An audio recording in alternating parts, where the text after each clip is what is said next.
I have always been able to pick up and sense things. It's kind of random. Most things I keep to myself, because in my experience, it makes people uncomfortable. That's another post though. The first time I saw the Hat Man, I was 8 years old, about 1970. I lived with my parents and 2 sisters. I shared a room with my middle sister. It was late. I knew everyone was in bed and sleeping. I feel this memory like it happened yesterday, and I think thinking about him will open up that part of me that's sensitive to that kind of energy. It's scary. The terror and just the sense of having been watched. The energy or vibe of badness, wrongness, and or just a darkness. Hard to convey the shock that I felt when I knew I wasn't dreaming. I woke up and in the doorway, I saw a man with a long black overcoat, kinda like one of the old Western duster coats. He had on a fedora hat with a large brim. I couldn't see his face clearly, it was in shadow, but the nightlight from the bathroom lit him from behind. He crooked his right index finger, motioning me to him. I blinked, rubbed my eyes, and he was still there. It seemed like he was closer to me then. He was still backlit from the nightlight. I remember looking at him getting closer, closing my eyes, and saying the Our Father prayer. When I opened my eyes again, I didn't see him, but I knew he was still there. The energy or feeling was still there and very strong. I knew I shouldn't have got out of bed or tried to run across the hall, or else he would somehow get me, or so I thought at the time. I don't remember how long I sat there in my bed. It seemed like a long time.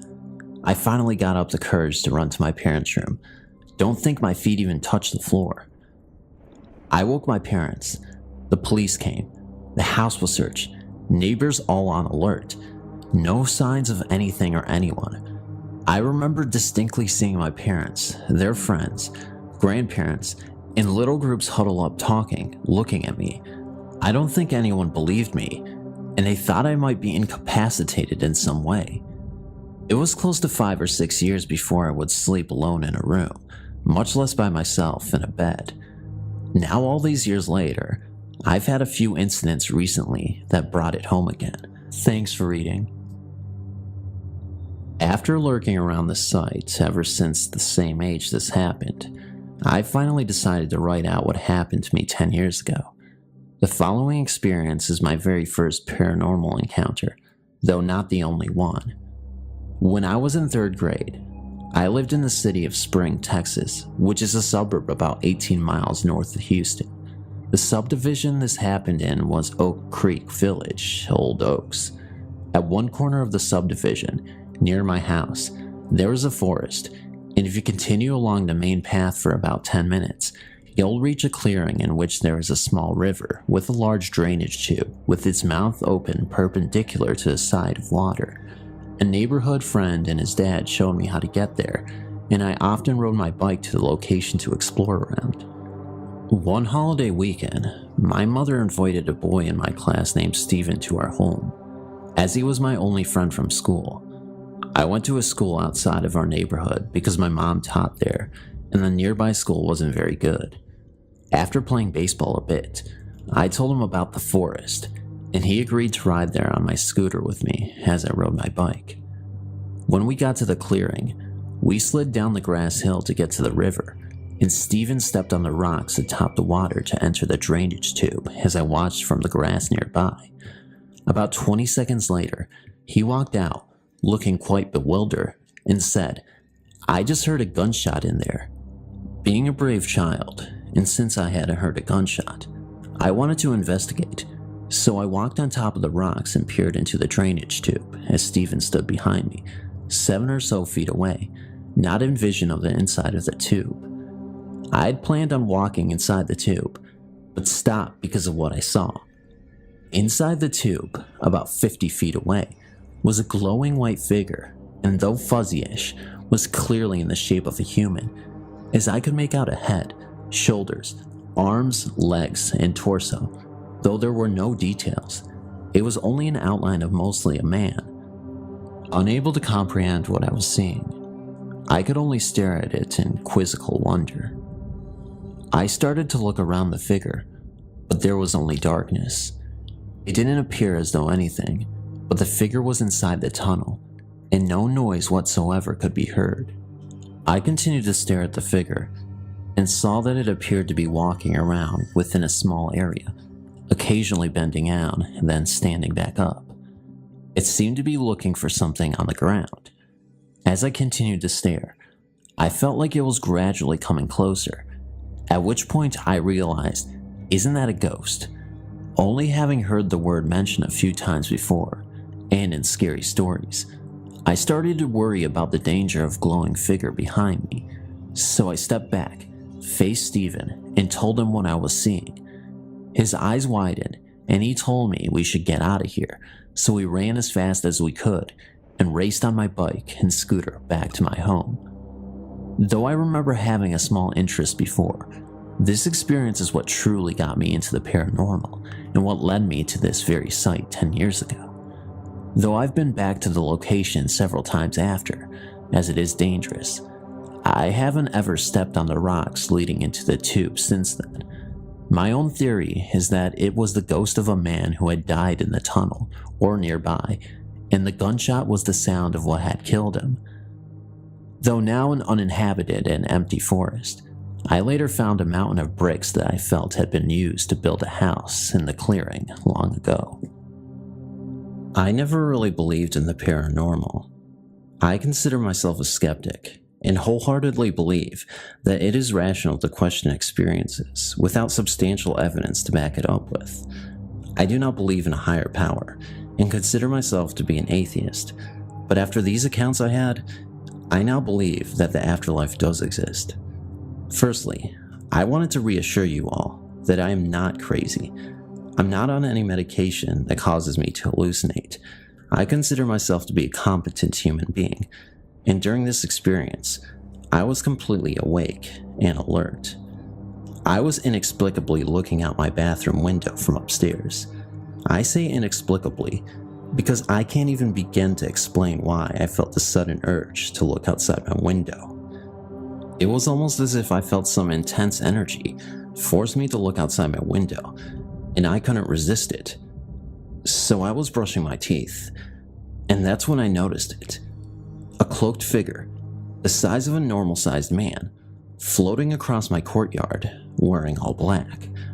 I wasn't able to get a good look at the apparition's face, because I had only noticed it from a side angle, and it was 20 feet away, moving across my line of vision where I was able to get a side-on view of the hooded figure. My initial reaction, believe it or not, was met with apathy. I did not think anything of it, and so I went on with my daily routine. I think I may have been in denial about it, because I just didn't want to convince myself that spirits exist. And besides, I had an important job interview that I had to get ready for. A few days later, I was sitting in the living room watching YouTube videos on my laptop. I decided it was time for bed, so I closed my laptop since it was getting pretty late. I can't remember exactly what time, and I was home alone, but still alert. I just couldn't sleep. I had completely forgot about the experience I had a few days prior. Now this is where it gets extremely creepy. As I was heading upstairs to go to my room, I swear on my life, I heard a distorted voice saying the words death and now, whispered faintly in my ear. I can't even begin to explain the eeriness of it all. It just didn't sound human, and it had a certain calmness to it. 7 months later, my 27-year-old brother died in a horrendous accident involving a car hitting him on the M40 after he ran out of fuel and was walking down the hard shoulder to get to the nearest fuel station. Could this have been some sort of warning? I can't seem to find the answer I'm looking for on Google, so I've signed up on here in hope of finding some expert help. Again, I consider myself a logical human being, but after these experiences, it seems there's much more to this universe that I can't truly ever explain. This is one of the scariest experiences I've ever had, so I'm going to tell it to you right now. My friend and I were heading home from a friend of ours in a nearby town or village, I should say, because I live in a really remote location. It is at least 15 miles from my house, and there are a lot of alternative roads to use. The best roads are the longest, so we figured we could check the GPS to see if there was a quick route, and we saw an alternative road we decided to use, which to all of our surprise, we never heard of because both of us have a very good knowledge of this part of the county.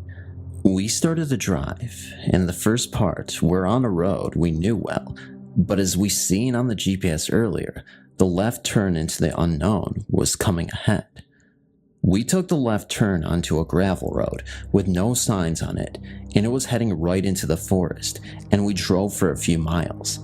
Suddenly, asphalt appears in the middle of a timber truck-like road, and thick smog was building up outside, so I was fighting to see the road, and it was getting really cold in the car. We kept on driving longer into the woods, and then, out of nowhere, a lady all dressed in white was standing by the side of the road. She was holding an old washboard and looked me right into the eyes with what looked like black eyes or very dirty around the area around the eyes. I remember specifically her long white dress and the horror that struck me right away. I wanted to drive 120 miles per hour, but I couldn't drive faster than maybe 20 because of all the fog, so it felt like we drove for hours, which I'm sure wasn't more than 10 minutes. And then suddenly, fog is clearing up, and we're at a crossroad near a village close to mine. Because of the panic, I couldn't memorize everything properly, and then I drive to my friend's house safe, and dropped him off and got home. Today, we're trying to find this road again to show a couple of friends who didn't believe us, but it is nowhere to be found.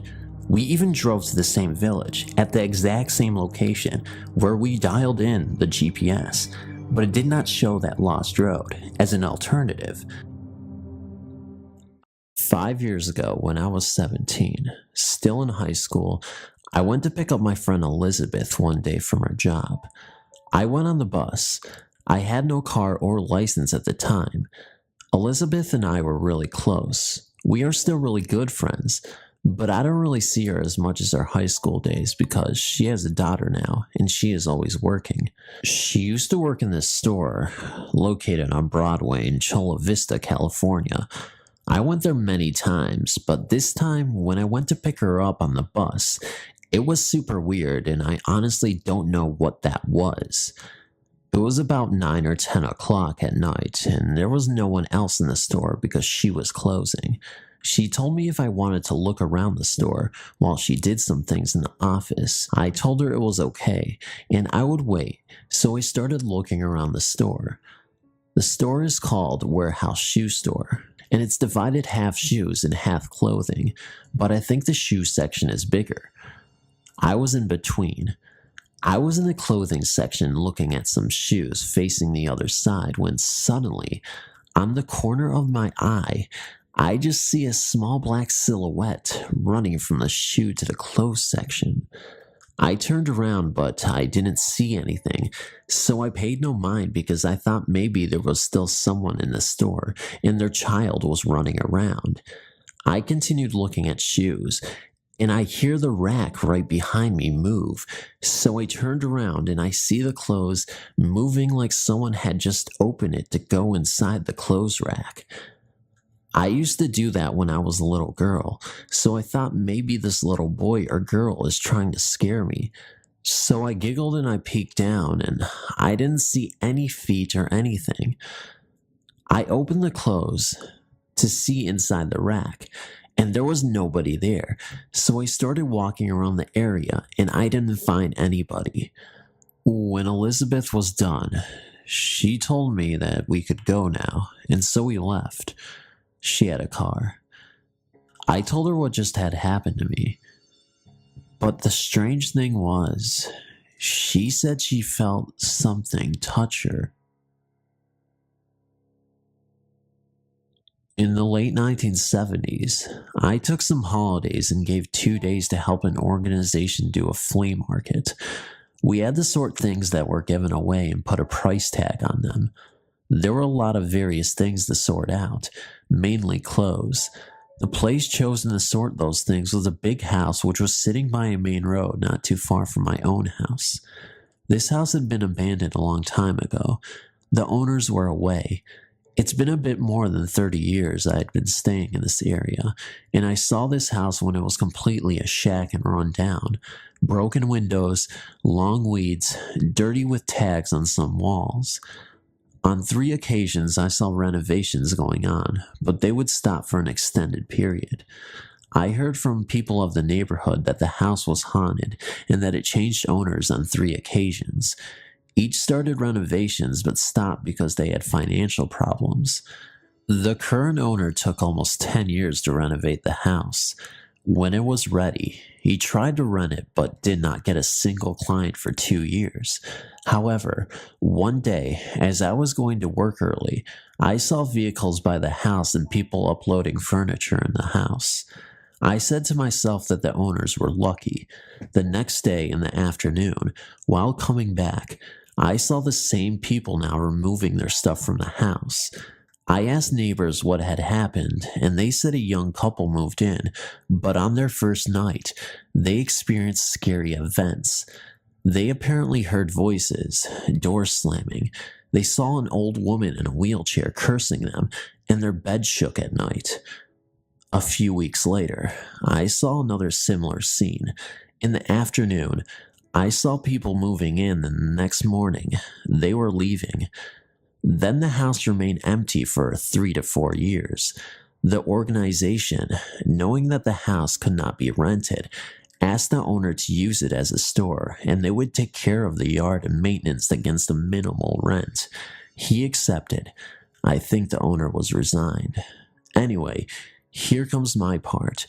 I was a bit nervous to work in this house, knowing the history of it.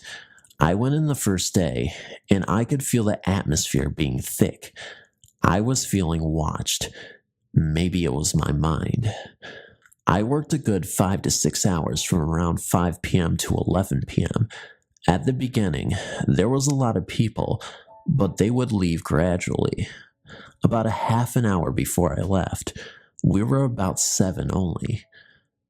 I was not feeling well, and some parts of the house were creepy. Things were all over the place. I started to hear a conversation. Others did hear the same, but said it's the neighbors talking. I was not convinced. I also heard footsteps at a stage on the first floor, but others dismissed it to an overreacting mind. I had told them about the house, but all of them were skeptics. The second day I went at the same time. There were less people on that day. It was a Friday, if I'm correct. I had the same feeling of uneasiness and being watched as the day before. While working, I heard as if an iron container full of coins fell to the ground. Some of us went to check, but nothing had moved. Then, I was sorting out clothes and piled them up well folded and left to do something else. When I came back, the clothes were on the floor. Some other clothes, which were on a hanger, were also down. I understood that it was not normal, but others still dismissed it. We were now 4 of us at around 11 p.m., and I could hear conversations going on the first floor. Then a screeching noise, toilets being flushed, footsteps, dragging noises, etc. Some of us went up but saw nothing. People were ignoring these events. Maybe they had received instructions about this. Then the responsible of the team said it was time to leave. As we were just putting in an order, we heard as if something was falling down the stairs. Obviously, we saw nothing. Then we heard furniture being moved. The 4 of us just packed and go and did not check. As we were about to close the garage door, the responsible was looking for the key. The door then slammed shut. We were outside and we heard like a huge noise, as if a pile of iron pots and cookware fell down. The leader opened the garage door and everything was sitting perfectly still and in order. He quickly closed the door and we all left. I did not come back there. But people still helped there for another 2 months, but they would make sure that no one would stay alone. Today, the store still exists, and it's still in operation, of course. Thanks for reading. This story happened a few years ago, and I am sad to say that it is a little bit like the Ring one. My house is said to be haunted.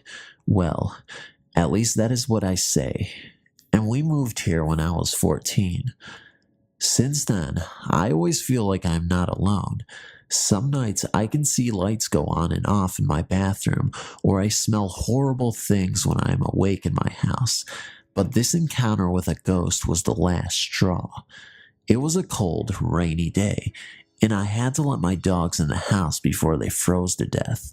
My mom was at work and my dad was at work too. They both said that they would be coming home late, so they gave me a list of what to do in order to be safe or just to keep the house in order. But the list was long, and I was not looking forward to doing all of this stuff when I could be having fun playing around with nobody home. When I was watching TV, I started to get the feeling like I wasn't alone after all. I felt a cold chill on my back, and at the corner of my eye, I started seeing shadows. I felt a little better when I saw that my dog was not barking or showing teeth at anything.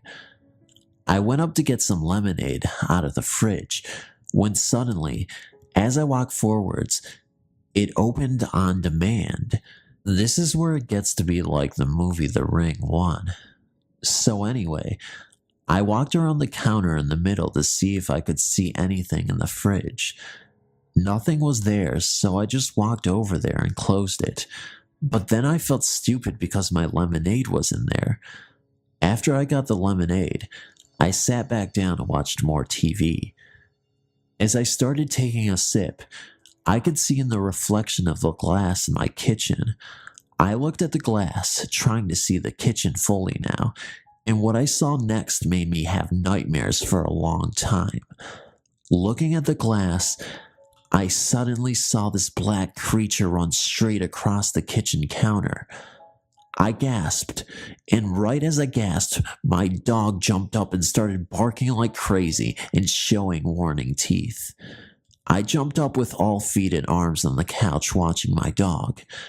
This is when it started getting freaky. All of a sudden, my dog starts moving his head like he is watching something dance or run. His head is moving across the ceiling and then back down to the kitchen counter again. Then, my dog moved his head and stared straight at me. I screamed because I knew that this ghost was either right beside me or behind me. I ran to my room upstairs and locked the door. I started crying out of fear and listened to my dog bark like crazy. Then, all of a sudden, the barking stops. My bedroom is big, but my bed is right in the corner near the window in the closet. I was sitting under the covers waiting to hear my dog bark again. It was all quiet. Then, I hear my dog scratching and barking even louder now at my door. There was only one meaning to this. The ghost was in my room. Next thing I know, I was woken up by my mother on the kitchen counter. She asked me what had happened, and I told her the whole story. She then asked me why I was found on the counter. I told her that all I remember was passing out in my bed. She looked at me and smiled. Then she said, "It's okay now, sweetie. Everything is fine now." Maybe most of us have experienced driving at night, maybe in a foggy night, a cold night, or even some people have been on a bus on their way home. In my case, I was on my motorcycle. It all happened in Mexico. This was exactly 2 years ago. That night, I had gone to my friend's house. We watched a movie. It started around 9 p.m. and finished at 11 p.m. It was around 12 a.m. when I left his house. There I was, at max speed on the road, just feeling the breeze on my bike. To get to my house, there is only one trail. There is another road to get to my house too, but it takes forever, so I took the one I always go on. It was a silent night. I could only hear the owls in the air as I was passing through this trail. At a long distance, I saw a kid. He was just standing there in the middle of nowhere. I got surprised, and at the same time, I felt really scared. As I got closer to him, I slowed down a bit. He asked for a ride, but of course I denied to give him one because it was midnight, and this was not normal. I continued the trail like nothing ever happened. Whenever I'm on my bike, I sometimes close my eyes for a bit just to feel the breeze. Somehow, it feels like I'm flying, so I close them for a couple of seconds. Once I opened them, I was not on the same trail anymore. I was on the other road I did not take. I noticed because I know my trail like the tip of my palm. I also knew I was on the other trail because sometimes I would take that trail to visit my uncle. I decided to go back and take the same trail because it was going to take forever. Once I got on the same path again, I noticed the same kid up ahead. This time I felt pretty scared and nervous. I slowed down and decided to give him a ride. He got on my motorcycle. I did not even talk to him. I just kept on going. After a few minutes, there was a curve up ahead. After passing this curve, I turned around and the boy was not on my motorcycle. I felt really scared at this moment, and I just had this weird feeling. And so I got home. I told my parents about it next day, and they surprisingly said that there was another person who experienced the same incident that I had. My parents told me not to drive so late, and as a result, I tended to listen to them. As some of you know from reading my previous stories, I've just recently moved to Los Angeles with my fiance and little brother, and you would also know about the new houses I've lived in, I'm currently living in, and the things that have taken place in those houses. Well, I guess that isn't enough for me, because I have to deal with them at work now. I'm a mechanic at a very popular and very busy motorcycle shop. Every day, myself and 6 other guys pull through maybe 25 plus bikes in a 10-11 hour day. Now, that doesn't seem like much, but we don't just do repairs. We also do custom paint jobs and other custom jobs, so it's quite time consuming. So in other words, it's ridiculously busy and we don't have time to mess around. However, someone seems to have the time to pull pranks on us. This past Monday was busy as hell. The showroom was having a huge sale, and for some reason, the owner thought we should have a sale on a few things in the shop, which was retarded because, as I said, it was busy as hell. It was around noon, and I decided to take an hour and go to Jack in the Box. When I got back to my work area, all of the drawers on my toolbox were open, and every single one of my sockets were scattered across the floor. I yelled over at Rod and told him if he needs to borrow something, not to make such a mess. I used a little more colorful words, though, because I wasn't too impressed. He told me he wasn't even near my bench. He was doing airbrush the whole morning. Well, the pranks went on for the rest of the day. Nothing as bad as before, just missing tools, and I would turn around to find that drawers were open when I knew they were closed.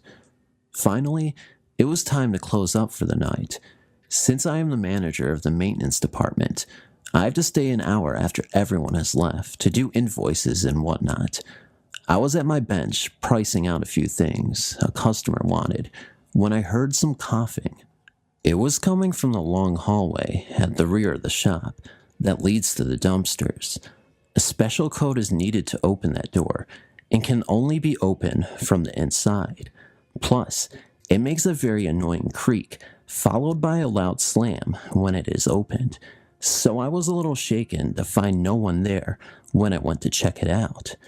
I walked down the corridor to go see if the door was propped open at all. No, closed tight.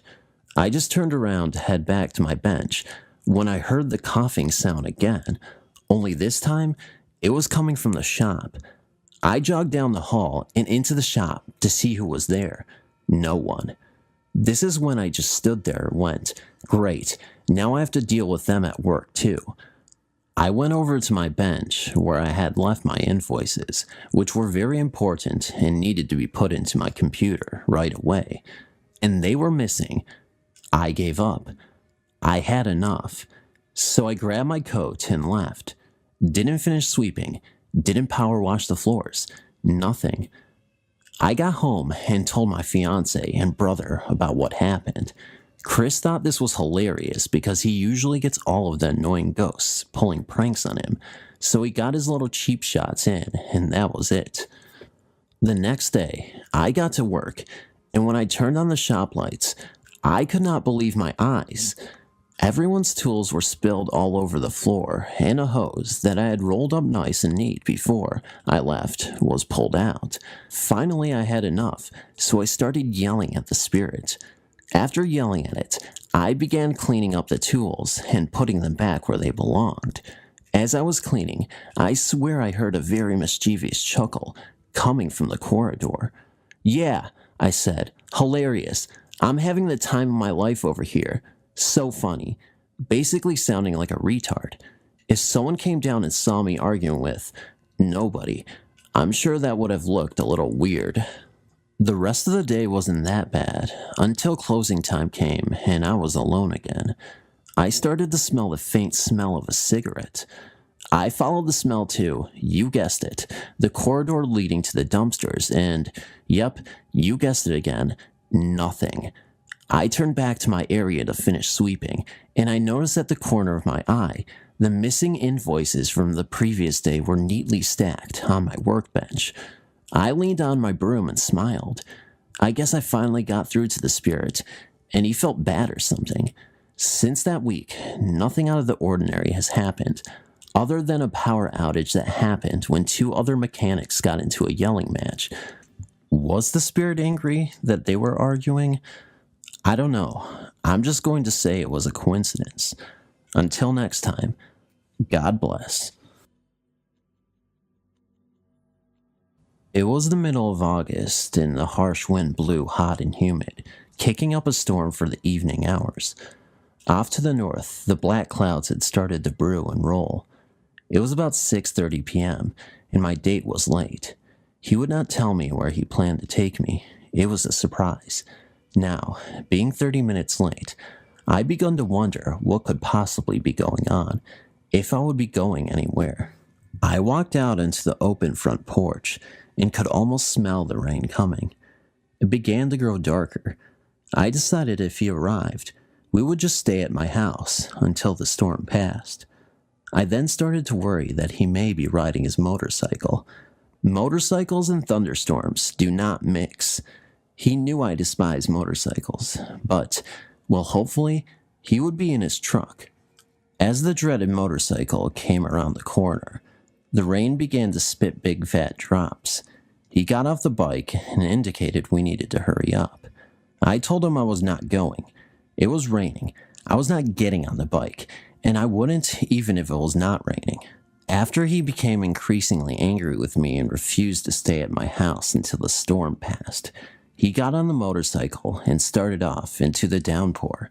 I looked up, and all I could see was flashing red and blue lights, such as those coming off an emergency vehicle. I watched for a few minutes, thinking there must have been an accident right in front of my house. I could hear screams of agony, sounding if they were coming from a few feet in front of me. No one was there. I turned around to grab my iced tea I had brought on the porch with me. As I turned back, the lights were all gone. There was no evidence of an accident either. I shook my head and turned to go into the house. As I turned, I could hear the unmistakable roar of his motorcycle starting, and then screeching tires. I whirled around, and nothing was there.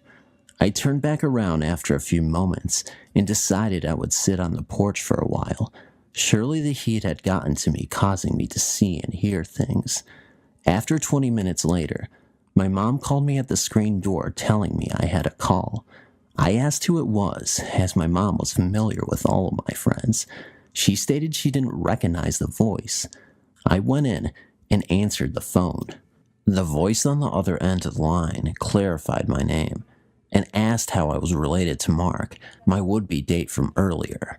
I told them I was not related, that we had been dating for a few weeks.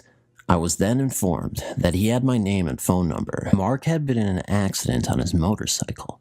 The roads were wet and slick. He skidded out of control and came to a rest on a couple of those sand barrels that are used for street barriers. As the accident was being described to me by phone, I looked up and saw the flashing red and blue lights again.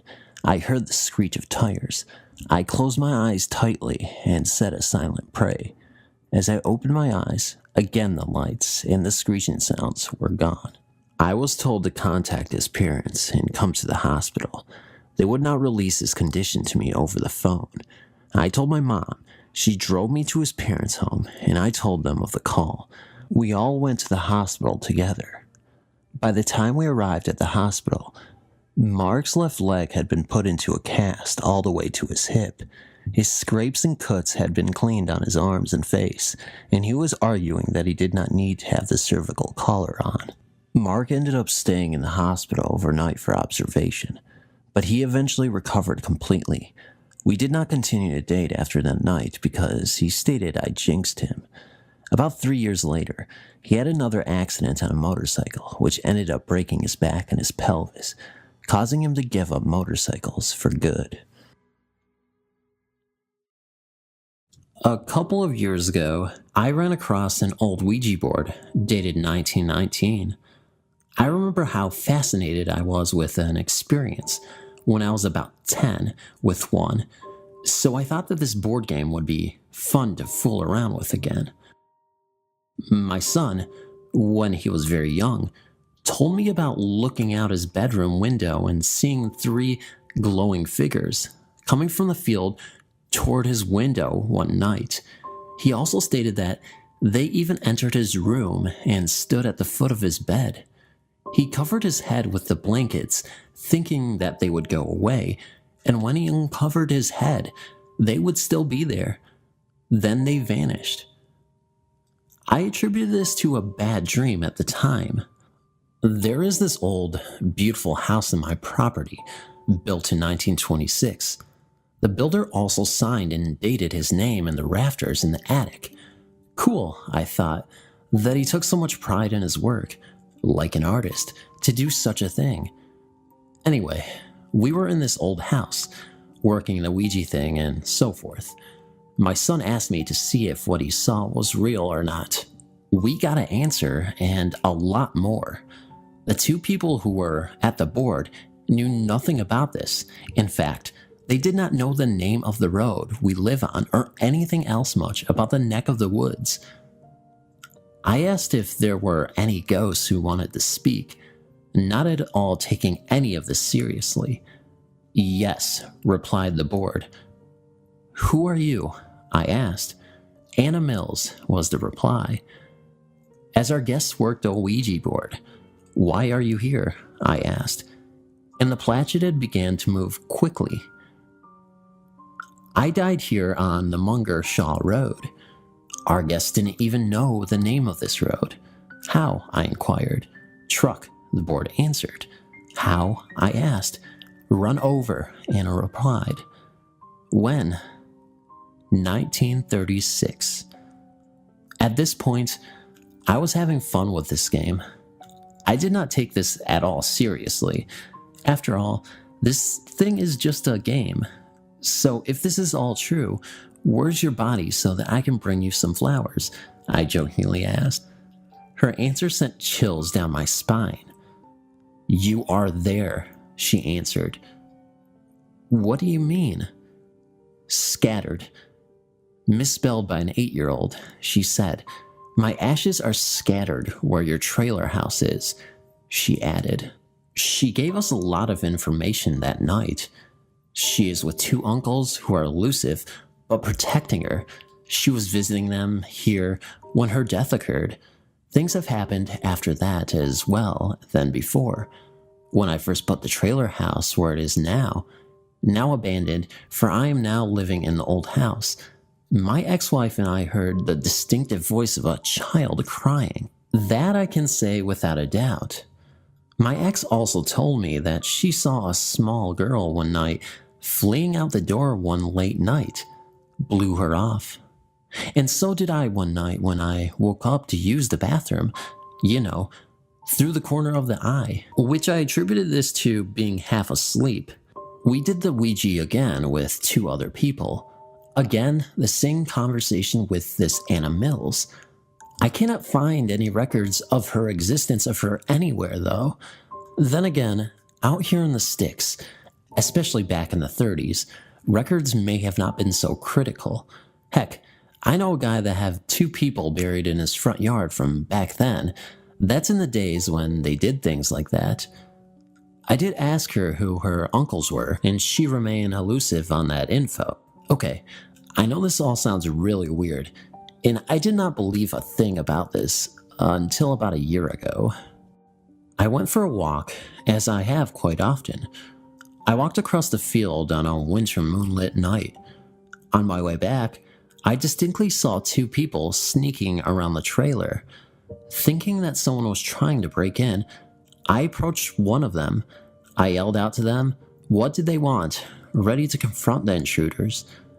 I swear that I was within 15 feet of the guy wearing a plaid shirt and bib overalls when he took an abrupt right turn and went right through the wall of the trailer house, right below my son's old bedroom.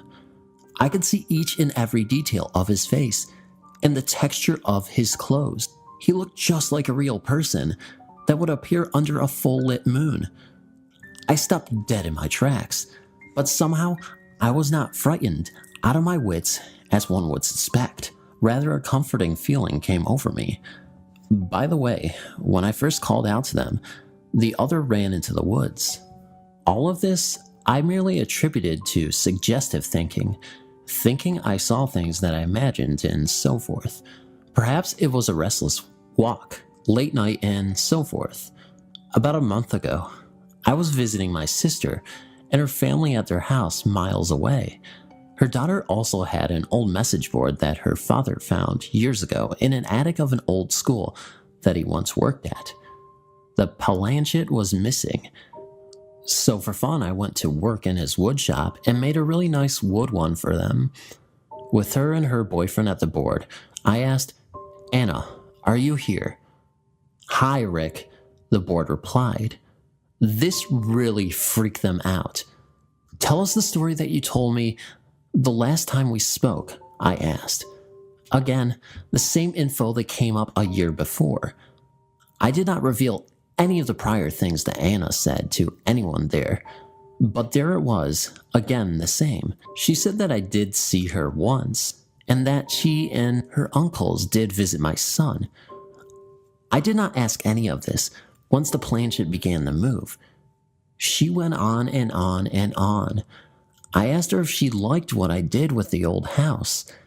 It still looks as it did in the 30s, except for the addition of electricity and plumbing, and she said that she feels at home. I asked her if she enters the house, and she said, no, bad memories.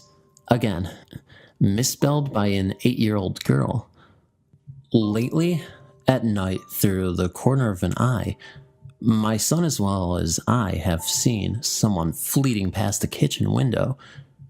Even our dog sends an alert that somebody is here, when in fact there isn't. The last time I used the board, being a skeptic, I always have someone else use it. She said that she wanted to meet me along the edge of the field at 1 o'clock in the morning. Promise? I asked. I promise, she answered. I never bothered. I'm not sure if I believe in such things, but it is fun to think about. Perhaps it is true. Update. Anna is now haunting the people living in their trailer house now, even though I have never shared the story with them. Denise and her friends have seen her as well. She is still alone and longing for whatever she is looking for. They are not afraid, for they find her sweet and comforting. Just like the child she was in life, they have actually adopted her, and she at times visits my old house. Crying woman.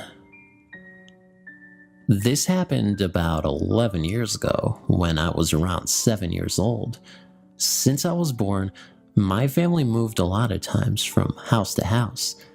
My sister and I have seen and heard many strange things during those times when we were constantly on the move. This is one of them. My family and I were living in an old two-story house that was in a state of disrepair, with the edges of the roof falling off. The house had a creepy attic and basement that my sister and I never dared to enter any one of them. One time at night, my parents were sleeping in their own bedroom, and I was in my own room, wide awake, trying to sleep. I was very thirsty, and my mouth was dry, which always had bothered me. I didn't want to wake up my parents because they had to get up early in the morning to go to work. Then I decided to go by myself to the kitchen and get a glass of milk. The kitchen was just down the hallway, just a few feet away from my room.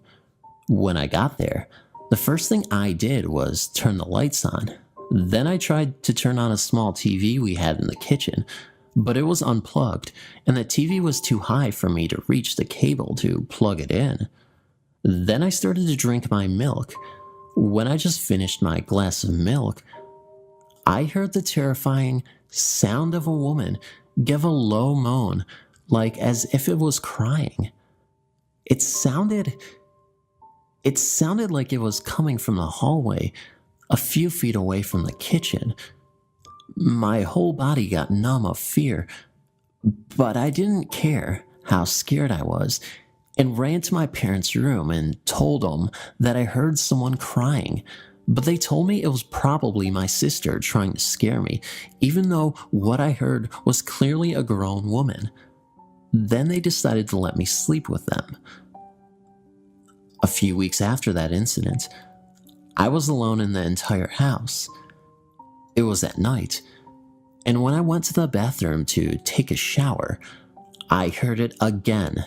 And like last time, it sounded very close to me, like as if it was in the bathroom with me.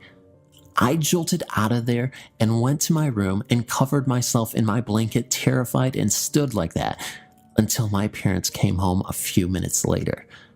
After that second time, I never heard it again. Luckily, we moved a few months later. About a year ago, I started to remember this incident and told my parents what I heard. My mother didn't know what to make of it, but my father told me that in that same house, something similar happened to him. He said that when he got up very late at night to go to the bathroom, he saw a woman sitting on the stairs, which was right in front of the bathroom, and the woman was sobbing. She was holding her face crying. My dad thought it was my mom and started to tell her, "What's wrong?"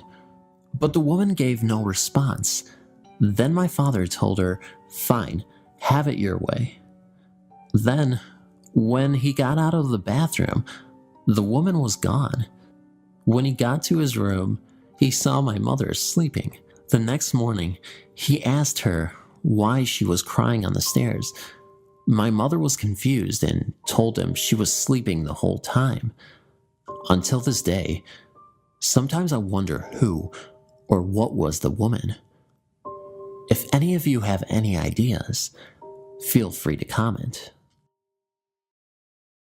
For as long as I've known, I have always had unexplained experiences along with my mother, grandmother, and siblings. I'm starting to think this is a genetic trend, although I feel I have these occurrences more often than they do. I'm now at the age of 29. Most of these experiences happened when I was younger. I'm going to tell you an experience I had in this story when I think I may have visited hell. I remember this night very vividly. My parents were harshly arguing with one another, as usual. It died down after a while, but I still went to bed a little overwhelmed. I remember falling asleep like usual, like any other night, nothing different. From what I can explain, is to me, it felt as though my soul has lifted out of my body and drifted into another dimension. It felt like I was flying through the air bodiless and then promptly landed in what I thought to be a dimension of hell. I landed on high altitude light brown rock formation, and it seemed to be a very hot summer day. Everything seemed very physical and realistic. The sky looked normal, but as I looked around, there were no living creatures. Nothing was alive. There was no grass, no trees, nothing but this brown rock material for as far as I could see. I realized I had been placed in near the front of a line alongside with my mom against other people I had never even seen before, facing a little white chapel-like house that seemed to be the only thing in the entire dimension. The people in line looked like everyday ordinary people, except no one was making noise or moving a muscle. Everyone was very silent and still looking at the chapel-like house. I was very confused on what was happening. I began observing, but I never got out of line. I'm not sure why. It felt out of my control to do so. All of a sudden, I heard a very deep, scary demonic voice that muttered the words, "Go inside." I looked up to see where it came from, and there was a huge, transparent, dominant-looking face in the sky. I couldn't really make it out, or its features, or exactly what it was looking at. There was a few people in front of me who began walking slowly into the chapel-like house. They seemed terrified, but had no choice but to go in. A few people had to go in at a time, and the door slammed behind them. We were next in line. I turned to my mom, who was behind me, and whispered frantically because I didn't want the face to hear me, "Don't go in. It's not safe." She nodded in agreement with me, but seemed kind of zombie-like, as she didn't actually reply to me. As I looked at the chapel, there was a huge window in front that I could see in. What I saw was very disturbing and mentally unexplainable. It was very dark inside. The only thing I could see was 4 autopsy tables with 4 people on them as though they were dead, but not dead. I could only see from their feet up to their waist. It seemed like they were dead, but were able to move their feet. They looked like they were freshly dead. They didn't look like they had rotted or anything like that. Each of them seemed to have had a little ticket wrapped on each of their big toes, along with a white blanket covering them. I couldn't even see any further than that. It almost seemed like I was being forced to walk into a torture chamber. I was petrified and unable to move, and the door looked as if it was about to open again. All of a sudden, everything disappeared, and everything went to a fog. It seemed as if my soul traveled back to my body, and I could see myself sleeping. That itself was very chilling, and in a flash, I shot into my body and woke up all at once. I absolutely can't mark this off as just a dream, and I would love to hear any comments, feedback, or similar experiences anyone has had. The Baby Cemetery. In this story, I'm going to tell you one of my many real-life experiences. I was about 16 when this event occurred, and I'll never be able to explain how this happened or exactly what it was that I experienced. I remember falling asleep in my blue waterbed the night this occurred. That being said, let me begin. I woke up, but it wasn't my bed that I was in. It was someone else's. As I sat there confused, I also realized I wasn't in my own house either. The bed's sheets and comforter were white with purple flowers. The room was tan. There was a window to my right that was open, and the plain white curtains were blowing softly as the daylight came through. The bed was located in the left corner of the room, touching the wall. I just laid there, confused. I was still very tired, so I closed my eyes for a moment or two. When I opened my eyes, I was surrounded by 5 dead babies that were all facing me. They were very gray and rotted looking. They stared at me with very dark, soulless eyes. They had a cloth diaper and couldn't have been over the age of 1. I felt complete terror in that moment. I could not move a single muscle in my body or make any type of emotion. It felt like the dead infants were there for hours. Suddenly, they disappeared, and the day became night in the blink of an eye. I remember finally getting up out of the bed and walking through the house. I could feel the physicality of everything I did, and I was very observant. I remember feeling like the house was very sad and lonely, like I was there to help somehow. I walked outside of the house and looked at the front of it. I couldn't put it together in the dream, but it looked very familiar. Suddenly, I woke up again, but this time in my own bed and in my own house. The dream was still very vivid in my mind, and that's when I remembered why the house looked familiar. A few weeks earlier, I had dropped off my friend's 13-year-old brother's friend at his home, but I never went inside. The house was the exact house I had seen in my dream on the outside. This was something that I had to tell him about. The next day, he was at my friend's house, so I told him I had a dream that I was in his house. When I first told him this, he was laughing and denying it, until I started explaining his entire house in detail to him. I told him about the room I woke up in, everything that was in it, how many stairs he had on his staircase, and everything I had seen in exact detail. He looked completely shocked. He knew I had never been in his house before. He started crying and explained to me that his mom has been experiencing similar things. Apparently, it was his mom's room that I had woke up in. The backyard to their house had a very small yard, and then nothing but woods. He told me that he and his mom had walked deep into the woods once and found a children's cemetery from the late 1800s, and the graves were all for babies. Thanks for reading. It's that thing again. Jeez. So one day, my mom had made a bottle for my brother, and she checked it and everything. Then went to get my brother. When she came back to the kitchen, the bottle was gone. We checked everywhere, and we didn't find it. So my mom just gave up and made another one. She fed my brother and bathed him. Then we went to sleep. The next day, everyone woke up and got ready for church. When we got to the living room, the bottle that my mom had made was in the middle of the living room.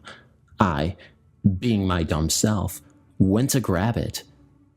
Just as I grabbed it, the bottle turned really hot and it burned my hand. My mom was scared, and my dad was trying to stay stable.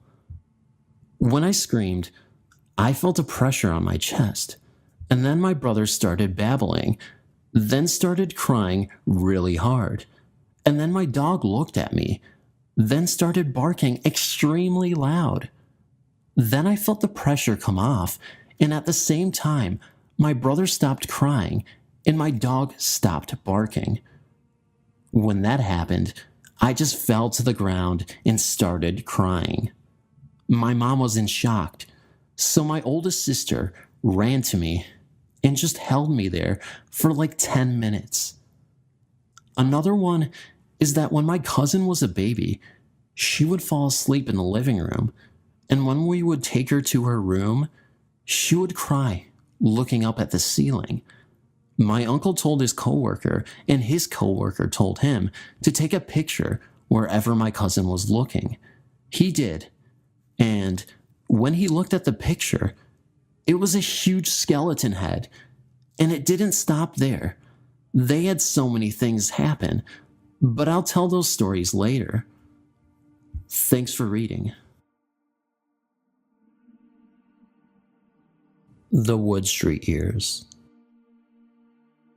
This may be a little long and oddly written, as I had to write it all down quickly.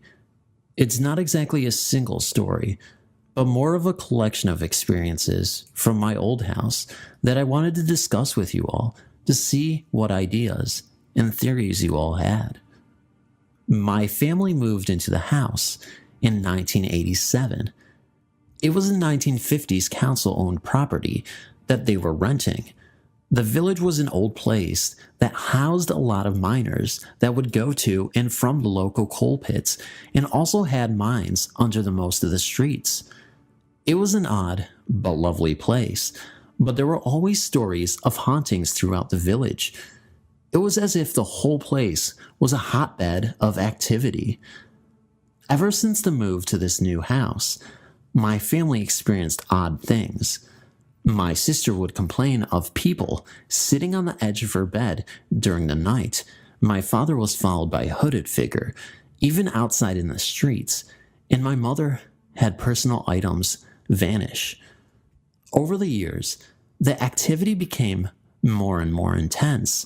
In 1995, my father moved out and went to live elsewhere, but we, my mother, sister, and brother, stayed in the house. My sister complained of activity in the house when we were out. Banging and scraping from the kitchen, items being shuffled, plates clattered. She got so scared at times that she would run into my mother's bedroom and sleep in there. The stairs and landing area always held some nasty element to it, and on the whole, the entire family hated it without any reason to. It was just something we all felt and never really voiced to each other until many years later. If we had to turn off the light in the hall, we'd run out and run back in. If we had to turn off the landing light at night, we'd do the same. We'd run out of the bedroom and quickly turn it off, only to hurl ourselves back into bed as fast as we could. And heaven forbid, we needed the toilet during the night. My sister eventually moved out and got married, and so did my brother. This left myself and my mother alone in the house.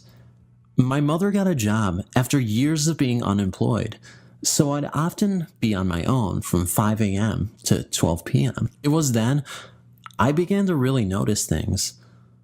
One morning, I had decided that instead of staying awake from 5 a.m., I would get some more rest. I settled back down into bed and closed my eyes.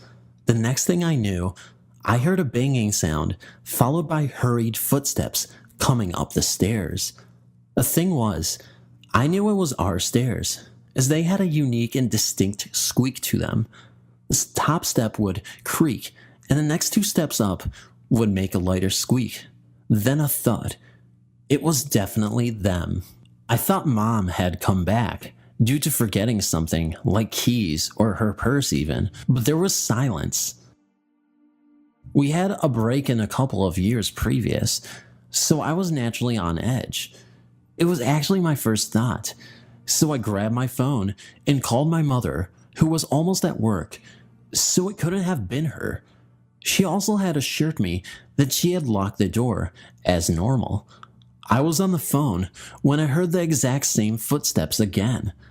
I have no idea how I did it, but I got back to sleep about a half an hour later. A couple of years passed where nothing much happened. Just the odd thing, like items vanishing and reappearing, noises from the attic, and odd smells. Then, we started noticing it again. My mother and myself went to the shops one day to pick up a snack from the local deli. When we returned, there was dripping coming from the ceiling just above the back door. We could hear whooshing from the pipes too. We bolted upstairs to find the bathroom taps fully on and the plug in. The bathroom was flooded. To this day, we have no idea what the hell happened there. This happened again about 2 years after, when we returned from an outing with my brother. This time, the plug was not in, thankfully. It was from that point it began to get more and more frequent. I would see things at night that I couldn't explain. I first put it down to lucid dreaming, but I was not the only one seeing them. I would see strange insect-like creatures crawling up the curtains and on the ceiling. I'd stare at them, and they would vanish after about 15 seconds. There was one time that I was not sleepy, and I was looking out the bedroom window at the street. It was about 1 a.m. at the time, and I saw something very strange on the hedge that surrounded the house. The only way to describe it was a spider, but it had ridiculously long legs, and it was gliding effortlessly across the top of the hedge. My fiance also saw this for himself back in 2009, and he sat there staring in amazement. And he's a skeptic too. Other things I would see were a man in my room. He would be halfway through the floor of the room. The stairs were directly under my room. Sometimes I would open my eyes and see a face looking back at me in close proximity, only to fade in a second or two. I admit that was very unwelcome. The last few years of living in the house had more physical things happen. Objects would be thrown across the room, things would stop working, or randomly activate by themselves. My laptop, which, by the way, does not do it anymore now. I live elsewhere, and we, my mother and myself, would have our covers pulled from us when in bed. I remember one night literally having to battle to keep the cover on me. There were also random and vile smells, almost like rotting meat, and an invasion of flies. Thankfully, this only happened once. It only lasted 3 weeks or so. We even checked for dead animals. But of course, we found nothing. Now keep reading because it gets a lot more freakier. My fiance moved in with me in the house not long before we moved out. He was the type that didn't believe in ghosts. He had been taught from an early age that when you die, that is it. My mother began to date again and was out of the house frequently, leaving myself and my fiance alone. We decided to clean the house up a little, as we wanted to make my mother feel happier. She had been suffering from severe depression. I don't think it was approved of, as things kept going wrong. The vacuum would randomly overheat, even though in this new house it never has. Things would fall on us. Items would vanish. I even had the unit of our old computer literally fling out from under the desk and hit me square on my shin, even though there was no way it could have. I also had the vacuum cleaner itself chucked at me. We would also hear loud thumps from inside the wardrobe, as if someone was punching it from the inside. We'd joke and say, enough of that. Probably not the best of ideas, but we didn't intend to be scared by it, whatever it was. Another thing we noted was that when the door to my brother's old room, which had been used for storage over the previous few years, was left open, the toilet light would turn itself on. We would be out during the day, return at night, and it would be on. Or we'd wake up in the morning and it would be on. But it didn't happen when the door was shut. One day, I recall the door being left open, and I saw a stack of my drawings get lifted and flipped through right in front of my eyes. This was in the dead of winter, with no doors or windows open. Needless to say, I was not impressed and slept with the covers over my head that night. One night, my fiance was upstairs shaving while I was amusing myself playing a Facebook game. It was midnight, So naturally, I was hungry. I always get hungry for some reason after midnight. So I went to the kitchen and started making myself a snack. I was addicted to omelet and cheese bagels at the time, so I started making one. After it had finished cooking, I took it into the living room and continued messing about on the game I was playing. I'd almost finished it when I heard Lee shout from on the landing. We had no bathroom light at the time, as the bulb had gone, and we couldn't get the light cover off to replace it, so Lee was having to use a mirror on the landing. I went up to see what he wanted, and he said that he had seen a man in the mirror looking back at him. I was naturally confused, but my gut did flip-flops. I asked what kind of man, and he said it was a short, bald man. He even said that he stared at him and could see him out of the corner of his eye, looking over his shoulder, as if it was a real person present. Remember, my fiance is a skeptic. I admit, I was a touch unnerved. The door to my mother's room, which we had taken as our own by that point, was open a little way, and for some reason, I daren't look in. I also felt a little horrible cold feeling that felt as if it was wrapped around my ankles. I didn't want to stay up there at all. I went downstairs and called my mother up to see if there was anyone in the family who had died that fit the description. She said there was no one. So I tried to shrug it off immediately and finished the last bit of my bagel, only for my fiance to shout again. He came running down the stairs with foam still on his face, saying that he'd seen him again. Only this time, it was as if he was screaming at him, but he couldn't hear any sound. It had really freaked him out, and he was incredibly uncomfortable. I said for him to finish shaving quickly and calm down. Reluctantly, he went back up and tried to shave. But for some reason, the razor was not cutting anymore, no matter how hard he pressed. Also, the cold tap was chugging out scalding hot water, which burned his hand. During this time, I had gotten onto my mother again and told her he had seen this man again in the mirror. While I was on the phone, I could hear odd noises coming from upstairs. My fiance finished shaving and ran downstairs again, only to pause and stare into the kitchen with an absolutely horrified look on his face. I stopped talking to Mom to ask him what was wrong.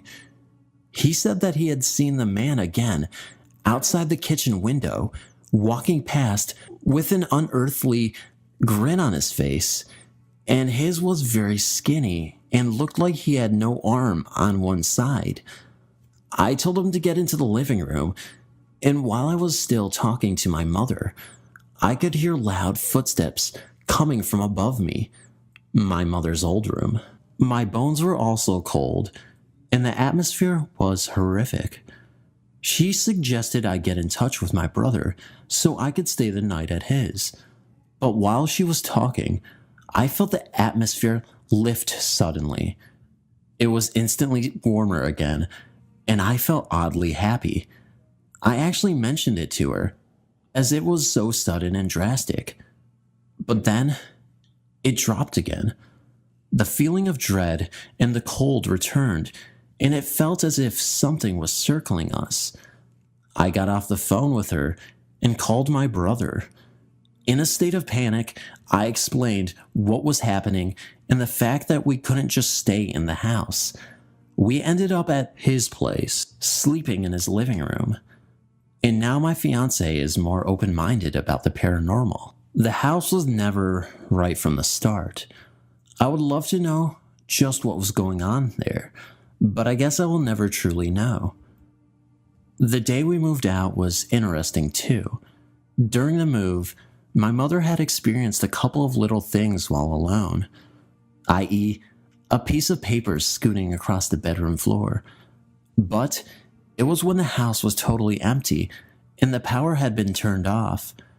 Myself and my brother's missus went to check the rooms to be sure we hadn't left anything. All was well and clear. Then we got to my brother's old room. We opened the door and we were hit in the face by the most intense cold breeze. It was bone-chilling. It made our eyes water.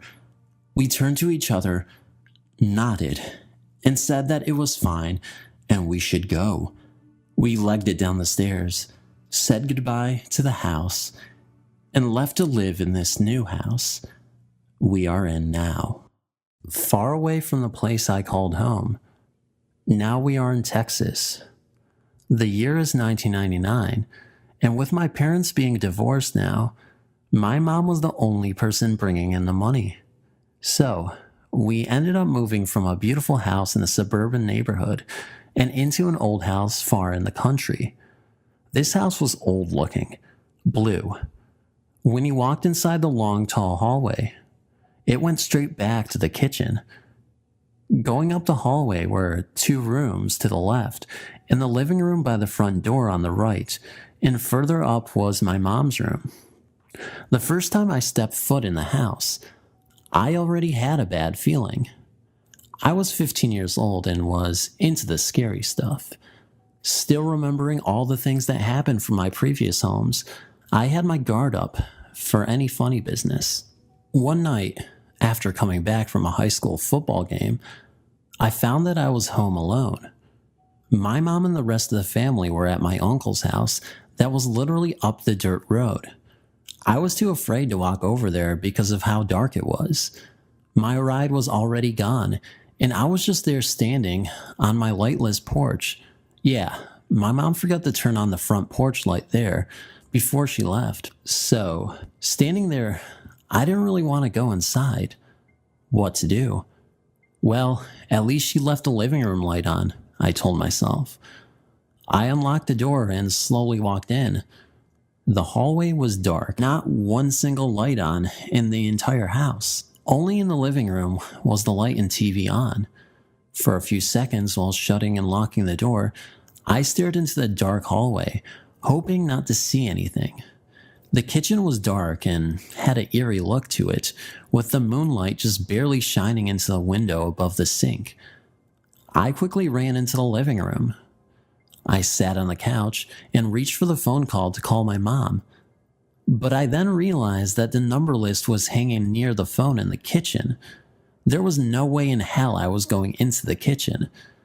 So I sat there, watching TV for a while. After a few minutes, I heard some music playing. I did not know where this was coming from, but I did know that it was coming from down the hallway near the bedrooms. My heart jumped and then stopped. At least it felt that way. Getting up from the couch, I walked towards the entrance and peeked around the corner. The music was playing louder. All I could see was darkness coming at me from all corners of the house. I decided to walk down the dark hall towards the sounds. I was trying to be the tough guy. The closer I went into the hallway, I could start getting a sense of where it was coming from. It was coming from the bathroom. When I got to the bathroom, I reached in and turned on the light before walking in. The radio was on, and it was on the sink. I thought to myself, maybe it was on the whole time and I just now heard it.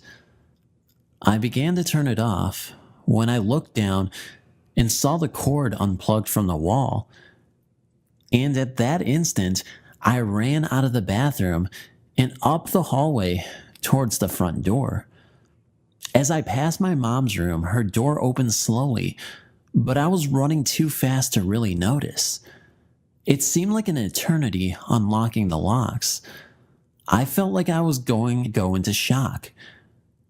I got the last lock undone when I heard a moan coming from the kitchen. I opened the door, got out, then slammed it behind me. I ran to the road with nowhere to go. I was 15, but still wanted to cry. I was home alone in a haunted house, and my mom was a mile away. I stood there with my hands on my hips, trying to catch my breath. It took me a few minutes to get my thoughts together. I convinced myself that I was overreacting. The radio must have had batteries in it. I walked back up to the porch and sat on the steps.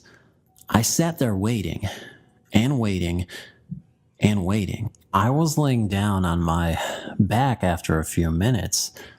Then I hear this noise coming from inside the house. It sounded like someone was walking with a pair of flip-flops on. The sound was coming closer and closer to the door. I stood up and backed away from the porch. It got closer, all the while getting louder and faster. Then it stopped. I couldn't do this anymore, I thought to myself. I turned around and headed back towards the road now with a few tears in my eyes. But to my relief, my mom was coming up the driveway. I ran to the car and everyone steps out. "What's the matter?" my mom asked me after seeing my face and how distraught I was. "I hate it here, Mom."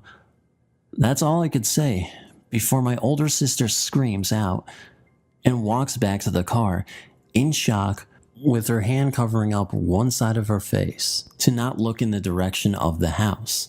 Her eyes were wide open and her crying was held back. "What happened?" my mom then asked her. I will never forget what she told me. She told us she saw. She said that she saw 3 faces looking out of the bedroom window at us. She described them as melted together and had these angry frowns with the eyes missing. My mom believed her. I then told her what I had experienced, and after that, we ended up staying at my uncle's that night. The next morning, we were very nervous about going home. My older sister never came back. She stayed with family until we moved out. My youngest brother and sister didn't know about anything, and I didn't want to leave them or my mom alone, so I went home to watch over them.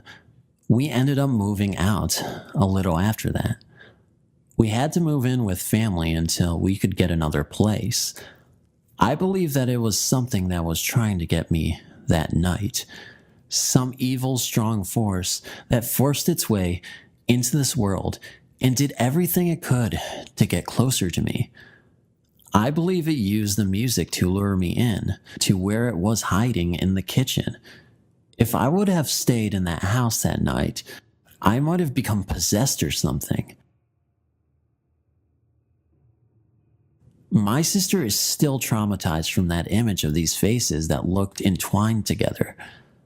I also later found out that my mom had experienced a negative presence in the house and had seen quite a few things, but kept her mouth shut to not worry or scare us. Thanks for reading, and hope to hear from some of you soon. P.S. The radio did have 5 batteries in it, but it needed 6 to work with it being unplugged. Old House Ghost. This happened just last month. A few days of terror for my family and me. We were house sitting for my mom while she went downstate for a short vacation.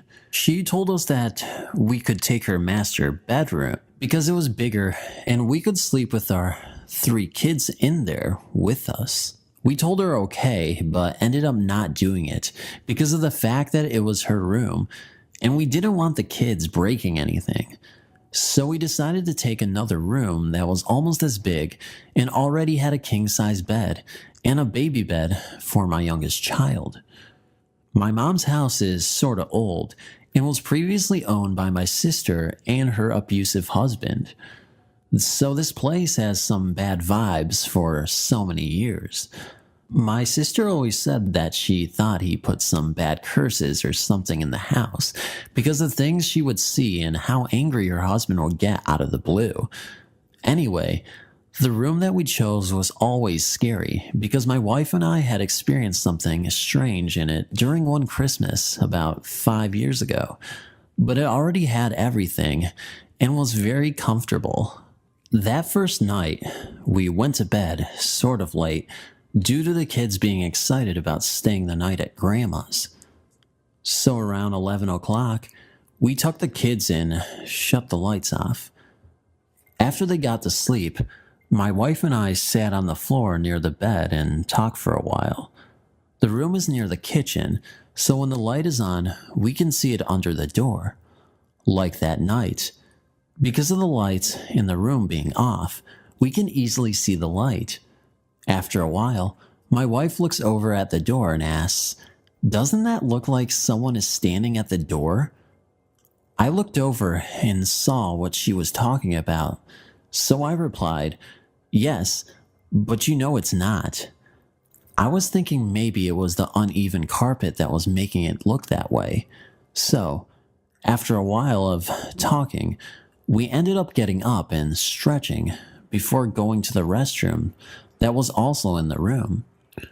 We got out quietly to not wake up the kids and began to put on our night clothes, or at least tried to, because it was too dark to see everything at 100%, but we could see a little. A few minutes later, and my wife was dressed and already laying down next to the kids. I was still looking for a shirt to wear, but couldn't find one that I packed in my bag. So I went to the closet that I had some clothes put away already. Trying not to stumble over toys, I get to my shirts and begin to look for one. Just then, with a little bit of light from the room, I see something on the corner of my eye next to me. I turn my head and try to adjust my eyes. Seconds later, I see a form of a man standing facing me with his head down, so all I could see was the top of his head. It looked like black hair, and it didn't have a shirt on. I could not move. The arms of the thing hung down to its sides, and the legs were partially spread apart. It almost looked like it was in a defense stance, like it was going to charge at me, but I did not move. I was in shock. Not too long after, I began to realize that the figure looked like me, as if I was looking in a mirror. I came to my senses and turned slowly towards the bed, at the same time looking at the bedroom door and seeing that the shadows that looked like a person standing there were gone. I went to my wife like a scared child and said, "There is someone in the room." She jumped up and turned on the light. There was nothing there. The bedroom door was locked from the inside, and the kids were still asleep.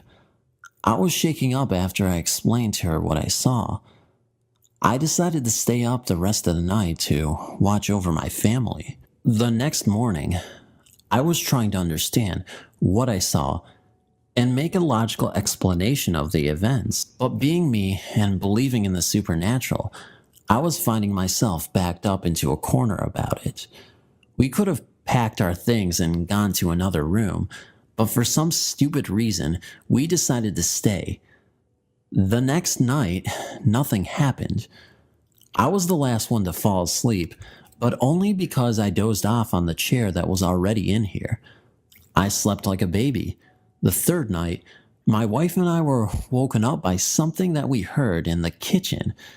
It almost sounded like whispering, but we could not make it out until we put our ears to the door. Like I said before, the room was next to the kitchen. We stood there, listening in the dark for a second, before we both agreed that it did sound like someone was talking in a low voice. My wife was freaking out at this point and turned to the bed to grab her phone. I asked what she was doing, and she told me she was going to call the police because we thought there was someone in the house. I went after her to calm her down before the whispering stopped. I went to the bathroom to turn on the light, so we had enough to see without waking up the kids. Then we put our ears back to the door. We heard nothing. Being in the room with no type of weapon or anything to go out there with to check out what it was, we ended up calling the police. I was trying to be tough about going out there, but I was also scared as hell. The cops got there a little while later and scoped out the place. The windows were all locked, and all of the doors that led outside were also locked. After the cops had left, I called my mom and told her what we had experienced so far while staying there. She wanted to come back home, but I told her to finish her vacation. I didn't want to be the reason for her vacation to be cut short. That was stupid of me. The fourth night, we did decide to stay in her room this night, to be away from the other one and the kitchen. It felt more relaxing in there because it was so empty, and it was brighter with the moon hitting the windows. We fell asleep once again. At around 3:30, my wife wakes me up and tells me that something was on the other side of the bedroom door. My heart stops right then. Just hearing those words coming out of her mouth made me want to die. When I got brave, I asked her what she heard, and she said, "It sounds like the doorknob trying to turn."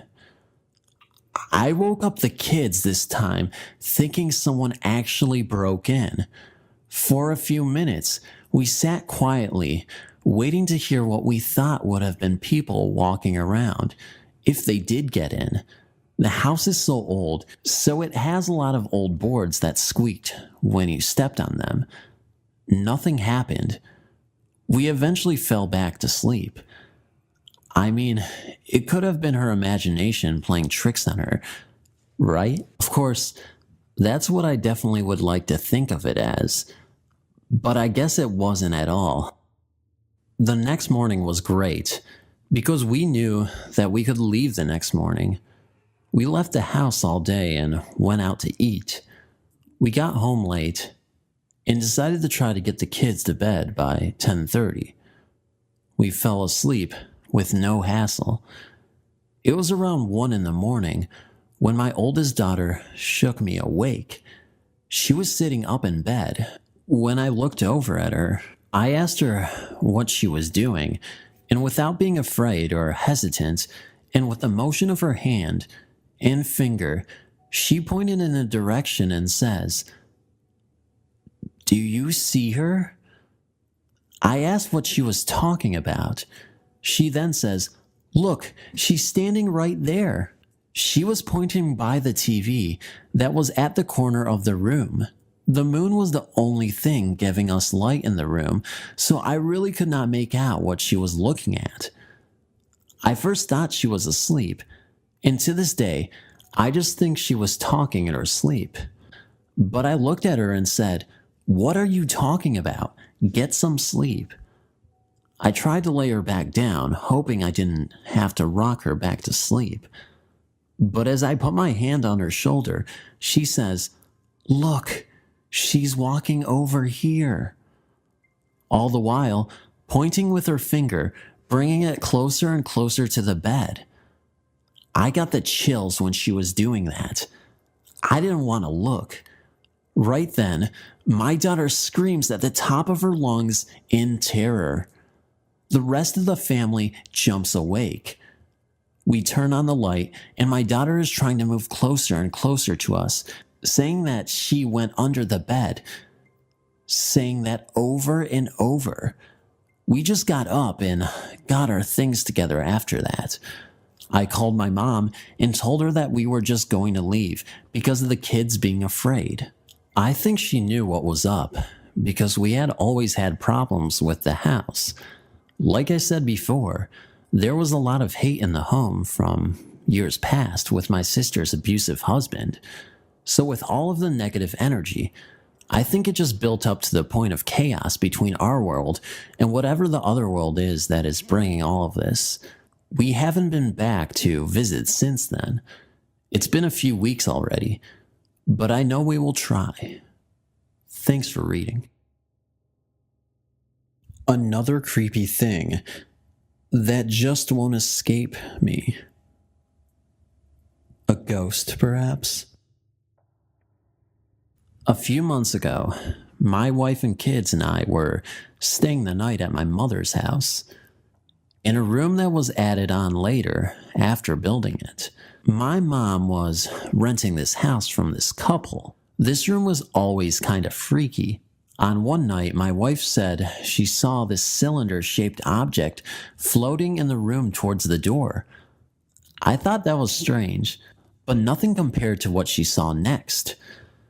On the night that we last stayed there, my wife, my two little girls, and I were sleeping on a king-sized bed.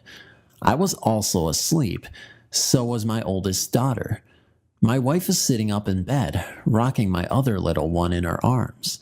She swears she was still awake, but kind of dozing off, with nothing but the light of the computer modem, not the monitor. Only gave little light in the room, enough to make out the shapes of the objects in the room. Also, everyone else in the house was asleep, so no sound other than the buzzing. The bed was in the corner of the room. She was sleeping near the wall, and I was on the outside of the bed. She said she looked in my area and saw something kind of moving, like the very top of someone's head. More like a child in the crawling position. She told me later that it was moving really slow down the side of the bed. She was so scared. She double-checked to see if it wasn't either of the girls that may have gotten up to play or something. They both aren't scared of the dark. They were both asleep. Slowly, it kept crawling towards the foot of the bed until it got to the corner. When it got there, she told me that it poked its head up just enough to see the black of the eyes. But without hesitating, it ducked back down the turned corner, crawling a little faster towards my wife. She told me that she lied down as fast as she could, thinking it saw her. But again, she swears that she was awake. She shook me and whispered my name over and over until I woke up. He sat up quick and asked what was wrong. She told me, but I didn't want to see anything either. And I admit, I was freaked out too. All of the strange experiences that I have had all my life from a kid to a grown man sort of gotten my nerves all crazy. That is the event that happened that night. My mom no longer lives in that house. The bathroom in that house always scared me. When I would take showers there, my face would get numb all the way down to my arms. Thanks again for reading. I'm an Ohio State Police patrolman, and on July 23rd, 2009, I was on patrol in Clark County. I was on my way to the Clark County OSP barracks to deliver paperwork on a case that was continued from Union County. While en route, everything flashed on my unit and my car stalled, but I was able to coast to a farmhouse on this county road I was traveling on. I coasted my unit into the driveway and saw an elderly gentleman walking out by the barn. He looked my way, but continued into the barn. I tried to get my unit started, but it was completely dead. After trying to reach dispatch on the radio with no luck, I noticed a high-powered pole transmission line adjacent to the property. I knew my handheld was useless unless I got far enough away, so I opted to try to use the farmer's phone since I couldn't get a cell phone signal either. I walked out to the barn where the old man had entered and hollered hello. As I was opening what appeared to be the door to the milk parlor, looking in, I again hollered hello, a little louder than before. Not hearing anything, I turned to walk to the house to see if maybe I had missed him. But as I turned around, he was standing behind me, which, I'll admit, startled me a little. The man had no expression on his face, when he asked if I was having car trouble, to which I replied, yes, and asked to borrow his phone. He pointed towards the house and told me we could walk there, or use the milk parlor if I wasn't going to be long, because he was getting ready to milk, and asked me if I wanted some water while I waited. I said yes and thanked him, and then proceeded to tell him that the parlor would suffice. I followed him into the barn, and he walked out through the barn while I used his phone. I told dispatch where I was and to dispatch a wrecker, and was told they would have a wrecker out in under 60 minutes. As I hung the phone up, the farmer was coming out, wiping his hands on a grease rag where he said he was working on the pump motor for the milking machine. I told him what dispatch had said, to which he said, let him push my car to the road so they will find it. I told him if it wasn't in the way, they could grab it there, to which he replied, nay, they never look in the driveway, so we best push it to the road. He told me I could set my glass on the picnic table, then to get in and steer, and he would push. Since it was on a downhill slope, he pushed it fairly easily. Once, on the edge of the road, I sat with my cruiser until the tow truck shows. The driver gets out of the truck and is looking up at the farm, all nervous, and says, we need to hurry and get out of here. I assured him all was okay. When we arrived at the barracks garage, everyone was standing around outside.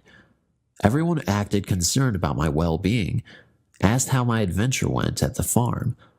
I said it went fine. Well, did you talk to the old farmer? Everyone wanted to know.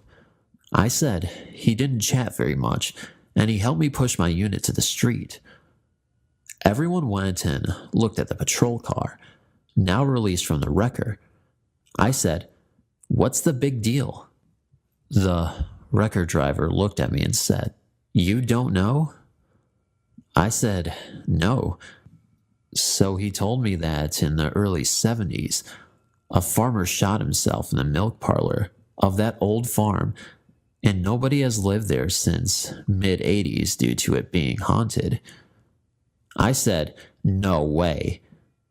An officer told me to jump in his patrol car and we'll drive out there. Long story short, it was a rundown, abandoned farm with dust and cobwebs everywhere and not a living soul anywhere. I had him pull into the driveway, and there sitting on the table was my glass where he had told me to set it. I walked to the barn, and the milk house was covered in dust. But oddly enough, the phone had fresh prints like it had been used.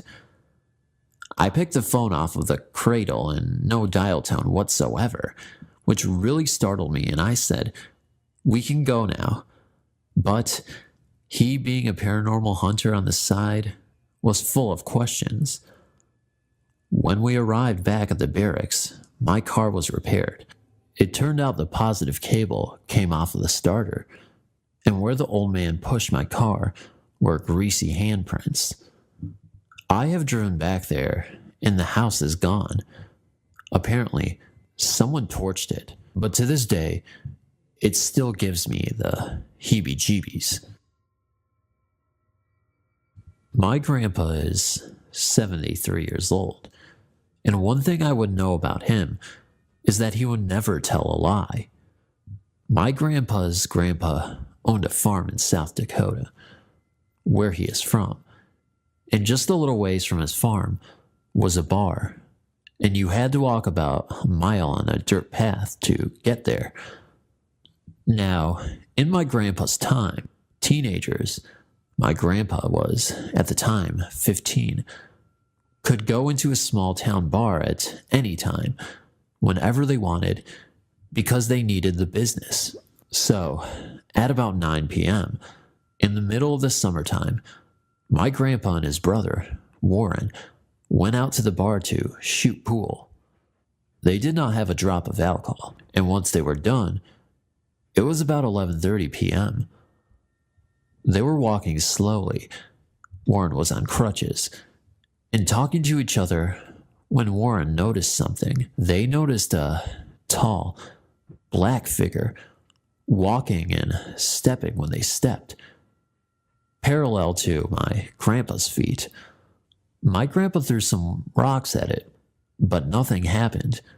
As it seemed, the rocks would go right through this figure. My grandpa, scared, ran as fast as he could, but forgot Warren behind him, and the figure disappeared. They hurried to their grandpa's farm, going as fast as they could, and eventually got there around 12:30 a.m.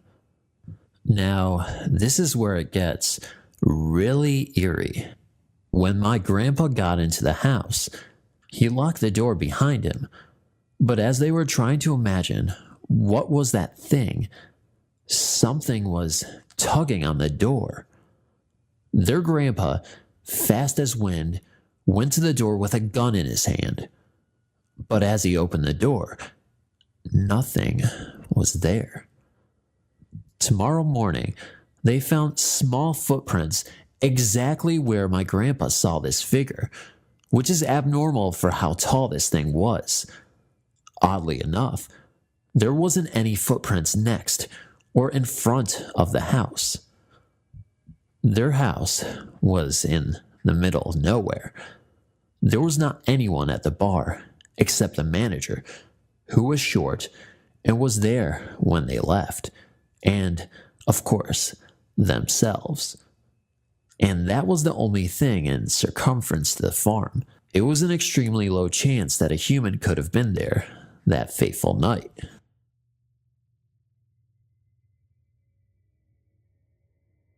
I have always been a skeptic when it comes to believing in ghosts, spirits, and the paranormal.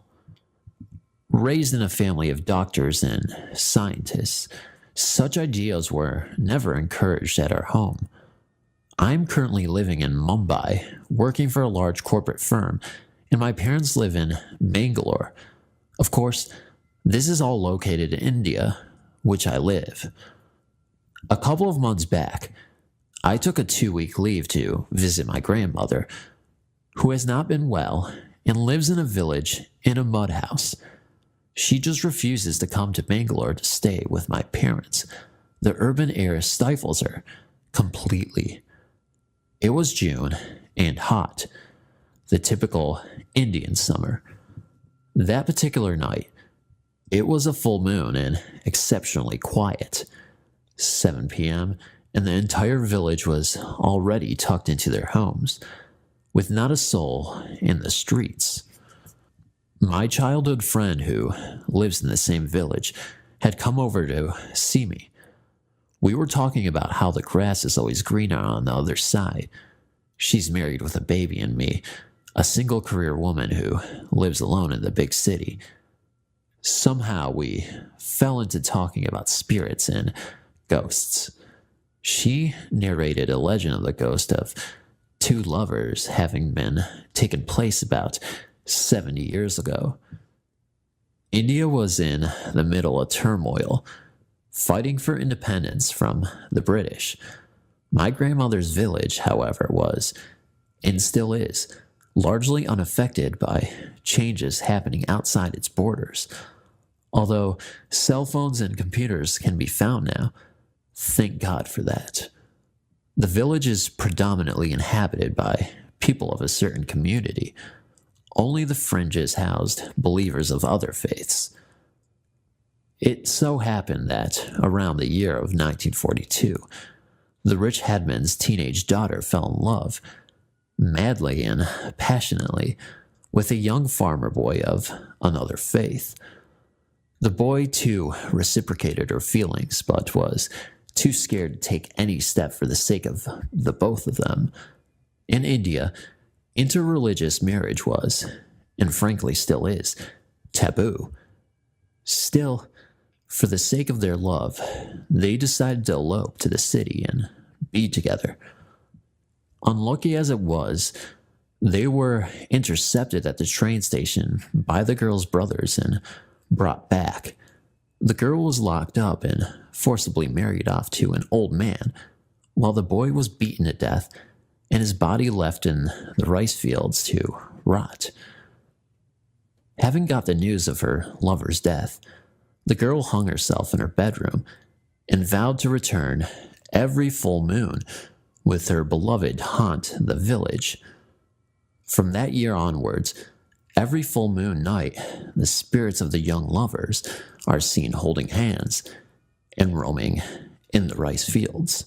Once my friend narrated this story to me, I burst out laughing, pretty sure that if the lovers are still seen, it is the only handiwork of people alive who want to keep the legend going.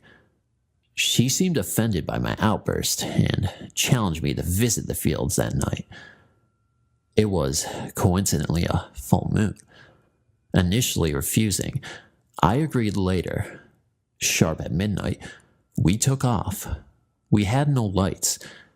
She insisted that it was for our own safety. As we left the village and walked towards the rice fields, I could feel a heavy air descend on me. I don't know if she too felt it or not, but we didn't talk about it anyway. Before we reached the rice fields, we encountered sugarcane fields. The grown sugar canes were taller than me. Walking through them has the same sounds as someone walking over dried leaves.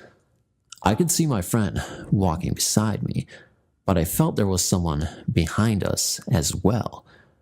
When I signaled the same to her with my fingers, she just asked me to be quiet and move on.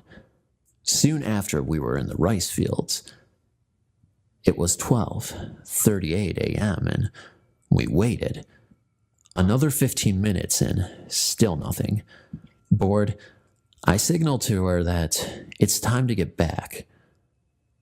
What happened next, I will never forget. I can vouch what I saw was real and not my imagination. You have to believe it coming from someone who was a non-believer. I felt a chill within my body and two white smoke-like silhouettes. One, a girl, the other, a boy, holding hands, appeared in front of my eyes. It was like they were walking on their own way, and I happened to be walking in front of them, rather them following us. They walked on and through my body, hence the eerie chill, and moved ahead to the rice fields, very much in love. I was stunned into silence and was mesmerized to see the smoke silhouettes gliding around the fields. I knew what I saw was no human, who was just trying to keep the legend alive. My friend showed me her watch. It was 2:30 a.m. We walked back in silence. I left for the city the next afternoon, having mentioned nothing to my grandmother. But as I left the village, I could swear that I had a nasty feeling, as if I am leaving someone behind. It's been more than a year now, and believe it or not, I want to go back and see them again. Thanks for reading. I've lived in the same town all my life. It's small and in the middle of the countryside, south of England. Around 2 years ago, me and a friend of mine called Lisa decided to go for a walk to this place we called the cow fields. To get to the cow fields, you have to go down a long, thin road that hasn't been used for years, surrounded by trees either side. The reason we go there is because of how beautiful it is, with all the rolling hills and streams. When we got to the fields, it was around 3:30 p.m. in the winter. We had about 2 hours of light left to explore around there. We sat on a small hill that has a stream to the right, and it curves round in front of you where there is a bridge to some fields to get back to the roads. I was looking over to the trees behind the stream in front, talking to Lisa and having a smoke, when I saw a figure. He was holding on to the trees, swaying back and forth in the wind with them, but it was more jaggedy. I didn't say anything to Lisa because I thought it was just my imagination, but it wasn't like I looked over and he disappeared. He was in the trees always, never left my sight. He'd sometimes move from tree to tree, hunched over and limping as he walked. It was quite far away, but I could still make out that he was wearing some kind of cap. It just looked like the shadow of a man. I noticed Lisa was looking over in that direction. I was panicking, but due to my mental health history, I didn't put it past just a lapse in my recovery. Lisa seemed to quiet down and started staring over in that direction. That's when I suggested we left. I wasn't sure what would happen, as we had to walk towards the figure to leave the fields. Both me and Lisa were hesitant. As we walked towards the bridge, the figure faded away. I was now 100% sure it was just me, and I had been making myself, thinking Lisa had seen something, when in reality, she was just looking at the trees and daydreaming. We walked through the remainder of the fields and got back to the road. As soon as we stopped on the road, I saw faces. I don't know how to explain it, but they were in the trees next to me. It looked as if someone had taken a picture with a slow exposure time as someone turned their head. But they were all moving, so blurred and gray, with their mouths gaping open. That was the last straw for me. I turned to Lisa, who was frantically looking side to side. I couldn't not say anything. I remember just thinking and talking so fast, like it burst out of me. I said, "Are you seeing this?" Without saying anything, she started sprinting down the road. I followed. She was in front of me by far. I looked behind me, and I saw the figure from the trees standing around 15 meters away from me. I ran faster. I turned around again a minute later, and there was nothing there. I slowed down because I just couldn't keep that pace up. I saw Lisa frantically looking at me over her shoulder. I looked behind me again, and the figure was there. He was probably around 4 meters behind me this time, just standing there, whilst I ran further away. I didn't want to look back again because I feared how close he would be. I kept running when I saw something out of the corner of my eye. Whatever was standing behind me now was now running next to me through the trees. I could see the cap on his head. The strange thing was, I couldn't see him if there was a gap in the trees, only when it was close to the trees. I finally got to the end of the road, and we were under a lamplight when we had started running. It was only just starting to get dark. Within about 3 minutes, it was almost pitch black. Before I had a chance to tell Lisa what I had just seen, she was crying hysterically, saying, "It was right behind you. He was standing right behind you." She also started talking about the faces and the man in the hat. I don't know what we saw, but I have never gone back to those fields. This is only the second telling of this tale in almost 40 years. In 1973, at the ever-observant age of 4, I had my first brush with the paranormal. On a hazy autumn morning, my mother unexpectedly interrupted my routine when she dressed me in new going somewhere clothes. She explained to me that we were to attend a wake that day. Even at that young age, I knew that a wake had something to do with death.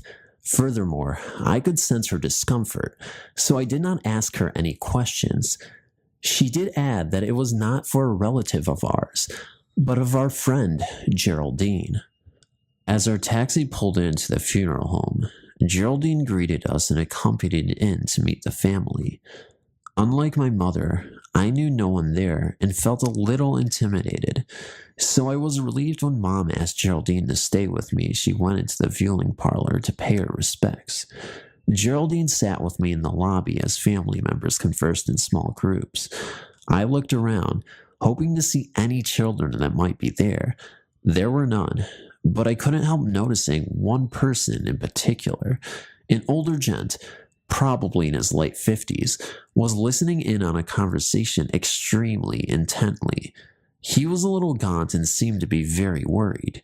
He stood there with his hand on his cheek, shoulder to shoulder with one of the mourners. I watched as he left this group to listen in on another and then another, looking a little more pained each time. No one even so much as looked at him. Interesting. I remember wondering, with my innocent and limited grasp of the concept of mortality, if he was the man we were here to see. With that, the man turned and looked directly at me. He looked at me inquisitively and then offered up a meek smile. My eyes widened, and I turned my gaze away. My heart racing, I could not resist looking back once more as I tugged on Geraldine's blouse. I successfully got her attention, but to my dismay, he could no longer be found. It was just then when my mother made her way back to us asking if I was ready to go home. I was more than willing. She thanked me for being a big boy and behaving so well while she was gone.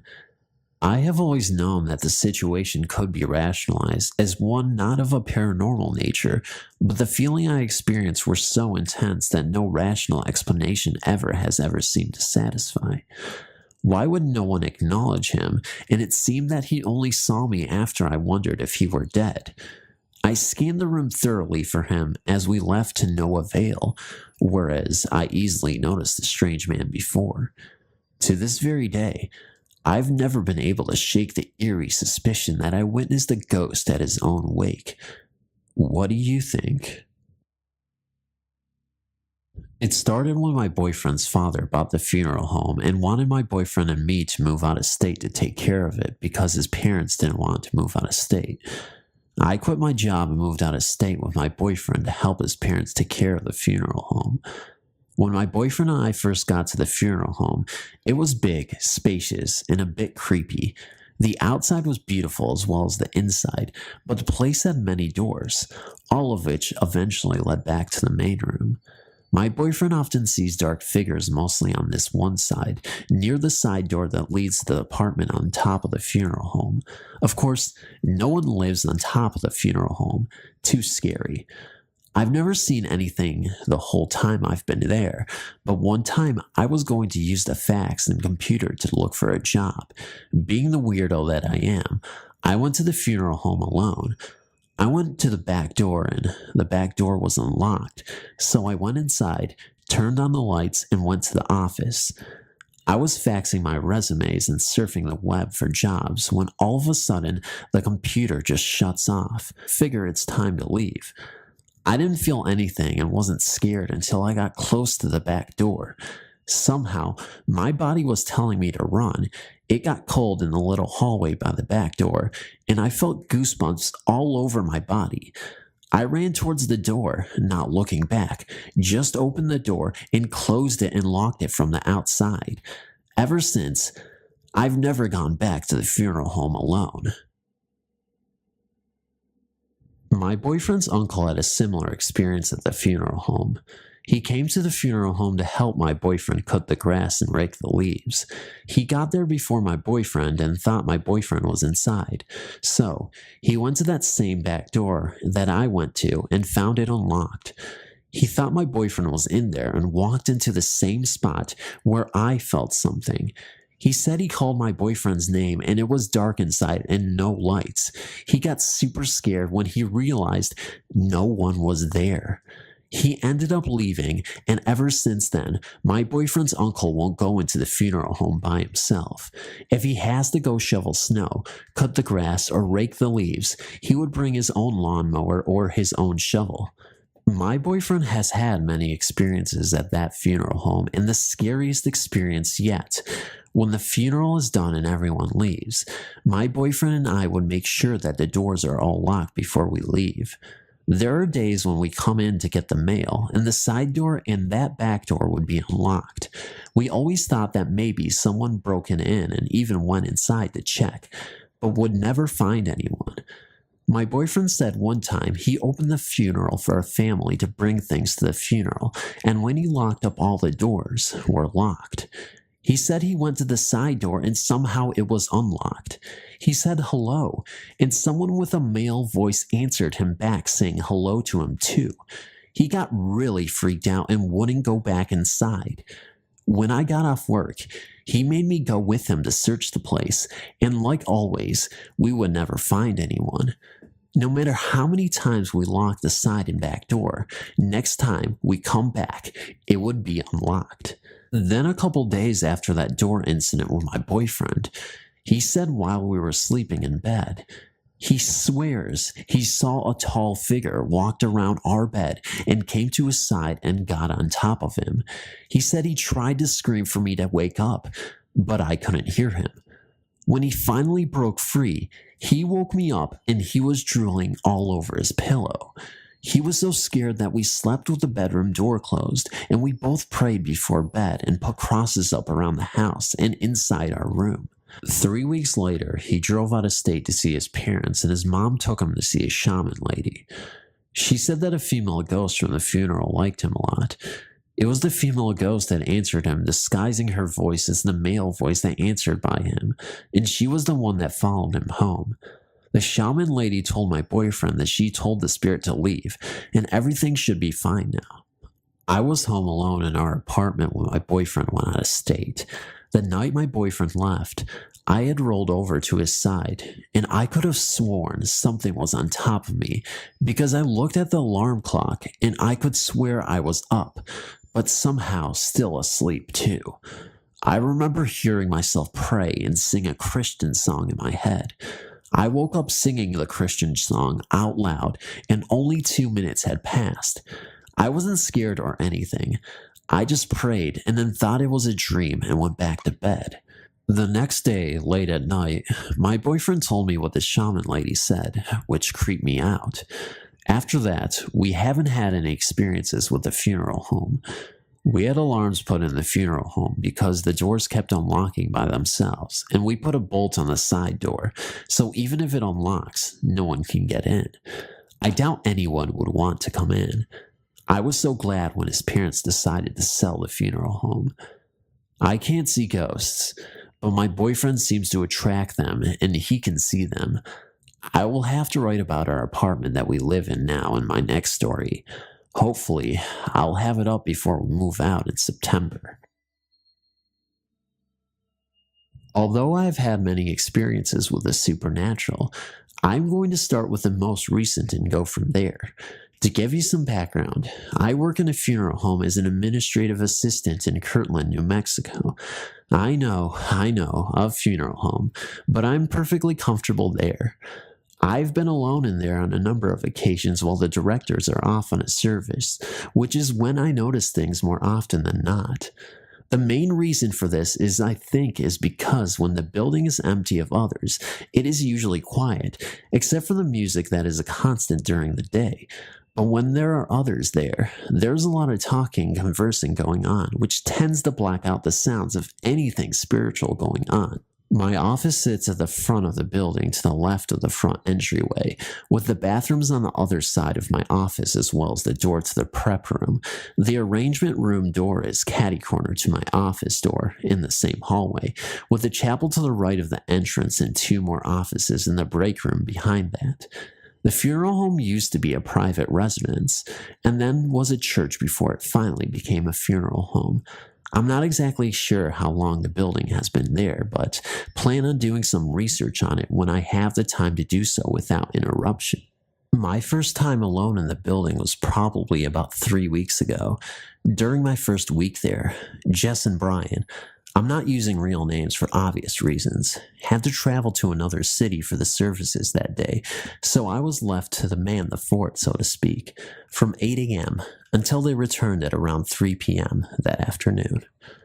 The first thing to happen was the sound of the front door opening and closing, including the little dinger going off, so I jumped up from the company computer, where I was working on some folders and books for a family, to go greet whoever it was that just came through the front door, only to find no one in the foyer. I shrugged it off as my imagination and went back into the office to continue with my work. As the minutes passed, I had forgotten all about the odd sounds of the front door and the dinger going off, and was deep into my work at that time, concentrating hard. By this time, it was about 10:45 a.m. I had been there for a couple of hours alone already and was doing just fine. Like I said, I don't get an uncomfortable feeling in there when I heard someone walking through the building from behind me. So I, once again, left the computer where I was working to go see if someone came in, and I missed hearing the dinger to the door going off. I started checking the rooms in front of the building, making a complete circle to the back and around to see the front of the building again, to find no one there. All I could think at this point was, it has got to be my imagination. And so, I went back to my office to resume working again. About 10 minutes or so had passed by at the time, so it was probably about 11 a.m. This time, when I felt a tap on my shoulder, I turned to look and no one was there yet again, so I said out loud, "Hello? Can I help you with something? Are you just curious about me because I'm new here, or are you wondering if I can tell that you're here?" I didn't get an answer much, as I would have liked one, just to know for sure that I wasn't losing it. The activity stopped after that, for the rest of the day anyway. Whoever or whatever is there in that building isn't harmful, or I would have felt very uncomfortable there alone, I'm sure. I've talked to Jess about it, which has been there for 3 years now, and she admits that she has had some experiences there as well, but never anything harmful, just more curious than anything. We do have some remains of an unclaimed person in our garage that we can't do anything with, so his remains stay there, but neither Jess or I know if it is actually him that is there, or if it's previous owners of the building. Whenever I enter the building, if no one's in the front entryway or close by, I always say hello, Teddy, just in case it is, in fact, the one who is in our garage. If it's not him, I'm sure that eventually whoever it is will let me know in some way, "Hey, that's not me, I am so-and-so," and I will change my new habits. Until then, I like to think it's Teddy, and he is just looking for acknowledgement to the fact that he is who he is. I do realize this could be my imagination, or even what could be chalked up to nervousness of being alone in a funeral home. However, I myself do not believe this is the case, since I've never felt uncomfortable there since my beginning. Thank you all for the chance to submit my story, and comments are welcome as long as they aren't derogatory. These events happened in 1985. Not sure if it was before or after my other story, Night Demon or Nightmare, but it was in the same year and does relate to it. One night, as my previous girlfriend and I were sleeping in our room, I found myself on the ceiling, an out-of-body experience, looking down at myself and my ex-partner. We were both laying on our back. My arm was extended out under her, and her head was slightly tilted, resting on my shoulder, and our heads gently conjunctured at the same point. I'll probably never get around to writing about my dream, but if I had to rate my own psychic ability, my dreams are the strongest aspect of them. The reason I say this is whilst I was on the ceiling, I was wondering if spiritually I could somehow enter my girlfriend's subconscious or dream and communicate to her, as other spirits have done with me in my dreams over the years. Just like my other story, Demon or Nightmare, when I grabbed my wife's foot from a state, looking for validation. I was attempting something similar, but with much more complexity. Something, by the way, that can't be done from this plane, but at the same time, I thought I'd give it a go. I'm sure most of you reading this story are probably glad you're not married to me. I understand, but it wasn't premeditated, more of a on the spur of the moment, if that makes any sense. As I started to descend from the ceiling, I was heading in the direction of my ex-partner, just at that point of landing on her. Once again, no idea what I was trying to do. She physically jumped with a moan of discomfort, which woke up me instantly, just in time to physically hear and feel myself. The last part of her discomfort. I know it was wrong, but if I'm to be honest when sharing my experiences, it serves a better purpose to tell you the whole truth about them. If you believe in karma, then this next experience may be just what it was. My ex-partner tragically lost her then boyfriend in a car accident about 12 months prior to our relationship. I have no doubt he was hanging around her, and from all reports, he was an alright type of guy, although somewhat of the jealous type. This one night, and it was after my out-of-body experience previously explained, I was laying in bed, awake this time. My ex-partner was asleep, both of us in a similar position as mentioned before, when all of a sudden, something jumped straight into my body. I've had quite a few encounters over the years with the paranormal, but this was the most threatening and invasive of them all. An awkward, compressed, chilling feeling. I remember thinking, no you don't. Whatever it was trying to occupy my body. It lasted about 15 to 20 seconds, and when it left, a few curse words flew with whatever or whoever it was. I don't know if he was trying to possess my body or whether it was payback for my previous out-of-body experience. Not sure. I think it was him, although I can't rule out something else related to my previous story. One other thing, although I never saw him, my ex-partner did. One night, when I was out of town, she saw him standing at the end of the bed. It gave her a fright from memory. This experience was over 25 years ago, and I'm at a point in my life now where I can look back at it and others to try and rationalize possible causes. Maybe I deserved it. Karma for attempting something I shouldn't have. I should also mention, I've never taken any type of drugs, recreational or prescription, that could create this type of illusion. Out of all my experiences, this was an undeniably real event. I would only be too happy to boil it down to my imagination. If that were the case, I'll accept any criticism if you do think it's karma. This is passed on to me by my mother. She never lies, and this story haunts me. Back where she lived, it was a rural one. Greens everywhere, wildlife. I've always had a weird feeling, or always uneasy feeling inside the house I lived in. It was an old rickety house, made by the local people around the area. I've no idea how old the house is, but it's old. Well, back when my mom was a kid, she and her cousin were best friends, lived in the same house. My auntie is the most happiest, most energetic, beautiful woman. She is the type of woman that would befriend anyone. In the middle of the night, my mom woke up to pee. The house is always full of people, but this night, she was alone for the first time. There she went up the stairs to the washroom, and my auntie was sitting on the toilet. In her hand was a knife, and she was carving the sink in a circular motion. My mom said she was very scared and frightened at the moment. My auntie then said, "I'm very tired." She sounded hoarse, like a man. My mom then ran out of the house calling everybody. She had to go out and run a couple of blocks of forest to find the nearest house. The story is not told fully. She said she came back to the house, and the men of the house went upstairs and took a hold of her. My mom heard thrashing, shouting, and grunting. Fast forward, they went to a spiritual person to help because she apparently was possessed by a traveling lone dwarf, and took my auntie as a host because she was always happy, making a lot of friends, and very beautiful. The spiritual man then said to bring everyone in the village, like it was some sort of ritual dinner or some sort. But the night was prepared, everyone in the village was at the house, and it was nighttime. There was grand food everywhere. I've no idea where my auntie is at the time, but my mom said that they were all grouped together or hugged in front of the house. There, a man spoke, and this is where it gets strange. The lights around them started shutting off and on. Then she heard banging, clashing, growling in the house even. The plates was being destroyed basically.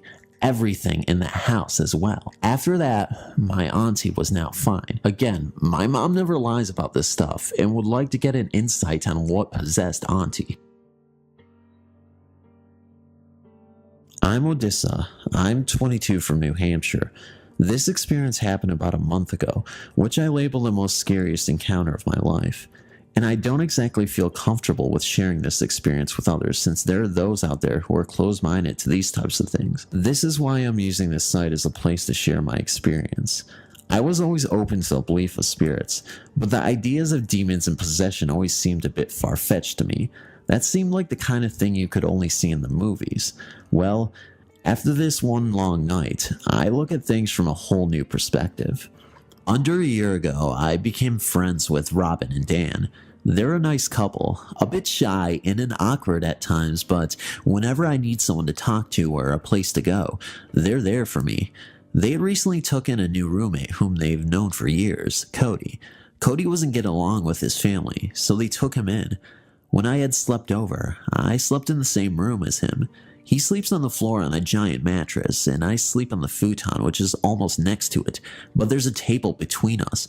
Robin and Dan sleep in their own room, which is out by the kitchen. The first 2 nights I slept over, I woke up during the night to hear Cody sleep whispering. It was the eeriest thing.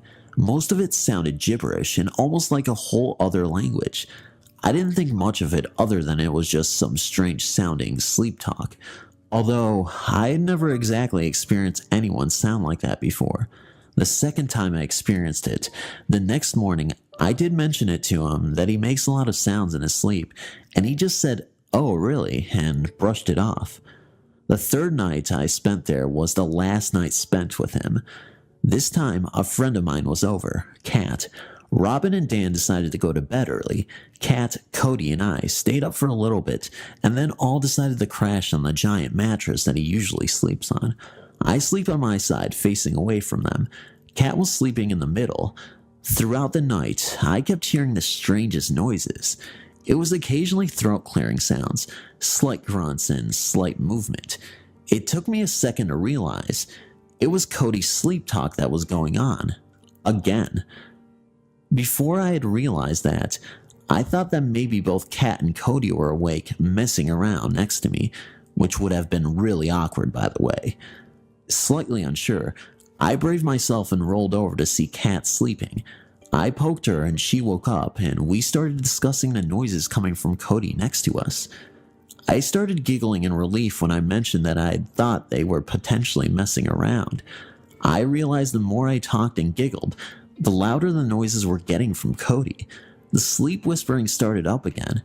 Now, finding the whole aspect of sleep talkers amusing, we came up with the idea of trying to talk to him to see if he would talk back to us in his sleeping state.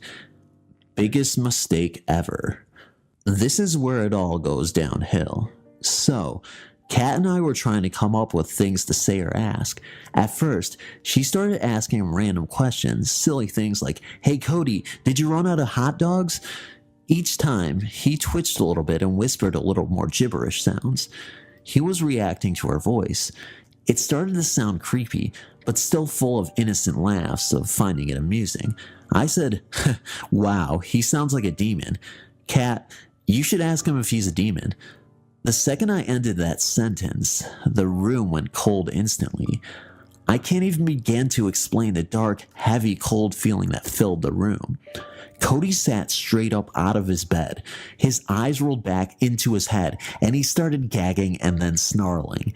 Kat and I, in such a stunned state, ran straight into the bathroom and locked the door. The fear inside me didn't even sink in yet. I wasn't exactly scared yet, just shocked and confused. I kept asking, what just happened? Cody's sleep whispering started to turn into actual sleep talking. The bathroom is across the room, so I couldn't hear everything that was being said or all of the noises coming from him. But the voice I did hear didn't even sound like his, but it was clearly coming from him. It was very deep. It was like there were two different voices talking back and forth in gibberish, another language with occasionally English. I kept hearing him say, "They are still in there." Kat was really upset and started to shake and cry. I was still in my own personal state of shock and denial. It crossed my mind, could this be a joke? But there was such a cold, heavy, dark feeling. Unfortunately, I knew it wasn't, but I wanted it to be. Finally, it went quiet. We probably waited in silence for probably a total of 15 minutes, while I worked up the courage to open the door and check in on him. Kat whispered that maybe he went back to sleep since I had been quiet for a while. I had an awful feeling in my stomach, but I put my hand on the doorknob and whipped the door open extremely fast. There he was, just sitting straight up on the mattress like he was waiting for me, looking me dead straight in the eyes in the most evil, demonic grin. Even though it was dark, it was almost like he had a ghastly glow. He was the only thing that stood out in the room, looking right at me. Instant panic. I slammed the door and locked it again. Now, the fear finally sunk inside of me. I started to get teary-eyed a little bit. I started to pray inside of my head. I was praying for this all to pass over and to be kept safe. He began talking again, started off with those gibberish noises while kind of making a clicking sort of sound, and then the deeper voice came out and said, "Open the door." Then we heard Cody's normal voice again, and it sounded like he's crying and whimpering. He starts to plead for Kat to open the door. Over and over again, he kept saying, "Kat, please, open the door. Kat, please." Kat looked at me, and she asked if she would say something back. I told her no. I said we need to just keep waiting this out. We were in there for such a long time. It must have been about 45 minutes that had passed. Throughout the whole time, I could hear Cody talking that gibberish talk from across the room as usual, but then the bathroom door started to vibrate. This is when I had enough. I knew there were 2 windows open in the apartment, and Dan and Robin were just a couple rooms away. I decided to scream and bang my fist on the door in hopes to get someone's attention.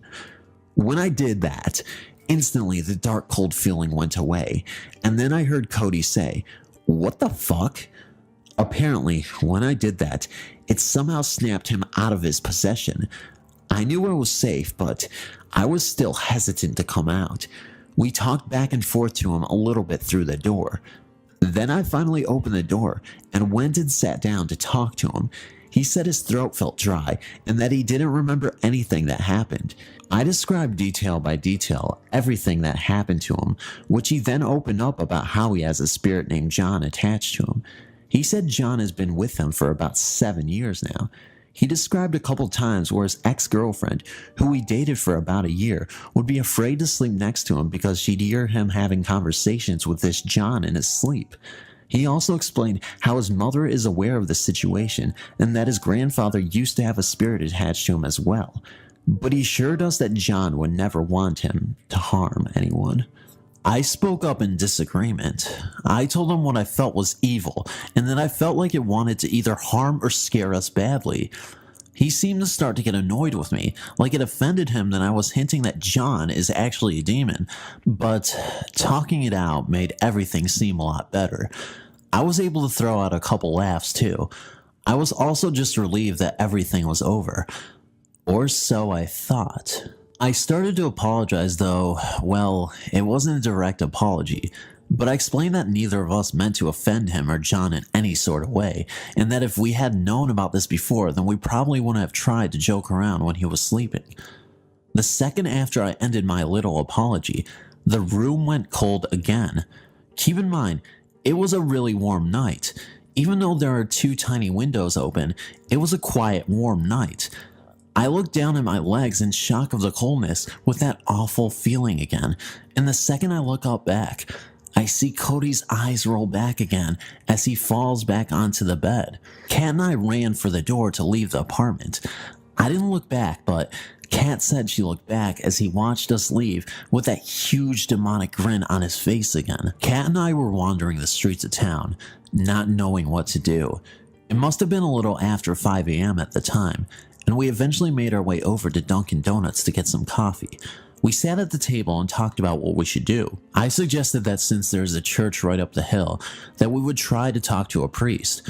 I just wanted some reassurance, or advice, or even a prayer or anything that would help the situation become better. She looked up a number on her phone and tried to call it.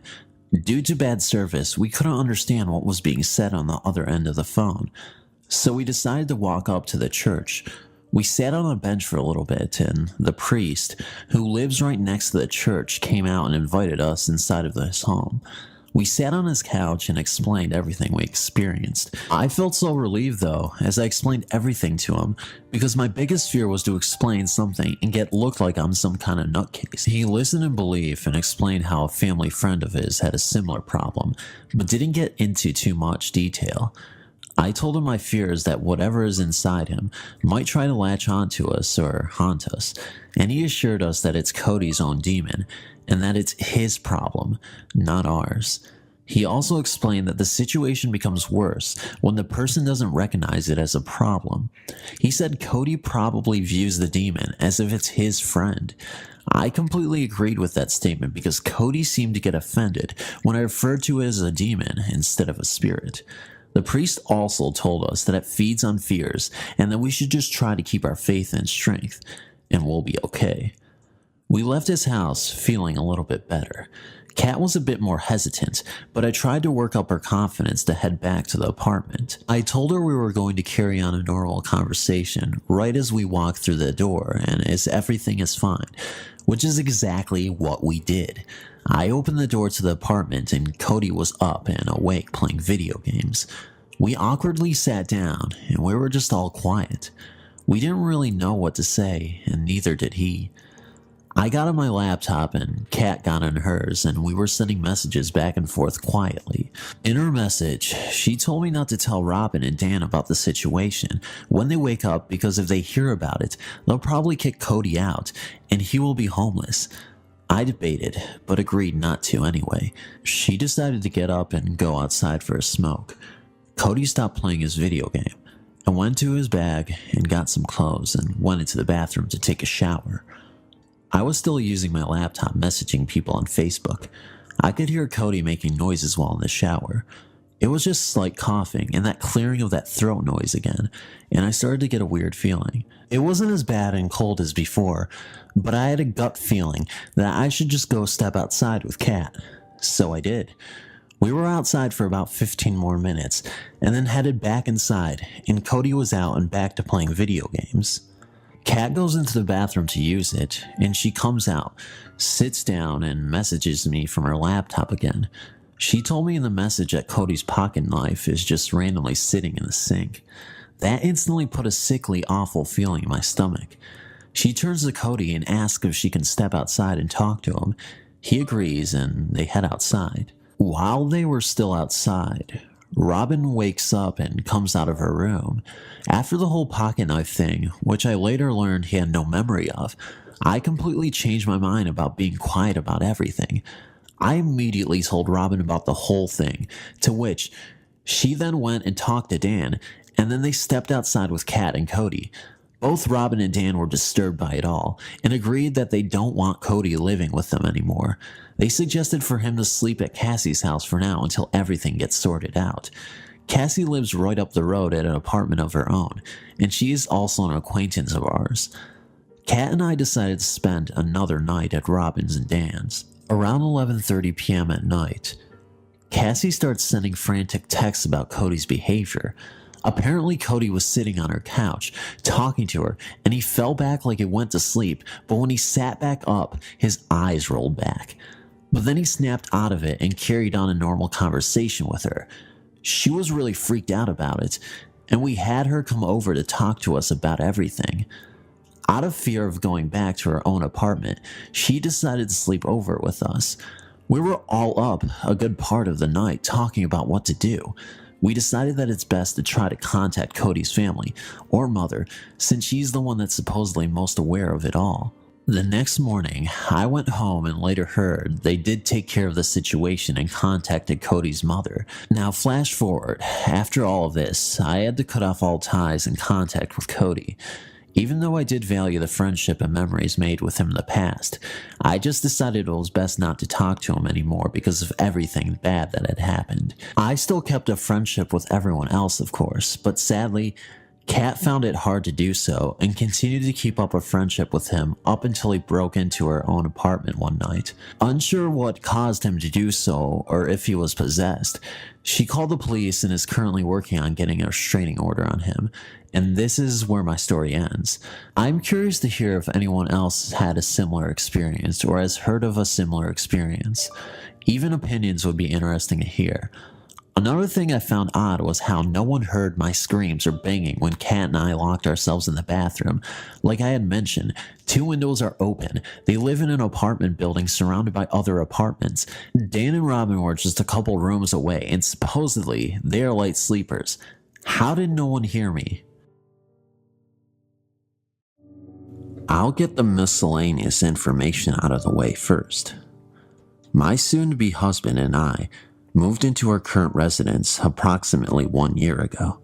So as far as I know, there was only one previous family who called this house their home, and nothing sinister has ever taken place on the premise. The house is a newer construct in a quiet residential neighborhood. Though I am not a skeptic, I've never had to deal with anything paranormal.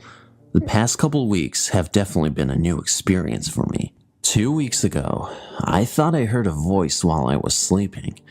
Asking my boyfriend if he'd said anything, I got no response.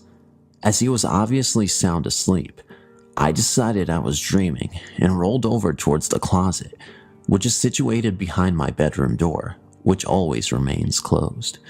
Though I considered getting up and drinking a glass of water, I stopped moving when I saw a fuzzy white form near the closet door. A sweater that I have hanging there moved as it passed underneath it.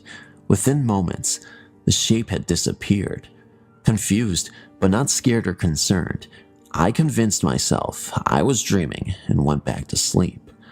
After that night, I've been consistently waking up between 3 a.m. and 4 a.m. Sometimes it is because of noises. Other times, the room just doesn't feel quite right.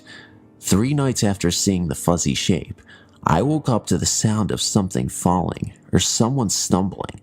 At least that's how it sounded to me. In the same place as the previous sighting, I saw the shape of a tall man. He was shadowy and seemed oddly formed. Slightly frightened at this time, I turned to press my face against my boyfriend's back. He did not wake up at all, and urged myself back to sleep. 4 nights ago, after continuing the pattern of waking up between 3 and 4 a.m., I was startled awake because the temperature plummeted in my normally hot room. Though it is usually humid enough in the bedroom so that I can't sleep without an industrial fan blowing at full strength, and though it is the middle of summer, the temperature became absolutely frigid. I was shivering and my skin was cold to the touch.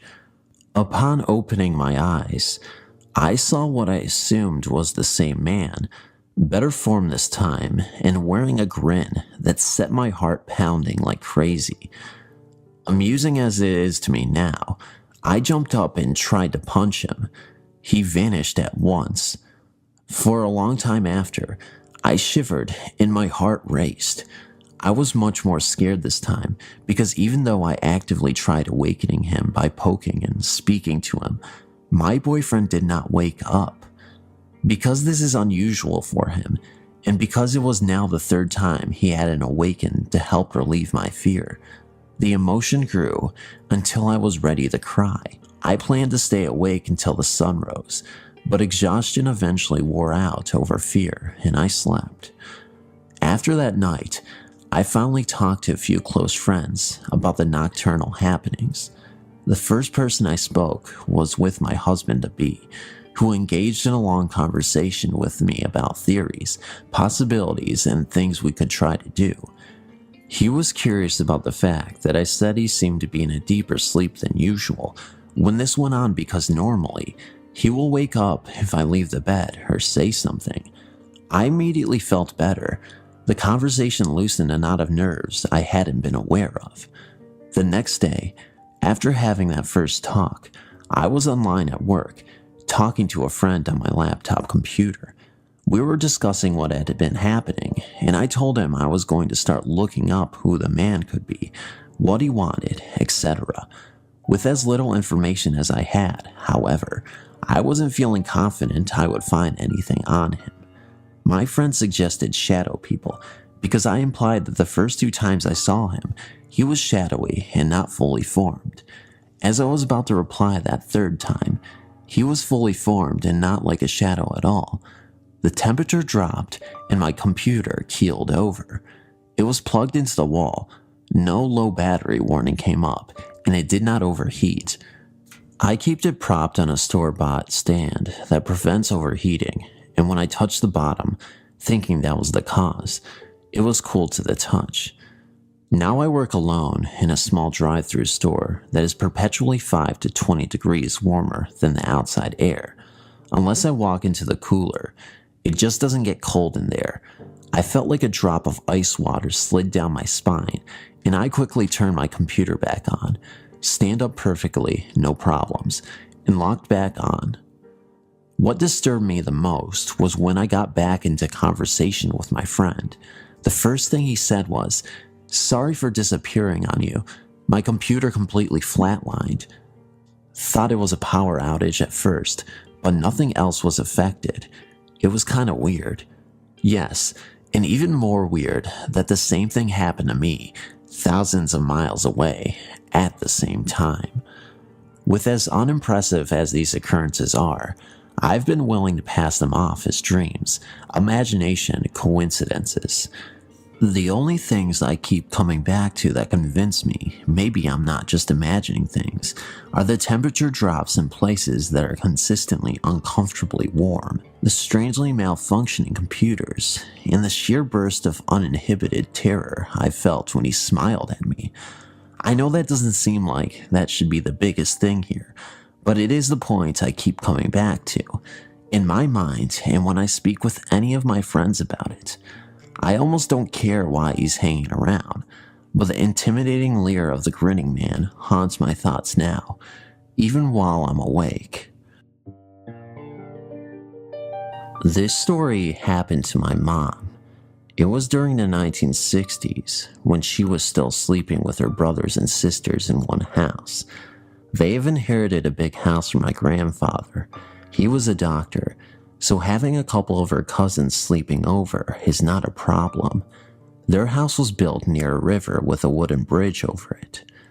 Here's where her story begins. All of them came home late from a party. They were all tired and decided to call it a night and went to their own rooms. My mom was staying with 2 of her sisters in one room. Her bed was located right beside a big window that's made out of wood and would just open from the middle, then the shutters will just slide from side to side. That night, due to excessive drinking, my mom woke up because she needs to go to the bathroom, so she went back to bed. When she was about to doze off, she could feel something or someone was watching her. She opened her eyes and she saw a lady with long black hair outside their window. She was also wearing a black dress, and her eyes were red. The lady was staring at her with a creepy grin on her face. My mom couldn't move. The scary part of it was, my mom's room was located at the 2nd floor. In short, the lady was floating. She tried to call her sisters, but they could not hear her. She felt so scared and just covered herself with her quilt. After a few minutes, she tried to check if the lady was gone, but when she peeped out of her quilt, the lady was still there, staring and grinning at her. We live in a haunted house. It is really not bad once you get used to it. In fact, at times, when there's no activity, you can actually get a little lonesome for them. We moved here in 1982. It wasn't long after we settled into our new house that we bumped into the former owner at the local church. She asked us if we had seen the ghost. We didn't know what she was talking about. She said it sometimes appears in the front bedroom, our daughter's room, as a shadowy figure of a woman in a rocking chair. Our daughter overheard us talking about it and she said, "Oh, that must be the lady who sits in the chair at my desk at night. She doesn't bother me, just sits there kind of watching after me." We had noticed some strange things in the house, but put them off to natural causes such as the reoccurring footsteps in the hardwood floors after we went to bed, the strange way the television would turn on and off by itself, other electric appliances doing funny things, and objects disappearing then turning up somewhere else, but we dismissed the idea of it being ghosts until one late night. My wife woke up thirsty in the middle of the night, so she went to the kitchen to get a drink. When she got to the living room, she saw someone in the shadows in the middle of the room. Thinking one of the kids had gotten out of bed, she hollered, "Get your butt back in bed." The figure streaked off and disappeared. It didn't go around the sofa, it went through the sofa. It didn't walk, it glided. It was the figure of a woman with long black hair. The kids were sound asleep in their beds. My wife came back to bed without her water. My first experience with her was about 10 p.m. one night. I was walking home from next door, and as I approached the driveway, I saw a figure of a woman walking in the drive. She was cutting across the edge of the lawn on the north side of my shop about 20 feet away. The light on the north side of the shop was on, illuminating her faintly. I could make out no details of her, only a dark figure of a slender woman walking briskly towards our house from the west. As I got in range of the motion detector light on the east side of my workshop, it came on. The figure vanished. This phantom female I saw matched the description of the dark woman other family members have seen in our house. But the dark woman is not the only spirit in our home. We have discovered there are others. Some are shy and reclusive. Some are a little mischievous and playful. They like to play with stuff, just to let you know they are there, I think. They hide things. You put something down and a minute later it is gone. You search all over and then find it right back where you laid it in the first place. They turn things on and off. TVs, radios, just about anything, even water faucets. One morning, my son went into the kitchen to get a drink of water. Dad, come here." I went into the kitchen to see what was wrong. "What's this all about?" my son asked. He was standing back from the sink, pointing to the faucet which was running full blast. My wife was standing beside him. "The knob is turned off, but it's still running," he said. We stood and watched it for a minute. Figuring a faulty valve, I started to walk towards the sink to try to turn it off by myself, and suddenly, it just stopped. Turned off all by itself. I looked it over, turned it on, and then turned it back off again. It worked fine. I checked the valves the next day, and everything was functioning properly and has worked fine since. TVs are a real favorite. I was waking up from a nap one evening when I heard the television on in the living room. I assumed my son was home and was watching a movie. As I arose, I heard the television turn off. When I went into the living room, the lights were off, the television was off, the door was still locked, and my son was not there. My wife and I were the only people in the house, and she was still sleeping. I turned on the television, and the same movie I had heard from the bedroom was playing. Radios are popular with them too. On another occasion with my wife, my daughter and I were watching television in the living room. All of a sudden, the CD player comes on and starts playing a CD at high volume. My wife got up and turned it off. Reaction from all of us was very casual. "Go to grandma's if you want to listen to music. We are watching TV," I jokingly said out loud. At the time, my mother was living in a mobile home behind the property. My sister was staying with her. I found out the next day they took my suggestion to heart. My sister called. "I went out to go to work," she said. "The radio in the van was playing. I thought someone left it on. Oh great, now the battery will be dead," I thought. Then I realized the radio doesn't work unless the key is on. I was holding the key in my hand. That's weird, I thought. I unlocked the door and I reached in to turn off the radio and it was already off. It quit playing when I touched it, so I put the keys in the ignition and turned on the radio and it came on. I turned off the ignition and it went off. Ignition on, radio on. Ignition off, radio off. Does not work without a key. How is it playing without the key in the ignition and the knob turned off?" she asked. We have all gotten used to our ghosts now. Our children have grown up around them and have their own stories. Their friends and ours have all been scared out of their wits a time or two, but are accustomed to it now. New friends take a little time to get acclimated though. My son was in his teenage years and most of his friends knew about our house. His new friend Jason did not though. My wife and I had gone out for the evening and my son was having a party. All his friends were over. Everyone was having a good time but Jason. He was tired. Jason was new to Tommy's parties. Jason was also new to our house. If he had known about the things that happened here, he might have not left the main group and gone to the game room where it was quiet. Most of our friends know and have experienced eerie things while here with enough frequency that it really doesn't surprise them. But Jason was new, ripe picklings for a mischievous ghost. So Jason left the party and went into the game room by himself, where he laid on the floor to get a little rest. My son and his friends were only a little surprised to see Jason run into the living room pale and frightened. The pinball machine, Jason said. Flash Gordon, it came on all by itself and started playing itself. There's nobody in there, and it just came on and started playing. Yeah, so? Responded my son's other friend, who was so accustomed to such things here. Flash was Philip's favorite machine, my son explained casually. Philip was our nephew who died in an accident a short time before. He was probably just enjoying a round of pinball, said my son. He is a nice guy. He won't bother you.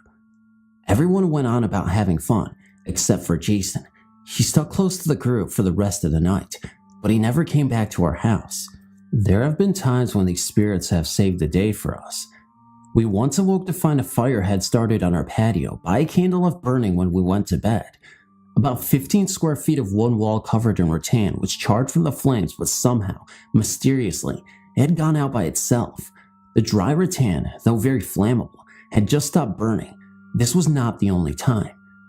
It had only been a couple of weeks since we buried my wife's brother, Virgil. Tragically, he was killed by a car while walking home. My wife had been cleaning out his mobile home next door.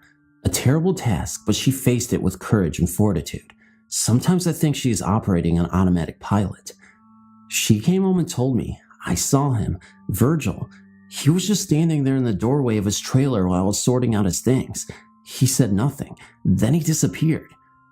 A few days after that, my dad came into the shop where I was working. Do you know the door on Virgil's mobile home is open? He asked. No, I replied. I'll check it out. The home was vacant since Virgil died. We were watching his property while probate proceeded. I walked over and saw the front door ajar. I feared the worst, that the vacant home had been broken into. We were careful to lock the door and no one else had a key. I carefully entered the premises. The overwhelming odor was unmistakable. Propane, strong. I had to exit immediately. A gas leak. The house was full of it. I went to the rear of the home and found the main gas valve. I turned it off. Covering my mouth, I entered the home again. Quickly, I began opening windows. I could not stay in there for very long. I can't believe this place didn't blow up, I said to myself. It's a good thing the front door was open, but how did the front door get open anyway? Sometimes they go with us, sort of a spirit field trip, I suppose. In 1998, my wife and I took on extra jobs. I was managing and bartending at a local hotel bar, and my wife was the cocktail waitress. I guess they got lonesome for us. No one at home to pester and all, maybe just bored. So they started going to work with us. We were at the lounge. It started out small, TV on, TV off, glasses doing funny stuff, that sort of thing. We had closed for the night. It was clean up time. I was walking to the kitchen when I heard a noise from the juice box. The pages of cards, which show the selections, were flipping on their own. Page after page flipped, all in one direction, then it would switch and go back the other direction. This was just the start. They seemed to prefer after hours at the bar. We were cleaning up one night when we decided the small table and chairs would look better if I moved them farther away from the pool table. I moved them over near the dance floor. I proceeded to clean the rest of the bar. When I turned around, the table and chairs we moved are back in their original positions by the pool table. The next night we decided to mess with them. After closing, we rearranged the entire setup in the bar, tables, chairs, everything. Then we went to my office, got our stuff together to go home, and walked out to find everything back where it was originally. What had taken us a couple of hours to do, they had accomplished in a few minutes. We have lived here in the magic spot about 25 years now. I have notebooks full of activity, notes about ghostly occurrences, sightings, etc. We've never tried photography, but being an artist, I've done paintings of some of the entities we have here. We also experience really odd weather patterns, most often in the winter.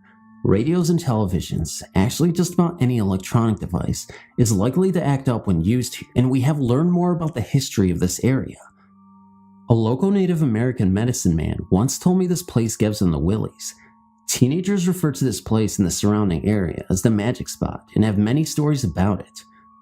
Over the years, we have actually had a good relationship with our ghosts, though at times mischievous. For the most part, they just go about their own business and we do the same.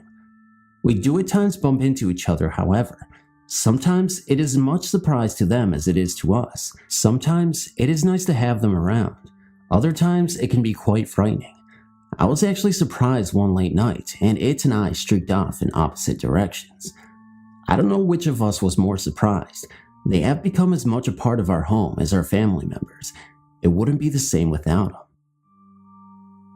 As the youngest of 5 children, all boys, and the son of the 7th daughter, of the 7th daughter, of the 7th daughter, supernatural followers will know that means a white witch. I've seen many strange things. I and my brothers grew up in what would be described as a haunted house. At a very young age, I loved to play in my parents' bedroom, which overlooked the landing, first 2 steps, and small landing at the top of the stairs. On an almost daily basis, I saw shadows walking along the landing.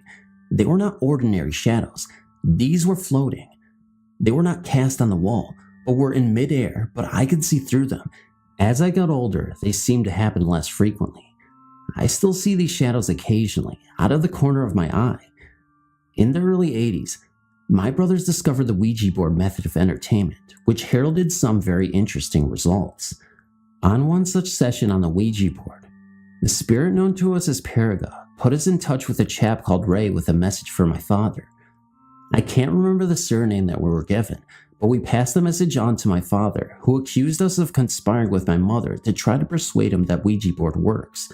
Of course, this was simply not the case. It turned out that his friend Ray had committed suicide while my eldest brother was very young. Therefore, it would be impossible for us to know anything about it unless we were told by someone. We simply had no knowledge prior to the session of events that had taken place so many years before.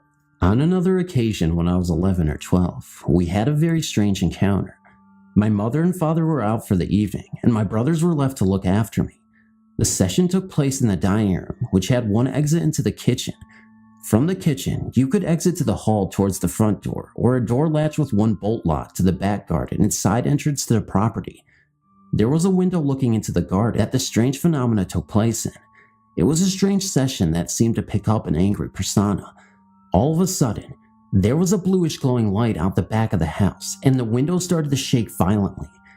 As we made a mad dash for the kitchen, the door to the back garden also started to shake violently. We all ran for our lives out the front door and scattered in all directions up and down the road. There was snow on the ground, and I was dressed in PJs and no shoes. It was almost half an hour and much deliberation before we returned to the house and went in. There were no signs of any strange happenings. We used playing cards with letters drawn on the back and yes and no written on separate cards and numbers in the middle of the table in a row, and some excellent shaped wine glasses that were virtually impossible to push. In an early experiment, the glass zoomed round and round with great speed. All of a sudden, it left the table lifting up to the top corner of the room and smashing into small pieces. Even the stem and base broke into pieces, the biggest the size of your little fingernail. Anyone who has ever broken a wine glass will know it takes a tremendous force to break the stem and base to that extent. In 1985, at the age of 15, I was walking home to the family home around 10 p.m. from a friend's house. It was a wet and windy night, and I walked with the collar up on my coat with my chin tucked into the top of my zip, only looking up every now and then to see where I was going. There is a small village in the outskirts of the city, just down the road from the family home.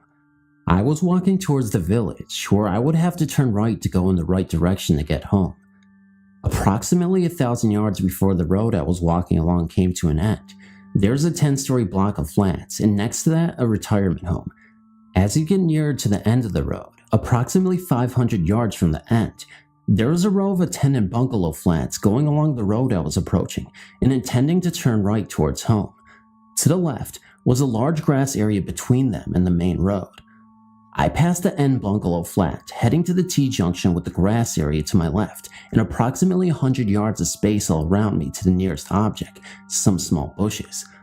All of a sudden, I saw a pair of brown shoes come into view a couple of steps in front of me. Startled, I looked up to see an elderly gentleman in front of me. I took a step sideways and went around him. Something struck me as strange, and after a few more steps, I turned around to see nobody behind me. There was absolutely no way that the old man walking slowly with a walking stick could possibly have moved quick enough to get behind something to obscure him from my view in such a short time. In fact, the distance between me and the nearest object was too great for Ben Johnson at his prime to reach before I turned around. It wasn't until I thought about it while walking home that it struck me what it was that was so strange about the gentleman when I first laid eyes on him. Despite being quite persistent, rain and strong wind driving the rain, the man was dry and there were no drops hitting him. He was all dressed in brown shoes, suit, and flat cap. I can't remember the color of his shirt or if he was wearing a tie, but I will never forget his face as he smiled a gentle smile of thanks as he moved out of his way. His features were very clear. I've never seen him since. This village was quite a friendly community where most people knew everyone else, but I did not recognize this gentleman. There were many strange things that happened in the family home, from power cuts that were localized to just our house and the whole street. We had electricity meters that took coins to pay for the electricity supply. If the electricity went out, it should need to be topped up by popping a coin in the slot. Even after putting money in the meter, the electricity would not work. It would be found to have been switched off, and in those days, there were no such things as circuit breakers that would trip the switch. When my father knocked out the dining room window to put in a patio door, we found 3 patio negatives of an old gypsy man. The first of him, out the front of his caravan. Another of him stood on the caravan steps, and the last of him laid out dead. We intended to have them developed. They were missing from the place we put them. We assumed they fell down behind the kitchen cabinet where they were left. When the kitchen was remodeled, there was no signs of them, and other things we assumed had fallen down behind the cabinets. On many occasions, I've told certain people to answer the phone because it was for them, and it was. The problem was the phone had not actually rung until after I had told them, but within a few seconds. I can't explain it, but it still happens. It was in October of 2004, around 3:30 in the morning. I was slowly waking and was in the state where I could hear the TV, but wasn't quite awake. I remember having this eerie, scared feeling, and in my sleep started singing Jesus Loves Me, the old childhood Sunday school song. Anyways, I remember feeling a presence on my legs, real heavy, and I felt something was watching me. I snapped awake and moved, and the thing made a swooshing noise, and my cat even looked up in the air where this went over my head and out the door. I was on the couch and the front door was behind me. My cat was acting funny even before this, and at times I would come home and feel a nervous, scared feeling like someone was in the house. That's when I saw it. It was the silhouette of the Hat Man. I looked petrified, and I couldn't just shake the feeling. It was almost inside my head, like it was screaming voices at me. The voices released from the Hat Man into my head were all mumbled, so I couldn't really understand any of them. A split second later, there is silence, and the Hat Man slowly fades into the abyss, actually fading into the TV screen, once and for all. I don't know if this has anything to do with the paranormal, or if I'm just losing my mind. Was it sleep paralysis? Was the Hat Man real? Or was it just all in my imagination? I have no idea, but I'm kind of hoping and praying to God and Jesus that this doesn't even exist, and that I'm all hallucinating this just to make myself feel better. As I previously stated, my cat has even noticed weird things that have occurred in this house, and I'm just not sure what to trust anymore. Are my senses going crazy? Am I just in touch with the paranormal? Am I opening up another portal to the paranormal dimension in which beings and spirits, including the Hat Man, come to greet me with demonic images and voices in my head? I don't know, but I'm just hoping that I will never find out the true answer to this mystery. Thank you so much for reading. I know it's short, but thank you. I have an interesting ghost story for you. 3 of my friends, my sister and I, are currently going to a school in an old-fashioned building that used to be an Eagles club. During the first 2 months that I was going to this school, I had an odd dream. I dreamt that our school had this odd catwalk that had never been there before. It was like you were seeing into the attic. There were 2 little girls that looked like sisters who were playing up there. It was all decked up real nice-like, and they had what looked like party dresses on. Every time I left the building, they would just stare off into the distance with these really looking gloomy eyes. Yet when I was in the building, they would play with their little dollhouse. About 2 months later, the owner of the building took a few of us up to the attic. When I got up there, I immediately noticed what it was. The little girl's room, only it looked older and less used. When we left a few minutes later, 2 girls claimed to have seen a little girl that looked about 10, and 1 girl claimed to have heard voices. I doubt that she did because she had known about my dream beforehand, but one other girl who saw a little girl hadn't known about anything. When we downloaded the pictures we had taken, there was a lot of activity in them. Lots of mist and light in a very dim and dry attic. Not too long ago, we took a tape recorder and taped a small amount of sound. When we played it back, we could faintly hear "We're going to kill you" in the background. When we taped a second time, we caught a man's voice saying, "Hey, come here, come back," with the small childlike whispers in the background. No one was talking, and there were no men in the room. Plus, we taped in an area that is sealed off to the rest of the school. Sorry that this was so long, but I thought it was important to get in the details. 4 years ago, I was 9 at the time. Me and my family all lived in a house with our grandparents. We always visited my other grandmother, who lived alone. She had a really creepy house. Whenever we visited, me and my brothers or sister would spend the night there to keep her company. We would have extremely scary experiences. Up until I was 9, I hardly had any encounters with ghosts, but then it started to occur more frequently. I would hear really loud stomping over me, and the chandelier would start shaking. It was like having an elephant running around upstairs. I remember I would be really annoyed and go upstairs to see what was up. My brother loved to jump around, but he was next to me watching TV, and it was common sense that grandmothers didn't start jumping around like that. Of course, I went upstairs and found nothing. Other times, when I was in my grandmother's room, about to go to sleep, she had a king-size bed that we both slept in together.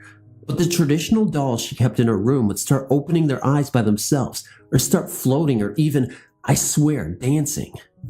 I would be so freaked out, I'd try to wake my grandmother, but she didn't believe in ghosts, and as usual, whenever I pointed something strange out to her, she'd just scoff. But I would also hear a girl crying, or when we had a dog, someone played catch with it and threw the ball around. My dad and his friends had always heard the stomping.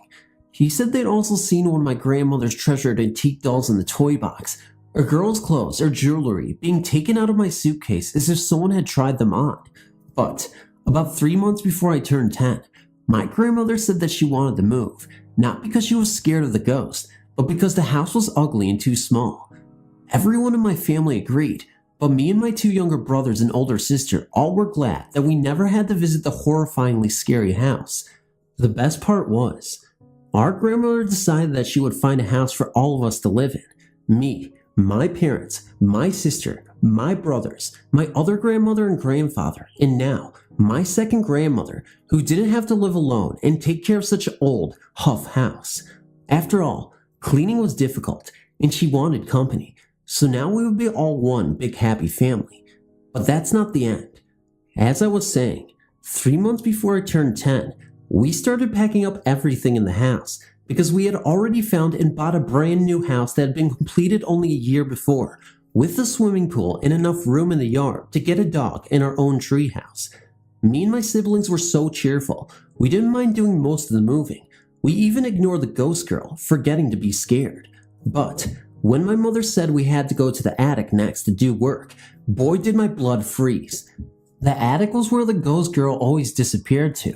The rooftop was where we always saw the little girl sitting on during storms, and the worst part was that the attic had a lot of stuff there, so we would be spending practically a week hauling all the junk out of there.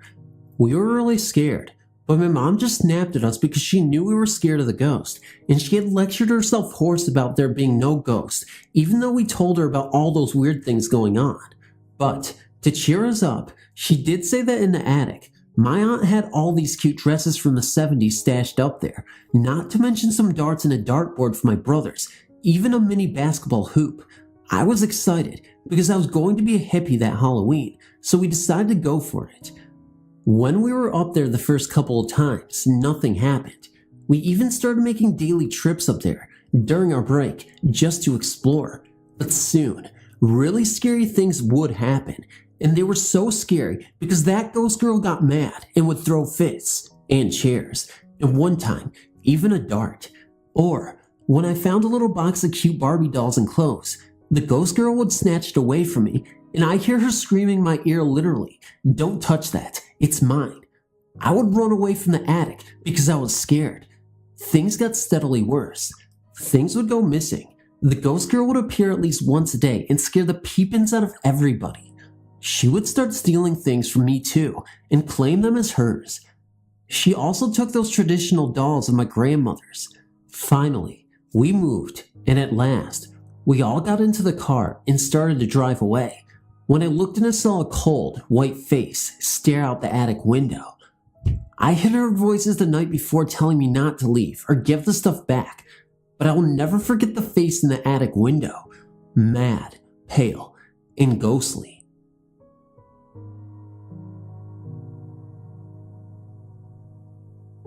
I will relate an occurrence that happened 47 years ago.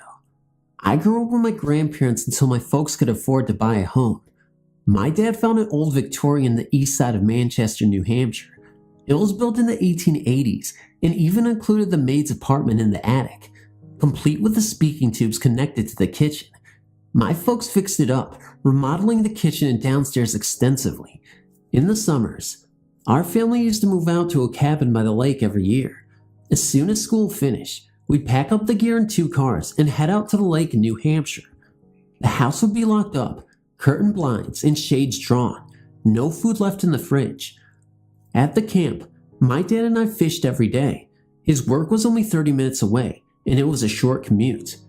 By the time I was 16 or 17, I started playing frequently in the local youth golf tournaments, and often was right back in my regular neighborhood playing at one of the local courses. After playing, I used to commute back to the lake most of the times, but one tournament had me starting at 7 o'clock in the morning after the qualifying round, so I started to stay over.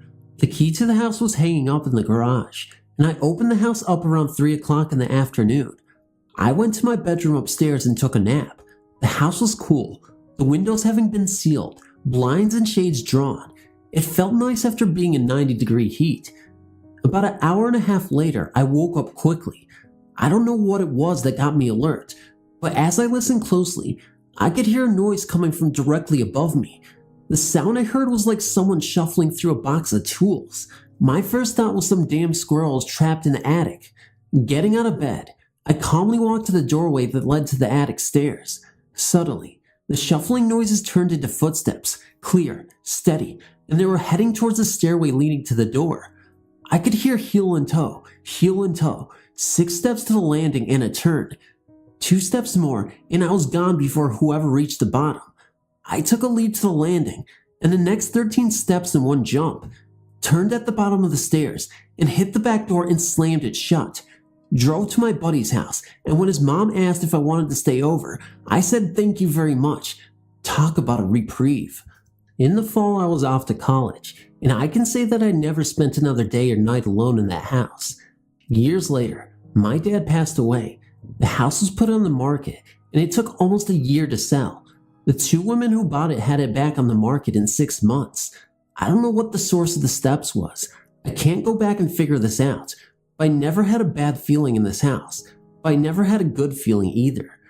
I never told anyone about this, and I used to wonder about whether my brother or sisters were in danger. Nobody had ever broken into the house. We upgraded all the locks on the doors and windows when we moved in 10 years before. There's no reason that anyone could have been in that attic. Someday, I will ask my brother if anything ever happened there that caught his attention. He'll probably figure it was the 60s that did this to me. Thanks for reading.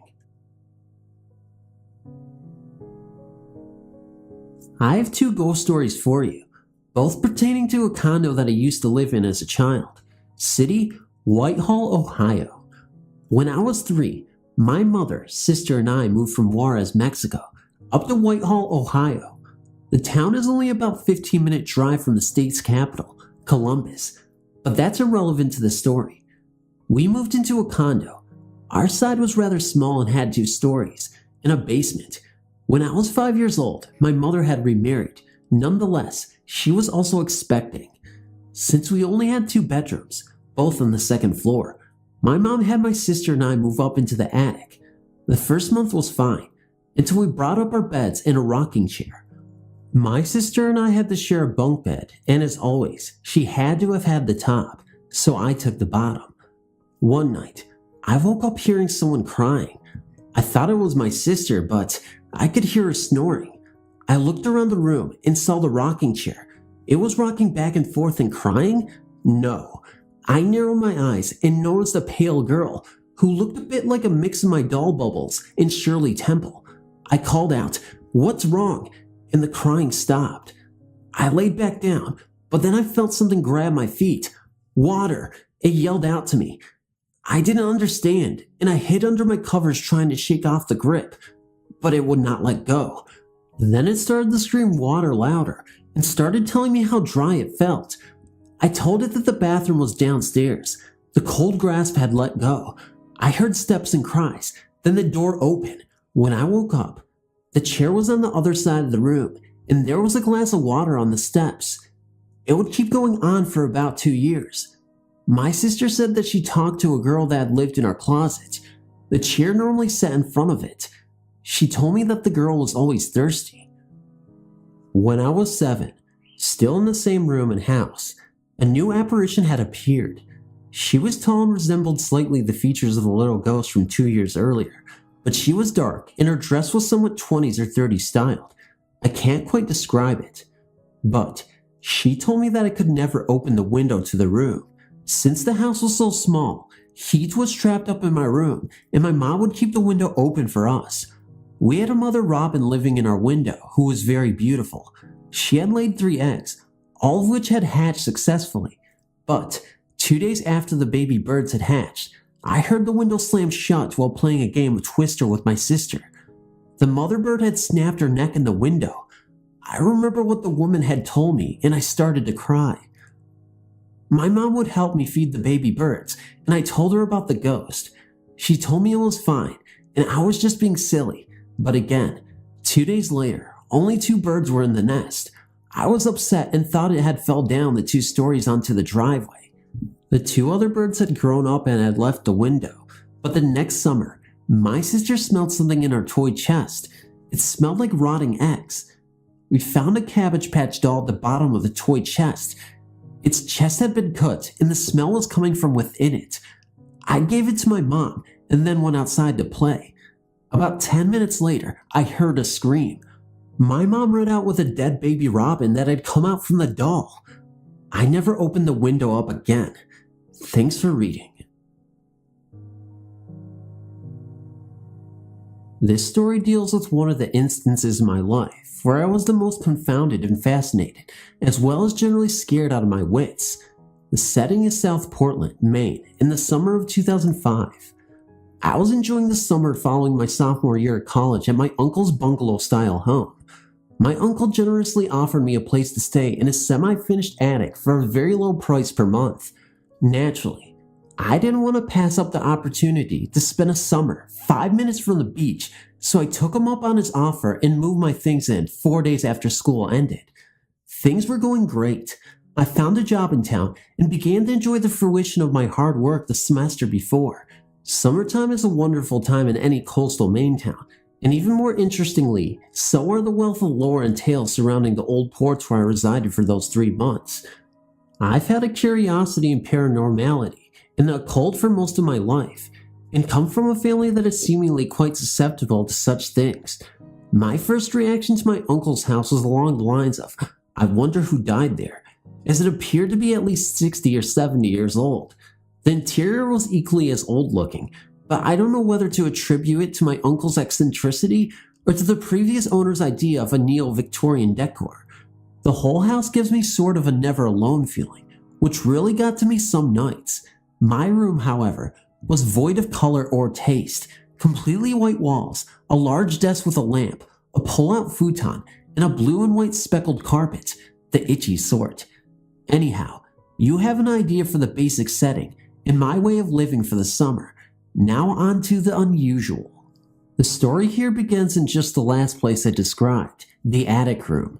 The way the attic was set up was the following: a staircase leading from the ground level, A small hallway with a door at the end, the attic room, and a door on the right as you walk through the doorway, which would be classified as a guest room that nobody uses.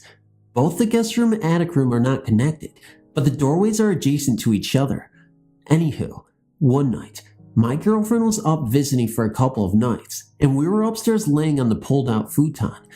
It was past 1 a.m. by now, and the only light in the room was the glow of the television I had brought up from my parents' house. The rest of the world was quiet and sleeping, and my uncle and his dog were asleep downstairs in his bedroom. We lay there, eyes fixed to the screen that illuminated our bed and surrounded things. And then, suddenly, a very strange event happened. Out to my right in the dark, I saw something stir which caused me to divert my gaze in that direction. I'd been 100% sure before I looked that it had been my uncle who had came up the stairs to tell me something. I was even ready to acknowledge his presence with a "Hey, is everything okay?" But then I remembered that I hadn't heard the extremely loud stairs creak. The shape that I saw was that of something large. The size of a big man could be more accurate, but there was something odd, something wrong about the shape. I could see it for only a brief moment, even in the pitch blackness of the doorway and hallway that hadn't moved in. It was some kind of shadow, a very dark shadow if I could still see it. It was darker than the dark. After those few seconds of confusion, I turned to my girlfriend who was staring at me right in the face. I asked her if she had just thought my uncle came upstairs, to which she replied that she had looked at the same time as I had. Something moved, something dark and large and soundless had moved, and we both saw it. Throughout my stay at the house, and even more so after the apparition appeared, I never feel safe or secure. I constantly feel watched, and I turn on a light before I enter my room, if at nighttime. Maybe it's for fear of being watched in the dark. Maybe it's from fear of confronting something darker than something void of light. But either way, I just can't feel alone. Something is there. This much I can feel. About 40 years back, I became interested in tracing my family's ancestors. This is how I discovered the Tilly Bend settlement. Situated in the Appalachian Mountains, it really is a beautiful place. The Toccoa River flows down from the high mountains, winding its way into the Blue Ridge Lake. Tilly Bend settlement is nestled back in these same mountains. One must cross the Toccoa River and travel down a one-lane dirt road that takes you deep into the forest. As you drive along, one begins to notice, windows rolled down, how quiet the deep woods become. This was my first impression of this area 40 years ago. This place has been lost in time because it looks like the same now as then, with the exception of the renovation of Tilly Bend Church. I've been here many times over the last 40 years.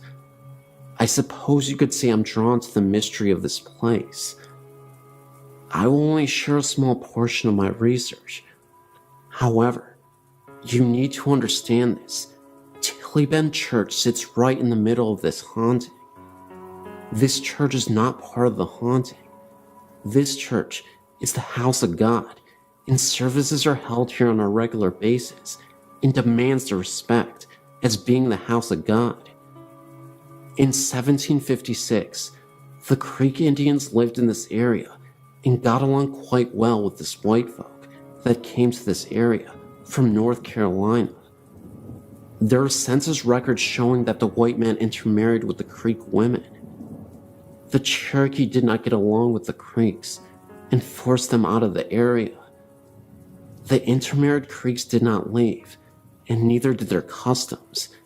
In 1820, the Stanleys had formed a settlement over the mountain in a place known then as Stanley Gap. This being told, I can now share with you what I know is fact. Searching for my great-great-grandmother's grave, I ended up in Tilly Road Cemetery. At this time, the church only had services on decoration once a year. The church building was very old, but still in fair condition for its age. There were no glass windows, only wooden shutters, and that was common in the days before air conditioning. The doors to this church is what I remember most about this old country church.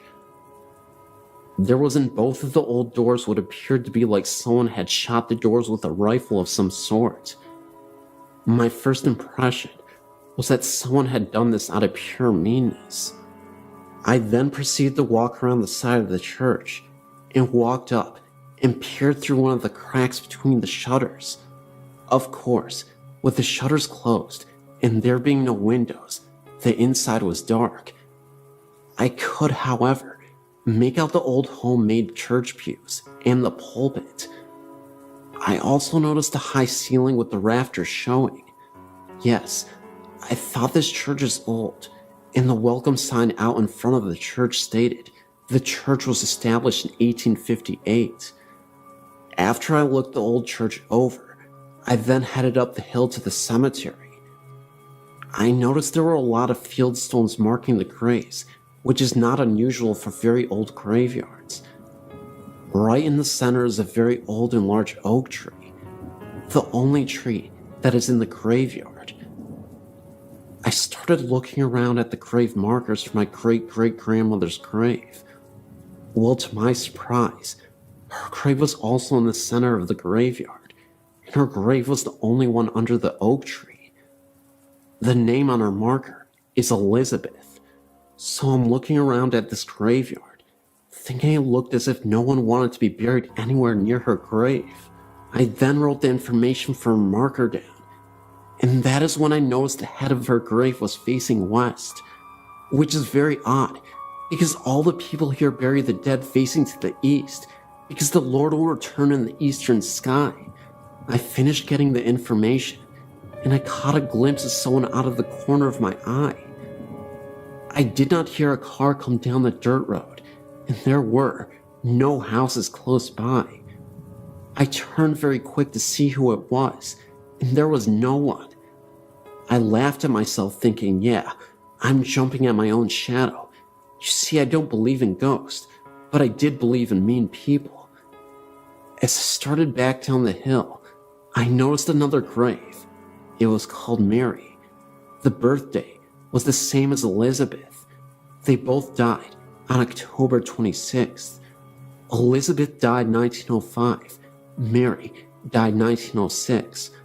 I thought, boy, somebody messed up on the dates. I reached my car at the foot of the hill, and as I got in, I looked back up towards the cemetery, and at the tree, I saw what appeared to be a woman.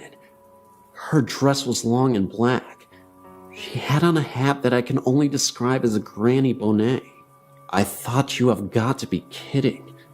Then it looked as if she stepped back behind the tree. I was curious, so I went about halfway back up the hill and shouted hello. Of course, no answer, so I walked all the way back to the tree, and there was no one there. I hurried back to the car and left. A couple of weeks later, my grandfather asked me if I had went to his great-grandmother's grave. I told him I had, and asked why our grave was facing to the west. My grandfather said, well, she was a witch. I laughed, and I said, really, Grandpa? Why is her grave turned around? He went on to tell me this. She was Creek, and also a witch doctor for the Creek Indians. The whole settlement was afraid of her. Now she had a daughter to marry, a Tilly, and another daughter to marry, a Stanley.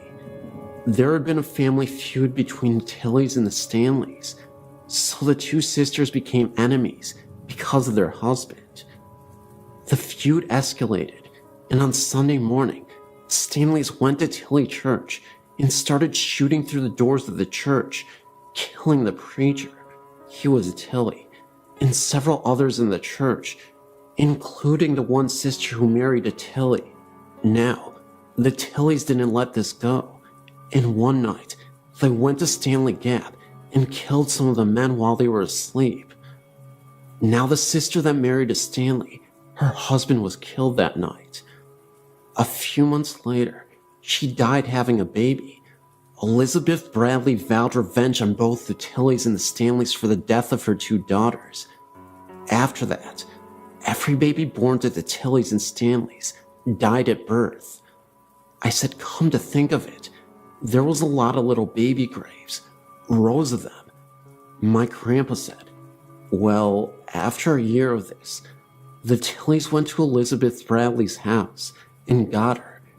She was then taken to the center of Tilly graveyard and hung from the old tree. They cut her down and buried her right where she fell. Right before they hung her, she told them she would come back. Now, after a few months, the little baby started dying, all at birth.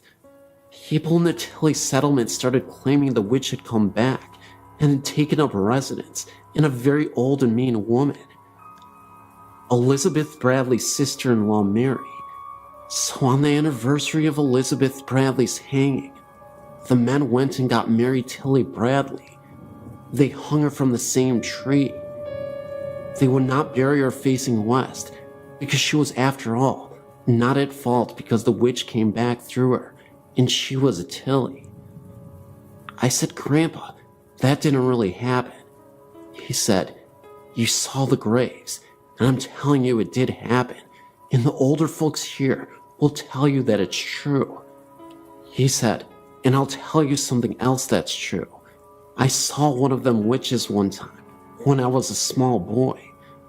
My grandpa went on to say that when he was about 9 years old, he went to decoration at Tilly, and he described the same very woman that I had seen. This happened 40 years ago, and my grandpa has been long gone for many years now. I've seen a tintype, old picture of Elizabeth Bradley, and I've also seen Elizabeth Bradley at Tillybend. I've kept a record, and I've seen her 8 times in the last 40 years. There has been 2 occasions that I heard a little baby crying as I walk up the hill. Of course, it quits when I get to the tree. Strange how one would think you could only see a ghost at night. I've only seen her in the daytime. Of course, I don't go there at night, and I never will.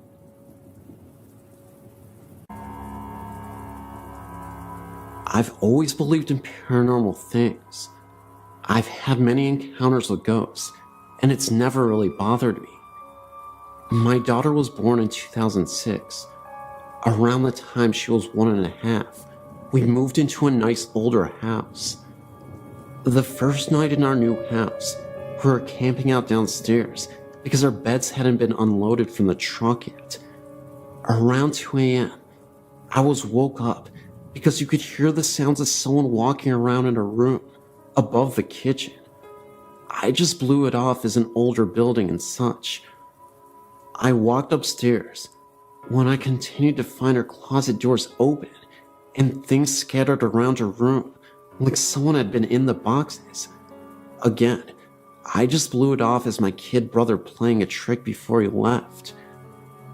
The next morning we were setting up her room, and I noticed her sitting there, acting like she was playing with someone. It sort of gave me chills, because she was actually talking to someone. I just ignored it, but later, she started mentioning the man. 3 days into living there is when things started happening. Her room has never been warm. I can turn the heater up to 75 degrees. I've bought a space heater. The landlords have came and checked the windows and insulation. Everything's normal. Her closet doors open at random times by themselves. Now at almost 3, she still talks about the man in her room. She's informed me that the man tells her she can do things, be bad, and do things after she's told no. She still sits around and talks to no one. We lived 14 months, with just little things happening all around 2 a.m. Her bedroom door slams shut, and you hear stomping down the stairs. The laundry room doors open and slam shut. The water in the bathtub turns on by itself. But lately, things have become more aggressive and frequent. I decided to decorate her room. I put new curtains up, her new blankets on her bed, and hung clothes in the closet. I walked downstairs, leaving all the lights on, but shutting the closet doors. I was downstairs maybe 5 minutes. As I entered the hallway, I noticed our door closed. Nothing new, but I opened it, and there was this rush of cold air. Again, nothing new. The light was off, and you could feel someone in the room. It was an angry sort of feeling, like someone was glaring at me. I ignored it and turned the light on. The curtains I'd just hung had been ripped off the rod and lay in the middle of her room. Her new blankets and sheets were off her bed, and her closet doors again wide open. My daughter refuses to sleep in her room now, saying the man scares her, that he yells at her. I've placed crosses and went as far as to have my house blessed, and nothing. In the last 2 months, I've been woken up to someone screaming in my ear. The sound of my front door opening and slamming shut, and my bathroom shower turning on, all in the 2 a.m. hour, and on nights my daughter's at grandma's house.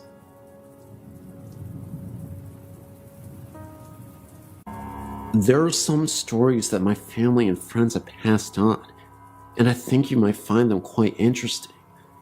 I'm a great fan of your website. I've some stories that I've heard from family. Here's one that my grandpa encountered. His father had recently died in 1993, and the night of his funeral, he was awoke by something. He didn't know what it was. He was just awoken by whatever it was. He looked over, and his father was standing there, saying, "I'm okay. Please do not worry." My grandpa got a drink of water, and his father left. He went right through the door. Then, I have one from family friends. This was when friends Steve and Rita had moved into a new house. They had seen several apparitions that they have not really explained, but really just blobs. Then, here comes the scary part. Here are 2 stories that I've also inquired from the same person. Rita and her husband and 2 friends were in the family room in the middle of the day, talking, and all 4 of them saw a shadow jump from the balcony, slide across the family room, and go under the couch. Steps have also creaked, and toilets have flushed for no apparent reason. This was also a new house, with no history of violence on the property. Now for the second story. A couple of nights later, Rita was sleeping and woke up to feeling like someone was sitting on top of her, trying to choke her. Steve woke up to Rita's screams and flipped the lights on. She told him there was a man with a plaid shirt in the room, trying to choke her. No one was in the room. She got up out of bed and went to the dresser, looked in the mirror, and he was behind her. A lumberjack-looking man in a plaid shirt standing right behind her. This also might sound kind of weird, but my mother Bernadette lived in a new neighborhood when she was little.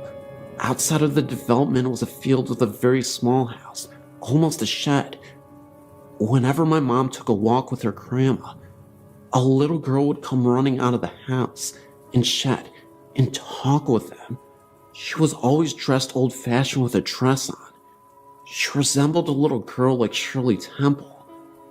She said her name was Judy. My mom saw her several times. Her grandma also did too. Years later, when she mentioned Judy to her mother said that nobody had ever lived in that house. It was used for storage, a shed, and said my mother was making it up, and that it was a story. We have never figured out if it was a ghost or not.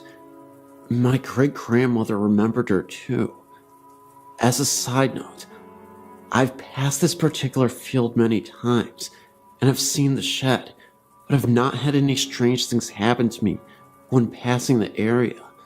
Like my grandmother has said, no one has ever lived in that shed, so I don't know.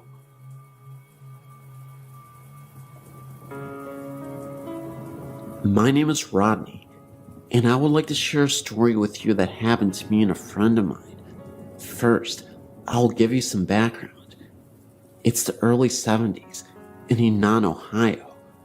My friend Mike and I were very close because both of our parents had gotten divorced around the same time we were in our early teens. We shared similar interests in magic and trickery in the occult. We used to save our money and either buy magic tricks from magazines or make magic tricks from plans that we would buy for our act. We appeared on a local after-school show for kids a couple of times, and in doing so, we got to meet a local famous person named Dr. Creep. He had a Saturday night show where he would host and show scary movies, and he also did magic. Dr. Creep was really knowledgeable and had a lot of contacts. He told us of a local magic shop in Dayton and gave us directions. We couldn't drive at the time, but I would beg my older sisters to take us there. Discovering that magic store opened us up to a whole vast world of new tricks and illusions. The shop also sold paraphernalia for smoking, and it had a lot of what we now refer to as goth type of clothing and jewelry. Well, as we were getting a bit older, the movie The Exorcist came out, and we thought that what a neat idea it was to put some drama and stage production into the act to make it more of a show. We both attended a vocational school, so there were a lot of talented people there, and we found a couple of girls that liked to dance. We added dancing demon girls to the beginning of the show using blacklights, dark jumpsuits to conceal the girls under the sheets. The music was Mike's Oldfield's Hearst Ridge. I think that was the title. The stage was very barren when the show started. Only a small table with dimly lit candle, and the dancing girls could be seen. The dancing girls' dance ended with them meeting in front of the table, and Big Flash exploded. And as the lights slowly illuminated, they would reveal a transformation in the whole look of the stage. There was now a 10 by 12 painted dragon silk tapestry hanging beyond the table, and 2 silk banners of Beelzebub artistically lit with eerie lighting, and I would be standing where the dancing girls had disappeared in my cape. Most of our tricks and illusions were dark in nature. My friend Mike moved to Houston a year before we graduated high school. He got a job at the Galleria Mall in the fun shop. After I graduated, I moved to Houston and stayed with Mike at his mother's house. I also got a job at the fun shop. Eventually, we pretty much ran the place, and again, we found a lot of new outlets for magic and the occult. Eventually, we moved into an apartment together as roommates. Our interest in the occult grew, but only out of curiosity, and it gave us an air of mystery to other people. As we made more friends, and our reputations as being a little different spread, we decided to really mess with people. Mike's bedroom had a huge closet, and being young, he didn't have a lot to put in there. We decided to dress it up and make it look like a devil worship, after with the banners we had, and with the skull-shaped candles and the magic tricks. Our plans were when our friends would come over, we would show them that, and they would freak out. The very night we did this at about 12, I awoke to a pounding on a wall between Mike's room and my room. I sat up and yelled, "What are you doing over there?" The pounding continued unrelentingly. I got out of bed and went over to the wall and yelled, "Knock it off, I'm trying to sleep." The knocking got louder and didn't show any signs of stopping, so I went over to Mike's bedroom door and knocked and said, "Mike, stop it."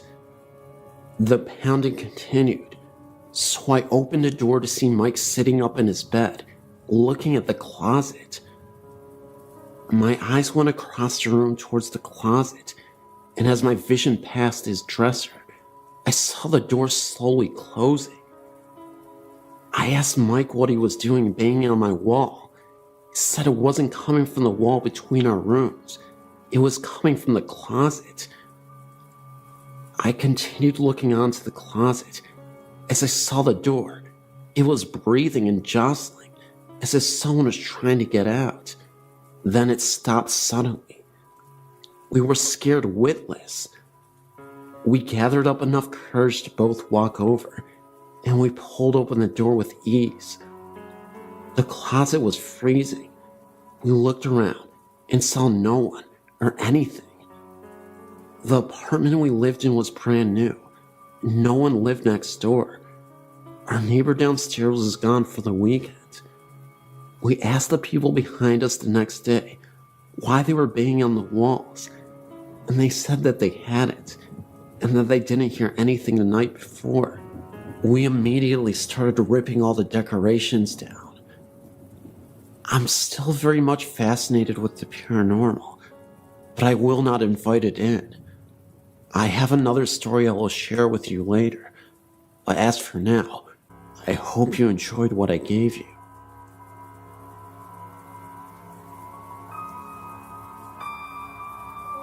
My parents own a lake house in northern Indiana, and we used to have a neighbor named Mr. Campbell. Sadly, Mr. Campbell was quite old and depressed, and one day he left a note and enough food and water to last his dogs at least a week.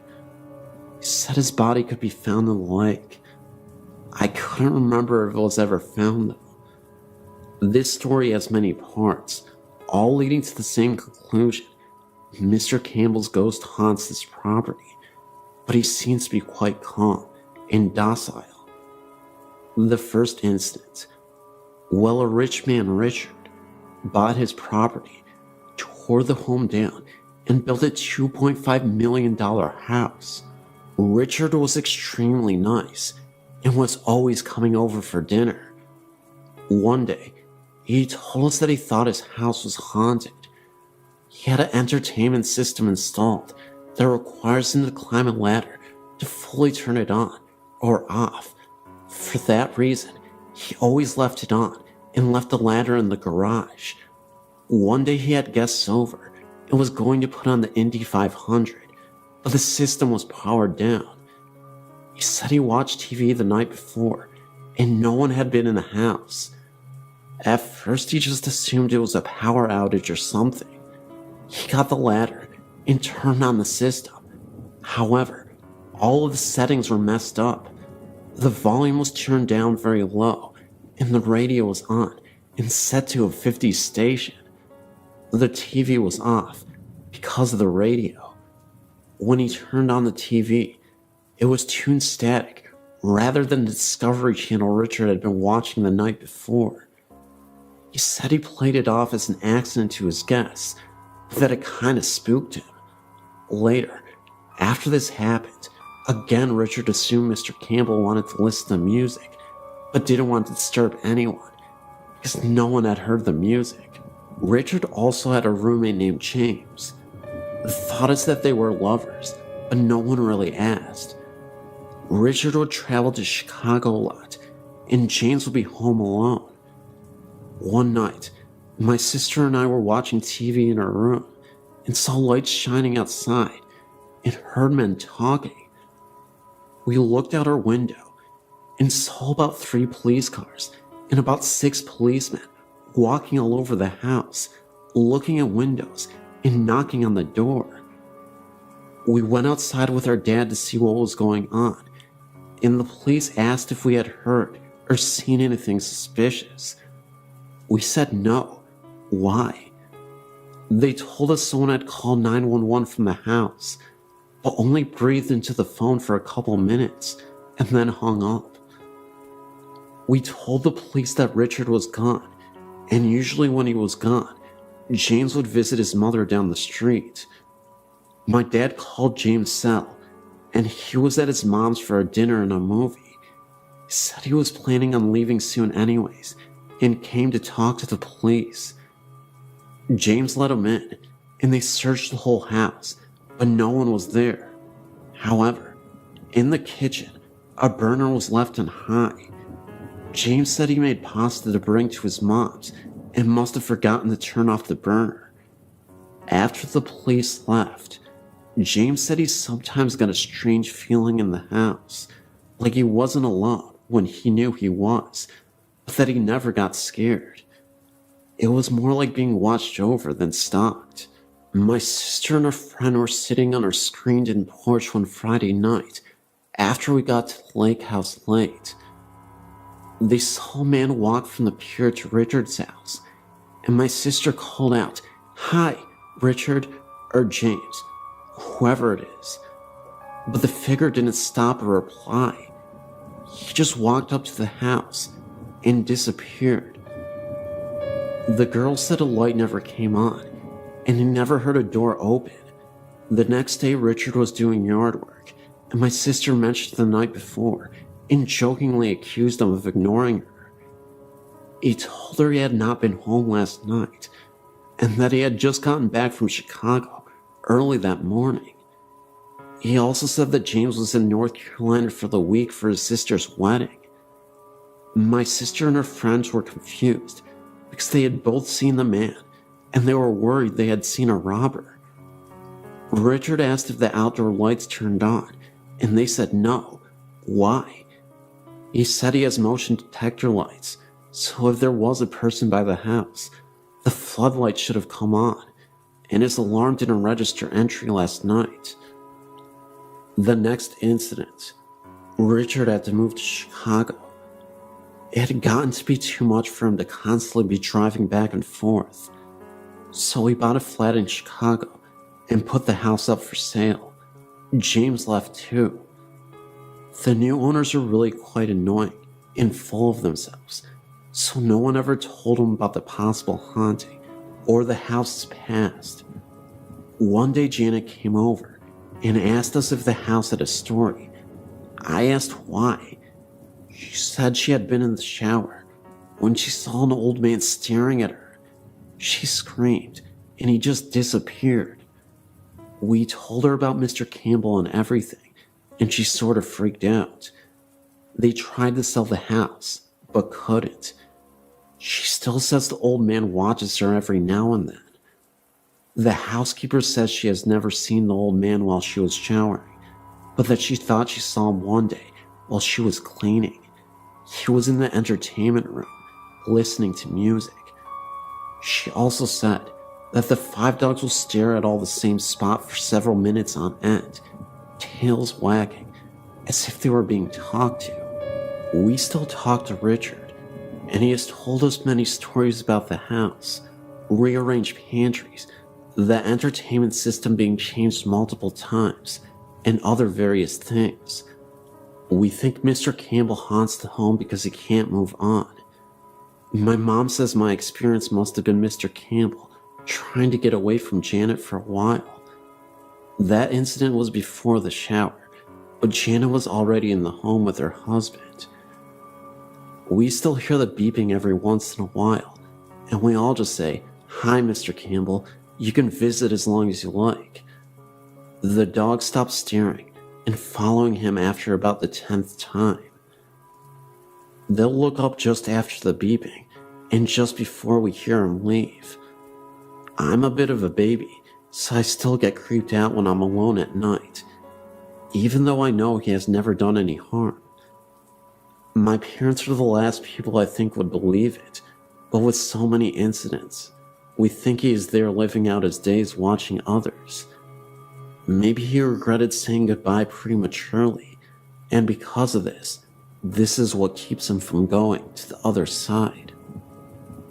I was visiting my mother and some friends in Florida, and stayed with my mother while vacationing, to cook costs of course. She works nights at the local hospital, so I'm there alone from 7 p.m. until 7 a.m. when she works. It was a Friday evening, and my mom had just left for work. I was hungry, so I went out to grab a bite to eat. I got back to the house around 8 and called my friend, who was supposed to come over to keep me company, but he was running a little late. So I decided to keep myself entertained as I waited. I was in my room listening to music and stuffing my face when I heard what sounded like church bells. Now, these bells would have had to be kind of loud because I listened to my music on blast. I turned down my radio to hear the sound more clearly, all the while thinking to myself, there are no churches in the area that I know of, which made this all the more strange. As I listened, I heard the sound fade off into the distance, as if traveling away. I sat for a couple of minutes and turned my music back up and continued eating. About 15 minutes later, I heard something like someone trying to get in through the back door. My mom's house is a little older. I'd say about 40 to 50 years old. For someone to pry open the back door would not be a difficult task. So naturally, I ran to the back door to see what was going on. Once there, I saw that no one was there, but the glass in the door near the knob was fogged up like cold water would do in a glass cup. Thinking that was a little strange, I grabbed the handle to open the door, and I let the scream bloody murder. The handle on that door was sub-zero cold, and it really caught me by surprise, just from how incredibly cold it was. I stepped out into the porch, turned on the light, looked around a bit for anything suspicious, and when I saw nothing, I reluctantly went back inside. Concerned, I kept my music to a minimum, just in case anything else happened, as assuredly it did. About an hour later, I got a call from my friend. Now this is strange. He lives about 5 minutes from my house driving, and about 20 minutes walking. Apparently, he came over to the house and rang the doorbell, heard my music playing, and figured that when I didn't answer, I was in the bathroom or something. He called my phone, but it kept getting cut off after the first ring, so he decided to go back home and come back since it's not far at all. He claims that as he was backing out of my driveway, he saw the front door open. He rolled down the window to see if it was me. He said as soon as he got the window all the way down, the front door violently slammed shut, so hard that my friend thought for sure that the front window should have shattered. I heard none of this. Around the time that he came over was coincidentally the same time I heard the strange bells. So, I was a little spooked and told him to come over. So he said give him about 15 minutes and he would be over. Well, a lot can happen in 15 minutes. I got off the phone with him and went to the bathroom to freshen up a bit. I washed my hands and face and dried them. I was heading back to my room when I heard a faint sound in the living room. I was a little apprehensive to see what was making the sound and started thinking that perhaps I wasn't alone in my mother's house. From my bathroom to the living room, there is a long hallway. As I walked the hallway, I sensed a presence, and it felt like a large presence, however that feels. Upon entering the living room, I looked up and saw what looked like a clergyman. I could see him clear as anything. My reaction wasn't what one would expect. Looking back on the incident, it seems unusual to me as well. I began to cry, almost uncontrollably, and I still have no reason as to why. That's when I heard a knock at my door. My friend had arrived, and as I stood there, I saw the apparition seem to fade to nothing as he continued to knock and rang the doorbell. I opened the door to my friend, who seemed a little shaken himself. He asked me why I'd been crying, and unsure on what to tell him, I simply said that I saw something sad on TV. He asked if anyone else was in the house because he saw someone leave out the back door. I told him it was my neighbor. I've had many things happen to me, Dreams and visions have been a part of my life for as far back as I can remember, but none of them compare to this incident. Weird, huh?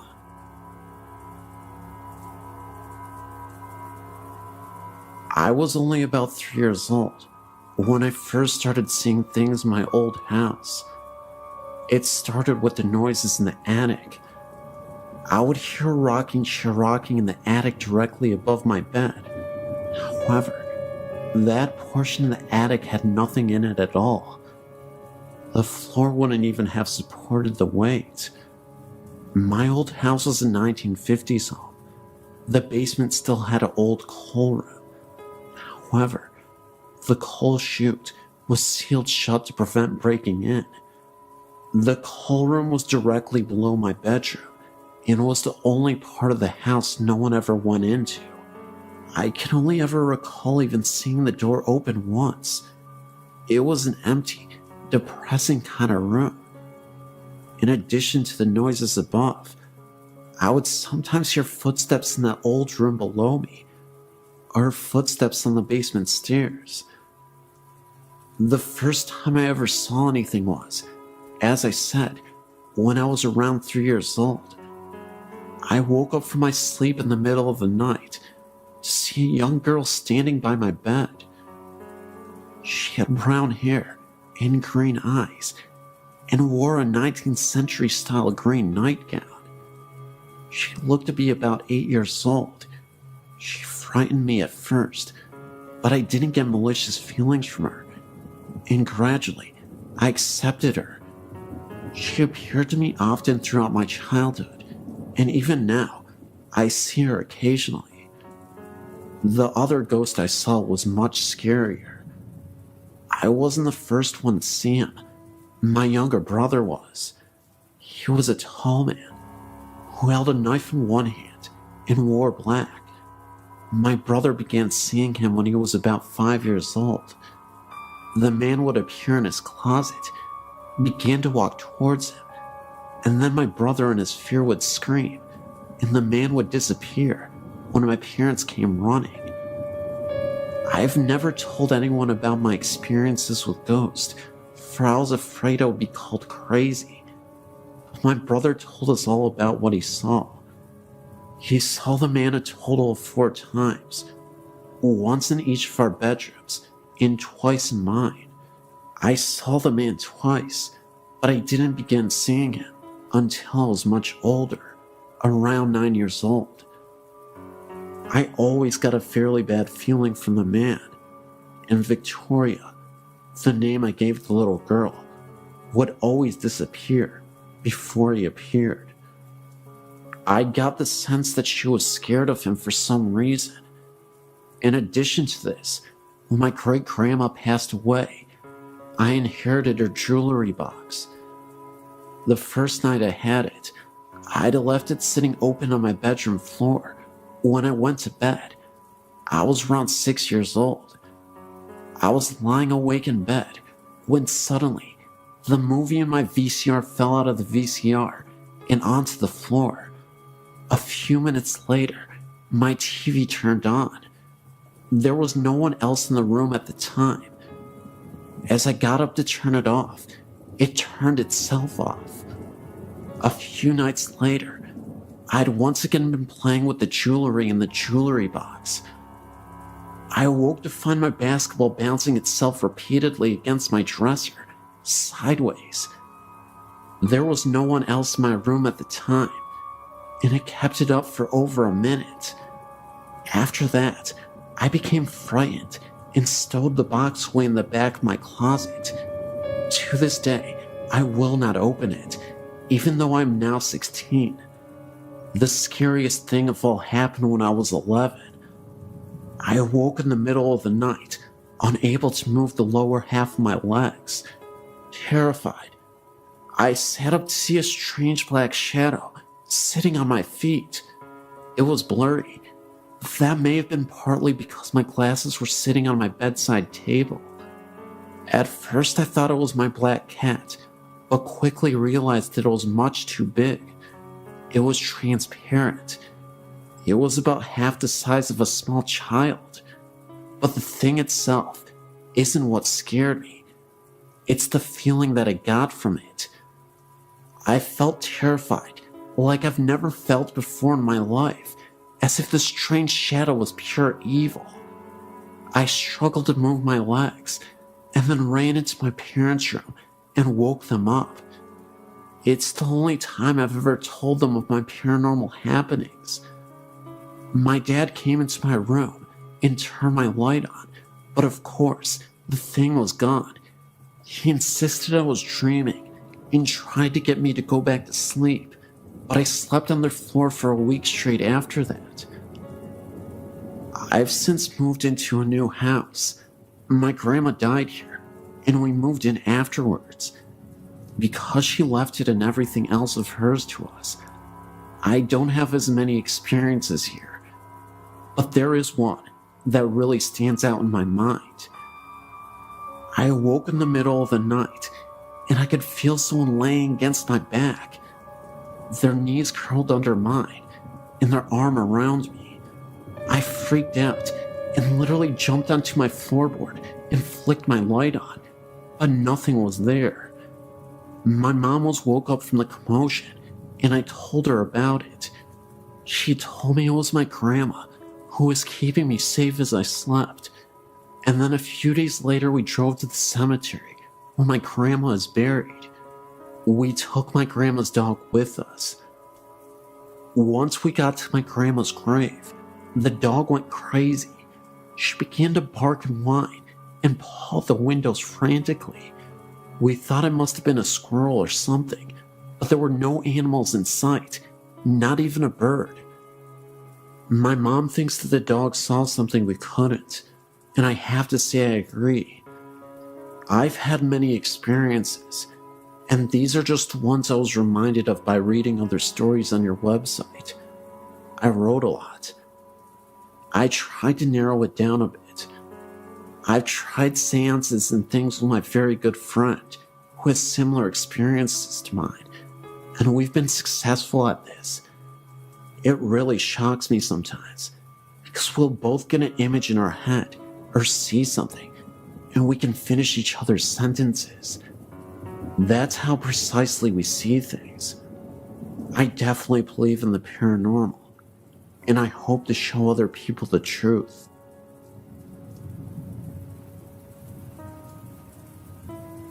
I lived in this area for over 30 years. Robinson Woods is the home of the Chief Chichi Pinque, as it is spelled on the sign, in the site of his burial marker.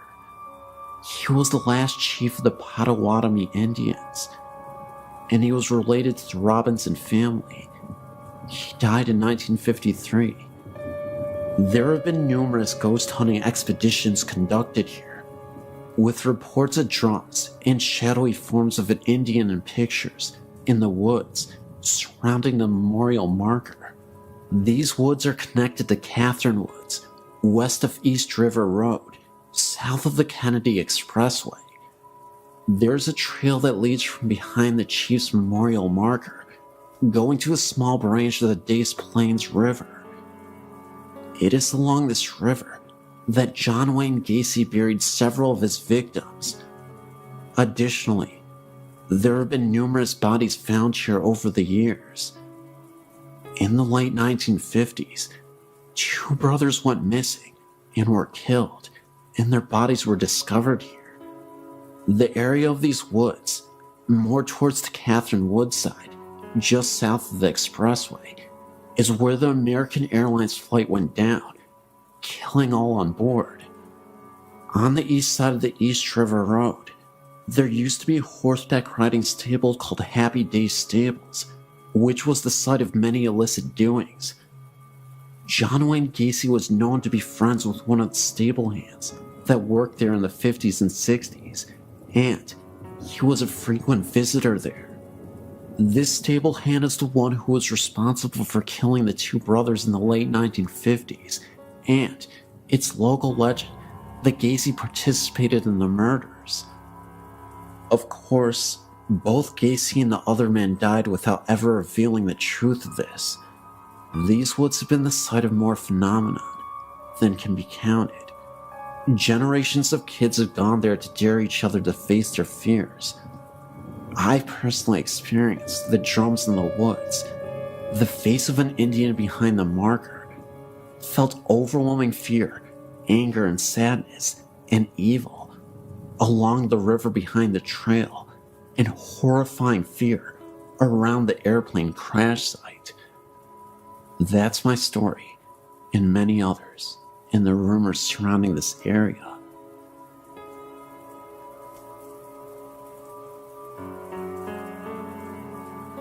When I was around 7 or 8 years old, I lived in Norwalk, California, with my mom and my soon-to-be stepfather in a 2-bedroom apartment. There are 2 things I remember most about living in that apartment. One was the beautiful Princess Canopy bed I slept in, and the other was the floating woman's head I would see coming into my bedroom from the hallway. I have and will never forget that image. It looked like an older woman with long, coarse gray messed up hair with some kind of hat. The first thing I think of when I remember her face was she looked like a witch. Pointy nose, moles on her face. From the moment I started seeing her float in, she just stared directly at me, went around the poles of my bed, and coming right at me. I would always put the covers over my head knowing she was right on top of me, and shut my eyes hard, and pull my fingers in my ears until I felt ready to look again. I've always believed and been interested in paranormal and ghost stories. After my grandmother died, I felt her hand on my shoulder in my then boyfriend's house. I turned around. Nobody was there, but for some reason, I knew it was her, and I didn't feel scared. I felt she was letting me know she's okay and with me. Lately, my sister and I have been looking at paranormal sites and researching videos and pictures of ghosts, paranormal stories. Your site is my favorite right now.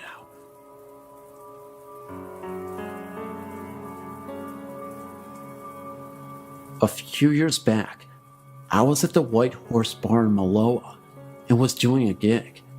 When I was done, I left the back room and walked through the kitchen area, passed by a guy in a white outfit who was preparing food, or so I thought. I put my stuff out of my vehicle, came back in, and was going to get a bite to eat. I asked for a menu, and a barmaid gave me one. I ordered food, and the barmaid headed back to make me my food. After a while, she came back with my food. Her and I talked, and we started dating shortly after that. Well, a week or so later, I met the whole crew, 3 girls, and the owner. I asked where the chef was, and the owner told me they're right here. I laughed and said, "What about the guy?" They all gave me a funny look and said there is no guy.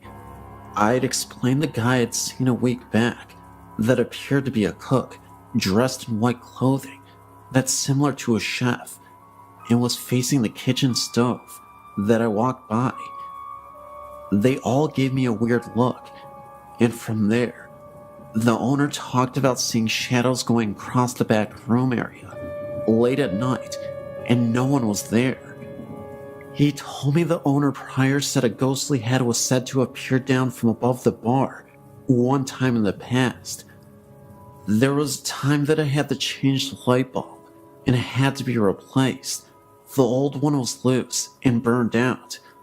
I tightened the new one in place and tightened down the fixture, and we were sitting down my girl at the time, and the owner and another of the bar ladies and I joked, the ghost will probably be here to flicker the lights, and the light will burn out.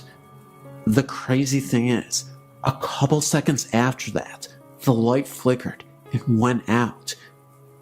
The owner got another light bulb, and I took the fixture enclosure off to find the bulb loose, but still good. One of the bard's maids researched the property and told us the place a long time ago, back in the past, was a feed store and that a guy in his teens got crushed to death from fallen feed sacks. I was born in Singapore in 1951 to British and Australian parents. We lived in various cities in Malaysia during the 1950s, 60s, and 70s. In 1957, we arrived in Kuala Lumpur, where we stayed until mid-1975. We moved into a company-owned house at Freeman Road, Kuala Lumpur, Malaysia.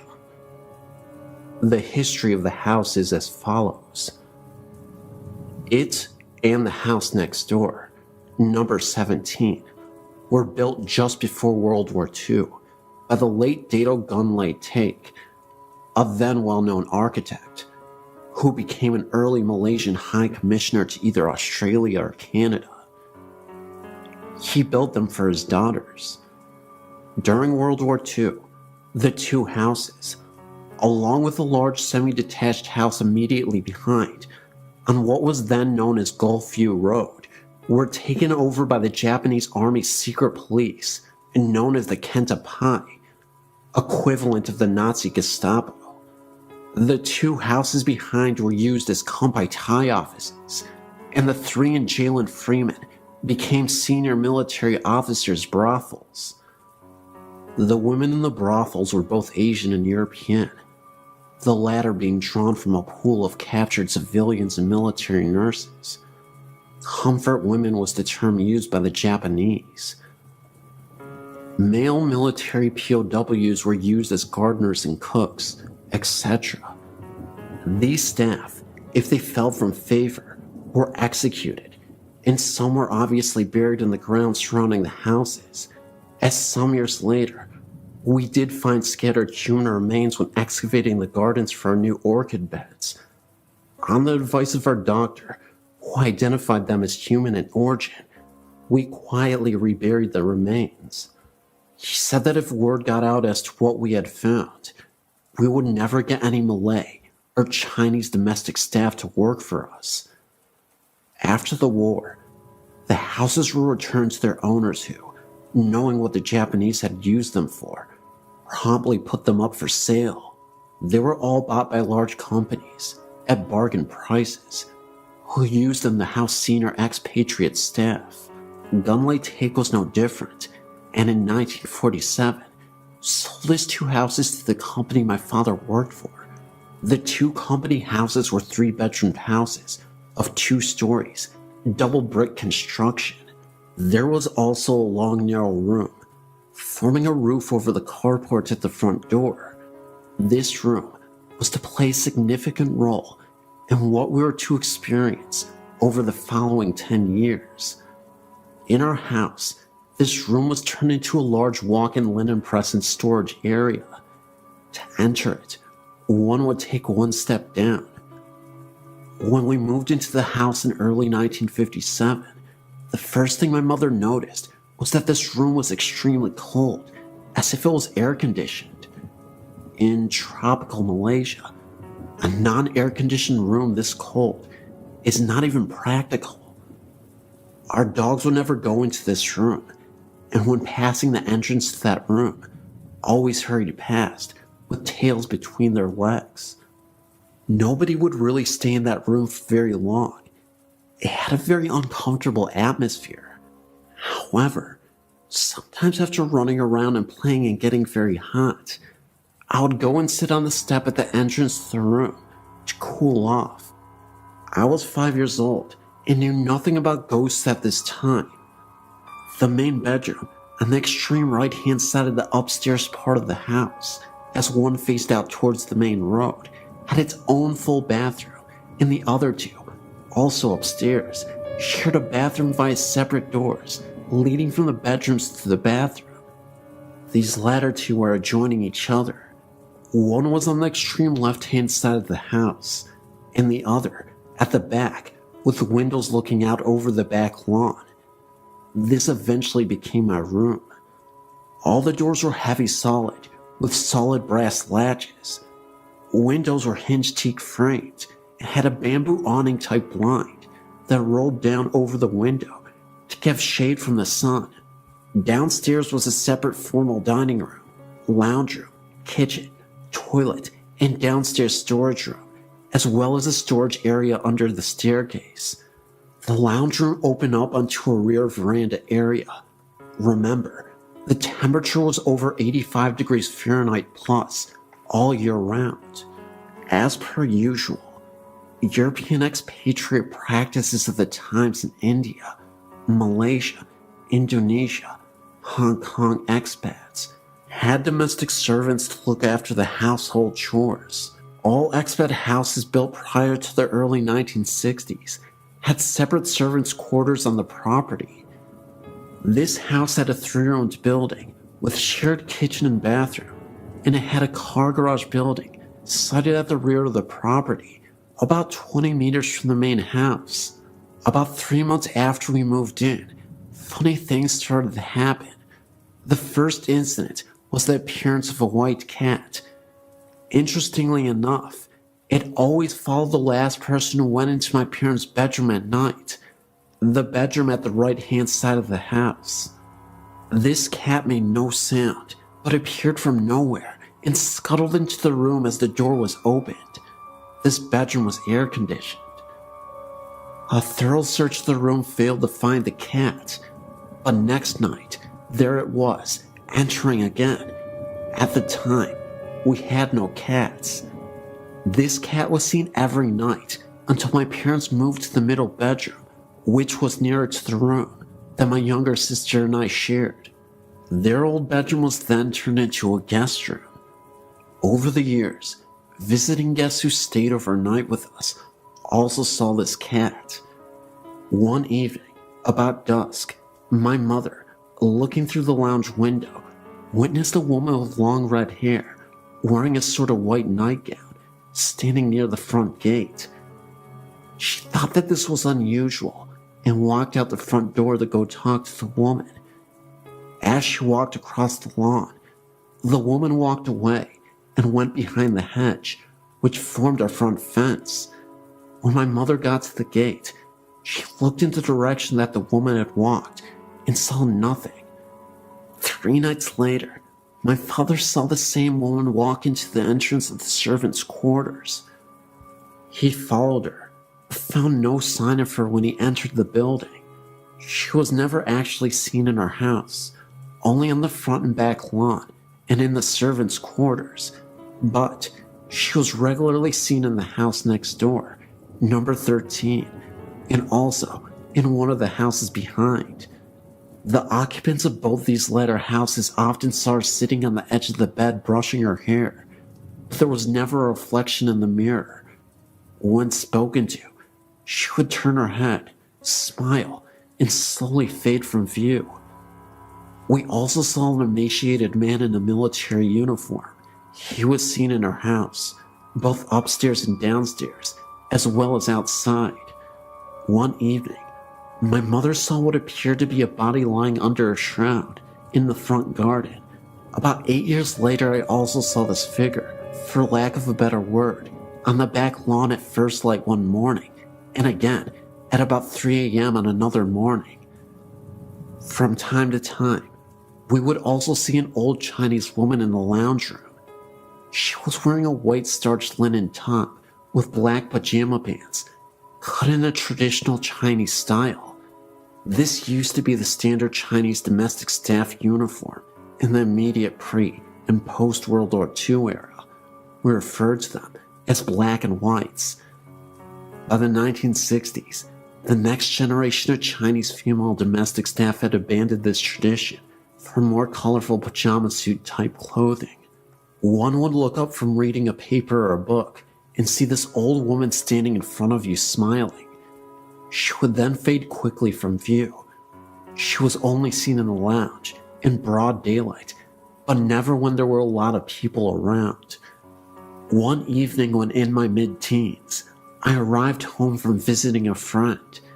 As I walked down the drive, I noticed that the lounge room was lit up and a man with shiny, neatly combed black hair and wearing a khaki uniform was sitting in a chair with his back to the window and reading what appeared to be a newspaper. I got the impression that he was Asian and thought he was a friend of my father come to visit. Later, I recollected that the furniture in the room was different to what we had in there. When I entered, I found the whole house, including the lounge, to be in darkness, the rest of the family having gone out and the servants retired for the night. Thinking back, I think this man was probably a Japanese military officer. I only experienced this once, and my parents never did. Occasionally, we would also hear a woman's voice calling out in terror. We couldn't figure out what she was saying because she was saying it in Japanese. It was then that my parents realized that what we had seen and experienced were most likely the spirits of those who suffered there. After finding this out, we began to suspect that the cold room I described earlier in this narrative may have been used as a place for the ill treatment and execution of prisoners. My father learned that after the war, health authorities advised that the original septic tank was too close to the house and a new one had to be installed. While digging the new pit, workers had dug up human remains. We left the house in 1967 to move to a new house nearby. The next occupant, also working for the same company, also experienced funny things, but didn't actually see anything strange. This family's dog on several occasions also dug up human bones from the gardens. In the interest of preserving the local peace, they also quietly reburied the remains and said nothing. I didn't find out about what they experienced until many years after they had left Malaysia and returned to England.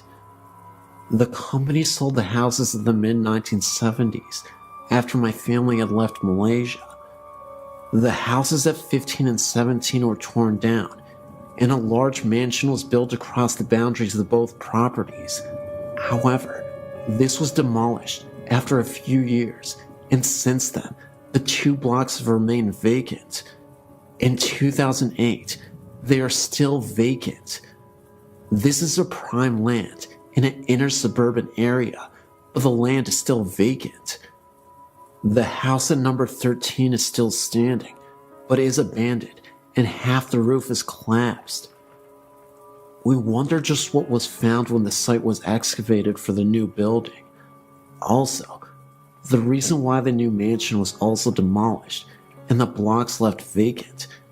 Maybe the souls of those poor victims still occupy the site and are not at rest and reappeared in the new building.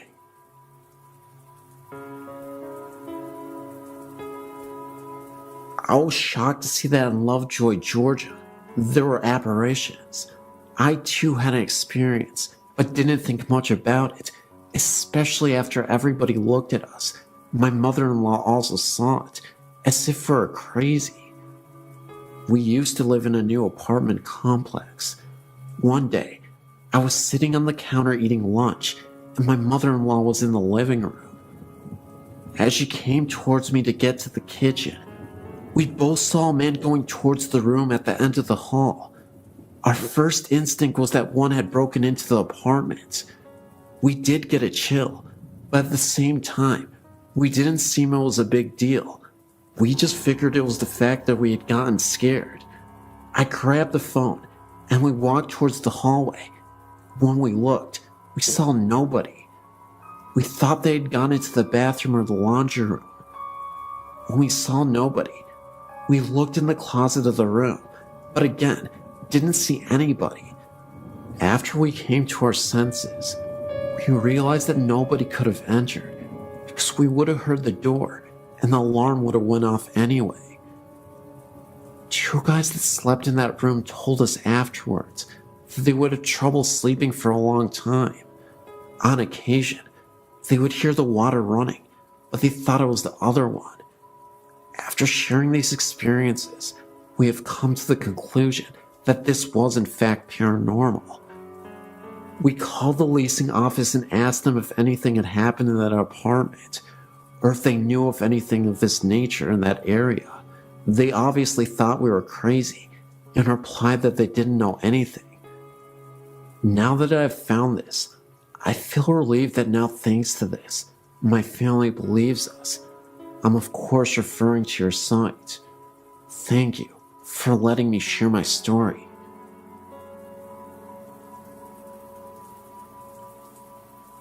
There's a lot of things in my life I've seen over the years, but nothing has disturbed me quite like this. It was the weekend of break for myself and my mom, and we decided to go up to Oklahoma City to see my cousins. Everything was great. I got to see some relatives, and nothing seemed quite out of the normal. That is as far as normal went that night. While taking the 4-hour drive back, I noticed that the moon was very huge and blood red.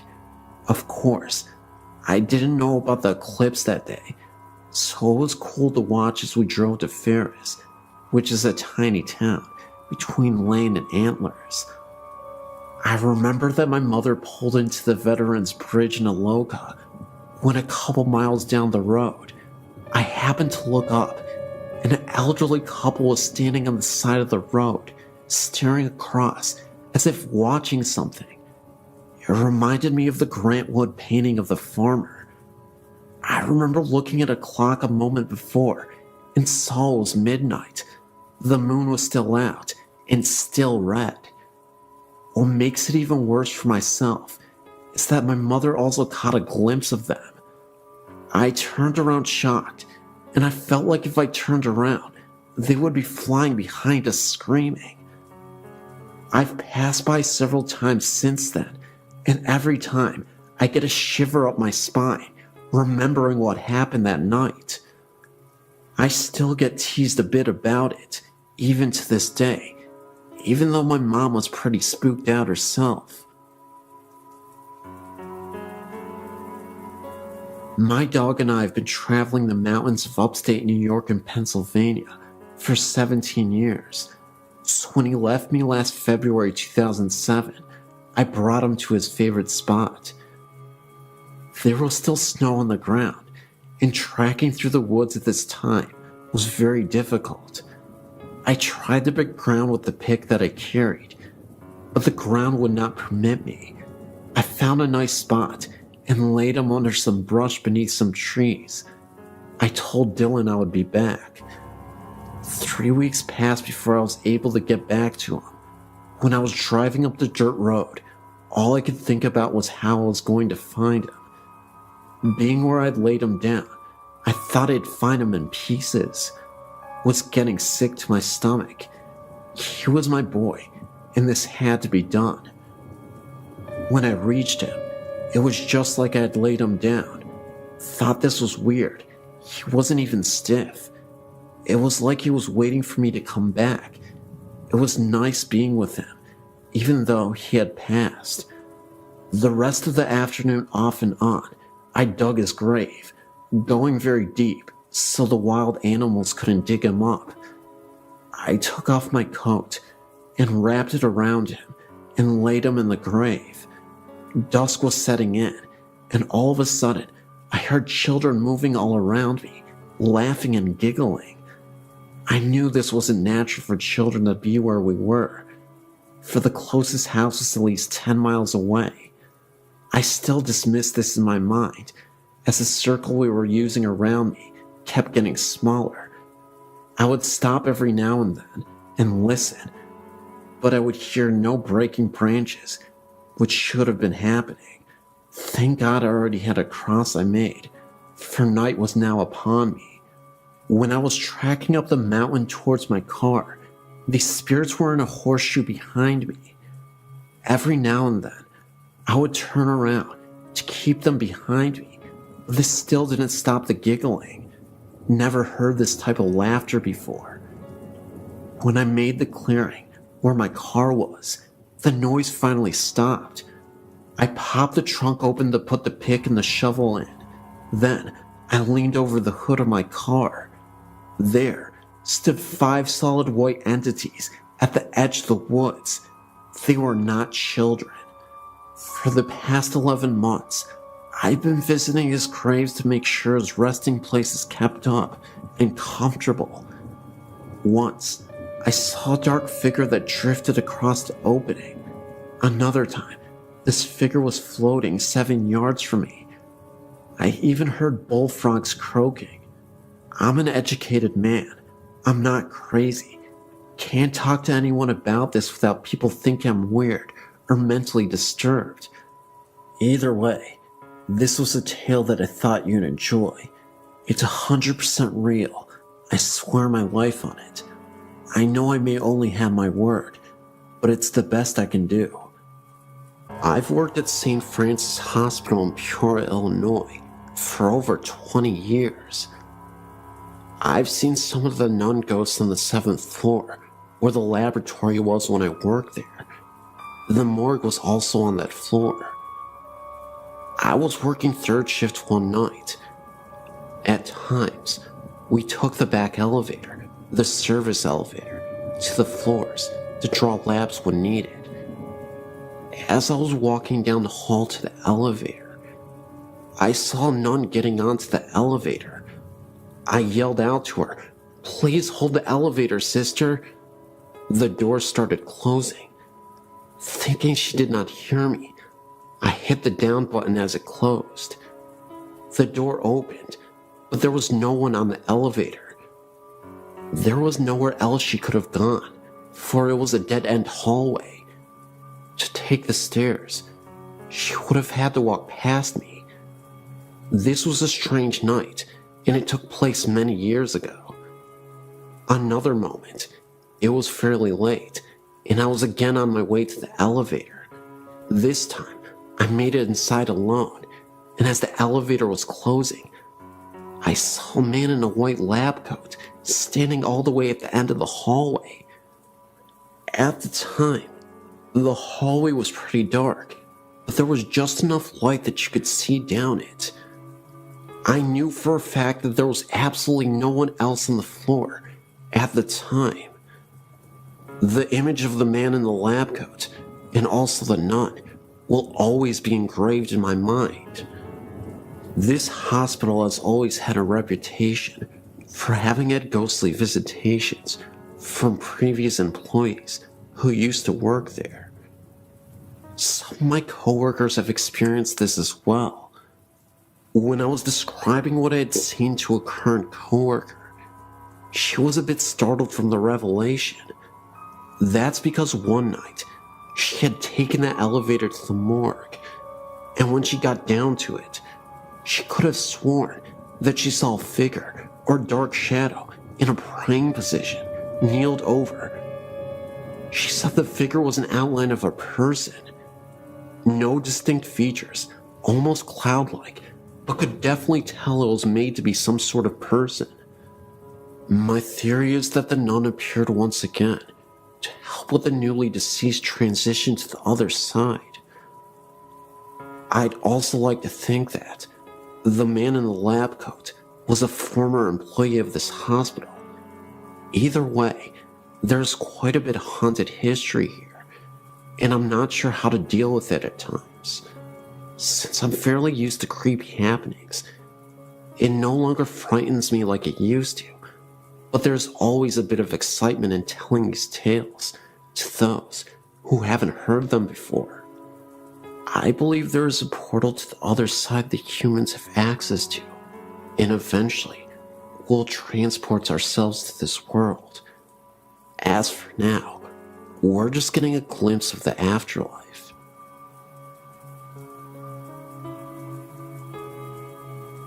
This is an authentic story, and it happened to me. I've already posted this on allaboutghosts.com, but I've not heard anything about this place other than my story. Maybe someone out there has had a similar experience, or even paranormal things happen at this place. What made me want to add my story here is when I read the story about Tacoma, Point Defiance Park, 5 Mile Drive. This story grabbed me and was almost disturbing to me because it is so closely related to mine about a little girl. However, this was no ordinary looking girl. She was looking real, of course, except she had no eyes and was smiling, and then all of a sudden she disappeared. I was searching here to see if there was anything from my spot at Eagle Falls. When I went to this favorite swimming hole of mine on Socoa River. This is a very beautiful swimming hole, almost lagoon-like, where the river flows, which falls into a pool of deep colorful water, and under the water, on the side of the walls, there are huge giant flat rocks that drop off down where you cannot see the bottom. The rocks above have been carved into the star-like settings that have become flat, and then go down into where the river wall is. Across the river, which is only about 50 feet or so, there are rocks where people can climb to. There is a rope swing tied to a tree on the side also. It's a popular spot for people to swim in the summer.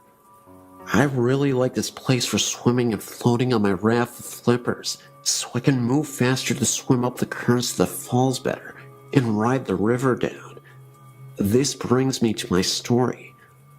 I was headed towards the place where I was going to do just that, and noticed there were two people to the right of me, a man and a woman, one sitting next to the rope swing, and the other climbing up the rocks. And to the left of me, there was this little girl, about 6 or 7 years old, and standing about 3 feet away from me, on the edge of the rock by the water with her head turned slightly, and just smiling at me. I am swimming still almost to passing her, and notice she's still smiling, so I smiled. I waved to her and said hi. She still smiles at me, but says nothing back. I looked at her again, this time into her eyes. We locked eyes for a second, and that is when I noticed her eyes were very dark, to the point where I couldn't see her eye color. They only looked like black holes, almost hollow-like. Everything about this girl seemed normal, except for her eyes. She had a cute little swimsuit that was lime green, with little white flowers on it, and a little ruffle around the waist. She was tan, and had golden blonde shiny hair that came down past her shoulders, and also had bare feet. She was alone. There was nobody above her, or next to her. I was thinking that maybe she was standing there watching her mother swing from the rope swing, or something. But as I swam a little bit past her, I suddenly turned to look back, because I feared her being too close to the edge, and wanted to let her to know to step back. But as I turned to do this, she was gone. Now, I was wondering how she could climb the rocks that quickly, and how she could be completely out of sight when I only turned for a second, then looked back. Surely I would have noticed her walking away, at least if she did climb the rocks, or even if she had fallen in, I would have heard the sound of water splashing. I was only a few feet away from where she was standing, and I quickly went to the area where I saw her, and nothing. I looked above and further back where some people were sitting by some trees, and looked down along the banks where other people were sitting, and with kids, and no one looked like her, or had blonde golden hair, or the same bathing suit on. At this point of feeling very confused, I felt a cold chill come over me, and my hairs and my arms were standing up. I felt a sadness and chilling feeling, and had a vision of the same girl falling into the water and drowning. I even felt some pain and a little bit of anger type emotions, right there where she stood, while I was still trying to see if I could find her. I thought, where are her parents? Why is she all alone? So I swam back up to my spot by the river and told a friend I was with what happened, and I pointed to the rock she was on. He said it sounded and even looked like I saw a ghost from the way I was acting. I asked him if he would go back with me to look for her, and he said no way. That is way too creepy. I don't want to go over there with you. I'm thinking about how this situation is so crazy, and the fact that it's daylight even. I'm going back to see if I can see her, I said.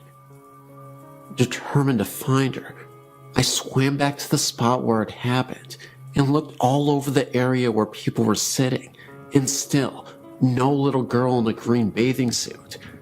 I started looking in the water to see if I could see anything from down there. Nothing. And the girl across the river that I thought was her mother was not. She was with the guy on the rock still. Then again, I get the chill, and I'm feeling sad, and start becoming afraid of the spot, and even swam away from it again, thinking this doesn't make any sense, then wondering if I'm the only one who saw her. Did the people across the river even see her? This is a wide visible area where you can see everyone around you. Am I losing it? Then I remember those eyes she had were actually hollow. The smile she made, and just kept smiling at me. How she didn't even move from the time I swam towards her, stopped, made eye contact, and said hi, then kept swimming, only a few feet further, then turned around to say she was close to the edge, or, "Where is your mother? Somebody should be with you." I truly believe what I saw was an entity of some sort, and perhaps this little girl might have fell into the river and drowned, right where she was standing. I've heard some stories from here of people dying at the spot by swinging from the rope swings and jumping from the high cliffs, which happened right across from where she was. I also believe I wouldn't be so disturbed by this if it all seemed normal, but it didn't, and for some reason, she didn't seem to fit in.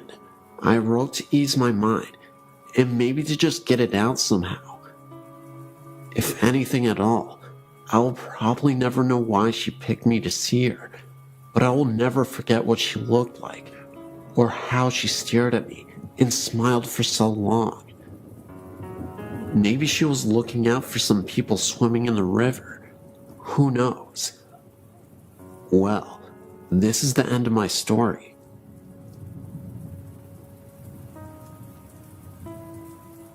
Up until I was around 10, my mom, sister, and dad and I lived in a house called Fielder's Green, which was in Lanark, Cornwall. The house must have been around 50 years old, and was originally 2 cottages joined together, meaning it was fairly big. To begin, the only things that would happen would be the odd cold spot, and often I felt like I was being watched. Another time, my mom went to use the downstairs bathroom, leaving my dad in the kitchen, when she heard a man cough loudly outside the door. Thinking it was my dad using the study, she shouted something, only to hear no reply. She left the bathroom. There was no one outside, or even in the study. When she went back to the kitchen, my dad was at the same place. She asked him if he had followed her to the bathroom, which incidentally wasn't near the kitchen, and he said he hadn't moved. There was no one else at the house at the time, apart from me and my sister, and we were in bed. Another thing that happened was when my mom, my dad, and my dad's friend were sat in the kitchen late one night, when they suddenly heard an almighty crash from my bedroom upstairs. My mom said it sounded like a full-grown adult being thrown to the floor. Thinking maybe my wardrobe had toppled over, or I'd fallen out of bed, they ran upstairs and found me fast asleep, with nothing out of place. Later on, they even got someone to check the chimney in my room to see if a stone had fallen down it, but they found nothing. To this day, we don't know what the crash was, or indeed who made it. The most unexplained incident, however, was the sound of a singing lady. My mom and dad were asleep in bed, and they were woken by a tuneless humming outside their bedroom door. There was no way it would have been me or my sister, as we were only young, and it was quite clearly the sound of a woman. The sound came along the corridor from my room and gradually disappeared downstairs. Another time, my mom, sister, and I were inside my mom and dad's bedroom, helping my mom fold up some laundry. My dad was outside mowing the lawn, and we could see him from the room. After we had finished, we went to open the bedroom door, which was shut. We couldn't get out. The door had no lock on it and wasn't jammed. There was no draft in the room, as it was an airless summer's day. It felt like someone was standing outside, holding onto the handle to prevent us from leaving. My mom, who was obviously stronger than me and my sister, tried the door too, but there was no luck. In the end, we had to shout outside to my dad to come and let us out. He opened the door easily, and there was no sign of it ever being stuck. We left that house when my parents separated, and I found out from someone that knew the current inhabitants that they too were experiencing strange things, such as their child's toys being turned and turned off during that night.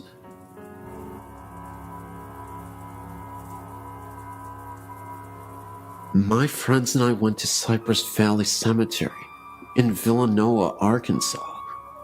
We come to your site and have tried out some of the places and have gotten good responses.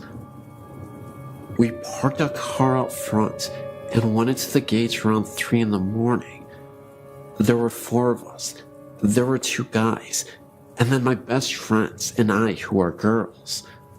The guys went in first, and we followed them soon after. Immediately entering, we all had a very strange feeling come over us. My best friend and I decided to go back to the car and let the guys walk around and explore some more. We were alone in the car for nearly 20 minutes with the windows rolled down because we were smoking when we started hearing screams from the distance. They sounded like they were coming from a woman. We saw no one else there. Then a few minutes later, my best friend saw the outline of 2 men walking on one end of the cemetery. She assumed it was our guys, so she called their cells, which when they answered, the lights from the phone showed us that they were on the complete opposite end. There is no way that they could have made it over there that quick. When we finally decided to leave, they got in the car and we sat for a minute. We had the windows rolled down, but it was about 68 degrees outside, so it wasn't cold at all. We all felt as if the air conditioning was blasting on us, but there was no source of air. It was very strange. Strange things kept happening to us later the next day. We go ghost hunting almost every weekend, and have been to many places, and this one was by far the scariest place. It just felt very uneasy, very dark. Just thought I'd let you know.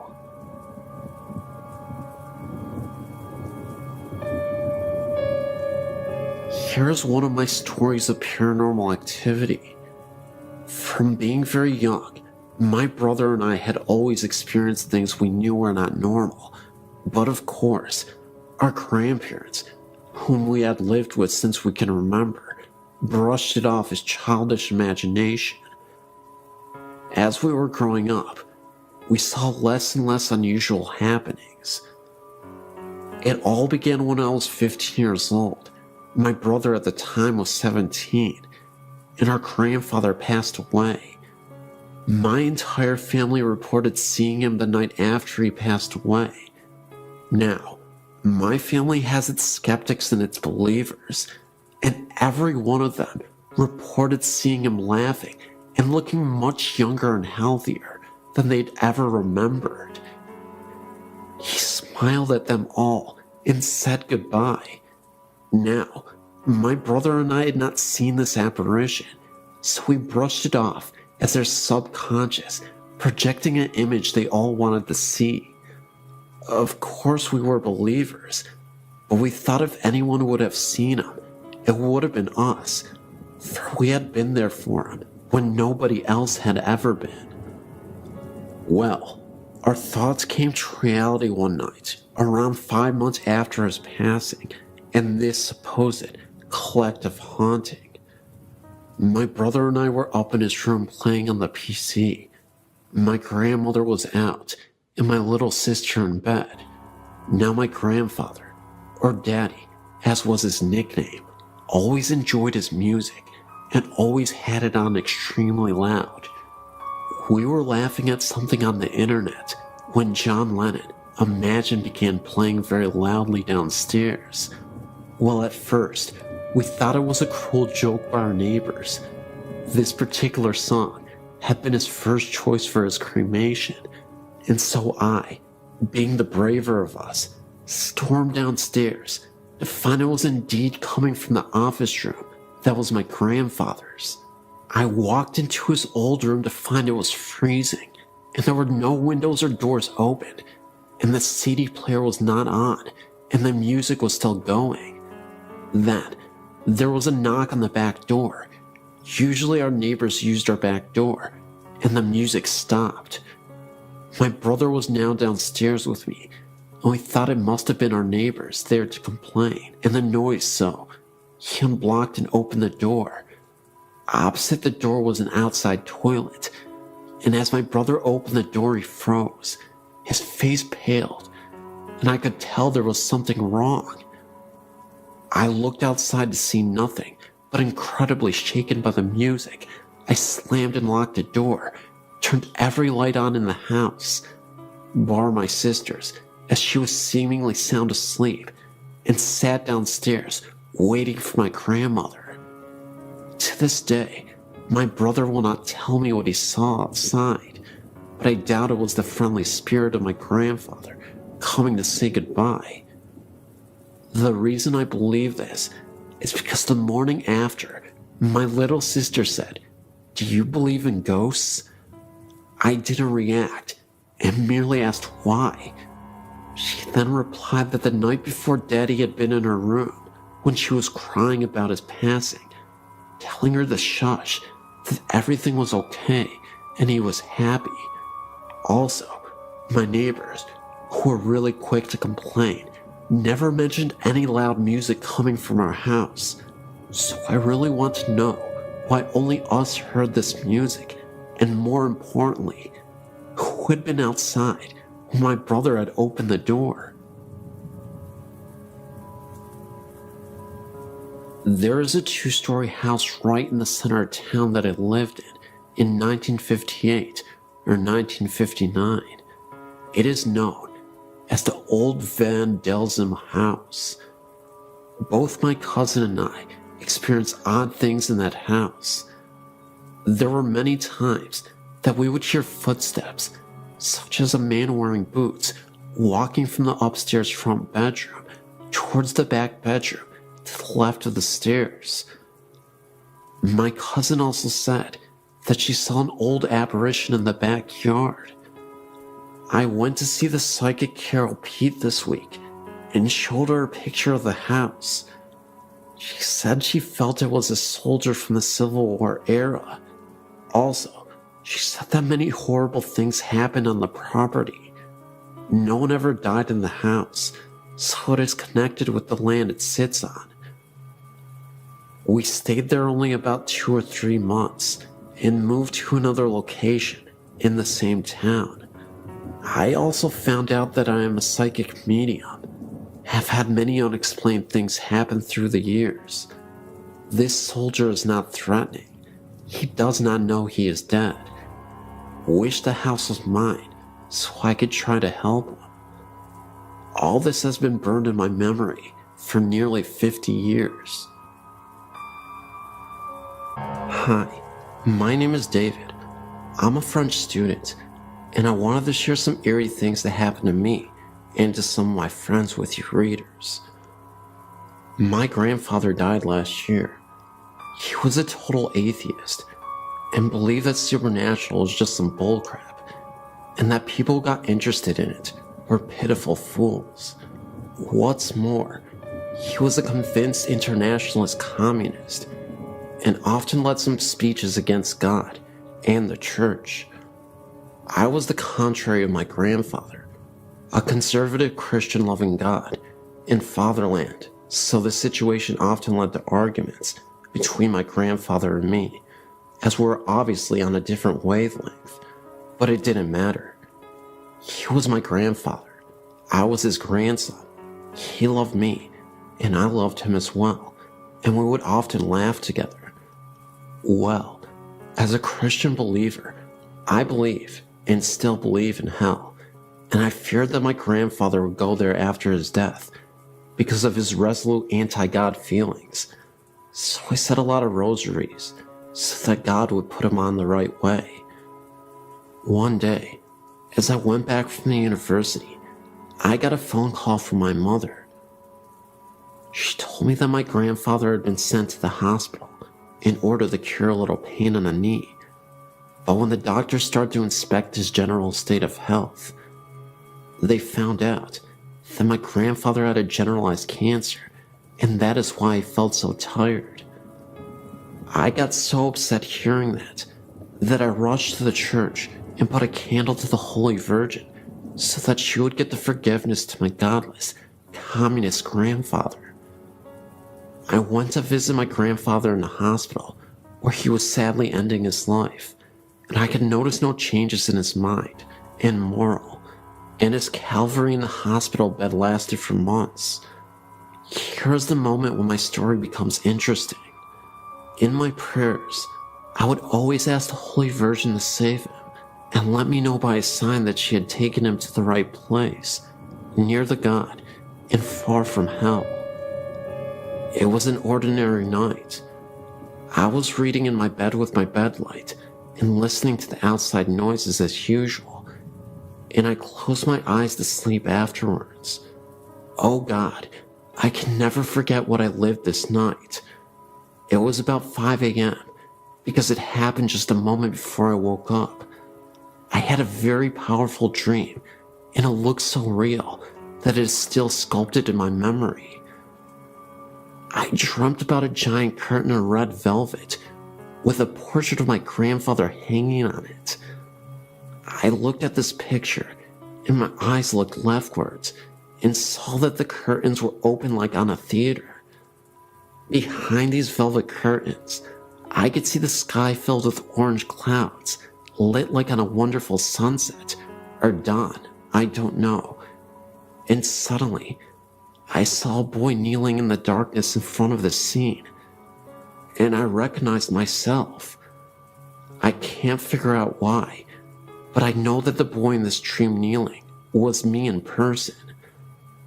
A short moment after, a young woman went out from behind the curtain, from the lit side. She had a blue dress and a blue veil. Both were blue, one dark, the other clear. She looked like Raphael's Holy Virgin in the painting. I remember her peaceful face that made me feel peaceful and tranquil.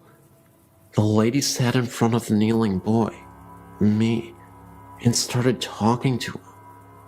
I would see the lady's lips moving, but no sounds coming from her mouth. But I distinctly remember her beautiful eyebrows. After talking, she showed me something behind her. It was a ladder, a beautiful multicolored ladder that went in the orange clouds. The ladder went through a hole in the clouds, and this hole had incredibly powerful light coming right from it, and it throwed rays of light. It was noisy like a storm, though not frightening at all, not at the contrary. My dream stopped with this vision of delight. I'd forgotten the dream on the following morning and went downstairs for the coffee. My mother was standing in the kitchen, and her eyes were painful. As I held my cup, she told me that my sister called from the hospital and that my grandfather passed away. I was waiting for this event with pain, but I got psychologically ready. Anyway, tears began to go out from my eyes, and I began to cry and go in the garden to think. And as I was walking through the trees in my garden, I suddenly remembered that strange dream of the night, and I was thinking that it was the sign I was waiting for, and that I beseeched the Blessed Virgin to send me. I was so grateful. I went to the church and told the Holy Virgin thank you, but I wasn't expecting such an intervention, but another prayer of mine had been made. However, if you're thinking that this story is going to be about light and positivity, you thought wrong. Because one day, a few days before the funeral, I was visited by a spirit with horns. That's right. I was lying in my bed asleep when the door slightly opened a little bit, and I was greeted by this creature, this horned figure. It was definitely a black mass, but it was just standing there as I was trying to regain consciousness in the middle of the night. It stared at me with its red glowing eyes. That's all I remember, the dark outline of this dark mass and the horns protruding out of its head. It was there for about 40 seconds, and I'll never forget the sight, and it just slowly disappeared. I have no idea what connection this is to my grandfather, or even if it means something, but it definitely rattled me to my core. I started to get a lot less sleep, and on days that I would get sleep, I would have these terrible nightmares of the same horned figure. In one of those dreams, the horned figure would be seen off into the distance, with again those glowing red eyes, and there would be candles scattered about, with the only source of light coming from the candles.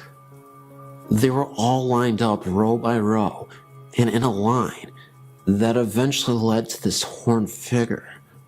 I remember waking up instantly after that dream and crying profusely. I yelled out to my grandfather. I said, "Please save me from these nightmares. I'm sick of these nightmares." Fast forward a few days after the funeral, and the most spectacular thing happened, though it was a little unsettling, not even going to lie. And I feel like this was truly confirmation that God was answering my prayers. We have this massive full-body mirror that rests in the living room. This is where I saw my grandfather in the mirror, standing right behind me. It happened so fast, and it disappeared so quickly, that I had to regain my composure and not freak myself out too much, because I knew deep down inside that my grandfather was here to tell me it was okay, and that I shouldn't fear evil. Was it a possibility that I was so distraught over losing my grandfather that I thought I was losing my mind in the process, and I was just imagining everything that I was seeing? I don't know. I can see why people would think that after this story, but what I do know is that I contacted my grandfather and maybe some unruly spirits, maybe deep below the surface, that we can't always reach. And it's truly terrifying, but also comforting to know that my grandfather has my back, even in the afterlife. One early morning, I'd been sitting in my family room, reading the newspaper. It was a very quiet morning, and I was all alone. The sun was coming through a bedroom window off the family room and shining down the hallway. It was one of those extremely bright sunrises, the kind where you can see dust particles floating through the air. I glanced up as I was turning the newspaper page. I then saw in the sun rays the outline of what looked like a man. It had a light black to gray color. It had no details, just the outline of its body. It was about 3 feet off the floor and had no legs from around the knees down. I could see the arms. It had no hands either. I just remember telling myself, "Wow, it's a ghost," and I took it all in. I told myself not to turn my head or blink. The ghost appeared to be looking into the bedroom. It turned its head slightly to the right. At that point, I had to blink. My eyes were drying out. When I did that, it was gone. I then got up and put my hands through the spot where it was. I guess I wanted to see if it would be cooler or something, but it was the same temp. I just stood there in amazement of how cool that was. I also needed to add, it was no one's shadow, and it's hard to describe, but it was not a shadow. I could see the dust particles going through the figure, and the figure was in the middle of the hallway. It was three-dimensional. It actually looked like a hologram. I really love those rare ghost encounters.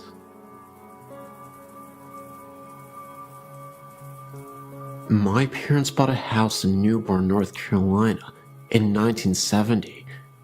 It was a brand new home in a new neighborhood. I lived in this house with my parents and younger sister until I went to college in 1994.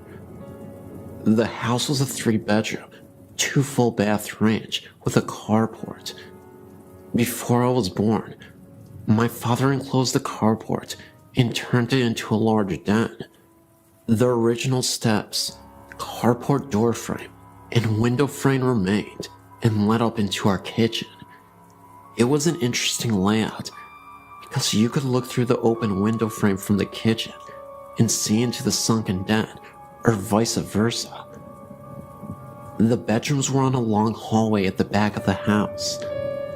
The hallway could be reached by 2 doorways, the kitchen and living room, actually one big circle. The first bedroom in the hall faced the street. The bathroom was next, another bedroom, and then my parents' bedroom at the end of the hall. The room next to my parents' room was mine until my little sister was born. I was 5 years old. I was moved down to the first bedroom. This room gave me the creeps. The closet door would slide open a bit on its own, which my parents said was probably a draft from the heat or air conditioning. However, after someone broke into my bedroom window while I slept and stole a few things from my room, I never stayed in there again, usually sneaking into my little sister's room and sleeping with her or sleeping on my parents' bedroom floor. I constantly slept with the bathroom light on and a bright night light or lamp. I would wake up in the middle of the night and hear odd noises that made me feel paralyzed and cold all over. One would think these irrational fears would subside with age, but they seemed to intensify over the years. One recurrent incident that still bugs me occurred in the kitchen, den area. Whenever I would be sitting on the couch watching TV, I would see the silhouette of a person walk by the window frame from the old carport. I would assume it was my mom or dad because the shape was tall. What would scare me to death was the fact that no one would appear at the door leading to the steps after I would see the shape walk by. Many times I would call out to my parents, thinking it was one of them, but no one would answer, and then I would walk up the steps and look into the kitchen. There was never anyone there. Most times, this would happen when I was home alone. On numerous occasions, my parents would come home to find me sitting on the front porch steps or sitting in my car with the doors locked. This went on for years, and I was very excited when I moved out to go to college. Years later, I went to visit my little sister and stayed with her in her college dorm room. We were telling ghost stories with some of her friends when I told her my accounts of the shadow. I was in mid-sentence when my sister finished my thought and described the incident in perfect detail. I had never told my sister about this because she was much younger and I didn't want to scare her. Needless to say, we were both shocked and had goosebumps.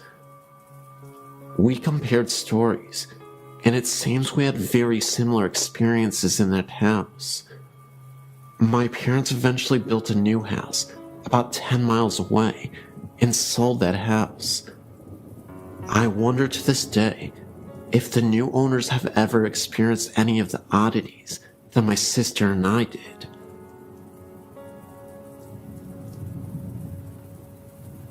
I'm 28 years old now. The paranormal has always interested me, but only recently have I started to research it. I've come to believe now that some things I've experienced as a child were probably more than nightmares. I believe my encounters were that of the paranormal, edited with a touch of child's imagination. Contrary to what you might believe, I think my touch of a child's imagination is what scared me the most. I decided to share with you those experiences that could be considered nightmares for your entertainment, but also those that I truly believe are paranormal. At the age of 5 to 7, I can't recall for sure. One night, I was lying in my bed, asleep. I felt something moving at the bottom of my bed, and the next thing you know, I felt like I was being dragged out of my bed. My covers had tightly wrapped themselves around my legs, so tight that I couldn't move them. I yelled, "My bed is eating me! Help! Mommy, Daddy, help!" By the time it stopped and parents got into the room, half my body was hanging off the side of my bed, while the other half was hanging on for dear life. You know what my parents' response was? That's what happens when you don't fix your bed every day. Your bed eats you. No, really, I still never fixed my bed after that. I disproved that theory fast. It never happened again.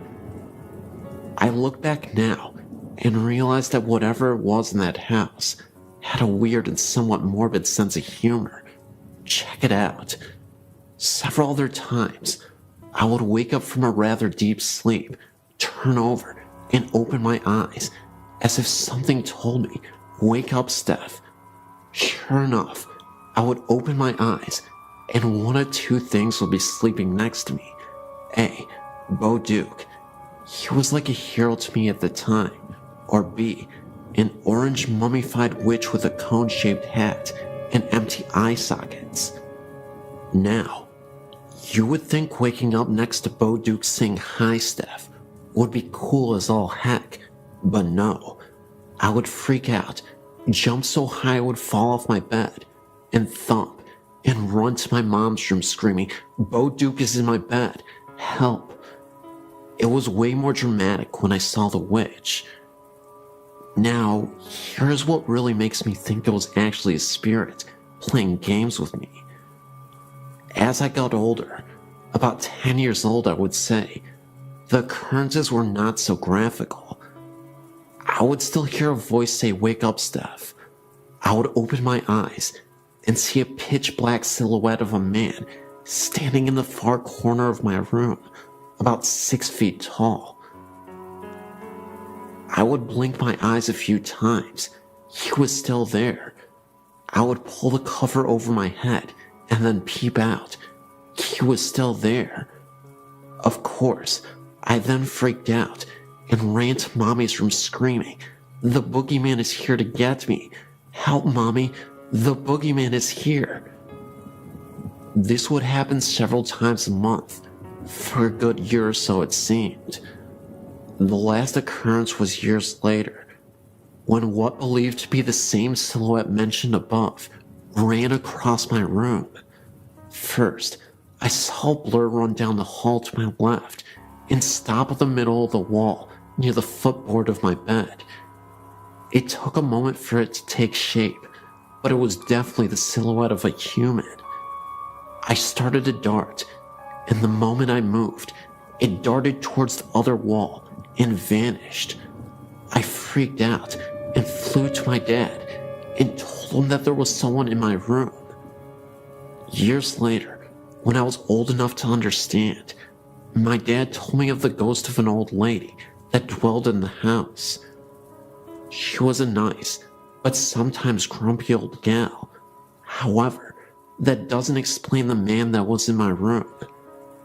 I still can't figure out if the Beau Duke, which thing was truly a nightmare, or a spirit messing with my head, using the touch of a child's imagination.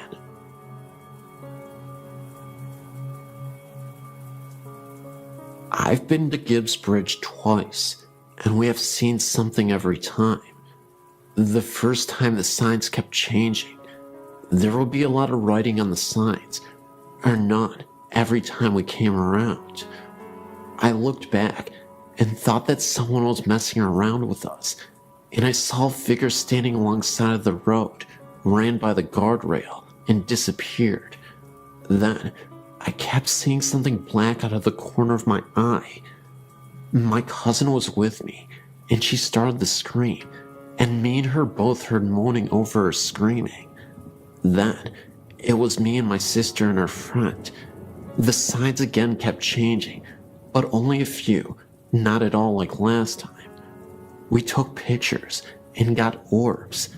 Then, we saw a figure again by the sign and disappeared. We went all the way down the street and turned around and saw a big bright light. I told my sister it was probably a car, so flash your lights to let them know that you're coming.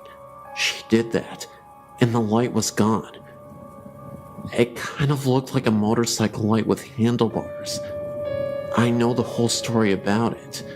Then, we turned around again and saw it again. It was not the street light at all, because we turned around going back to the bridge about 10 to 15 times. It only showed up about 3 times. The weirdest part of that night was we left, and my sister's phone was in the center console. Nobody was touching it. Somebody that we know called us and wondered why we called. Nobody did it. It was in the center console the whole time. My sister looked down and saw her phone hanging up, and they said we left a message. It was all 3 of us talking, and it was muffled. Tell me what you think, and go out there sometime again. Thanks for reading my story.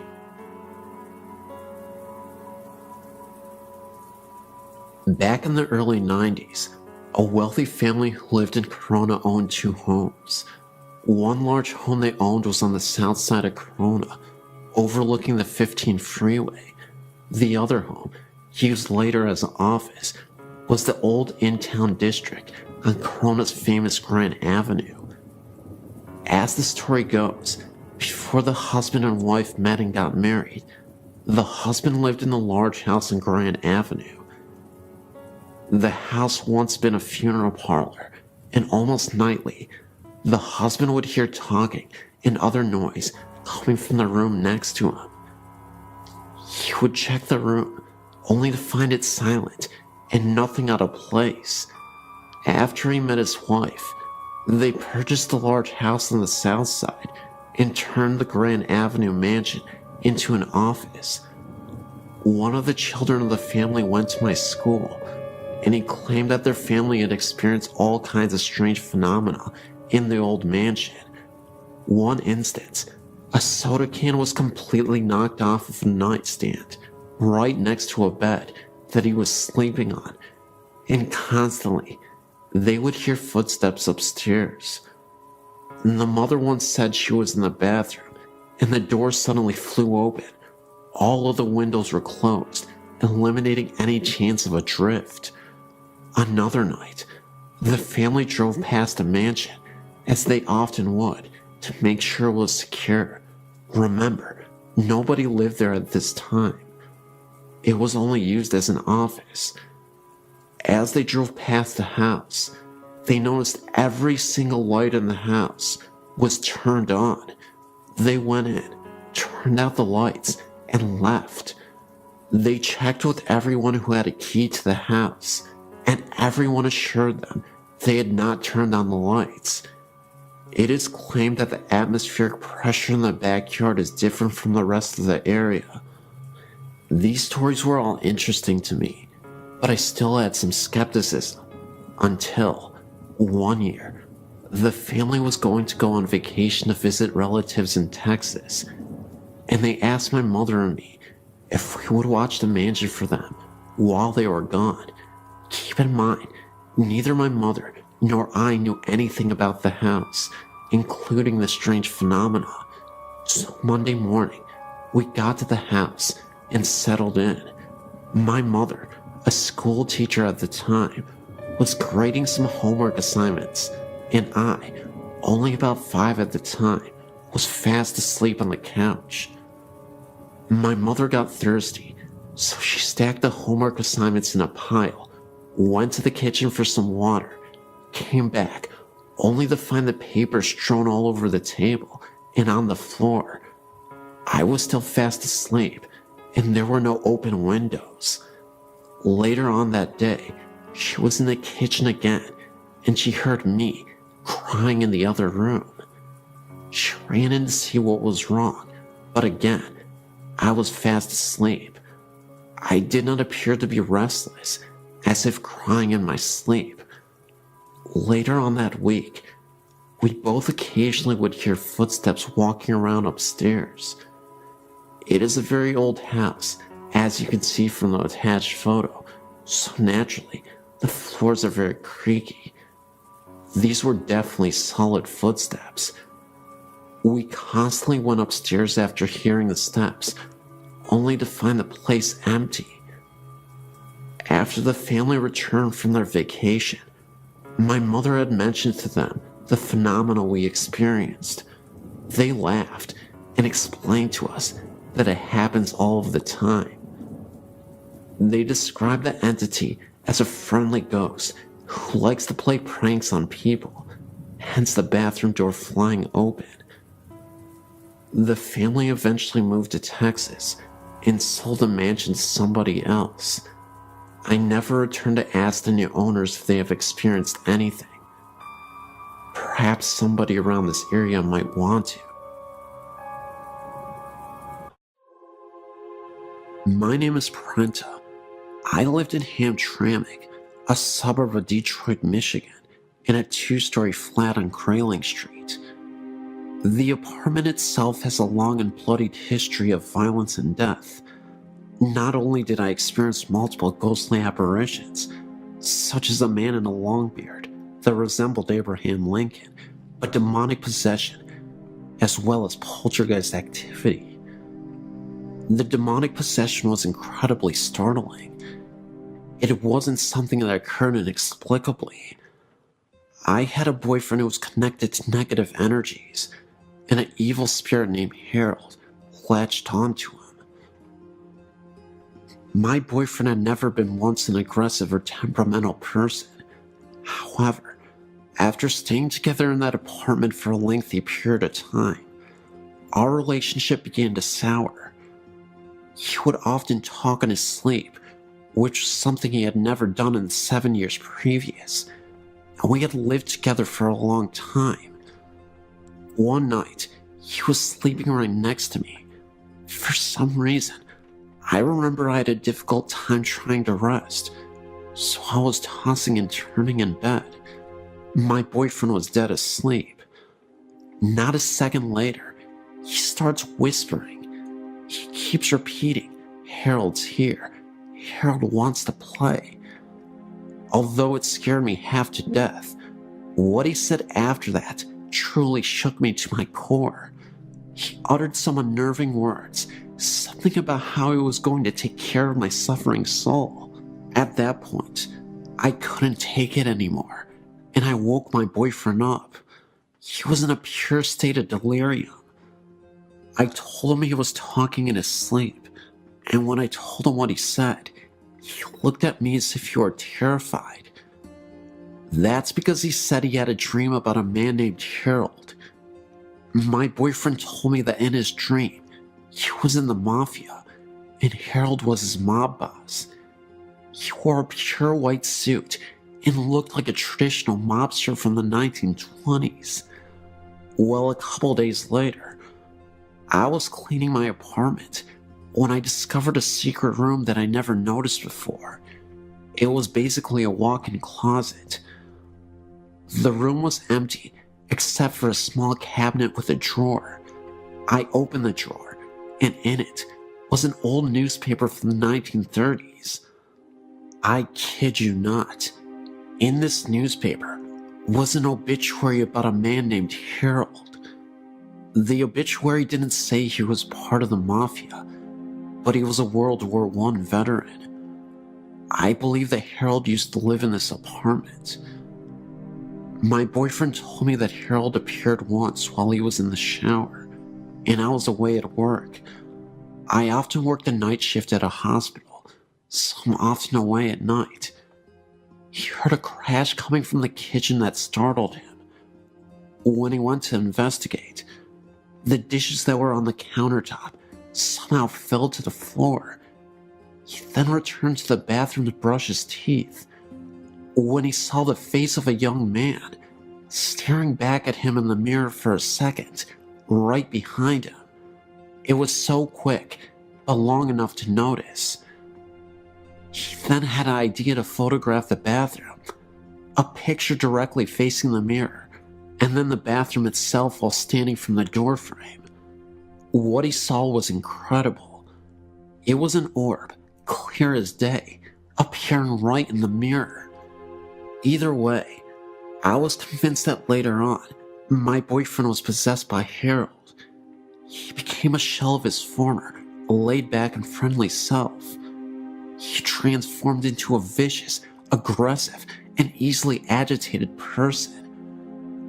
We eventually had to have a priest come over to bless the apartment and to perform a prayer on my boyfriend to release the spirit who could be inside of him. After we moved out of the house, the feeling of intense rage and negative energy seemed to subside almost entirely. He stopped talking in his sleep. He was more easygoing, and he started to become the man I fell in love with years ago. Still, there was one experience that I had while in that apartment that I'll never forget as long as I live. It was the evening, and I was starting to settle down on my first night off from the hospital in days. I walked to my bedroom to change. In the bedroom, there is this huge mirror that I often use. As I was walking through the bedroom, I was looking at myself in the mirror. That's when I saw a woman dressed all in black with a scarf. It must have been some kind of babushka woman. I instantly closed my eyes out of pure fright, and as I opened them back up again, I returned to look back at the mirror, only to see that this woman had disappeared. I only saw myself. All of these events are 100% true. I know sometimes when people tell these types of stories, they are often met with a high degree of skepticism. I should mention, though, that I have high integrity, and I think it is foolish to tell pointless lies just for attention or to have a good story. The possession, Harold, the poltergeist activity, and the babushka woman were all signs that something awful wouldn't leave that apartment. At this point, I'm just thankful that I don't have to experience that ever again, and that my boyfriend isn't being used as a vehicle for paranormal entities. I would say this is a story of a haunted house, but it isn't. Until about 10 years ago, it was just a haunted house in my book. I met my husband over 30 years ago. He told me about a house that he used to live in that had some very strange things happening in it. It was local, but he never wanted to go anywhere near it. He said that it was very old and had been built by a young person who had some of the wood and granite that made the fireplace sent from Ireland. Anyway, the story is that when he married his wife, she came with her mother, a real shrew.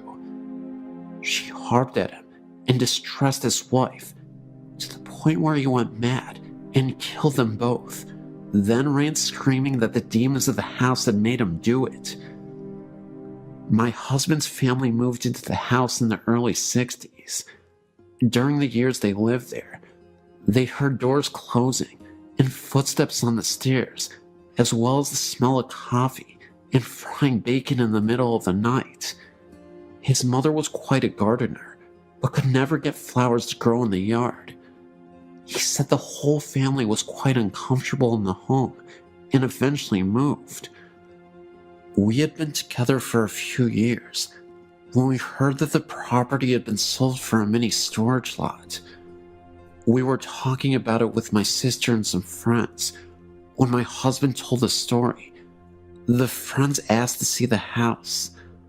I'd never seen it to this point, and I'll admit, was more than a little bit curious. We finally talked him into going, and away we went. When we turned onto the street, we got a really creepy feeling, but when we pulled up to the house, I was absolutely terrified. There was not a living blade of grass or anything else on that lot. We live in Washington State, and this was March. The house was dark and very ominous. I refused to get out of the car. So did my sister. The guys, 3 of them including my husband, took a flashlight and headed around to the back of the house to see what they could see. After a few minutes, we saw a flash of light on the 2nd floor. A few minutes later, we saw the front door open, but nobody came out. After a few minutes more, they returned to the car. We commented on the fact that we had seen the light, and they told us that they had never turned it on. Then we asked them why they didn't come out the front door. They told us it was locked, and that they tried it before going around back. I was always skeptical about the stories connected with the house, but after they tore the house down, the mini storage was plagued by problems and eventually went out of business. The property sits abandoned and barren. Still nothing lives there, and it's still as creepy as it was years ago.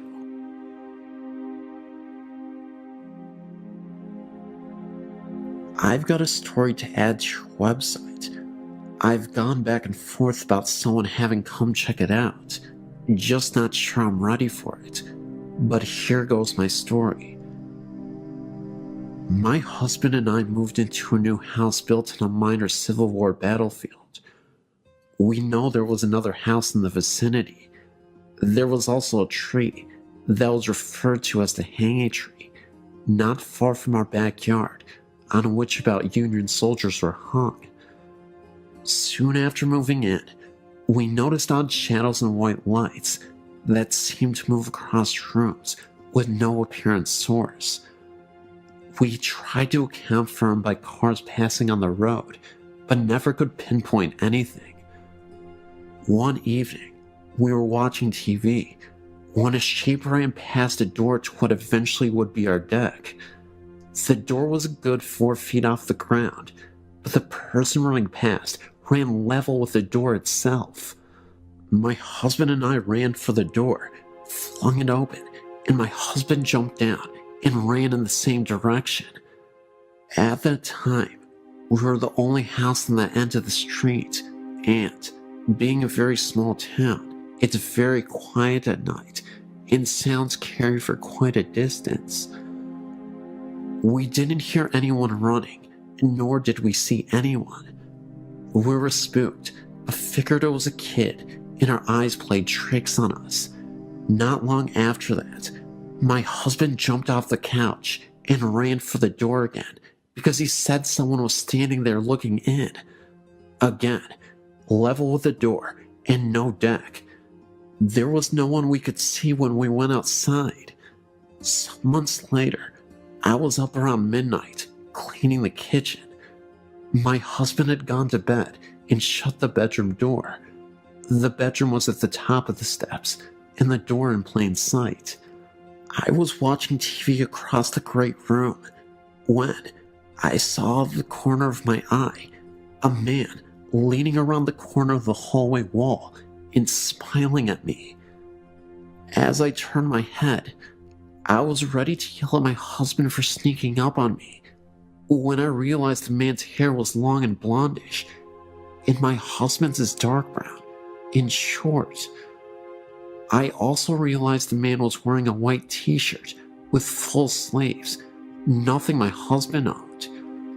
I couldn't see anything from the waist down. While I stood there staring, he simply vanished.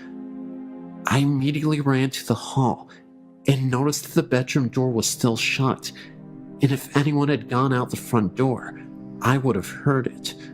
There was nothing, no sign of anyone. When my husband got up for work, I told him what happened.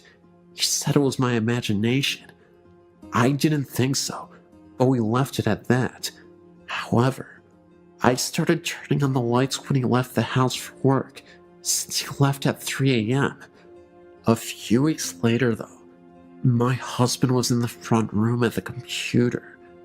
To the left is a table with an antique mirror hanging over it. My husband saw movement in the mirror, in turn thinking it was one of our cats on the table. Instead, he saw a man's shoulder and arm, wearing a white shirt, walk past in the mirror. My husband simply got up and walked outside until I got home. During this time, my son, who knows no fear, would never stay downstairs at night by himself. He said he was creeped out, like someone was watching him from outside the door. My daughter, a typical teenager at the time who kept to her room, would often come downstairs to hug me and sit close to me.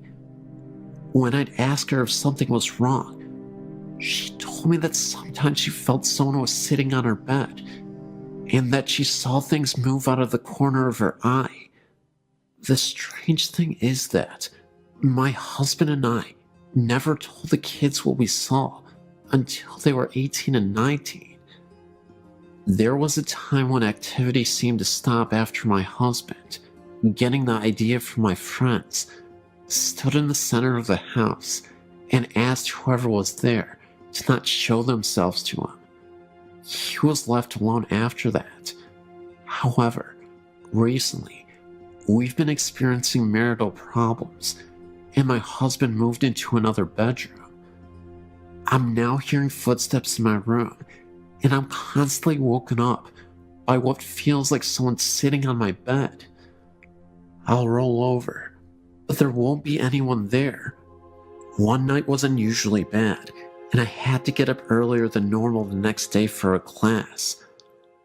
Around 10 p.m., I said out loud that I needed to sleep, and he wasn't letting me. If you wanted to bother someone, to please go harass my husband. Strangely enough, it got quiet, and I fell asleep, only to be woken at 11 p.m. by my husband, who was in the bathroom, frantically looking for someone to stop an area on his leg from hurting.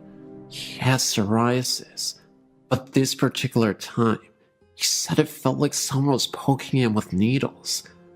The area was deep red and gave off heat. A very odd coincidence to say the least. We've also had things go missing: a tablecloth, a 15th century style costume, and various little things that turn up in different areas. We have yet to track down the tablecloth or the costume. I did tell the ghost not to hurt my husband.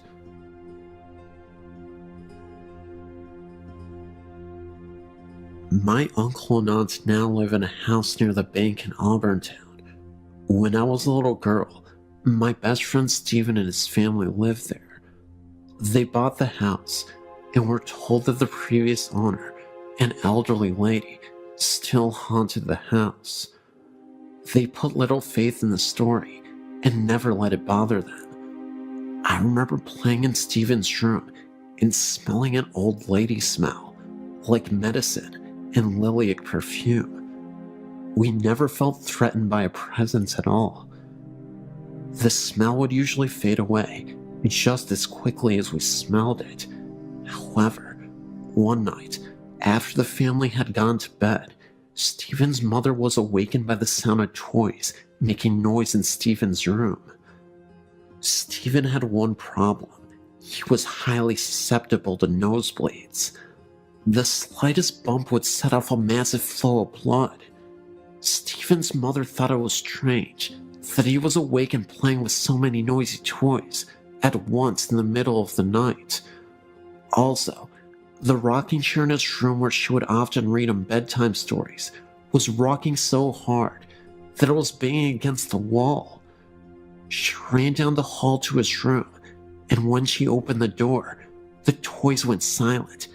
The rocking chair slowed down. She looked at Stephen in his bed and saw that his nose was bleeding very badly, and it was going down his throat. He might have drowned in his own blood if the very sweet lady's ghost had not raised such a racket that night.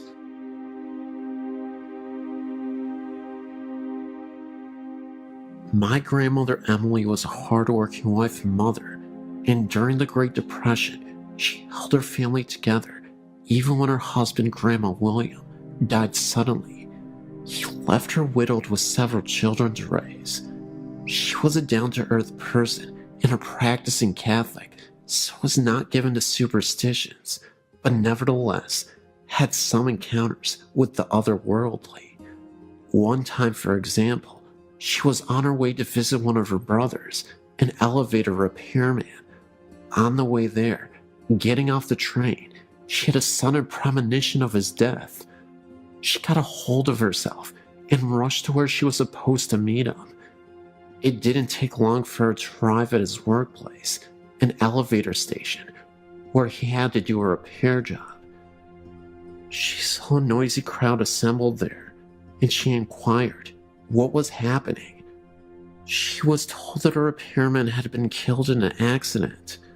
It was her brother, the very one whom she had gone to meet, and about whom she recently had a deathly premonition about. I explained this as a prelude to her ghost story. Among her other siblings, she had a brother who was a decent man and a barber by profession. Unfortunately, they had a disagreement, which escalated into a parting of ways. He uncharitably held a grudge against her all the while. Time passed, and one night, while she was asleep and her husband were asleep in bed, she was suddenly awakened out of a sound sleep and noticed a person kneeling near the side of the bed. It was her estranged brother, garbed in his brother's smock and weeping bitterly. He was apparently suffering. She was startled and confused and didn't know how he got in her house and bedroom in the middle of the night and why he suddenly showed up after choosing to cut himself off because of a silly grudge against her.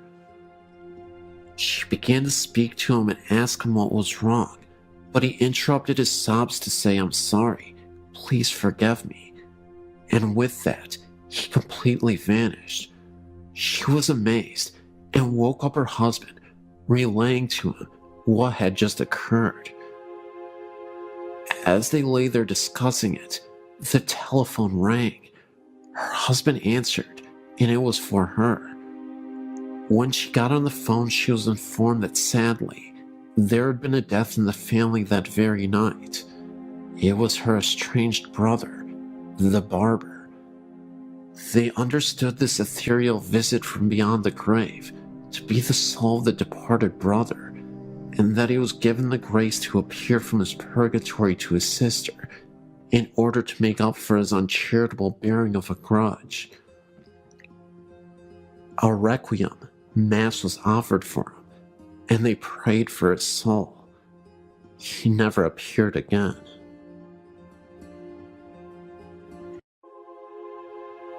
I come from a long line of psychics, and I must have been about 7 when during an afternoon nap, I woke up after a very frightening dream. At the time, we were living in Mount Butler in Hong Kong Island, and Mom's family lived in Capiz in the Philippines. I ran out of my bedroom into a room full of family and friends to tell my mom about it. I I saw this Filipino man in a wooden box, dressed in a cream shirt and brown trousers, and lots of our family were around him crying. As a young child, I'd never seen a dead person before and was distraught by the experience. My family consoled me and told me not to worry, but it brought to their attention that I too had the gift. It was only a few years later that I was told that the person I saw was my uncle, who had been shot by the local militia in my mom's village in the Philippines, and it surmises that the clothes I saw him in were the clothes he was buried in. So it turns out that I had a psychic snapshot of the actual Filipino funeral rites, whereby the body is kept in the family house for a period of weeks so grieving people can pay their respects to him. This brother of my mom's, she had been having prophetic dreams around the time, warning him to leave town because something bad was going to happen to him. He didn't believe her and was shot by the local militia after a dispute.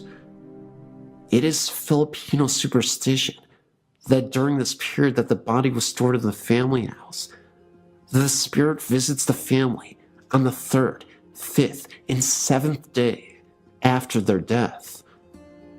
This, as it turns out, was during this time that we both had these visitations. Mom was in the kitchen washing dishes when she heard who she thought was Daddy coming back from work. That's when she saw a man from the corner of her eye, standing in the doorway, wearing a light shirt and brown trousers. So she chatted to Daddy for about 5 minutes about his day and what he had been up to, when it occurred to her that he didn't answer her back once. She turned around to ask him a question, and then she realized that there was no one in the doorway at all. It was at this point she was a little bit spooked, as she remembered my description of Uncle Fred in his coffin, and hurriedly went to check on Daddy. He had come in when she had heard him come in, but had just fallen asleep on the bed, fully clothed, in knit-wearing brown trousers and a white shirt. So it was her brother's way of saying goodbye, and I guess to say sorry for not having listened to her when she warned him. A few years later, it was 1987, around about the time that Edward Yule, Hong Kong's governor at the time, passed away. We were still living in the same flat in Mount Butler, but my sister and I had moved from the room we were in, as that had been converted into Mom's nursery, where she looked after preschool children during the daytime. We were now in the room where I would have my bedroom, until we moved over to the new territories. I must have been about 9, so my sister would have been 4. We shared a bunk bed, and her being smaller stayed on the lower bunk. I awoke to pitch black and the sound of flip-flops walking up and down our corridor. I thought, this is strange, as it is custom to remove your shoes at the front door and to wear slippers around the house. As I heard these flip-flops getting closer and closer to my door, sheer terror took over. I whispered to my sister, "Chris, can you hear that?" No one answered back, so I was trapped on the top bunk with nowhere to go, with this noise coming closer and closer. I hid my head under my blanket, like most kids do, wishing it to go away. I said this time, more incessantly, "Chris, can you hear that?" And something hissed back at me, "Yes." That did not sound like my sister at all. At this point, I was terrified. I tried to gather all my strength to get out of the bed, but I was too scared. After what felt like a millennia, I eventually gathered enough courage to jump off the top of my bed, ensuring by no means that I touched the lower bunk and charged into my parents' room across the corridor from our room. I was so embarrassed being so old and being scared, I didn't actually get into their bed, but spent the rest of the night curled up in a ball at the foot of their bed. It turns out that my sister wasn't in our room at all that night. My question was, what was that in the corridor and in the bunk bed with me? The strange pink light. Around this time of the strange occurrences with the flip-flops, we were still living in flats in Mount Butler.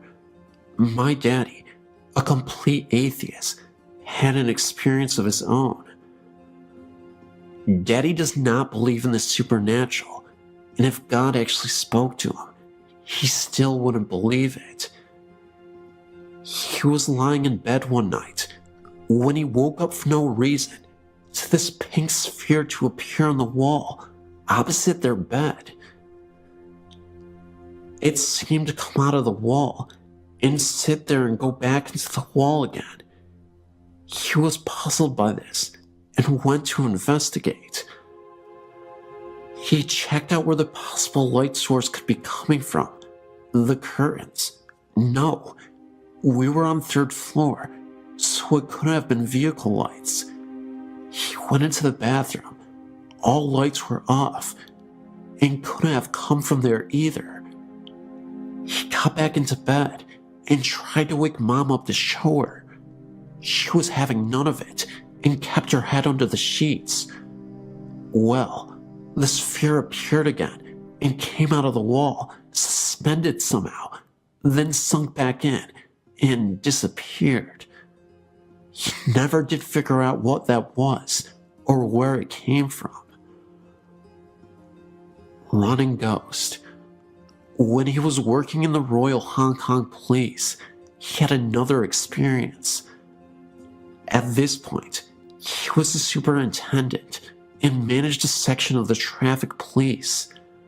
They were doing their rounds when a speed camera on the road flashed for no reason. They went to investigate, and it flashed again with no cars in the near vicinity. They thought nothing more of it until the pictures were developed, and on one of the photos, there is a distinct picture of a person, blurred, apparently running very fast. So fast, it set off a speed camera. The ghost dog. When we were living in Mount Butler, I had one other experience that reaffirmed my belief in the supernatural, and 2 other people I was with experienced it also.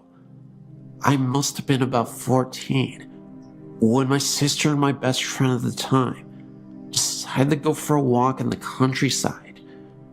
So where we lived was surrounded by Hong Kong countryside, which was perfect for me as I was a tomboy and spent as much of my time as possible out and about, exploring and climbing trees. Just before I started university in the UK, I was visiting some friends in Cardiff. I was feeling very odd that night, and as we were heading out into town, a premonition hit me. I turned around to my friend and said, "Something very big is going to happen tonight." He just looked at me like I was stark raving mad, so I dropped it. So when we went out and had a lark and came back, thinking nothing more of it, imagine our surprise when we woke up in the morning and splashed all over the news was coverage on Diana's death. This, of course, being the famous Princess Diana of Wales, who died tragically in a car accident. But I predicted it the day before. At least I feel like I did. Could be a coincidence, but I don't think so. Udalexer Cemetery experience. So, I started uni in Derby in the Midlands, and where I was living was Student Digs on Ulexer New Road. I was heavily into my goth influence back then. Not so much now, but I still love old cemeteries and dramatic clothing. There was this beautiful one on our road that I used to visit regularly and read and draw, with many beautiful statues and old gravestones. One day, my ex-boyfriend and I went to visit it, as it was a lovely day turning to evening. So I wandered around looking at all the gravestones and the statues, trying to find the oldest tombstone we could find. It must have been coming up to winter time as the sun set quickly, and we realized in a panic that the gate had been closed, so we were locked in, and had to find another way out. So we walked along the perimeter, looking for a likely tree to help us over the wall, when the sun just disappeared, and we were pitched into almost complete darkness. Then, for no reason at all, the mist appeared over the headstones, so it was hard to avoid the graves themselves. So it suddenly looked just like a horror movie set, trying to avoid broken tombstones and holes in graves and that danged mist in the dark. By this point, I was pretty panicked, frantically trying to get out, with this feeling of overwhelming dread descending over me, and all cells in my body telling me to leave right now. We eventually scrambled over a wall into the student bar, and that feeling just lifted, just like that. It's only a few months ago that I was looking online about ghosts in Derby that I found out that very cemetery is haunted. Brilliant. My dreams. I thought that was the end of my experiences, but looking at the dreams section, I've remembered some more I want to share with you. I've always had very vivid dreams, some not necessarily all coming true, but all seem to have symbolic importance in the coming days, weeks, or even sometimes years. I more often than not have deja vu experiences, even if I haven't ever A, done this before, or B, seen places or people before, or C, really ever thought about these things when I am conscious. I haven't really wanted to tell people about them, as most people. I worry that most people think I'm quite mad. Haunted house. So this also happened just before I finished university in Derby, I think. It was just before my ex-boyfriend and I broke up. The importance of this dream is one that I've been able to break it down and understand it in its composite parts. So both of us were walking around this dark woods, and I was taking all that I had learned from watching horror movies into mind, and was very careful of not wandering off on my own. Made sure I had a weapon in hand in case anything happened. We eventually came to this clearing where this ominous house stood at the end of this garden. However, I needed the bathroom, and even though we knew it was a haunted house, I was not one of those people who would go to the loo in a haunted forest. So we walked in, and there were people there. Thankfully, none looking like psychopaths or zombies. Strangely enough, they were people we knew too. There was a feeling of dread and sadness throughout the house though, and I refused to go anywhere by myself. We are directed to the bathroom, which was at the end of this corridor. He decided to sit and chat with people whilst I did my business. So, I started walking, but the corridor was like the one from the poltergeist. It just kept getting further and further away, until I had to break into a run, desperately needing to go and leave this house as soon as possible. I eventually made it and threw the door open and did what I needed to do. Then I woke up and realized that I still needed to go, so I ran for the loo. Luckily, I had the foresight to write this dream down once I had gotten back to bed and knew that we were doomed. The haunted house was a reflection of our relationship, being hounded by our mutual bad doings, and that the end was near. It was just a matter of time, and so it was. Finally, before I finish another of my epic storytelling sessions, I have one more prophetic experience to share with you, but not one from my dreams. It has to do with my pet dog, Sophie. Her name was Sophie. She was lovely, with her white and black patch over her eye and black patch in her back. She was only 6 months older than me and had been with her family for 16 years. She was the loveliest, sweetest dog in the world, apart from having a penchant for biting socks, eating tissues and rubber bands, and attacking the Hoover. She was suffering from basically her insides giving in. She had serious kidney problems, and she couldn't walk very well because of arthritis in her back legs. And because she couldn't help herself anymore, she was kept outside. So one evening, when her parents were out, my sister and I were playing with her in the garden, and I had this weird feeling come over me. I seemed to be able to predict death, unfortunately, amongst other things. I turned to my sister when I saw this shadow fall on our Sophie that looked like a cross. It was like it was a sign saying she was going to die tomorrow. So that's what I told my sister, and she kind of brushed it off. She didn't believe me, being much younger than me. But sure enough, after a hard day at school, I was only 14 or so at the time, we came back and our parents were in pieces. And that's when I knew it had happened. They had to take her down to the vet and have her put down, as it was too cruel to keep her suffering like that. I've never seen my daddy in pieces like that, but because I was strengthened by my foreknowledge, I supported him in his time of need. My poor cat was distraught, as she basically brought him up from when we adopted him as a very small kitten. On a happier note, I had a dream after this terrible day.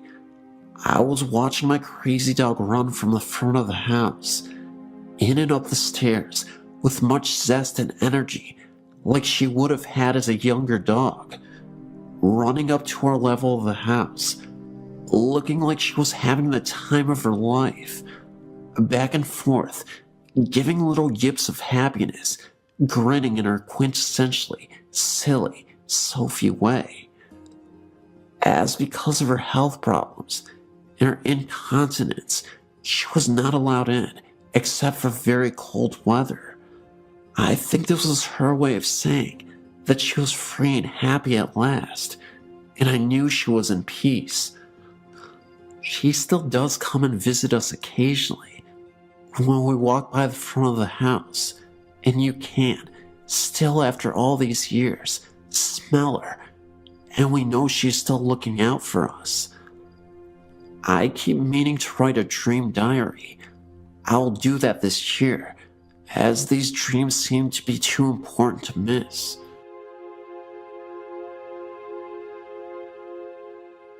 My husband and myself and my brother were all watching our mother's house while she was out of town on vacation. We had been there for a few days, and all happened to be on this particular evening and night. Well, we had finished dinner, and we were all just hanging out in the living room watching TV. My brother said he was just going to sleep on the couch, and my husband and I said goodnight and went to bed in my mother's bedroom, because that's where we had been sleeping. We kissed goodnight like usual, and turned off the bedside lamp.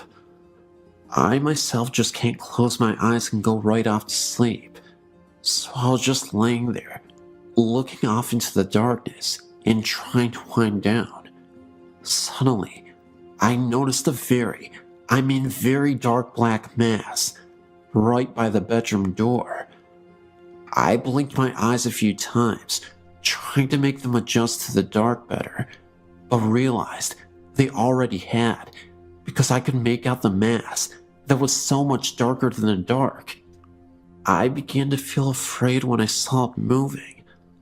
I laid there and watched it approach the bed over our bodies. It looked larger than it had by the door. I began to nudge my husband, but I decided to lay there a little bit longer to see if it continued to move or even get larger. I laid there and marveled at its darkness and its extremely dark color as opposed to the regular darkness. It was pitch black and just floated there above us. Unbelievably, I fell asleep. The next day at lunch, my brother said, "Hey, last night I saw the weirdest thing when I was trying to fall asleep. A large black mass was hovering above my head and scared me half to death." I stuck my hand in it and it was freezing cold. Before I had a chance to speak, my husband said, "Me too. I thought I was seeing things." I spoke up and I said I saw it as well and was frightened by it. They both said, "Wow, I wonder what it was." I had read somewhere that these could possibly be evil. Needless to say, we didn't spend the night there again.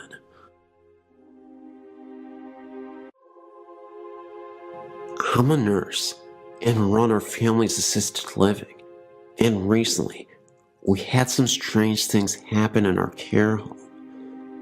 I understand with caring for the elderly that sometimes strange things occur, and doing this for almost a decade. Recently, I had a resident that started to decline at the age of 93. One night, after helping her get into bed, she asked me if Bernie, her husband, who died 10 years before, knew where she was. I reassured her that he did. It caught me off guard, since her mind was intact and she was not forgetful. A week went by, and again, I assisted the woman into bed. She says to me, "I hear Bernie in the hallway. Can you tell him that I'm in here?" I told her to call for him and he would come in. She refused and asked me to. So I went out to the empty hallway and said, "Bernie, E is in here if you would like to visit with her." As a nurse, sometimes you do things out of the better judgment for yourself, as long as it helps your patient. Later that night, I heard the elderly lady talking to no one quietly. I've had some odd things happen in my personal life through the years since childhood, but that is another story. I was once told by an elder Japanese woman not to talk to the dead or invite them into my home. Another week goes by, and my resident took a drastic turn for the worst by refusing to eat or drinking fluids. After a week's stay in the hospital, she returned on comfort cares in hospice. The end was near, and we knew it. However, while she was in the hospital, I received a frantic call from one of our nursing assistants asking if I would please come back to work because she was really scared. When I got to work, all the lights in the house were on, and she was sitting on the couch with her back up against the wall. When I asked what was wrong, she told me wide-eyed and pale that she had seen a mist down at the end of the hallway and was hearing weird popping noises coming from the residence room that was in the hospital. After checking the entire house and silently saying the Lord's Prayer, the house felt calm. Eve spent her last days being pampered and showed care and compassion from staff and family. Many of the staff came in on our days off to sit with her, including myself.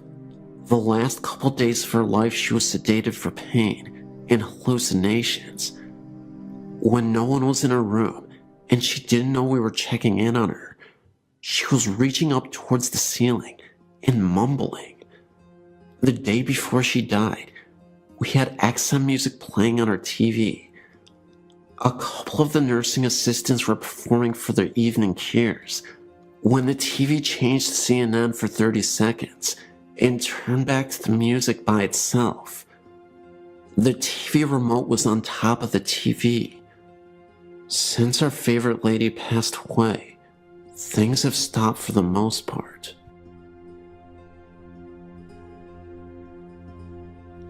My mother passed away June 5th, 2007. Me and my husband were in New Jersey at the time, waiting to get unloaded. We drove an 18-wheeler for a living. My sister had called me the day before and told me that my mom was in a coma, and the home healthcare people said she only had about 24 hours to live and that I needed to come home. So I called our dispatcher and said we needed to be routed back to the Chattanooga terminal so that I could see my mom before she passed. He said no problem. After you and your husband have put tires on, go pick up that load and head for Chattanooga. Well, while they were putting tires on our trailer, we decided to get some sleep. The cell phone rang, and it was my sister.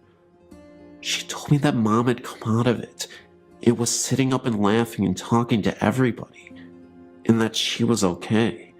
So I called my dispatcher and said we don't have to go home.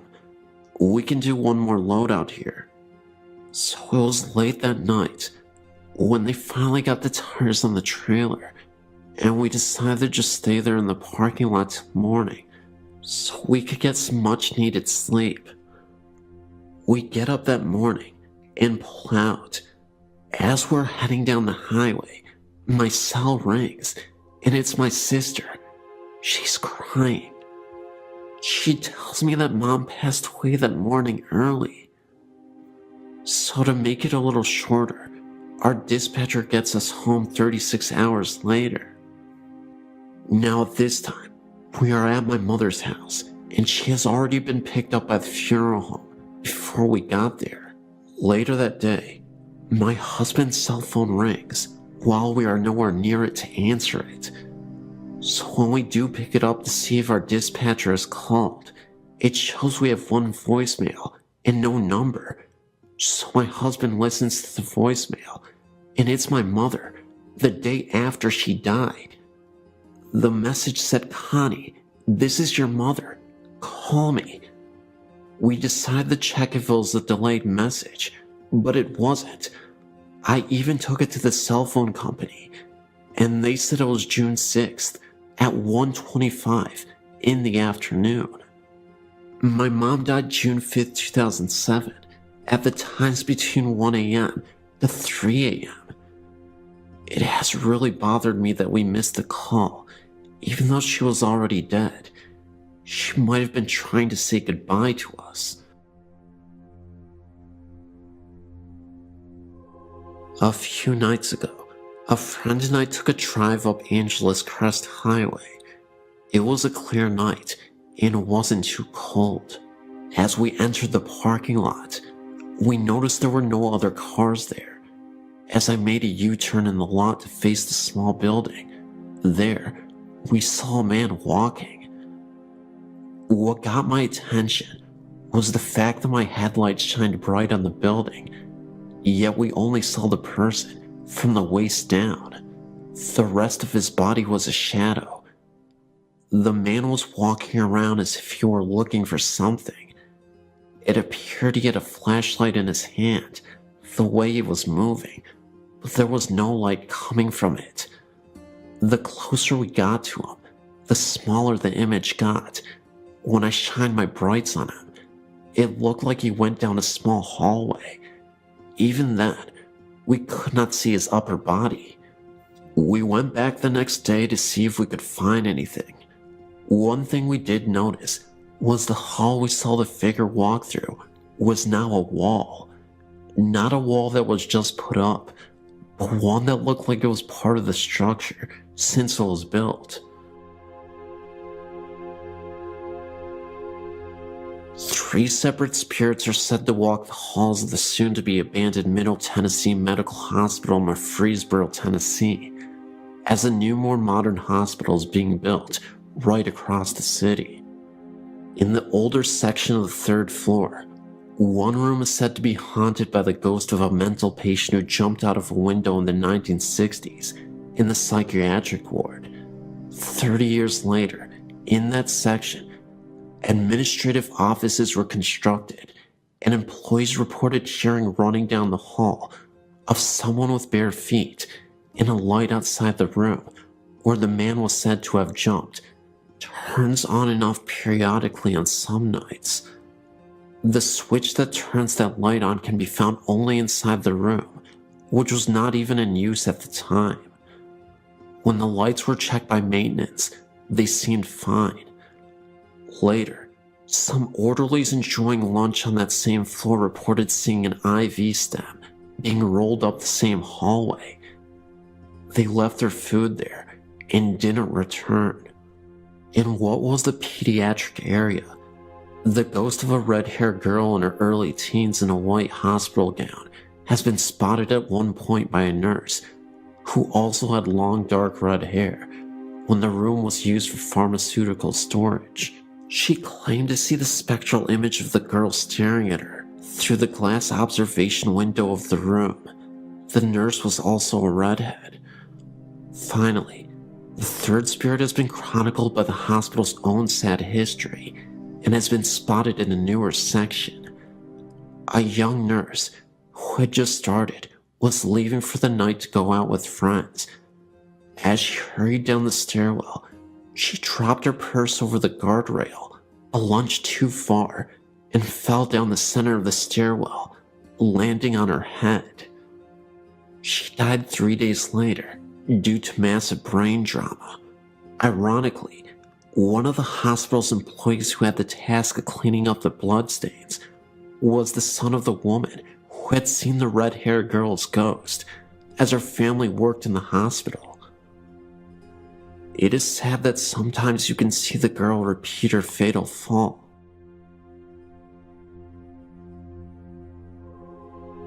I have many stories to share with you, but I'm going to start at the beginning. I grew up in Lawrence Harbor, New Jersey. From the time I was a very young child, I knew that something was not right in our house. Our house was the last house in a dead-end street that faced the marsh. In the winter, you could see Highway 35. The surrounding woods were equally as disturbing. I was the only girl in our neighborhood. All my friends were guys. They were like brothers to me. I was a tough kid, and I did not scare easily. However, being alone in our house and going to sleep at night frightened me to death. My father died when I was a baby, and it was just my mother, brother, and myself. There was quite a difference in age between my brother and I. For years, I kept my experiences to myself because I thought it was my imagination, and I also thought that if I told my mother and brother, that they would think I was crazy too.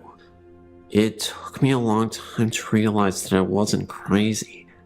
It was not my imagination, and the hard part was that I was a gifted child whose family could not relate to me on that particular level. These are my experiences while I lived there. My mother and father bought the house in 1962, and I was born in 1963. We owned the house right up until 2005. To this day, the events are burned into my memory. From the time I was about 5 years old, there hardly was a time that the house was at peace. I would lay awake in bed at night and watch orbs dance across the walls and ceiling. Then, I could feel someone sit on the corner of my bed. It was not a faint feeling either. In retrospect, as an adult, you could actually see the corner of the bed being pressed down. My heart would pound in my chest so loudly that I couldn't hear anyone else, and I could feel every hair stand up on my entire body.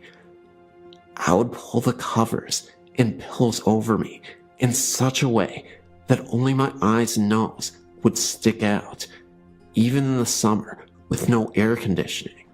Shadows were commonplace everywhere in the house. You could smell flowers in the middle of the winter as well. Then, just as I would start to fall asleep, I would be jolted awake because something pulled the covers of me so violently that they were on the floor at the foot of the bed. That would send me screaming out of my room to my mother.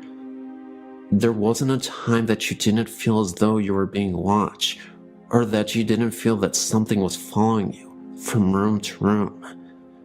If you came home and put your car keys down, turn your back for 2 seconds, they were gone, and then after searching the entire house, they would suddenly reappear where you originally put them in the first place, and you were the only one home the entire time.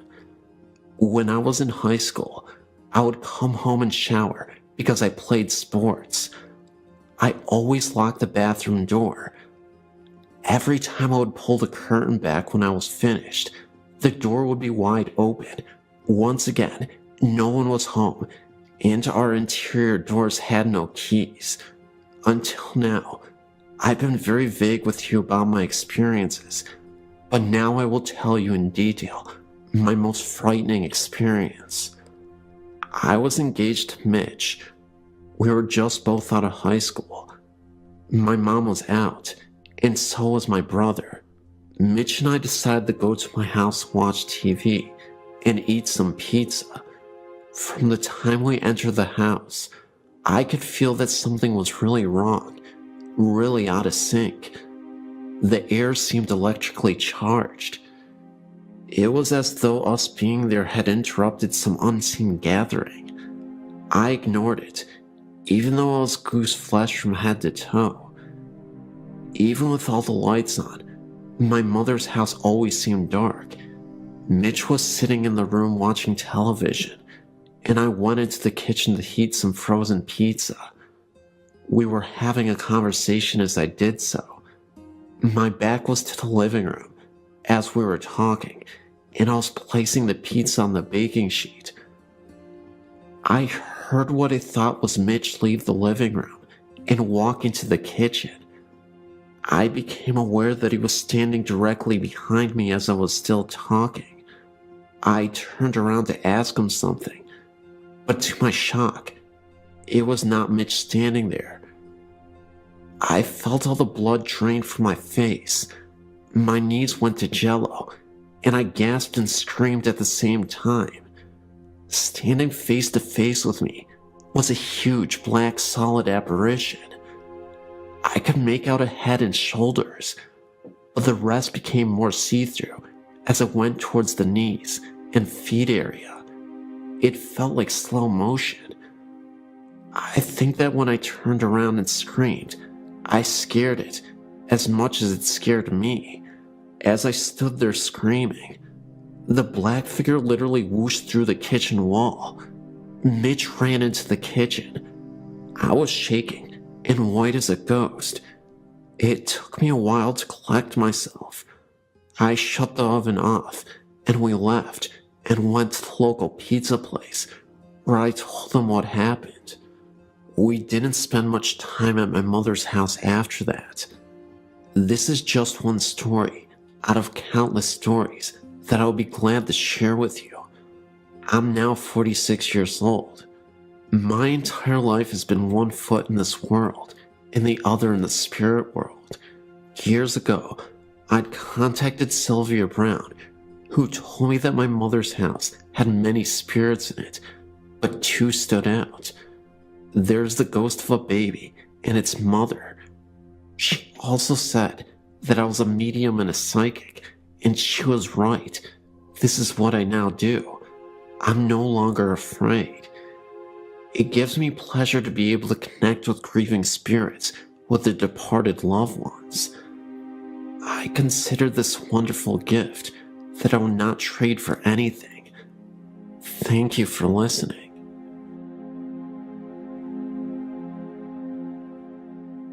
All of my life I had reoccurring experiences of the paranormal. Starting at age 7, as far as I can remember, when my father died, I used to believe the experiences were dreams or imagination until recently. I was telling my fiancé of my experiences, voices, mists, noises, marks to my body, being touched, shirt tugged on, hair pulled, etc. His suggestion was that maybe I am a sensitive. So, I started thinking about this possibility and decided to explore it further. My fiancé and I previously tried going to paranormal meetings, which would go on ghost hunts. There was one in particular that appealed to me, and we signed up. The building the group was going to was in Newcastle, Pennsylvania, at an old building that was previously the Elka Club, built in 1914.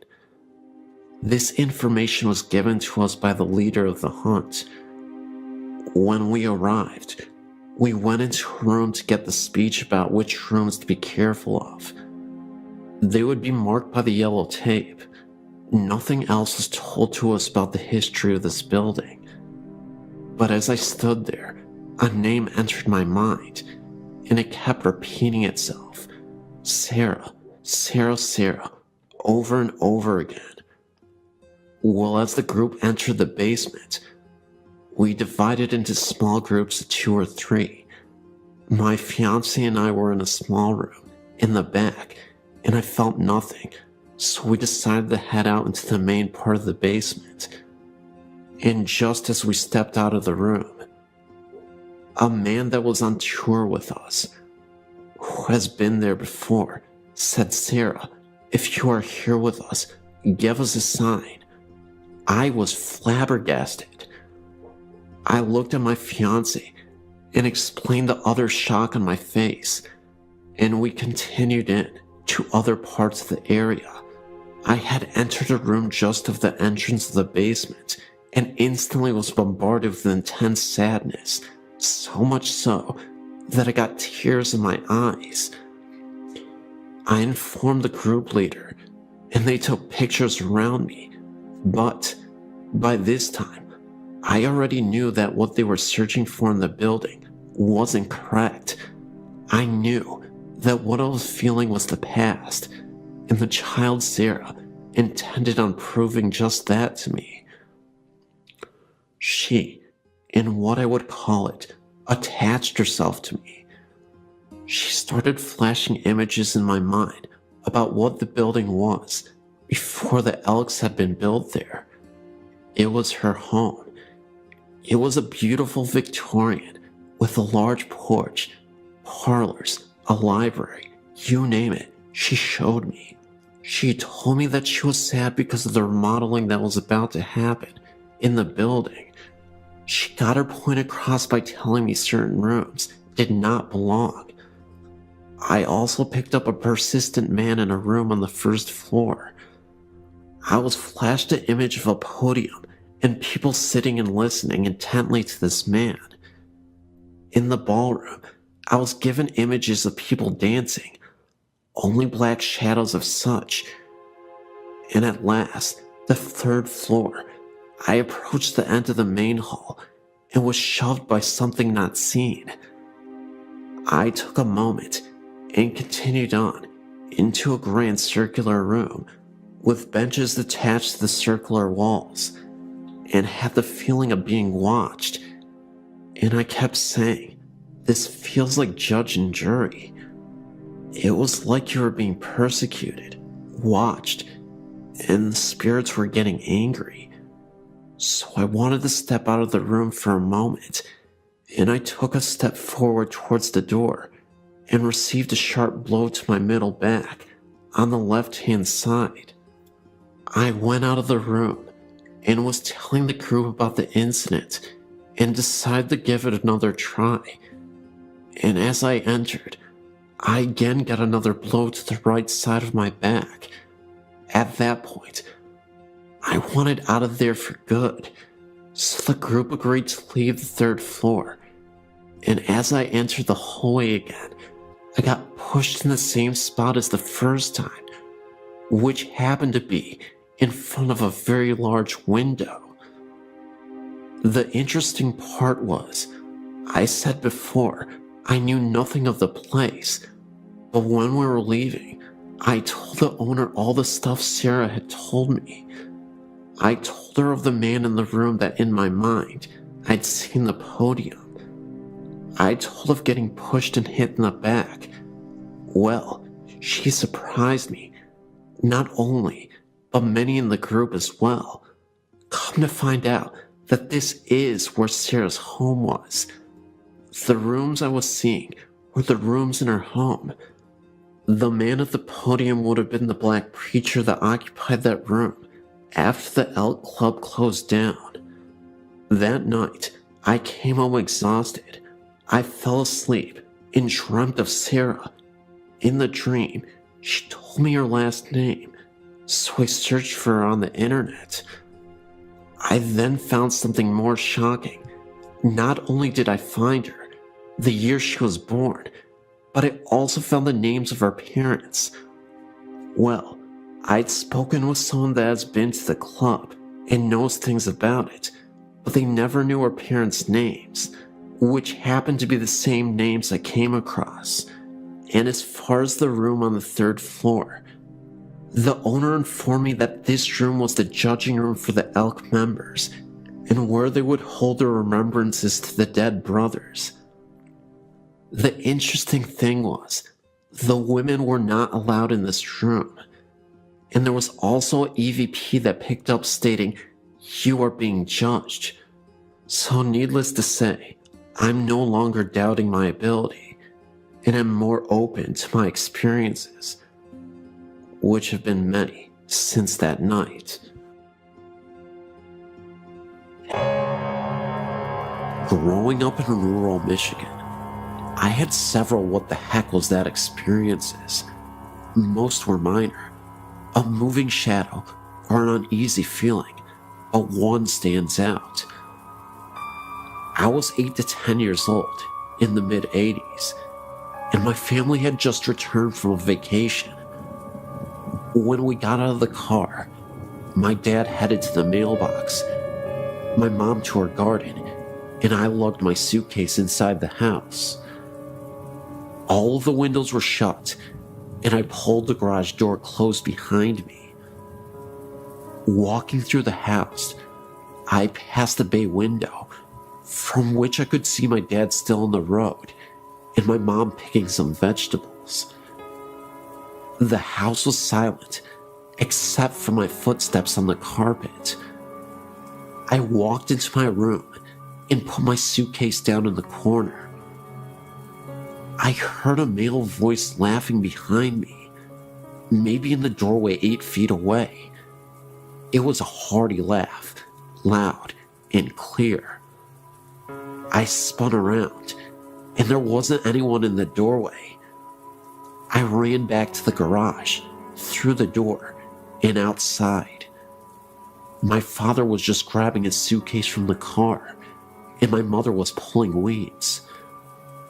I wasn't scared when I heard the voice, but not having a tangible body to put it with did unnerve me a bit.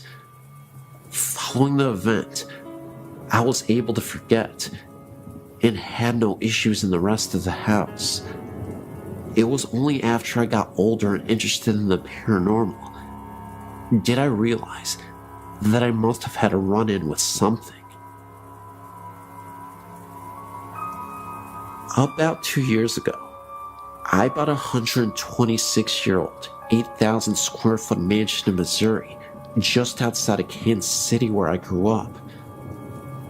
My mother had owned and lived in the house for the previous 15 years, slowly maintaining it. She had done a great job maintaining its mid-1800s character, slowly bringing the woodwork back to life, adding insulation, and replacing all of the plumbing and wiring. I mention this because I've heard that a disturbance in the environment can cause spectral activity to begin. I'd seen the house only once, as I live over 2,000 miles away, but I fell in love with it immediately. The first night I stayed over, I woke in the middle of the night to huge blobs, about a dozen, from golf ball to basketball size, floating around the room I was sleeping in. This is the one and only time I've ever experienced anything like that.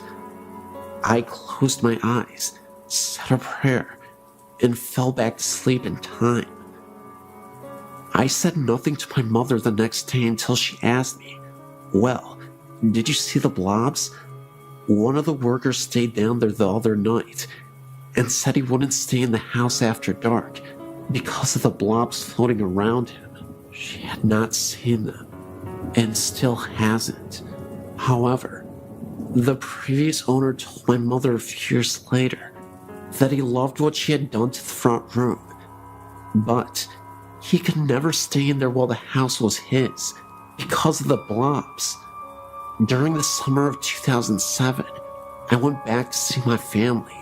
I stayed downstairs again and had several things happen. It is important to note that I've never felt in danger, only uncomfortable. My mom and her boyfriend went upstairs to go to bed.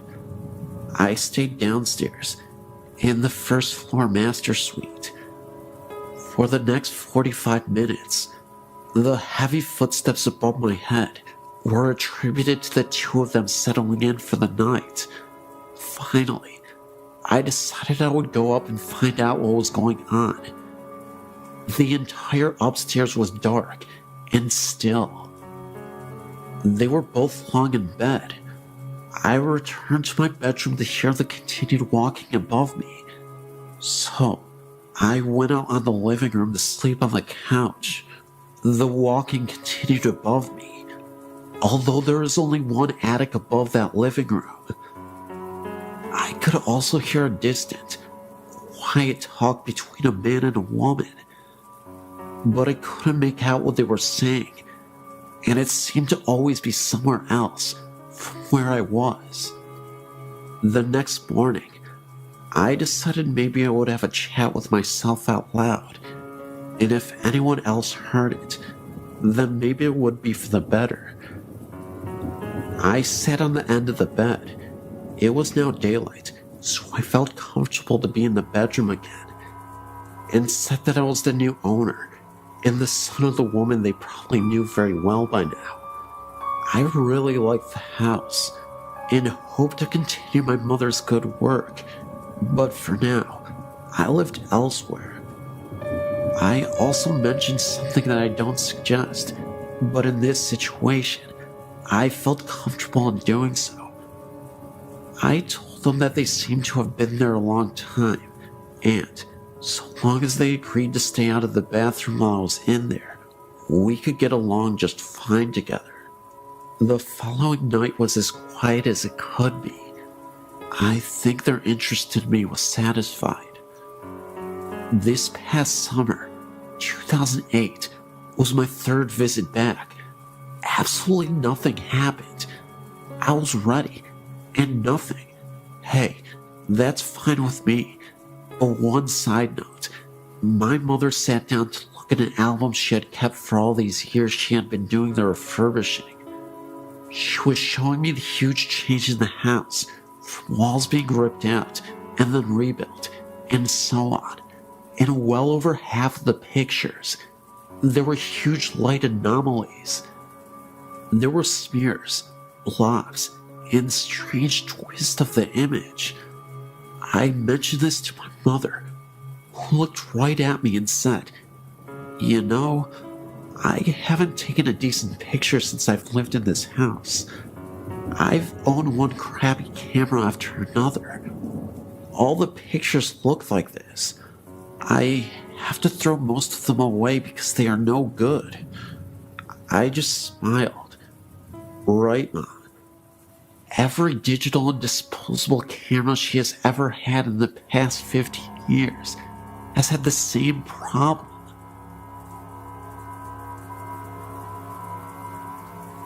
I grew up with a mom who is wicked, and she is very psychic. She has told me accurately if a lover and I will break up, when, if I'll meet someone new, and accurate descriptions of people I'll meet. My mother told my roommate that the child she was having would be a girl, and she was correct. My mom, to my amazement, is the real deal. On Halloween, our house is the most popular because the altar my mother sets up outside is very real. It's very fun, and I grew up with an easygoing view of the paranormal. I do tend to be very logical, and I believe in a paranormal experience if it does not seem like someone is BSing me. I keep my mind open. My mother does have headaches if she is around haunted houses. She has migraines that will make her sick for days after being in one. She's had this happen to her several times in her life, including once when I was a kid. A few years ago, when I was 23, I started having heart palpitations and tachycardia. At one point, my heart rate went up to 181.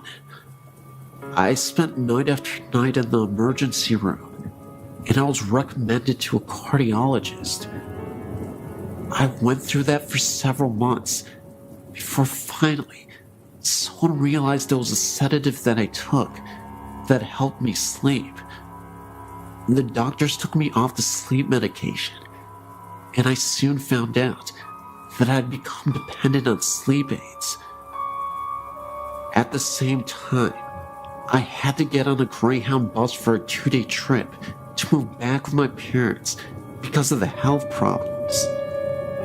If you've ever traveled on a Greyhound, you know it's really hard to sleep on it.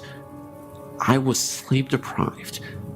I was told that I was sleeping, but I didn't realize it. I wasn't sleeping through the night. I was exhausted. I was depressed, and I developed a phobia of the sound of a beating heart, heart medication commercials, etc. In short, my mental health was suffering. I had to make the choice to go into a psychiatric ward because it took a month to get an appointment with a psychiatrist. I didn't want to wait that long. The ward was in a regular city hospital. All the patients were quiet and were there to heal. Nobody was dangerous. There were patients with bipolar and other types of mental illness, and nobody was dangerous. There are different levels of hospitals. This was a ward for anybody going through emotional difficulties. I started to sleep the first 2 days I was there. I was not dangerous, but they did have to give me something to sleep. I was having dreams in which in my bathroom, patients had bathrooms in their rooms. I could hear a woman crying and throwing up all night. It was horrible and nightmarish. I could never see her because in the dream, I was laying in bed. How can I describe this? Even though I was asleep and dreaming, it felt like I was aware of everything going on. It never sounded quiet. It sounded like patients were throwing fits, and that someone would go by my room and rap on the wall with a walker, and that poor woman threw up and cried. She sounded miserable. The ward was actually always quiet. Nobody threw fits at night. My mom had taught me how to interpret dreams. I figured mine showed my anxieties. I'd been through hell. I wanted to sleep, and I never gave one thought to the idea that the place was haunted or had residual hauntings. I had greater concerns at the time. However, my mom came to pick me up, and she refused to enter the ward. I didn't think anything of that either. We were driving home, and she asked me how I had slept, and if I did at all. I told her about the nightmares, and how I was completely loud, and I was still very exhausted. My mother was shocked, and it showed on her face. She said, "Sarah, those were not just dreams. This psychiatric ward used to be a cancer ward." I was getting a migraine because there are patients who have not moved on. Wow, that shocked me. I never heard doctors mention that it had been a cancer ward. The idea was never put into my head. Like I said, I wanted to sleep again and to feel happy. I was concerned for my health. I believe my mom. She's usually incredibly accurate about these kinds of things. I honestly have gotten tired of finding out if me and a potential lover are not going to work out. She's that accurate. However, I could not tell you if that ward was the former cancer ward. I simply don't know because none of the doctors ever mentioned it. I was sleep deprived and going through hell at the time. My emotional state could have been reflected in my dreams. However, if I've learned anything about the paranormal, is that it can be a very small world. The hospital in question is in Iowa. It is a regular city hospital with an emergency room, surgery room, etc. It is not a psychiatric hospital only. If a former nurse ever writes you, or even a former patient, I'm here to tell you that there may have been something to their experience. The ward in question is still open. This was a few years ago that I was there. This is just a quirky experience that I wanted to share.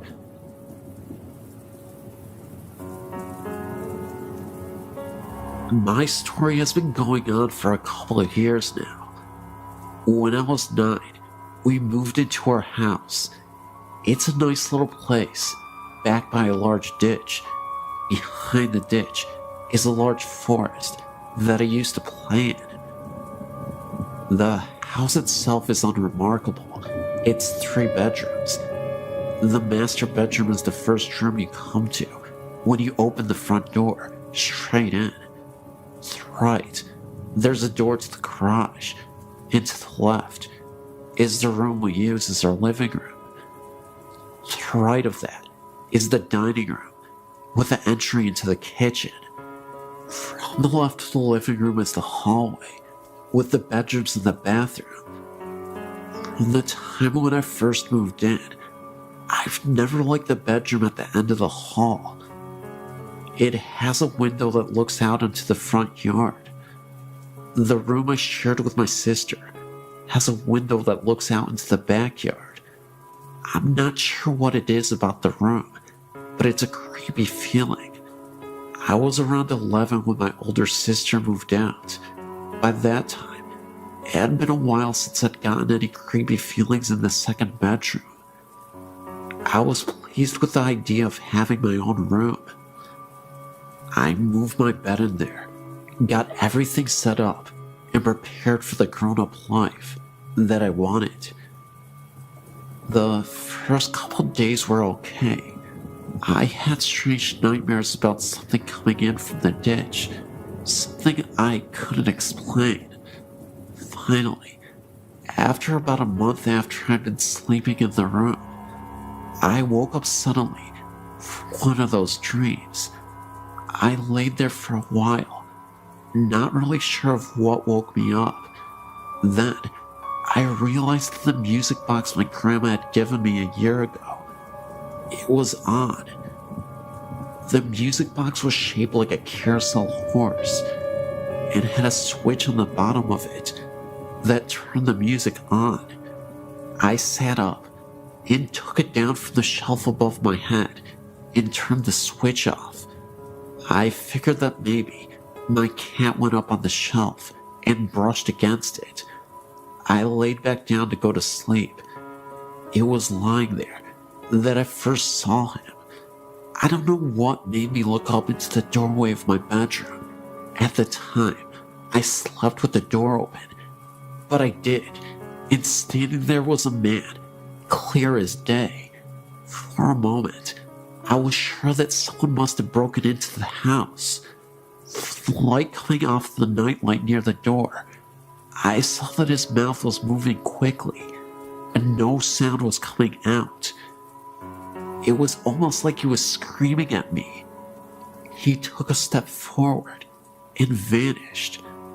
I slept in the living room that night. I finally got the nerve to sleep in my room again, after about a week of sleeping on the sofa. And that night, I had the same creepy nightmares and woke up to find a child's shape sitting on the end of my bed, staring at me. It vanished when I turned the light on. I ended up spending the next year sleeping on the floor in my sister's room because my mom wouldn't let me move my stuff in with her. I also couldn't change my room without getting the feeling of being watched. I would glance at the mirror, it's the type that sits on the dresser, and see a face staring at me, one that wasn't my own. My older sister finally moved back home, and I ended up back in the other bedroom with my sister. I thought that would make it go away, but I would sometimes see the man standing in the doorway late at night. He'd stand there staring at me, mouth moving, forming words I didn't understand. 3 years ago, some major changes happened. My oldest sister broke up with her husband, lost her house, and had to move in with my mom and dad, along with her 2 kids. My youngest oldest sister had her boyfriend living in the house with her. The living arrangements were this: my 2 oldest sisters slept in one room, along with my youngest nephew, belonging to the first sister I talked about. My oldest sister's kids slept in the second bedroom with me, and my sister and her boyfriend had the living room. It was weird at first, but we all got used to it. The weird things had calmed down since I'd moved to the other bedroom, but it picked up again when my sister moved in. I was trying to get some sleep. It was around 1 in the morning, and I saw the child's shape again, but this time, it was sitting at the end of my niece's bed. I sat up, but before I could say anything, my niece woke up screaming. She said it was a nightmare, and I had a feeling it was probably the same one I had when I was younger. They moved out last year, and things calmed down for the most part, until my oldest sister moved away. I now had a bedroom all to myself. I was trying once again to get some sleep. I've always had trouble sleeping in this house, and I looked at my doorway, and the man was standing there, but this time I could hear him whispering. It was gibberish. I turned over and pulled the pillow over my head, but the room got so cold, I ended up turning my TV on and closing my bedroom door. Another time, I was messing around with a couple of the other teenagers in the area. We were crossing the ditch and going over to the woods behind the houses. The way we cross is there's an area with 2 large pipes that stick out in the water. Surrounding the pipes are these rocky things that you can slide down, but also grip with your hands. They're kind of smooth and hard to hold when wet. We were coming back The others had crossed just fine. I was the last one over. The first thing that happened that was really odd was my hand slipped and I started sliding down. I felt as if someone had grabbed my arm and stopped me before I reached the water. I was about to step down into the water to get across when I heard someone yell my name and say very loudly in my ear to stop. I looked down and there was a snake in the water, right where I was about to put my foot. My friend came back across and got rid of the snake. I got home okay. When I went to take a shower later that night, I looked at my arm and I had a hard handprint bruise on my arm. I don't know if it was one of the ghosts from the house, but something stopped me from falling and from getting bitten by the snake. So, I guess even if the ghosts scare me, they're looking out for me too. Bonito City, a rather grand name for the cluster of log buildings that house the saloon, post office, schoolhouse, church, general store, a hotel called the Mayberry House, and a number of comfortable residences. Set amid lofty peaks 12-mile northwest of Rizzuto, apple orchards and livestock of the Bonito settlers flourished in the 7,000-foot meadows at the edge of the forests. Trout fishing was excellent in the Bonito River. God was in his heaven, and all was right with the world, or so it seemed, when two events took place that would cause the serene and pleasant community to literally disappear. The centerpiece of Bonito City was the 2-story log hotel called the Mayberry House, operated by Mr. and Mrs. John Mayberry. They had 3 children, John, Eddie, and Nellie. On the night of May 5th, 1885, the Mayberry House leaped into the record books with one of New Mexico's most bizarre crimes. Earlier that evening, a number of miners ate supper there and left. Only 2 guests had rooms, Dr. R. E. Flynn from Ohio, and a youth named Martin Nelson seemed to be pleasant and inoffensive roomers. All were in bed by 10 o'clock. About 1 o'clock in the morning, Nelson arose and knocked on the bedroom door of the 2 Mayberry boys. John awakened and opened the door, at which point Nelson fired 2 rifle shots, killing him instantly. He then turned on the 7-year-old boy Eddie, who was screaming in bed. Nelson killed him with a single blast. Dr. Flynn, hearing the shooting, rushed from his room and was shot through the head.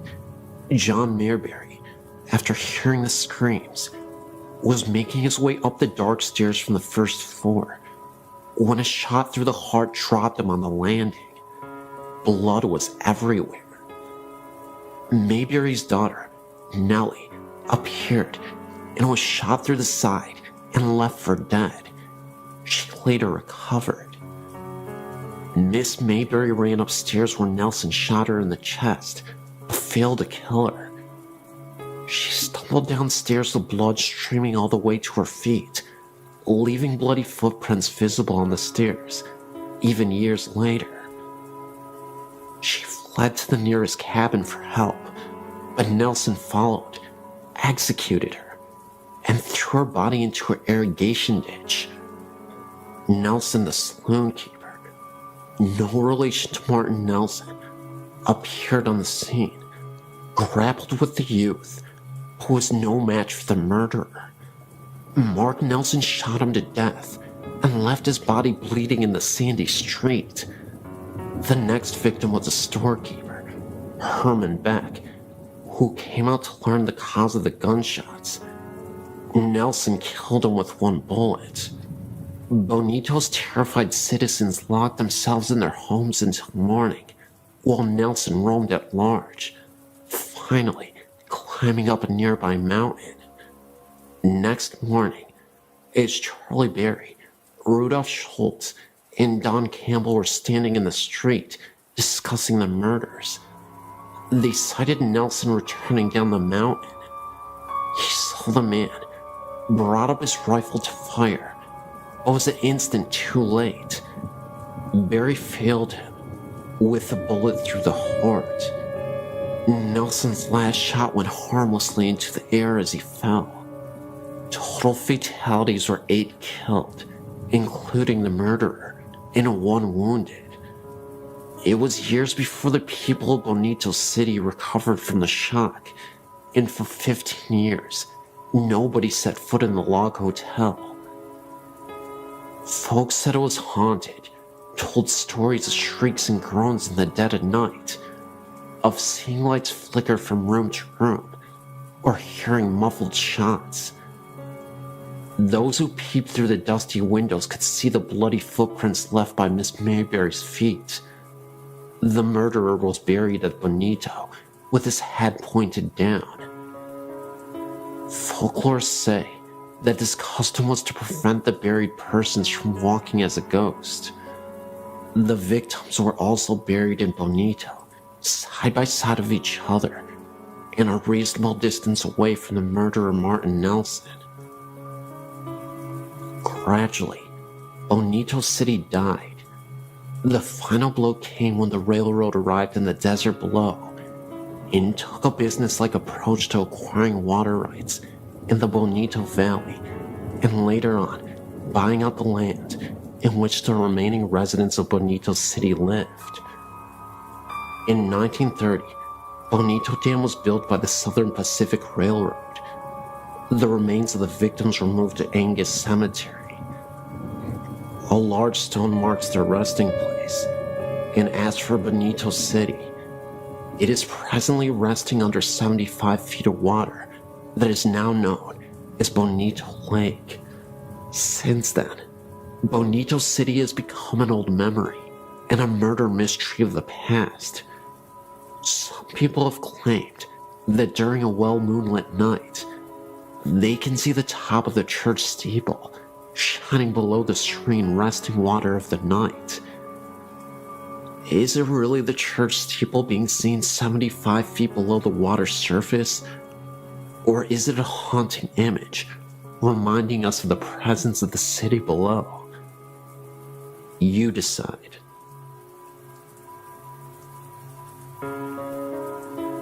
In early November 2006, I went over to visit my grandparents' house and my grandpa wasn't feeling well. He eventually went to visit the hospital. I thought he would just get out in a day or so, because he survived a heart attack before. For the first few days I wasn't worried at all. But after a week in the hospital, I was getting a little worried. About 2 weeks later, he passed away. I was absolutely devastated. Before his funeral, his brother and sister came down to visit while they were sleeping in my grandparents' house. This is 2 days after he had died. My uncle was leaving. He looked back to see if things were all right and saw a rather tall figure wearing a hat walking in our room. At first he thought it was my grandpa's brother Robert, but he was fast asleep in a different story of the house. He went looking in the room, and the ghostly figure was gone. We all think the figure was our grandpa. He was about 6'1", and always wore a hat. Every time my grandma went to go get food, or to pick up my little cousins, we would get a feeling someone was watching me, but in a good way. In early December, I was decorating the Christmas tree, and I saw a face peek out at the top of the stairs at me. It looked exactly like my grandpa, a few years before he died. It kind of feels like a little bit of him follows every one of us.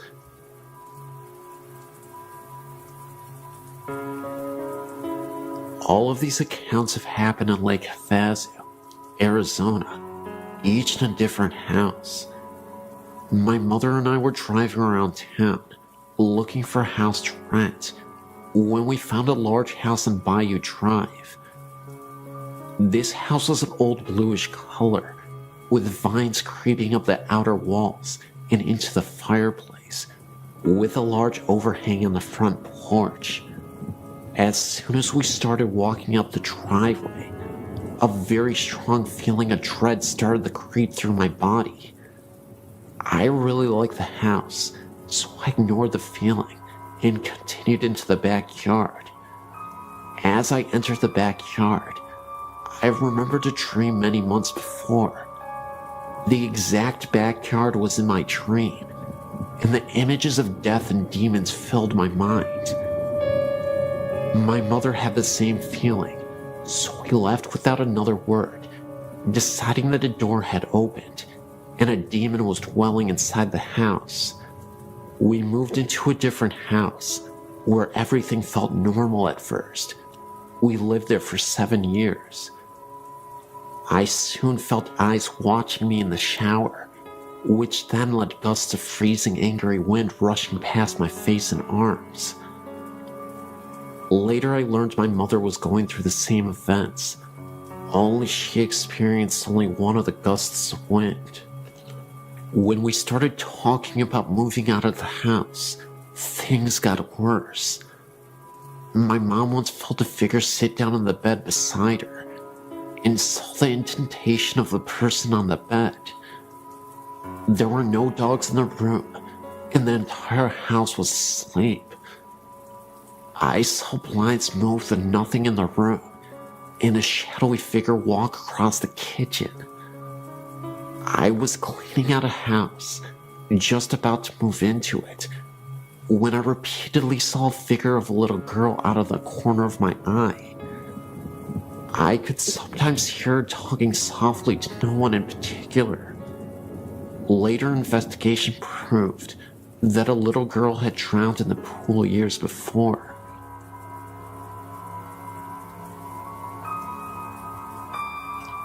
I've had a lot of things happen to me in my life, from seeing eyes in the corner of my room to being slapped by something I couldn't see, so I'm very open to anything and everything that someone would think was weird or crazy. My mom, however, is not, so for her to tell me about what happened to her, I know it's true. I'm 28 now, and this happened a few years before I was born. My mom was an FHA teacher for 15 years, so she went to FHA meetings a lot. One night she was at a get-together for school, and it was getting late, and as she was getting ready to go, one of her friend's cars wouldn't start, so my mom said she would take her home. As they were driving, her friend and her were talking, not even thinking about how far out in the middle of nowhere they were. Finally, they got to her house, and my mom dropped her off and started home. It was a very calm night, and very dark, almost eerily calm. As she was driving down the road, she started to feel uneasy, so she tried to blow it off, until she turned down back road to the highway. I can't think of the name of the road right now, but I do know there was quite a few fatal accidents on that road because of how windy it is. So, as she was driving, she looked over and saw this thing running right beside her. It was as big as a cow, and its eyes glowed green. She got so scared, she stepped on the gas and was going 85 miles per hour. And the thing then disappeared. It was almost as if it was there like a flash, and it was gone. She never found out what it was, nor did she ever go down that road again. But she figured It might have been a banshee or something. After a long look at things, she has only had 2 things ever happen to her in her life that she definitely couldn't explain, and that was certainly one of them. The other was when she went to bed one night, when she was a teen. She just got into bed and looked over at her closet, and there was something that looked like a man floating with a glow around it coming at her. She ran and told her mom, and her mom told her it was nothing. So she went back to bed, and she saw it again, and ran out and slept on the couch for the rest of the night.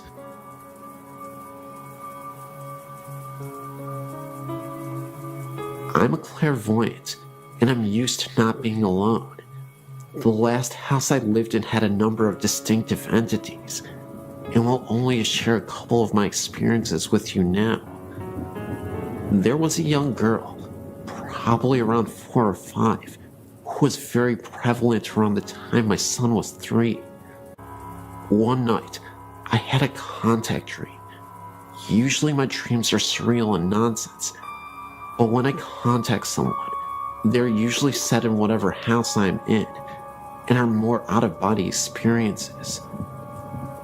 I walked to the end of my hall and looked through the dining room into the kitchen, and there was a small girl with waist-length dark brown, not black, wavy hair. She had a flowered white nightgown on, and she was pushing buttons on the microwave. When I asked her why she was here, she quickly, and I mean quickly, like Japanese horror across the room in a blink quickly, came up to me. I crouched down, but I couldn't see her face, and somehow I knew she had been badly injured. Think gunshot wounds to the eyes and cheek, so I didn't want to see her face. I explained to her that she needed to move on and go into the light where her family was waiting, and then I walked back to my room with her following behind me. I woke up, then went back to sleep, and a while later my son woke me up, halfways anyway, enough to answer him and kinda remember. And he asked me to tell the girl that she was not his sister and to leave him alone. I told him to lay down in my bed and explained to her she was about 3 feet away, that I'm not her mother, and that she needed to move on, that it wasn't her house anymore. I thought that part was a dream when I woke up, until I realized my son was asleep beside me. The other very noticeable energy in my house was that of a woman who was very straight-laced and controlling. She would often sit on a window seat in my bedroom at night. My husband, who is a very skeptical man, would sit up in his sleep staring with closed eyes towards her and ask over and over, "Who is that? Who the heck is that?" Until I would tell him it's okay. Then he would lay back down. Well, this house was in Oklahoma, and every time there was a tornado weather outside, she would panic and really become agitated and very distracting to those who could sense her. So I'd have to calm her down and watch the storm. When my alarm clock didn't go off, she would bang loudly on the window in time for you to get to work. The only nice thing she would do. But when we were moving out, she really flipped, stirring up whatever else was there. So in the middle of the night, I would hear floor shakings and bangs from completely empty rooms. Tape would be peeled off boxes and placed across the room. Things would be removed from boxes overnight and put in different rooms, like books stacked in the middle of the kitchen after they were packed, and sounds of the TV coming on after it had been unplugged and wrapped in protective sheeting. All in all, it was not a very fun move, especially when I was alone the last 4 weeks of packing, and she kept opening the valve on my air mattress at 2 a.m. My new house is nice, but I keep hearing a little boy talk to me from a corner of my bedroom. Oh well, I guess.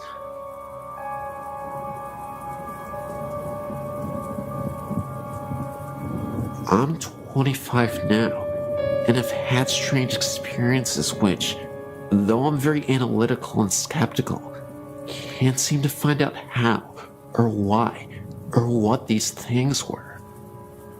I will tell each encounter as simply and as accurately as I can. I used to live in Stockton, and my house was built around 1910 to 1912. I was an only child, and my parents were very busy doing their own things. I may have had an overactive imagination, but I don't believe so, because what I saw was too clear and not vague and reinterpreted by my brain. The sliding redwood doors that separated our living room from the dining room began to shake before my eyes, as if it was locked and someone wanted in. I got up and walked around to the other side, thinking it was my cat, but I didn't see her paw, and she never shook the doors, just nudged them apart.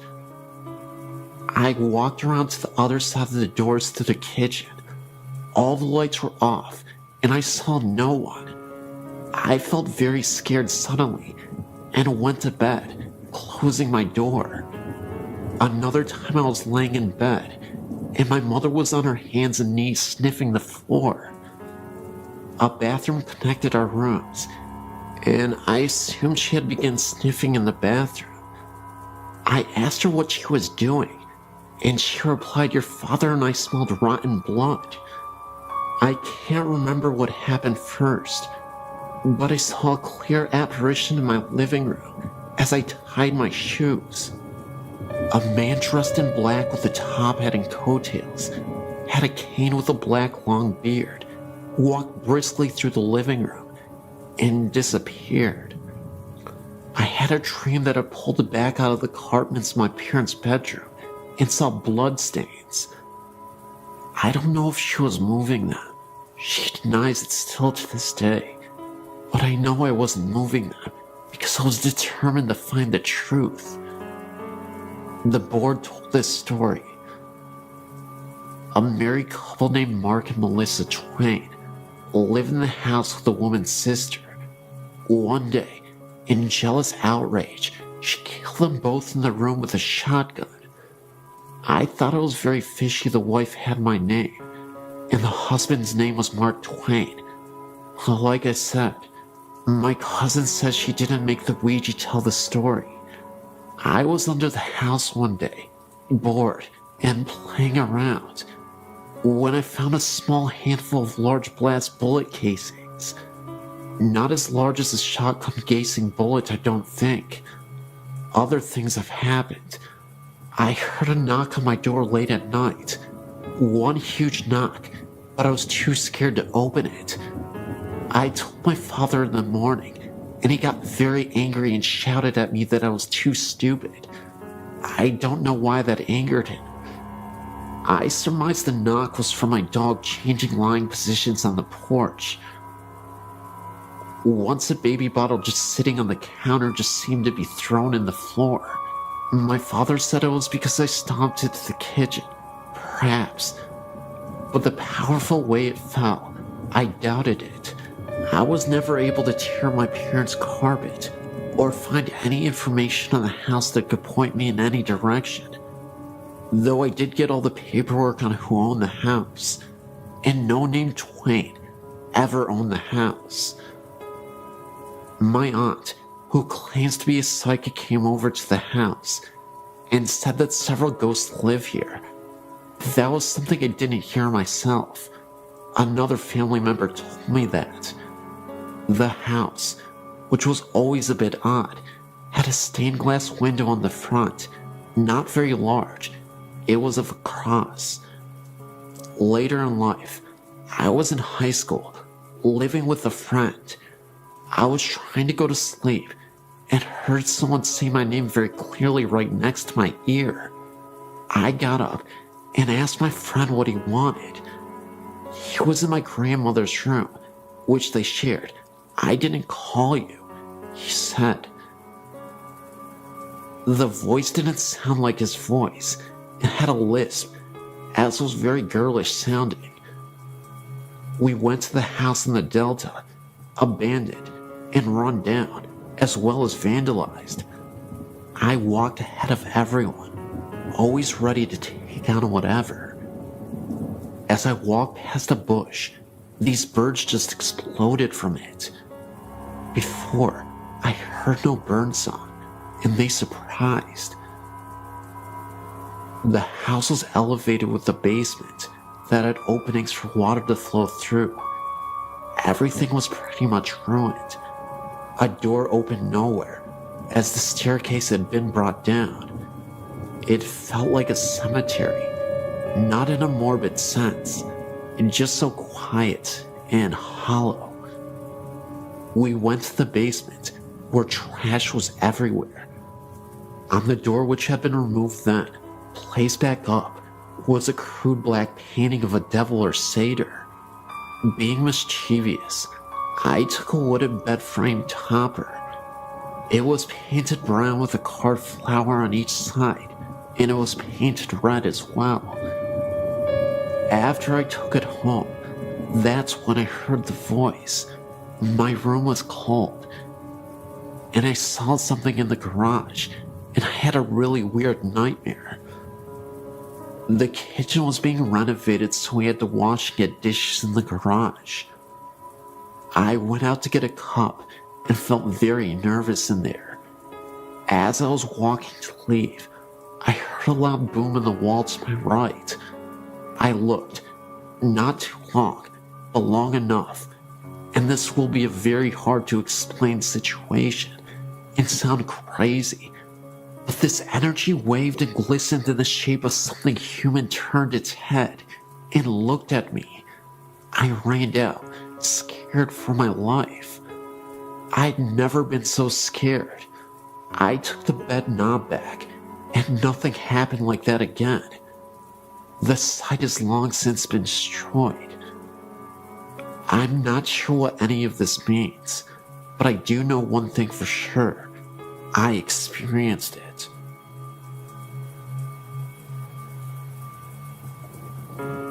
Both of these accounts took place within the same week of each other, happening to my brother and I when we were on vacation in London.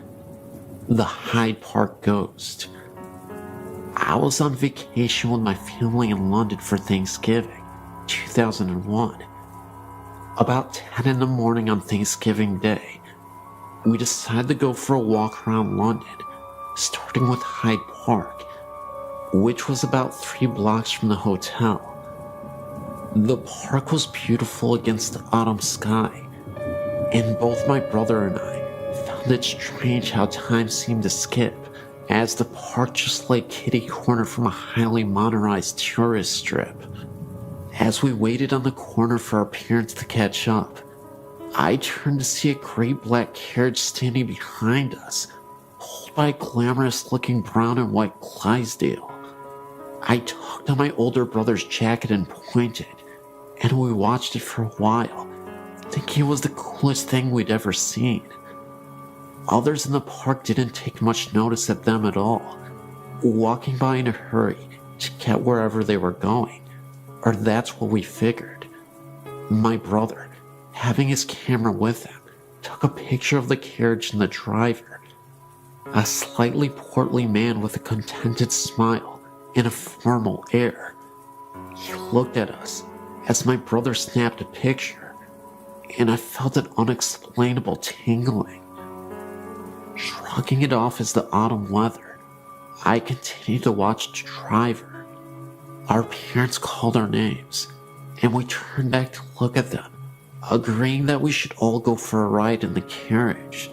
My mom asked what we were looking at, and I turned back and pointed. What happened next is the strangest thing I've ever experienced. There was no carriage standing on the corner with us. My brother just looked as puzzled, and we continued the search about the corner, thinking it must have driven off after we turned to look at my parents. But the carriage, driver, and horse were nowhere in sight. I found it odd also that we had not heard them drive off, as one would think a horse walking on stone could not be terribly quiet. A week or so later, we got the film developed. My brother and I searched through the pictures at least 3 times, trying desperately to find the one he had taken off the carriage. But though all the exposures from his camera were present, we could not find the one of the gleaming black carriage, Mary Driver, and the magic Clydesdale. We did, however, find a startling shot of the corner it had been on, with a little glowing orb just right center. My brother and I prickled. The real start, however, did not come until about 2 days after that, when I was reading a book about the ghost of London I'd picked up at the Tower of London for some light reading. I felt the same familiar prickle as I read about a popular ghost in Hyde Park, that of a man driving a gleaming black carriage pulled by a huge brown and white Clydesdale. The shadow in the chapel. A few days after walking in Hyde Park, my brother and I were wandering quietly through Westminster Abbey, enjoying the sights. We walked into the chapel that was open and sat for a moment, waiting for our parents to catch up. While we were there, he said he smelled something burning. I sniffed the air, recognizing the strong smell of incense. We looked around, not seeing anyone else in the chapel. My brother poked his head out the door, and he looked around, informing me that no one was there, and no one was burning anything nearby. Thinking this was strange, but not terribly creepy, we hung around in the chapel a while longer, chatting quietly. Our conversation was broken, however, when we heard someone chanting from the front of the chapel. We jumped, thinking we were alone. I looked up towards the front, certain we had been alone. The chanting continued in a foreign language I didn't understand. My brother, a Latin student, said later the chanting was a prayer or something. We stood there, watching the front of the chapel, looking around for anyone who might be chanting. I nearly fell over when I saw someone flicker to my left. A figure, wearing a dark robe and moving slowly, walked in front of us at the head of the chapel. I remember taking a sharp step backward and falling into my brother, when after a moment's reflection, the being looked up and straight ahead. We couldn't see its face, as its profile was towards us, covered by the robe's hood. That didn't matter, however, as in an instant, the being was gone. There was no more chanting, no smell of incense, nothing but me being supported by my paled and terrified-looking brother. We didn't know what to think, neither of us thinking too much of ghosts before, but neither of us could really explain it. One minute, someone standing right in front of us, and the next minute, it was gone, completely and utterly gone, not a trace of it.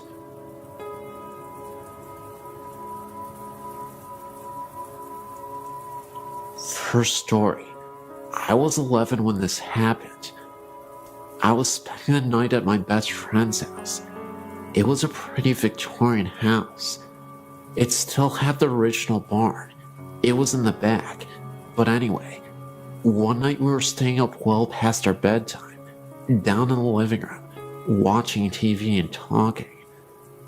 Well, our room, which we were supposed to be in, was directly over the living room. Well, we were sitting there, and all of a sudden, we heard what sounded like something being dragged the length of our bedroom. It was something heavy. We were so scared, so we stopped talking and muted the TV to listen. It sounded almost like a dead body. All you could hear was thump, thump, slide, thump. It was freaky. We checked on everyone, and everyone was asleep. And my second story. This is my fiance's story. He's in Germany right now. He would probably be mad at me for telling this, but I have to, because it scared me. Anyway, he's not the type of guy to get scared very easily. He doesn't believe in ghosts. We live in a town called Tacoma. It's south of Seattle. Anyway, a poor town of Tacoma is Lakewood. In this town is an old insane asylum that was torn down about, guessing, 30 years ago, and then rebuilt across the street. Go figure. It's called Western State. My fiance and a couple of his friends went to the hospital for the fun of it. The ruins are still there. They were down in the basement, which also happens to be the boiler room. They were walking down there and came around a corner and saw a bunch of bugs and such. They figured a bum was staying down there. As they turned to leave, Dave is a pretty small guy, so he got pushed to the back. As he was about to leave himself out of the window, he felt someone tap him on his shoulder and heard someone whisper something to him. He figured it was the bum, so he turned around, but there was nothing there. He freaked out because it was a split second that he'd heard something and felt the tap. So he started screaming for his friends to come and get him. His friends had to pull him out of the window because he was freaking out the whole time. A third story. I was sleeping one time in my bedroom, and it was like 3 o'clock in the morning, and I suddenly woke up because I had the feeling that someone was in the room with me. I had my own room at the time, and it was pitch black in my room. But I looked in the corner where my door was, and I could just barely make out the outline of a man. He was just standing there and watching me. I couldn't breathe or think.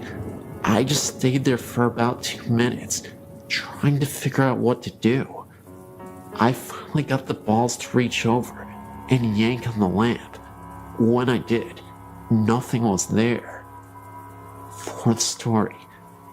Me and my sister were at my grandma's visiting, and recently, my uncle had passed away in the house. He had gone missing for about 2 weeks. My grandma didn't think anything of it, because he did that sometimes.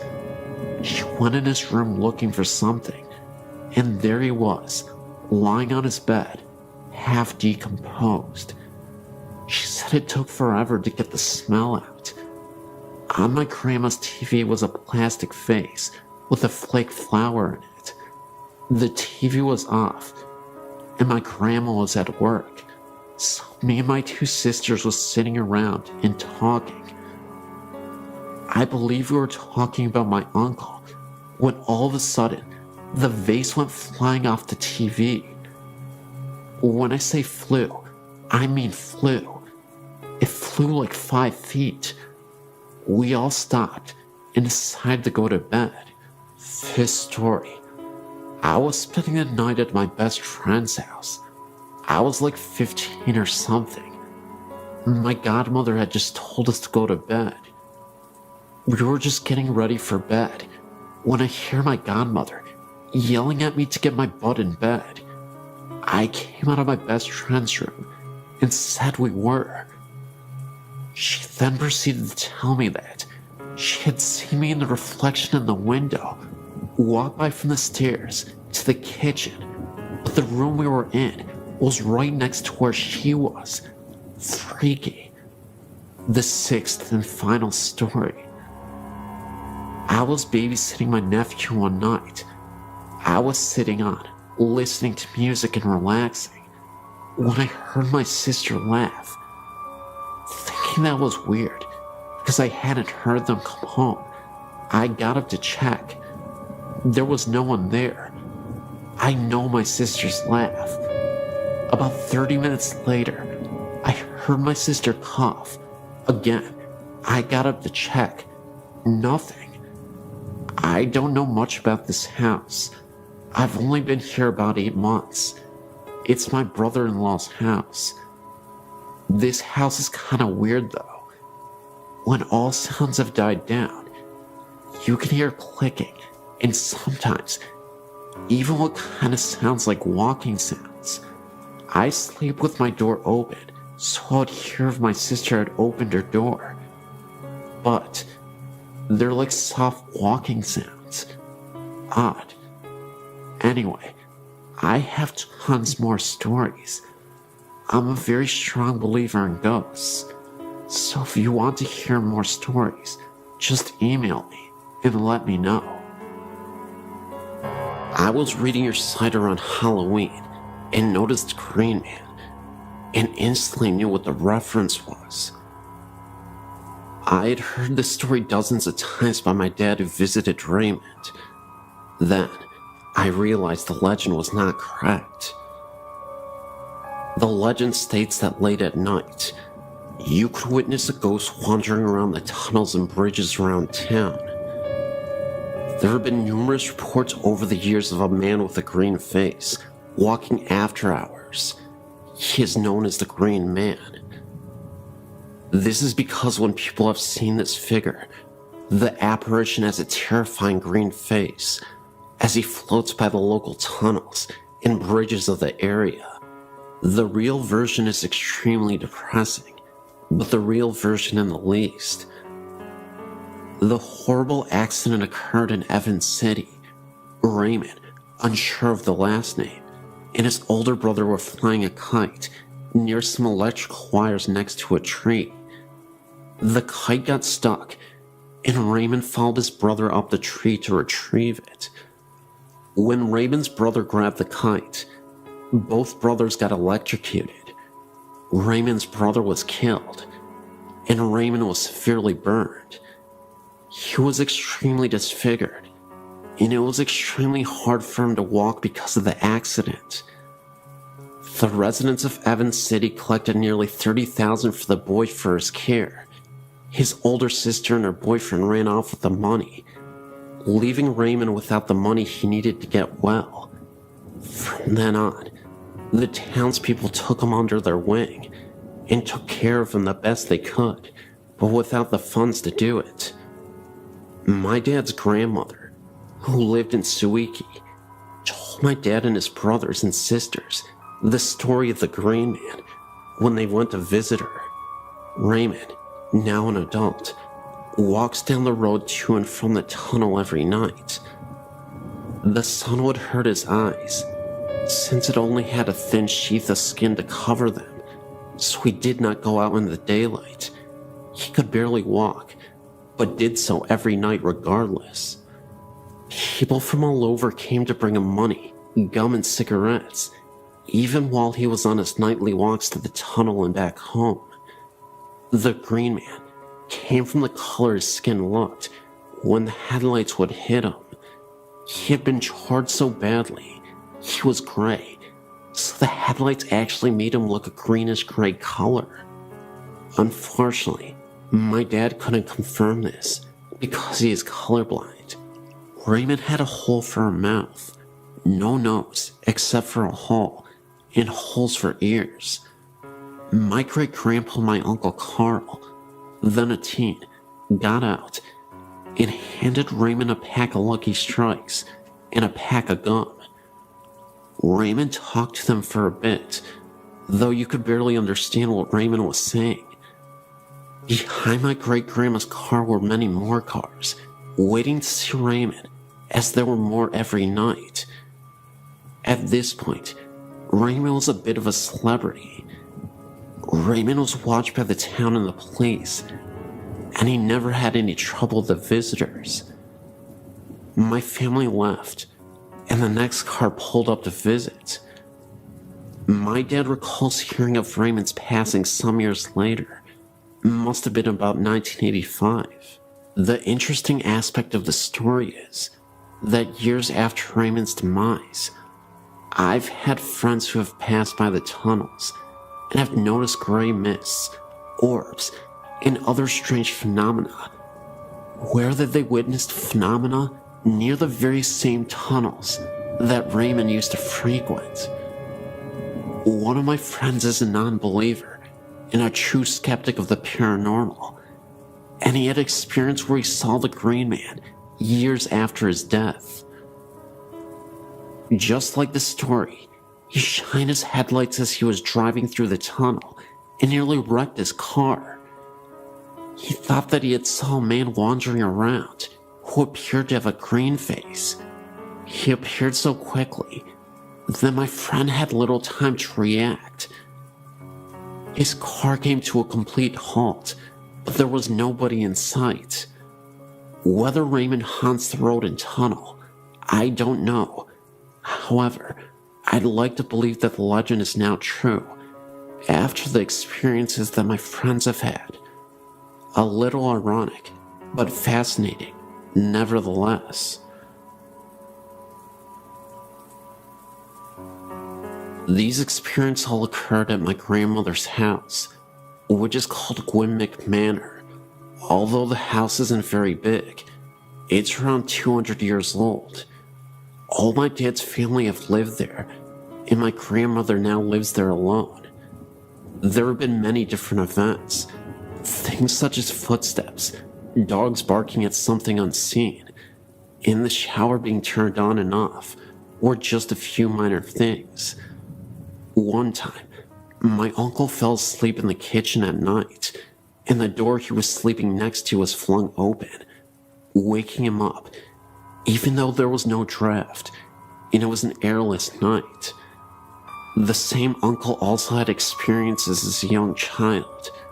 When he was younger, he would hear footsteps from outside his window late at night, as though someone was walking hurriedly over gravel.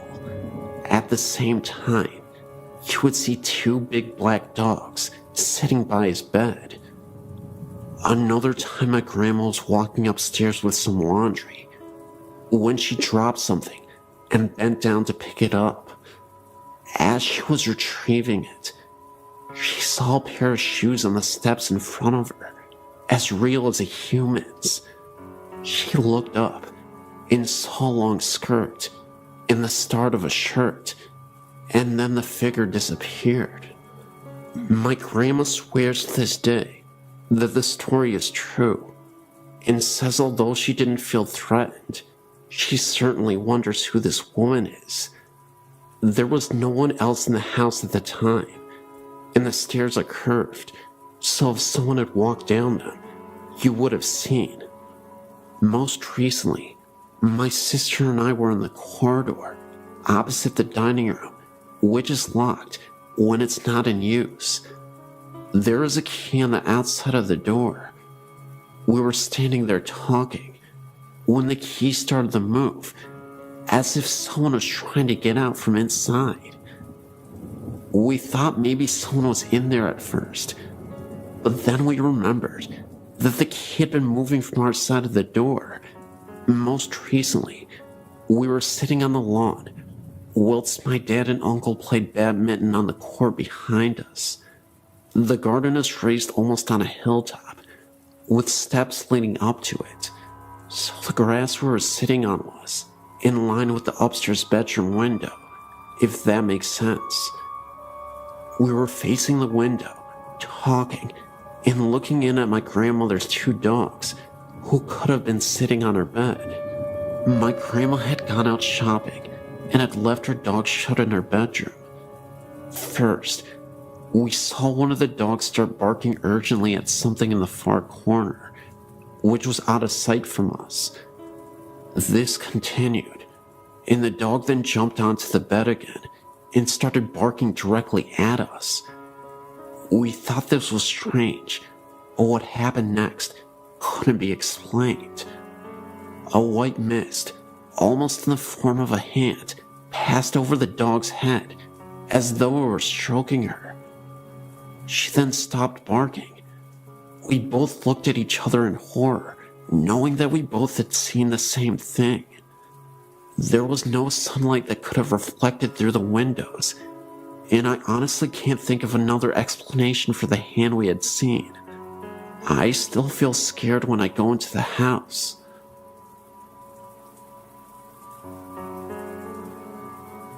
January 1999. I'd been working for an American company in Evesham in the UK. The company was based in a small industrial estate called Briar Close End East. On the edge of this estate is a small pub called the Oddfellow Arms. We all used to go to this pub now and then for a quick pint of a lunchtime. I personally used to have a pint, perhaps once or twice a week there. Anyway, as you go in on a fairly regular basis, you tend to get to know some of the locals. There was one couple in particular that the story is about. They were an old couple. He was an ex-counselor and had to use a frame to walk with. He was always with his wife. She used to drive him everywhere. Obviously, he couldn't get anywhere without her assistance. It was just after the Christmas break, first week back at work in January. I decided to go for a sandwich and a drink at the pub.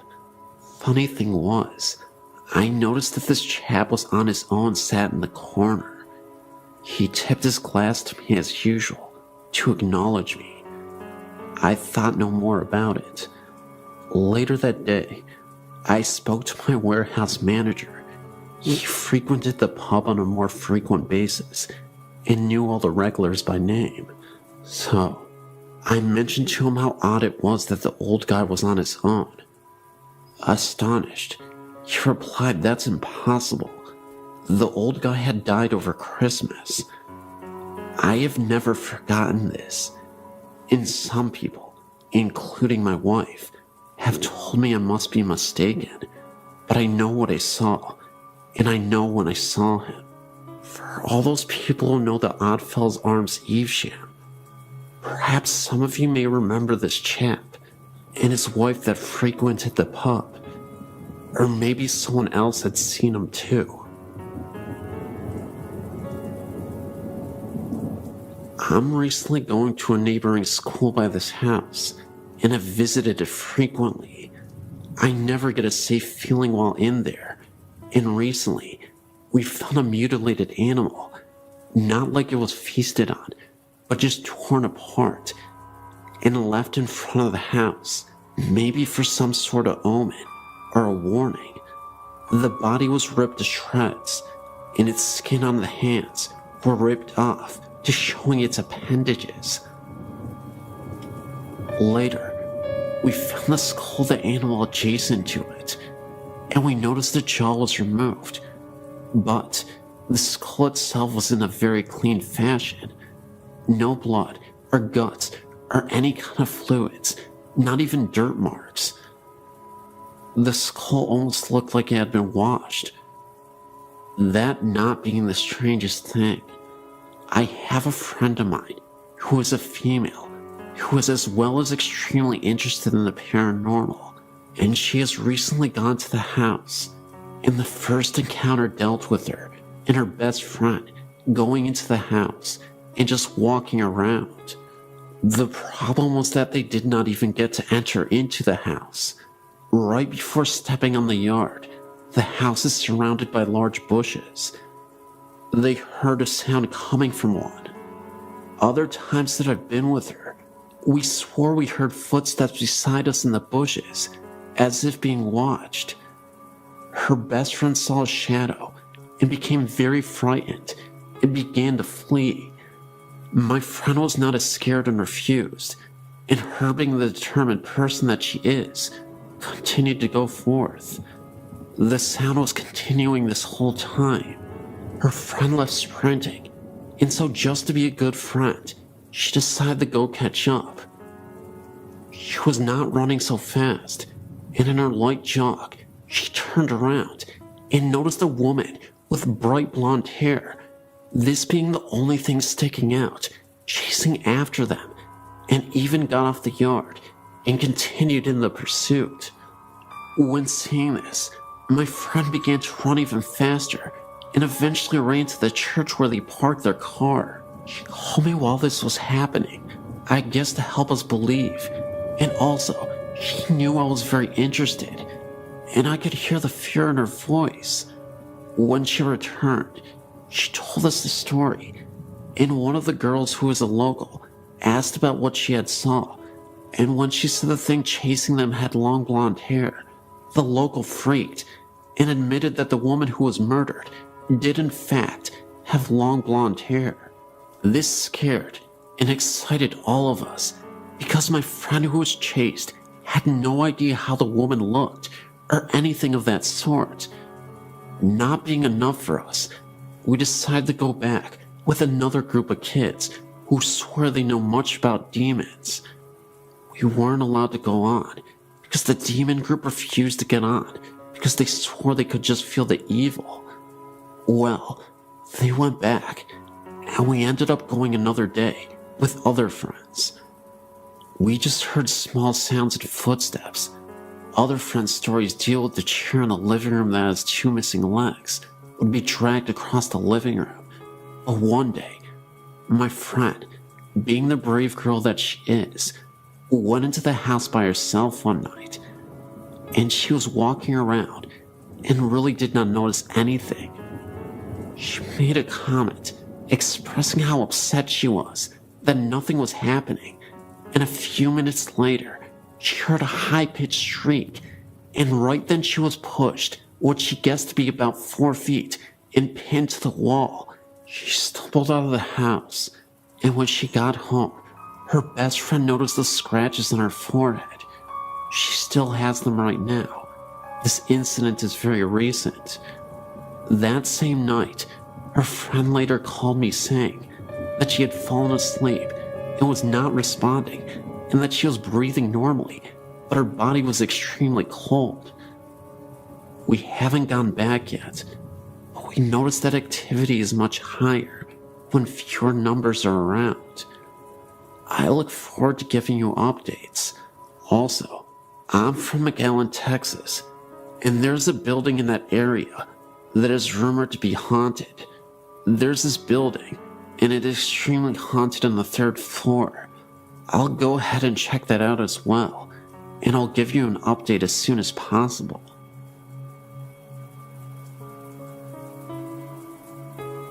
My name is Andrew Pierce, and I'm a local ghost hunter here in Warwick, Rhode Island. Having experience in paranormal investigation helps every time I tell my story, because living with ghosts and experiencing ghosts are two different things for me. I moved into my home 15 years ago, at the age of 6. The first night in my new house, I slept in what is now my mother's room, and before waking that night, I had nightmares of bloody murder, massacres, and deadly beatings. At the time I was just scared, but now, after researching, I've come to the conclusion that this was a ghostly encounter. Between the ages of 7 and 10, I suffered 4 experiences in my dreams where strange people would walk around in my house. The only problem is that they weren't living, and in each of these dreams, they were foreshadowings of what are now actual hauntings. The area with the most activity is my basement, which has been finished and where several phenomena have occurred. The first came when I was 12. I was headed upstairs from my computer room when I saw a figure out of the corner of my eye. When I turned around, it was a little girl huddled in the corner and looking at me. She was dressed in 18th century garb and looked like she had just left church or some sort of social gathering. She has never been seen again, but she has been felt throughout the house, and even experienced once by someone who had never been in my house before. This occurred when a friend of mine was sleeping downstairs, waiting for us to get back from a run to CVS. She was asleep on the couch when a ghostly arm or hand touched her arm, and then proceeded to knock over a couple of items on the table. When she had informed me of this, I knew it was the girl. Another haunting would be in my mother's room, where, if you are alone upstairs and my dog is not around, a growling sound comes from her room. It is entirely inexplicable, but I have a feeling an angry ghost lives in there, but cannot gather enough energy to support anything other than making sounds and haunting dreams. Shortly after my neighbor died, he built the house for his children and loved my family very much. Most of the hauntings disappeared, and a sense of comfortability ran through the house. Everything was at normal temperature, and there was no more dreaded sense of being followed or even watched. This has comforted me greatly, but it only lasted for a short time. Since that time, several newer and less aggressive ghosts have entered the house, and they are seemingly very friendly with my dog. Where he used to bark at them, he is now okay with them and can even be seen playing with them. This was witnessed when I saw him playing with his ball alone, but then noticed that the ball was rolling to him on its own. He would bring it back, and it would only roll once more. Also, this same ghost apparently hates breakfast because it disturbed us one time by knocking over a bunch of papers on the counter and spinning the trash can lid violently. No explainable cause was determined, as it was the middle of winter and no windows were open, and we don't have a fan in our kitchen area. Another ghost prefers to walk around the foyer and up and down the stairs, but never seems to go past the hallways. That's really all that happens, but I wanted to report these since they are the only real, vivid ghost experiences I could ever recall. Thank you.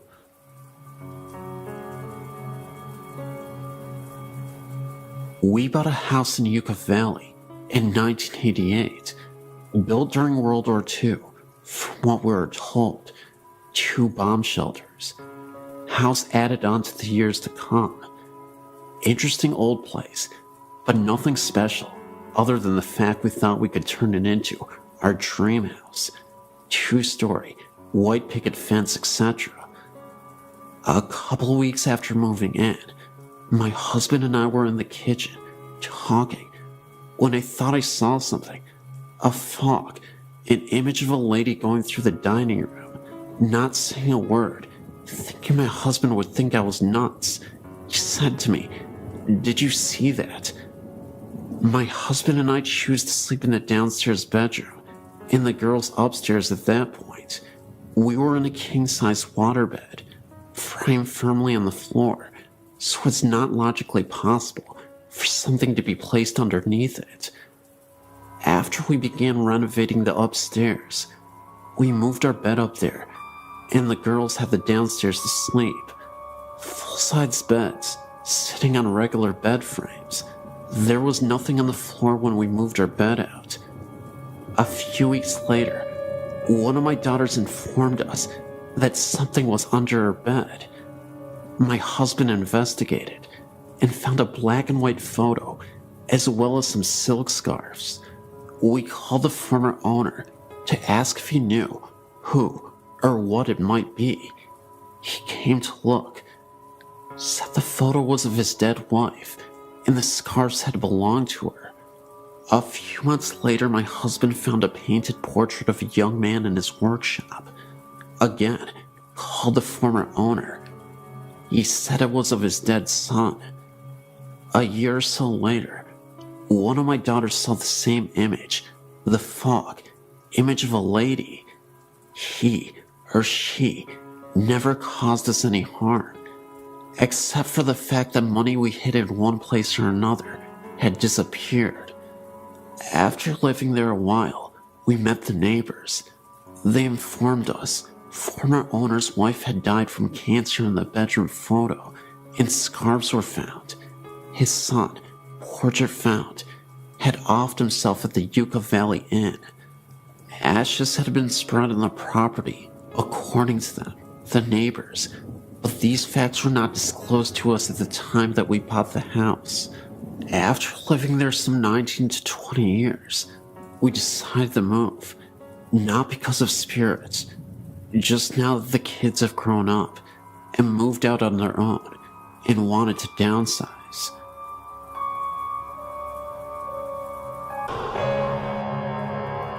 I used to live at the House of 1,000 Stairs in Redlands, California. I lived there for about 10 years off and on with my godparents. They lived there full time. I came on the weekends and during the summer. This place is very active at night. My godsister and I would see the spirits of ghostly nuns walking down the stairs. They would stop to ring the bells in the bell towers and then evaporate into a mist. After a while, we removed the bell that connected to the stairs. There were other spirits as well. Some were pleasant, while other spirits we believed were demons. I think the scariest experience we had was one night when I was sleeping in one of the rooms. I woke up to seeing multiple green lights floating aimlessly around me before disappearing. They had to have been orbs. I remember there was a closet which was slightly open. When I looked at the closet, I noticed the head of a figure peeking out with red eyes. If you've seen the famous Amityville horror picture, that's how it looked to me, except with red eyes, of course. There are tunnels that run under the property, and rooms as well, all made out of dirt. Some of the rooms' doors have been covered over with dirt and rocks, so that you cannot get in. If you stay down there at night, you will see nuns going in and out of these rooms that have been covered over. I'm not sure what the nuns did in this house, but there are many restless spirits here. I also believe this place draws mentally unstable people to it. While we lived there, on multiple occasions, we had to call the police because people would break into the property, knocking at our door, telling us the spirits told them to come here. There are so many stories I could tell you, but it's a very unusual place after a while. My godsister and I would sleep in the game room next to our parents' room because we were too scared to stay in our room. That's about all I'm willing to share for now, but I hope you enjoyed these stories.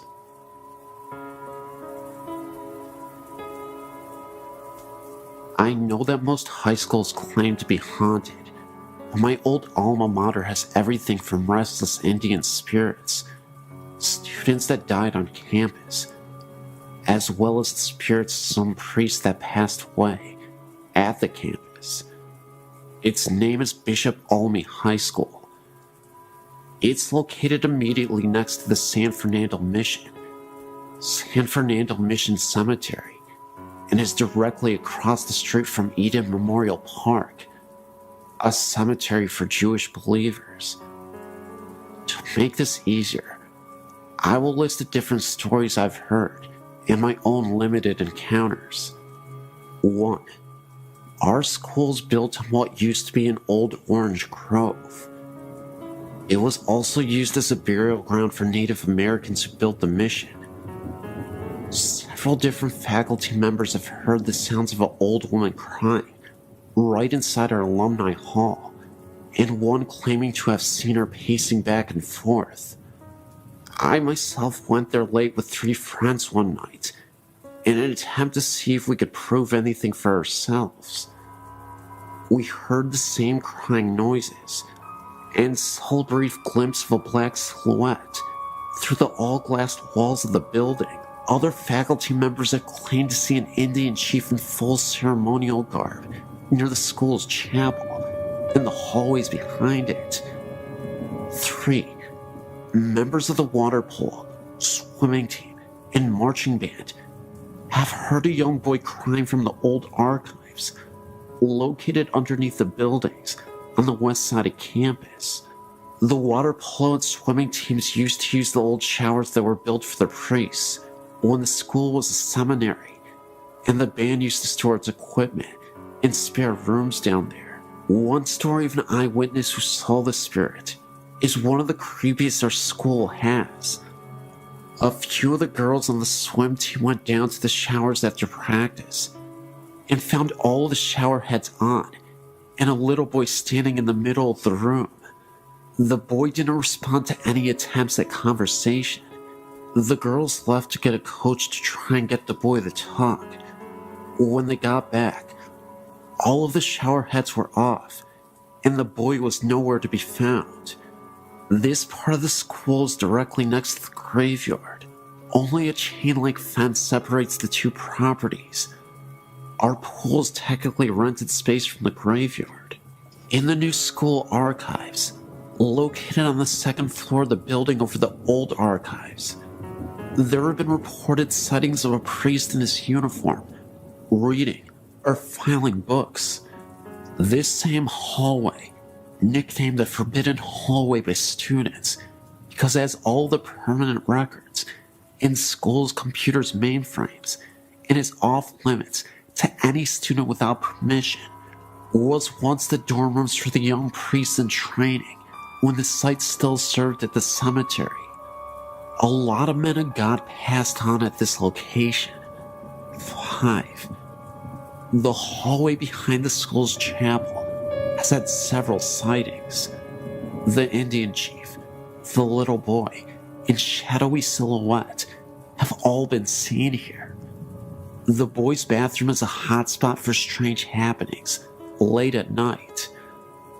I would be there late for extracurriculars or what have you, and one night when I was there, the door to this bathroom closed and opened twice.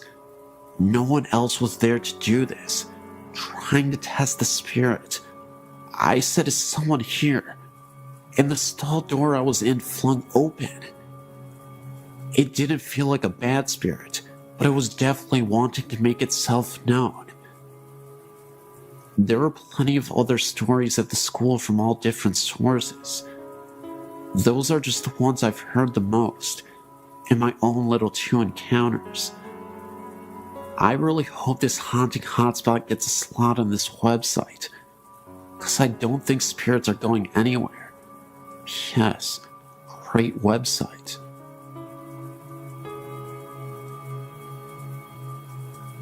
When I was a little girl, about 4 or 5 years old, I remember this clearly as if it happened yesterday. I did something bad to be sent to my room as a punishment. I was laying in bed, not sleeping, mind you, just laying there, looking up at the ceiling. As you may have guessed, I was bored out of my skull. Anyway, a few moments later, I looked at the head of my bed and saw 2 white heads, round-shaped, with red eyes. No teeth, or any body for that matter. They just kept staring at me. I screamed as loud as I could, and my mother came running into the room. As soon as she did, the image or ghostly figure, or whatever it was, had vanished. This house that this happened in was known to be haunted. I'm not sure by what. I asked my mother years afterwards if she had any odd experience in that house. After I told her what happened, she said yeah.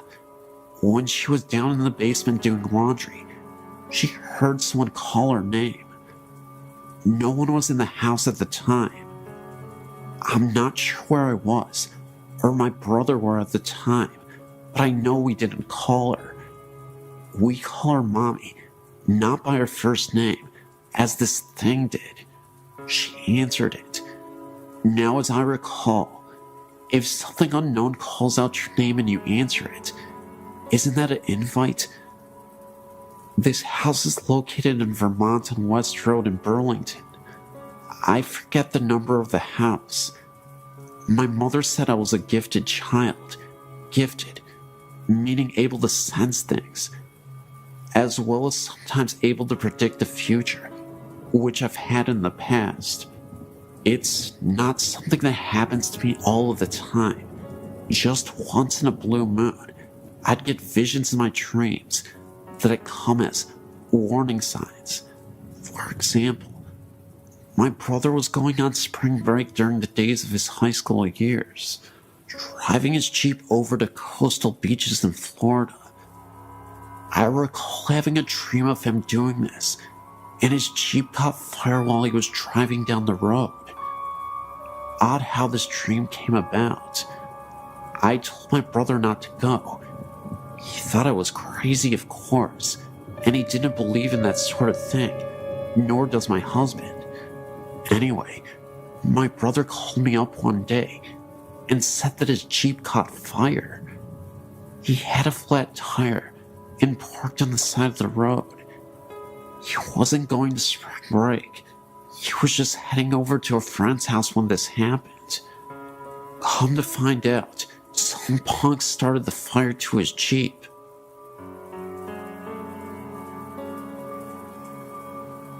In 1977, my friend and I were driving on Old Pleasanton Road during the night. We were heading south when we came upon a woman wearing a black wedding dress. All she was doing was standing there, not moving an inch. We decided to pull over to see if she needed assistance, but didn't go too close, in case it could have been an ambush. No response from the woman. We didn't see that she had a vehicle anywhere around. It was beyond sketch, so we ended up not helping the woman out and continued to drive down the road. As we were driving down the road, we could have sworn we saw the lady through my rearview mirror. She was following us. The only difference was, she was not walking. She was floating towards us. This was after we had driven a mile from where we originally saw her, and there was no way she could have caught up with us in time. Within seconds, the lady disappeared, and she was nowhere in sight. We had to stop the car on the side of the road to gather ourselves, because it almost felt like something out of a movie. When I got home, I told my grandma what happened to us, and she was stunned just like I was. A week after this incident, around the same time period, I received a phone call that my friend was found murdered with a knife through his heart at the same location where we spotted the lady a week ago. My grandma told me that it could have been death coming for him. I still tremble at the thought of reliving all that happened that dark night in 1977.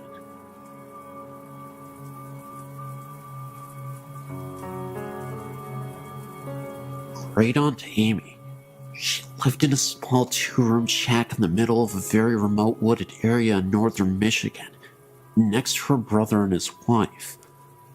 I remember her writing to me in the mid-60s and telling me they had a road name and a sign now. My younger sister and I loved going there to visit. We would walk in the woods and explore an old cabin and trailer in the woods north of them. They lived very primitively, an outhouse with magazines for toilet paper, and slaughtered their own pigs and cows. There was a great green apple tree down the road, and we always stopped to get our pickings before heading home. One time, we heard a weird noise, and my mother told us to hurry up and get in the car. We had to get going. It was a bear calling for her cub, and we were downwind.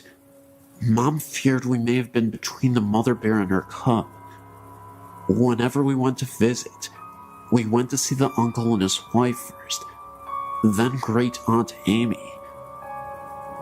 Although we would see her peering over the tiered kitchen curtain when we arrived, Great Aunt Amy was very short and stout, and you could just see the top of her head from the eyes up, over the lower curtain, and I'm sure she was on her tiptoes at that. but she was always so surprised to see us and just happened to have cookies or rolls just out of the oven.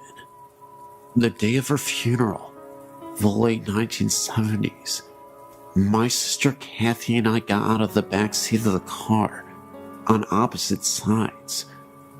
I looked at Great Aunt Amy's cabin and then looked over the top of the car at my sister. I knew she saw her too. Great Aunt Amy's little head, eyes peering up over the curtain, as she always did when we came to visit. I could almost smell those rolls baking that she just happened to be making. Recently, my sister and I took a random trip to the area and went by to see the little old cabin again. But this time, it was gone. A new home stood just to the east of its location. I was very disappointed. My sister turned to me and said, "That's alright. She's still there. Can you feel her?" I could.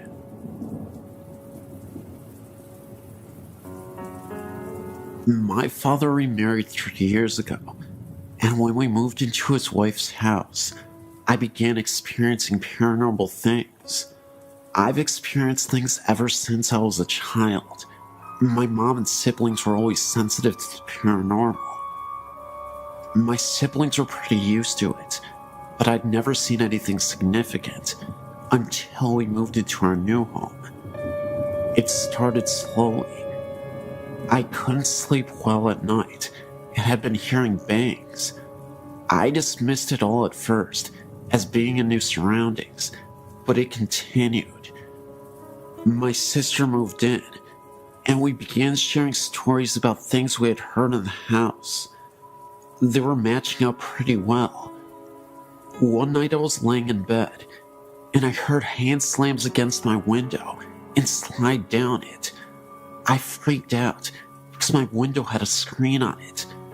So I went into my sister's room to sleep with her and kept hearing banging from my room. There was no one in there. I slept in my sister's room a couple of times before I could sleep in my room again.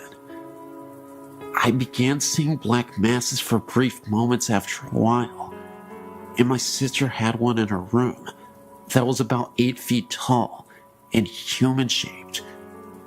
We began doing all that we knew, which was praying.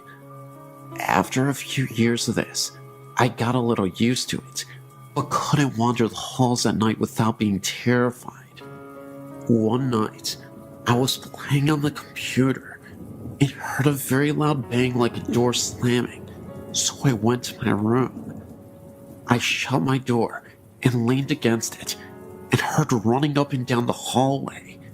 Things like this began happening on a regular basis, and at the time, I felt like my sister was the only one I could talk to. Then one day, something on a different level happened. I was in bed at night, and I had a bunch of glass carousels on my dresser. I'm a firm believer in 3 a.m. being the witching hour, and at that time, all my carousels went off playing music, and a couple fell off the dresser. Once again, I played and slept with the lights on. I had one final major experience before I moved out. My dad's room stayed locked during the day, so when we heard scratching on the walls, it sounded like something was scratching the walls and the ceiling. I ran to the bedroom door and it stopped, but could see a shadow moving around under the door. The scratching then continued, so I went outside.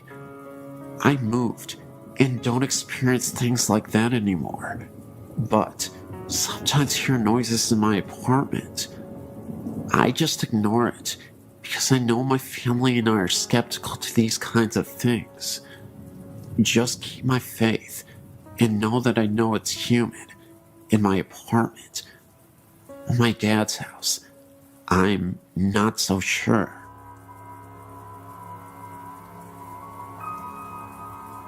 This happened to my mother's uncle in the 50s. Her aunt and uncle were coming back to San Antonio, Texas, on Highway 87 when their car broke down during the night. Uncle Steve went walking during the midnight hour to get help before he told my aunt to lock all the doors. She did just that.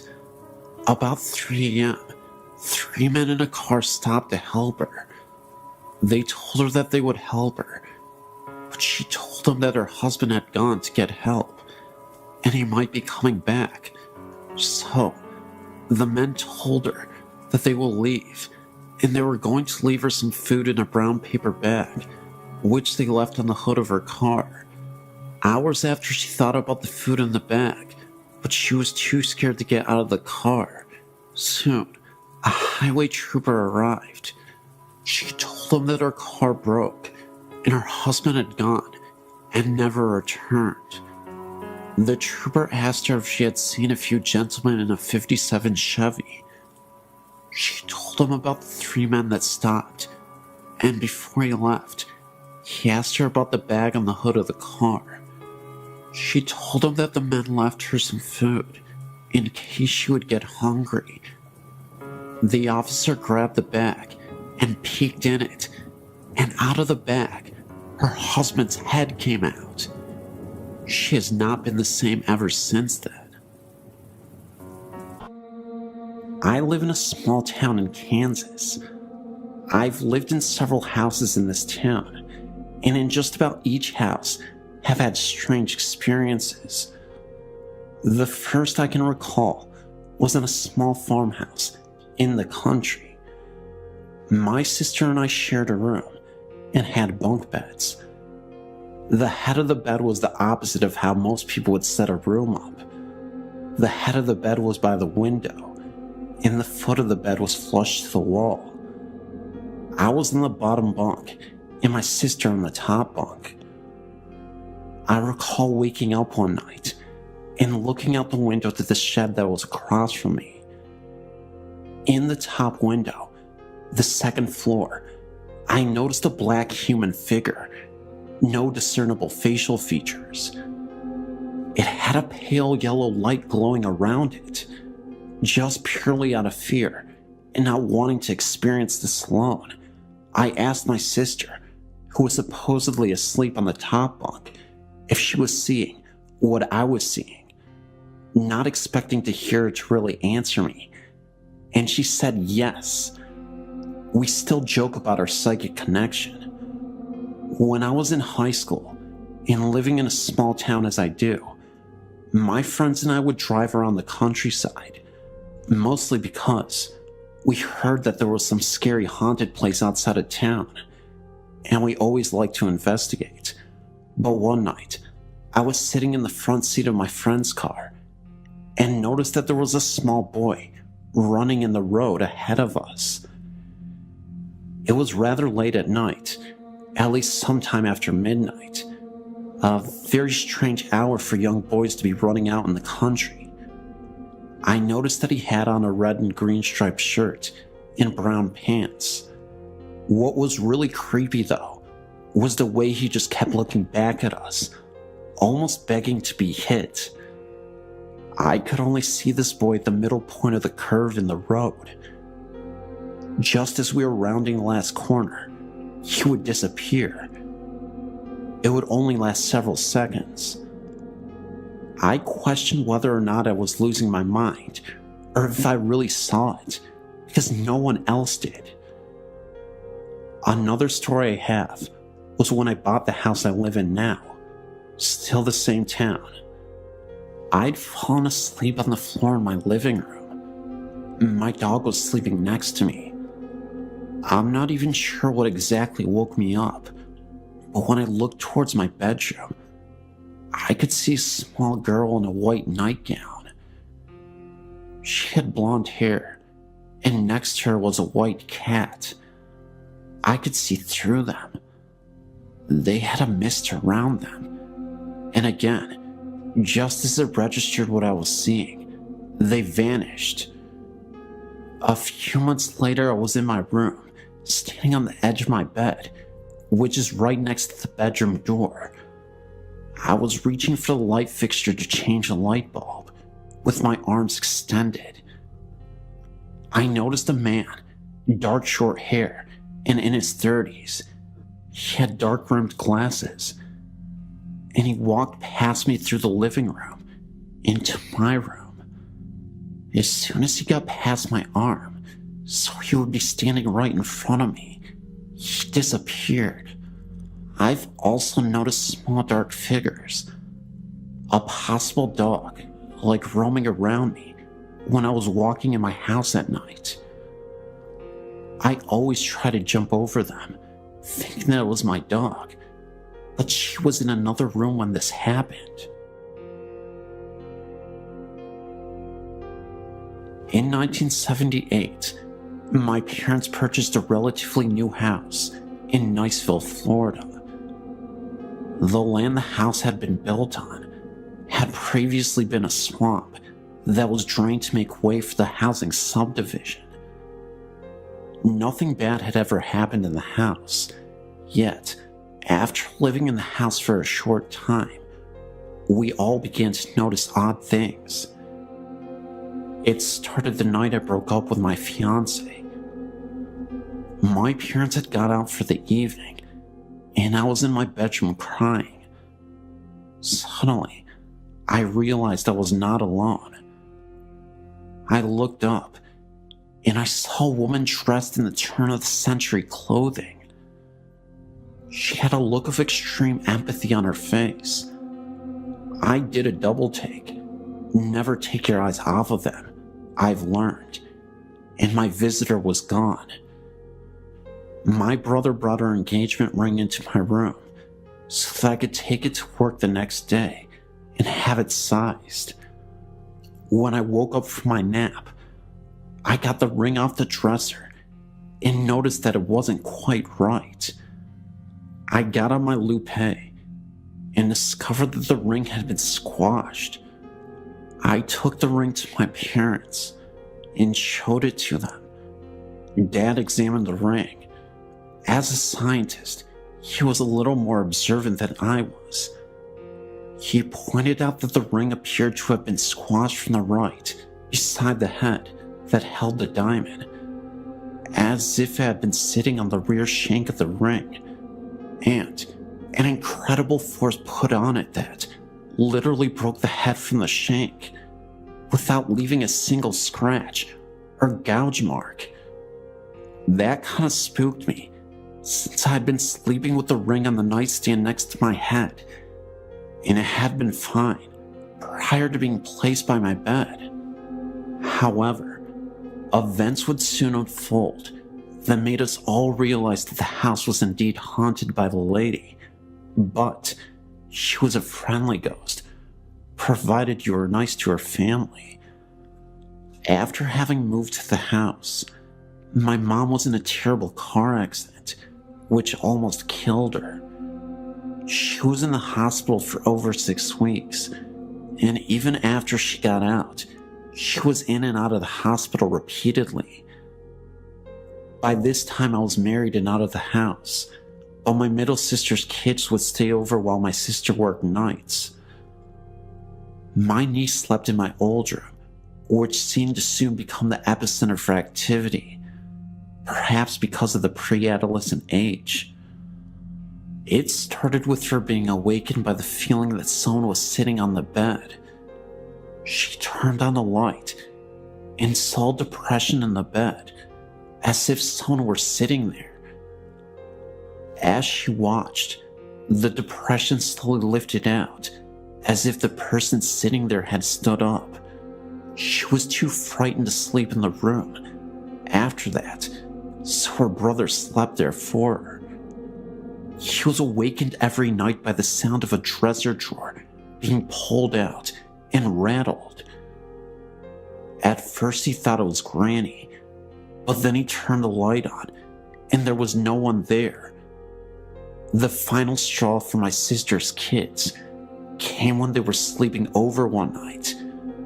Mom had just been released from the hospital, yet again, and was sitting up in the den. Dad had gone to bed. Suddenly, Dad was awakened by the sound of the smoke alarms going off. He ran into the den and found Mom passed out. She had been in incredible pain since her accident and had begun stashing pills for a grand escape. That night, she had gotten so depressed that she ended up taking all the pills that she had been hoarding. There was no evidence of smoke in the house, not even Mom's usual cigarette smoke. By this time, the smoke alarms had stopped blaring their alarms, but Dad stood there, surveying the scene and thinking about how much pain Mom was in and how horrible her life had been since the accident, and even going as far as to whether it was even right for him to decide that Mom was not entitled to escape the horror her life had become. Then the smoke alarms went off again. Dad figured somebody was trying to tell him something, and he called 911. The next day, after we had all been to the hospital to make sure that Mom was going to be okay, we all gathered at my parents' house. I asked Dad why he had called the paramedics. I felt like the doctors who had saved my mom's life after the accident had not taken into consideration the lack of quality of life she would have, and I felt like Mom was entitled to a reprieve from the constant torment she was in. Dad looked at me kind of funny and explained about the smoke detectors. Then he said that when he had gotten home later that night, he had torn each of the smoke detectors apart, and there was nothing wrong with any of them, nor was there any reason they should have gone off in the first place. Once Dad told us this, we all sat there with odd looks on our faces and started talking about the lady. By this time, I'd seen her twice. My older sister had seen her once, and my skeptical scientist dad even admitted to having seen her. We began comparing notes and found us finishing each other's stories and descriptions. We had all seen the same lady dressed in the same clothing, and none of us had mentioned it to the others for fear of being ridiculed. As time went by, the lady continued to watch over her family. After my dad's death in 1998, my then husband and I were in the den of the house after we had cleaned out the possessions and cleaned the house up. I'd left a book on the counter, and X went back to get it. Our marriage was on the rocks, and he was becoming increasingly abusive to me. Something that the lady didn't seem to care for. He had always laughed at our family ghost stories, up till the day. But when he went back in the house to get my book, he came out of the house shaking and white. He had felt a cold hand brush across his face.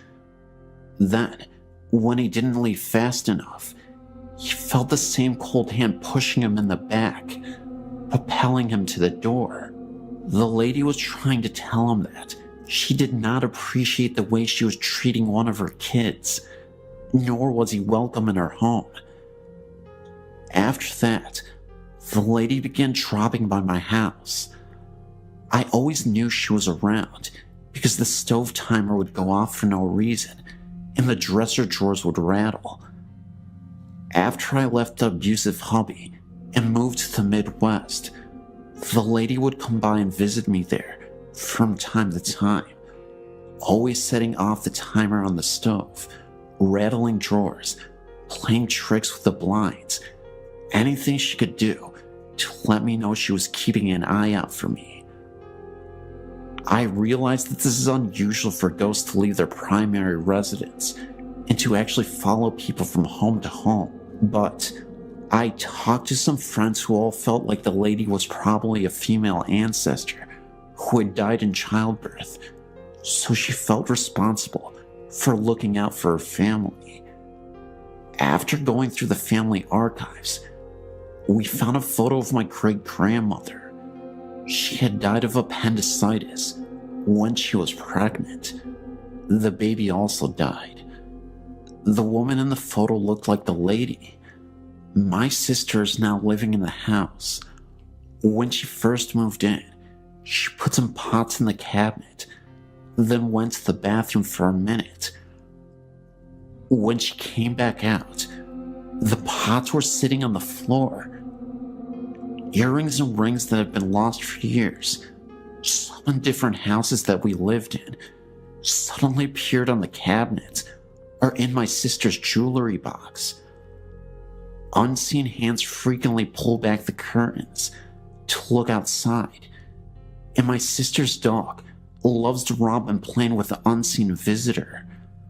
I could go on and on about all the poltergeist activity, some that seemed to be coming from the lady, others that seemed to be coming from my deceased dad. From fax machines that go off when they aren't plugged in, my deceased dad's voice calling me to wake me up when the gas fireplace developed a leak, even luggage being set on its end. Weird stuff just follows my sister and I around. Just 2 nights ago, while laying in bed, I was awakened by the bed shaking. I sat up and looked around and found my husband sound asleep and the door securely closed against kitty visitors. I laid back down and snuggled up to my hubby, thinking that he just had a chronic jerk that shook the bed when it suddenly hit again. The whole bed kind of went womp, as if a 20-pound weight had been dropped on it. This time, I knew that there were no cats in the room, and since I had been snuggled up to my hubby, I knew he had not jerked in his sleep.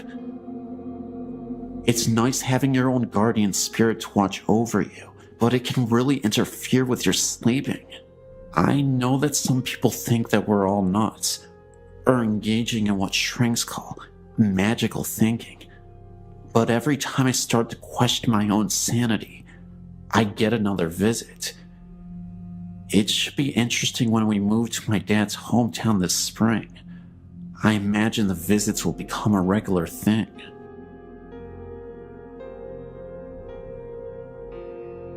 Growing up in rural northern Wisconsin, there were few opportunities for earning cash, aside from service positions and agricultural work. Coming from a farm family myself, as a youth, I would hire myself out to farmers to help with the work on their respective farms, mostly crops and dairy cattle. If you never have this experience, it may come as a surprise that these farms are usually isolated and could be quite unfriendly, creepy, and sometimes dangerous. Physical injuries like losing an eye or a limb or even a life were not uncommon. This is the setting for my story. One January, I was a hired boy at a dairy farm owned by an elderly couple with whom I was acquainted with through a parish church. The farmer's house was heated by a wood furnace in the basement, where I was lodged, and among my other jobs, I had to bring in the wood and tend the fire. One day, while carrying wood down the steps, I felt pushed, which caused me to slip and fall down the stairs, landing on the concrete floor, which knocked me out temporarily. I must have been out only a minute or two, as I woke in pain and found the wood scattered all over. The farmer was very stern, and I feared how he would react to a mess and me not being busy with the work to which I had been assigned. When he did see me, he asked where I'd been and what I had been doing, and so I explained it to him. As I suspected, he was cross with me. Later that night, over supper, he told me a story which made me rethink my staying there. He related that some time ago, his wife, although a Catholic like me, had been dabbling in the occult, Things like divination, astrology, cards, etc. Odd things began happening around the farm, and it was no longer prospering. He told me that the last straw had been when he awoke to find her levitating above their bed in the middle of the night. They decided to call the parish priest. The priest, whom I will call Father X in the story, was a mature, spiritual, and virtuous man whom I knew and respected. His brother was likewise a priest and an exorcist. The couple explained what was happening on their farm and house. Father X had to get rid of the occult books and the paraphernalia, and after hearing their confession and absolving them, offered to bless and cleanse the house with a kind of minor exorcism. Before getting out his handbook of rituals and his stolen holy water, he had them close and lock the doors and windows for some reason. He went through the residence, leading the couple in prayers and reciting the house blessing and minor prayers of exorcism, all the while sprinkling each room with holy water. When they reached the last room, which was the kitchen, Father X was finishing the prayers, and after everyone said amen, the kitchen door, which led outside, unlocked by itself, opened and then slammed shut. Father X then explained that this is why he had locked the doors previously, to make sure that by the door opening and closing by invisible force, he could tell by that sign that the spirit had really left. The farmer went on to explain that he liked the instruction that Father X had left him with, namely, that the devil is like a dog on a leash. The demons are all restrained by the power of God, he said, chained, as it were, and they cannot really hurt you directly unless you come within their reach. Occult practices, blasphemies, and even grave sins can put people in places within the perimeter of the influence of evil spirits, and so if you want to avoid being harmed by them, don't come near them any more than you would approach a vicious dog that has been chained. I asked the farmer if the basin where I was lodging was also blessed. The farmer thought for a moment and said he did not recall that it was. The door to the basin was right outside of the kitchen door. After the experience with my fall that day, and the story that the farmer told me about what had transpired, I determined that I would not stay there another week. I left and didn't return. I didn't explain why, except to say that I wanted to be closer to the parish church and I wanted to go to daily mass. I did not have my own transportation at that time, except my bicycle. The farmer was unhappy that I left, as I was hardworking and well-behaved, but for me, there were plenty of other farms where I could work that did not have such problems.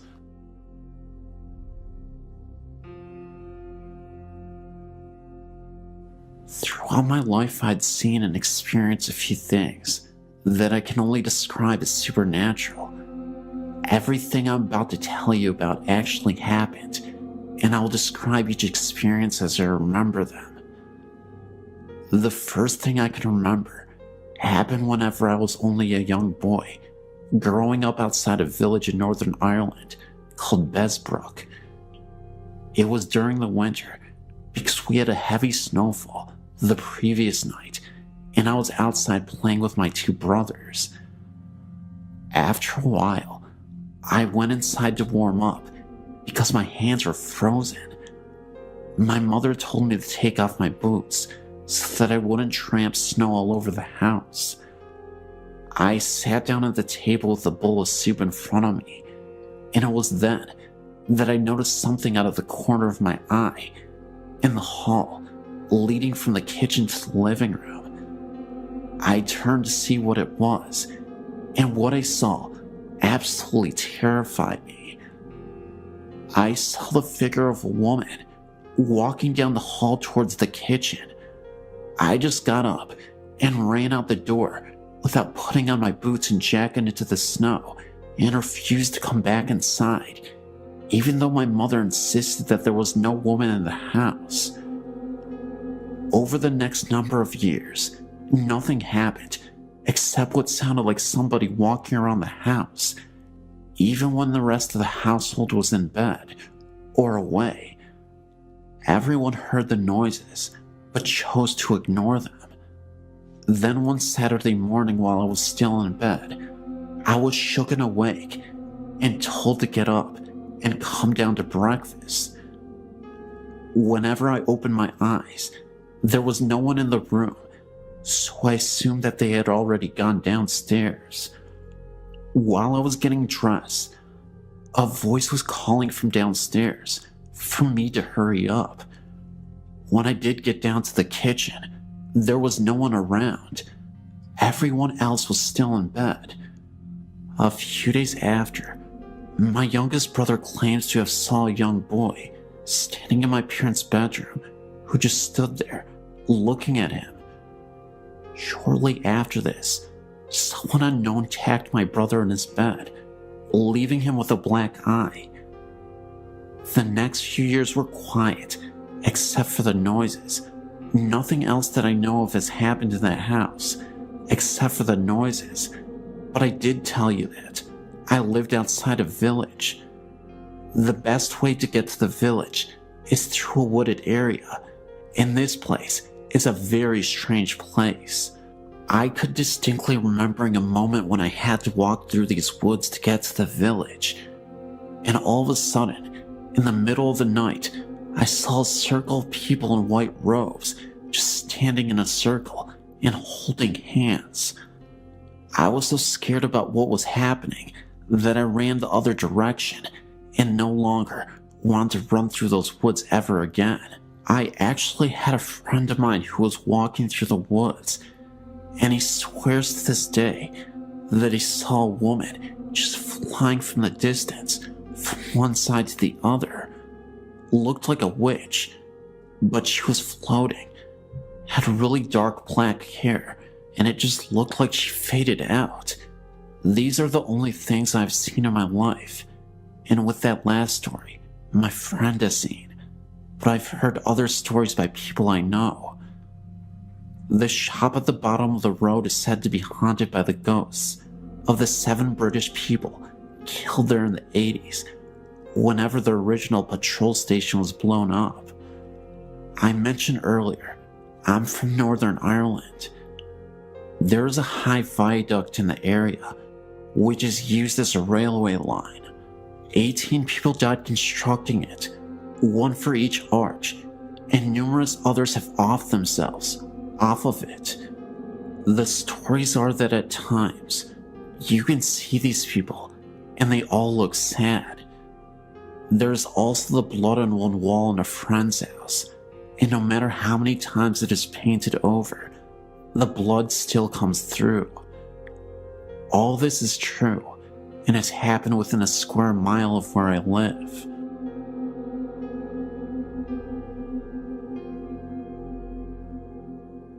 My friend from Arizona and I made our first trip to the Queen Mary together. We happened to run into a paranormal researcher when we were on a tour and decided to stay the night. We rented a room with 2 beds so the researcher could stay with us and show us around the old boat in the middle of the night when the most activity had been reported. We attempted to fall asleep around 11 p.m. I managed to sleep quite easily and wasn't scared about sleeping in one of the reported haunted rooms. About 5 minutes after I fell asleep, my friend wakes me up. The first thing I remember was hearing a staticky voice and thought it was a radio. It wasn't until she asked me if I heard the voice.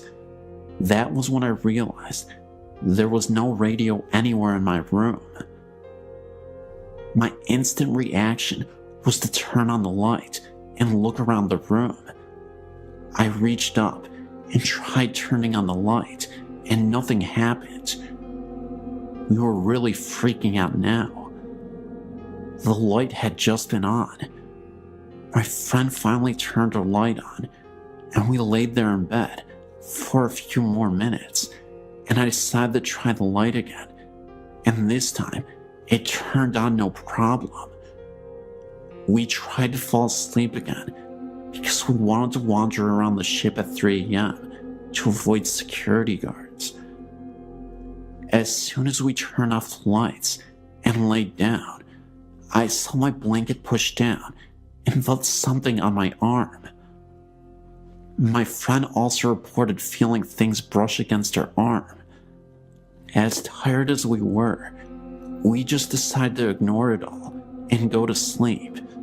3 o'clock rolled around and we went to the pool room, reported to be the most paranormally active area on board. We took several pictures, and the researcher and my friend called out to the known ghosts. I didn't want to because I really felt like I was intruding. I felt sad and angry feelings throughout the whole area. I was looking around when we all heard a man moaning. My friend and I booked it back up the stairs and stood against the wall. After a few minutes, we joined the researcher again, and he continued to call out to a little girl named Jackie. I wasn't paying attention at the time, but I heard my friend gasp, and I looked over, and she asked me if I heard that. I missed it. The researcher heard it too. It was the voice of the little girl. She was singing for them.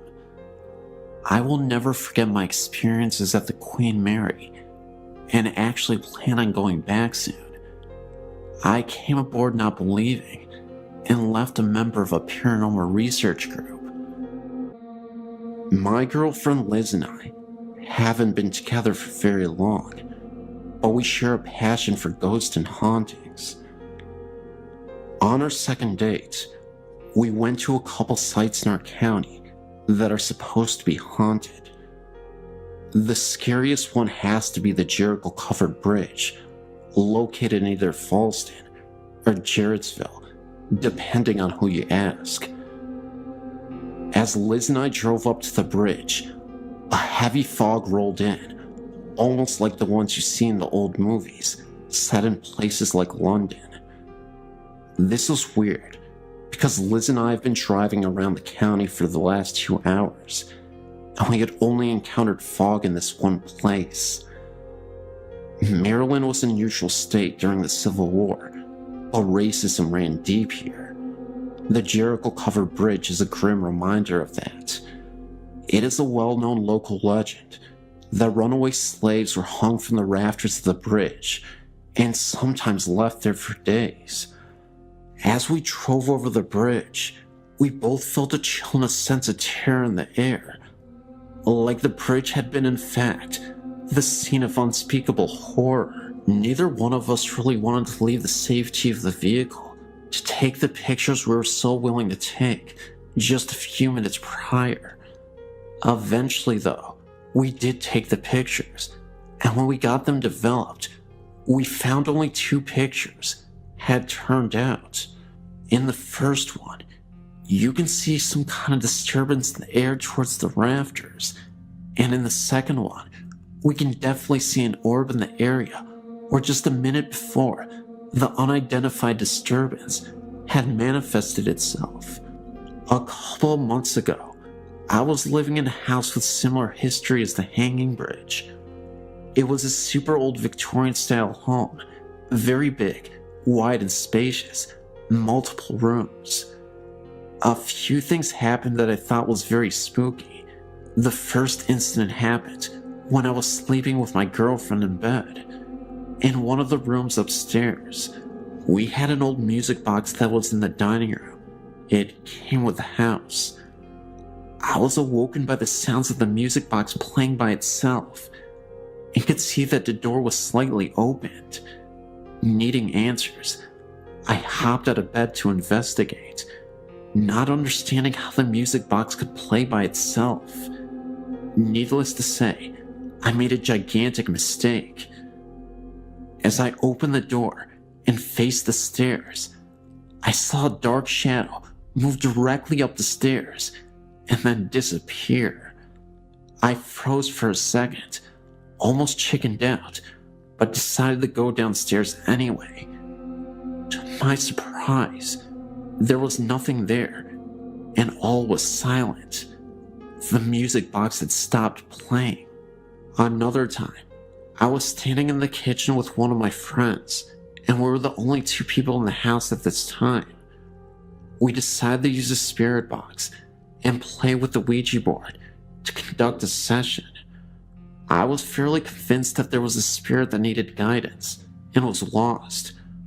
We asked the spirit box multiple questions, but at first, no response was given to us. After nearly an hour, being frustrated, we nearly gave up. That was until we asked the spirit to give us a sign that they were still there. My back started to hurt, like some kind of pressure was being applied to it. I said to the ghost, "Is that you on my back?" Now get this. The spirit box sounded like it said death on the bridge. This immediately startled us, knowing that down the road was the hanging bridge. We tried asking it follow-up questions after that.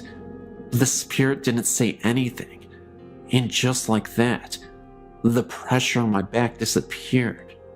I was starting to think that the ghost was trying to tell us that they were one of the ghosts that tragically passed on the bridge. The last incident happened in the kitchen. The kitchen door was slightly opened, and all of a sudden, I heard what sounded like a girl's whisper in my ear. As I looked towards the door, I saw a lady, I think, walk past the door. At first I thought it was my friend Laura, who always used to wear jeans. So I popped my head around the corner to try and scare her, but there was no one there. I wasn't scared because it was in the middle of the day. I actually found the experience quite exciting, but also unexplainable. To this day, I've always thought these incidents were all related to the hanging bridge. The Job Corps in Albuquerque, New Mexico. I was a student there in 1973. Since then, there has been a lot of renovation on the buildings, but when I was attending the Job Corps, it was pretty much the same as it was when it was an orphanage. One night, actually at 2 a.m. in the morning, when I came back to the dorms after babysitting, I had to walk across the campus to get to my room at the far end of the campus. While walking down to my room, all was very quiet in the dorms. Out of nowhere, I hear what sounded like children laughter in the distance. It was very faint, but I could definitely hear something. Yet, through the faintness of the sound, you could still hear shouts of glee and anger, as little children would do on a playground, if that makes sense.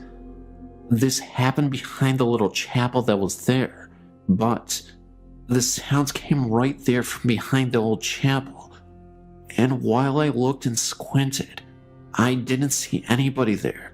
I thought to myself at the time, why would parents allow their children to play so late outside? It was cold, and it was dark.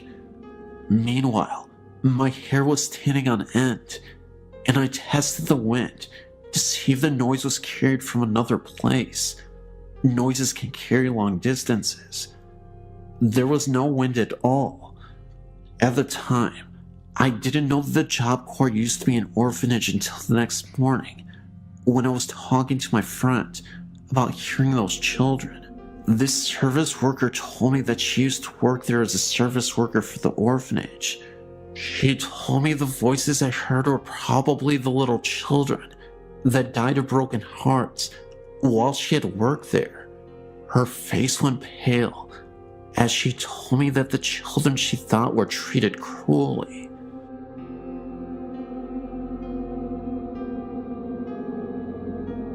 There are two versions of this legend that I know.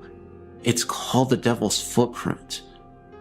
The first is about a construction worker that was aggravated with a boulder that would not budge. The man stepped on the boulder and said, "I will give my soul to the devil, this boulder will move." By the next day, the boulder had moved, and there was an imprint of a human foot and a hoof print of the devil. The man was never seen again. The other version is about a farmer that was having a terrible harvest. He then said, "I will give my soul to the devil if I had a bountiful harvest." Indeed, the farmer's harvest was bountiful, and he made plenty of money.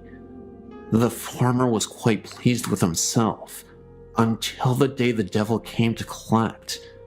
The farmer refused to give the devil what he wanted, and a chase ensued. They ran all around the farmer's land, and the chase ended when they reached a cliff. I believe the footprints happened when they had their final fight at that cliff edge. I've heard many stories about the devil's footprint being haunted. My fiance told me about an occurrence that happened when he was there with his brothers when he was about 13. He said that his brother was contacted by a ghost, according to him, and his brother swears to this very day he was standing in front of the church doors, and being a rebellious young man that he was, he attempted to kick the doors open. At the moment his foot hit the door, it swung open and knocked him off the steps. Now, you may be thinking that there was probably someone on the other side of the door playing a prank, but keep this in mind, the doors open inward, not outward. I also know someone that was there very late at night, and she swears that she saw hooded men walking in the edge of the woods. I myself had an experience of sorts. One night, a friend and I decided to go find the place. We drove and drove, and we couldn't find it. When my friend was so sure she had driven too far, she turned back. We figured we better wait until daylight to look for it, so we turned on the road that we thought would take us home. And what did we see? The old cemetery and that unmistakable white church. Of course, we freaked out. My friend swerved and barely escaped going off the road. By this time, we were both feeling a little unsettling feeling in our chests. Now, whether this was due to some unwelcome presence or fear, I'm not certain. I'm assuming the latter. However, needless to say, we didn't stop there that night.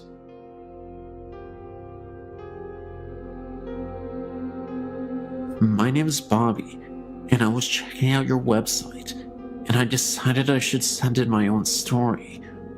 We live in Grosse Pointe Shores, Michigan. This event happened on Monday, August 15th, 2005. One day, my brother named Vince was on the computer at about 4 o'clock when he heard a scream. He ran upstairs to find me and my older brother named Sam. Vince asked what was wrong, and we asked him what he was talking about, and he said he heard a woman scream, and we said nobody screamed. We were also the only ones in the house. We got scared, but eventually thought that Vince was probably hearing things and forgot about it. But a week later, me and Sam saw this website and decided to check if something was haunting our house. We checked everywhere, but found nothing. But just as we were about to give up, Sam said to me that we never checked the attic. This was the first time that anyone was up there in the attic in a very long time. We got to the attic door and opened up the hatch, and a ladder came unfolded from the top of the door. We started climbing up the ladder and got to the attic, and it was all dark. I felt the wall right behind me and found a light switch. I flipped the switch and a dim light turned on. There was this old rocking chair rocking back and forth, the one that my grandmother used to have before she died. We totally forgot that we had gotten it and threw it up in the attic. Either way, we were freaked out. After about 2 seconds, we heard a scream so loud that it knocked me backward against Sam. We climbed as fast as we could down the ladder and shut the attic door. We were so scared that we didn't tell anyone except Vince about what happened. We checked the time, and it was exactly 4:06. We now know that Vince heard the scream from the attic a week earlier. All we know about the people that lived here before us is that they were the Andersons, and that they were an old couple that lived here and raised their kids here. I don't think it was my grandma's spirit, because she was always a gentle soul and wouldn't scare us like that. Anyway, after all the kids moved out and Miss Anderson died, a short while after that, he sold his house to us about 4 years ago. I believe Miss Anderson was the one who screamed. I guess she was mad that we stole her house from her.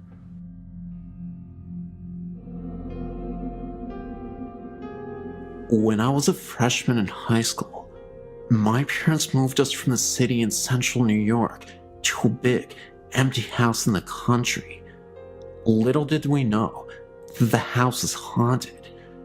So many things happened there that even my skeptical dad began to believe that we were sharing the house with someone or something else. My best ghost encounter occurred in the middle of the day.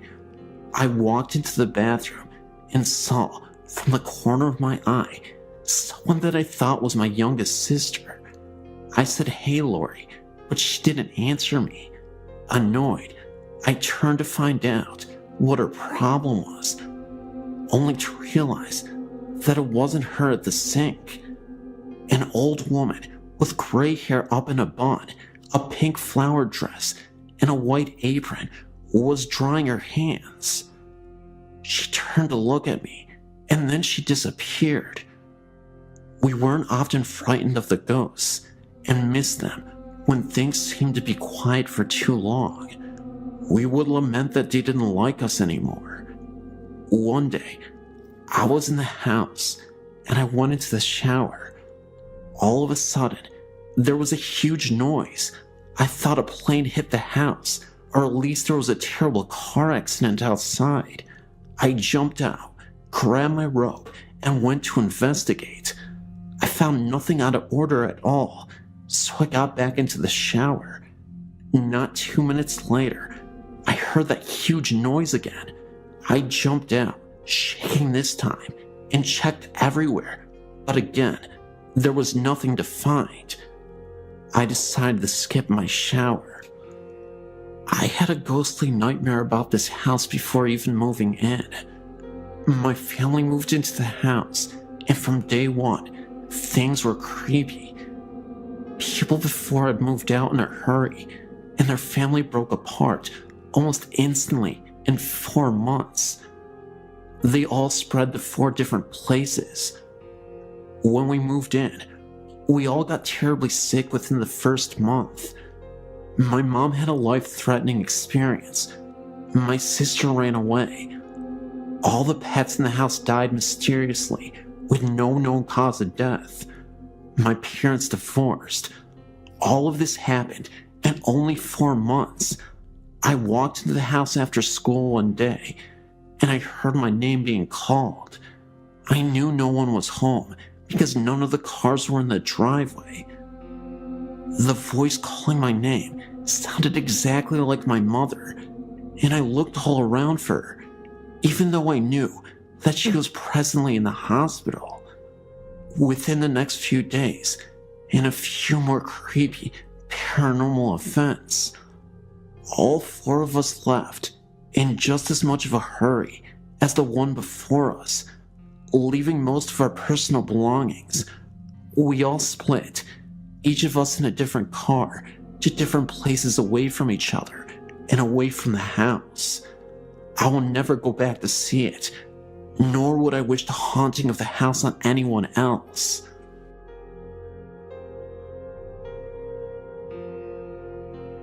Hello.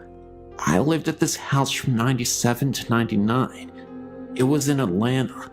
My family and many of my friends were witnesses to the occurrences. Voices, electronics malfunctioning, dark figures. It happened day and night, but mostly at night. It is an older white home, near the river, and for a while, we had a rat problem. The plumbers had left a hole under the bathroom sink. The rats, who were fond of shiny objects, left 2 human molars, complete with silver fillings, on the bathroom floor on 2 separate occasions. The back of the home had a foul odor, off and on, and the crawl space had been cemented over. I'm an investigator for the state, not a hysteric. But the place made a believer out of me, my family, and half a dozen friends. My then 4-year-old son complained of the man in the mirror with a string around his neck. Voices were male and female, also a small child.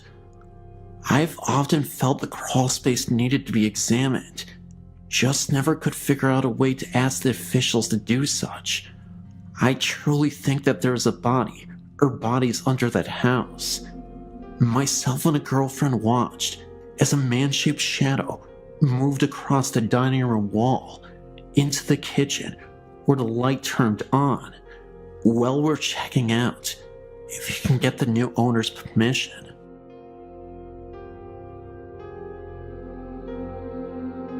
So when I was about 17, my family had just moved back to Canada from living in the USA.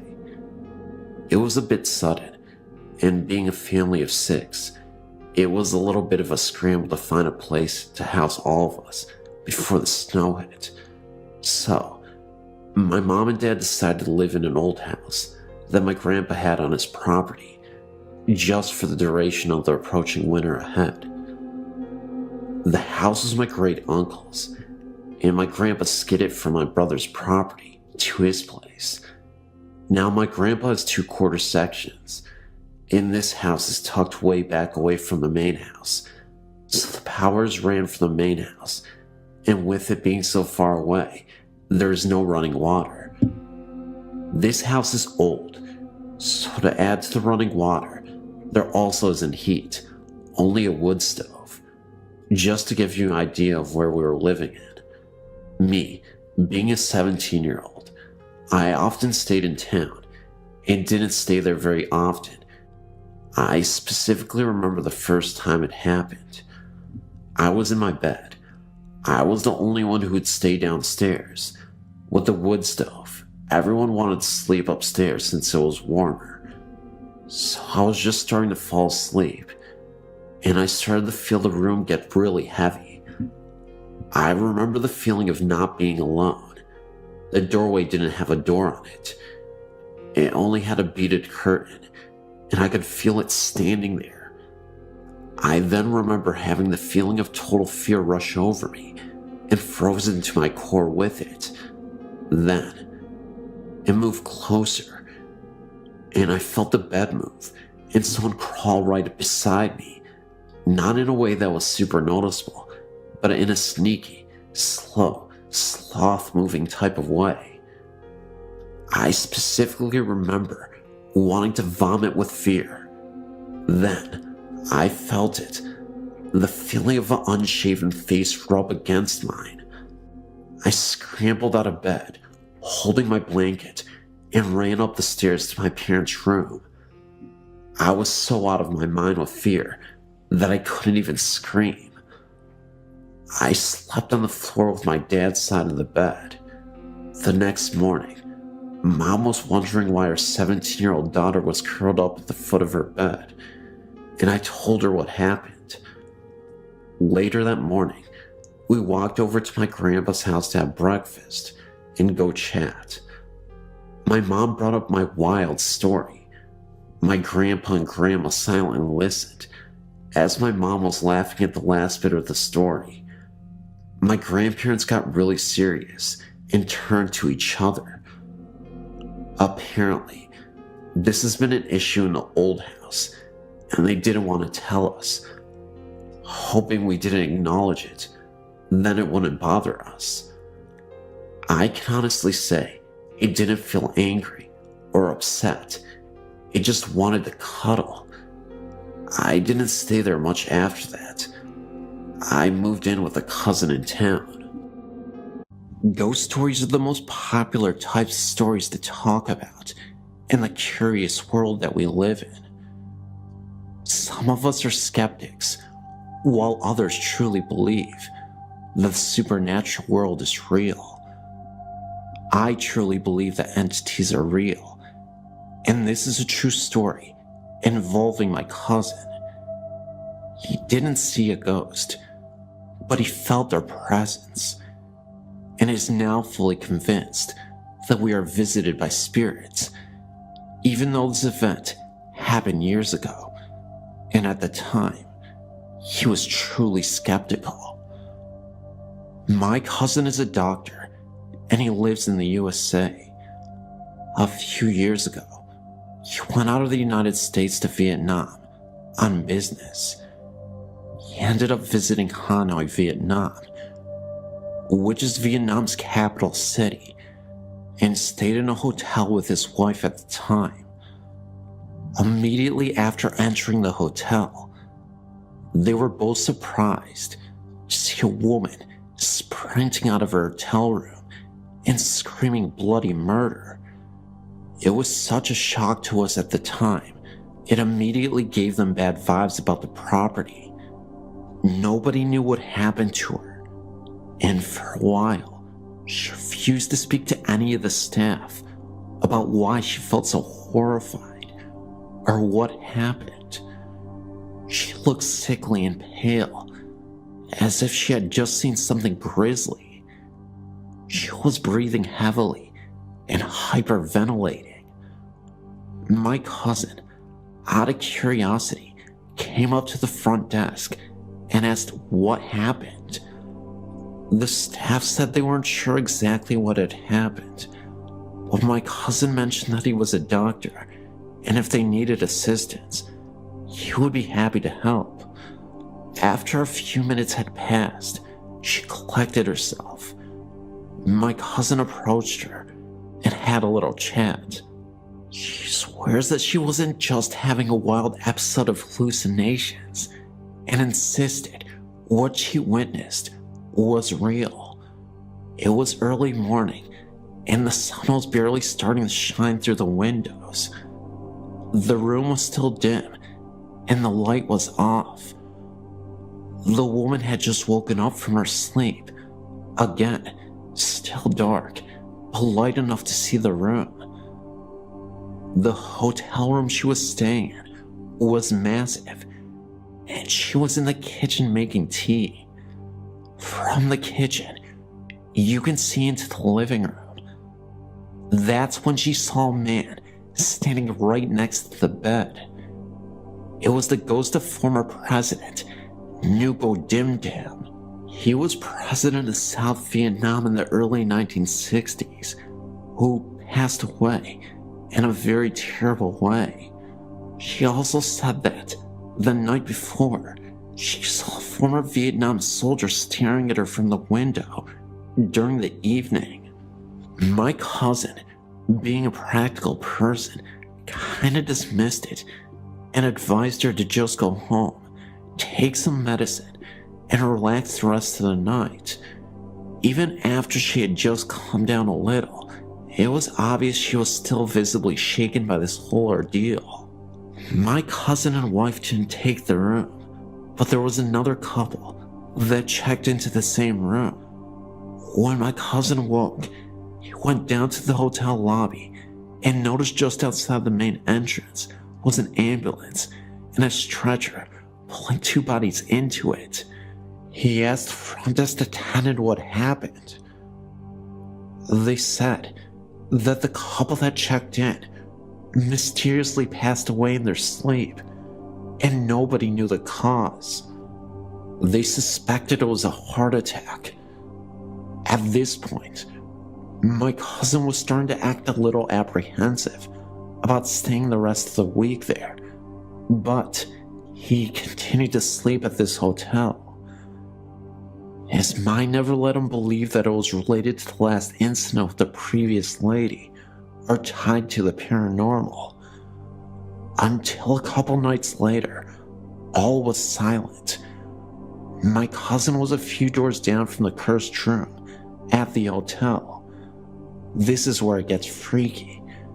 It was late at night, and my cousin was reading a Vietnamese book when the power started to go off and on. He looked out into the hallway to see if there was anything going on, and all seemed okay. He thought that maybe there was a problem with the electricity, so he called the front desk from his room. What he heard over the phone started to finally freak him out.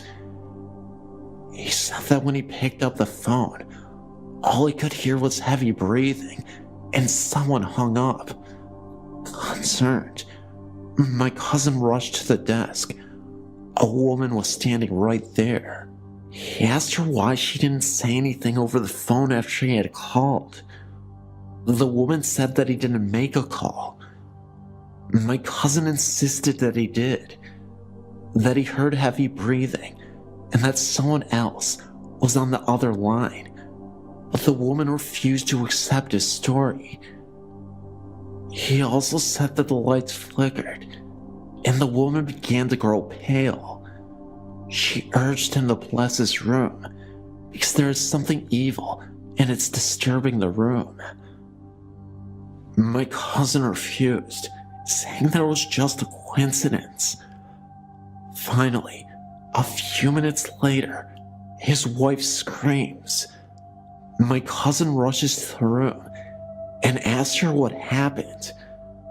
She tells him that she was walking out of her room when she heard voices talking, as if the chatter were coming from inside the hotel room where the couple had passed away.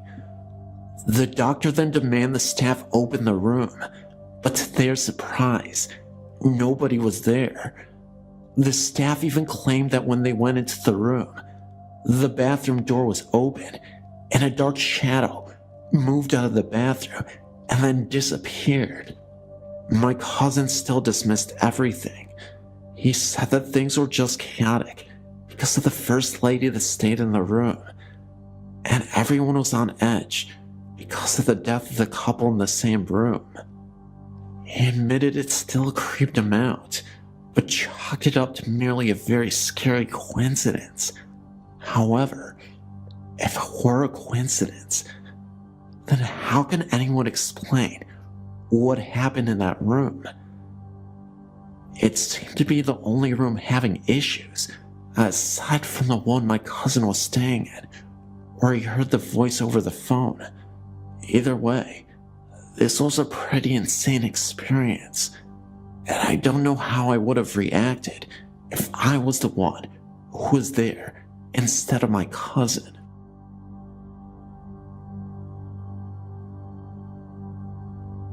I don't remember the year that this happened, nor the age that I was. I still remember it though, as if it were yesterday. So, my aunt just got a new computer. She was never a technology ace or anything, so she had no idea how to get it started. When all else fails, call my mother. My mom was a whiz at computers, so my aunt asked her to come over and hook up the darn thing. My mother, being the lovely lady that she is, agreed to do it within the week. It was actually that weekend that she decided to do it. So, Mom decides she wants to go over my aunt's house, kinda late for some reason. I was very young and couldn't stay by myself, so she took me along, since calling a babysitter at the last minute would be very rude. We finally got there. I look up at the house, admiring its large size. I did think it looked pretty scary though. We struggled getting inside because my mom couldn't see the keys. As soon as we did get inside, I was frightened. All of the lights were off and nobody was there. Or so I thought. My mom wanted to get started with her work since it was maybe 9 o'clock already. She told me to stay upstairs and watch TV while she was in the basement, hooking up the computer. After a while of whining and staying upstairs all alone in the large house, I totally agreed. My mother stayed with me for about 5 minutes, showing me how to work the TV. I begged and pleaded for her not to go, but it was her duty as a sister to fix the computer. She finally went downstairs, and I was left alone in the huge living room. I decided to turn on the cartoons, thinking it would cheer me up a little. I finally started to calm down, and even laughed at the silliness of the cartoons. Then, all of a sudden, I heard the loud noises in the kitchen. Apparently, my mom didn't hear it, and to me, she was God, so anything she said went. After she said nothing, I proceeded to ignore the noise, but then it happened again. I ignored it. It happened again. I ignored it again. It happened once more. By that time, I was so annoyed at the noise because it was disturbing my cartoons. I was so mad, I forgot my rule about my mom, and I jumped up from the couch, turned around, and almost yelled, "Shut up!" When I saw this mist in the kitchen, it seemed like it was in the shape of an elderly woman with a long white dress and long white hair. I was so shocked, I couldn't scream. So I ran as fast as my little legs could carry me, downstairs into the basement, and into my precious mother's arms. I didn't tell her what happened, as I was still in shock, awe, and amazement at the creature that had stood before me. I only explained about the noises. She said she was hearing little noises, not loud noises, around where she was. I stayed down there with her because she said I could, especially when she saw my little white face. As I was sitting on the couch, playing with numerous toys that were scattered about, I heard a soft bark. Then I heard a whimper, and then another soft bark. I knew it was coming from the room that held the water tank and such. I thought about the dog, Oreo. It must have been him. But then I remembered he died about a couple months before. My aunt and uncle at the time owned no animals, not even a bird, and it was way too late for someone to let their dog out. Besides, I don't think I would have hurt a dog, as I don't believe anyone in the community even owned one. What frightened me the most was that poor little Oreo, a dog that had been banished to live outside for no reason and was never fed, died on the ground right above where I had heard the noise. I told my mom about this. She said that she heard nothing. I told her to hurry up with the computer, which she did because she was hearing things too. We both ran up the steps and out the door. After we looked, we ran to the car and got in. I was scared because the car was not starting up. Then all of a sudden, it did. I was so happy to be out of there. My cousin had heard noises such as the one I had heard in the kitchen, except they were outside of the room. Also, my other cousin claims that he heard a noise in the oven, like something was in it. He opened the oven, and nothing was there, but he swears to this day he did hear something. Now, I mentioned in the title of this story that this was a traveling ghost.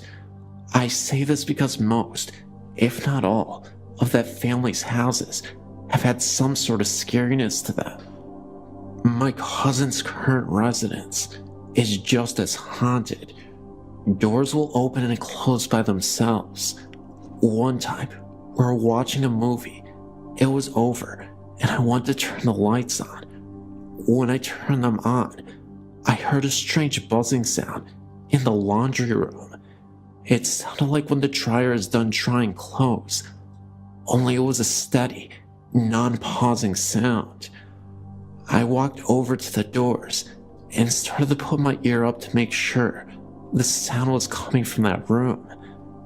As I did so, all of the lights went off and the DVD player suddenly turned on, much louder than we had it on.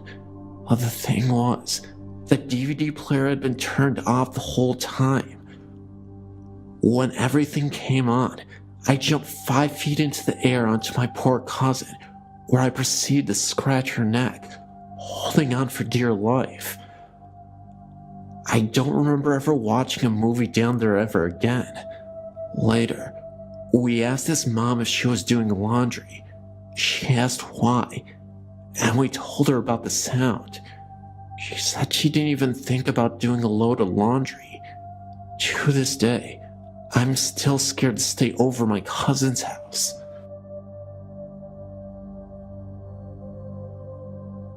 When my sister and I were young, we lived in a newer duplex in California. It was a small place with only 2 bedrooms, so my sister and I had to share a room. We had our beds on opposite walls, but they both faced the hall. On one side to the hall was my parents' bedroom, on the other was the bathroom, and in the middle of the ceiling was a big square fluorescent light. I think that's where it lived. I can't exactly remember when it started. All I remember is waking up in the middle of the night and seeing what I remember as the electricity man. It seemed to come out of the light, which my parents left on to help us sleep. It looked like a person, but seemed to be made from the light. This happened several times over the next few years we lived in the duplex. I never told anyone about what happened until about 15 years later. My sister and I had come to visit my parents. We're all sitting in the living room talking about our childhood, when my sister had asked if I'd remembered anything strange about the duplex. I asked what she meant by strange. She asked if I had ever seen anyone in the wall. I then told her about my experience with the electric man. Turns out, she saw the same thing.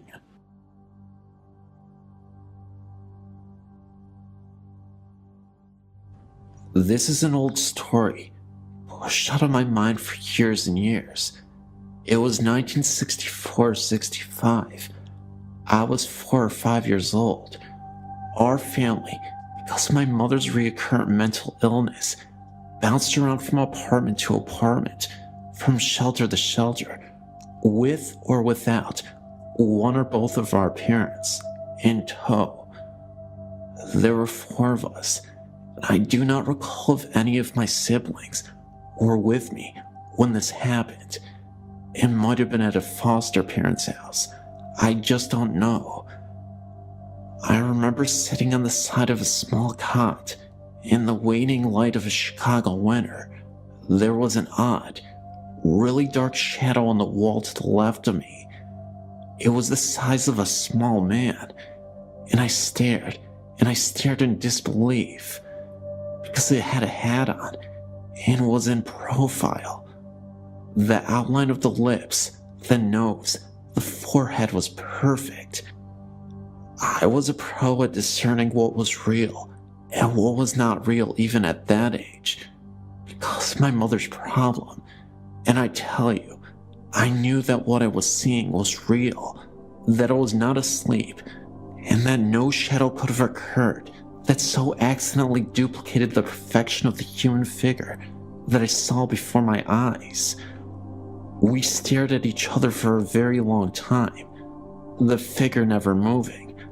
I never told a soul, as I didn't want to be thrown in a loony bin too. This is the first of many encounters over the years. My mother had the gift. My sister really has it, much more than I.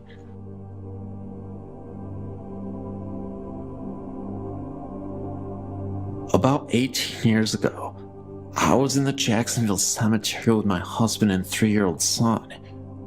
We were reading headstones. I believe it was in June or July. The sun was out, and there was not a cloud in the sky. As we were walking through the headstones, we saw a woman walk through the trees. Both my husband and I saw her. We thought there was something odd about her, but couldn't figure out what exactly though. We were walking towards her, and she was probably about 80 yards away. She was walking away from us and stepped behind a tree. Then, we didn't see her again. I said to my husband, "Where did that woman go?" He said, "She stepped behind the tree." We continued to walk towards the spot where we saw her. All of a sudden, rain poured down on our heads. We both looked up into the blue sky, and water continued to drench us. We ran back towards the car, and it was like the rain just disappeared. We got back to our car, and we were all soaking wet. The sky was still blue.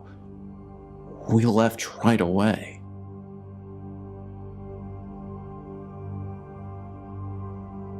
Hello, my name is Wanda. I've experienced a few things in my lifetime. This one recently, not scary or anything, but just strange. I lost a pet 2 years ago when he was still a puppy. Bernie got hit by a car and died all alone on the road while at my mother's care. I came home from work and we buried him. My brother and I loved him so much, I painted a stone on his grave that I'd done 1 year. Well, like I said, that was 2 years ago, and twice recently, I've experienced the oddest sensations. Both times I was laying in my bed trying to fall asleep when I felt something like little feet walking up my leg and settling in down around my knee area, like a cat curling up or a small dog. It felt so real, but I tried to explain it away, thinking maybe my circulation was doing something weird to my leg. Then a couple weeks later, it happened again. It walked up my leg and curled up on my knee area. This time, I had no delusions.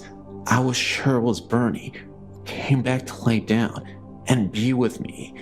Since then, I shared my experience with a girlfriend, and she claims that when she spent the night here on my couch, she felt the same thing. We even got a ghost picture. My sister's dog was here, and my friend Yuri took a picture with her disc camera of the dog, and there's a big white circular mass over the dog, with what looks to be a foot appearing, or taking shape rather. I've no doubt it's Bernie, and he's been playing with that dog even as spirit. Sign me up as a believer. Yours truly. I was a staff assistant in my sophomore year at St. Michael's. What this meant was basically, I watched the doors coming into one of the dorms to make sure that the only people coming in were the residents. I sat at a desk from 11 p.m. to 4 a.m. a couple of nights a week. One night, I was making the rounds from floor to floor to make sure all was relatively quiet. I got to the top floor of the building, and that is, of course, when the proverbial strange things started to happen. I began walking down the hall, and I heard the wind howling through the recycling room on the floor. It had been a quiet night weather-wise, so this was a little odd. I passed it off as some random New England weather patterns and continued to walk on. When I stepped in front of the first residence door, it started to rattle like someone was going to come out. I stopped and waited, but the door just kept rattling, so I moved on. Then, the next door on the other side of the hall started to rattle as I passed in front of it, and then another door started to rattle also. Now there were 3 doors all rattling away, and it only started when I walked in front of them. I hadn't done this earlier in the evening, and I was wide awake, so it wasn't my imagination. What really startled me was all of a sudden, in the midst of all this door action, I had a feeling that someone was right behind me. I turned around me, and from the distance, I could have sworn I saw the fading image of a priest in all black slowly fade, but the doors kept on shaking, and the wind was screaming. So I ran the rest of the way down the hall and back downstairs to my desk. A check of the outside revealed that the weather was perfectly calm. I believe this is the oldest dorm on campus, so who knows what otherworldly beings reside there. The other thing that happened to me while I was there was sort of a strange religious experience, and I'm probably one of the last people something like this would happen to. I was driving home from my then boyfriend's, now husband's house, and heading back to my dorm at St. Mike's. I was at a stoplight, alone in the car, when I heard this deep, low, and gravelly male voice tell me that the second coming was going to happen soon. The voice filled me with dread and danger. It sounded like a lot like a voice that had been altered to sound lower, like when documentaries try to disguise voices of the people they interview. The light turned green, and I drove off. I then looked into the mirror without thinking, and I could have sworn I saw the same priest from the hall sitting in the back seat of the car. I stopped the car immediately, looked back, and nobody was there. I felt like I was going crazy because I knew I saw someone in the back seat of my car. About 2 minutes later, I started to think about what just happened and got very scared. I talked to one of the priests at school the next day, and he felt this was a normal experience within the realm of St. Michael's.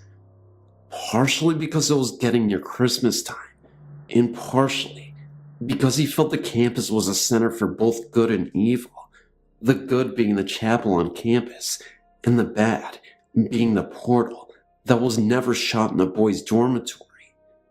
He confirmed the story about the pentagram and my location discretion without me bringing it up. I've heard this godly voice once or twice since the original incident, but not to the degree that I heard that night. I once heard of an experience my boyfriend had in that same chapel. He told me that on one occasion he was alone.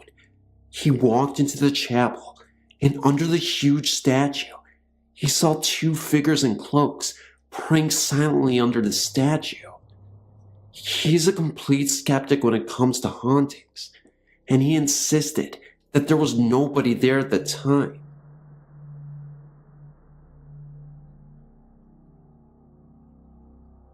When I was 7 years old, my parents, my sister, and I lived in a home that was 1-story house that sat way back from the street. My aunt used to babysit us when my parents were away at work. Anytime I got into trouble, my aunt would make me go into a little bedroom in the back of our house, and she would make me stay in there for hours at a time. I never knew why, but I was deathly afraid of that room, and the whole time I was in there, I would hide under the blankets too afraid to move until she came to let me out. One day, while I was playing in the yard, I found out why I was so afraid of that room. While I was outside playing with my toys, I suddenly got the feeling that I was being watched. I looked around me, but I didn't see anybody. I went back to playing, but I just couldn't shake that watched feeling. I turned to look at the house, to see if maybe my aunt or sister was around, and I saw a woman in the bathroom window watching me. I know it wasn't my aunt or sister because they both have very dark hair, and the woman in the window had very light colored hair. I don't know what to do. I was afraid to move. I stayed outside for the rest of the afternoon because I didn't want to go into the house. When my mom came home that day, I finally went inside. I didn't say anything to my mom or anyone about what I had seen. I was worried that they wouldn't believe me, so I kept quiet. My sister and I shared a bedroom, and that night, I woke up to the sounds of cupboards opening and closing, like someone was looking for something, and I heard glasses being moved around and the water being turned off and on. Well, being a little kid, I figured I was just imagining it, and as I lay there listening to this, I looked over at my sister, who was sleeping through this whole thing. The next morning, I asked my mom if she was up last night getting a drink, and she said no, but she looked at me kind of funny. That night, my mom had some friends over, and she sent my sister and I to bed early. My sister fell right to sleep, but I just kept thinking about what I saw in the window and what I had heard the night before. My mom and her friends started talking about a lady who had hung herself in the back bedroom of our house. I could not believe what I was hearing. My mom then went on to tell her friends that she hears noises in the kitchen at night. The next day, as I was playing in the yard, I saw the woman in the bathroom window again. I started to cry, and my aunt got mad at me, so she tried to lock me in the back room again. I was kicking and screaming that I did not want to go back in there, but she wouldn't listen to me. As I sat on the bed, under the covers, I heard the door swing open. I thought it was my aunt to come let me out, so I uncovered my head, but nobody was there. I then started to hear a squeaking noise, kinda like something heavy hanging from a window bar. It sounded like it was coming from the closet. The closet was a really big walk-in one. There was no way I was going to look in there. I just sat on the bed, listening to this noise, until my aunt came to get me. I later found out that the lady hung herself in the closet of that back room. I'm just wondering if anyone knows why she did this, and when it took place. Well, that's my story, and believe me, it is all completely true.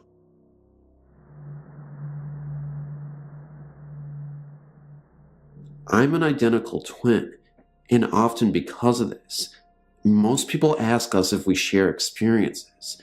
You know, they say, like on television. My answer is always the same. Sometimes. It's true that twins, on occasion, may share certain emotions, even though they may be miles apart. This is what my brother and I have known for years. But everything changed when my brother and his wife and 2 children moved into my late grandfather's home in Norristown, Pennsylvania. The history of the house is nothing spectacular. The only event of any importance occurred when my grandfather, who had been diagnosed with colon cancer in 1987, decided to spend his final days at home before the cancer took him. He died in a hospital bed, which had been set up in the living room of his house later that year, and from that point forward, various members have lived in the house without any strange occurrences or bump in the night, until my brother Peter and his family moved in. The first week in their new home, my brother was excited as ever about living in such a large home compared to the meager apartment he and his family had been sharing for the past 2 years. Given the history of the house, i.e., my grandfather dying there, didn't bother him one bit, since he was the last person who believed in such tales. Then, about 2 months after moving in, He decided to clean out the basement to make room for his music equipment. He is a part-time musician, and a new washer and dryer my father had bought them as a Christmas present. While digging through the accumulated junk of a half a century, he happened upon a small Bible. Inside the front cover was an inscription denoting the Bible as a gift to my grandfather from my great-grandmother in 1906. He took it upstairs and laid it out on one of the coffee tables so that other family members visiting could see it when they visited. Remember that I had yet to hear of this find, since it only had occurred that day, but that night I had one of the most terrifying nightmares I could ever remember. I dreamt I was standing on the landing, overlooking the living room of my brother's house in Norristown, Pennsylvania, but something was wrong. Having visited the house many times in the past, I vividly remember the layout of how it used to look when I was a child, but in my dream, I remember seeing an end table, which was never there before, on which a book was placed. I was drawn to it for some reason. I slowly descended the stairs, even now, recalling how hollow my footsteps sounded on the hardwood floor as I made my way towards the table. As I got there, I looked down and saw that it was, surprise, a small Bible. Upon opening it, I saw there was an inscription made out to my brother from our father. This is where things got really spooky. I remember hearing my brother's voice behind me say, "This is mine, which Dad gave me. Please give it back." I was too terrified to look around, because even though it sounded like my brother, there was something otherworldly about the whole thing. I finally succumbed to curiosity and turned around. This was, of course, when I woke up screaming something. I don't remember what. I startled my wife, who was then yelling at me to keep it down. The neighbors will think we're fighting or something. Later that morning, I spoke to Peter to tell him the strange dream I had, and that's when he told me about what he had found and who it really belonged to. I was startled beyond words. I told him I would be down in an hour.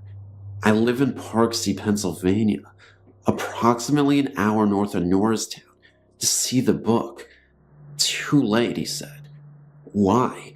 I asked. It's gone, he replied. The conversation went on from there about how he had placed it on the end table, an end table that he just picked up at a yard sale that day, but when he woke up, it was gone. I asked if his wife had taken it, but he said that it was impossible.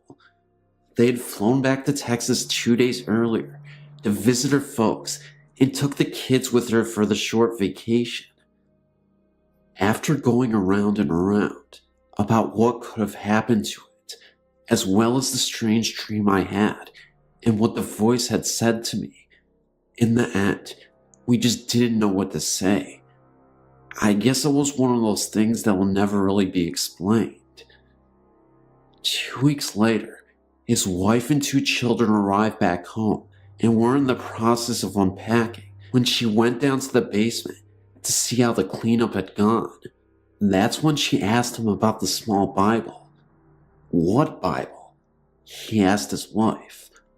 Oh, the one in the basement near the keyboard you put there. Looking confused, I'm sure, my brother ran down to the basement, and sure enough, there it was on the door, right where he had originally found it.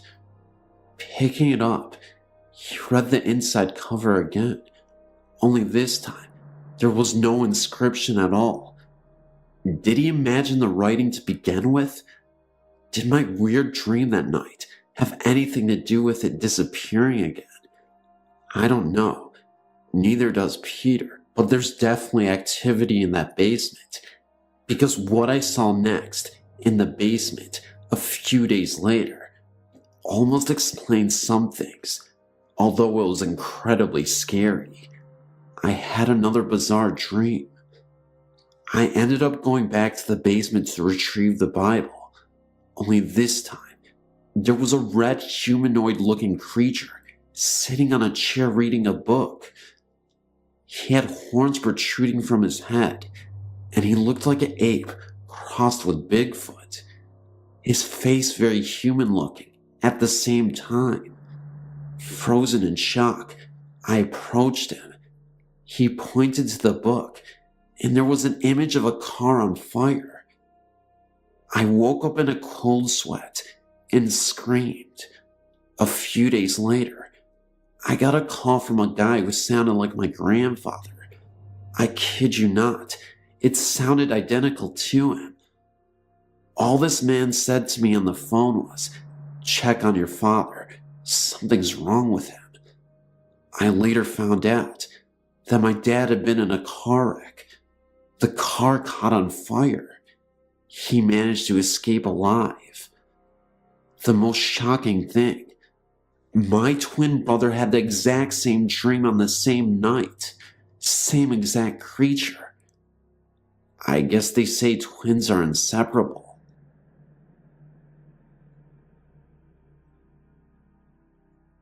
When I was younger, I had a terrifying experience with a ghost. I was fast asleep, and then I suddenly woke up. Something told me to wake up, and I just did. I looked at the clock, and it said somewhere around 3:28 a.m. I turned my head slightly to the left, and I saw this girl. I would say that she was in her early teens. She looked very blurry, but she had a blue hue, and it clear at the same time. She was moving in slow motion. It seemed like she was underwater, or something. She had a long nightgown, and it was blowing very slowly. She was holding a short candlestick, and her hair was long reddish brown color. She looked at me, and then I looked back at her. I was surprisingly calm.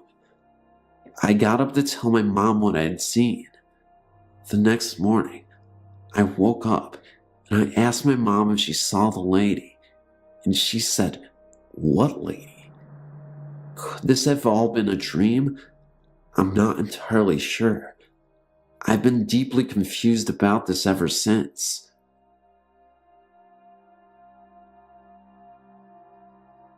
My house has always had extra company.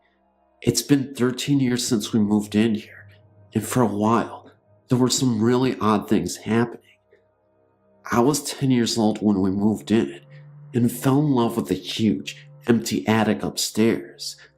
I would bring my toys and little sister up there to play with. She was around 8 at the time, so we had a lot of fun together. We brought our dollhouse up there, and would spend hours making up stories and having fun. I would go up there and read by myself a lot because it was quieter than the rest of the house. Nothing out of the ordinary ever happened while my sister and I played up there, and I felt very comfortable. In the far end of the room were little racks where clothing must have hung before. One day, I was up there alone playing when I discovered this old-fashioned looking gold purse with a painting of a deer and a medal on it, and being a lover of old things, I was psyched. I brought it to my mother, and she said it looked like a pocketbook from the 1920s that her grandmother used to have, sort of a flapper type style. We hung the pocketbook in the back of the closet to keep it out of harm's way.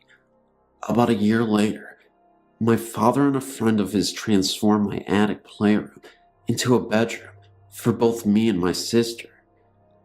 My father had left a quarter of the room where the pocketbook had been found alone, and put up a wall and a door separating the rest of the bedroom from that area. My sister did not like her bed being up against the wall of the back room. Then, what I felt next was unexpected and unbelievable. I was laying there with my eyes open, frozen with fear.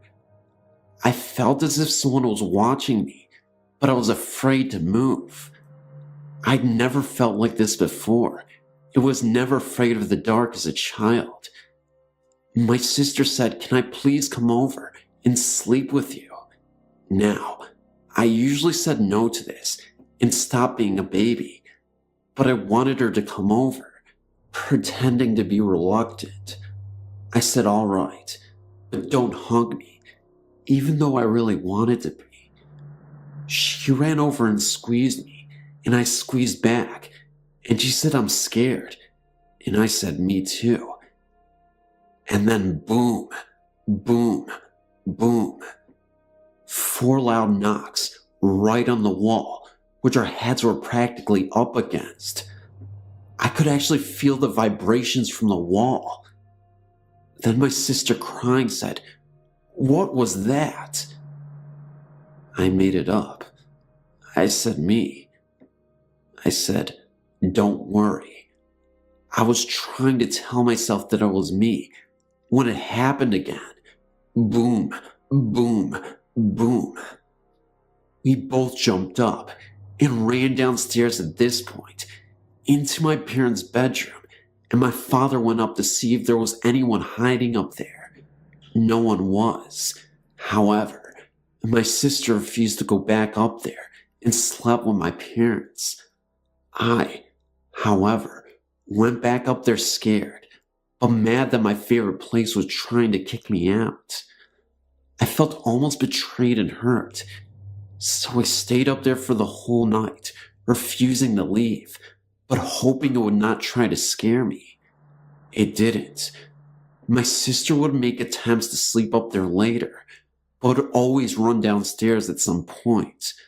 I couldn't blame her, since most of the time I really wanted to join her, but never would. Over the next several years, I often heard whispering and the doorknob being wiggled as if someone was trying to get in. At first, then it became a game. The doorknob would wiggle really fast, and I would say, "I'm trying to sleep," and it would stop, and then I got used to the weird noises. It's 13 years later, and in that time, I've had many friends tell me that they heard whispering or tapping on the wall, or someone breathing in their ear. To which I say, "I told you there was a ghost in my house." But it sparked my interest in the paranormal, in which I'm an avid believer because of my ghost buddy. I don't know if the purse actually belonged to the ghost, but the house was built in 1940, after the flapper times. But my mother did tell me that the old man who used to occupy the house had 2 wives who both passed on. Whether or not either of them died in this house, I don't know. The purse may have belonged to one of them. Hello, my name is Kirk. I'm about to turn 18, and I live in New York State. I apologize in advance for the length of my story, but I never get to talk to anyone about these things that happen. I'm looking for answers as to whether or not the house I live in is haunted. I don't talk to my friends about them because I always get the weirdest reactions when I mention them. You know, the kind of look someone makes when they think you're insane. Since I was a little kid, I'd always found the paranormal amusing. My mom believes in ghosts based on her own experiences, which I might say are quite frightening. I have 2 older sisters, and both have related their own personal experiences to me. So, in a way, I suppose I was influenced into finding the supernatural interesting. I live in a 2-family house that my family owns. We used to rent the bottom apartment out to people back in the late 80s to early 90s. The tenants have said that the downstairs apartment is haunted, and a psychic my mom brought over one time said that the apartment was indeed haunted. In one of the rooms downstairs, my great-grandfather passed away. The house has been in our family for a while. Also, my mom's nephew who came over from Ecuador was living with us when I was about 7 or 8. Hard to remember. He died while living here in a car accident in Lake George. Is it possible he has unfinished business because his wife and daughter live in another country? Also, my mom's boyfriend of a long time ago, this is back in Ecuador, which was probably in the 60s, died on a hiking trip. My mom loved him and always insists that he watches over her. That's just some background information, because they could all be possible haunts. The experiences I'm remembering are all recent ones. We moved from our old house in the early 90s and moved to Salem, Massachusetts.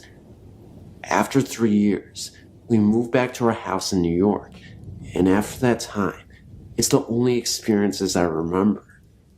My older sisters slept in our redone attic when they were teenagers. I was envious because they were on a whole different floor of the house. I used to think the attic was cool. Both my sisters have had stories about the attic. My sisters moved out long ago, which gave me the advantage of choosing a room up in the attic, being older and all. I chose the room which was my oldest sister's because of its size and location in the house. It was the last room and had stairs in the room going down and leading into the second floor apartment. The first night I slept up there, a good friend of 10 years stayed the night with me. He's the only one I talked to about my experiences with. It was about 2 a.m. and we were lying awake, starting to doze off. He had his Discman with him while was playing a CD with the headphones off of his head, so we could both hear the music. I was lying there, when all of a sudden, I heard the distinct and startling noise of a marble rolling down the stairs that was in my room. It finally hit the bottom of the stairs, and I asked my friend if it was him that did that. I remember thinking, great, the first dang night I'm in here, and something weird has to happen. I definitely would have seen if my friend had thrown the marble down the stairs, but he didn't. By the way, this actually happened one more time before, not happening since. That story can probably be explained easily, but there are other weird ones. In the same room I was sleeping one night, I'm 95% sure I would have closed my closet all the way before I went to bed, because a thing like that would bother the hell out of me, and I wouldn't be able to sleep. I woke up suddenly in the middle of the night to a very strange noise. It was a quick and harsh boom mixed with a whoosh sound. I looked around my room to find the source, and my eyes focused on my closet door. The door was open. I sort of stood up and chuckled because it was 3 a.m. I closed the door and went back to sleep. I later analyzed the sound because I remembered when I woke up, what it sounded like was the closet door being pushed hard from the inside and rubbing on the carpet as it opened, which would account for the whoosh. I was never scared, just sort of curious as to whether or not it was insane. The next experience was definitely an odd one. It was the morning. Morning is like 12 noon to me, especially in the summer, and I'd woken up and was getting ready to take a shower. I made my way downstairs and was heading to my mom's room to get a towel. No one else was in the house at this time. My mom was working, and so was her boyfriend. As I was passing through our dining room, I felt something cold hit my right earlobe. Within a couple seconds, my fingers were up to my ear to pinch whatever was on my ear, because I thought it was a bug. I took my fingers away and realized that what hit my ear was a drop of some liquid. It didn't feel like water. It almost felt like oil. It had a strange smell to it, almost like a perfume oil smell. Very confused, I rubbed it in my fingers and looked around the ceiling for the source. But if you think about it, an earlobe is an awkward place for something like that to land on. If it was coming from above, it would have hit the top of my ear, right? But that's not the end. I shrugged it off, got my towel, and went into the bathroom. I took my shirt off, and splot, I felt a drop hit my chest. Now this was weird, because I was totally in a different part of my house. And again, the chest is an odd place if the drop is falling from above. Before touching the spot, I looked at it. It definitely splattered with some force, because it was spread out a little. I touched it and smelled it, and it was the same dang substance. Why is this relevant?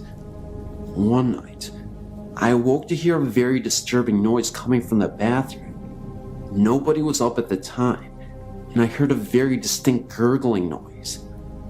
I walked towards the bathroom to see what it was, when the lights turned on by themselves, and the shower curtain was moving.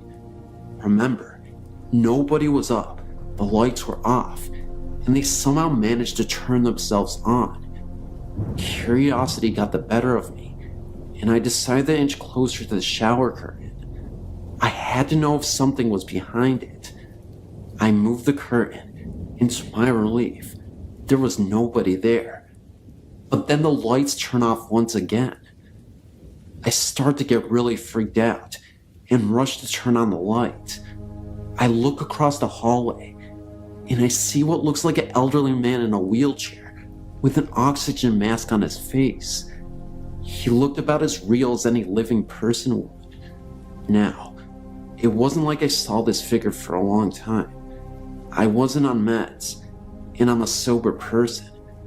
I wouldn't even say I was tired. The encounter lasted about 10 to 15 seconds. It was fast, but it was long enough that I could see this man. I honestly felt like the liquid that I felt came from this gurgly elderly man. I found that very interesting, and later, I told my mom about it. She thought I was joking and laughed it off, then grew very concerned after I insisted that this was something I saw. She thought I was having hallucinations and wanted to take me to the doctor, but I urged her that I was of sound mind. Although she did later tell me that something similar happened to her, where she could have sworn she felt the presence of an elderly man, but she never saw anything. Lastly, there was an unexplained experience that happened in my room. One of my cats was sleeping on my bed, and I was sitting in this love seat I have, watching TV. My lights were off, so I couldn't see anything clearly other than the TV. Something startled me when I heard something hit my wall, as if being thrown, like a hammer hitting a wall. I then started to notice that my cat uncharacteristically started hissing at the window and moaning. She's usually a very quiet cat, but something really seemed to bother her, and she wouldn't keep quiet. She kept meowing for what seemed like 5 minutes. I didn't see anything in the window, and the cat for the next week persisted to meow in terror before she just gave up. She never did that ever again, and it was quite bizarre. It really started to scare me. On a separate day, I've heard cabinets opening and shutting. These things terrify me because I still have no explanation for them. Is my house haunted by a timid spirit who wants to know that it's there? Any comments or advice would be appreciated. Hope you found my story interesting.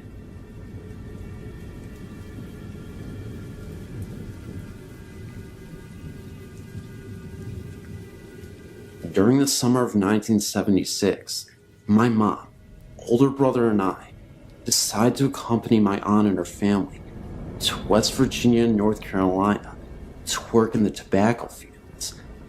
I was about 11 years old at the time. After a 2-day trip from Texas to West Virginia, we were assigned a house to stay in while we were settled into work. There were several of us, 10 in all, and we were tired from the trip, so everyone just basically picked a spot in a place and readied ourselves for bed for that first night. It was not a restful night. At about 3 a.m., we were awakened by the sounds of a woman crying and wailing in the room with us. Looking around the room, we could see that everyone was accounted for and no one was crying. The sounds increased in intensity and lasted for about 10 minutes. When I say wailing, I mean just that, a horrible, low sound, very similar to some of the sound effects heard in the old Scooby-Doo cartoons. I realize that sounds somewhat funny, but I swear it's true. I'm not sure if my eyes were just playing tricks on me, but in the darkness of the room, it really looked like there was a figure kneeling down. You could see it well enough in the dark to know that it was a gray outline of some figure. Interestingly enough, after the 10 minutes of sobbing, I noticed that this gray cloud ended up disappearing as well. Thankfully, we weren't to stay in that house for very long. Another house, with more room for 10 people, was assigned to us. That was not an improvement. The next house was a 2-story one, located somewhere between Hendersonville, North Carolina, in a small town known as Soul City. It was situated about 200 yards off a road, with a long driveway and a set of railroad tracks that ran along the other side of the road. There was a large white house off to the north of our house, about another 300 yards away. The house had a large open field in front and was surrounded by woods on the other 3 sides, and a shed and an old open water well in back. Spooky enough setting during the day. At night, things would happen, such as lights turning on by themselves, footsteps heard upstairs, when everyone was in plain sight downstairs, the sounds of something heavy being all dragged through the house late at night, after everyone had gone to bed, knocking on the walls, and my brother swears he's seen what appeared to be a black hooded figure at the foot of his bed. I remember I had my window open once while asleep at night, and I could have sworn I heard the sounds of a horse running across the field outside. Nobody in our area owns any horses at all, and you could hear the sounds of neighs. I ended up looking outside and saw absolutely nothing, but there was definitely a horse that I heard. I swear to anyone reading this, these events really happened. I know people often make claims like that, which make it seem like it's fabricated, but I really want to put an emphasis on the validity of these stories. All I have is my word, but I'm telling you, these events are so real. I'm 36 now, an Army veteran, college educated, and I have an interest in ghosts and the supernatural. If anyone has any clues about the house, the one near Soul City, North Carolina, its owners, or perhaps even its history, please email me.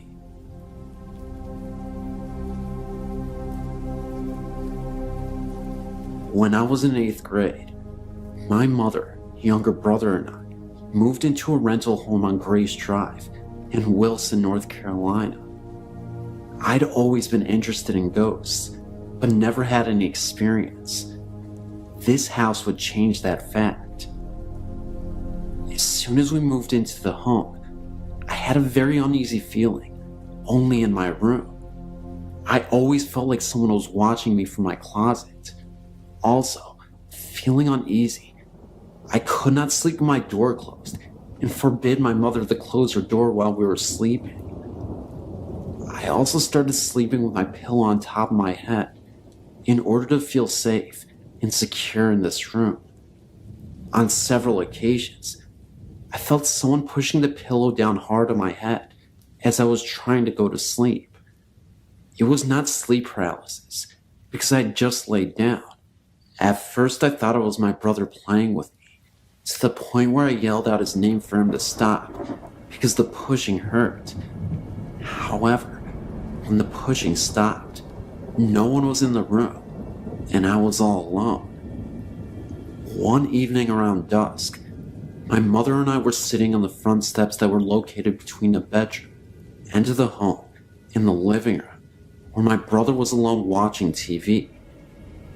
My bedroom was located on the front of the house with only one window. I had a lamp sitting on my bedstand in front of the window and beside the bed. I stood up in order to illustrate a point to my mother, now facing the house with my bedroom window in sight. All of a sudden, I saw movement in my window. It was a shadow in the act of sitting on my bed. Once it sat down, the shadow seemed to fade into the shadows of my bedroom. I stood there looking at my window and said to my mother that my brother was in my room and that he needs to get out. I immediately went into the house to find my brother still watching TV. I asked him what he was doing in my room, and he just stared at me like I was crazy, saying that he had not left the living room. Of course, I went to my room to find no one there. We lived in the house for about 2 years, and only when we moved into our new house was I able to sleep with my door closed, but with my mother's door closed. However, this new house was where my mother saw her first ghost. This happened about 2 months after we moved into the house. She said that she was laying in bed one night, unable to sleep because the streetlights in the city were so bright. She said that she looked over to her window and saw an old man standing in her room in front of the window. The old man walked over to the bed and looked down at her and then backed away, only to disappear. She smartly did not tell me the story until I'd been away at college for 3 years. We are assuming that the old man was Mr. Barnes, who we think may have died in the house and was just checking in on the new occupants. That was the first and last incident that occurred in that home.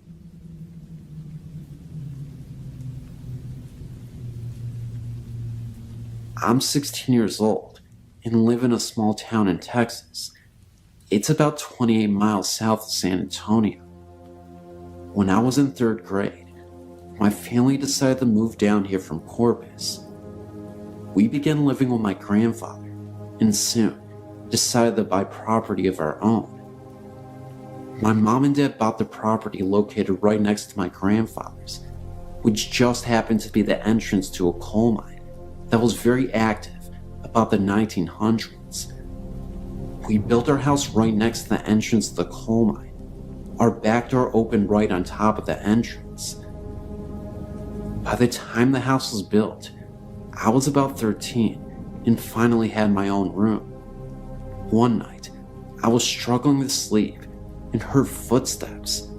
Of course I was frightened, but somehow I went to sleep. I kept telling myself it was nothing. While I was sleeping, and this part of the story doesn't make sense at all, I had a dream that I was part of a well-known Jewish family in Europe in the Great World Conflict. I saw soldiers take my husband and I to a ditch in the middle of nowhere, where they got rid of my husband. In my dream, I understood German. Next, they got rid of me also. As I died in my dream, I woke up in real life. As I awoke, I heard more footsteps marching. They sounded like soldiers, Germans I assumed. They marched through my kitchen and some by my bedroom door, kinda like they were watching me. This is the first thing that happened to me. It didn't make sense, because I thought they would be dead miners or something. About 2 years ago, I became very depressed, as many young people do, and I tried to off myself. My mother came home from work and found me passed out and throwing up in the kitchen sink. They rushed me to the nearest hospital, where they thought I was going to pass away. I saw my mom crying next to me and became relaxed. I was in total peace. I felt completely happy. Suddenly, I felt 2 men walking around me talking. I tried to turn my head to see them, but couldn't. I heard them speaking to each other, and one sounded older than the other. They said, "Look, it's so sad she's so young." And the other one said, "Look at her mother." At this point, they quit talking and continued to walk around us staring. Then, the feeling of peace was gone, and I heard two other voices. I kept saying, "Who is that?" And I was scaring my mom to death. Right after that, I passed out, and when I woke up, I was in a hospital room. I didn't tell anyone exactly what it was I heard. I did tell my boyfriend of the time. I'm not sure he believed me. After that, I would hear voices at my house, people talking to me, but there was no one there. I heard them almost everywhere I went, but I didn't tell anyone. After a while, I tried talking back, but never got a response. The voices were never really clear. There were many at one time. It just sounded mumbled. I tried not to tell people about my voices because I was afraid they would not talk to me anymore. I felt I had a gift. They have stopped talking now. I haven't heard them for about a year now. I know it all sounds weird, but it's true. I also live next to a graveyard, which is weird, I know. It's where most of the dead miners are buried.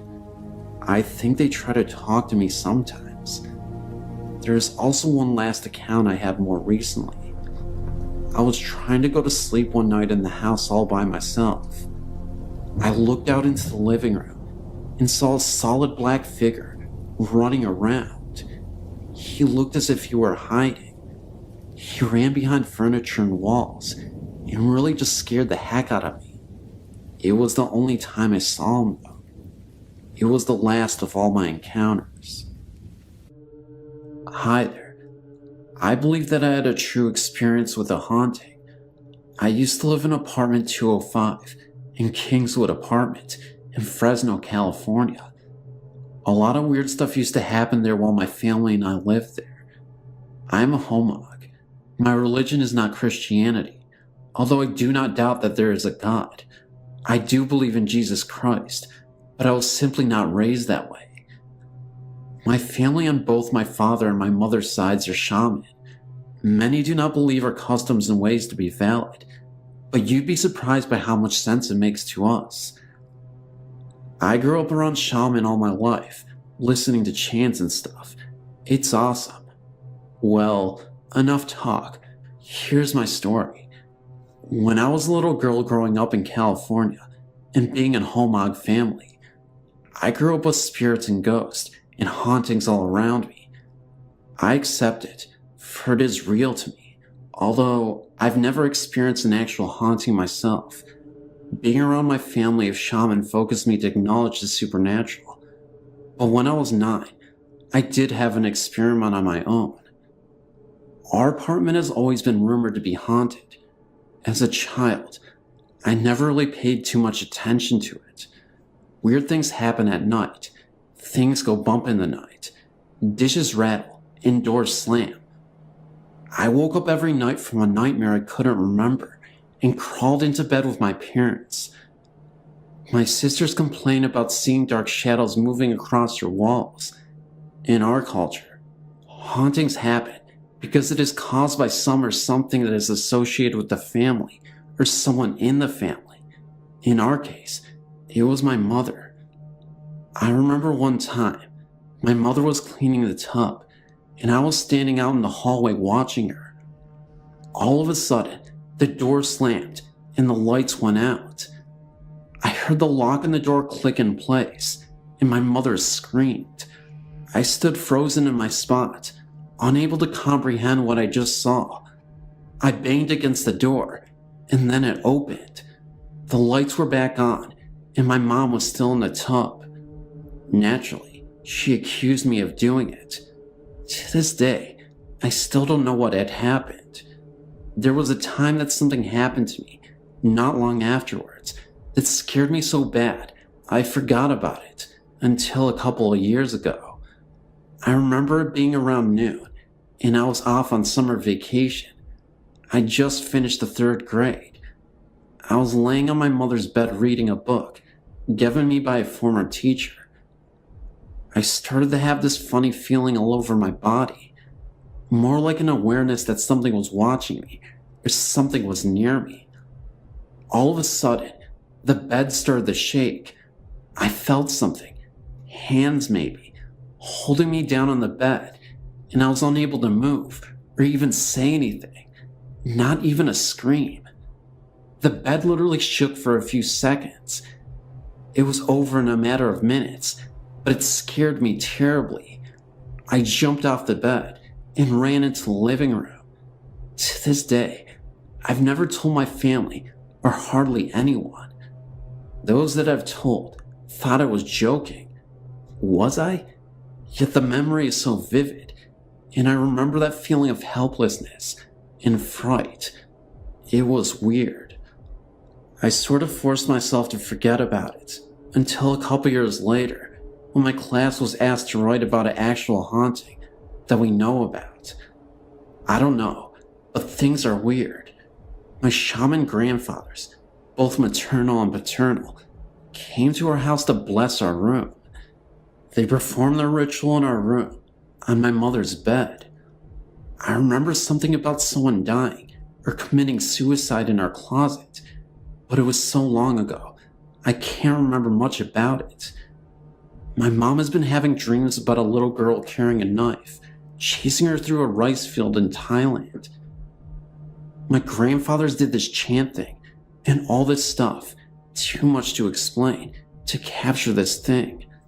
They've locked her up in 2 bowls that have sealed and chained together. Part of the chain that was used to seal it was made into an anklet brace that my mother wears around her ankle at all times. The trap used to capture it was something that my grandfathers did. To this day, my mother is doing better. No more Chucky-like girls chasing her. The bowls were taken to my mom's father's altar and locked up. When he passed on, it was given to my mother to keep safe. So now, it's in our bathroom closet on the top shelf. Every time we open the door, there it is. Scary. I get the creepiest feelings when I look at it. So, you wonder, what exactly is going on? And what happened?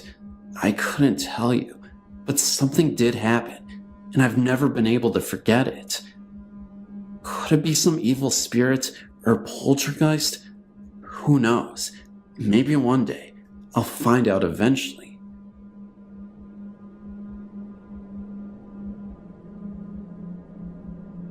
Being a Catholic, I believe there is an afterlife, heaven, etc., and spirits occasionally visit people here on Earth. One winter, my family and I, mom, dad, and 2 younger sisters, went to visit and help out my grandparents, who had recently cleared some land they owned on the Tennessee River, move into their new home. The land they bought had many legends accompanying it, including stories of gold and ghosts.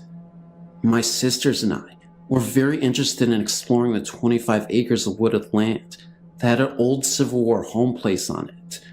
An old country store was located about a mile away, and this was the only neighbors my grandparents had. When we arrived, there was a 15-foot long, 15-foot high pile of cut-down trees that had been piled up to make room for the new house. This was a great jungle gym for my sisters and I to play and hide on, being as it was a long way from the house. One day, my mom took my youngest sister on a walk around the woods, while my other sister and I stayed on the wood pile looking into the woods. I saw this black, 4-foot-high figure scrambling from tree to tree. At first I thought it was my youngest sister running around, so I called her name. She answered from the opposite direction of the figure that I saw. By that time, I was really frantic, in tears, and running home because I could still see the figure moving extremely fast. It was so fast, I would only see it for about 2 seconds at a time before it went behind another tree. When everyone was in the house, I told them, but my grandpa brushed it off as a bear, even though there aren't any bears in the area. So I felt better.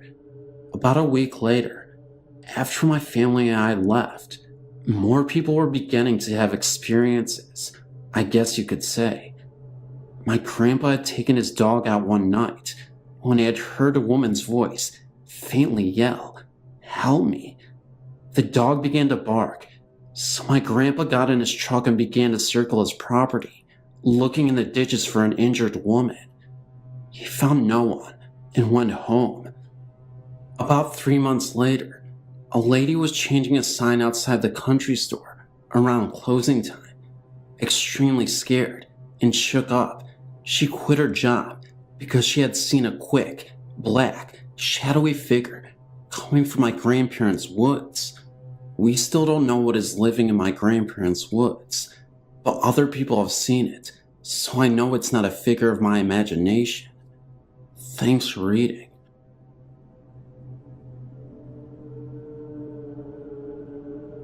One night, about 13 years ago, my brother and I were Christmas caroling with friends around our block.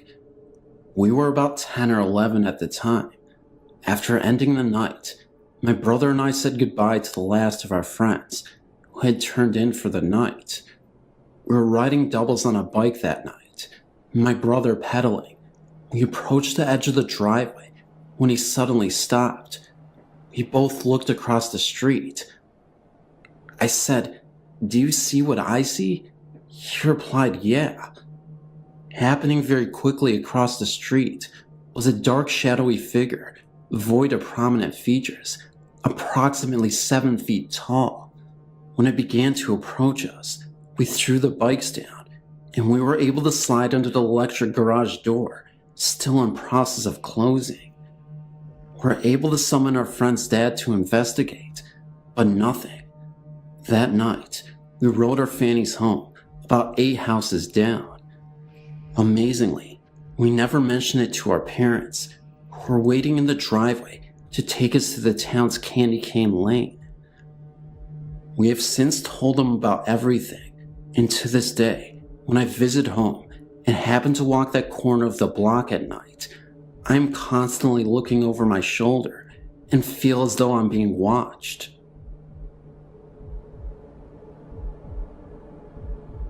Akenesi East Pine Log Road now houses Riley's Whitby Bull Restaurant.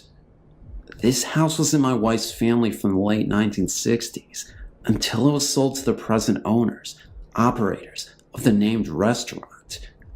My family and I moved there in 1993 and lived in the house for 2 years after we moved back here from Atlanta. This house was in my wife's family from the late 1960s until it was sold to the present owners, operators of the named restaurant. My family and I moved there in 1993 and lived in the house for 2 years after we moved back here from Atlanta. This house was built in the late 1800s, estimated from the style, and was remodeled in 1914 when indoor plumbing was installed, and this date appears on the tax records, which would be correct. They used the latest remodeling date for effective date.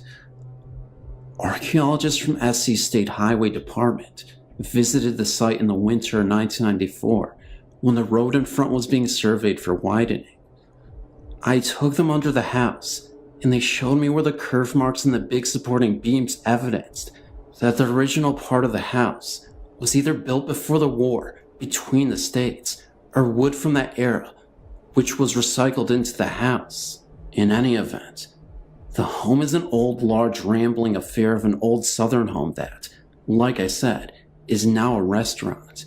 It's unusual in that it is the Second Empire style, with a mansard roof and a large wraparound porch with Doric columns. On to the story. We frequently heard footsteps when no one was there, and had strange feelings that we were not alone. I could be in the front room, which I used as an office, and hear someone come down the stairs and stand at the large open pocket doors. When I turned from my computer, no one would be there. I got used to it. One day, I was relaxing in the upstairs bathroom in the old 6-long iron bathtub. It was in the middle of the day. I had some time to relax. My wife was away, The kids were in school. I had no pressing work, so I took a midday soaking bath. I was lying quietly in the hot, sudsy water with water up to my neck, stretched out with a washcloth across my face. I heard someone coming down the hall. I slid the washcloth away, opened my eyes, and listened carefully, because I knew I was alone. The footsteps came slowly down the hall, towards the bathroom door, which was at the end of the hall. The footfall stopped at the door, and the old porcelain doorknob moved slightly, like someone had it in their grip, then started to turn slowly in its big square lock housing. It was right near me, because the head of the tub was by the door. I watched over my left shoulder, and then spoke. "Mary Ann?" The turning stopped. I jumped up in a torrent of steamy water and snatched the door open, and there was no one there. No one down the hall. No sounds of anyone running or jumping down the stairs. Just the sounds of dripping bathwater. I grabbed a towel and ran down the hall, down the big hallway stairs, and jumped to the landing. The front door was closed and locked. I could see down the hall to the old Victorian carved door leading out to the back porch. Nothing. I sprinted to the kitchen. Nothing. I looked out into the side drive and the circular drive out front. No car. Nothing. Doors were locked. There was no sign of anything out of the ordinary. I searched from room to room and found nothing. I never said anything that might spook the family, but nobody likes to be in the house alone anyway. Funny thing is, now that we live in a modern house, built in 1973, across the cotton field from 801 East Pine Lock, we still hear noises and footfalls when no one else is in the house. I've sensed a presence more than once, and a teenage friend of a family told us that he saw a kind-looking old man one night, dressed in white, standing in our foyer. It was late at night, and Tyler was in the library, and from where he was sitting, he could see out into the foyer. The man in white looked at him, smiled and nodded, and turning, went down the hall. He said it was really interesting, but not too scary. My grandparents died when I was 4, and we moved into their house. They were the only people who ever lived in it. I ended up getting their room. When I was in 5th grade, I started experiencing things in my room. My TV would go on and off whenever I would think that I need to turn it on or off. I had to sleep with the hall light on. One night, I thought I saw my mom in my room standing by my closet. When I turned my light on, she wasn't there. Then I thought I saw my dad standing in the same spot, but that time I kept looking at him as I went into the hallway to see if he was still sleeping on the couch, and he was. I was looking at him in the living room, in my room, and when I turned my light on, he wasn't there, but still on the couch. It always felt like someone was watching me. Then, my last experience of seeing something was in the same spot, but just ahead looking at me. He looked like he was from the 1700s. When I tried to tell my mom, she wouldn't believe me. I'd wake up at night not being able to breathe, and my sister would run in. Then my mom started to believe me when she'd hear heavy breathing in her room when it was just her in there. I'd be walking, and it would feel like someone was trying to trip me. So I told my mom's mom, and she gave me a cross to hang in my room. When I put it up, I didn't see anything after that, but it always felt like I wasn't alone in my room. Now, years later, I found out that the guy staring at me from the 1700s looked just like a picture in our living room. He was an old relative. When I still go by the house, it still feels like something evil there, but at our new house, it feels like a household. Now that I'm 21, I think that it was my parents' dad still in the room that I had. That's the only reason.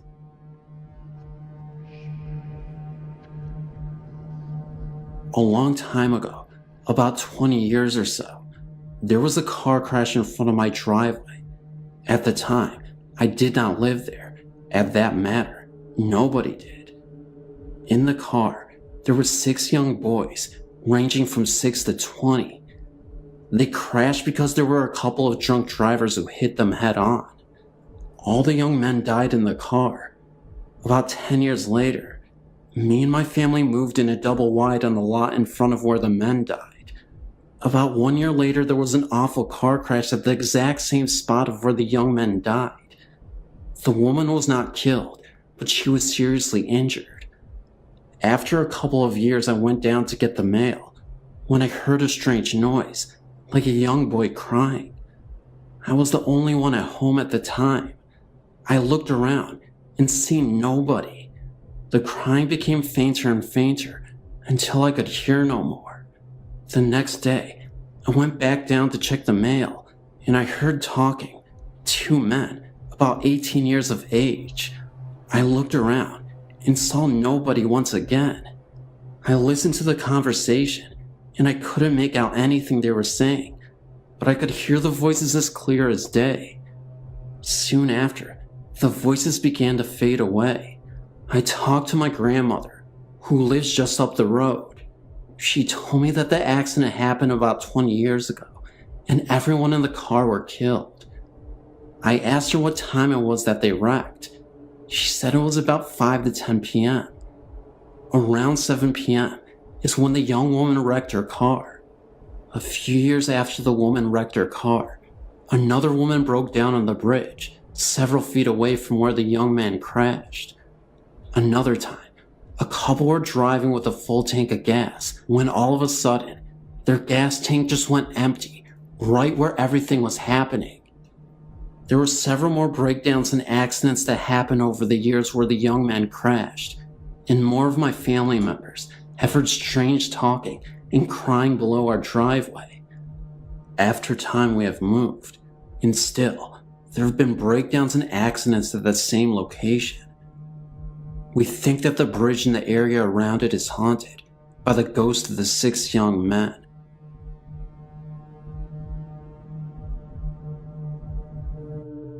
I want to post something that happened to my mother, Marie, my uncle, her brother David, and my aunt, her sister Gail. A little background first, please. Marie was living in Arkansas, David was living in Florida, and Gail was living in South Carolina. Many miles apart, these 3 siblings shared the same dream on the same night and called their mother within 24 hours of the dream to tell her of it. This dream occurred in 1989. The dream starts with the 3 siblings visiting an old farmhouse they lived in as children 30 years ago with their other siblings and parents. The house was empty. Marie, David, and Gail all got out of the car and walked completely around the house, recalling climbing an old oak tree that held a tire swing, recalling the farm area and what used to stand there, etc. When the 3 returned to the front of the house, there on their steps sat their dear old dad. Dad passed away in April of 1974. Shocked to see their father on the steps, they called out to him. Dad stood at the 3 with a malevolent grin. He motioned for his kids to follow him into the house. They followed through the living room, past the kitchen, down the hall, until they reached their parents' old room. He turned and looked each one in the eye and put his fingers to his lips as if to say shh. He then motioned with his hands for them to follow. He opened the bedroom door and they followed him inside. He walked to the closet and walked through the closet door. Now in each person's dream, they were the ones about to open the door. As each reached for the doorknob and slowly started turning the knob, their mother appeared from nowhere, screaming at them to not open that door. They instantly woke up from the dream. I was a teenager at the time this occurred, and I did not see the big deal about following their dad into the closet until we visited my grandmother. My grandmother was telling my mother of how David and Gail both called her after Marie did, saying they had the same exact dream as she had. My mother looked scared, and my grandmother told her they all needed to get into church because Satan himself was using their father's image to lure them into something evil. I asked dear old Granny how she got that from a dream and Grandpa going into a closet. She told me because her husband, their father, my granddad, was scared of closets. I thought she meant he was claustrophobic. She assured me he was terrified of closets. The whole time they were man and wife, she would have to get his clothing out of the closets and lay them out for him. She would have to put things into closets. He refused to open them or go into them.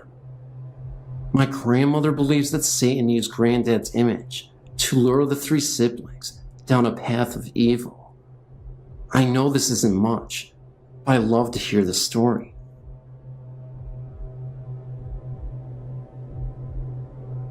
Within my years, I've had many ghostly experiences, but the most recent experience seemed to scare me the most.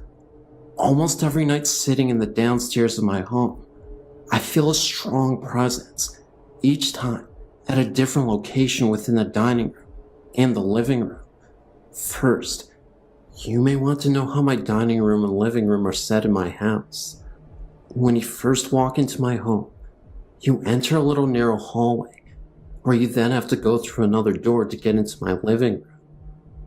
Then, to get to my dining room, we have a huge opening, and there's my dining room, and my steps to go to the second story in my home.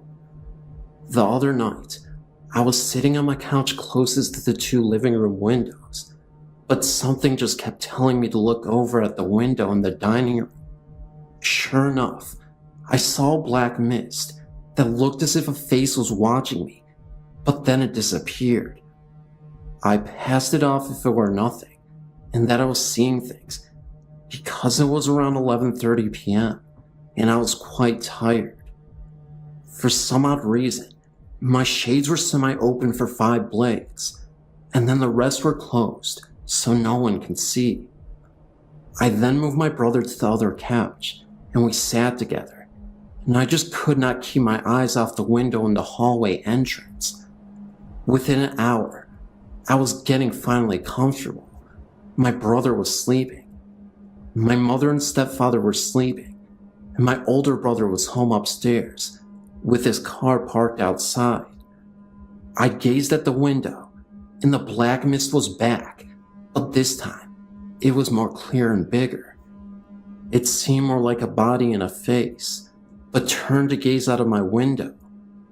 Then it sounded like someone was trying to open my front door. It's a big steel door, and when it's locked and somebody tries to open it, it sounds as if someone is pushing against it. It happened at least 6 times before it stopped. I held my little brother close to me. Within the next 15 minutes, it sounded like someone was walking in the hallway and jiggling keys. Well, that was enough for me. I woke my brother up and sent him into my room because I had my air conditioner on in my room. But the jingling sound seemed to follow us to right outside my bedroom door, then stop for the night. My mother recently saw the mist and told it to go back to wherever it came from. It then seemed to glide to my basement door and disappear. My home is about 150 years old, and back then, people couldn't afford to have a proper funeral, so they buried people in the walls in the basement or in the floor. We recently had a dirt basement floor and a cobblestone wall, but we had the floor cemented over. My grandfather, whom I can safely say is a ghost expert, senses something in the walls in my basement. Around my house, but mainly in my room, I know for a fact there is a ghost in my room, but she's a sweet woman, and she just seems to watch me until I fall asleep. There are several ghosts in my home, but recently, I feel as if more are residing here. Just the other night I was drifting to sleep in my room, and I heard the sound as if someone was breathing. I held my breath, and the sound was still there, so I turned the TV on. It seemed to just go away. I was scared, and looked towards the mirror, and saw a flash, and then nothing happened. But I saw the woman, and felt comfort. I feel as if she scared the other spirit away. In my grandmother's house, there is an attic, but it's hidden in the ceiling, and you have to pull the straps down. During the war at her home, soldiers were hid in the attic, and rumor has it, one night, the other people found them and killed everyone in the room.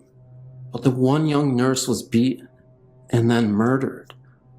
I had a dream once about a place where there's a dangling light, and you have to walk on beams and then open a door, and there's a little room with bloodstains. I told my grandmother, and she said I described her attic exactly, even though I'd never been in the attic. The woman who was murdered was a beautiful woman, and she is often spotted around my grandmother's house, scrubbing floors and walking. My grandmother's house was remodeled after the war, and the woman comes down the steps and walks, straight turns, and goes out a door, which is now a window. But before there was a wall separating the rooms and a separate door. Recently, my grandma had seen a little boy petting her dogs, saying, "Come on, doggy, come with me." She thought it was my little brother because he had spent the night, but he was downstairs sleeping, and no one else in the house was awake. She knows he's a ghost, and she is comfortable with him. Although I am severely frightened of her basement, which in 1947, a man was found hanging with a grin on his face, and a woman shot in the head underneath him. There were people found suffocated in their beds, random strangers. My grandma says the boy was one of the children found, and the man is evil. She feels that he may harm me. She doesn't like anyone, except for her in her basement. I have many more stories to tell you, but I'm sorry, I'm out of time. I'll contact you later with many more stories. Thank you. Feel free to email me, or if you just want to exchange experiences, thank you.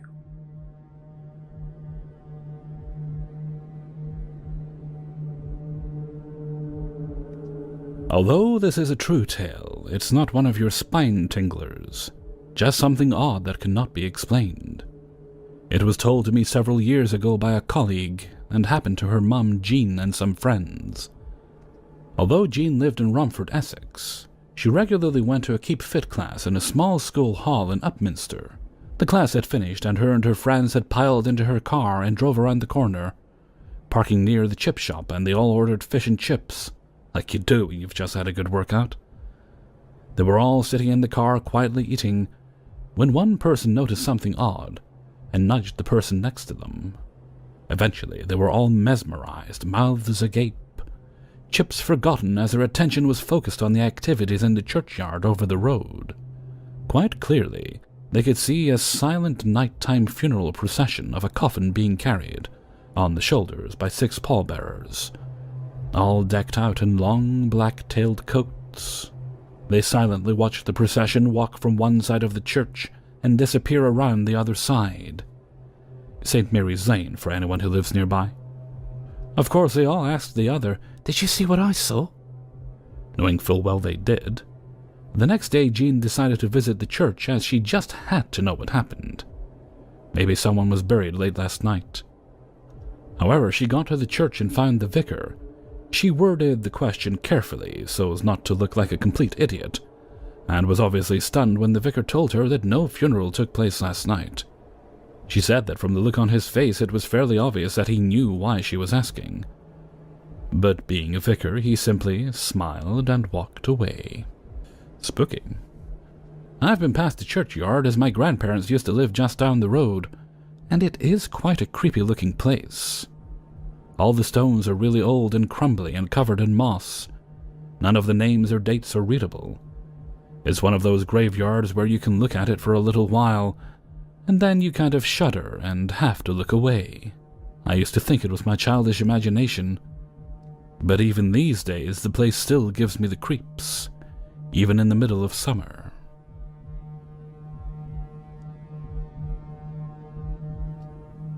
My story has to do with things that happened to me as a child. When I was 6 years old, my parents bought a very old house, probably around 100 years old, and that was back in 1976. It was a very large house, and some of the original wallpaper was still in it. I have always been kind of in tune with the supernatural, and I also have a psychic sense. I'm not saying I am psychic, but I just know things and I can't explain it. Well, anyway, I know that my sister was very afraid of this house. She is 3 years younger than me. She would either sleep with my parents or with me, and she would never cross the long hall that ran through the center of the house by herself. I know that one day I was sitting in the living room and I got this really weird feeling, like I wasn't the only one in the room. I felt like someone was staring at me. Now keep in mind that my mother and sister had gone to the store, so I was in the house alone. At this time, I was about 9 years old. I was sitting on the floor and I just happened to look up. If you are familiar with old houses, you know that some have these glass windows at the top of each door that I guess people used for ventilation before air conditioning was invented. Well, the upstairs of this house had been added years after the original one-story had been built, and the steps that led upstairs went even with the glass window above the door in the room I was in. There was also a small triangle of wood that was missing from the step, and that is where my eyes shifted to. There was something looking at me through that space. I was so scared that I grabbed my dog and ran to the front porch, just hoping my mother would drive up. I don't know what it was, but there was something there. People in the neighborhood were always asking if the house was haunted, and one time an old woman I had never seen before asked me if I knew of the girl that had been locked in her room, in my house, and she had died there. There is also another story that happened in this same house. My uncle was living with us. He was 70 years old, and I was about 10 at the time. One night I heard him calling my father. He was shouting, and that is what woke me up. My father went running into his room, and this was my uncle's reply. I know you're not going to believe this, and I know I shouldn't be seeing this, but I do. There's a black woman standing in front of the fireplace holding a little girl's hand, and she's wearing a red coat and hat. Then my father said that my uncle's eyes followed something around the room, and then my uncle began to scream again, "No, go away! Don't come near me!" Then they disappeared. My father said that he had never been so scared in his life, because his uncle was being rational about it. Like he knew he shouldn't be seeing something like that, but he did. I knew there was something in that house. Although we moved out when I was 14, I still drive by it to look, and I still get a creepy feeling about it, just from driving by. I feel it in my bones. What do you think? I would really appreciate your opinion. Thank you so much.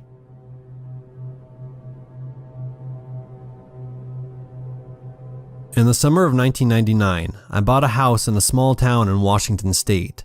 I'm a California native, so as you can imagine, I had a difficult time adjusting to the calmer settings. It was almost too quiet for my liking. About 3 weeks after I moved into my new home, an old colonial-styled house, I decided and began looking for a roommate. Soon after I placed the ad, I got a phone call from a very willing young lady who said it sounded like the perfect location for her. I took her name down, and she said she would call me the next day to set up a time and place to meet. I waited all day for her phone call, but it never came.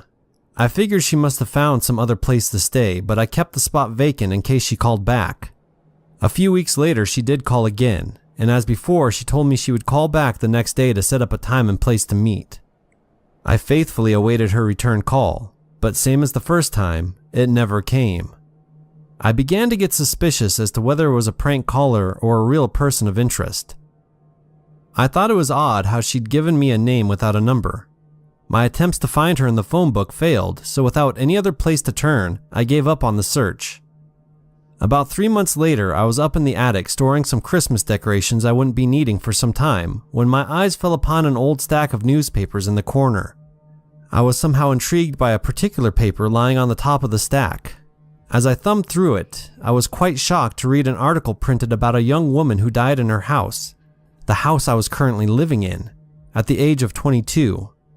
Even more shocking was the name of the woman. It was an identical match to the woman who called about sharing my home. I couldn't catch my breath. I went down to the local historical library and discovered that this woman did indeed live in the very house I now owned in the late 1800s. My visit to the library occurred close to 6 months ago.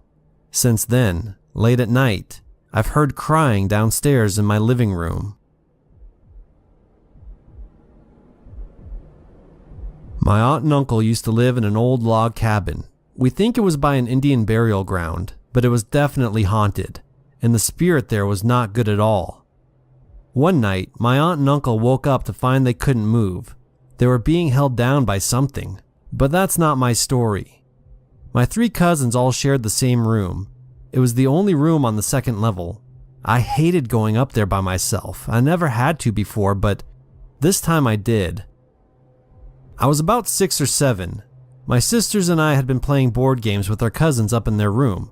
When we went downstairs to watch movies, I left my shoes up there. When the time came to go, I couldn't find my shoes. I looked everywhere.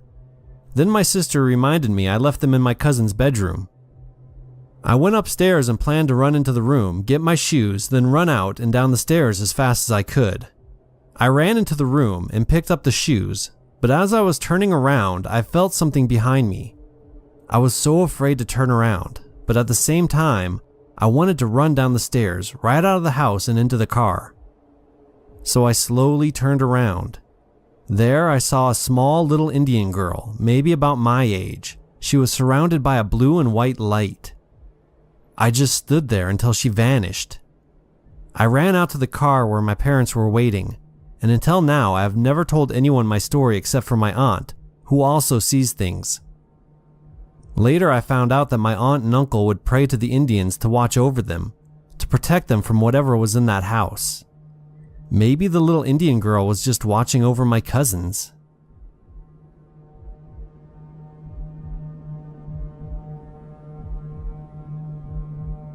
My wife and I had moved to the naval station at Mare Island of Vallejo, California. I was attached to the personnel support office. About 4 months after reporting, I was sent to the Combat Systems Tech School's command to process new students. I hadn't heard about the school's past until my encounter. One day in the fall of 1993, I was typing up a report about 0730 before the other 3 civilians and 1 other sailor got there. The typewriter was next to the door to my office, so I didn't miss anyone coming or going. There also was just that one main entryway into the office cluster. No other exits except for a fire door with the alarm connected. Anyway, someone walked by my door and I thought it was my shipmate, so I asked how he was doing. I got no reply, so I thought he hadn't heard me and I decided to go bug him after I finished my report. I went to his office and found it locked. Then I noticed the light on down the hall. The light was moving ever so slowly and getting closer to me. It was then that I realized that it was actually a translucent figure of a sailor. It terrified me so much that I ended up passing out from a panic attack. One of the civilian computer programmers walked into the hallway at work, noticed I passed out and shook me awake. I told her I saw something in this hallway and she said that I probably was just overworking myself from stress.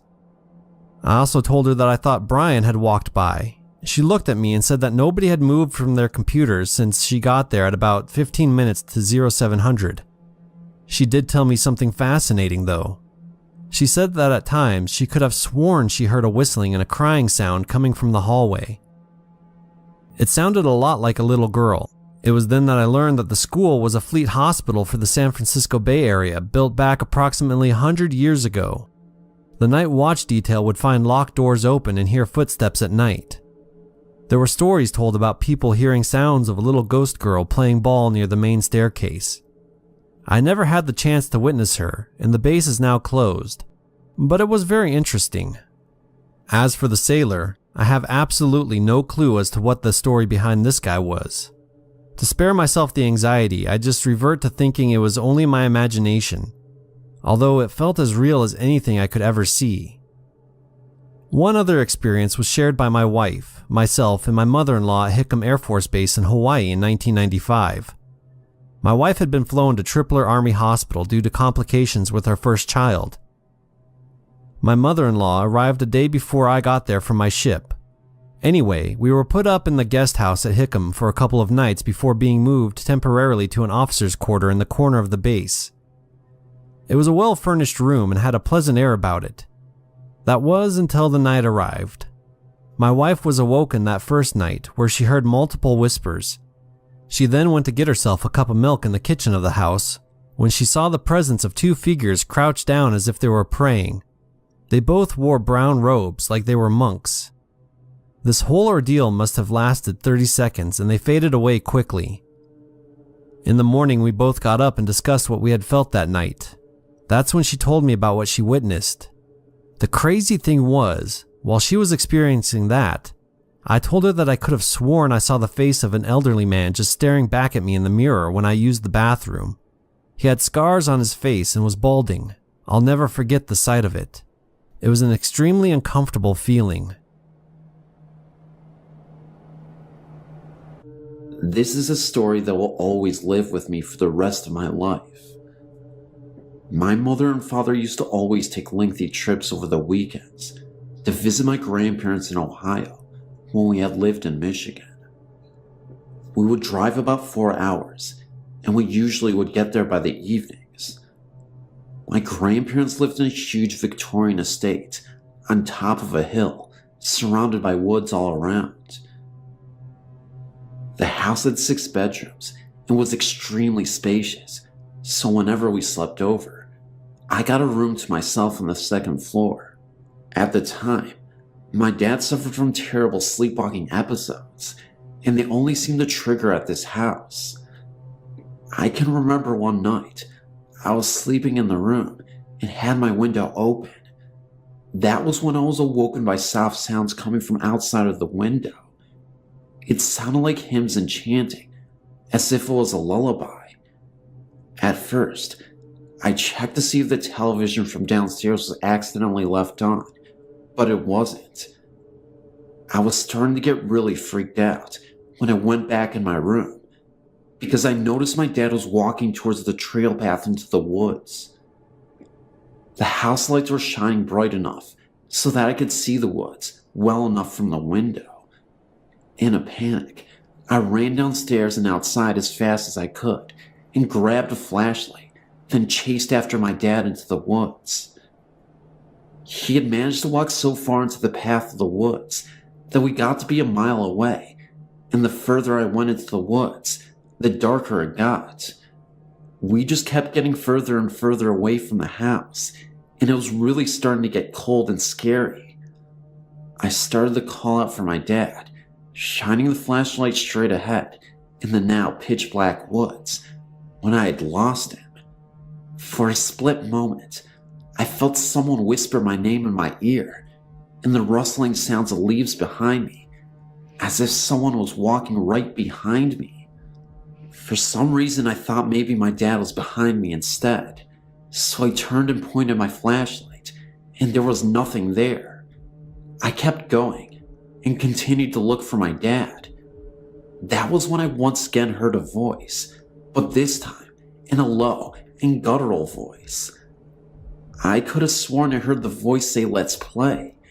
At this point, I actually thought my dad was playing a practical joke, so then I yelled out to my dad and told him this isn't funny and to show himself. Even though the voice sounded nothing like him, I just kind of assumed, maybe to ease my mind in my panic state.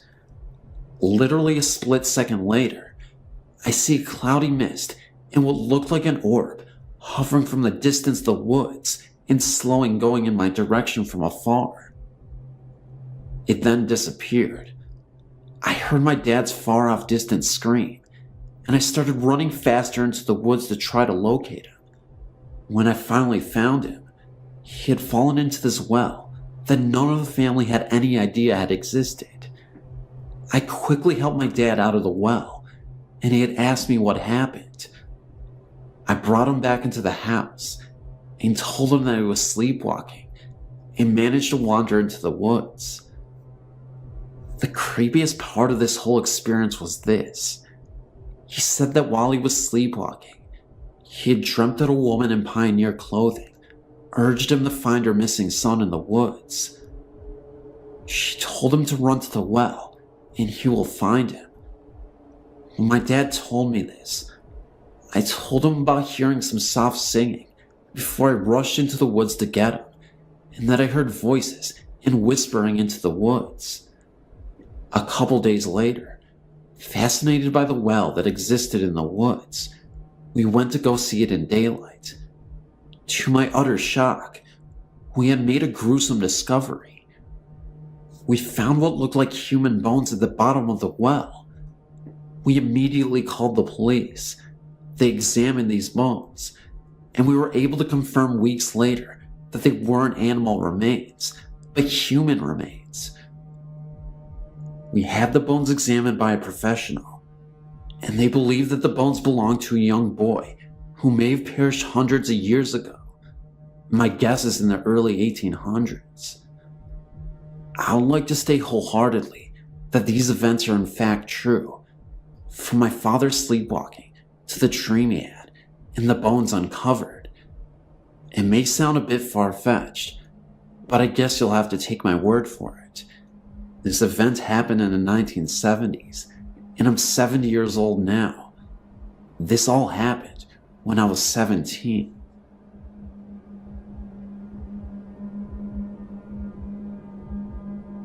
I have a rather bizarre ghost story, or maybe it just appears that way to me, since I've never experienced ghosts before.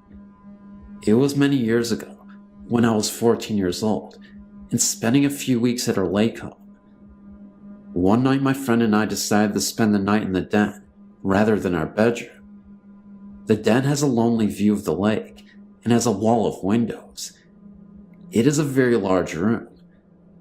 As we were in our sleeping bags, I noticed what looked like a man sitting in the armchair. The apparition was black. You could not distinguish any features, but you could see a bowler hat, or a similar hat, on his head. He just sat there and didn't move, his arms resting on the chair. I was paralyzed with fear. I eventually mentioned this to my friend, or maybe she mentioned it to me first. I just remember that after a long time, we started talking about our late night visitor. We compared notes on what we were seeing, and it became apparent that we were both seeing the same thing. A shadow? I think not, and if you read on, you will know why I'm so sure. My friend and I became so scared that we buried ourselves in our sleeping bags and held on to each other for dear life. We knew we had to get out of there, but we were too scared to move. Eventually we got up our nerve and made a mad dash to the bathroom. Keep in mind, our lake house is quite large and the bathroom was not nearby. We huddled in the bathroom for some time and got up our nerve to make it to our bedroom. This time, for some reason, we didn't run. As we were making our way to the bedroom, we saw another apparition on the living room sofa. This was definitely no shadow. There were no windows in this room, therefore no light except the bathroom light. This apparition was easier to see. It was a woman from the turn of the century. She was dressed in a white dress, possibly a Victorian wedding gown, and lying in the pose of a deceased person. As you could imagine, we hightailed it to our bedroom. When in the bedroom, we sat up with the light on. I'm not sure how much time passed, but eventually, we heard what appeared to be a marching band playing. We looked at the clock and saw that it was after 3 a.m., and therefore, highly unlikely that a marching band would be performing in this rather sleepy lake community. Had it not been for this, We would have considered it as teenage imaginations going wild. You can see things, but hearing them is an entirely different story. In the morning, we checked out the house to see if there was any way music could be played by itself in the house. We found an old radio down in the basement, but it wasn't plugged in. We then plugged in the radio, and it did not even work. We asked my grandparents if they had heard anything, and they said they hadn't. When we told them our stories, they just laughed, and almost everybody else we had told this to laughs also. If they don't laugh, they listen and nod their heads, but we can tell they are just being considerate and patronizing us. We are now both 30 years old, born a day apart, and live over 1,000 miles apart. When we are together, we still talk about this and stand by our story and memory. We still agree about what we saw and heard. I have no explanation about this, but I will not sleep alone in this house. I don't even visit often, but when I do, I'm still scared to death.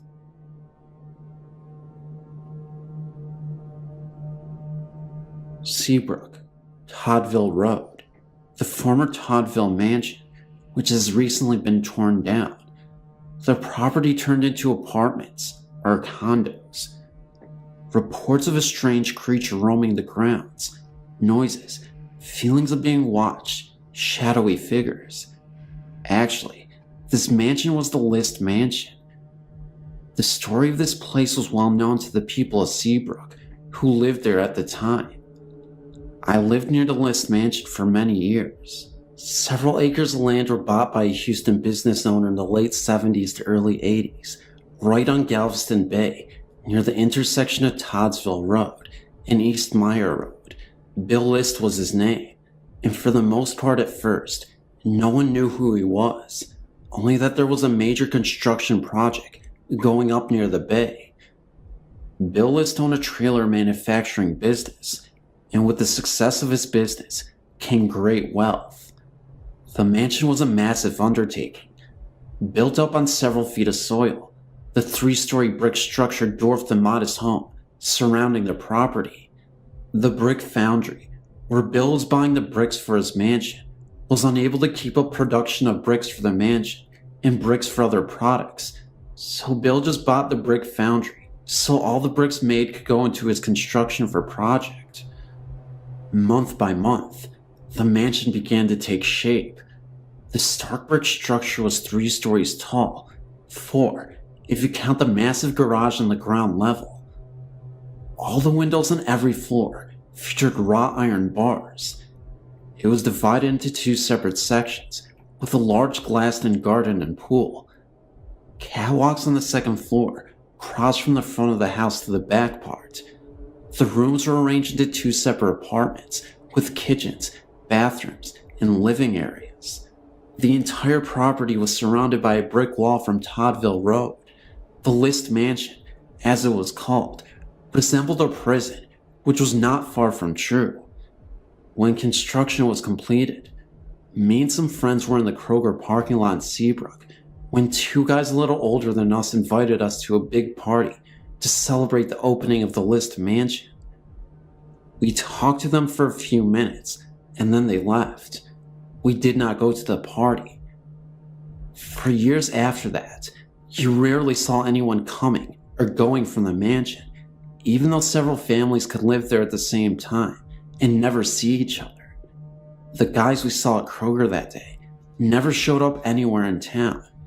Then one day, Bill List was dead, murdered, and the whole story came out in the Daily Citizen, the Bay Area newspaper.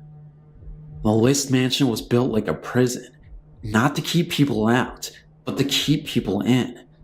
As it turns out, Bill List had a preference for younger men and would cruise the alleyways in parts of Houston where runaways would frequent. He would offer them a place to stay and drugs in return for his indulgence for the young men. Bill would keep them drugged and locked in the mansion, providing everything for them but freedom. Some would stay, and others would eventually be let go, but it was the final group of guys who figured it all out. They decided that Bill List must die, so one day they got a hold of a shotgun and waited for Bill to come home from work. Bill never made it up the stairs from the garage before he was shot and killed. The guys who killed him ransacked the mansion, stole Bill's credit cards, and left. Some were picked up on their way to Canada. Others were caught in the Houston area. For years after the death of Bill List, the mansion was up for sale, and yet no one would buy it. Caretakers were brought in to maintain the property, and eventually, a bunch of people at a rock and roll band rented it for a while. I moved from Seabrook in the early 90s. Eventually, the List mansion was bought by a real estate land developer, and he tore down the List mansion. In its place was built Suco condos with clay tile roofs. There is nothing left of the List mansion except the sordid stories of the long residents of Seabrook. These are my memories of the List mansion.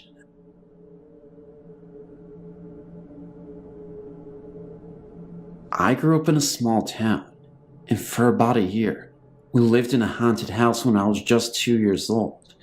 In other words, I don't remember specific things, just feelings. It all started when my mother and father moved from South Carolina to Kentucky. They rented an old house with a huge basement. This was told to me by my mother. I don't remember much about the house, so this is all secondhand information. They had lived there only about a month when my mother and older sister started to notice things. They told me that I was the focus of the spirit, as it would do things to me or around me. Here's a few of the things that happened to me when I was little. One time, my mother and sister was sitting in the living room watching TV. I had a little wooden rocking chair that I loved to sit in. My father was at work working a night shift in the coal mines. Mom said, all of a sudden, things got very cold and my little rocking chair started rocking very fast and the rocking tossed me out onto the floor. Then, the chair fell backwards against the wall with no one in it, by the way, and my mother and sister both heard a very dull laughing. My mother said that the thing in the house would push me, and a few times when she was watching me play on the front porch, would pick me up and drop me down hard on the ground. My mother says that she was terrified to leave me alone. Then another time, my big sister and her best friend were playing with me in the front yard, and my mother said she heard them screaming for her. When she went out in the yard, my sister and her friend was holding on to me and crying. I was trying to go down the little hill into a little field below our house, begging to go play with it. My sister to this day swears that she and her friend saw a big black figure hiding behind a tree and motioning for me to come to it. And what was scary was that I was going. My sister's friend refused to come visit her at her house after that episode. My mother told me that I told her its name. I won't repeat it here, for it makes me have anxiety attacks, and that I lived in a deep dark hole in the ground, down in the field below our house. My mother went looking for a hole in the ground, and she found an old well that had been boarded up, and the weeds grown over it pretty bad, so it was very difficult to see. She didn't tell me if she experienced anything there or not, but she wouldn't talk about it with me. She kept begging my father to move.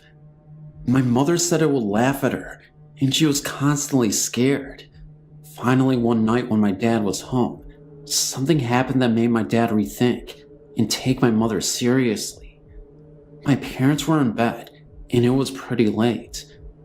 My father looked up and noticed the shadow of someone staring at him in the darkness.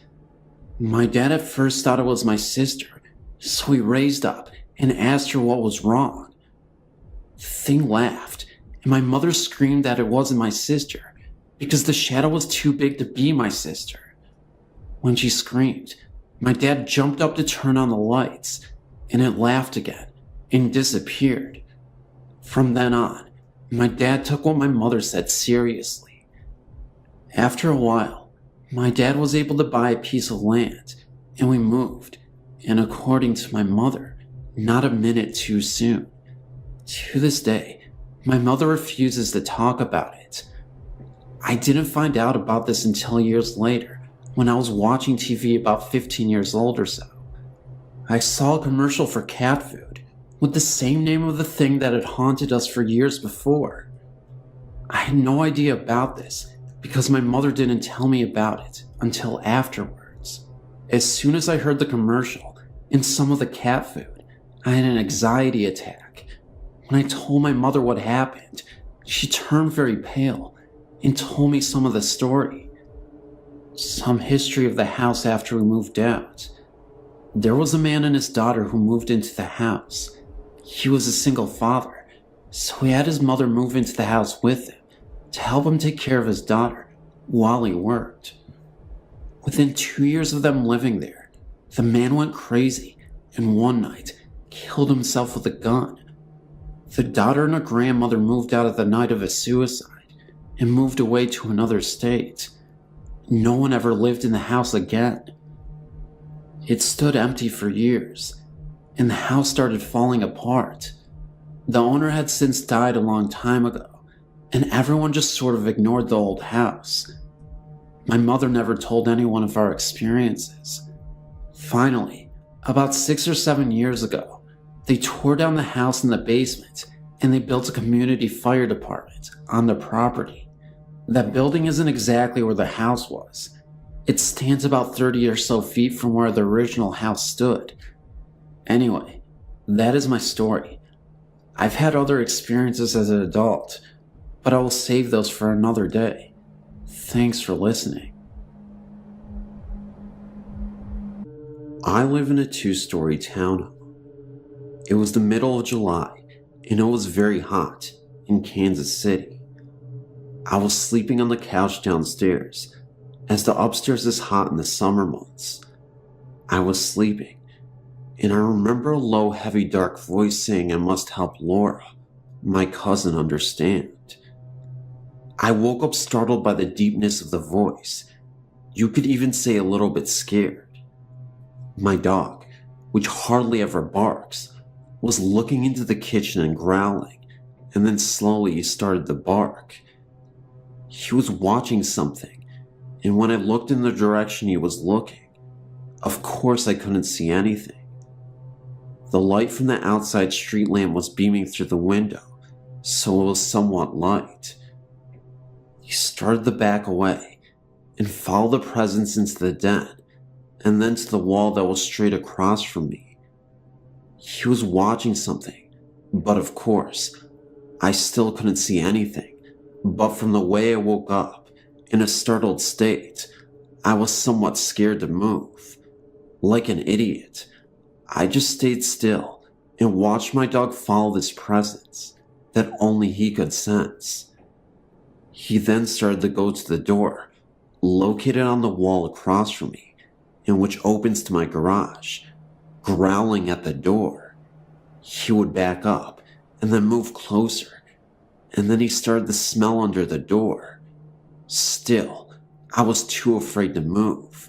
I just stayed there and watched. Within 5 to 10 minutes of this, the presence seemed to have left. My dog stopped growling and was going from the kitchen to the wall, into the door again and again, as if to look for something. Finally, he gave up and just curled up at my feet, which have not moved an inch this whole time, and fell asleep. Feeling now that the presence had left the room, I went to the door, which led to my garage, and pushed on it to make sure the door was closed. Once again stating what an idiot I am, I did not dare to open the door. However, I didn't really have a choice, because that was when the door cracked open just enough that I could see the face and a body of a bloodied lady in a black robe. It appeared for 40 seconds, and I saw her long enough to make out that she had to be a nun. I just remember her face looking so badly bruised and beaten, as if she was hit with a bat or something damaging enough to give her a black eye. I turned away in fright, then opened the door completely to see that nobody was there anymore. It was like it appeared in a flash of lightning, then was gone. Just to give you some background on my house, the door that goes to my garage does not have a lock in it. Yes, this is dangerous, for if my garage door is open, anybody could just walk in, right into my house. Maybe this nun I saw was really a homeless person. Maybe it was someone who was trying to rob the house, but since they saw me, they fled. Nothing was stolen. Everything was in one piece. Feeling somewhat safe that the presence had left, I joined my dog and soon fell asleep. In the morning I awoke, went upstairs to take a shower, and dressed for work. When I came downstairs, I gathered up all my things and opened the door which leads to my garage and stood there in total amazement. My garage door was wide open. I left the door open all night and morning. I truly feel my spirit guide was trying to warn me, and I was too stupid and too afraid to listen to him. As I drove to work, I thanked him for trying to warn me, and I promised to try and listen more carefully next time. The reality sank in that I could have been robbed or beaten. Yes, today I'm buying a chain lock for that door and installing it right away. In hindsight, I wish I would have been more accepting of the events that were happening to me. If this has taught me anything, it's to stop, slow down, and listen to the ones who are trying to help me.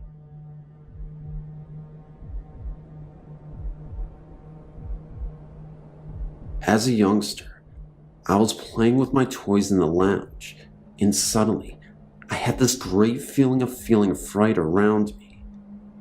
So I went running into my mother, who was washing the dishes. She told me not to be frightened, as there was nothing to be frightened of.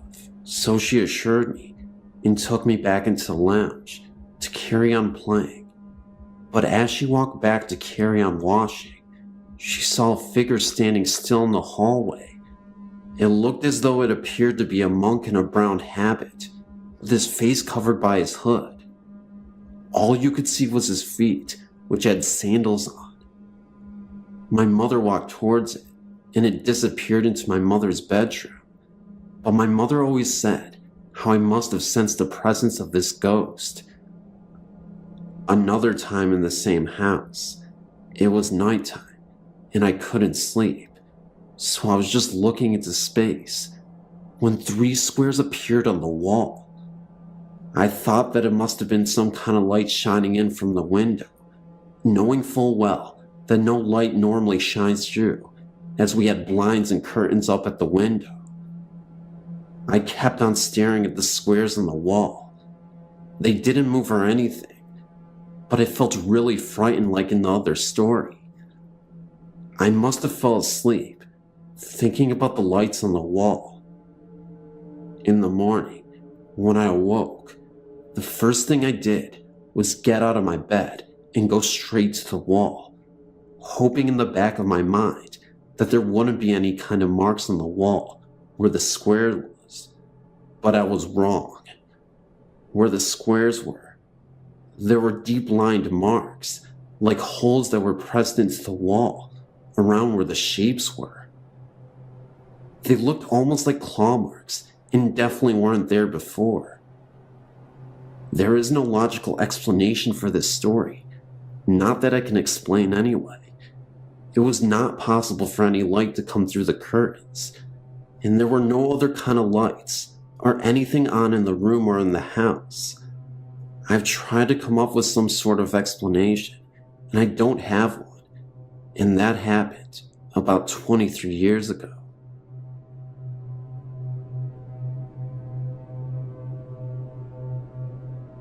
I've had some strange and incredible experiences over the years.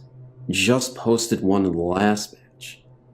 Some of them I haven't sorted out how to share yet, but the following experiences are pretty strange. My roommate and I were living in a Seattle neighborhood called Capitol Hill.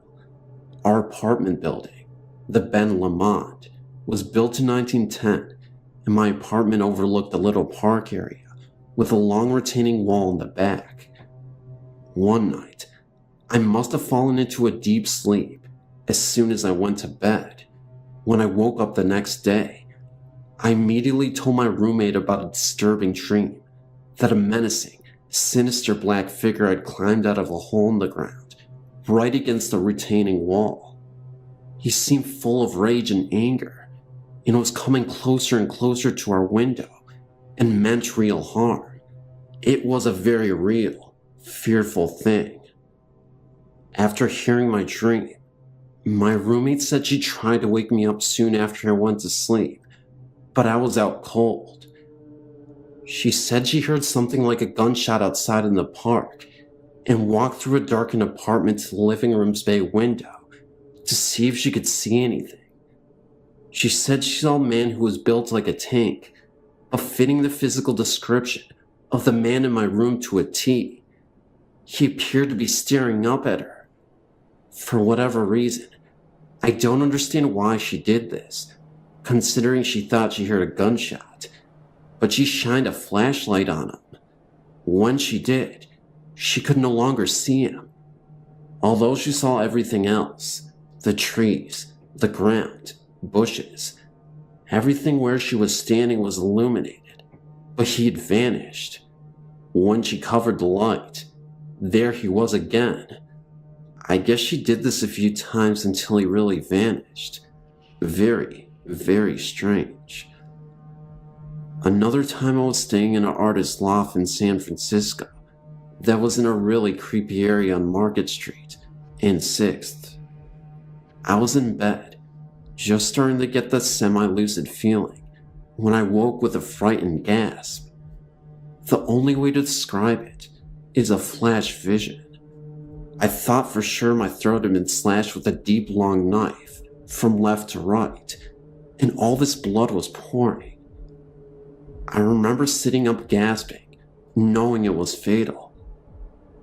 Then on the news the next day, chills went up my spine when the anchor person said that someone's throat had been slashed at a hotel on 6th Street, right around the corner from where I was staying. Somehow, I must have picked up on the victim's fear, anxiety, and shock. Not really a ghost story, but still weird. Another time, a friend and I had an interconnecting dream. I dreamt one part, and she dreamt the other. They matched perfectly, and since we both dreamt this right before we were waking up, we assumed we had these dreams at the same time.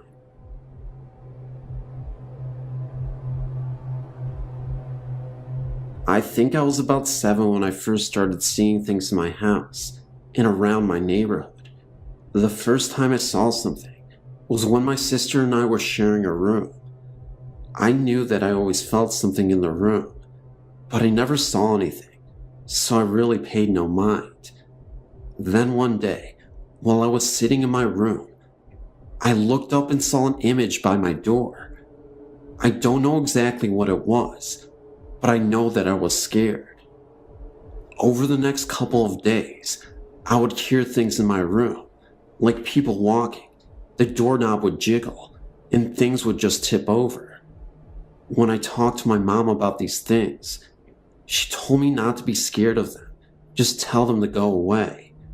The next night, I was sitting on my bed, and I heard somebody walking around. I did what my mom told me, and told it to go away. It didn't work. The sound became closer, and an image began to appear. At first I was kind of scared, but when I saw what the image was, I wasn't so scared anymore. It was a little girl, about 5 years old, who was lost. She was just staring at me for a while, and then she just sat down on the bed next to me She was sitting next to me for about 2 minutes, and then she was just gone. For a few years, I wouldn't see anything, just hear things. When my older sister moved out, my sister and I finally had our own rooms. I stayed in our original room, and my sister moved to my other sister's old room. For a couple of months, things were cool, and then my sister woke up in the middle of the night and asked if she could sleep with me. The next morning, when I asked her why she slept with me, she told me it was because she was hearing people talking from the closet. Me and her had to switch rooms because she wouldn't sleep in her room. The first night, nothing happened, but the second night was completely different. I was hearing whispering and footsteps. At first, I thought I was scaring myself, but when I heard someone ask why my sister and I switched rooms, I knew I wasn't imagining it. At first, everyone thought I was making it up, but when I told my grandma about it, she looked at me as if she were surprised. She told me that I wasn't the only one in the family to be able to hear and see things. It was something that actually ran in my family. After that, things started happening more. People would talk to me. I would feel them touch my arm, face, or even feet when I was sleeping. And sometimes I could feel someone sitting at the end of my bed. I think when I really got scared was when I decided to sleep with my light on so nothing would bother me. But when someone said turn the light off, that was it. I ran to my mom's room and fell asleep on the edge of her bed. That was the last time anything happened to me for about a year. I thought it was just something I went through, but when I turned 14, it got bad. Not only was I seeing things at home, but I was seeing them outside occasionally. I learned not to say anything, because when I would, people would just laugh at me.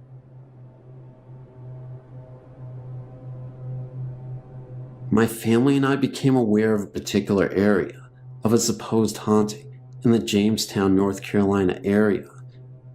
We were intrigued by the article and wanted to investigate, even though we are people of faith. The article, which made us aware of the haunting, was in a local magazine and caught my two sons' attention after my wife read the article in a restaurant. The article described the following. In the 1920s, there was an accident in Jamestown near a certain bridge underpass involving 2 high school students returning from the local prom. From time to time, locals have reported driving by the area where the accident occurred and spotting a young woman dressed nicely standing by the roadside, needing a lift. The stories tell of a young woman named Linda entering the car and describing where she needed to be dropped. Upon nearing the destination, she vanishes. Of course, my wife and I are skeptical, to say the least. So, unaware of any peril, or should I say for a lack of knowledge or fear, we thought we would investigate with our 2 young sons of 5 and 8 years. We arrived at the location, which is off the main road into the woods, about 100 yards. There is an old stone-blocked railroad underpass, located next to the now regularly used underpass. Both of the underpasses have been covered with graffiti in tribute to the stories of Lydia. The old underpass, however, has been overgrown with ivy and weeds and is relatively secluded to say the least. Nevertheless, we were determined to investigate despite the spooky nature of the claims. As we entered the underpass, the air became distinctly colder, which we all noticed. We all felt frightened and left after only a few moments. We got in our car and drove home. We thought nothing of the event until that evening. Strange things began to occur at about 2 a.m. Of all things, an old woody doll with a pull string began to speak in a toy box and would not stop. The electric van door opened and closed several times without any provocation. My boys thought someone was in their room. We thought we were frightened from our prior experiences and let our logical minds control. The house still seemed strange to me, and I had difficulty sleeping, even though my male ego would not let me admit my fear. Time went by, and although the supposed haunting events were less traumatic, they nevertheless continued for about a month. It came time for the van to have a regular tune-up, and we took it to the dealership. When my wife returned with the van, the trouble ceased. I don't know what we experienced exactly over that period in 2001, but it seemed real. My wife and I still question the validity of our haunting, but our youngest son still maintains that Megan, as he refers to her, often talked to him and was very nice. Anyway, it's a nice little story we often tell family members who don't think we're lost on cozy evenings. Hope you will enjoy.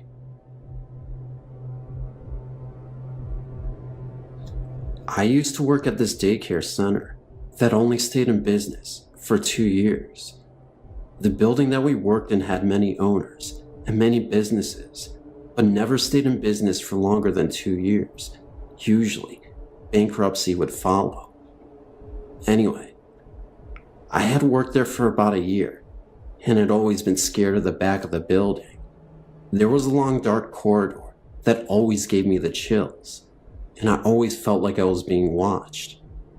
I had the early morning shift, so I had to be there at 6:30 and get ready for the kids to arrive. One morning, I had an infant who was only 4 months old and was asleep at the time of the incident. We were in our room, and I was writing out papers for the rest of the day when I saw a toy out of the corner of my eye being thrown across the room. I didn't think anything of it and played it off as my imagination until a week later when another coworker told me what happened to her. She was in the sleep room changing a child's diaper when she looked right and saw a little girl standing there staring at her. She looked back at the child she was changing and back, and the little girl had vanished. There were no children besides the one she was changing in the room with her. It freaked her out, and when she told me, it freaked me out, because then I realized that the toy that I saw thrown across the room wasn't my imagination. Neither one of us had another experience, but those two were enough for us.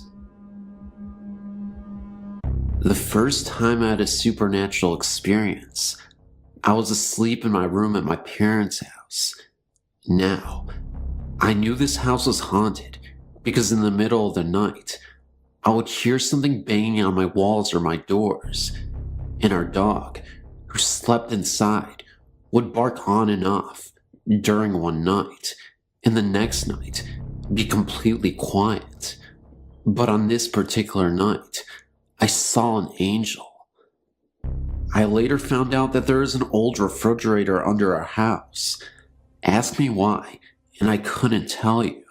Anyway, about a month after we moved in, we bought a 6-year-old Shih Tzu puppy. About 2 days after we bought her, my fiance and I were sleeping when he woke me up and told me the dog was on the bed. This, of course, was impossible, since she was only 6 weeks old, had short legs, and our bed was tall, with nothing around it for her to jump on. He told me that he felt something tugging at the covers around his neck and growling, and when he rolled over it, ran and jumped off the bed. I just passed it off as him dreaming. But about a week later, while he was at work, he works night shift. I was asleep, and I woke up because it felt like something was running from one end of the bed to the other, and back and forth. When I rolled over, it stopped. That kind of freaked me out. Then about 3 months later, I woke up and saw a hand coming out of our closet door with what seemed to be a letter or a piece of paper in its fingers. The hand was small and white. When I gasped, it disappeared. Then, about a week after that, the bed would periodically shake while I was asleep. I later asked my fiance if he ever felt the bed shake, and he told me he did. And when he described how it felt, I knew we were both feeling the same thing. It's a subtle shaking as if we're an earthquake, except we live in Virginia, where we don't have earthquakes, at least not the kind you can feel. It was almost as if there was a big dog on the bed, scratching furiously at a flea, and he also described it the way I would have, which is when you wake up, your first thought is, man, my heart beating that hard? And then you realize that it isn't your heart at all. And just last week, I saw a young woman with brown curly hair and brown eyes peering at me from a crack in the closet door. And last night, the downstairs bathroom door slammed by itself and the bed shook with both of us on it. Usually, it only shakes with one of us on it. Anywho, that's my story. If you have any insight, please give it to me, and you can put the stories on your site.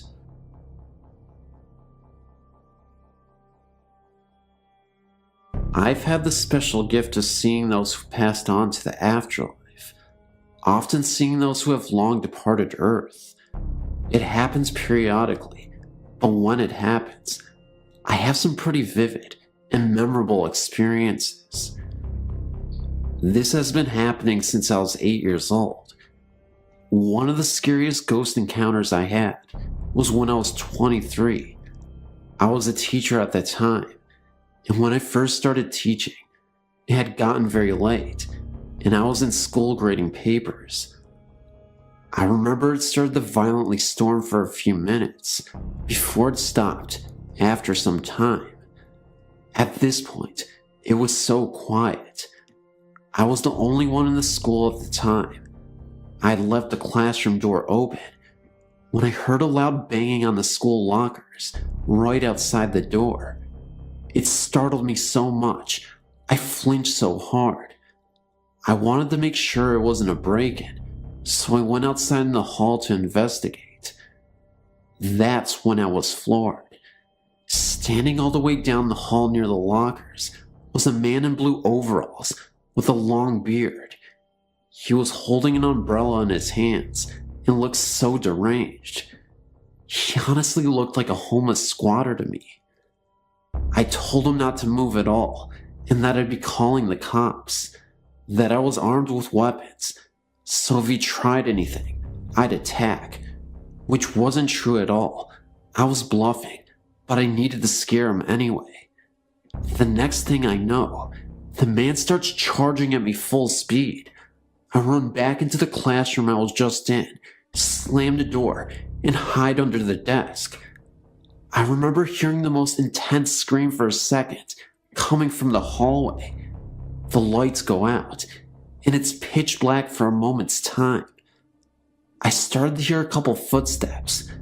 Then, silence. It wasn't until about 2 minutes later, the lights went back on. I screamed out loud, "I'm armed. You need to leave. You are trespassing. You don't belong here," etc. I waited a minute or so under the desk and eventually got out. Still quiet enough to hear mice. I opened the door and head out into the hallway. There was no sign of life. Nobody was there. No deranged, homeless man. Just nothing. The school is pretty small. It's 1 floor and about 10 classrooms. There are, of course, 2 entryways to get into the school, the front and back. I went to check the doors, and to my utter surprise, they had been both locked the entire time. I thought to myself, how could anyone break in? The doors are locked, no windows are open, and all of them are locked as well. Was I hallucinating? No, not at all. because the man looked as real as any person I could see. So, I made sure to check all the classrooms, even open the lockers, to make sure this man wasn't hiding in there. But there was no sight of this guy. I did end up calling the police. They checked out the school as well, and saw absolutely nothing. By morning, everyone was aware of what happened. I think they actually canceled school for the kids that day, because they were worried that a maniac was on the loose. I think they made the right decision. To this day, I have no idea what it was exactly. Of course, since I'm gifted, I lean towards the idea that this was a ghost. If it wasn't, then I'm really lucky I was unharmed. It could have been a lot worse, and I'm honestly thankful that it was just me that evening. I should mention that the school does have a history of oddities and ghostly phenomena. Supposedly there was a rumor that years ago, in the indoor pool at the school, a teacher went mad and drowned a student right in front of everybody. Legend has it that you could hear the moans and cries of a young person in the pool from time to time. One of the school janitors once swore that they saw a blue figure hovering right above the pool. Unfortunately, nobody took him seriously. He actually lost his job and was put into a mental asylum because he had a mental breakdown after seeing that.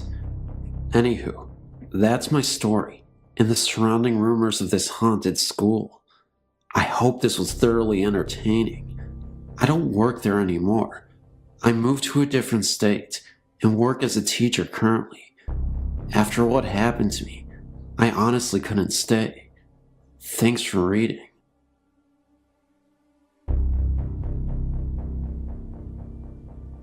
I'm from Dublin, Ireland, and when I was a boy, I forget how old I was, maybe about 14 or 15, I was staying with my parents with my old aunt and my family's ancestral home. There's a very old church just up the road from the house.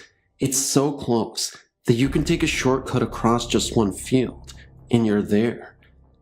It used to be part of an old Franciscan monastery. Anyway, I was in that church on my own one summer's afternoon. It was a hot day, and though the church was naturally cooler, it was only a degree or so cooler. I remember feeling a little uneasy. All of a sudden, the hackles on my neck rose.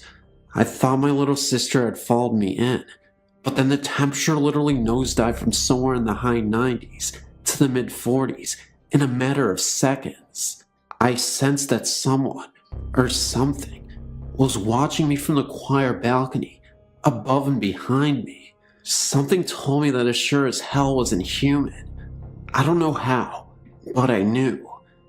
I slowly turned and looked up. 3 seconds later, I was tearing down the road as fast as my legs could carry me. What I saw was the semi-transparent, cowled figure of a Franciscan monk regarding me from the balcony. He was barely there, yet details, the folds of his robe, the heavy cross about his neck, and the shaded outline of a face was visible, yet weirdly see-through.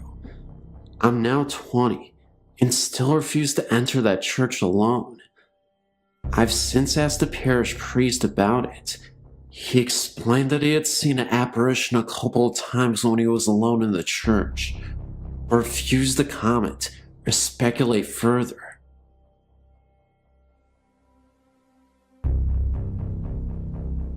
I still feel funny talking about this because the only people that seem to believe me are the children around here.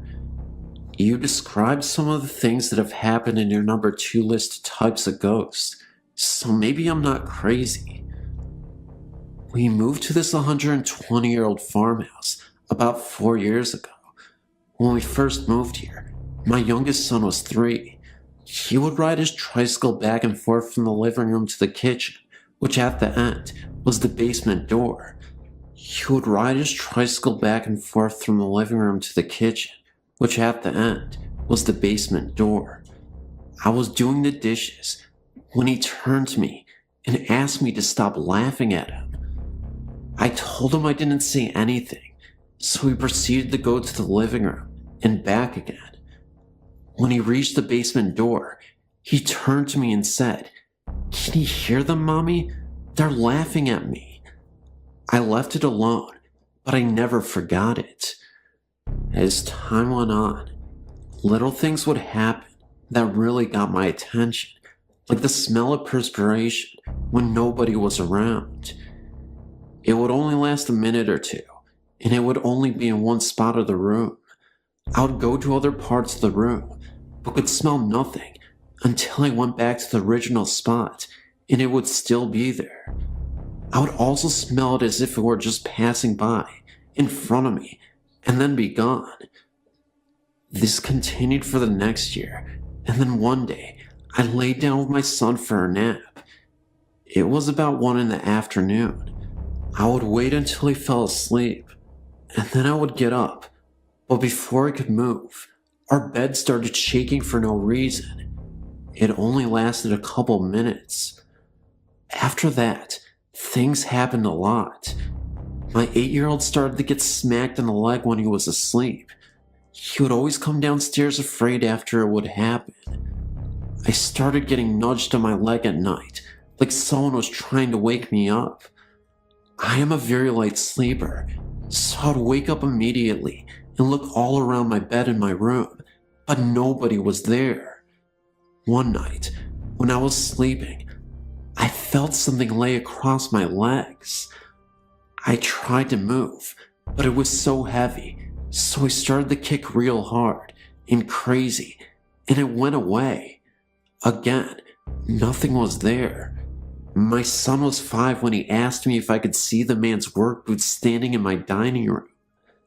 He would see black things floating by and asked if I saw them. He would describe them like shadows, but the clincher was, when we were all sleeping at 4 in the morning, and my dresser started shaking so hard, I thought I was going to fall over. I spoke to my pastor's wife about it, and she said they say a prayer every night that asks the Lord to protect them from any harm or evil. My children and I started including that in our prayers, but we added spirits also. We have never had another problem since, except I do still smell them from time to time. I do still hear footsteps across the ceiling when nobody is upstairs, but that's no problem, I don't mind.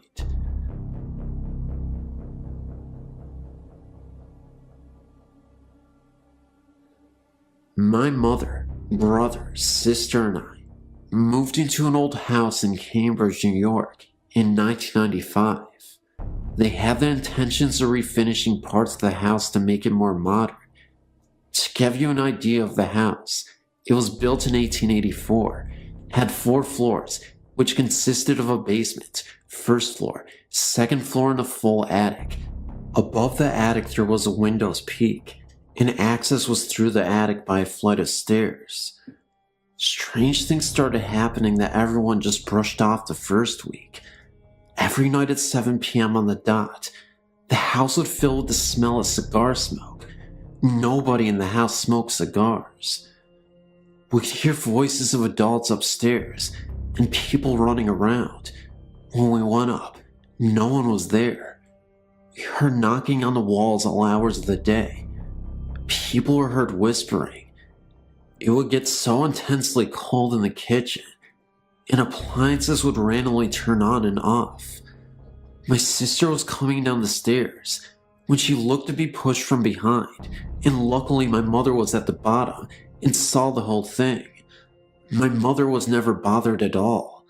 It seemed to target only the children, which were my sister, 11, my brother, 13, and me, who was 15. She did hear things, and she also felt things, but never scared out of her mind. One day, my mother came to me and said she had to show me something. She took me to the basement door and said, "Watch." She opened the door and turned a light switch off. Then she shut the door, waited for a few seconds, then opened the door, and the light was back on, and the switch was up. We then proceeded to do this over and over again, and the same thing occurred, so we duct taped the switch off.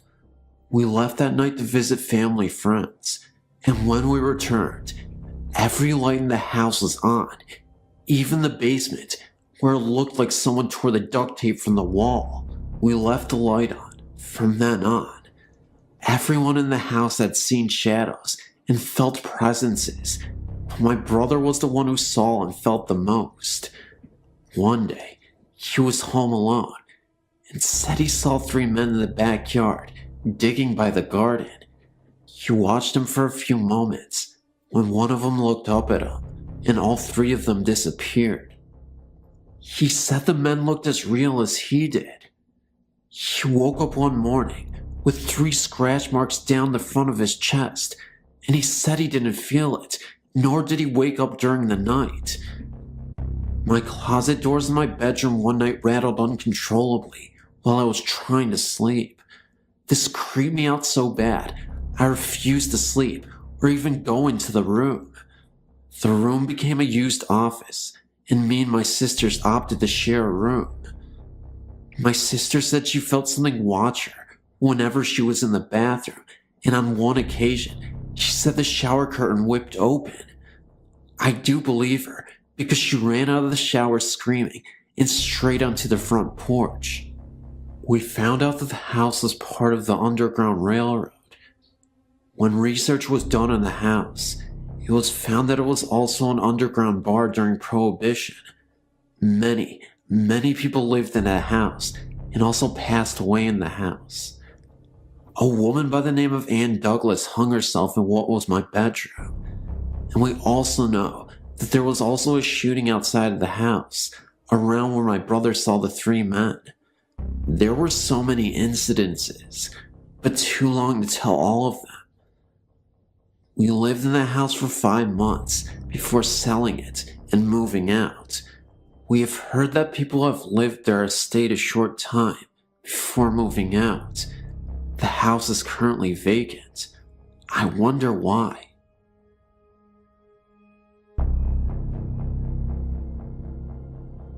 I had many paranormal experiences when I was young. As I grew older, I dismissed them as fantasy of the young mind.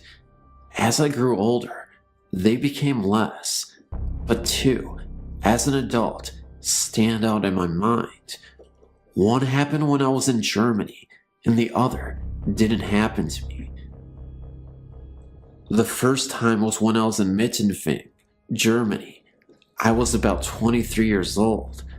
I was new to the country, military, and looking for a place to rent. We, my ex, an atheist, and I found one. Our apartment was on the 2nd floor. The landlord lived on the 1st, and there was an attic. The first night we stayed there, I had a dream about a person named Caleb. I could not see his face. All I could see was a shadow behind curtains. He was asking my ex to come with him, and I kept saying no. I had the dream several nights, but I never told my ex my dream. About 1 month after we moved in, I started experiencing phenomena. We had a bathroom with a skylight. I had this unnerving feeling that someone was looking at me while I bathed. Keep in mind that this was an old German house, and showers are hard to come by. I also had the feeling of being watched when I went into the kitchen. Several months passed by, and winter came. We had a lot of snow, and it was piling up. One day, I was in the living room when I heard this sound in the attic, like someone was dragging something across the attic. I dismissed it as snow piling up on the roof and falling. The only problem was, the snow really was falling north to south, roof pitch, and the sound I was hearing was from east to west. I ignored it for about 2 weeks, and the sound got so loud that I had to leave. My ex found me sitting on the landing one day and asked me what the problem was. I told him what I was hearing, and he laughed and told me it was the snow falling off the roof. I told myself, giggling, "You're losing it." Several days went by, and I kept hearing the sound. I did ignore it, but one day, I tried to lay down on the couch when I heard this sign next to me. I left the apartment again. But one night, we had a party, and my ex told people that I was hearing things. They laughed, and I was embarrassed, but I told them open the attic door, which was between the bathroom and kitchen, and see what was up there. They did, and everyone stopped laughing. I didn't really want to see what was up there, but then again, I did. My ex told me there was nothing up there but old rags. He tried to persuade me from looking, but I wanted to see for myself, so I climbed up the stairs and looked in the attic. What I saw took my breath away. There was an old black German baby buggy sitting up there. It was full of cobwebs, and someone pushed it, and I knew what that dragging sound was. It made a distinct sound that could be heard by everyone. I actually felt sick to my stomach. We stayed there for about another month, and nothing happened. Then one night, we laid down to go to sleep when I heard this knocking on the wall above us. 3 knocks. I asked my ex if we had heard that, and this is what he said. I'm going to tell you I didn't, but I did. Well, it was about 2 weeks after that when my ex told me we were moving. I didn't know it, but he was looking for another place. No explanations. We were just moving. As we were moving, I asked him why, and all he said was, "Let's leave this place." I asked him why, and he got really mad and told me we were just moving. Well, we moved, and about 6 months later I asked him why we moved, and he told me that he looked up to the kitchen window, and there was a man looking down at us. I know there was nobody left in there, because I was the last person to leave. He also told me he was experiencing the same things I was, but wouldn't tell me, because he was afraid to scare me. Keep in mind, my ex was an atheist. I felt chills go down my body. The next one didn't happen to me. It happened to my husband. Keep in mind that he is a Gulf War vet with over 20 years active duty military. Brooke Army Medical Hospital in San Antonio, Texas. Where it stands now is not where it used to be. You actually have to go on post to see the real hospital. It was abandoned many years ago. It is barricaded off, but I would like to hear more about this building. My husband went for training last year. He's a reservist now. He stayed in a hotel across from the abandoned building. After a few days he was there, he called me and told me he couldn't sleep in this haunted hotel. He stated he woke up several times to find his stuff from his closet strewn across the floor. He also said his closet was extremely cold. He also told me that there were roaches as big as tanks. I laughed most of it off until I went there. He told me that several soldiers complained about things happening to them, but no one believes them. Well, I didn't believe him until he drove me by the old hospital, and it looked like an abandoned building, barbed wire, and chains with locks. After a few passes by the hospital, he told me I needed to see the hotel. He got me into the hotel pretending I was a soldier. I felt more like a prostitute, the way the CQ looked at me. I will tell you, this place looks as if you stepped into the 30s. I swear they haven't changed the wallpaper since then. He kept telling me that when he looked out his window, the hospital would have lights on and the windows would be open. Keep in mind, this is an abandoned building. He took me to the room he stayed in, and yes, the whole room was cold. I could see the hospital from the window and no lights. When we left, I looked up at the hospital and I saw a room with lights on and a window open. I got the creeps. As we were leaving, he drove closer to it, and there was no way anyone could have gotten in there. Firstly, I guess I'm what you call a sensitive. I regularly see things, hear things, and feel things that others don't. I'm usually the first one to point out when something doesn't feel right, and I've been like this all my life. During my first year at university, I stayed at Hillhead Halls, and I had the strangest experiences. For about the first month of being there, it was fine. One day, I was walking about the kitchen, and I felt a huge blast of cold and loud whispering, which really frightened me. Seeing strange things doesn't usually bother me, because it happens quite regularly, but this really bothered me, because it felt so bad. I asked my flatmate if she had heard anything, but she said that she hadn't. Just after the Christmas holiday, I came back to the worst time of my life. Firstly, there was a man walking around my flat. He was very tall, wearing all black, including a black hat or hood, and you could not see his face. I saw him outdoors and inside the flat. He frequently had a black dog with him, which often walked by my bedroom door. My flatmate got really scared of being alone in her room, as she felt there was someone watching her from her door. It was about a week after seeing this man that electrical appliances in my room started to go wrong. My electrical alarm clock, for example, would just start to beep much louder than anything it had ever done before, and did not stop when I pulled the plug out. It has no battery backup. My printer would just print out random rubbish, even if it was not switched on, and light bulbs will blow if you looked at them for a long time. The electrical stuff would only happen in my room. Objects would disappear from my room, reappearing elsewhere in the flat.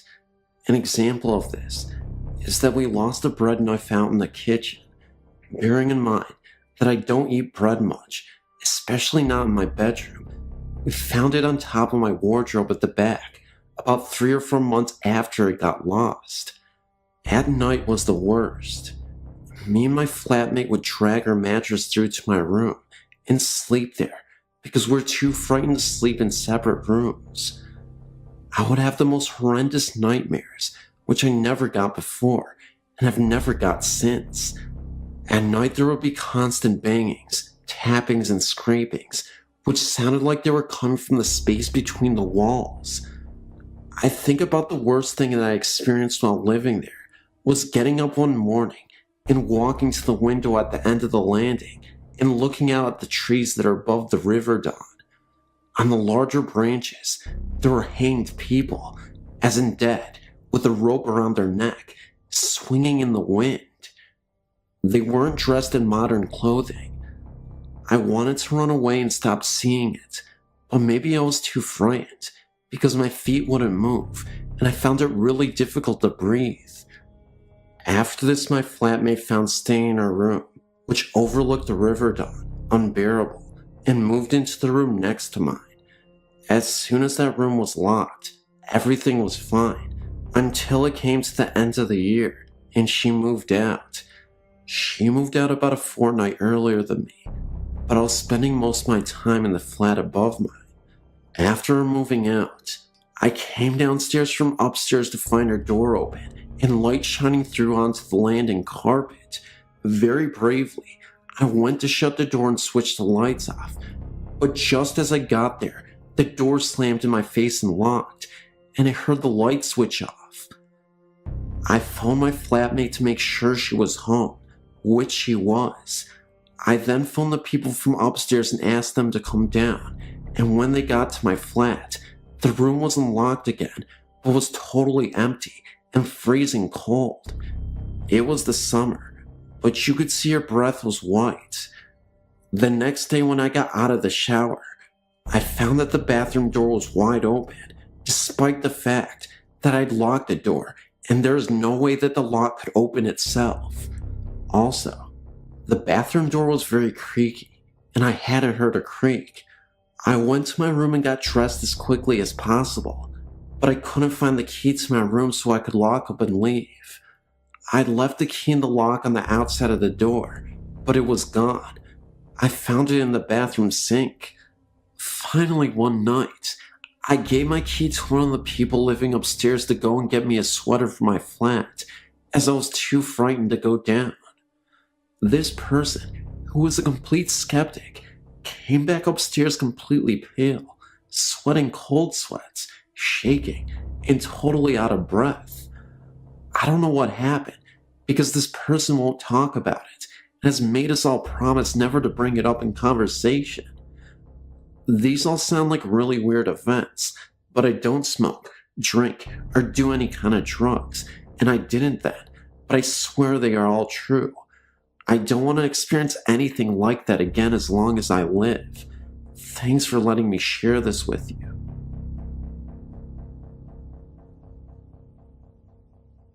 My friend and I went to Alabama during our senior year in high school to visit my grandparents. Now, my grandparents lived in the middle of nowhere, little town. You blink, you miss it. Anyway, there wasn't much to do, so one day we went exploring. Down about a half mile from my grandparents' house, at the end of the road, was a huge pasture. It hadn't been inhabited or cared for years. There was a large gate with a no trespassing sign. This made us curious to see what was hiding back there, in the middle of nowhere. We crawled under the gate and started walking.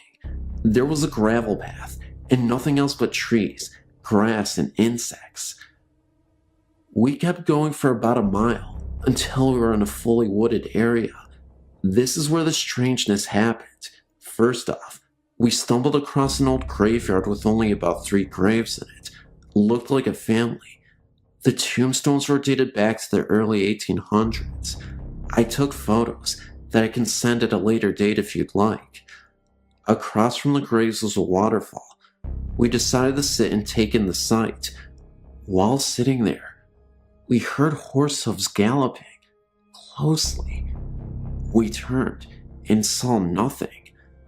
A little while later, we heard what sounded like something being swung through the air near our heads. Nothing visible though. It spooked us, and we decided then that we should probably head back to the house. On the way back, we heard the horse hooves again, and this time we ran, got back to my grandparents' house, and replayed our story to my grandfather. This is where it gets spooky. He said that a while back, he stumbled across the waterfall too, and decided to sit and fish at the bank. He heard the horse too, and heard the swinging, which he described as a hatchet or something similar. Only he said that he turned and he saw a man on a white horse, carrying a machete, and appeared to be clearing the fields. But it wasn't really there, like he and the horse were transparent. He said that's when he took off running too. The only thing I can think of is that at one time, someone lived on that land, which is why they were buried there. I can tell you one thing, it spooked me then, but now I just realize that people just stayed there where their home was. I haven't had any opportunities to get back to that area, but if I do, I may go visit them.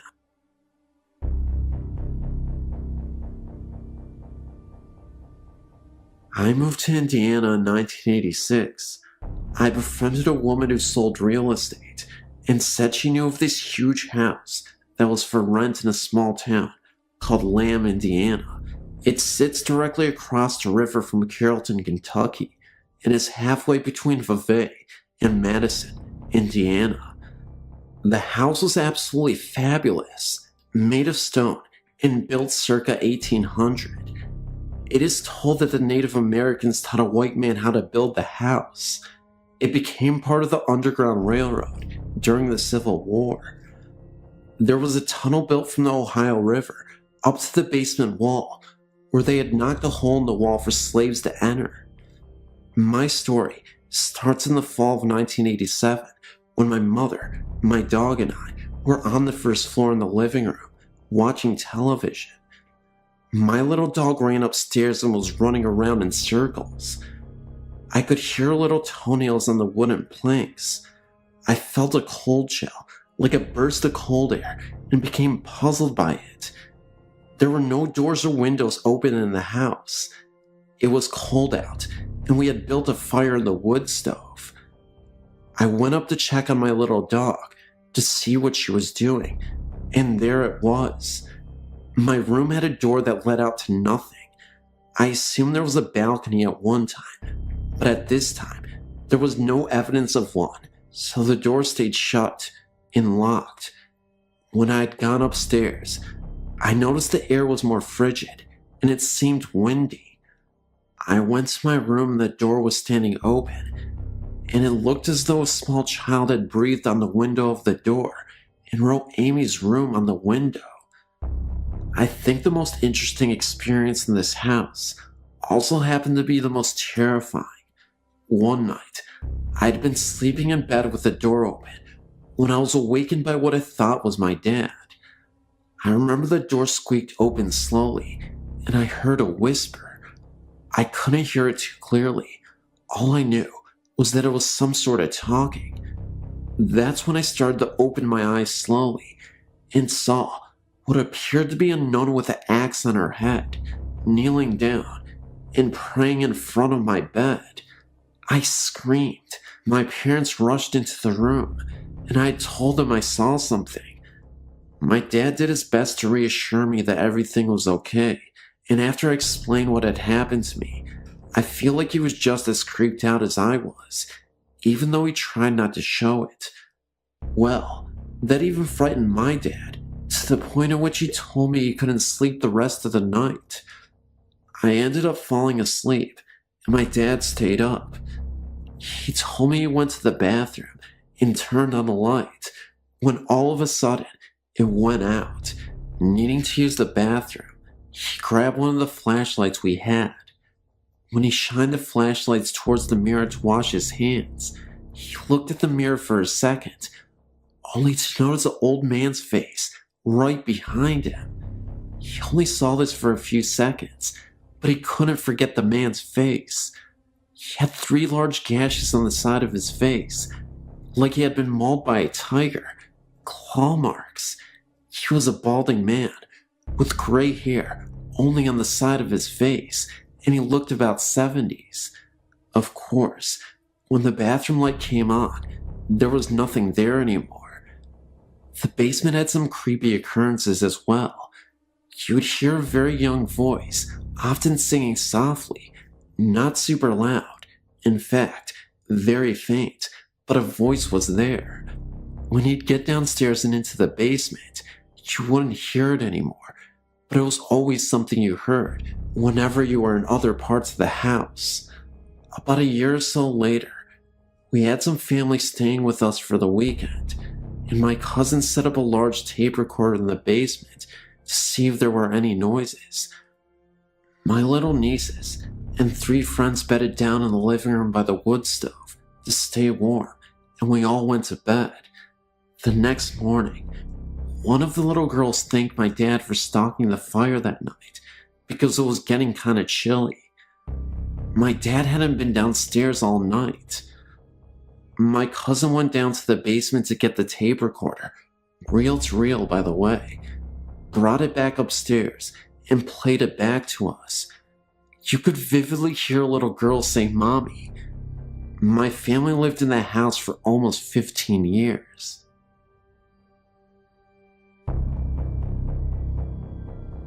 This is a wonderfully chilling and rather classic, if that can be said, Scottish tale ghost experience. My mother, who was attending university in St. Andrews, Scotland, was walking home from a party. It was about 11 o'clock on a chilly November night.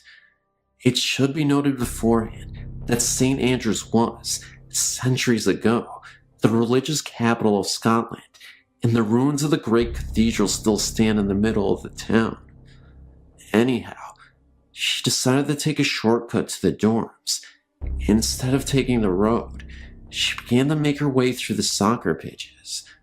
These were surrounded by spinnies of trees.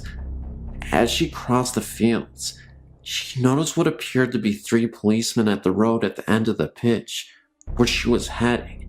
Though not that close, she could see that they wore heavy clothes, like the Scottish policemen's coats traditionally worn in the winter. She didn't want to be found by them at that late hour, and went to the nearby trees to hide. To her chagrin, they began to move towards the center of the field, though not directly at her. She stayed put. As they came closer, she realized that they were walking on the air, about 3 feet above the ground. Furthermore, they were not policemen, but monks in clerical robes. 2 of them were supporting a third in the middle, who seemed to be wounded. They passed only a few yards away from her, so that she saw them very clearly. Oddly, their feet moved very slowly, but they were moving through the air very quickly. When they came about parallel to her, my mother, mad with fear, ran as fast as she could back to the dorms, clearing a fence that was as high as her, with one leap on the way. A violent wind kicked up against her as she ran, as if trying to blow her back. The next day, she went back to where it happened. At the very spot where the 3 monks had passed near to her, she found 3 black cats eating the carcass of a rabbit that they had just killed. In another note, the mystery as to why the apparitions were floating is easily solved. The ground was leveled in order to make a proper playing field. The monks were simply walking on their own terrain, as it would have been in medieval times, 3 feet higher than the leveled field.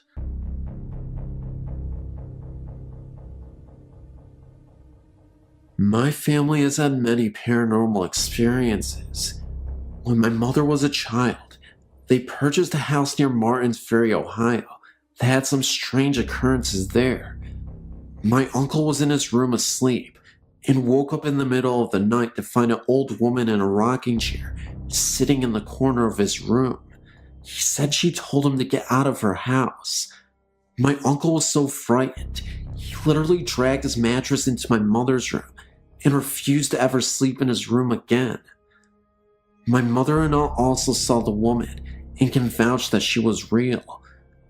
My great-grandmother would also see a small black devil-like creature with glowing red eyes outside her window at night. None of my family's pets lived very long in that house either. Their fish were found dead in their tank one morning. All of them. Here's the thing though. The water was somehow boiling hot. My mother's hamster was found dead in its cage too, and I've been told it looked like something had maybe scared it to death from the expression on its face.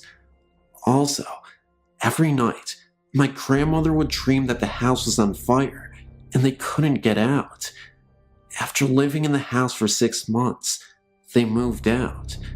The day after they had moved out, the house caught fire and was almost burned to the ground. To this day, my aunt still has ghost experiences. At one of their old houses, they would turn out all the lights, lock the doors, and would come home to find that every light in the house was on. I never felt comfortable being alone in the house upstairs. I would feel like someone was watching me when there was no one else upstairs. And in the house they live in now, they were in bed one night when they heard a blood-curdling scream coming from their living room. They ran into the living room to find nobody there, and all the doors in the house were unlocked when they knew that they had been locked before they went to bed. Also, my aunt was in bed, and someone told her that her baby's daughter's face was covered by her blanket, but no one else was home. I swear this is absolutely the truth. I wanted to share my family stories with other people, so they can know that maybe they are not alone out there.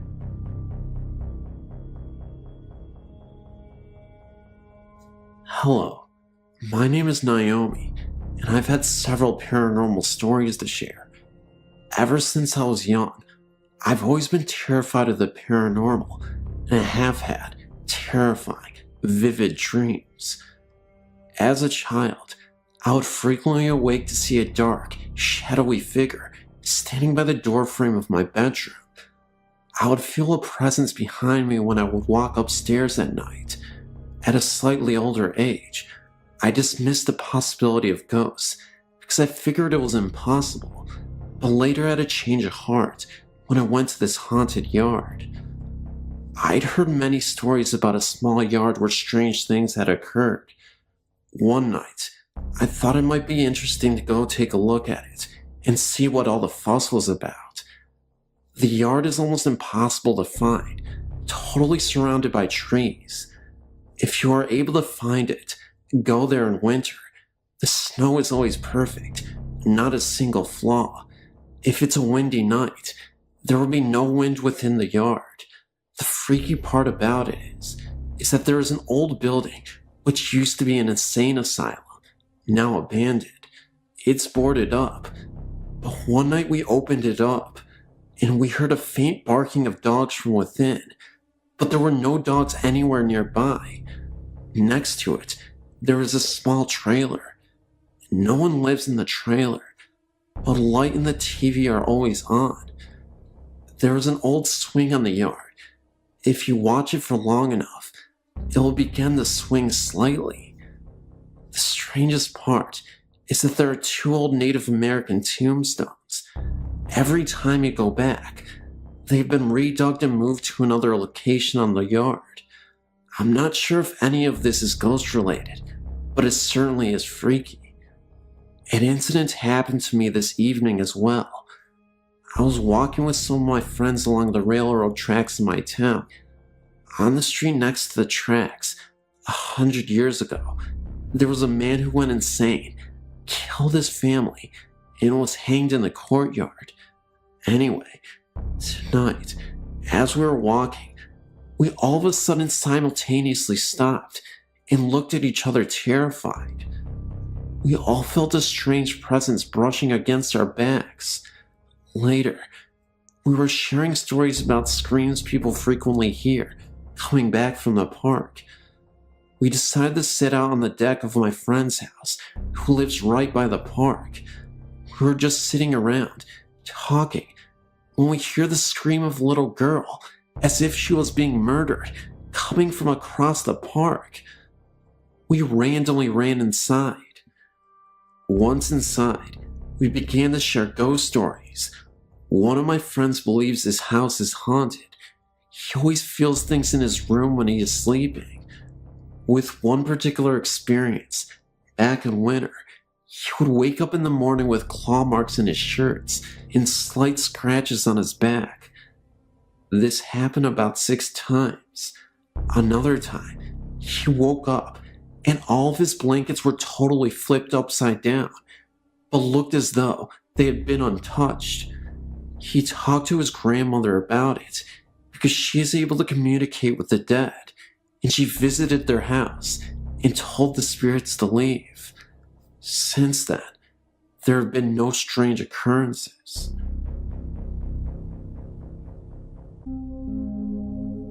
I work in a nursing home and didn't believe in ghosts till I was offered a night shift position. One of the girls said that the home was pretty bad with spirits, but I thought because of my age, 19, she was just trying to scare me. I was walking alone after answering a buzzer past the dining room when someone touched my shoulder. I turned around and no one was there. I was convinced it was the other 2 girls, but they were in the lounge and couldn't have got there without me seeing them. Later, we were sitting talking when the door, which is a fire door and doesn't move, was slamming and opening for about a minute and abruptly stopped. We all got out of our seats, don't know why, and then a black figure appeared at the door and just stared at us for about a minute and walked off. The eldest girl went after it, so we followed, and no one was there. We sat down to calm ourselves because we were pretty freaked out by that. when the emergency buzzers started going off simultaneously from one room to 30, but there are patients who can't reach them and others on medication, so we went and turned them off and checked our residents. We went to one lady who was dying of cancer, and I turned off the buzzer when my coworker said she was gone. We can only think this was her having a laugh because she was a great lady, or she was trying to let us know she was gone. That also wasn't the first time someone passed away before we were aware of it. I had a coworker once who could have sworn she was talking to an old woman at the clinic that had been at the nursing home for nearly a decade.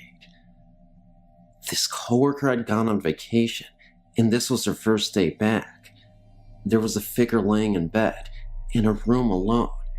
She was facing away from my coworker, and she had the door cracked open for a second to see if the woman wanted anything to eat. There was no response, so she figured the lady was just cranky and didn't want to be bothered. A few hours later, she went back to the room, and nobody was there. My coworker asked another why the patient was missing. The other coworker looked puzzled. Did nobody tell you that Miss Noble passed away in her sleep while you were on vacation? My other coworker said, well, then why was there somebody in the room a few hours ago? She found out that nobody moved into the new room since Miss Noble passed away. They tried moving a patient in there for a couple of days, but we would hear him scream bloody murder for no explicable reason. But again, they took him out right away, and way before my coworker returned to work. My coworker insisted that she saw a figure in that room, and that she wasn't tired or feeling unwell.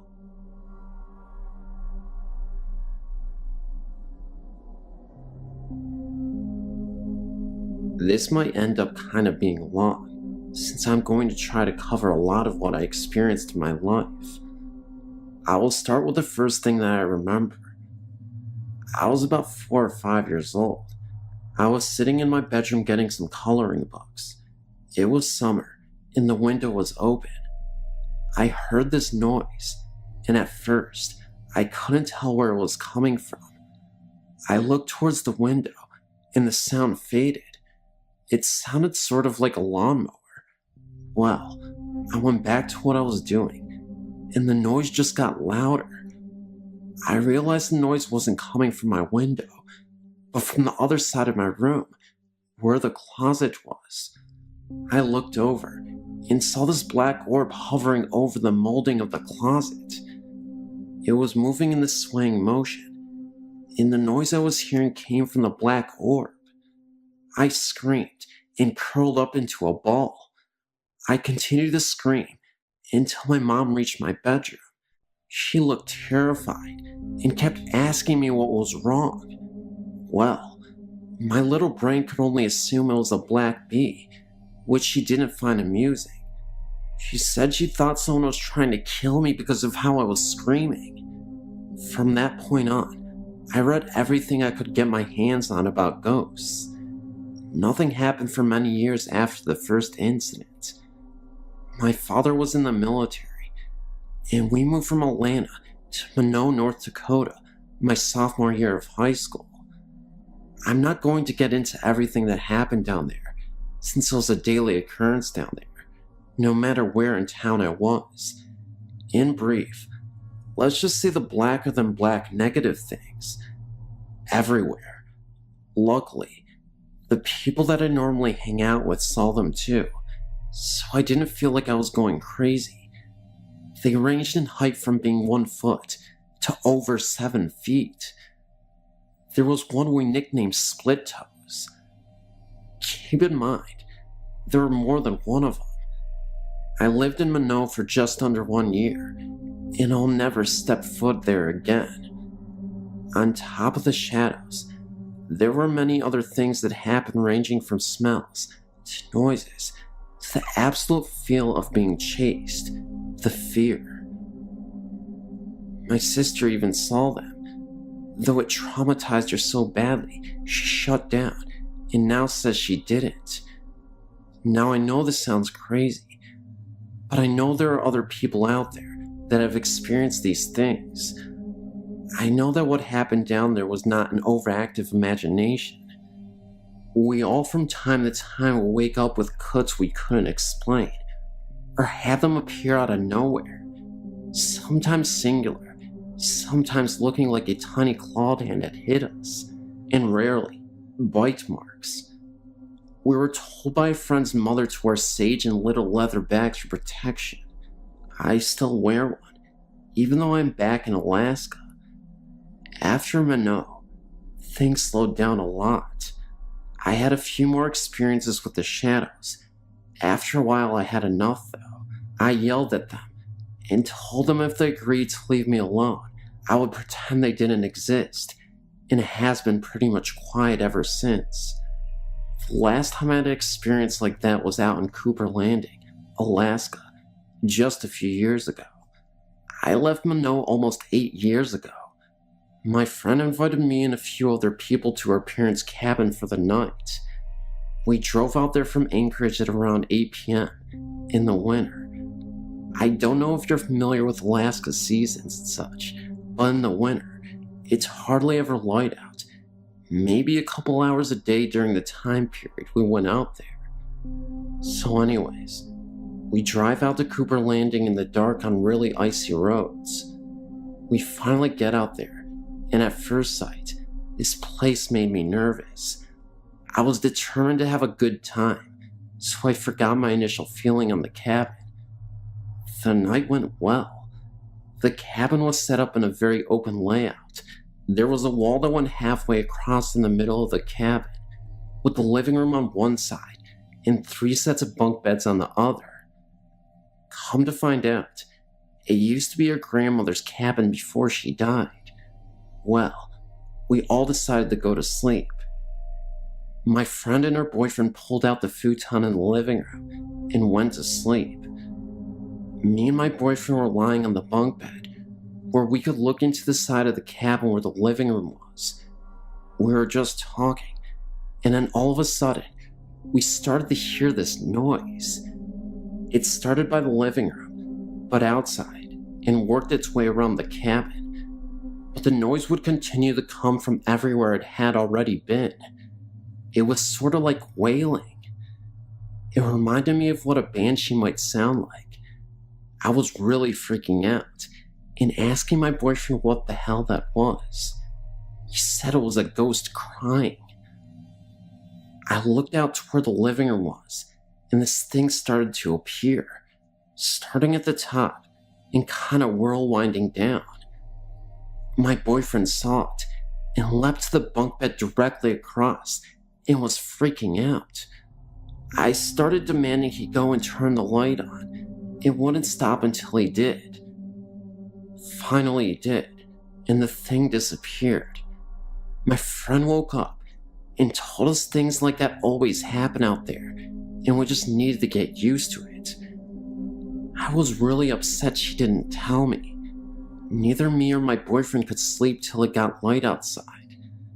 Nothing else happened that night, but I have no desire to try my luck again. Since then, I haven't had any encounters with anything that appeared as a shadow. I've seen ghosts that appear like people look, in color, and they don't scare me at all. I'm not sure what the black things are, and I'm not sure I want to know. I do know that as long as I don't think about them, I don't have any problems with them. Oh, I almost forgot. Oklunta is a really creepy place up there. Not the cemetery, but the village, or what's left of it.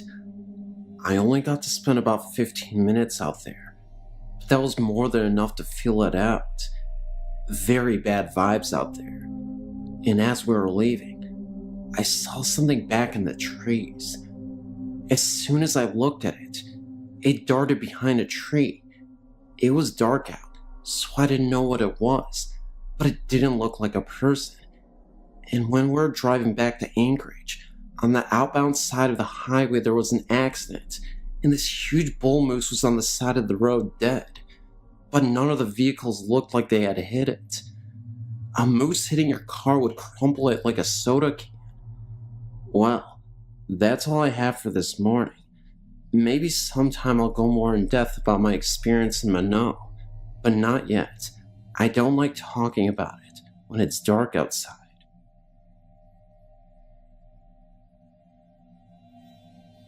It all started when I was about 5. There was a thunderstorm, and I hate storms, so I went to my parents' room across the hall.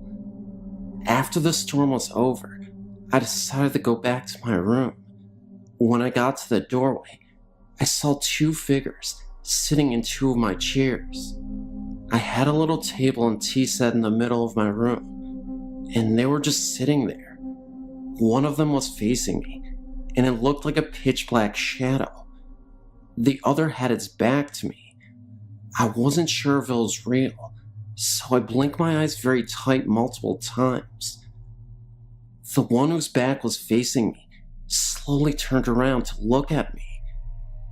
It was white, kind of fuzzy looking, like the way your TV looks when it gets all snowy in the TV set, and had 2 black holes where the eyes should be, and an outline of the nose and mouth.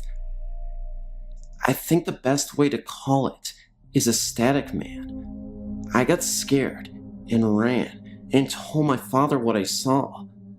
He told me that our grandfather tends to watch over us. He passed away years ago.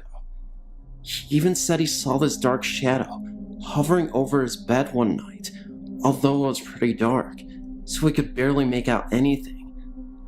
I later found out that an old couple originally lived in the house before my parents bought it in the 70s. The original house was small, 2 bedrooms, and a kitchen, a small living room. It was only 1 story, and when my parents moved in, they said the old man died.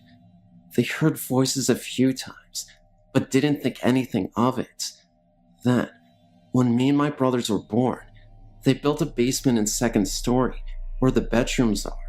My bedroom and my parents' bedroom are right above the original part of the house.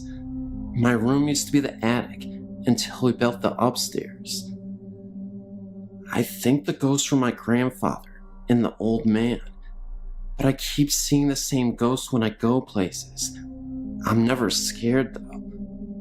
Also, we've had things fly across the room, things shatter out of nowhere, hear noises, and I've had experiences where I felt a presence in the room, and then I saw a crease in the couch right next to where I was sitting. I'm not scared though, because I just have a feeling they don't intend on hurting me. It actually makes me feel safer at times.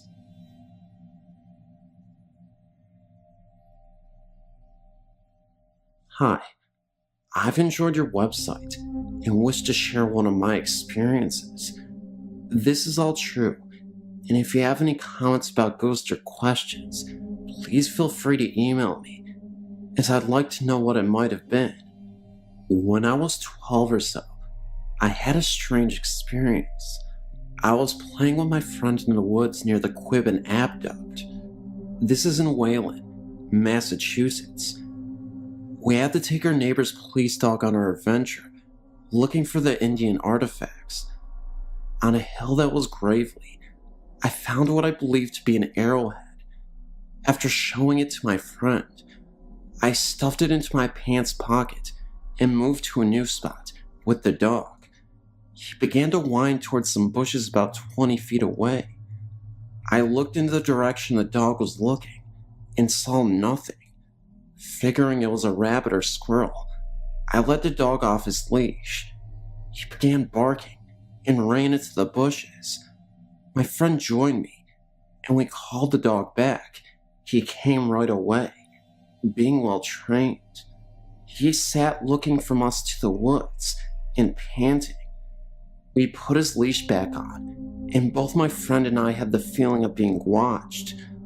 I reached into my pants to see the arrowhead, but it was gone.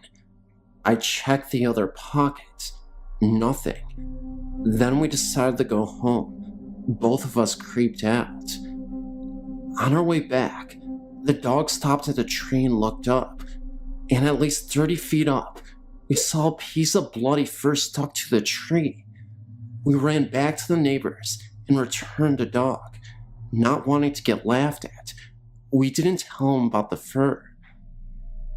My friend got her bike and went halfway to me to my house. When I got in the door, the phone rang. It was my friend. She asked if I was okay. I was fine. I told her. Then she'd explained she'd seen someone lurking in the bushes of the only empty house in my neighborhood, and they seemed to be following me. I dismissed it and ate dinner. That night, a storm came. The thunder and lightning woke me up. During a flash of light, I saw a tall, thin figure at the foot of my bed. I think it was a man. He wore all black, a long, odd jacket, and had very long arms. They reached his knees. On his head was a stovepipe hat that was too high and had a wide brim, so his face was shadowed. As I looked at him, too terrified to scream, he raised his arms and pointed at me with the long finger.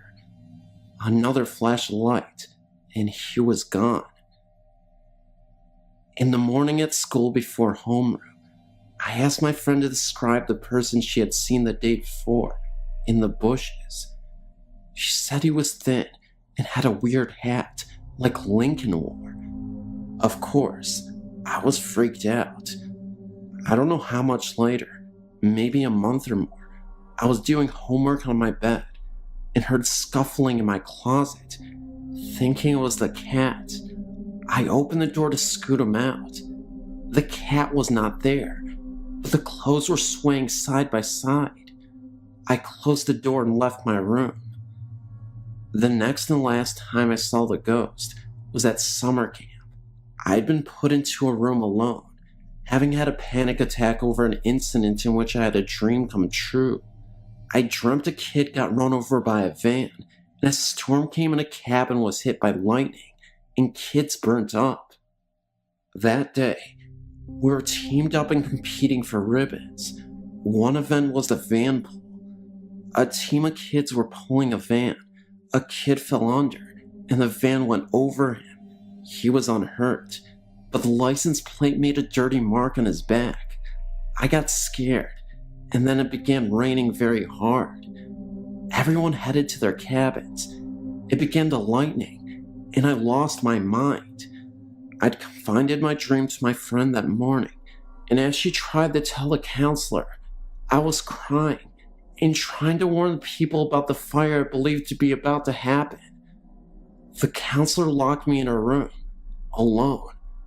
A blast of thunder and lightning hit and blew the outside door open.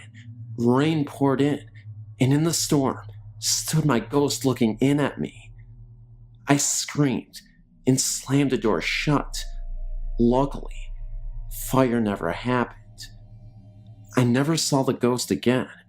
I often wonder about it, and as scary as it was, it never hurt me.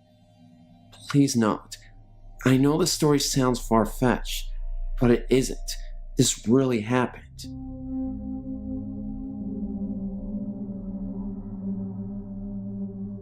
Hi, Sam here. I've apparently spoke to a ghost when I was 2 years old. To cut a long story short, I moved to Invicta Road in Charnes, Kent when I was 2 years old, with my dad. A year or so before we moved in, a lonely pregnant woman lived there and offed herself by hanging.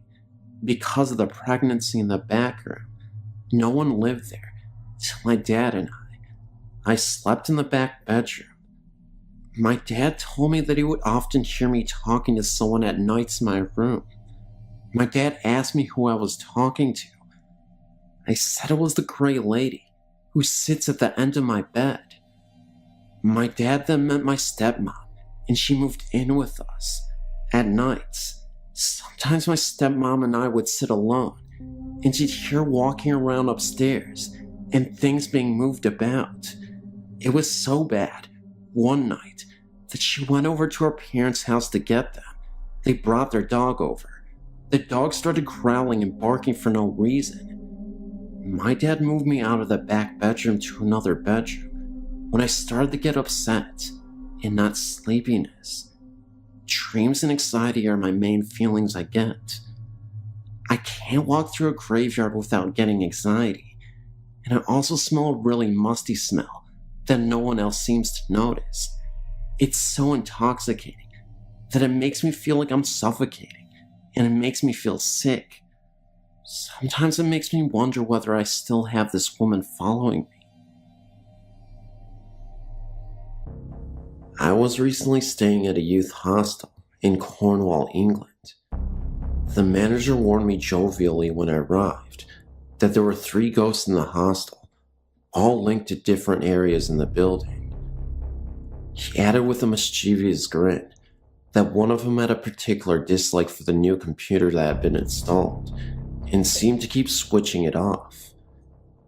He chose to tell me this because the reason I was there was to do some work with that very computer. After an evening of unproductive work on the computer that obviously wasn't working properly, I retired to the small private room I had been given. I dropped off to sleep fairly quickly, but woke up after about an hour feeling cold, the reason for which became clear very quickly. The duvet from my bed was lying in a heap on the floor around my feet. I picked it up and covered myself, but then had trouble getting back to sleep as the couple in the next room were being very noisy. Eventually, they quieted down and I started to relax, but before I managed to fall asleep again, the duvet began to slowly slide down the bed as if pulled from the bottom. I let it move about 6 inches to see what was happening, then got hold and pulled back. Whatever was pulling gave up with relative ease, and I was soon covered again. At this stage, I can remember that rather than being frightened, I felt as if some silly game was going on, and I was almost giggling about the fact that some impish ghost had chosen me for an adversary in its little game. As a result, after a half hour or so, I had no trouble getting back to sleep. It seemed, however, that I hadn't taken things seriously enough and had managed to cause offense. The next time I woke up, it was with a startle, as the duvet began to quickly slide off the bed, again, in the same direction towards my feet. This time, I decided that enough was enough and started to feel very afraid. You know what it's like in the dark at night. A simple duvet can seem to offer so much protection and security, and the potential lack of it made me feel very vulnerable. I think I managed to move about an inch before I found myself suddenly unable to move anymore. I couldn't actually feel any force or weight holding me or pressing down on me, but I was totally unable to move my arms or any part of my upper body except for my head. In fact, it felt like it was suddenly made from lead. I was then greeted by an old man's laugh. I had literally heard a very slow guttural sounding laugh, and it sounded far from pleasant. I fought and eventually managed to get my fingers to move slightly. As soon as I achieved this one small movement, everything was fine. The inability to move evaporated quickly, and I was left back in full control of my body. I stood right side up, surveying the entire room, and what I saw next terrified me. There were a pair of red eyes looking at me by the door for about 30 seconds before fading away. Just then, the door opened, and there was a light mist that moved through the door and then evaporated. I screamed, "I'm not afraid of you, and that tonight's rest will be a peaceful night's rest." I pulled the duvet back over myself, and surprisingly, only felt any kind of fear for a few minutes, and was soon relaxing again. Whatever the game was about, it seems that I had won, and that my adversary had admitted defeat fairly gracefully. I slept peacefully well for the remaining few hours of the night, and woke up perfectly refreshed in the morning.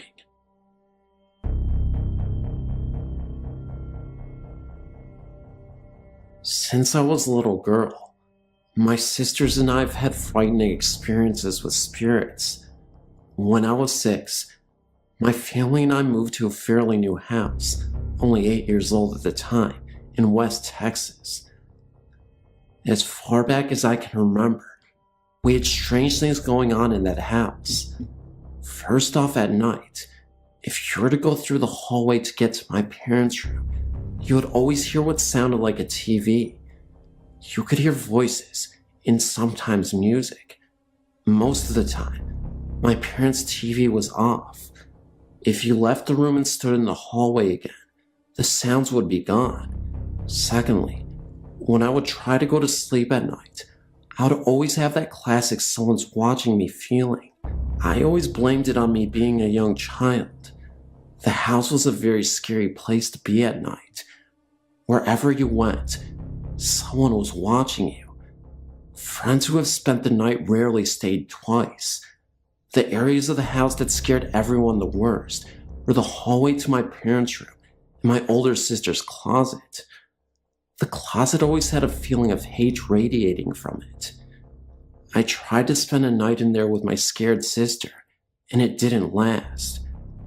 I was sleeping on the floor with my head next to the closet, and that just wasn't a good feeling. I went back to my room after she fell asleep. A couple of years after we moved in, my younger sister had a frightening experience. Her and I shared a bedroom with our beds parallel to each other, with a nightstand in between us. We were about 3 feet apart. One night, I woke up to her screaming my name. I woke up and asked what was wrong. She told me that, for no reason at all, she woke up and looked over at my bed. Laying at the foot of my bed was a light blue glowing figure of a woman. Her eyes were gone, and her mouth hung open. My sister described her as looking dead. My sister also added that she couldn't see me anywhere on the bed, so she started screaming my name and closed her eyes. When she opened them, I was awake, asking her what was wrong. She told me, and I looked down at the foot of my bed, and my huge stuffed animal that I had there every night was sparking like it had really bad static electricity. I took it off my bed and threw it in my bathroom sink and ran water over it. Being young, I thought it would help. Years later, my family and I moved to southern Louisiana and moved into a gated subdivision. One night, my 2 sisters were mad at me and left the house to go on a walk. I followed them without them knowing. I followed them up to the front gate of the subdivision and talked to them for a minute. They quickly left in a huff, being that they were still angry with me. For what? I don't remember now.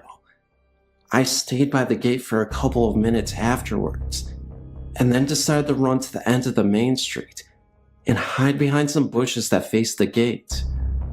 I waited for my sisters to walk by, and when they did, unaware where I was hiding, stopped remotely in front of the bushes. I heard a younger sister say, "What is Jenny, me, doing, sitting on top of that stop sign?"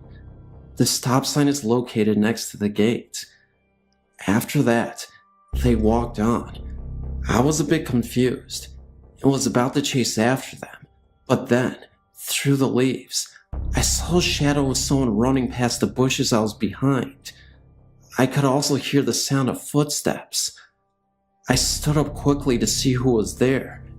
No one was in sight. After this, I ran to my sisters and told them what I had seen. They then told me that they saw me, or what looked like me, sitting on top of the stop sign.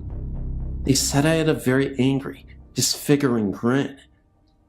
After we traded stories, we ran home quickly. Later, my younger sister told me that the ghost she saw in my bed and the ghost she saw on the sign both looked exactly like me.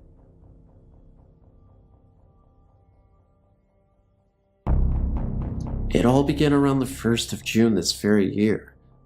The incident took place in my grandmother and grandfather's home. My grandfather had been diagnosed with cancer. In the summer of 1998, I didn't know that those last few months would be the last time I would ever see him alive. During that period of time, I had spent a whole lot of time with my grandparents, and it felt like I had actually gotten a little closer to them both, but particularly my grandfather. At the end of the summer, I left and went back home. Subsequently, about 5 months later, our family received a disturbing phone call. It was from my grandmother, informing us about the passing of our grandfather. He had passed away in the hospital, which was the very last place that our grandfather lived in before his passing. A month and a half after we had been staying there, I noticed that something just didn't feel right. The whole atmosphere had changed. I decided to take the guest room. For some reason, I always got the feeling that I was being watched in the guest room. Then, other little occurrences started to evolve. The very first was, I always felt like somebody was standing over my shoulder. I started to notice scars on my back after I would awake in the mornings. I would feel like touches on my back. My mom and brother both complained about the door handles being rattling and opening and closing really fast. Cabinet doors would fly open, and the pots and pans would all fall out. My hair would get pulled in the night. Diminutive objects would fall from midair, such as paper, hair clips, and coins, and I would hear voices, one of which said, "Wake up," very loudly in my ear. I would see mists and rays of light shoot past me extremely fast. So fast, in fact, I would hear a whoosh of air. I would notice some of my belongings missing, such as my CDs, jewelry, money, to name a few, usually belongings that I would use around the house.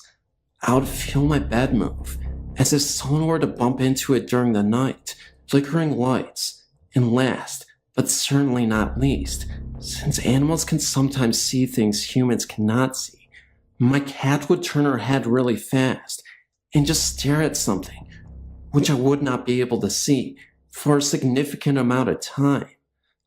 A little while later, about a month after being there, I saw the unthinkable. After I'd been sound asleep for about 7 hours or so, I woke up suddenly to a spirit at the foot of my bed, and it was my grandfather. I could not believe what I was seeing, but I will describe this to you in full detail. There was no doubt in my mind that this was actually a spirit. He was shadowy like, but his clothing was colored. He would always wave at me, and sure enough, he was waving my direction with a smile on his face. It was plain to see that he was trying to get my attention. He just wanted to see me. I was too afraid to move a muscle, in fear that in spite of everything else that he would approach me. I'd never seen anything like this before in my entire life. I didn't want to tell this to anyone though. I thought that maybe nobody would believe me or listen. About a week later, I was in the kitchen with my mom, and she told me that the guest room was where our grandpa had stayed in before he died, because he was too ill. That explains the reason why that very room felt like the most eerie room in the house. I almost fainted when I discovered that, but I knew that a spirit can travel anywhere in the home, even outside or in back of the house. But it wasn't until a month later that I decided to come out with the news. I first confided in my mom and my brother, and my mother believed me, because she said that before I brought up anything that I'd said. Our grandmother had experienced the exact same thing, that he was at the foot of the bed watching over her and smiling. I had a phone conversation with her, and I let her do all the talking first, and everything that she told me measured up with my experience, and it only happened to my grandmother and I, whom he was the closest with before he passed away. Everyone was wondering why I didn't scream or attempt to run out of the guest room as soon as I saw him, but I was too afraid. Whenever you're that close to something like that, it just takes your breath away completely. I was in my own little calm. It felt very uncomfortable. It wasn't until I started sleeping on the living room sofa that I felt appeased, albeit this has not been my first experience. Ever since the age of 5, my family and I started traveling around a lot, and we would move here and there. I've went to 9 different schools total. I'm 17 now. In previous homes, I've experienced a whole lot. I lived in a haunted house for a total of 3 years. Not only by all of the experiences that I've endured, I've been doing many researches involving the paranormal. I'm really good at picking up on things too, which I've found out. There was this one house that we went into that we were thinking about purchasing, but I felt like something was wrong. There were several rooms in the home that I could just not stop venturing off into. The main ones were the master bedroom and the study. After I left the house, I told my parents that someone from the house must have passed away. So my mom went to go look up the history of the house, and sure enough, the owner and his wife on a trip to California got killed in a car wreck, and they lived in the master bedroom, and the owner spent most of his time in the study. After I was enlightened with that information, I was in disbelief. I still am to this day too. My mom told me that it goes back to her being Jewish and Indian. She said that she can pick up on and see things too. She claims that it's an Indian thing, but I don't know. Maybe it is. Anyways, God bless everyone, and thank you for your time. Great website, by the way. I'm a current visitor. When I was in high school, my family lived in a rented farmhouse in the country. I was 17 and dating a very nice gentleman who had come to visit me for the evening. My mother worked nights and usually got home around 11 p.m. or so. My boyfriend and I were sitting on the floor in the living room, leaned up against the couch watching TV, when the kitchen door opened and the light came on. We both heard a thump like my mother had put her purse on the table, and then the bathroom door opened and closed. We both thought that was odd, because usually my mother would not have turned on the light, because my dad is a light sleeper, and the light would have woke him up, and my mother would have at least said hi to us anyway. My boyfriend noticed that it was getting late, and he needed to get home. We had expected snow, and he didn't want to be caught in a storm. I got his coat, and we walked to the door together, and stood on the back porch watching the snowfall. As my mother pulled in, my boyfriend made us both wait on the porch as he searched the house from one end to the other. No one was in there other than my sister, upstairs asleep, and my dad, who was sound asleep in the back bedroom. Many other things happened there. One night, me and my boyfriend decided to play the Ouija board to summon the spirit that was residing in the house. I remember it was a blizzard that day, and my entire family except for me were in another state visiting my extended family. We were asking questions about the spirit. At first we asked its name. Nothing happened. Then we asked if we were bothering him. Still nothing. After nearly 20 minutes of continuously trying to get in touch with someone, my boyfriend angrily grabbed the planchette and Ouija board and threw it out of the window.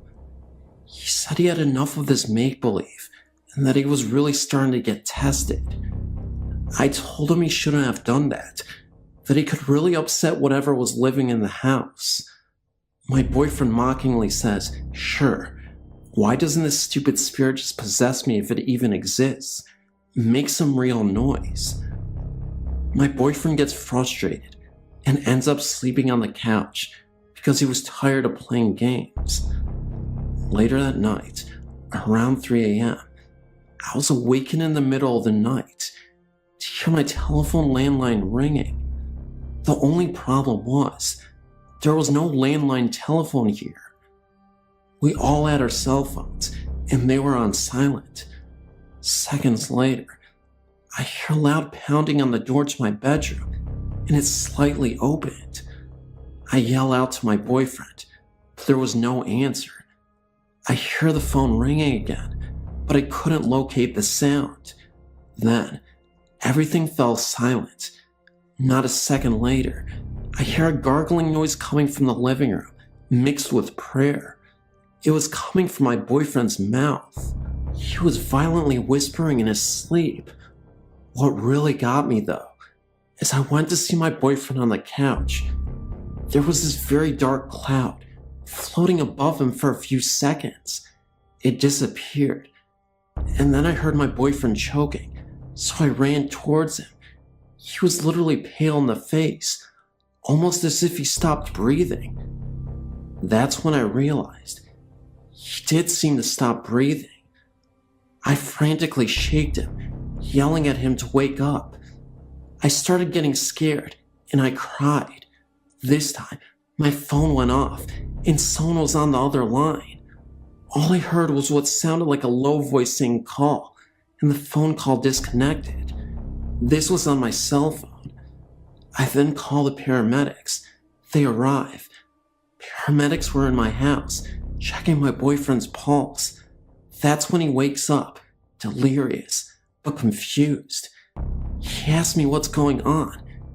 After talking with the paramedics and my boyfriend, they were convinced that he had a panic attack in his sleep, and they ended up leaving. But he told me something very scary. He said that while he was asleep, he had this odd dream that someone was trying to get him to go to the afterlife with them. There was this hooded figure who said nothing to him. He was just motioning towards the sky, and then all of a sudden, he was in a cemetery and saw himself in a coffin dead. I told him, this all makes sense because you threaten the spirits. This is 100% true, and all I have is my word. But believe me, these events happened. I can't explain the mysterious phone call. I'm sure that my boyfriend challenged the spirit to make some noise, because it certainly made some noise. This is an incident that happened to me in the Pacific Northwest, Seattle, Washington state area, long ago, in the 1960s. As a young teenager, I was very impressionable. My parents were never active in my life, and I always wanted to feel like I belonged to a group. It didn't matter who gave me the attention, just as long as I got it from somebody. Feeling neglected, I ended up running away from home at the age of 19 so I could join a satanic cult. The cult was pretty serious. We would often meet up at this secluded building in the middle of the woods that was abandoned at night to gather around in circles, drawing pentagrams and praying to evil. We did a lot of drugs and even sacrificed animals as part of our ritual. We would decapitate squirrels and place them inside the pentagram, and other times we would cut ourselves and write our names on the walls with our blood. It was definitely not a good environment for me, to say the least, but at the time, I was thinking of how much of a bond we all had together, the 5 of us. The building itself actually felt very haunted, but because I was so stoned out of my mind, I wasn't sure if it was hallucinations or legitimate spirit haunting this old building. I remember one night, we were injecting each other with needles, and we ended up passing out for a few hours. As I started to regain consciousness, everyone else was completely out, and I swear I saw the presence of an old man in a brown cloak, hood on, and with white eyes that glowed in the darkness of this building. He was there for about 30 seconds, then vanished. He was watching me from the stairs inside the building. We were all in the living room at the time, and there from the living room, you can see the stairs in front of you. The people I was with would sometimes hear voices, evil whispers and laughter so subtle, but quiet enough to hear. I vividly remember another night where we held our bloodied hands together after sacrificing a deer. I could have sworn after 3 minutes of chanting the devil as our leader, we heard the door from the upstairs of the building open and slam twice. We kept going, and I remember one of us blurted out, "If the devil is here, please show yourself." Nothing happened, and we ended up doing drugs again and passed out. The next time, all 4 of us were awakened to one of the cult members convulsing and choking. I was very alarmed by this, panicked, and told the rest of them that we needed help. All of them angrily told me no, leave him be. I yelled at them to help him, that he needed medical help and he would die.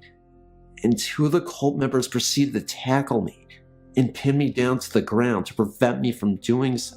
They told me that this is what our Lord wanted to happen, that this was natural, and if he loses his life, the devil will want a new companion. What happened next is something that will always haunt me. I watched this guy die in front of my face, and not one single person gave a crap, except me. They kept trying to tell me that it was natural, that this was supposed to happen. The next thing I knew, the 3 of them were tying me up to keep me from escaping. They told me that I wasn't a worthy member of this cult, and because of my reaction, they couldn't trust me. I told them that I was definitely worthy, that I wouldn't tell a soul, but it was like my words were being ignored. One of the members turns to the other and tells them, "We'll keep him here for the entire night and figure out what to do with him in the morning." So, they ended up tying me up and leaving me alone for the rest of the night at this old abandoned building that looked like an asylum. They had left for the night. They ended up drugging me and I passed out until I ended up awakening. As I awoke, I was still reeling from the shock of everything that happened. I actually gagged a couple of times. They didn't even move the body. I was tied up in the hallway, and I was forced to look across at the body that was still there. The man's eyes were bulging open, wide, and lifeless. Now here's where the paranormal part kicks in. After a few minutes of being awake, I look across to where the body was, and I could see a group of hooded figures in a circle around the body, cloaked apparitions. I blinked a few times, and they were gone. Was I hallucinating from the drugs? I'm not sure, but it gave me yet another thing to be afraid of. Anyway, not long after that, and I don't even know how this happened, but as I was trying to free myself from the rope that had my hands tied up against the banister of the stairs, I managed to somehow free myself. But that's when I heard voices getting closer to the building. It was the rest of the cult, and they were coming back. At this point, the sun was starting to rise, but it was still dark, so I did my best to flee, and I left out the window in the main room and ended up running through the woods. I just bolted and ran as fast as I could. I'd never ran so fast before in my life. It must have been from the adrenaline. Eventually, I was able to pass through the woods until I ended up on the main road.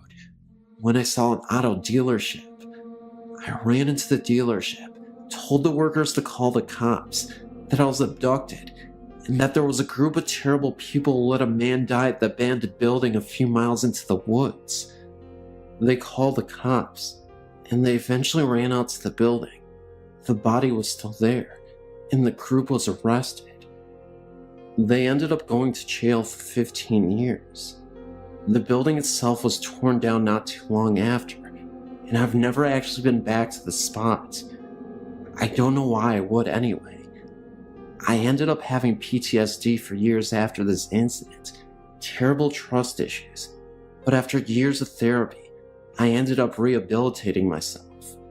This happened in the 1960s.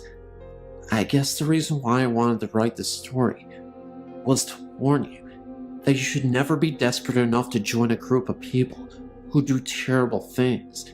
Never openly trust people without evidence that they are worth it. And of course, never join a satanic worshipping cult. I made my mistake and almost paid for it with my life. Nowadays, I have 2 kids, and I tell them this story to remind them that there are bad people out there, but also that there are spirits that can be summoned, and they can be very evil. Stay away from all of that. It's not a good lifestyle.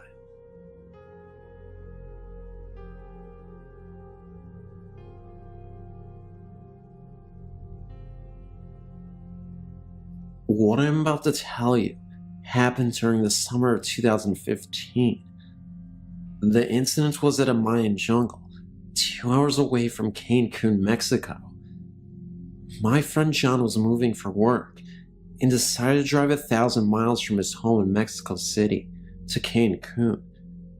To an adventurous girl like me, it rang in my ears as a fascinating road trip. I offered to go with him, as he'd be going through some of Mexico's most economic and breathtaking sights. In Cancun, with its beautiful coastline, covered in powdery white sand and deep turquoise blue waters, was not only worth the 1,000-mile drive, but would be the perfect destination to complete my vacation before flying back home to California. Cancun is situated in the Yucatan Peninsula, in Mexico's southeast. The peninsula is a region covered in deep rainforest and jungles, where the Mayans once erected their great empire. The first leg of the trip was as expected. Great sights, great food, great places, great music, great people.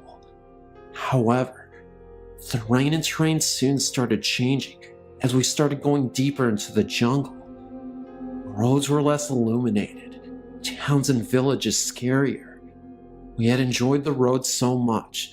The next leg of the trip was going to be non-stop all the way to Cancun. The night hit us as we drove through one of the deepest parts of the jungle. The road started narrowing until it became a 2-lane road, with the only light coming from the full moon ahead of us, and the dim headlights from the mid-90s hatchback John was driving. He estimated we would be in Cancun in about 2 hours. It was 2 a.m., and the moonlight could let you appreciate the thick vegetation on each side of the road. John was telling me some more folklore about the region and legends about the Mayans that once lived in the region, when suddenly, the car started slowing down. John would press on the gas, but the car would struggle to go. Shortly, the oil indicator lit up. Something was wrong, but to our relief, we saw lights up ahead and what seemed to be toll booths. We decided we would park by the booths and call roadside assistance. Our relief was short-lived when we realized the toll booths were under construction and they weren't functioning. There was nobody on duty, so we decided to keep going, but about 25 yards past the booths, the car completely stalled. Luckily, the road was well illuminated from the booth sign, and the car stalled right next to a light pole.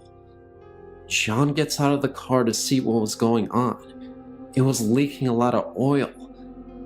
He calls roadside assistance to no avail due to bad signal. He decides to try to fix the car. He goes to the trunk, gets some tools and a bottle of oil, and gets to work. After many attempts, the car wouldn't start, so John decides to call roadside assistance and finally gets through.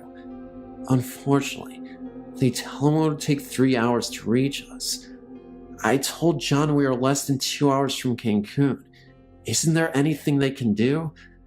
He put his tools away and gets back in the car and tells me there's nothing we can do but wait, to get some sleep and wait for roadside assistance.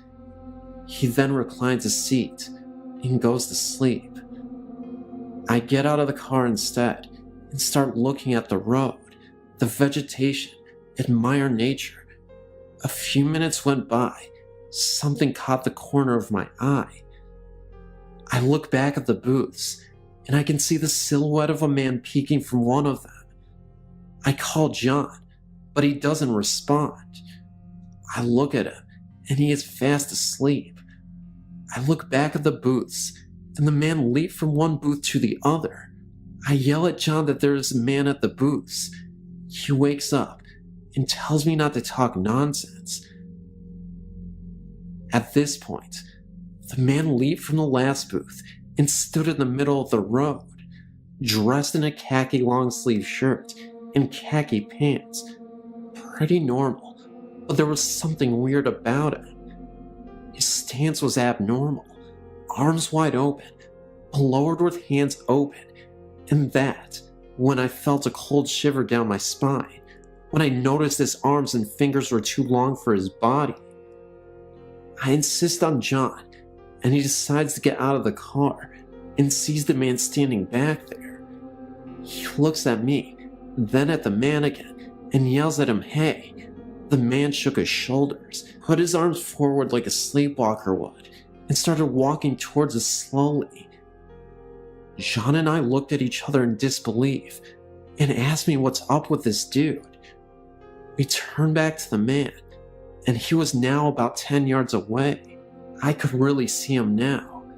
He was of heavy build, about 6 feet tall, short black hair, light brown skin, but I couldn't see his face. It was like an empty space. As he drew closer, we saw in horror that he had no face, just flat plain skin with no nose, no eyes, no forehead, nothing.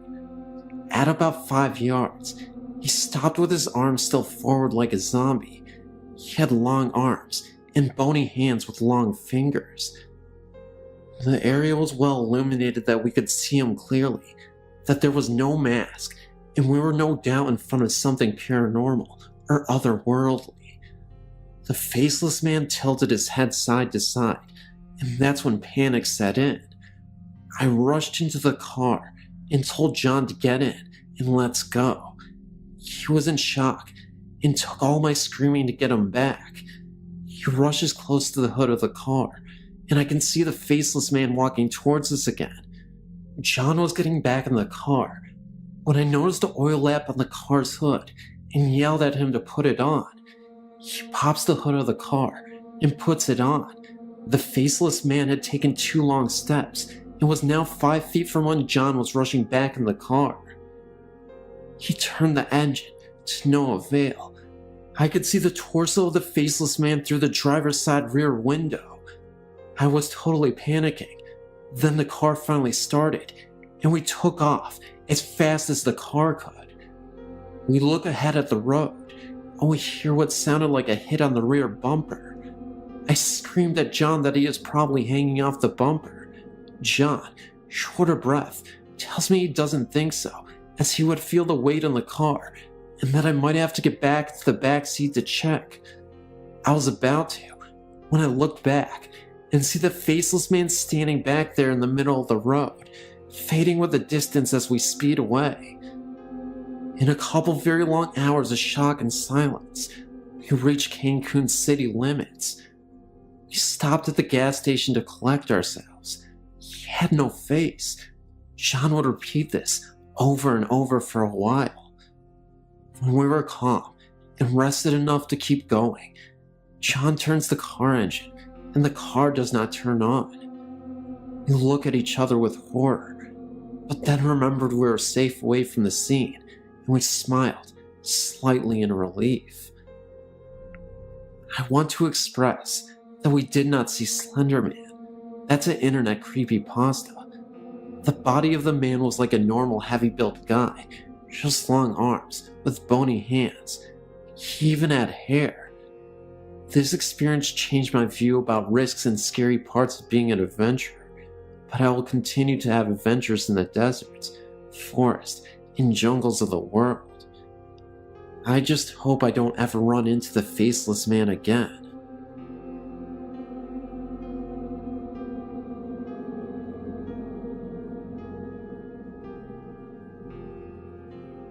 I was reading through several stories today on your website, and one in particular sparked a memory of an experience I had when I was 8 months pregnant with my daughter. I may not have shared this story with you once before, but I don't remember. I remember that night just like it was yesterday. An evening in early 1994, my husband and I were watching TV on the couch when I decided to go to bed. I blew out a candle I had burning on the kitchen table and then headed to the bedroom. It wasn't too long after I crawled into bed that I was abruptly taken over by this unseen force sitting on my belly. My daughter began to move very violently and I felt like I couldn't breathe. I looked out my bedroom door and could see this flickering light coming from the living room. I figured my husband fell asleep on the couch and forgot to turn off the halogen floor lamp we had sitting behind it. I began to scream as loud as I could for him, but nothing came out of my mouth. The harder I tried to scream for help, the harder the unseen force seemed to push down on me. I began to pray. I prayed like crazy, asking Jesus to protect me and my unborn child. I kept looking out the bedroom door, seeing that flickering light, and hoping to see my husband come running in, but he never came. The whole incident lasted for what seemed like forever. But when it was over just like that. There was no more pain. I could breathe, and my daughter was at peace. That's not the end of the story, though. I got up from the bed and headed to the living room to tell my husband what had happened. No sooner than I left the bedroom, of course, I found him sleeping soundly on the couch. But the halogen light behind it wasn't on. The flickering light I kept seeing throughout the ordeal was the candle on the kitchen table. As I explained in the beginning, I blew this candle out before I went to bed. And I know I did, because I have always been very cautious about burning candles. The candle had somehow rekindled itself and burned all the way down to the wick. Apparently, the glass votive had gotten so hot that it broke and sent flames from the wick onto the table and placemats. The entire top of the table was on fire, placemats and all. I started screaming at my husband to wake up. He jumped off the couch to find me trying to smother the flames out with a kitchen towel. The apartment started to quickly fill up with black smoke. He grabbed the fire extinguisher and put the fire out. After it was all said and done, we talked about what had just happened, trying to make some sense of it all. I was certain the unseen force was trying to kill me and my baby. I thought it was holding me down so that when the fire spread through the apartment, I would die from smoke inhalation, or worse, burn to death.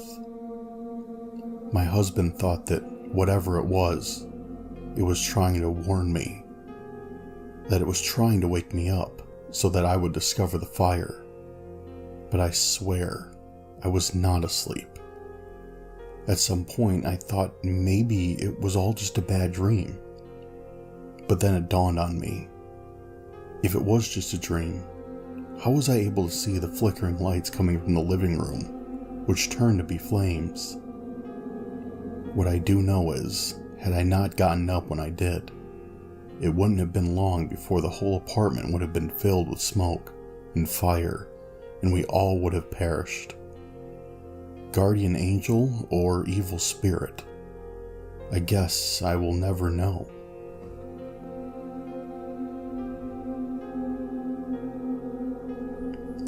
These particular experiences occurred when I was around 8 or 9 years old, and it happened to be my first encounter with the paranormal.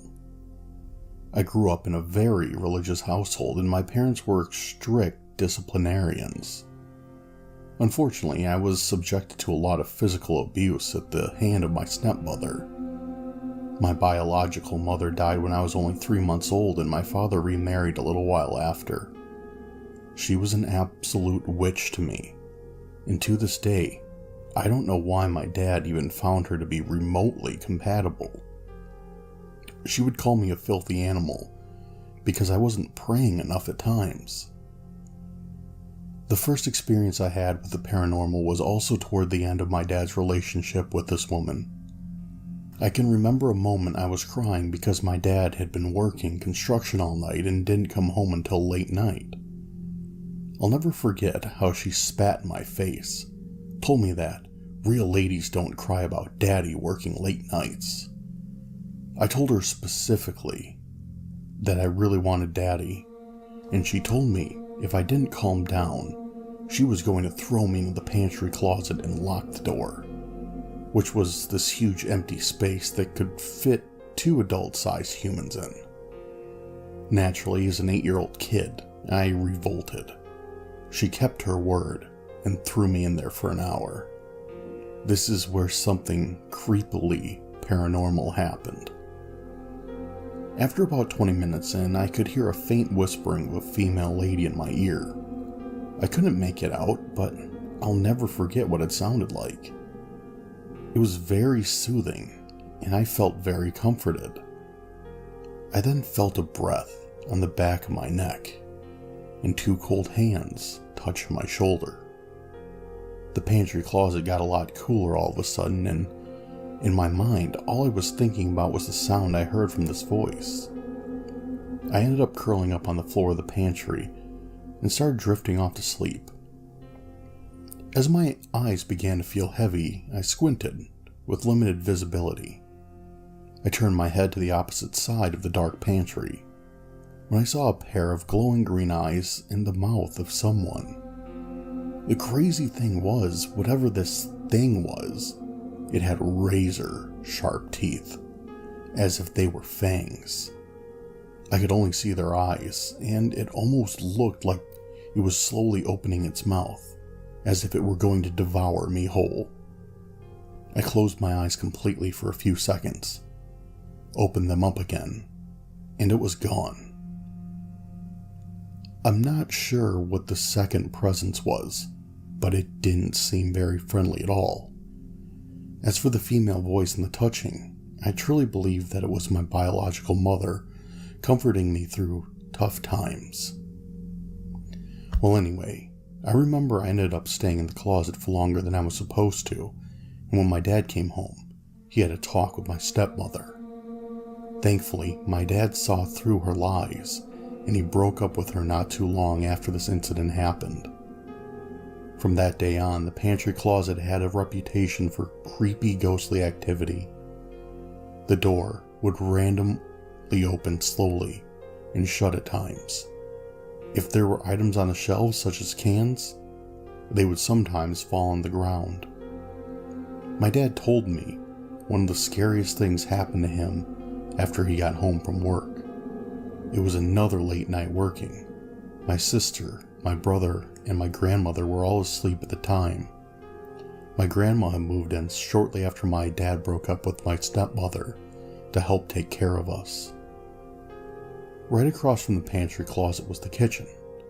My dad comes home and he ends up going into the kitchen to decompress for a moment after a hard day's work.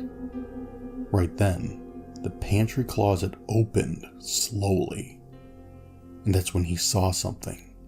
He swears to this day that thing he saw looked 100% real, and he was not hallucinating. Standing in the pantry was a faceless man in a red tuxedo with horns on his head. My dad froze with fear, blinked his eyes twice, and the figure was gone. Later that night, he actually fell asleep and had a dream that he went to hell and saw his ex, former stepmother. The creepy thing is, the faceless man that he saw in the pantry was holding hands with my stepmom. My stepmom had cuts all over her face. I remember he woke up screaming and never saw the figure ever again in the pantry, or had a dream about my stepmother either. Another experience. My stepmother, sister, brother, grandma, and I all slept in one room, different beds of course. It was a normal night, and I just fell asleep as usual, hours later. I woke up for no reason and saw a person sitting in my grandmother's bed. I thought it was just my grandma praying since she would always pray, but then I started to realize that my grandma was sleeping, and this person looked a bit younger. I just stared at whatever that thing was and noticed it was looking right back at me. This wasn't my mom because it looked like an entirely different woman. I've seen pictures of my mom and she was a ginger and had beautiful thick long hair. This figure I saw was bald-headed and looked very distraught. After she looked at me, she looked back at her hands and covered them with her face. I know for a fact that it was a woman because she had feminine features in her face. You could see it clearly in the body of a woman. Not only was she bald-headed, but her face was burned and disfigured. All I did was stare at her. Then, after all that, she suddenly got up, turned away from me and disappeared. Eventually I fell asleep again. I woke up the next morning and asked everybody if they were in the room last night. Then I asked my grandma if she had been praying that night. Everybody, including my grandma, said no. That was the first time I ever saw that lady, but from that day on, almost all my relatives that lived in that house have seen the very same woman I have. Only difference, they have been scared. Me, on the other hand, though I was slightly afraid, I had a curiosity about this whole experience. I attended Harding University in Searcy, Arkansas not too long ago. During my senior year, I stayed a few months in a private dorm in the Patty Cobb Girl dormitories. Many people say that various parts of Harding campus are haunted by the ghost of Gertie, a girl who died by falling from a bell tower on campus back in the early 1900s. She has been known to haunt the old music building, the brick pathway that cuts across campus, and the bell tower, which has since been detached and placed on campus as a landmark. One other thing she is said to haunt happens to be the Patty Cobb dormitories. There is debate as to whether or not it's Gertie or a different ghost entirely, but either way, one thing is for certain. Patty Cobb is haunted. I'd heard about this prior to moving into the Patty Cobb dorms, but I was told a different story about how she only haunted the first floor dorms. I was given a dorm on the third floor. It was a private dorm that had no connecting suites to it. I had my own private bathroom, and the room was not shared with a roommate. At first I was thrilled with not having to share a bathroom with anyone. Then I started having strange feelings at night. I would find that I would hear noises in the hallway at times. Of course, being at dorm, I passed it off as silly girls wandering the hallways at night. No biggie.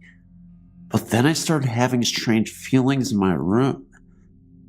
There were times I would feel as though someone was sitting at the edge of my bed. Sometimes I felt as though someone was standing there staring at me. The doorknob would also jiggle at various points during the night. I normally tried to ignore it, thinking maybe it was an RA doing nightly dorm checks. The university has a strict curfew.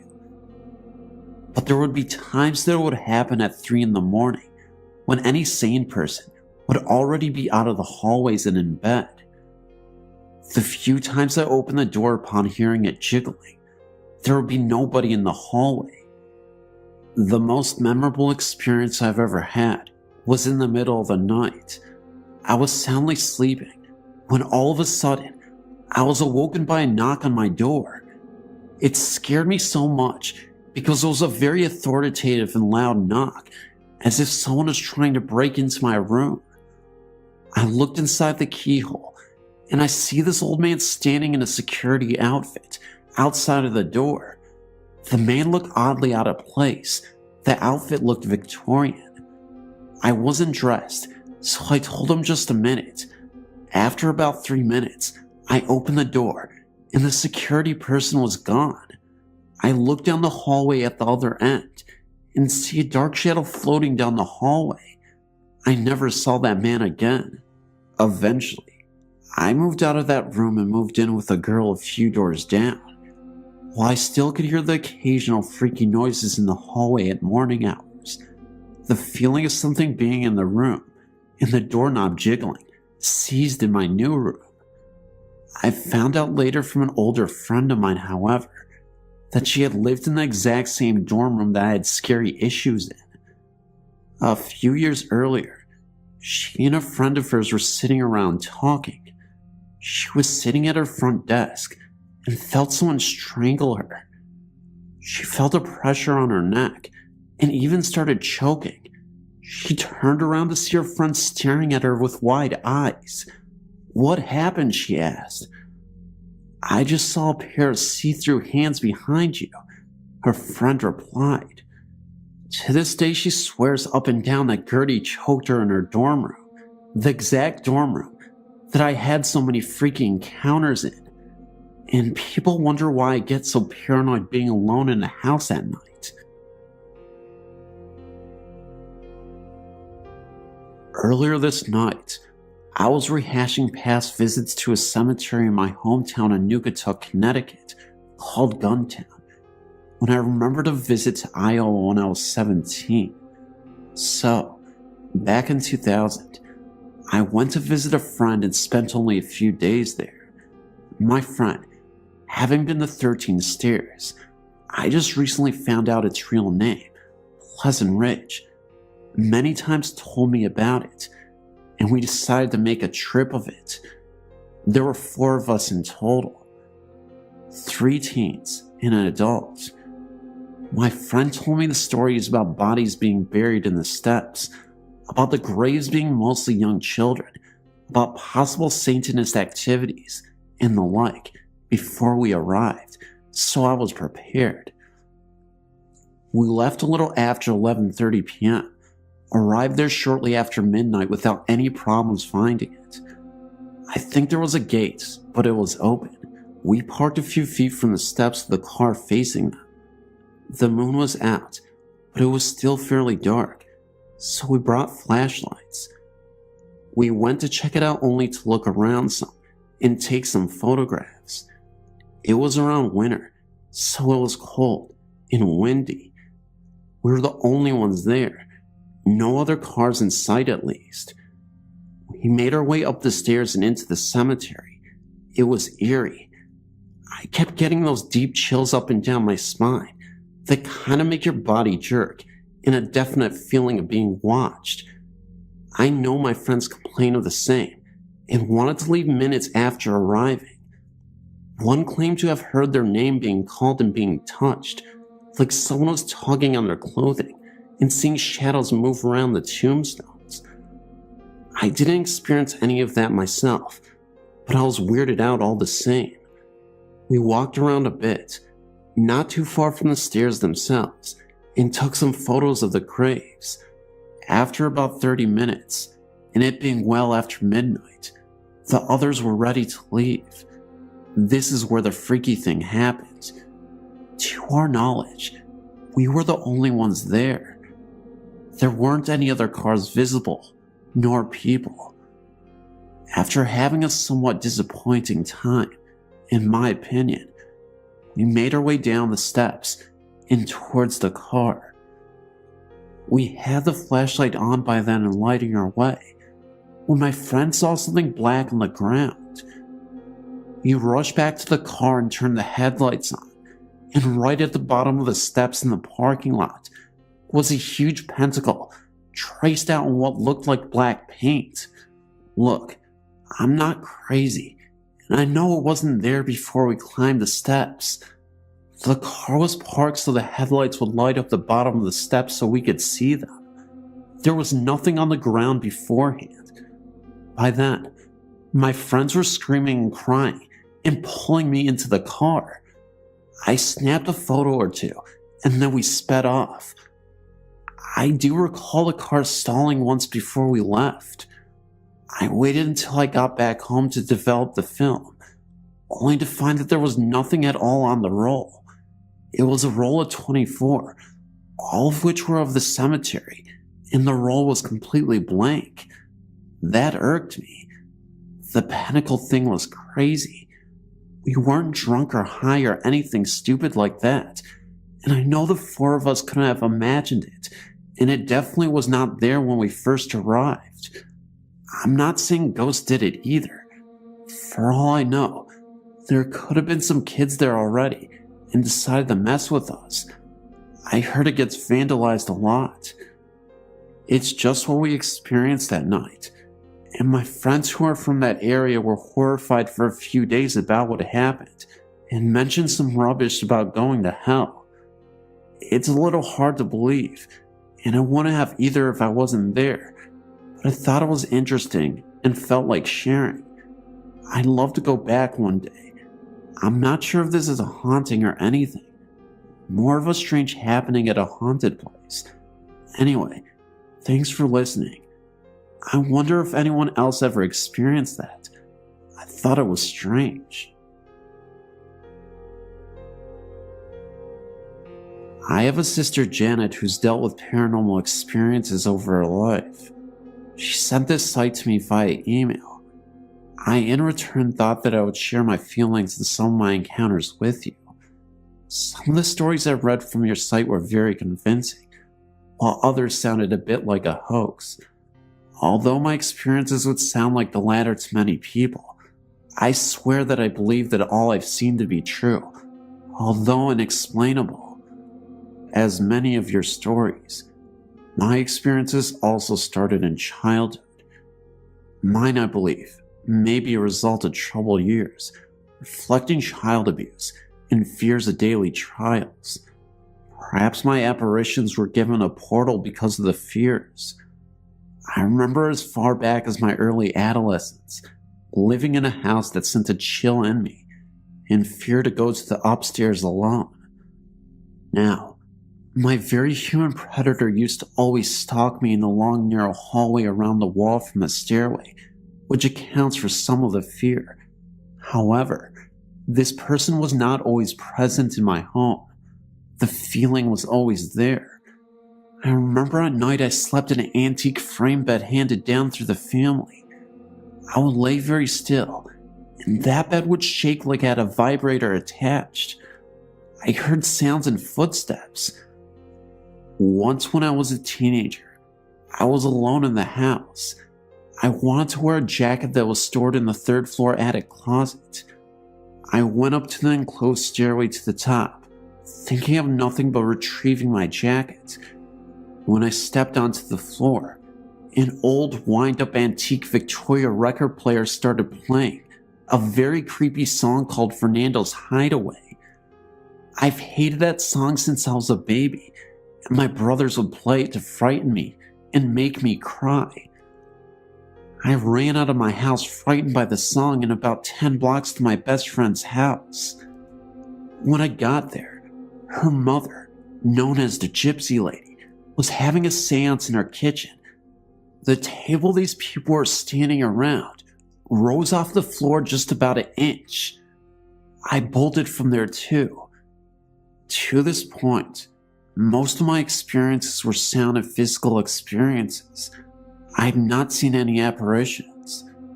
During my second marriage in my late 20s, my husband and I bought an old log cabin, which was hand-built with logs and stone from land it stood on many years earlier. It was beside the Chilisy Creek on old Indian grounds. This is where I began to see apparitions, both frightening experiences and enlightening experiences. Many things occurred. An unseen force put a large dent in a metal cabinet in the laundry room right before my eyes. My little 3-year-old stepdaughter would not stay in her bed. She would crawl under the bed to sleep or hide in a closet. One night, I found her under clothes in a laundry basket in the laundry, just outside of her bedroom. The area of the house seemed to be the most affected. It was here that one afternoon while putting clothes into her washer that I felt a cold hand on my shoulder. I was alone in the house at the time. When I looked behind me, I saw a black hooded robed figure. I do not remember a face, nor do I remember this figure being much taller than me, at 5'4" height. I do remember getting very scared. I looked away, and then it was gone. A small bathroom was also off this room. I recall once while taking a morning shower, hearing animal growling and scratching at the bathroom door. These sounds disappeared when I began reciting the 23rd Psalm.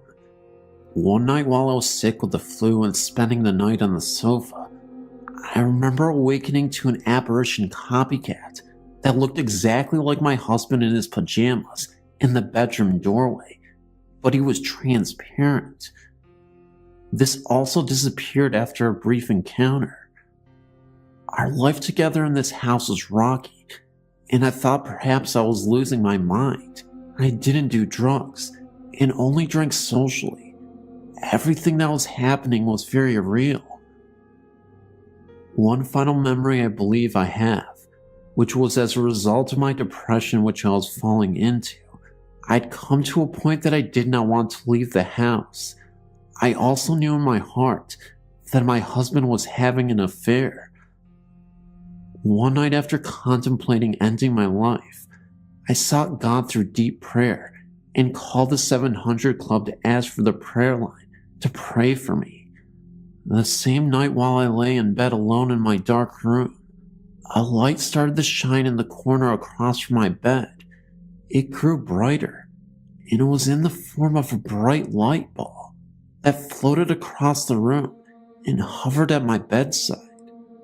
I was not frightened and reached up to investigate. I felt a hand from out of the light take my hand, and I heard a mental message saying that everything would be okay. The light then just went away. I was left feeling cleansed, happy, and pure, as if touched by God Himself. I wanted to tell the world that life goes on. I couldn't utter swear words and put down my cigarettes. The cleansing phenomenon unfortunately was temporary, and I slid back into my old ways after a few weeks. The divorce occurred. We moved out of the house, and my life went on. The okay part came a few years later, when I became a mother of my own child for the first time. I went to school and became a registered nurse. I fell in love with the man that I am now married to. That was the last apparition I've seen, until my nursing career took me into some old nursing homes. I tend to always work the night shift. It fits into my lifestyle. One night, while working in a home in Lewisburg, Pennsylvania, I saw a strange occurrence. A helium birthday balloon floated out of the resident's room, traveled down the center of a long corridor as if being held in the hand of a child. It bounced along, hitting the ceiling at times and floating down, but in a straight line. It moved down that hallway. The balloon took a turn at another resident's room and went inside. This resident started screaming to get that out of her room. By the way, it was her birthday. The same nursing home was the place of violence, murder, and unfortunate dread. I have other stories, but this is enough for now.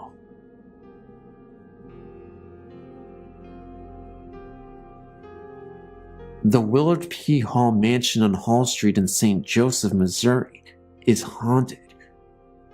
Willard P. Hall was the lieutenant governor of Missouri during the last part of the Civil War. When the governor died, Willard assumed the office of governor. With the Civil War raging, he moved the state house from Jefferson City to St. Joseph. I don't know why he did that, because St. Joseph was pretty well known to favor the South. After the mansion was used as a residence, it became a rectory for priests who served the St. Peter's and Paul Catholic Church parish next door. As parishes were closed in the Diocese of Kansas City, St. Joseph, one priest took over the St. Peter and Paul Church and the Immaculate Conception Church, a church immediately west, about 3/4 mile away.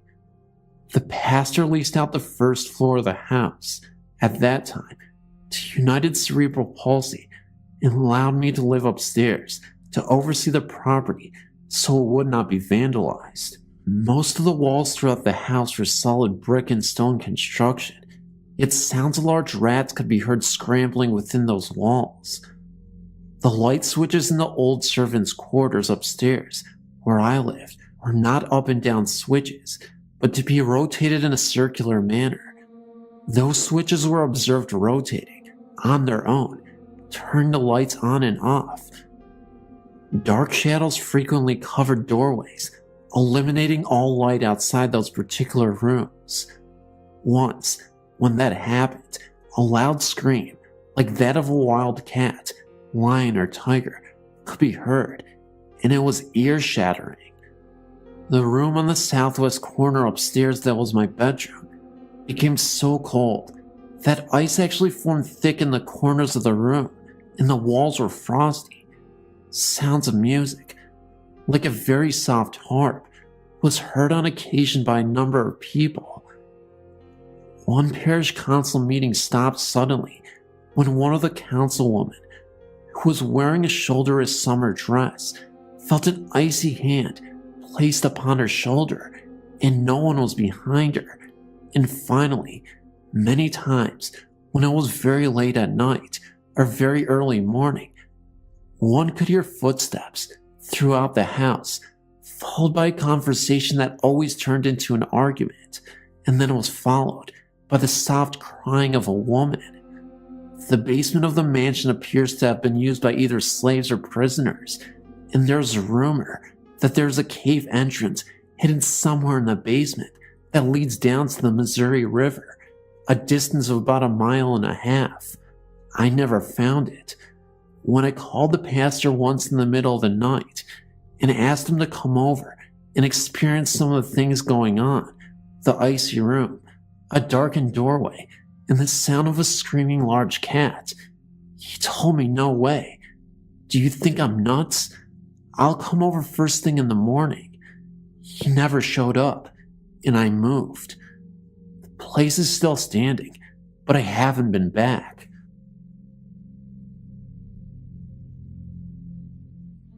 Hello, I live in Newton, North Carolina, and I'm addicted to this site. My story happened about 5 years ago. Me and my sister Melissa lived next door to one another at the time. The house that she lived in had been vacant for about 16 years. The previous owner was, according to the neighbors, a very mean old lady who had been sent to live in a nursing home and refused to allow her home to be sold. It stayed that way until her death. As soon as she died, her children put the house up for sale, and my sister bought it. At first, it was just little things that happened. Melissa and my nephew, he was 3 at the time, were sitting in the living room with no TV on, and he asked her who was there because he heard people talking on the stairs. They were alone in the house at the time. The stairs were a hot spot in the house. When she was pregnant with my niece, she fell or was pushed down 3 times. Her family had went on vacation for the week, so I was left to take care of the animals.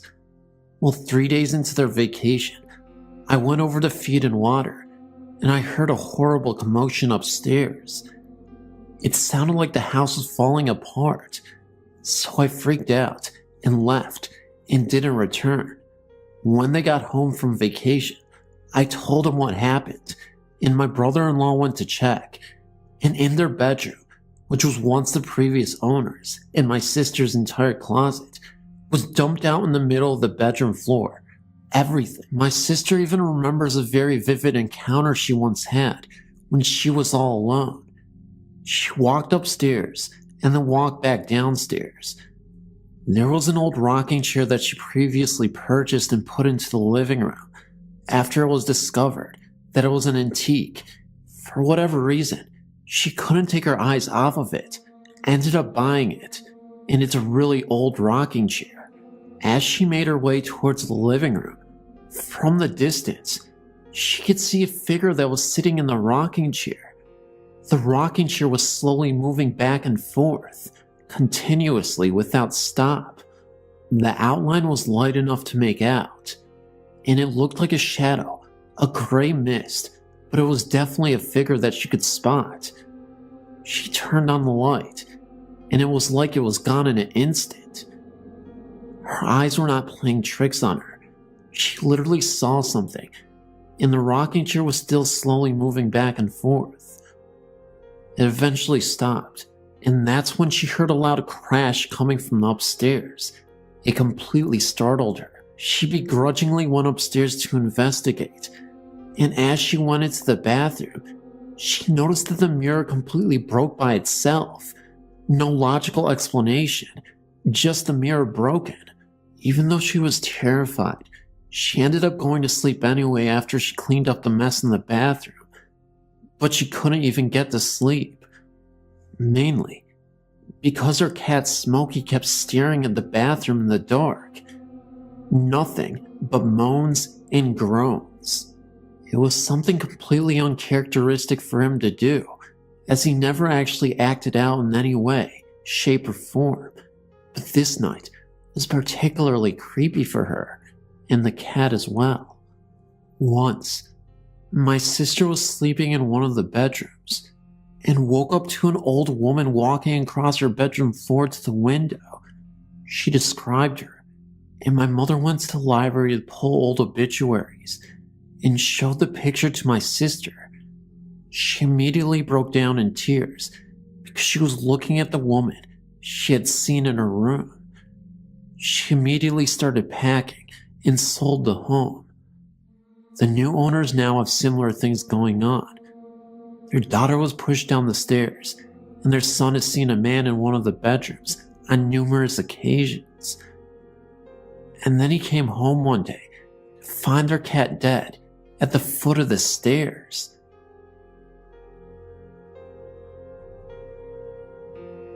My mom had about 3 years of on and off visitations.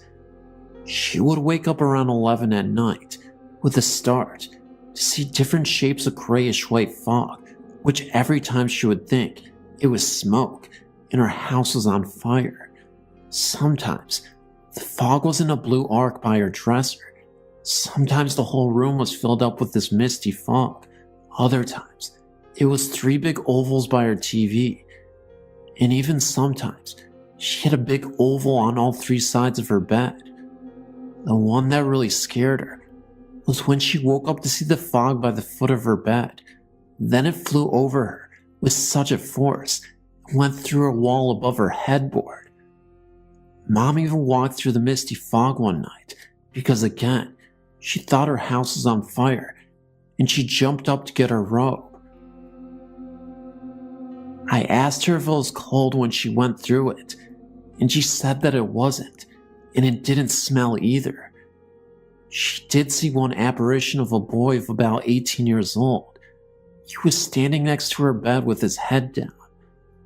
Mom said he was grayish looking, and she did not talk to him, but she felt an awful sadness emanating from him. Shortly after that, we had somebody come and clear the house. The woman who cleared the house said that since Mom volunteered at a hospital, she was bringing all sorts of spirits and ghosts back home with her. They sort of attached themselves to her. After that, Mom said the house felt very empty. It's been 2 years since her house has been cleared, and so far, so good. I think we also brought stuff in, because when we were kids, we used to play with the Ouija board in the 1960s. Now I know just how dangerous it is to use one of them, unless you really know what you're doing. But in the 1960s, you really didn't hear anything about the dangers of Ouija boards.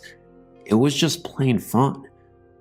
When the person who cleared Mom's home found a ghost of a man under the stairs in the workroom, it kinda explained why my dad and my sister always felt like they were being poked in their backs by an unseen finger. And us kids always had to go into the laundry room to get pop out of a fridge for supper. We would get the pop and run upstairs as fast as we could. All three of us kids did the same thing. We couldn't wait to get out of that room. I really think that spirit hung around since we dug him up in the 60s with the Ouija board. He's gone now though, and hopefully at peace.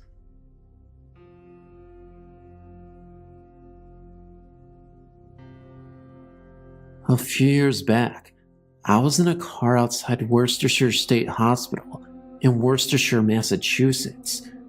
The building was all boarded up, and I had a vision.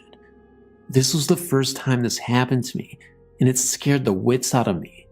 In reading your website terminology, I think it was a residual haunting. I heard blood-curdling screams and saw a man in a striped nightshirt, like the nightgown type shirts worn in the 1800s, and wearing a derby hat. He had dark hair and a mustache. He was levitating near the ceiling of a hallway. It seemed to happen quickly, but the screaming was heart-wrenching. After we left, I was quite shaken. Sometime after, I discovered a website called opacity.us. A photographer posts photos of haunted abandoned mental health hospitals and other old abandoned buildings. He has pictures of Worcestershire State Hospital, including the boarded up building. I came across a picture of the hallway that I saw in my vision. What do you make of this? Was it a residual haunting? I've always experienced spirits or ghost type experiences, usually a friendly or mischievous spirit. I've also felt or connected with loved ones. Another odd experience involved myself and my 3 children. I woke up to one of my children screaming. I got up to check on him, and it appeared he had screamed in his sleep.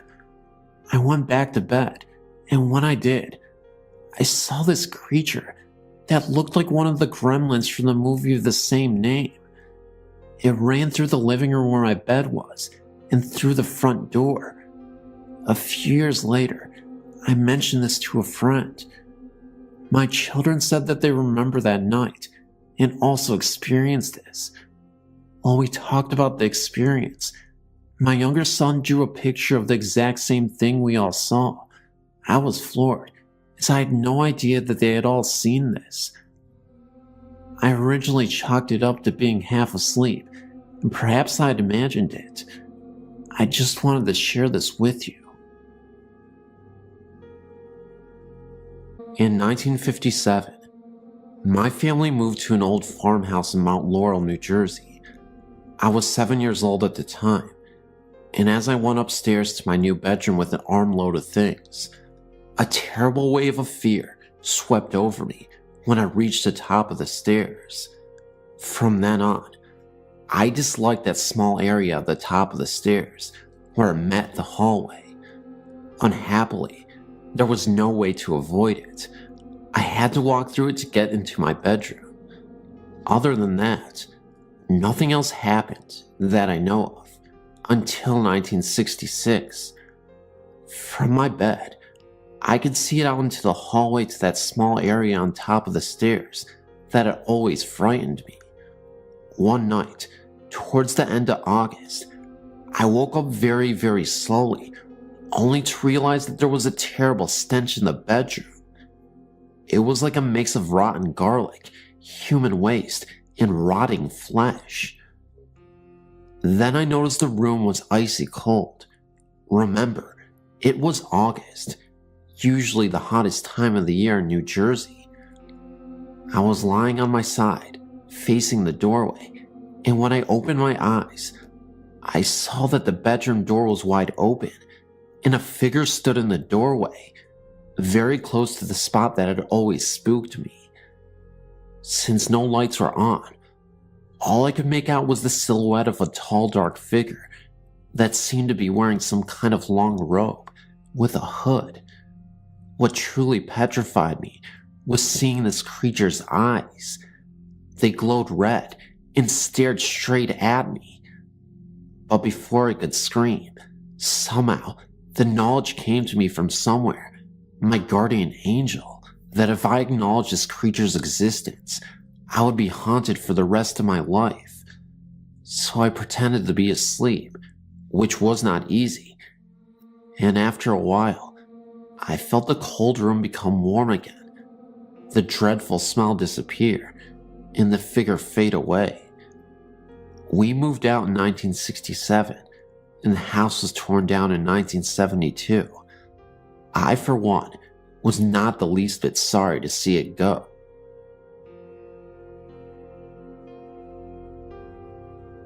As a child living in our old cotton mill house, raised by my grandmother, great aunt, and her daughter, my cousin, I had many frightening paranormal experiences. I will elaborate on some of them as time goes on, but this story is a recap of many of the things I've experienced living in that house as a young child. I heard the classic footsteps, sounds of papers being crumbled, sounds of books falling when nothing was out of place. Everybody in the family, including myself, heard our names called. Once, I woke up and heard a soft, echoey female voice say deep magic. By way of explanation, deep magic was a facial moisturizer. I once woke up to see a tiny pinpoint of light in my room, which expanded until the entire room was bright as day, and then faded quickly back to darkness. Once I crawled under my grandmother's bed while everybody was outside, something I was not allowed to do, and heard a gruff voice beside my ear say one word, gray. I had then, and still have no idea what that could have meant, but I got the heck out of there from under that bed, and never went back under there again. I had an encounter, a long conversation in the house with a strange unknown elderly woman who called herself Granny Grunt. I saw a little black imp, the shadow of a skeleton, and a handless arm which came up from between the bars of my iron bedspread, and saw blood drip from the ceiling. When I was about 4, I saw a shadowy figure that at the time I thought was the Easter Bunny walk through the living room and disappear into the wall. I now suspect there might have been some sort of gateway in my cousin's room, because much of the activity seems to come from or disappear in that direction. One night, I had gone to bed early and had a dream that a being, who looked what UFOologists nowadays call an alien gray, was trying to force a full-sized apple down my throat. I awoke, gasping for breath, crying and choking, with that feeling still lingering in my throat of something big being forced down it. My grandmother had an old rocking chair with a woven cane bottom, which creaked loudly whenever you would sit down in it or get up. When my great aunt broke her hip and later died of cancer, for 2 nights in a row, I heard something sit down in that chair, squirm around a little bit, and then get up. I once heard the sound of the chair rocking in the night. Additionally, while my great aunt was in the hospital dying of cancer, I was awakened 3 nights in a row by something banging on the front door. Of course, nobody was there, but my great aunt died 3 days later.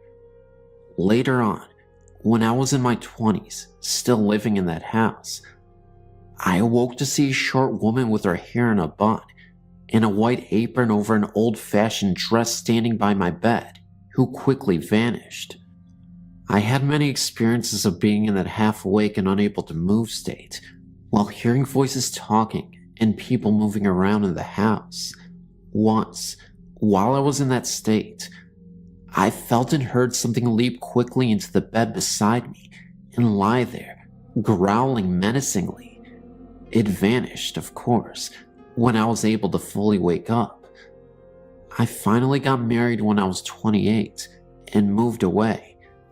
After my cousin passed away, I inherited the house and my husband and I moved back into it. Strangely enough, I never heard or saw anything in those days we lived there together. The house was totally quiet and peaceful.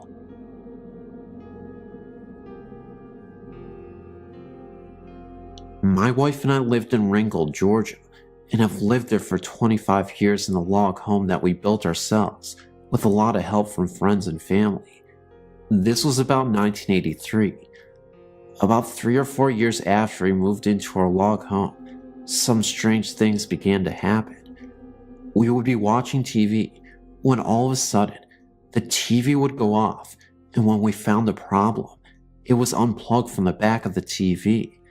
You have to turn the plug on the power cord to unplug the TV, and it was lying on the floor behind the TV. After this happened, we started to hear Indian music and some very low volume chanting in the bedroom when my wife and I would be sleeping. I would see the outline of a body on the wall, like a shadow moving, and it looked as if it was a stereotypical Native American. There was a moment where I went into the bathroom. In the mirror, I saw the presence of some dark face behind me. At times it would get very chilly in the house, even when it was warm outside, but only in one bedroom. We have a big wall clock hanging on the great room wall, and has 3 chimes hanging down from it for the doorbells. When you push the doorbell button, the chime plays a short tune. At times, for no reason at all, the chimes would start to move and ring like someone had pushed the doorbell button, but there would be no one there. Our commodes would flush, and there would not be anyone out there to flush them. We have found human bones in Indian pottery, arrowheads, and lead bullets. We do know that a Civil War battle was fought on our land, and we checked with a university in Alabama. They told us that this was an area that had a Cherokee Indian village back in the 1700s to 1800s. We reburied the bones in the pottery shards, and the strange happenings have not been as frequent as they were. We still live here and intend to stay, and the strange happenings have not been a threat or harmed anyone in any way.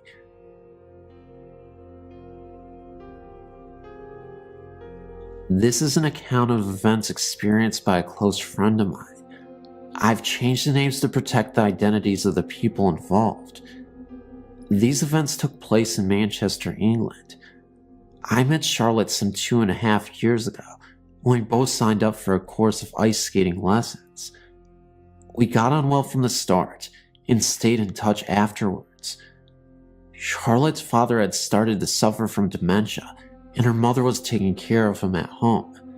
Unfortunately, her mother suffered a stroke in November 2008 and was unable to return home.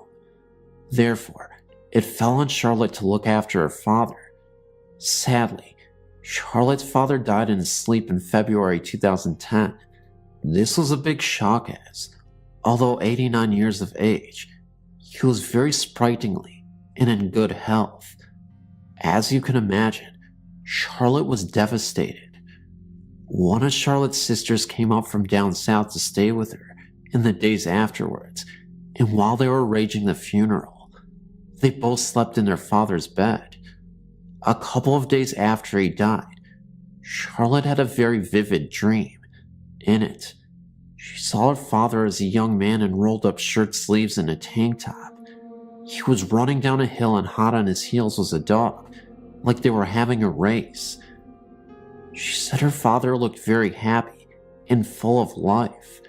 She has never experienced anything like this before and felt it was her father's way of showing her where he was now. I asked her if she recognized the dog. She said her father used to talk about a dog he had when he was young, but she had never seen a picture of it. It was obviously a very profound experience because it eased her grief, in that she'd felt he had gone to a better place. It is now March 2010. I saw Charlotte over the weekend, and she told me what else had been happening. Charlotte, her sister, and her brother-in-law had been in their father's house clearing it out and decorating. Charlotte was in one of the bedrooms and came across an organ her father bought her when she was 16. She plays the piano. Anyway, she sat down and started playing it. The moment she did this, the phone started ringing. Bear in mind, the phone was disconnected some weeks ago. Her sister answered it, but there was no one there. While the three of them were upstairs in separate areas, Charlotte's brother-in-law asked who was making a drink. Her sister replied that they were all busy and that he should make his own drink. Her brother-in-law said that was not what he meant and asked who was boiling the kettle. When Charlotte's sister went downstairs, the kettle had just boiled and switched itself off. No one had put it onto a boil. A day or so later, Charlotte began playing the organ, and once again, as soon as she did, the phone rang, just like before, still disconnected, of course. Charlotte said that one night they were sat around talking about their father, and the lights in the room started flickering. This has never happened before. As soon as they stopped talking, the flickering stopped. I told Charlotte that experiences like this are fairly common, and it's her father letting her know that he is still around. The last time I saw her, she was in pieces. After these experiences, although still very upset, she seems very much calmer and accepting. It is wonderful when things like this happen. If only it could be that way for everyone.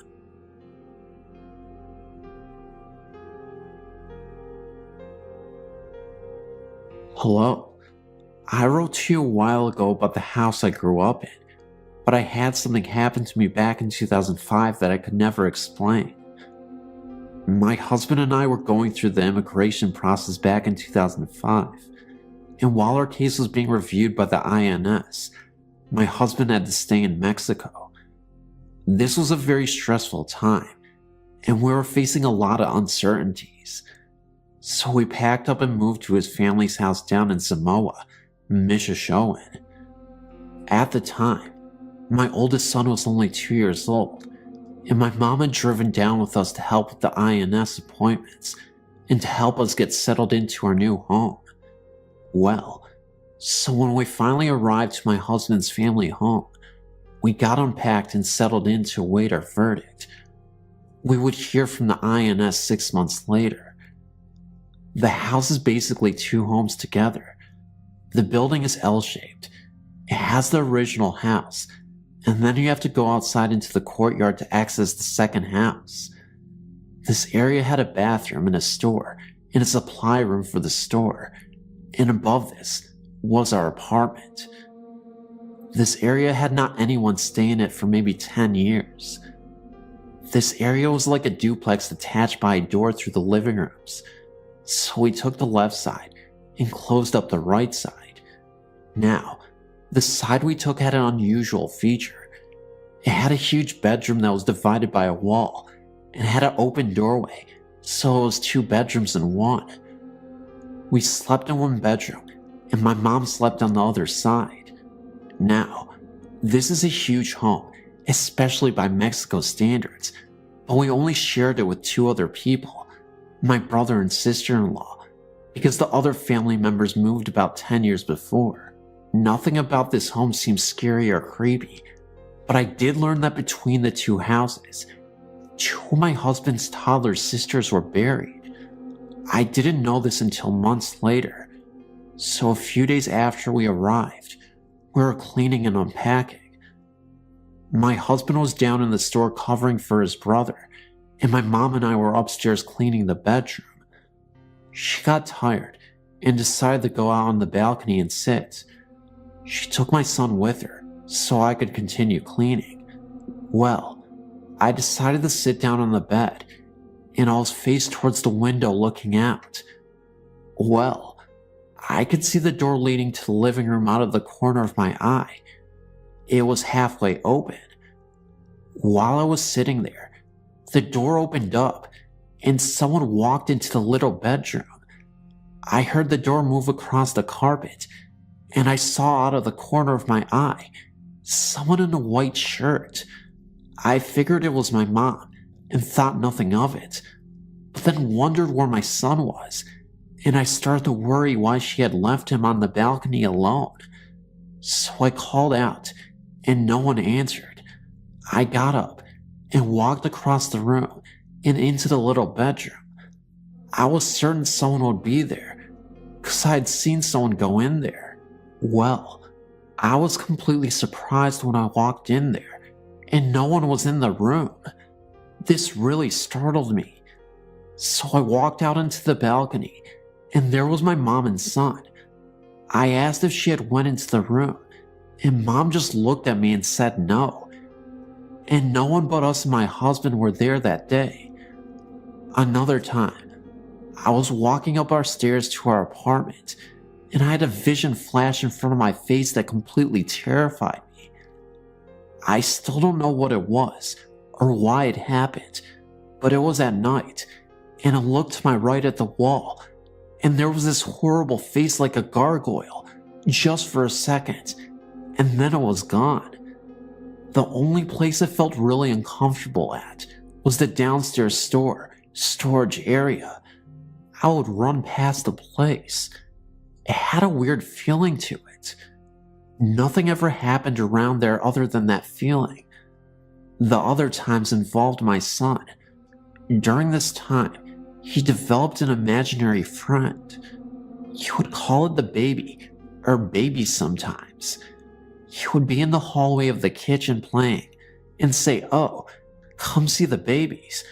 Or he would be talking and I asked him who he was talking to and he would say the babies.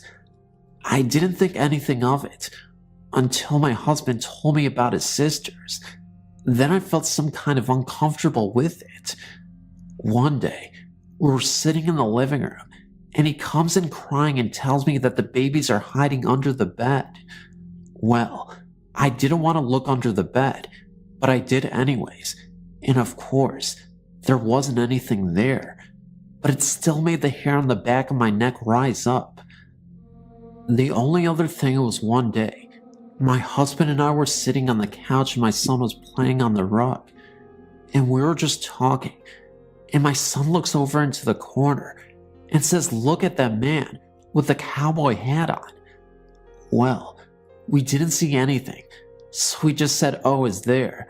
And he continues playing with his truck, and we keep talking. Well, about 10 minutes later, my son looks up and says, "Oh, he's gone."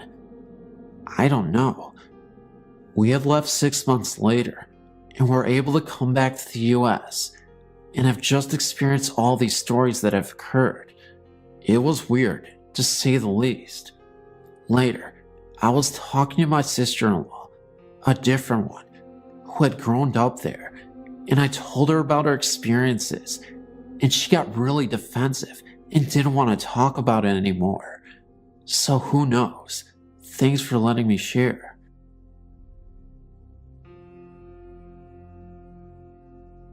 I had recently moved from our old apartment. We were visited there by an unknown presence. A couple of years ago, I'd won some haunted dolls I had bidded on. One was a doll owned by a murdered teenager. The obituary article about her murder was included with the doll. This is the one that I think may have brought on much of the phenomena. My sister heard knocking on my bedroom door from the inside. We live in the same apartment. I didn't tell her that I had the haunted dolls until she told me that. Gave more credibility to it that way. I tried to debunk it by saying that I may have knocked on the door while I slept, but she said no. She heard me up, getting ready for work, getting my clothes on out of the drawers. I didn't hear it from the inside though. It happened one more time the next morning, but she asked the spirit to leave, and then it stopped. But other things started to happen. Our music box mysteriously came to life with a full wind. Even though it was wound all the way down, it wasn't played for over a year. Then again 2 hours later, again at full music without being wound. Kept playing for several minutes. Also, our kitchen faucet moved from the right to the left overnight. It is hard to move it by hand.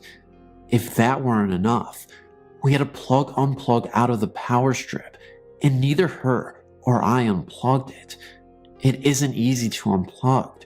It was kept plugged in for the pump for the inflatable bed, which had a leak in it and had to be pumped up every couple of hours, so we never unplugged it. Our visitor made sure to make itself known. I remember one night I had so much trouble sleeping. I'm an insomniac, so I often wake up many times during the night. I went to fetch myself a snack, so I got up. The living room leads to the kitchen, so I have to walk through there to get to the kitchen. As I'm walking through the living room, I hear a monstrous laughter erupt, a deep voice saying "ha." It creeped me out for a second. Then I brushed it off and proceeded to the kitchen. I'm now sitting down at the kitchen table and can see the living room from where I'm sitting. The only light I had on was the kitchen, but it was dim enough that I was able to see a dark shadow move from one end of the room to the other. It wasn't my sister, because she was knocked out from rest, so I'm going back to my bedroom. As I'm heading past the living room, there was a window, and the curtains were moving by themselves. There was no wind or open windows, and no AC unit on. Nothing that could have made the window curtains do this. A second after this, I feel a pain on my arm, and female laughter, once again this time. I check to see if my sister is up, but she is still asleep. I dismiss it, and say it's just me and my imagination, so I finally get tired enough to sleep when I'm laying down and staring at the ceiling. That's when I see it. A face that looks like a witch, much like the witch from The Wizard of Oz. It appears only for a few seconds, but it really made me paranoid. For some reason, I was able to sleep. How I did so, I can't even say, but I did. When I awoke in the morning, I looked back at my arm, and there was a red imprint of a hand there, as if someone tried to twist my arm.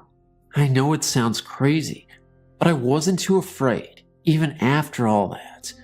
I investigate places now and then for people, and I'm very much used to activity. My meter readings some nights were very high in some areas that are usually in the green area on the meter. Many times, I would ask for a sign that it was there, and then it would spike into the red zone. I sort of missed that activity after moving out, but perhaps someday it will return in the new place I moved into. I wanted to share a story with you about something that happened to somebody I knew when I was a young man in Minnesota that always sends chills down my spine. When I was about 12 years old, which would have been 1977, my brother Royce was working in a town named Worthington, Minnesota, about 30 miles from my hometown of Jackson, Minnesota. He worked at a lumber yard called UBC and had a friend that worked at a local grain elevator.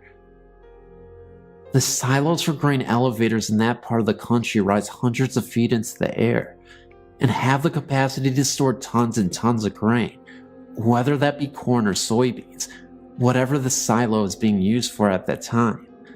Occasionally, the employees of the elevator climb a ladder on the outside of the silos and get into the silo via an access door at the very top in order to inspect the grain inside, making sure it's not too wet, rotting, or whatever. Inside the access door, there is a catwalk that circles around the entire circumference of the silo. My brother's friend climbed the outside ladder, opened the access door, and lowered himself onto the catwalk that circled the inside of the silo. After walking halfway around the silo on the catwalk, my brother's friend, I don't even recall his name any longer, observed what he thought was an excessive amount of moisture on the surface of the corn, which was what the silo was being used for at the time. So, being an industrious young man, he jumped over the catwalk rail and walked out onto the surface of the corn to roughly the middle of the silo to take a closer look. After inspecting the corn, he decided to just continue his journey across the surface of the corn to get back to the catwalk on the other side of the silo. As the catwalk was a few feet higher than the level of the corn, he had to grab onto the catwalk rail and bounce to get his foot up to the catwalk platform and swing his leg over the rail. As he swung his foot over the rail, he heard a noise behind him. Balancing with one leg over the catwalk rail and one leg on the catwalk platform on the outside of the rail, he turned around to see what the noise was. Much to his horror, the corn that he had just walked across was falling straight down, hundreds of feet to the bottom of the silo, which was cement floor. It landed with a crash a few seconds later. Instead of walking on solid surface of corn, as he had assumed, he had actually walked across a crust of rotten corn that had formed on top of the silo when corn had previously stored in the silo. The remaining corn had been removed from the silo the previous week. He spent a few months sitting on the catwalk, staring down into the depths of the silo, and then silently got up, went out across the access door, made his way back down the ladder on the outside of the silo, and took the rest of the day off. Oh, and the creepiest part yet, when he was heading back to where he was going, he actually saw in the distance a farmer of some sort, but it definitely looked like an apparition.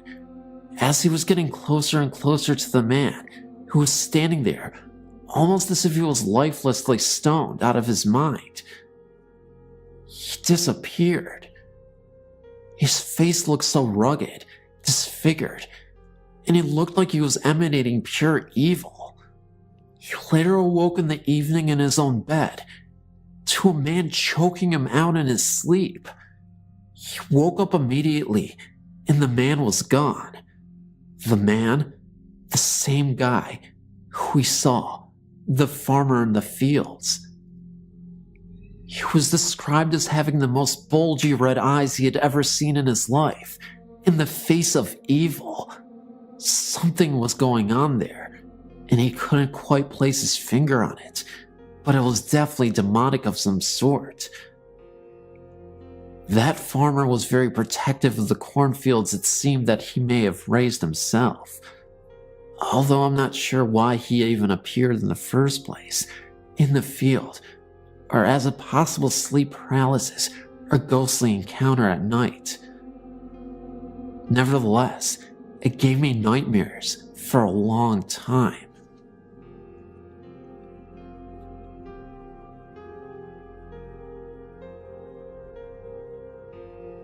I've known about this Ghost Stories website for a long time, probably since the late 90s.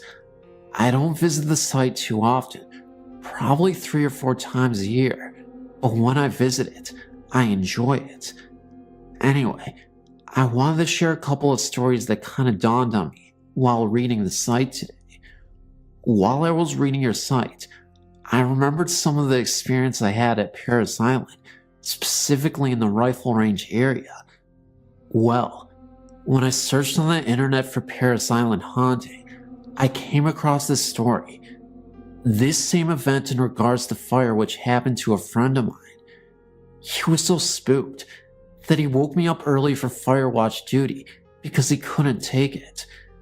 He saw a figure in the mirror in the bathroom.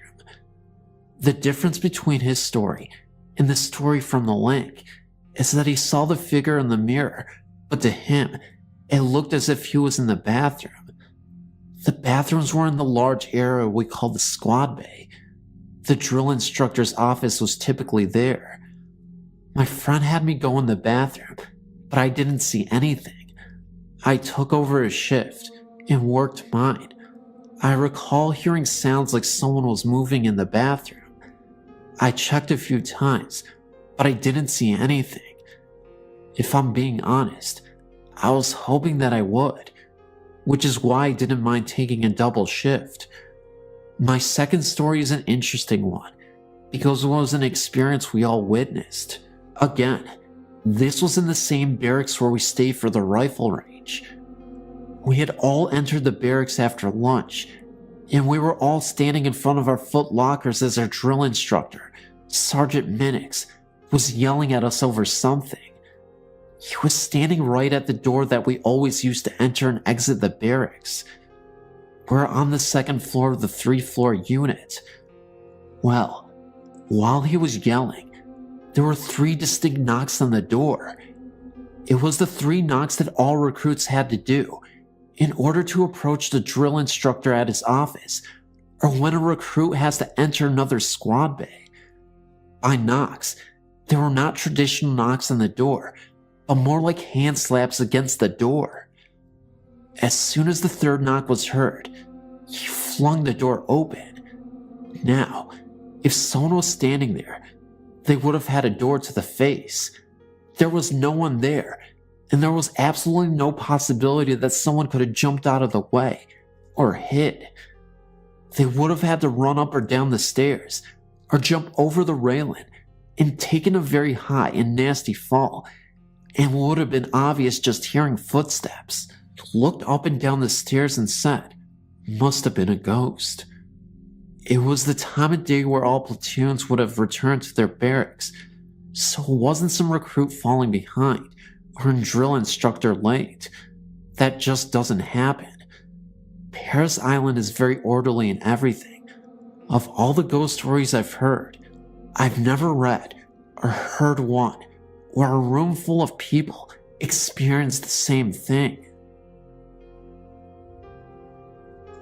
I read many of the stories on your site and decided to tell one of my own. This is the scariest and most unexplainable thing that has ever happened to me. First, I'll give a little background information.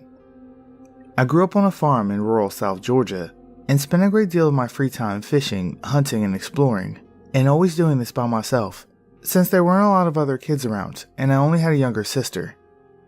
I never really experienced any fear of anything, other than being late for dinner, all the years I was growing up, and I can't recall any paranormal experiences other than the one I'm about to share with you. I had a best friend from school that I started hanging out with after we became old enough to drive and got our trucks, which are required for country boys. For the next 2 years, we did most of our hunting and fishing and troublemaking together. After we graduated from high school, we even went to the same local college and continued to hang out. My granddaddy owned a farm in the same county that we lived in, and I would go deer hunting on his land sometimes, but I had never taken my friend there with me. Behind my grandparents' house were several barns, then several large fields, then a large pond with a swampy area, then a large pasture that stretched from one side of their property to the other, property line to property line. This wooded area was immediately behind the pasture and also encompassed the entire backside of the property. The woods were also enclosed on the back and on each side with a 4-foot tall fence, since cows were allowed into the pasture and wooded area at times. You will soon see why all this detail is important. On the 3 sides of the wooded area were large open fields belonging to the neighbors, with each field belonging to a different neighbor. Take note that there are no more trees or woods close by. During the fall of our first year in college, I had scouted these woods and put up 2 deer stands, one on each side of the property on the property lines, but also very close to active deer trails and signs. These stands were no more than 100 yards apart and about 150 yards into the woods from the pasture. I decided one weekend to treat my friend to a little hunting paradise, although I had yet to see anything other than squirrels all season long. We went to the woods about 4 p.m., with it being dark by 6. I took him to his stand and then proceeded across the woods to mine. Just after the sun went down, I heard my friend whistle loudly, obviously trying to get my attention. I whistled back.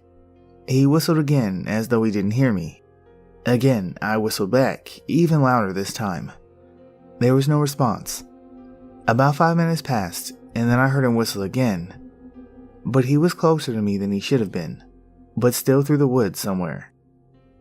I found this very strange, since we were supposed to sit in our stands until after dark, and then meet up in the pasture to walk back out to the house. He whistled again and was even closer, and I could tell that he was almost running, and he started calling out my name. He sounded panicked and was coming straight toward me, although there is no way he could know where the deer stand was, since he had never been there before, and I didn't respond to him until he called my name. I climbed down from the tree stand as he approached, and when I got on the ground, he ran up and said, "We gotta get out of here. Something big is after me." Instead of joining him in the rush, I stood there looking and listening. Sure enough, in a few seconds, It sounded like a bulldozer was coming through the woods, but without the engine. I could hear trees breaking and large bushes being shaken and trampled, and it was coming right at me, with the sound becoming deafening, as though it were right on top of us. I started running down the fence headed for the pasture, and realized that my friend had run ahead of me and stopped. When he saw me running, he took off running again. We ran as fast as we could through the woods, with the sound of massive destruction right on our heels. As we broke out into the pasture and got about 50 feet from the edge of the woods, the sound stopped. We continued to run until we were halfway across the pasture and turned to look at each other as we ran, both realizing that either we were no longer being chased or there was just nothing to be torn and crushed in the pasture. We both stopped and turned around, dropping to the ground and shouldering our rifles, aiming to kill whatever was behind us. To our amazement, there was nothing there. The daylight was almost gone, causing the woods to appear as nothing more than a black blob. I told my friend to get up and run for the pond while I guarded the rear. Then he would stop and guard the rear while I ran to him. After meeting up again at the pond, we both walked in silence back to my grandparents' house.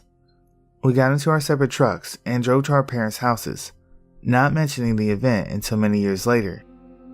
We still remain close friends then and even today, but we still don't know what happened in the woods that night. I did return to those woods a week later by myself, but in the middle of the day, I walked over the entire wooded area and never even saw one broken branch or bush. I walked in the fields around the wooded area and saw no large or unusual footprints. My friend never returned to those woods with me, even though I returned many times day and night, and never again experienced any strange occurrences or sounds. I know there was nothing physical in the woods that night, but whatever it was, I obviously didn't want my friend there, and he got the point loud and clear. My family and I took a trip to Tennessee in the summer of '08. We went all over the place, such as Jackson and Nashville. On our second to last day before we left to go home, my family decided to go to Franklin because we had picked up a brochure of haunted places in Tennessee, and so we went to humor me because I was interested in hauntings at the time. This city, not known to most people, is actually the site of the bloodiest battle of the Civil War, even worse than Gettysburg. There are two houses that were the main sites. One of them was the Carnton Plantation, which is the setting to my story. The plantation was creepy enough when we drove up to it, without even knowing the history. When I got out of the car, I looked up at the house and noted how beautiful it was. Then my attention was averted to the balcony on the second floor. There, standing on it, was a man. He was clearly dressed in a Civil War uniform, though I quite can't remember which color, and I could clearly see that he had a beard covering his jawline. He stood there with his arms behind him, as if he was gazing out, overlooking troops. Of course, at the time, not knowing any of the history, I thought it was just a tour guide taking a break out on the balcony. I even hoped he was going to be my family's guide. Later, once we were on the tour, I noticed that none of the employees were dressed like 19th century citizens. Of course, then we got the history of the place, and I understood why this place was considered haunted. When the battle itself was both going on, and when it was over, injured soldiers were treated inside of the house. So many, in fact, that there are stains of blood inside of the house that will not come out of the floor. Many soldiers obviously died inside of the house. When we continued our tour upstairs, we entered a room with a door to the balcony. This is where I learned that no one was allowed out on the balcony. This confused me since I'd seen that man out there. When the guide took the group into the room across the hall and began talking, I couldn't pay attention. The closet in the other room kept grabbing my attention because it had a piece of black cloth in it. Finally, I tried to keep myself focused, and it was going well until a gentleman in the group got bored and decided to go out into the hall. I watched him leave, thinking that it was very rude and should come back. For some reason, when he left, I noted that the sun was in a position that didn't cast a shadow of the man's head on the hallway wall. Once again, I turned my attention back to the guide, but the man in the hallway began to wander in the hall, and that distracted me. When I turned to watch the man, there was suddenly a very clear and defined silhouette of a man's head and shoulders with a bearded face that traveled across the wall, then just disappeared. It startled me at first. Then I got excited because I thought I must have seen a ghost. Then I thought, no, I have to be practical about this because that man is out in the hallway. Once the tour guide was done talking, I went outside into the hallway way. The first thing I noticed was that any shadow from the tourists on the wall wasn't that dark or defined. Then I noticed that the way the sun was facing caused the shadows to be cast on a completely different wall. The silhouette I saw couldn't have been from anyone on the tour. Then I noticed that there was an upstairs where I thought maybe an employee could be working. That theory was completely dismissed when it appeared no one was up there. There wasn't any logical explanations for the silhouette. It wasn't until my family returned home a few days later that I decided to research what I had seen.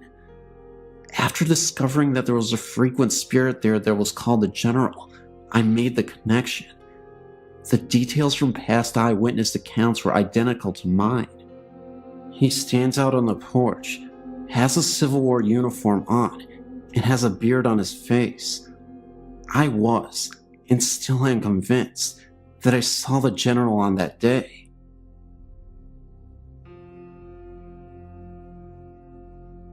This took place shortly after I had turned 16.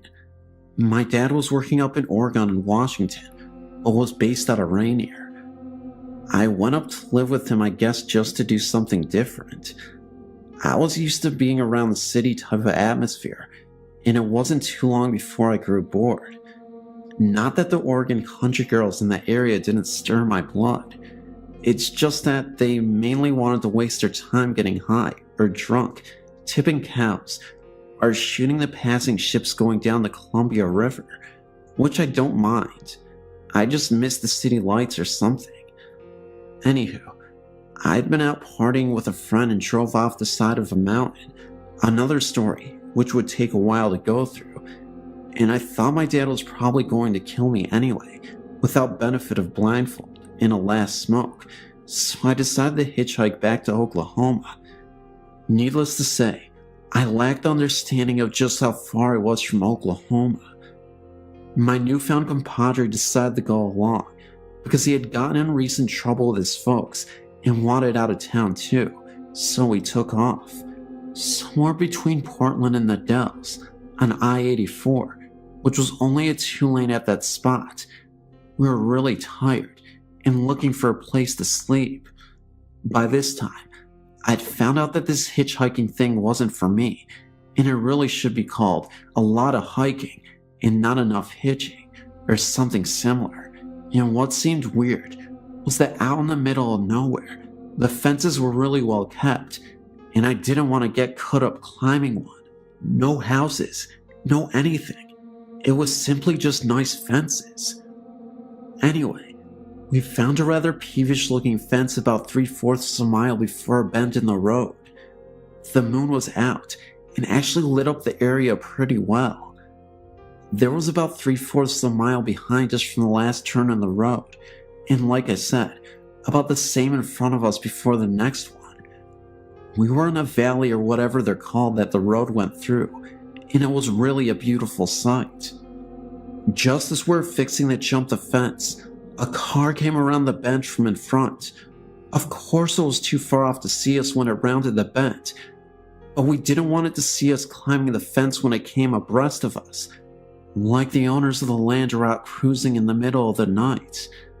The sides of the road in that area sloped down at a very sharp right and were gravel, at least on our side of the road, so you didn't have to go far to be below the grade of the road and out of sight of passing motorists. It went down probably 15 feet though, well below the road. Come to think of it, I don't think I've ever seen anything quite like that since. Just as we were sliding down the slope out of sight, I caught sight of something way down the road, just the side of the curve. The lights of the oncoming car caught it, just as it was making the curve. Whatever it was, went down the embankment on the opposite side of the road from us. I asked my friend if he saw it, and he said yes, he saw something.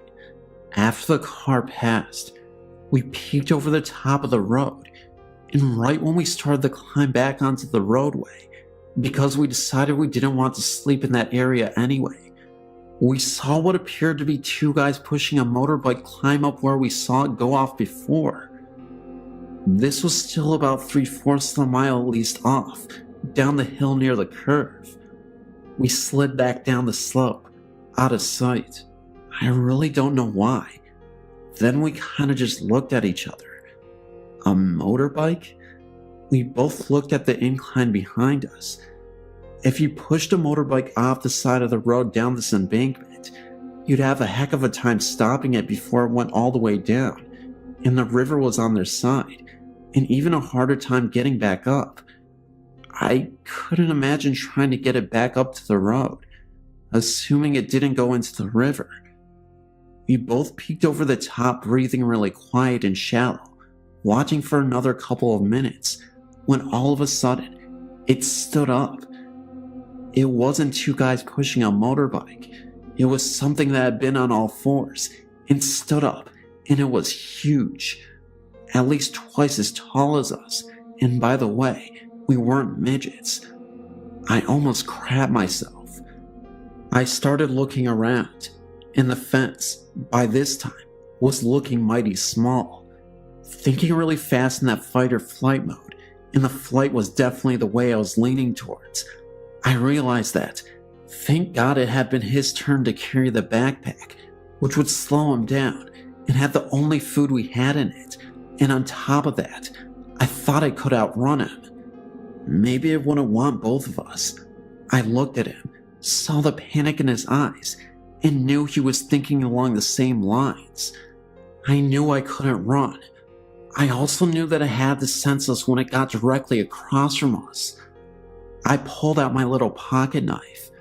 I knew that we're going to die, and all I could think of was, Lord, please let it be quick. I peeked over the top again, and it was almost even with us. I might have whimpered, silently of course, but I also noticed that the wind was blowing in my face from his direction. There might be hope. We ducked back down, and we could hear it almost stop right across from us for a moment or two, then start on up the road again.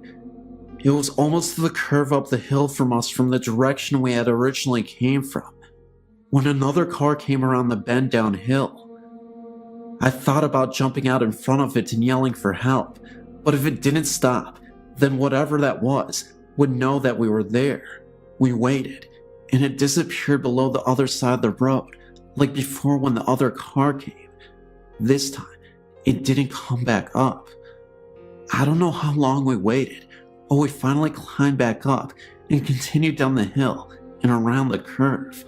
We didn't say a word or breath, anything about a whisper, till we cleared that bend in the road and was a mile or two away.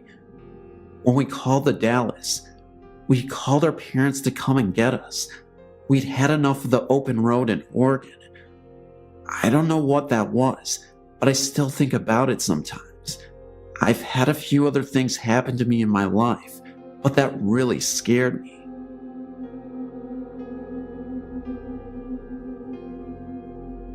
My boyfriend and I saw the state park on our way from Arkansas to Illinois and thought we should check it out. We'd never heard of this place or even seen it before.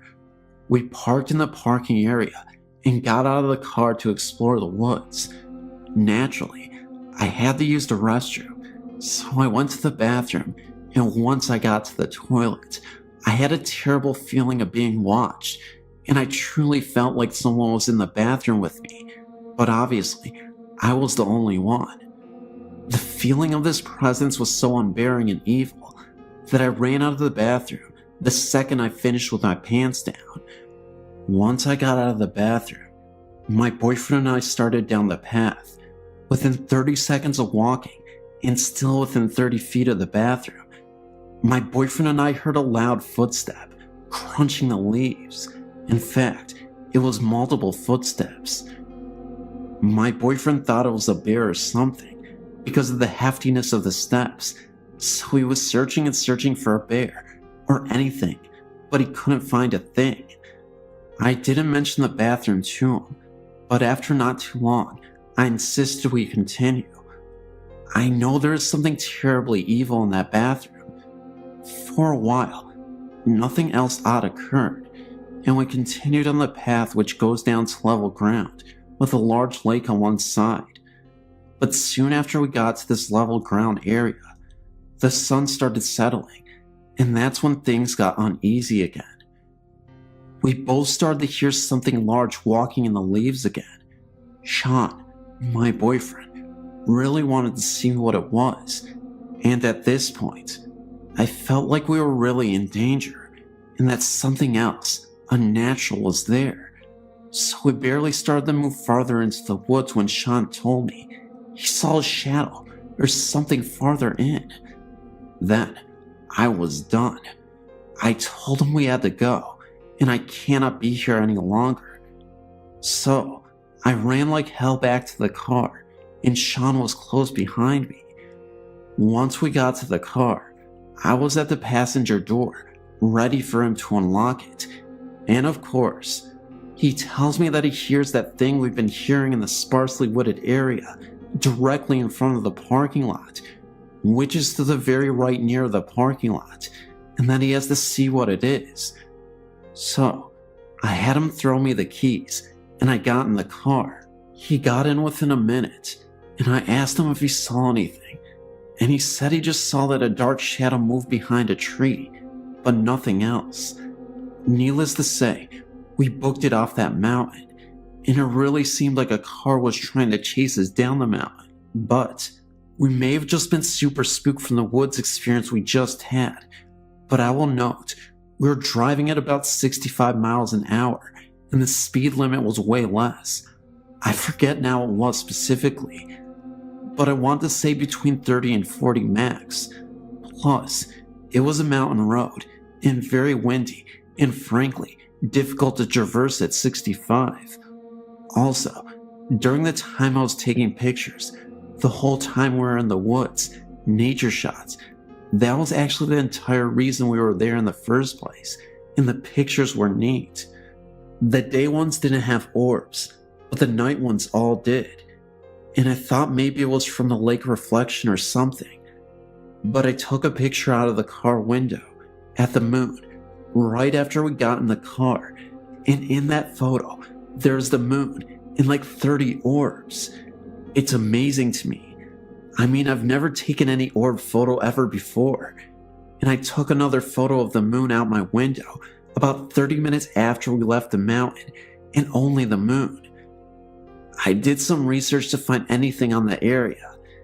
It seems it was established in an old Indian burial ground, but few findings on much else, and I never found anything on cars chasing you out of this place. Be careful. During the day, the bathroom is really the worst part, and seemingly off the trail, but I just wouldn't go at night. And also, Sean didn't seem to have the feelings as intensely as I did, so if you're the right person, the feeling might not be too overwhelming.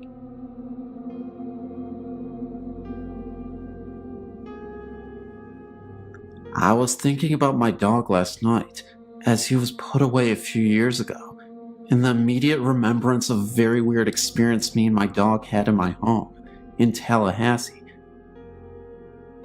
This home, prior to any construction behind us, was all wooded landscape and ran into Lake Jackson. Within this wooded area were several Indian burial mounds. One day, shortly after I moved there for a new job, I took my dog for a walk, unleashed, back in the woods. I saw those mounds, but really did not know that they were Indian burial mounds.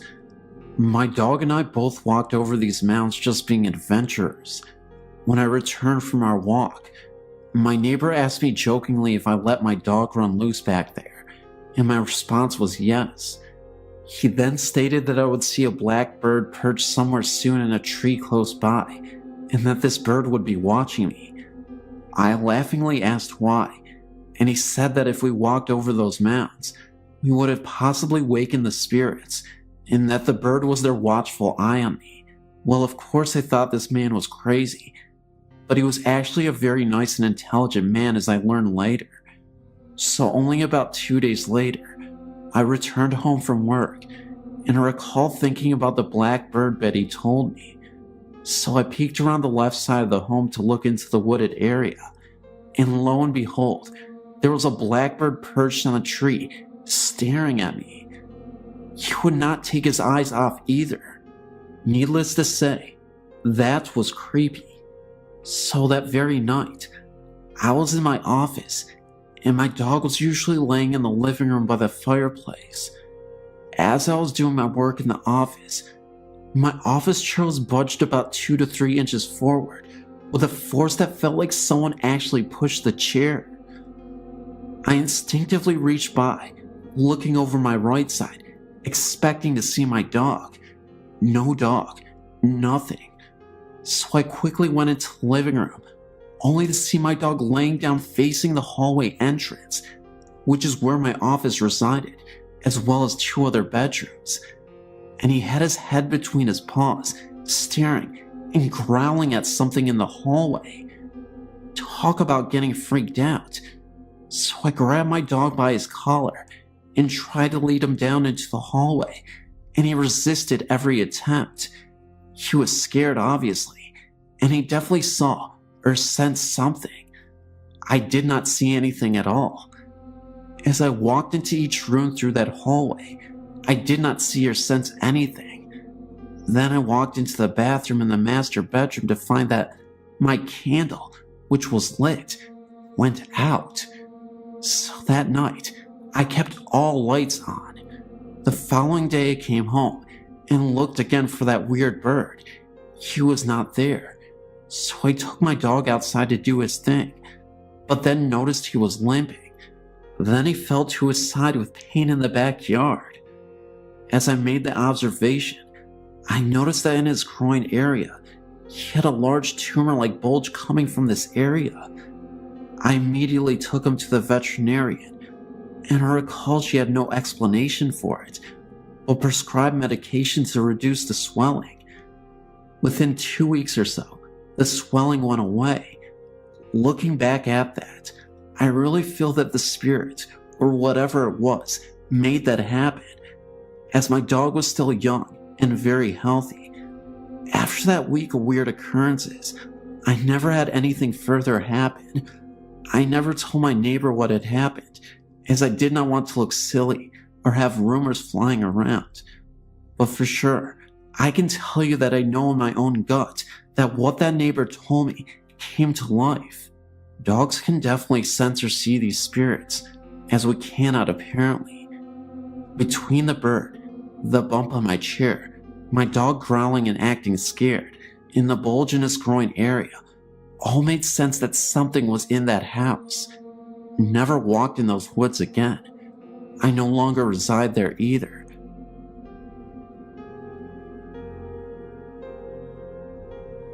This is a ghost, entity, evil demon, spirit, and whatever else was haunting our home, I can tell you.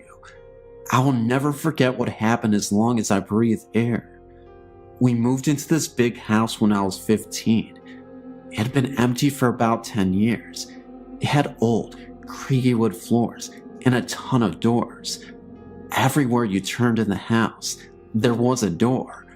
Don't ask, I still can't figure it out. It was a doctor's house. In the very back of the house is where he saw his patients. Yes, some died in the house in his office. Both my grandparents also died there.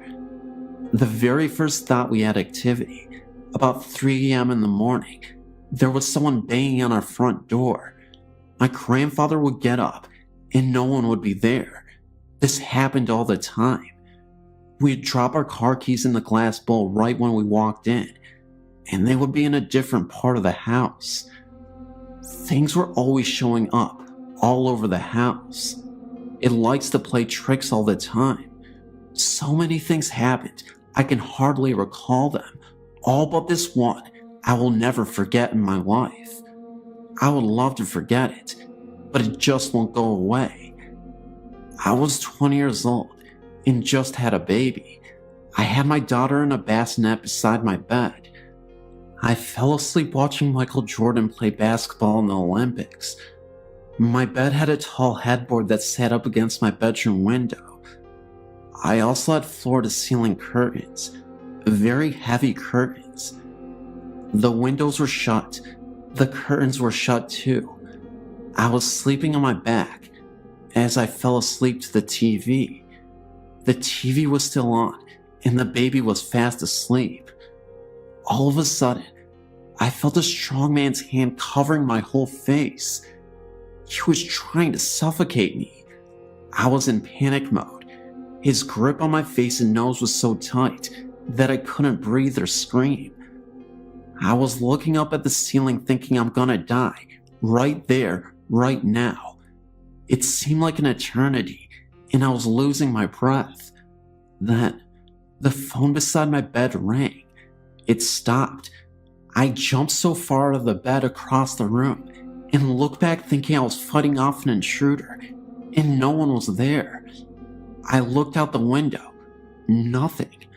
I looked in the mirror, and I had a bright red handprint on my face. It was evil. It was an evil something. I was praying out loud for whatever it was to get the hell out of my house and leave me alone. I've never been that terrified in my life. Never. I looked out the window, and it was pitch black. I got the feeling like something was out there laughing at me or mocking me. The baby never woke up. It was her father on the phone. I told him what happened, but he thought it was a dream. I know from the start it was as real as I'm sitting here telling you today. Not long after that, my grandmother and grandfather died in the house on 2 separate occasions. I was left in this huge house all alone with my 2 children. They were 1 and just months old. The house was always freezing, no matter how high the heat was on. I would hear talking that I could never make out. Footsteps up and down the hallway, pinching, grabbing. The lights never worked. I changed the bulbs all the time. When I did the laundry where the old doctor's office used to be, I could feel a breath on my neck. I could see shadows of people out of the corner of my eye. It was a living nightmare. The energy was so thick and heavy, even on the brightest day. I was scared to death to be there alone and go home after work alone. I would just sit up with the TV on until I could fall asleep and pray to God that I didn't have to go to pee in the night. I was so scared to get up. The day I moved from that house was the happiest day of my life. I could have stayed there forever in that big house, but I wanted out. I still to this day, 19 years later, have vivid dreams of what happened. All the things I heard and all the things I saw. I've only told a few people this story. I've seen and felt both good and evil from a very, very young age. My nanny told me I had the gift of seeing and hearing spirits, like I was a light to them. I've had so many experiences I can't count. Most are very bad, but I have a couple that are good. I'm terrified of the afterlife. I pray that God carries me to heaven. If you don't believe, I'm telling you, there are things you can't see, but they can hurt you and make you so depressed you want to die. They can touch you, hurt you, and mock you, and laugh in your face. I know.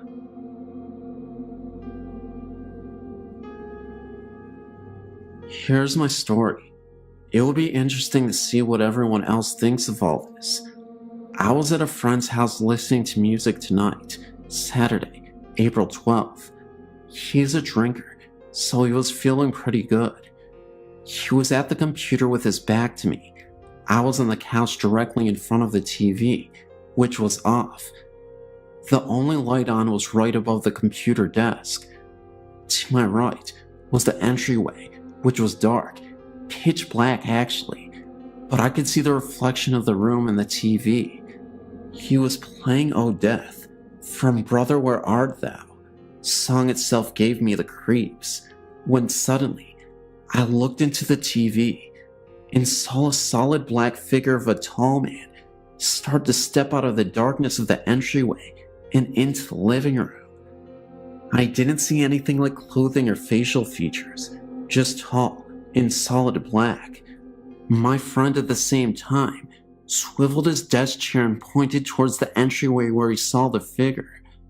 The figure stepped back into the dark as quickly as it appeared, as though it didn't want him to see it. I looked at him and said, "Did you see that too?" To which he replied, "See what?" He was only being animated during the song, but for sure didn't see anything. I've experienced several things at this house. He has not though, and it upsets him. But what I experienced that evening was the most eerie and frightening thing for sure. I know it wasn't one of his friends, or someone goofing off. It isn't easy to walk into his house, through the front door, and not be heard. The floor is tile. We walked over and turned on the light, and we both looked. There was no one there. I just went home. I couldn't stay there, and I begged him to come with me, but he wouldn't. A few days later when we talked, I asked him if he had ever had any seances or similar things in the house. He had first said no because it was his grandma's house, and he moved in about a year after she had passed. But then he paused, and then he said, "Well, remember when we cleaned out the attic? There was a Ouija board up there." Well, no, I didn't remember, and I told him to get his house cleansed, but he was just laughing at me.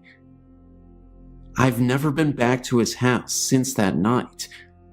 About 2 weeks later, he got an unintentional EVP, which is very eerie also. He has a voice-activated recorder and was recording a couple of programs off the computer for a friend at work. He turned off the computer and the TV isn't hooked up anyways, but when he woke up, there were 3 recordings instead of 2 on the recorder. I know he's pretty up on computers, but he didn't make this EVP himself. Actually, it scared him, and he said he wasn't going to listen to it anymore. Even though I'm not sure whether I do in fact believe in ghosts and the supernatural, I must be the Ghost Stories world's biggest fan and relentless reader, and have been a patron of your site for many, many years, at least a decade now. Like I said, not being totally sure whether I do actually believe in ghosts, I've never had a story of my own contribute to a website. However, over the past months, possibly years, certain things have happened in our current rented home. Occurrences in this house that made me think twice, maybe even 3 times about what I actually do and don't believe in. My husband Craig and I have been living in our rented home here in Melbourne, Australia for almost 4 years now. We rent privately and know very little about the house and its history, apart from the fact that we are private renters and the rent has always been almost ridiculously cheap. The house isn't that old, however. It would only be about 15 or 20 years old. We do know, however, that several of the last tenants that lived here, families with children, by the look of the wall drawings in the study and backyard, moved out fairly quick after moving in, which has always puzzled me, as the house isn't in that bad a shape. The neighborhood is okay, and the rent, like I said, has always been ridiculously cheap. Any questionable incident that has happened in this house has either taken place in the lounge room or the nursery. My daughter is now 3 months short of turning 3. I remember one time when my daughter was tiny, She would have been 6 months old at the time. We'd put her to bed in her cot in her room. She's always been a fire alarm screamer, and on this particular day, after screaming for about 10 minutes, she quite suddenly stopped dead. Assuming that she had just fallen asleep, I walked outside into the backyard about 10 minutes later to feed the dog. I looked through her window subtly to make sure that all was calm in her room, when I noticed a very strange thing. My daughter did not look close to sleeping at all. She was in fact staring intently at the ceiling. I watched her eyes move from left to right and so forth, as if she was watching something very closely, but there was nothing there. Not thinking all that much of it, I went back inside and continued on with whatever I was doing, thinking that she was just boring herself off to sleep. A few weeks later, something very similar happened to this again, except this time, it was in the lounge room. Heidi was sitting with me on the couch. The family dog was also in the room, sitting by my feet, as Heidi all of a sudden started staring at the ceiling again, with much the same intensity as before in her room. This time, the dog joined in and was making much the same eye and head movements as Heidi was, as if they were both watching something on the ceiling move from side to side. The dog's hair then stood on the back of its neck, and he started growling, which frightened me, as he is one of the friendliest dogs in the world and wouldn't hurt a fly. Then, being a bit of a wimp, he got up and snuck into the next room and didn't come back for about a half an hour. This sort of thing has happened about 3 or 4 times since then, but nothing besides this has ever happened either. No apparitions or noises or banging. I've sometimes had the feeling, though, that we are not alone here. Nothing like this ever happens when my husband is at home, only when I am alone or with Heidi. A couple of days ago, it happened again. Heidi started off by staring at the ceiling, and then her gaze diverted to her toy basket in the corner of the room. She looked at me, smiled, looked back at the toy basket, pointed, and yelled baby. The word baby doesn't necessarily mean baby to Heidi. She calls newborns babies, as well as toddlers up to about her own age. I asked her where, Heidi. Where is the baby? There, she persisted. There, baby. I shrugged and looked away again and hoped to dear God that she would stop pointing and looking at that darn toy basket. She did, thankfully, after only about a minute or so this time. What do you honestly think about this? Fluke? Or something more than just imaginative child playfulness?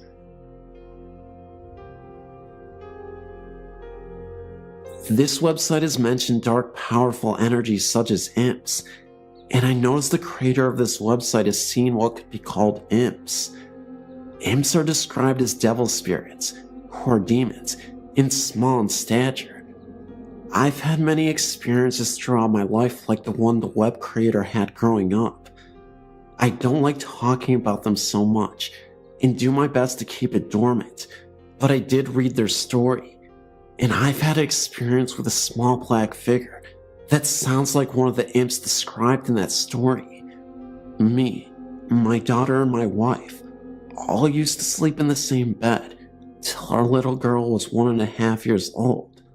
Around the time my daughter was that age, I remember staying up till close to 1 or 2 a.m. watching a long movie. When I was finished, I went to the room and turned on the bathroom light to brush my teeth. Our room was well lit from the bathroom. Since around the age of 3, I've had dealings with spirits as well. So, when I was about halfway through my brushing, I pretty much knew from that feeling I had that something was happening. I looked in the room where my daughter and wife were sleeping, and called from behind my daughter in a fetal position was a small black figure. It looked human, but it moved, behaved, and felt like it was something else. It looked towards me, got on all fours, and scurried across the bed lightning fast. I kinda jumped back, but it disappeared when it hit the floor. The strange thing was, after I got into bed, my daughter, eyes closed, still asleep, did the exact same thing the figure did before I went to bed. Only my daughter stopped with her still sleeping face right in mine, then laid back down and was normal again. Some other things started happening after that, but I don't know if they're related. I hope my story helps you figure out what these things are.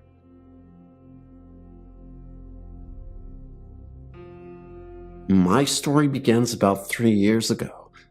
I was 27, and me and my husband were expecting our first child. We had been living with his mother, but since I had become pregnant, we needed a place of our own.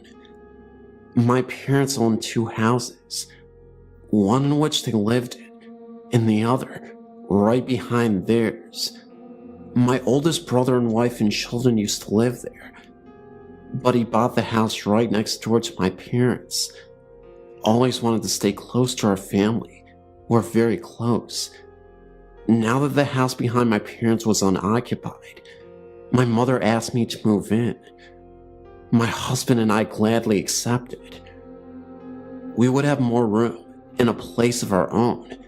Well, the very next day we moved in, I was about 41 weeks pregnant and needed to go to the hospital to be induced for labor.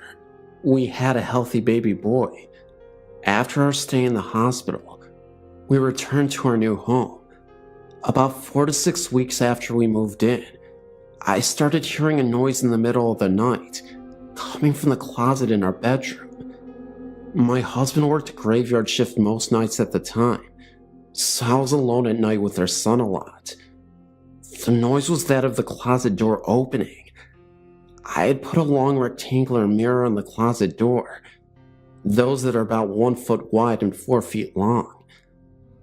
It had 2 hooks that went over the top of the door, so as to hang the mirror.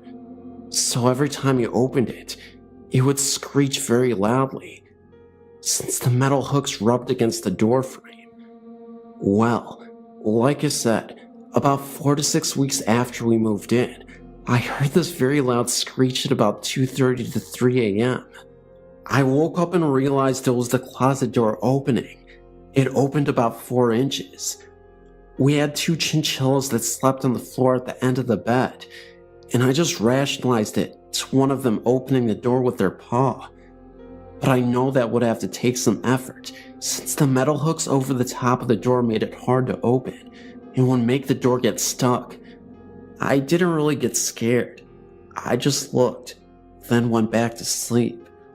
About 2 weeks later, again, me asleep, alone, middle of the night. Then the screeching sound of the closet door opening. I woke up, and this time sat up and looked at the closet door. What just happened?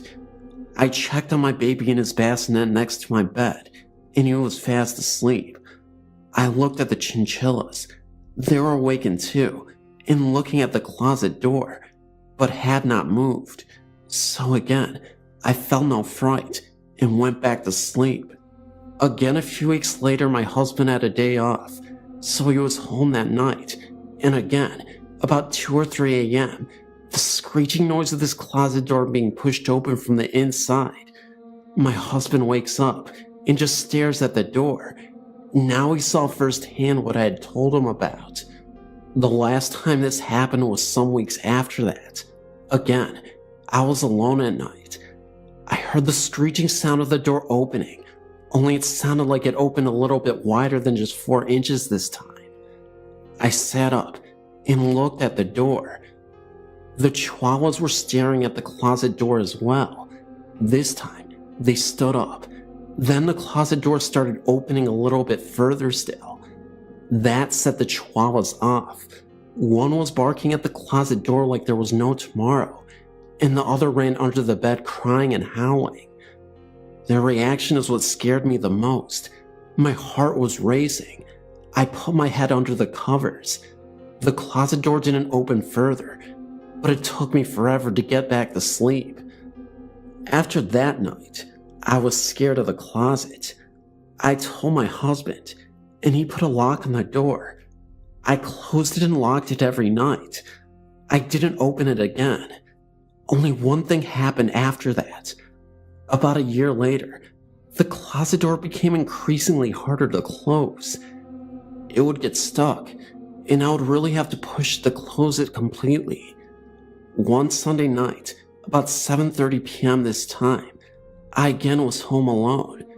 My husband was working, and my son was with my parents in the house in front of ours.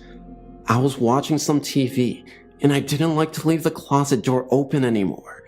So I walked over to the closet door to try and close it completely.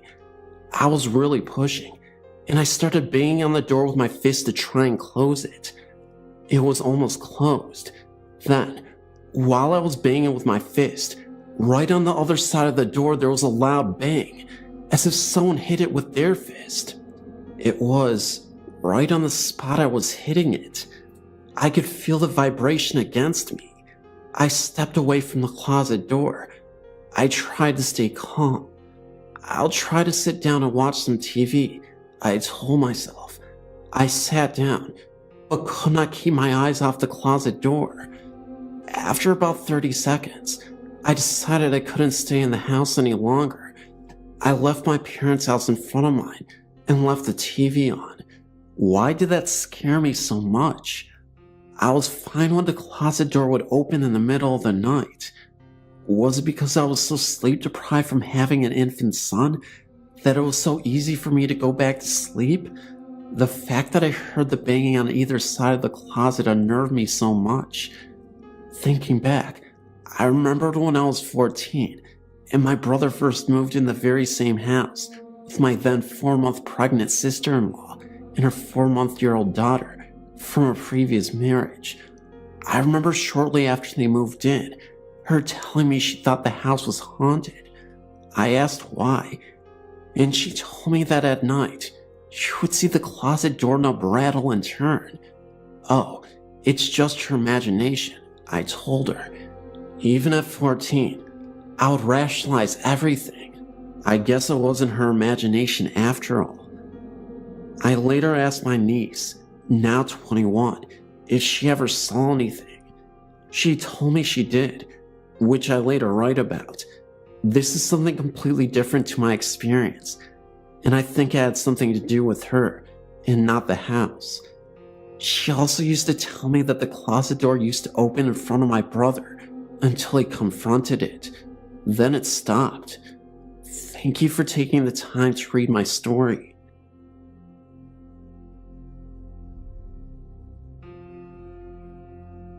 I live about 20 minutes from an old covered bridge in Mableton, Georgia. This is one of the places I've been to in the surrounding area and where I had the most happen. In 2004, we went on a last-minute hunt to the bridge. I know you're supposed to be better prepared, but I kept most of my things in the car at all times, just in case. We of course had heard the local legends and wanted to see for ourselves. So we headed down after about midnight. Even then, the traffic on the road was just heavy enough that we were unable to try the chocolate thing with the car. So we parked up the road a ways away, at the Comet Trail parking lot. We walked down and took our flashlights with us. On either side of the bridge are orange streetlights, so the bridge is lit up all the way through. One in the group brought her cousin, and I didn't realize at first that he had been drinking, or he would have stayed behind. He got up in one of the bridge's windows and peed into the creek below. After yelling at him to stop, I realized I could no longer see the lights on either side of the bridge. Our flashlights also stopped working, all of them. After the temperature dropped and it became dark the way it did, I told the others it was time to leave. We then saw the streetlights turn on for a second, and then in the distance, at the other end of the bridge, 2 kids dressed in formal attire, standing and hand-holding. Had to be about 30 seconds, but we saw it. We froze. then started back to the car. As we walked out of the bridge, we heard what sounded like little kids laughing, and they actually touched and poked at our backs as we hurried as fast as we could back up the hill. One of our group reported hearing a voice in his ear telling him to run. I have to say it was unsettling, and though I haven't been back to the bridge yet, it hasn't stopped me from going to other places. I've heard voices and gotten pics, and even had things happen at other sites. This one was one of the best ones, because I don't get physically touched by them often. I also believe nothing would have happened if he had not upset the spirits the way he did. I'm very much more careful about who I bring with now.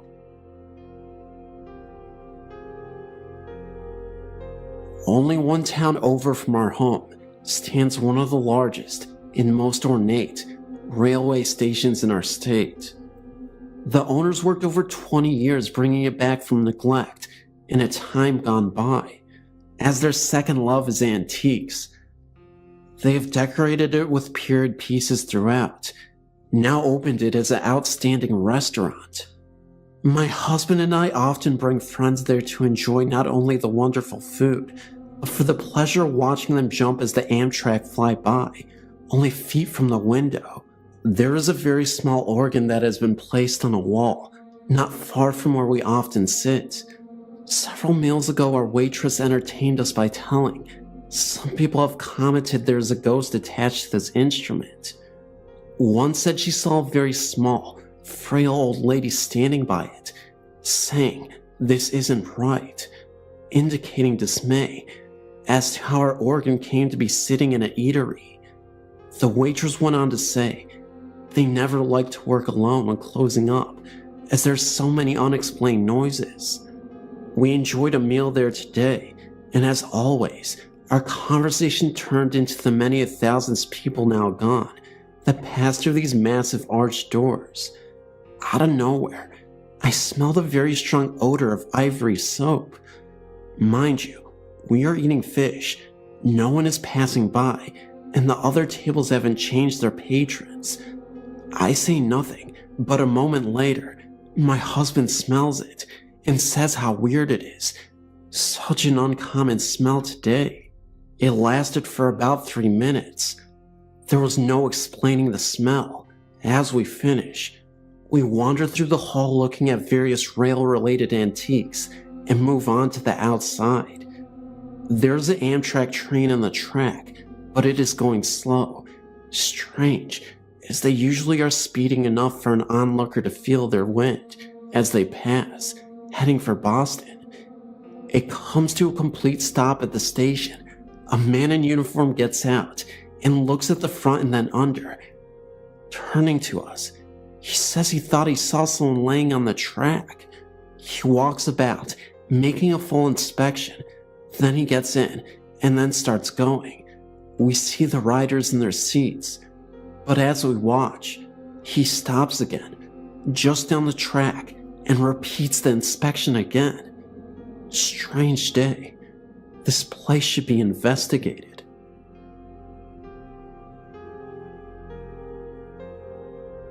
This is my second entry and story.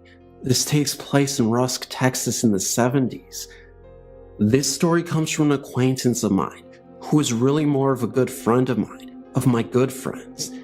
Mike and Katie were married and had 2 children. One was a 9-year-old boy, and the other was a 5-year-old girl. They moved into a house that had a shotgun-style layout. In other words, you entered into the living room, and there was a straight hallway all the way to the back door, with all of the rooms off of this one main hallway. Mike and Katie took the first door on the right as their bedroom, while giving the children the last door on the left to their bedroom. One night, not long after the move, Mike and his wife were sound asleep when they were awakened by screams of mommy and daddy, and turned on the nightstand lamp to find both their children wide awake and terrified. The children claimed to have seen a man with a hat on and a beard peering into their window. Mike immediately got his gun and ran around the back, where I found an empty field and no sign of anyone having been there. At first, they were under the impression that this man had a ladder because the back of the house stood on a steep grade down, and no one could be peering into one of the back windows without a ladder. But the occurrence repeated itself, and finally, Mommy asked the kids to describe exactly what they had seen. Their stories were both told at different sessions and matched completely. What had woken the children was a strange light out the window and someone walking up and down on what sounded like wood boards. They said this man leaned over and looked down into the window, and he had a shotgun in his hands. The couple moved the children to another room, and Mike did some laborious digging into the history and county files in the house. Through newspapers and files, plus some additional info from some of the older townspeople, Mike learned that this house had once been at another location, and when it was moved, it was turned around so that what had been the front of the house was now the back of the house. He also learned that the man who had died at the house had been arrested and died in prison for shooting his wife and her lover in their bed with a shotgun.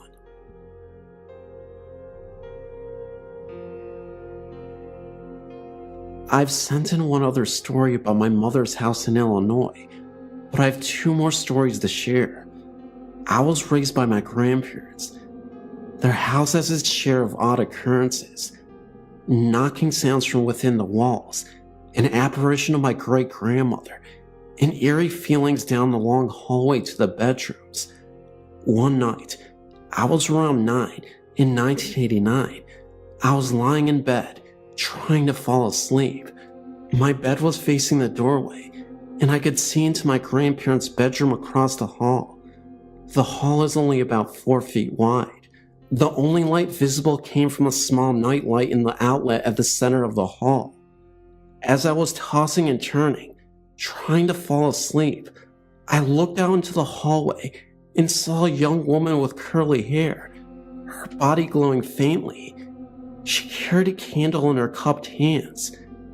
She walked slowly and paused for a second and turned to look into my grandparents' room.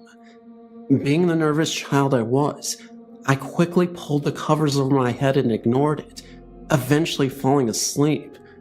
Years passed, and I never saw another apparition. When I was 16, 1996, I was still living there. I grew up in that house, 13 years total, and had moved across the hall, having switched rooms with my grandparents. I decided I would try an experiment. I found a dress similar to the one I saw the apparition wearing, so I decided I would put it on and sort of relive that experience. I have very curly hair, and it was the same length as the apparitions. I put on the dress, grabbed a short white candle, turned off the hall light, lit the candle, and took the path that I had witnessed the apparition take. I took the same route, made the slow walk, paused at my old bedroom door, looked in, and walked into what was now my bedroom. Was what I saw a ghost, or merely a glimpse into my future? Was I seeing myself on some other intersecting point of time? I'm still trying to figure that one out. Next story. This occurred in 1997, while I was at a Native American ceremony in the woods in Nebraska. We had been out in the woods for about a week, living in our tents and teepees, ceremonies going on throughout that time.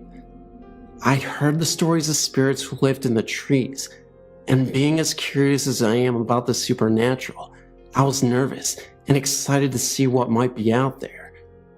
For the first few days, things were normal, and I went about my business working in the cook shack, making large quantities of food for the huge number of people there. One evening, after dinner, I was sitting at a table with the aider, talking about the name he had just given me, Star Woman, for my love of looking at the stars for hours on end, when my right hand suddenly went ice cold. My mother was sitting to my left, and I said, "Wow," my hand just went freezing cold. There was no wind, and it was July in Nebraska. Pretty hot, even after the sun went down. She said, "Oh, don't worry, that's just the spirit touching you." I can't recall the name for them, so I'll just say spirit. I think it was Wayne Guy, but I'm not sure. Okay, no big deal. Our tent was set up along the perimeter of the tree line, with an outhouse about 50 feet to the right. On several occasions, while walking to the outhouse, I noticed black human forms in the trees. When I'd shine my flashlight on them, they were gone. I attributed this to my imagination. A few days later, a friend who had brought along for the trip was sitting in my tent with me, talking about the day. I was on the left side, leaning back on my arms, with my lantern flashlight next to my left hand, about 12 inches away. It was the kind where you could pull up the body of the flashlight to reveal a lantern. We were talking, and we noticed the light shifting in the tent. There were no other lights, aside from a bonfire on the side of the camp at about 300 feet. I looked at my flashlight, and it was standing on its edge. All we could do was sit and watch it. It stood on its edge for about 2 minutes. Then we decided to leave the tent for a while, because we were a bit freaked out. The flashlight had a rounded head, not a square one. My hand did cause the tent floor to dent in slightly, but my flashlight was nowhere near my hand or the dent I made in the floor. The light was literally standing on one rounded edge. When I mentioned it to my mom the next day, she quipped, "They were playing with you. They must like you." I wasn't really scared, just a bit nervous, considering we were out in the wilderness with no lights. I was intrigued more than anything, considering the nature of the ceremony we were attending. I'm certain the spirits were focused by our activity. I hope to return to that spot in the future.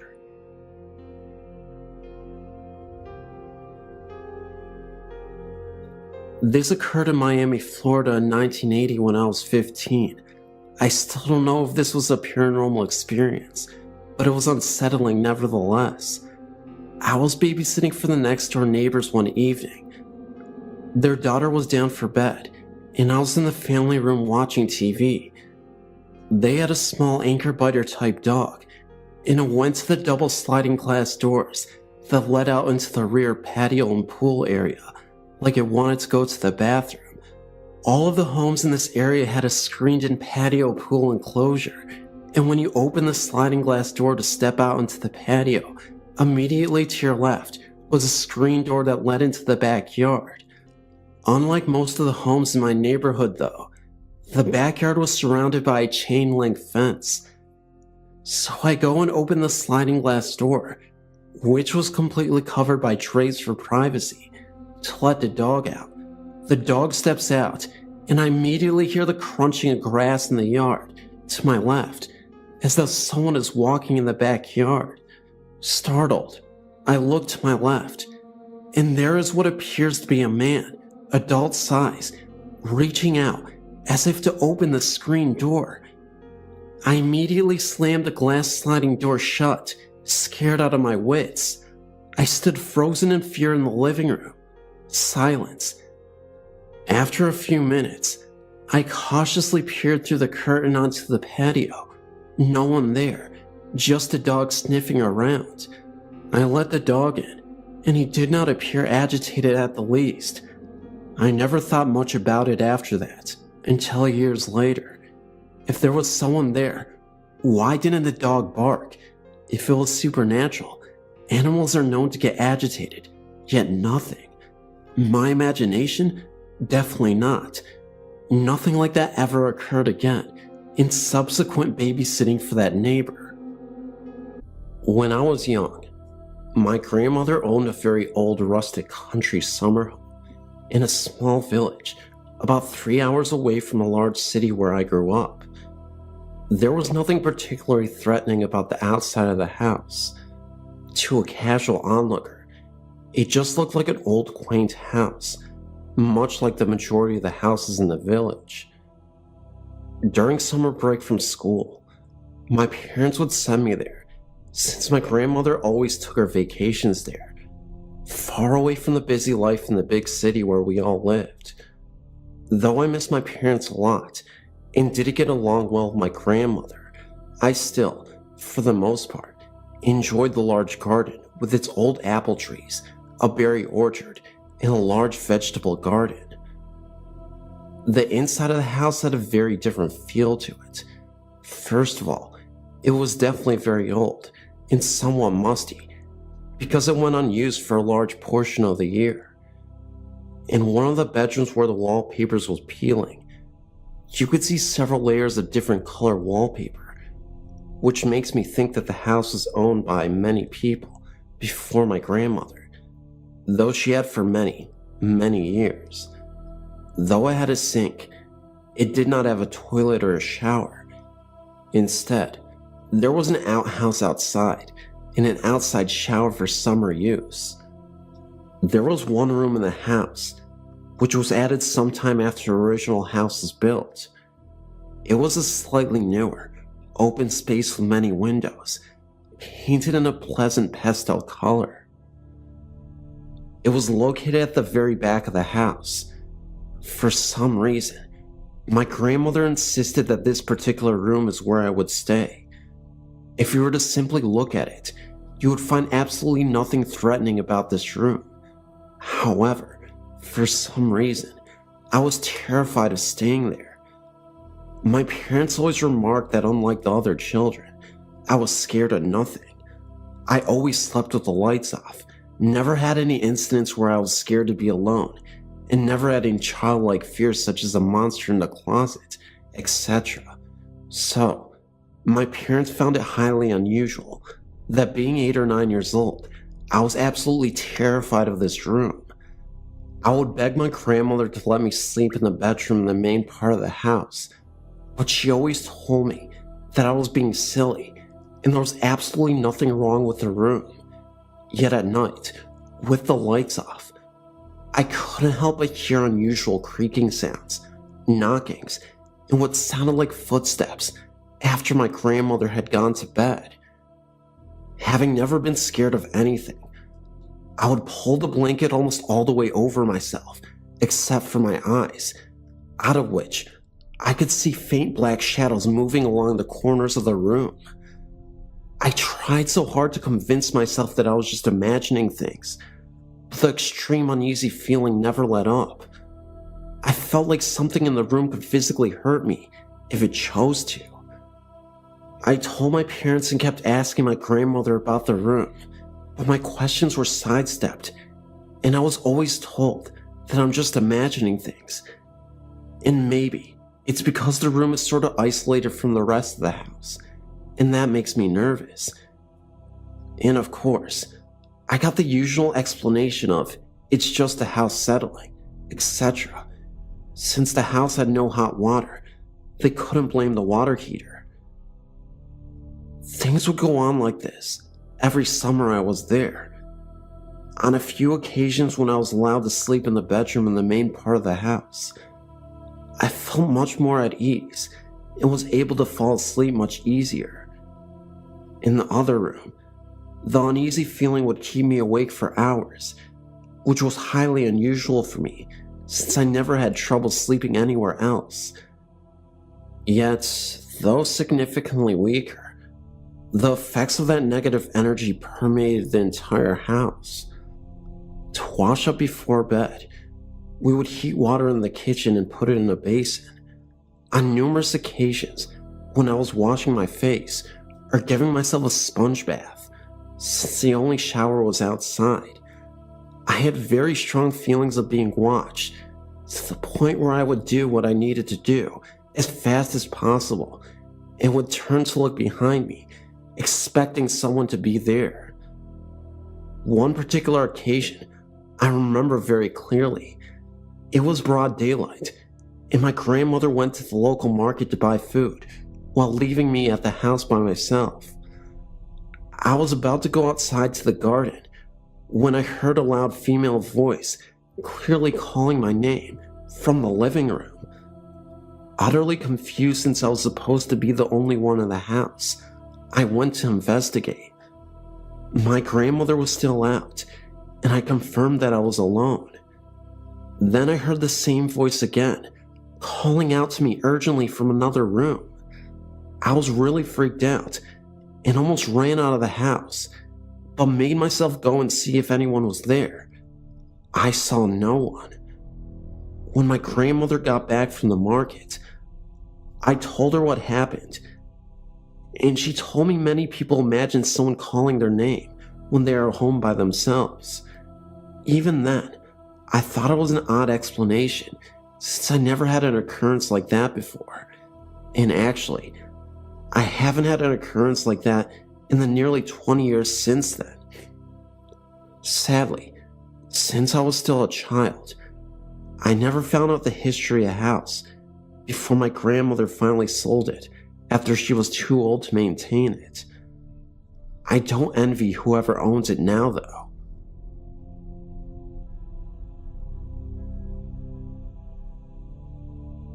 Okay, one of my first experiences with ghosts was when I was about 5 or 6 years old. I was in Texas at my grandmother's house with my brother and cousin. We were sleeping in the living room, and I heard kids playing in the background. Then I heard a man call my name. I thought everyone else was up, and my grandma was waking me up. I stood up and opened my eyes, and there was no one there. It was also silent. I thought it was a dream, but then I heard kids again, and a man's voice started to call my name again. I now knew that this wasn't a dream. I ran to my grandparents' room and told them there was a man calling my name and that there were kids playing. My grandma said I was having a nightmare and to go back to sleep. I got into bed with them and went to sleep. About an hour later, my cousin came into the room, saying that a man wouldn't stop calling his name. My grandma thought it was maybe a coincidence and told us to go to sleep. Nothing ever happened to my brother. A few weeks later, we got a call from them telling us that they were moving. My grandpa had gotten up about 1 a.m. to let the dog outside, and when he turned around, all of the dog's squeaky toys started squeaking, and there was a woman standing right in front of him, and it wasn't my grandma. They found a house and started moving as quickly as possible. We came down to help them. We lived in Oklahoma at the time, and my grandma told us that there was a family that lived in the house, and the dad and kids all died in the house fire. We never found out who the woman was, though. Thank you for letting me submit my story to you. This is one of the scariest, but I have lots of them.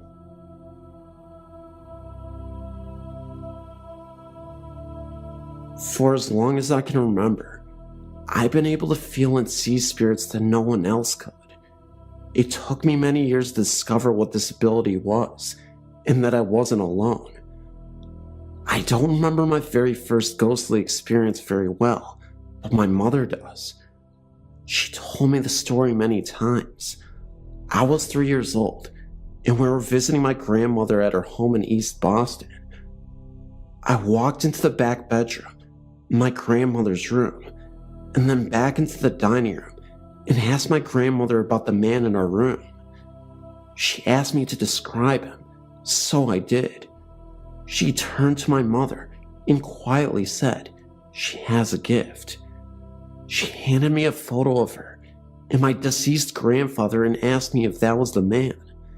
I said yes, but he was skinnier now. My grandfather died of a brain aneurysm, a complication from a bout of meningitis in 1952, 34 years before my birth year. 1 year later, I was 4. We moved into a new home. Directly behind the house was the cemetery. We lived in that house for the next 14 years. There was a very heavy, eerie feeling that surrounded the stairs. Something watched you from the base of the stairs while you were in the living room, or at the top of the stairs. Every so often, there was footsteps and the sounds of someone falling down them. When he went to investigate, nothing was there. The basement was the worst place. It felt like something like a voice grip was squeezing your chest. I could never go down there. I was apparently the only one that felt it. My sister told me after she moved into her room down there that she never quite felt alone, and she'd get this odd headache, then smell something really awful. My dad made sure everything was perfectly safe before she moved everything down. There was no explainable reason for her experiences. I've had experiences outside the house as well, in cemeteries, in other people's homes.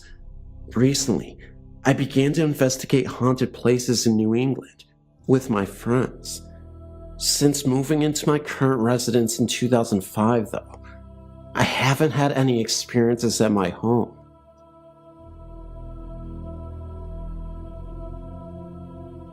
We lived in a small farmhouse with a huge backyard, and beyond the fence, an even larger pasture. I was 11 years old when we lived there, and we, the kids, would always explore the backyard, especially at night, and play hide and seek all of the time. One night, in this big backyard, I was alone and looking out at the pasture when suddenly I felt as though I was being watched, and I turned my head to look at the house when I saw a transparent man looking at me, and then he disappeared a few seconds later. My uncle had died when I was 4, so I assumed it was him watching over me, and ventured into the house and went to sleep. A few minutes went by with no strange happenings when I went over to a friend's house and spent the night with her. We had a little bit of a slumber party and ended up sleeping in the living room when she woke me up at about 3 a.m. in the morning, apparently scared out of her mind, and told me she had woken up to go to the bathroom. That made her hair stand on end. Then saw a shadowy tall figure of a man with a pressed suit on, no hands or feet, and some kind of burlap bag over his head with a rope tied twice around his neck. So naturally, I thought she was kidding around, trying to scare me. So I got up and ventured into the direction she was pointing, when I felt this strange sensation, and boom, like magic, he was there. I ran back and told her that I had too seen it, and she ran into her parents' room and got them out of bed, and naturally, they told us there were no such things as ghosts, and told us to go back to sleep. We lay in the living room a long time, just watching this thing pace back and forth, and waiting for dawn so we could finally get some sleep.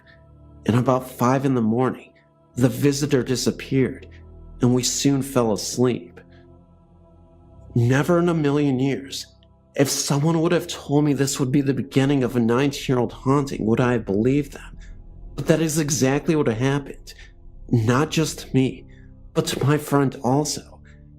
It seemed that this ghost visited us every night at the same time for almost 2 years at first, just pacing the halls, then turning things off and on, changing TV channels and radio stations, swinging things in the walls, just little annoying things that at our age would scare the crap out of you.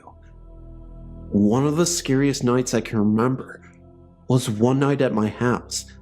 We were sitting on the bed eating ice cream when we both got that spooky feeling and fell silent, and we smelled something burning for a second, and then we heard the most guttural scary movie growl I've ever heard in my life. We threw our bowls and ran into the living room, where I felt the need to spoil the beans to my parents. Of course, they told me we were crazy and that our imaginations were great. A few months later, I was still insisting to them that something evil was in the home, and they kept telling me the same thing and began asking me if I needed help like counseling or something, but I kept fighting with them about it. By this point, even my brothers thought I was insane. A few months later, my parents decided to move because I stuck to my story, and they were hoping that if they got me away from my friend, that my imagination wouldn't work overtime. We moved about 65 miles from that town to another farmhouse that was even older than the last one. The same thing was happening, only instead of pacing back and forth, the figure began to float to my bedside, lean its head to the side, and make noises like it wanted something from me. This was a nightly ordeal for a few months, and then it began to start touching me.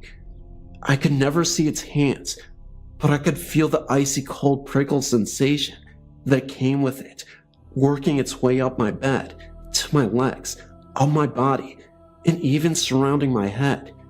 Most nights, I was too afraid to move and afraid to cry out, so I laid in my bed, silently weeping. This went on for quite some time too. Then it began to lay in the bed beside me and touch me off and on all night, as though it was testing me to see if I was scared. And trust me, I was terrified. But when 5 a.m. rolled around, proof he would vanish. After a few months of this, in a ton of lost sleep, I finally got the nerve up to throw a pillow at him and yell at him. You know, things like, "What do you want from me?"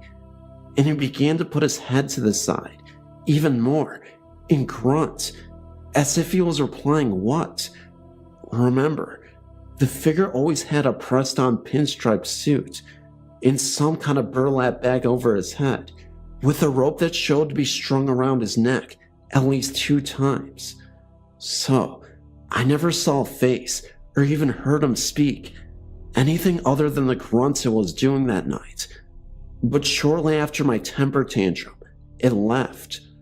Finally, a few nights of peaceful sleep, until I was awakened by heavy footsteps in the foyer, going through the kitchen, which was not like him at all, and then the burnt smell again, and I was so afraid that I would hear the growl again, that I remember thinking my parents would surely find me dead in the morning from a heart attack. To make a long story shorter, here's a list of things that happened. After that night, I never saw the burlap ghost again, but strange things and sounds and figures would keep me up all night. It was like an open portal in my bedroom. I would wake up scratched up, heavy breathing in my ears, pressure on my chest, racing black silvery balls across the ceiling, red eyes racing through my room and disappearing, laughter, waking with my arms bruised as if someone had grabbed me, something cold that I always assumed to be a hand, because I felt something like a huge ring hit the bottom of my foot, grabbed me by the ankle, and almost slung me out of bed. A Bible was slung across the room and landed on my bed, as I had taken to the habit of filling my room with religious items. In one night, so much activity in my room that my younger brother was awakened and came in only to turn white and started screaming. And to this day, he will not tell me what he saw. So on to the future. I turned 18, still struggling with this haunting, or whatever you call it, and joined the military, and it still followed me. Even being stationed in Iceland, it was still up to no good, and my best friend, who was also my roommate, would say things like something is not right, and it was doing all of its little tricks again, like turning things on and off. But she seemed fascinated with it, so I told her the entire story, and she didn't seem to mind. She had just wondered what I had done to have this happen to me. Finally, a few years of peace without one thing happening. I'm now 24 and live with my boyfriend in our 3-bedroom, 2-bath house, and nothing. Another year of peace when he tells me one morning that he felt like he was being choked in the middle of the night, and he has some bruises on his arm. I say nothing because I don't want him to think I'm crazy, but it keeps happening, and then I wake up, look at the clock, and it's 3 a.m. again, and something is breathing heavy in my ear. I got up and went into our guest bedroom, and nothing, so I fall asleep for what seems like a few hours. But when I wake up, it is only 3:40, so I attempt to get up, and I can't move. Something is strangling me and hitting me all over. I struggle to get up, but I can't move. I can't even scream. This went on for about 15 to 20 minutes, and proof the struggle is over. This time, the attack is so severe that I consider calling a team of specialists out to see what it is, but I never did. Shortly after that, my boyfriend and I split up, and I moved to Oklahoma to be with my family, and nothing has happened since.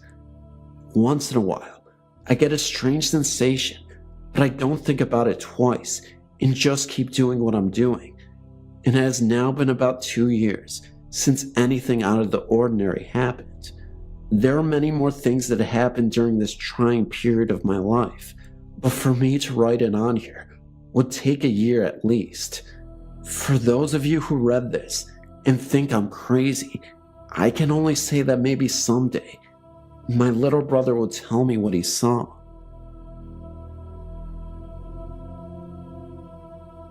My fiance had just died in our townhouse. This was in 2002. He had offed himself in the head.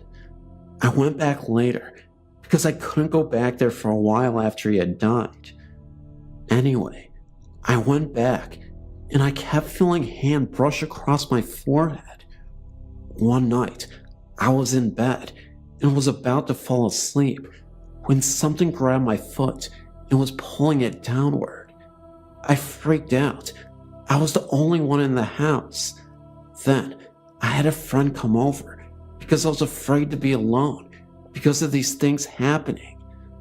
My friend was downstairs and I was upstairs, coming out of the bathroom, and a dark floating figure floated right by me. It almost ran into me and would have had I not stepped back. It telepathically told me it was not here for me and that I had gotten what it wanted, and also would not look directly at me. I somehow felt like I was being protected by God, and the thing was actually afraid of me. I didn't feel scared. Later on in the month, I took a bunch of pictures of the townhouse because I wanted to remember the good times where my fiance had lived and been very happy together at one time. I was planning on moving because the memory of his death was just too much for me, and I always had this creepy feeling there since he had died.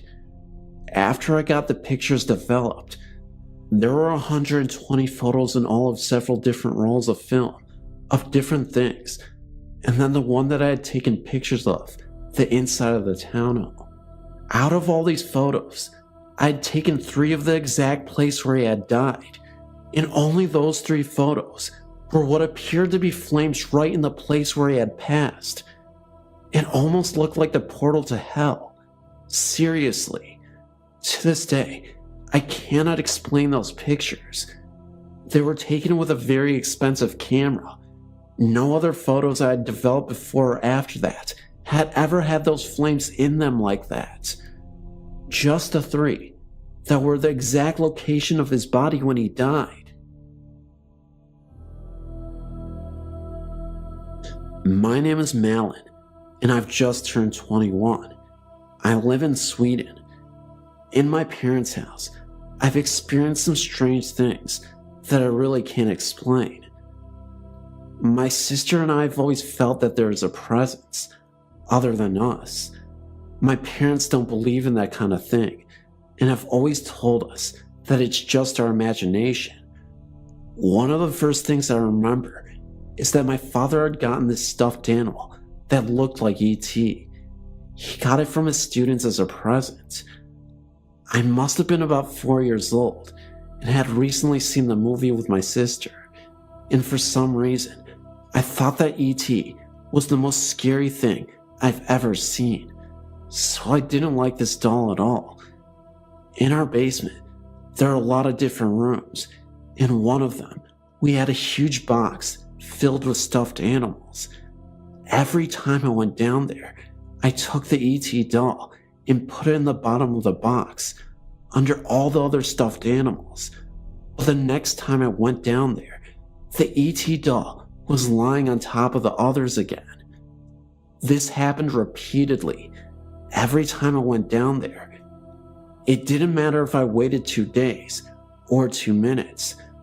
I of course asked my sister and my parents about it, but they swore that they had nothing to do with it. Of course it could be so that they lied to me every time I asked them, but I find that hard to believe. Anyway, I solved the problem a couple years later by giving the ET doll to one of the guys in my class. I constantly heard, and still hear, cracks and other sounds in their house, footsteps, and sometimes voices. They've always been there, and I guess I got used to it. But it took a few years before the next big thing happened. I was 15, maybe 16, and had moved down to the bedroom downstairs. I didn't like sleeping downstairs, but it was either that or a tiny room upstairs. One day, I was sitting in my bed, writing in my diary, when I heard a knock on my door. I was surprised because I was alone in the house and hadn't heard either the car nor the door open. I said, "Come in," but when no one entered, I got up and opened the door, but there was no one there. I thought it was strange, but went back to my diary. I had hardly any time to pick up my pen before I heard another knock. This happened a couple times and really scared me, so I locked the door and crawled under the covers. Then I heard scratching outside and froze, just to hear meow, one of my cats. At first I thought it was my cat who had caused the knocking, but I've never met a cat that can actually knock that hard. Another time I was in the bathroom upstairs. I just finished washing my hands and was outside the bathroom when I remembered that I left my watch on the shelf in front of the mirror. I turned to go get it and took a step into the room when a bottle of lotion literally flew off the windowsill and landed in front of my feet. The window was closed and there was no wind to speak of outside. If the bottle had fallen off the windowsill because it was placed unstable, it would have fallen right down in the cat's litter box, but instead, it flew almost 13 feet. I calmly went out of there, closed the door, and got into my room and locked the door. I've also seen a boy in the basement, a teenager. He's not transparent at all. He looks as real as you and me. I've only gotten short glimpses of him, but I know he has brown hair and a green shirt. For some reason, I most often see him around Christmas and other holidays. I wonder why. Even though some of these things scare me, I've never felt threatened, so I guess whomever or whatever is present in my parents' house doesn't want to harm us.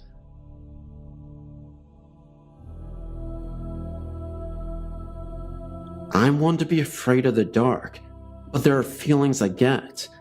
Feelings that tell me to get out. Almost a communication from my location. The basement has been home to incidents experienced by me and my slightly older sister. My experience is weird. I went downstairs to retrieve something for my mom, when I was near the stairs, an opaque dark shade of gray temporarily blinded me. Whilst running up the stairs and wiping my eyes, I swore I heard something. My sister heard something too. She was on the downstairs computer once. It had basic features. She swore she heard something whisper something close to her name. My sister sprinted upstairs as well. Finally, my parents' room. I come in on rare occasions, like when the light and TV is on, or when my mom or dad are watching a good movie. My room is on the other end of the hall. I need to pass my parents' room. When I pass the room, I see strange things at the end of the bed. I see dark, almost impish figures. Once, I could have sworn I've seen red eyes. Now, for the sound, it is very creepy, yet inconclusive. I have no idea what the sound actually is. Once, when the family and I were in the living room, I heard a broom sweep in the back of the house. Weird part, there was no broom in the back of the house. Plus, just today, on 3/20/2008, I heard something in my room exhale. I know it wasn't me. That had freaked me out. The feeling. I think I may actually have been touched too. Once, when I was 8 or 9, I was watching a show on urban legends. I felt something run something gently down my back. It was around 10 or 11, but I got up anyway, and I went to the living room where I found my mom. I told her what happened, but she just said it was just a curtain.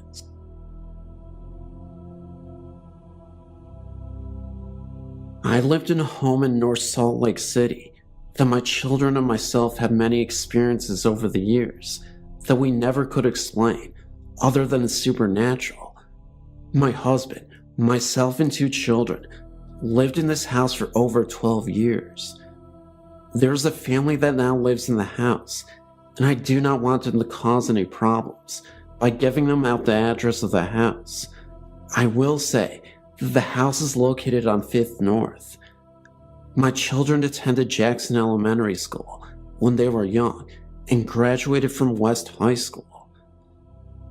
My daughter was sleeping and thought she heard her name being called, and when she opened her eyes, there was a man with a beard sitting in a rocking chair, holding a hat in his lap. My daughter's bed was hung from the ceiling with chains, and her bed was 4 feet from the floor. My daughter said the man turned his head towards her and grinned at her. She also said that her rocking chair was even with her bed and was 4 feet off the floor. She told me she pulled the covers over her head, and when she peeked out over the covers, he was gone. My son told me of a man with a beard and a top hat sat on the end of the bed. My son heard his name called, and when he even looked in the direction of the speaker, the man sitting on his bed, the man grinned at him.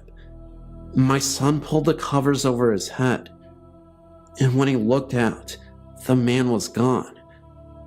I was alone in the house for a few days, and on 2 different nights, I was awoken to the sound of music, violin, and tinky sounding piano.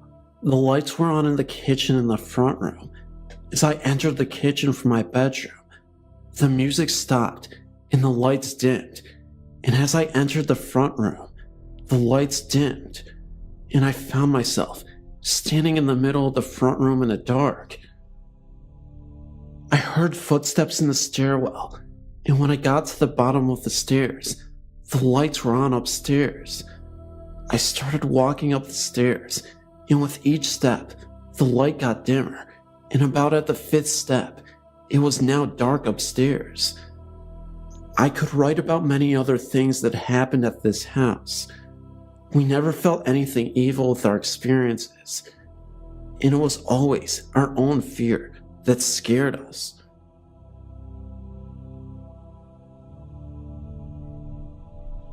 I believe the house I grew up in was haunted. My family all makes jokes about how it was just all my imagination.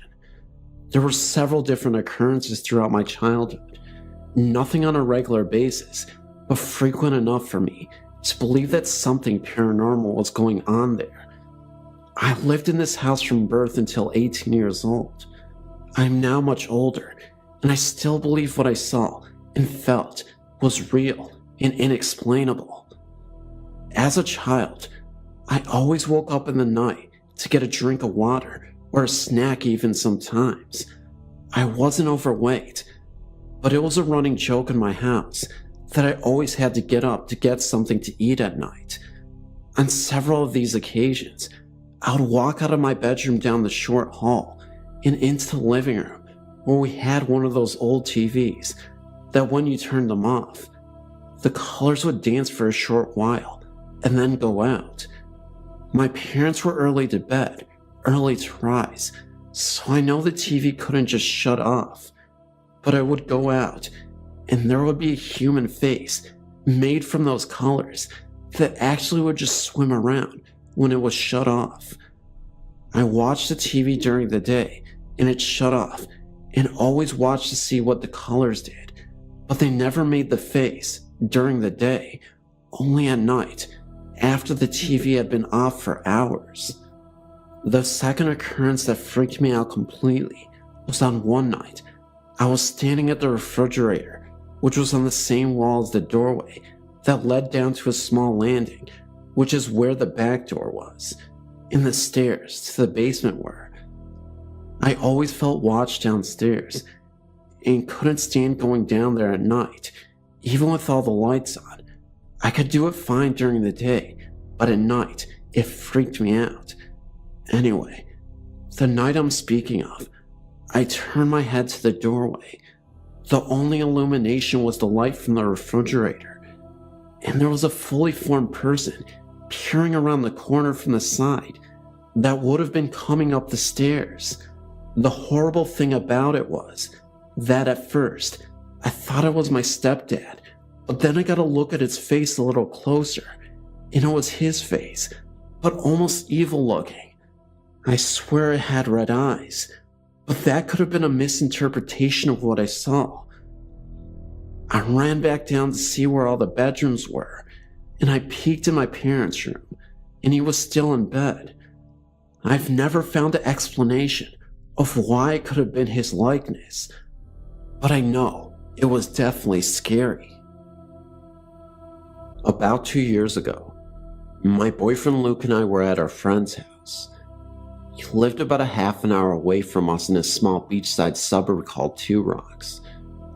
To get there from our house, you have to travel down a road called Wanero Road. It's a very long winding road and has no streetlights. Lining the side of the road are white gum trees. These stretch on for a few kilometers. A lot of people have crashed their cars on this road. Most end up as fatal crashes. There are quite a few crosses, especially in the white gum area. Anyway, it was about 1 in the morning when we decided to head back home, as we were both really tired after a long day. We turned, as usual, onto Wanero Road, and were chatting to each other about what to do the next day when we reached a high-end death toll area. Luke always slowed down near here because there's so many windy, sharp turns that you have to be careful. As we were driving, I looked out of the window, and to my absolute astonishment, there was an old man walking down the road with a bag in his hand. I pointed this out to Luke, but he just thought it was some weirdo who had one too many to drink. About a minute later, Luke slammed on his brakes and we skidded around, doing a 180-degree turn. We had both just seen the same man, carrying the bag, run out into the road waving his arms. We sat dead silent watching where he had come from, but nothing was there, just the trees and the butte. Not far away from where we had stopped, there was a white cross where an old man had flipped his four-wheel drive and died instantly. On another occasion near the same spot, I saw a young girl, about 17, wearing blue jeans and standing next to a white gum tree. Luke didn't see her, but I can remember that she looked sad, almost lost. There have been a lot of claims from a lot of different people about the white gums on Wanero Road, mainly about figures darting out trying to make their vehicles come off the road, or of an old man walking along carrying a bag. We don't travel down that road anymore. They've built up a new road that's more convenient for us. A few other things have happened to me in the past 18 months. I just bought a new kitten not too long ago, and she is always very alert when she's in my bedroom. Usually, she will cuddle up and purr or go to sleep, but in my bedroom, she can't settle down. A few weeks after we got her, Luke was working a night shift, and I was home alone in bed because I'm not fond of being on my own in a dark house. I decided that my kitten would stay with me in my room until Luke got home. At about 11 p.m., I just finished watching a movie on the TV and grabbed the kitten and headed to bed to read a book. I was a few pages in when Lottie, my kitten, started trying to hide underneath my arm. At first I thought she was just getting comfortable, but that's when I noticed she was hiding. She then started to walk up onto me, looking up at the ceiling. Her pupils were huge, and her ears were back, and her tail was wagging angrily. I tried to settle her, but she started to follow something along the roof with her eyes. I looked up, but couldn't see anything, so went back to reading, although I was very uneasy. Lottie kept following this invisible thing for about a half an hour. Then she eventually went to sleep under my blanket. From then on, when I'm alone in my room, I always feel uneasy, like I'm being watched.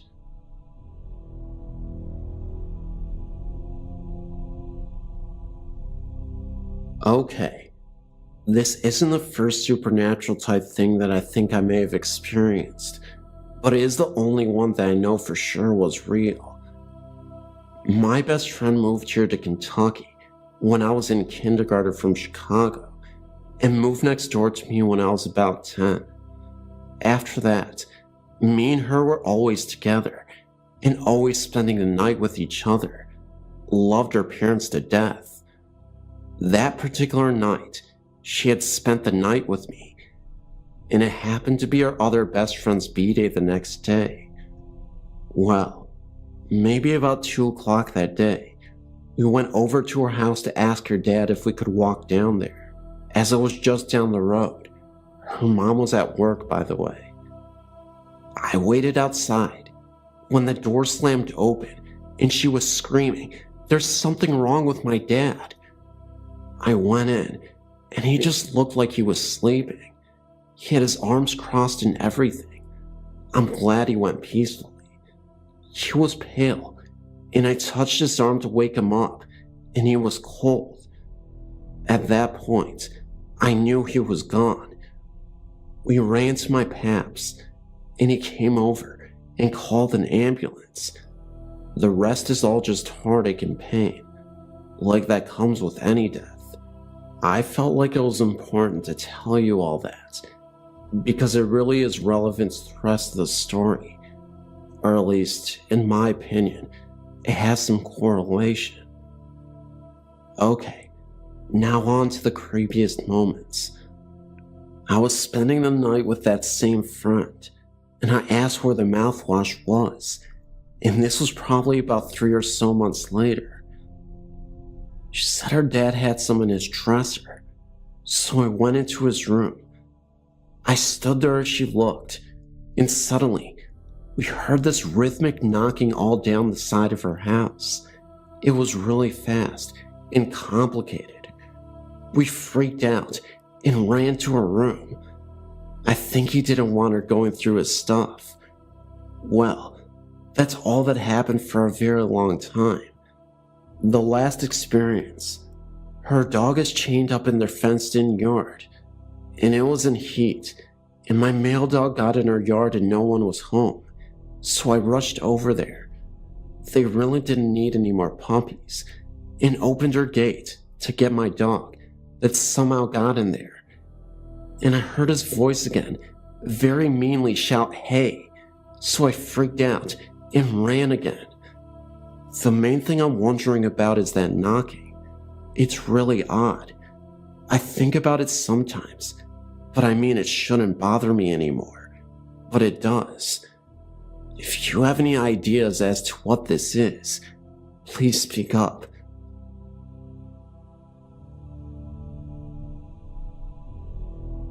I live in a small residential neighborhood in western Kentucky. My family has resided in our home for 37 years. We're the first home to ever be built on this property, as the same with several other homes in the area. Since day one upon moving into the house, we have been plagued with numerous experiences that, quite frankly, can't be explained. They are loud banging noises that echo from between the halls, strange odors, ranging from the distinct smell of death to a light scent of lilies and roses. Strange shapes of a blackish gray smoke clinging to the baseboards.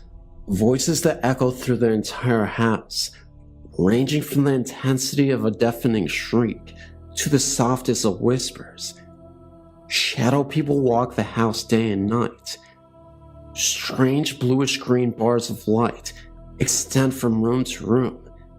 Balls of light that chase each other around the ceiling. Full-body apparitions, plain as you and I. Things disappearing, sometimes returning in different parts of the home, sometimes never reappearing. Cold breaths in your ear, an unmistakable touch that chills you to the bone. Several homes in our neighborhood have also stated similar events. Several of the people that have admitted strange occurrences in their homes have been very religious, God-fearing people, with no reason to lie about their situations. Something is happening here. Upon researching our area, it was discovered that back in the early 1700s, this area was an old Indian burial ground. In the mid-1800s, it was decided to put in a real cemetery.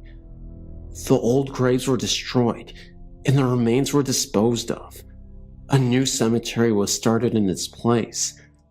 However, in the 1960s, it was decided to move the cemetery once again due to flooding issues, and a new subdivision was to be put in its place. Being a contractor for our city, my father was offered a reasonable deal on one of the first homes to be put on the land, an offer too good to turn down. Our house was finished on June 14th, 1972. We moved in on June 21st, 1972. It wasn't until recently that my father told us children that he worked for the crew who removed the graveyard. Some of the graves are so damaged by water erosion that they could not be moved, so they were left, and the homes were built on top of them.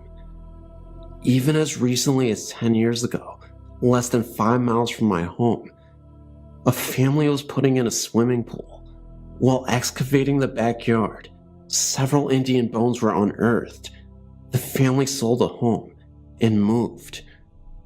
Mysteriously, when several homeowners started asking for copies of our area's records, the records suddenly vanished without a trace.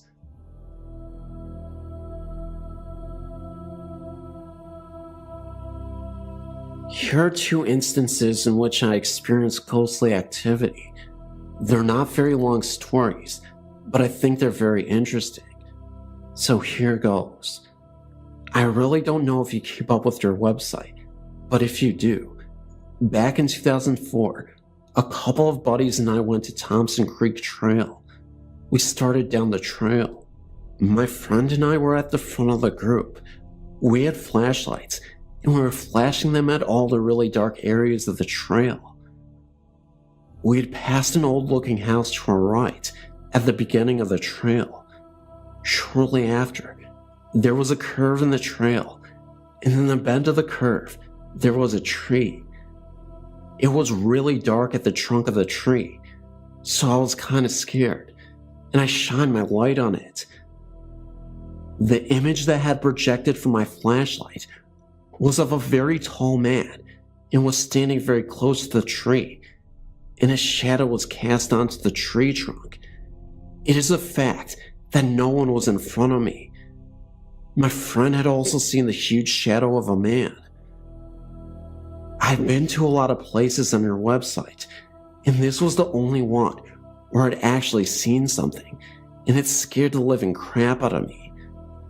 on to my next paranormal experience. For me, I've always believed in the paranormal, though I've never had any experiences of my own until very recently, including the one I just told you about. I met a new friend at school, and he told me his house had spirits in it. He and his family had all something happen to them, i.e., seeing figures, hearing voices, unusual odors, and poltergeists. They even hired a priest to bless the house, and also a psychic. I never thought I would have something happen to me, but me and my mates were watching a movie in his room, and suddenly out of the corner of my eye, I swore to God that I saw a shadowy figure in his mirror, and when I turned my head, it kind of stepped out of view. I thought this was weird, because usually I can tell my eyes are playing tricks on me, but this time it just seemed different. Another experience I had was when I was on the computer alone, and my friend was downstairs. While I was on the computer, I thought I was hearing many voices, like the background noises you hear in a restaurant. I could hear very faintly. Now, because of these experiences, I don't like being alone in this house. What I want to do next is to actually try to do ghost hunting in this house. So there you have it, my 2 experiences. I hope you thought they were interesting, because they scared and terrified me.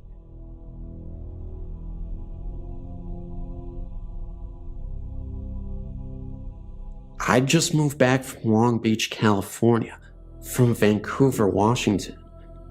A longtime friend named Alan offered me one of his bedrooms, in which I could stay until I got back on my feet.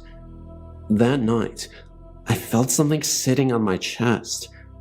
I remember being too afraid to open my eyes. Whatever it was, it did not move. Then, I opened them and witnessed a flow of whitish-looking vapor protruding out of my chest. It went up above the bed towards the ceiling in shape of stretched-out rings. It looked similar to smoke from a cigarette. It just hovered over the bed in circles and then began to stretch and exit towards the kitchen, which was next door.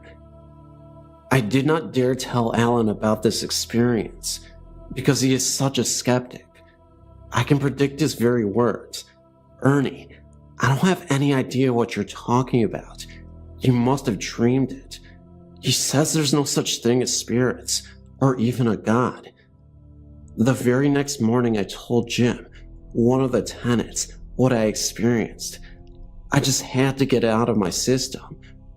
Will someone please hear me out? He had told me that a man named Ron had been staying in that very room, and that when he discovered that he had some type of incurable hepatitis, he hung himself from the refrigerator door in the kitchen. That really didn't make any sense to me, but he explained that Ron had somehow did this by tying his belt around his neck and then somehow sliding on the floor. According to Jim, Ron received a letter from UCLA about a month later, stating that he was to come to UCLA immediately because they now had a treatment for his type of hepatitis. If he'd only waited 1 more month, Jim told me that he believed Ron had tried to inherit my body when I was sleeping, as in, tried to possess me. This incident, however, never happened again. I do recall one time waking up at 1 a.m. in that house and hearing a repetitious sound coming from the garage. I looked out the window because the garage had a window, but it was dark. The next day Al was in the garage and I asked him what he was doing in the garage at 1 a.m. He said, "I wasn't in here. Why do you ask?" I told him what I had heard, a repetitious sound from the night before. Then, something made me focus on a small machine that sat on a shelf. I asked Al what it was. He told me that his previous tenant named Ron used to do laboratory work, and that the machine was for polishing rocks. There was still rocks in it. It had a handle that turned. When I turned it, I heard the same sound that I had heard in the morning. I told Al, but he said he must have been mistaken. No one was in the garage last night. It was locked at night, and only I have a key. I said no more.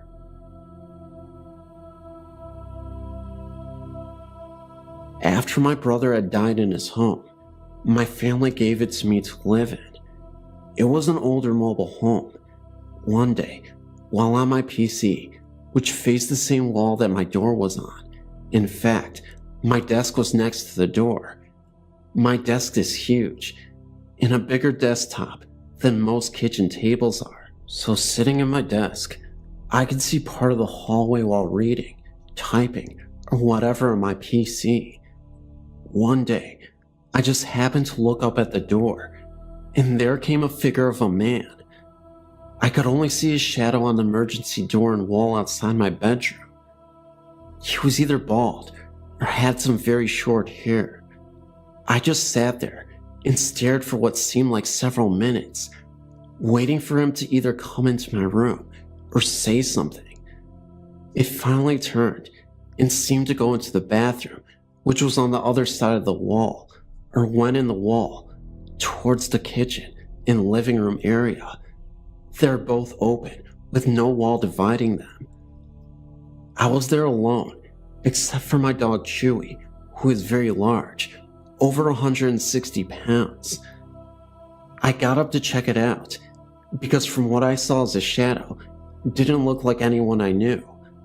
I walked by the bathroom peering in, and he wasn't there, so I kept going. When I got into the kitchen, I saw Chewy on the couch, looking out the window at the kids who had just gotten off of the school bus and were walking home. He would have barked, even if he had known whoever the shadow was. He never made a sound.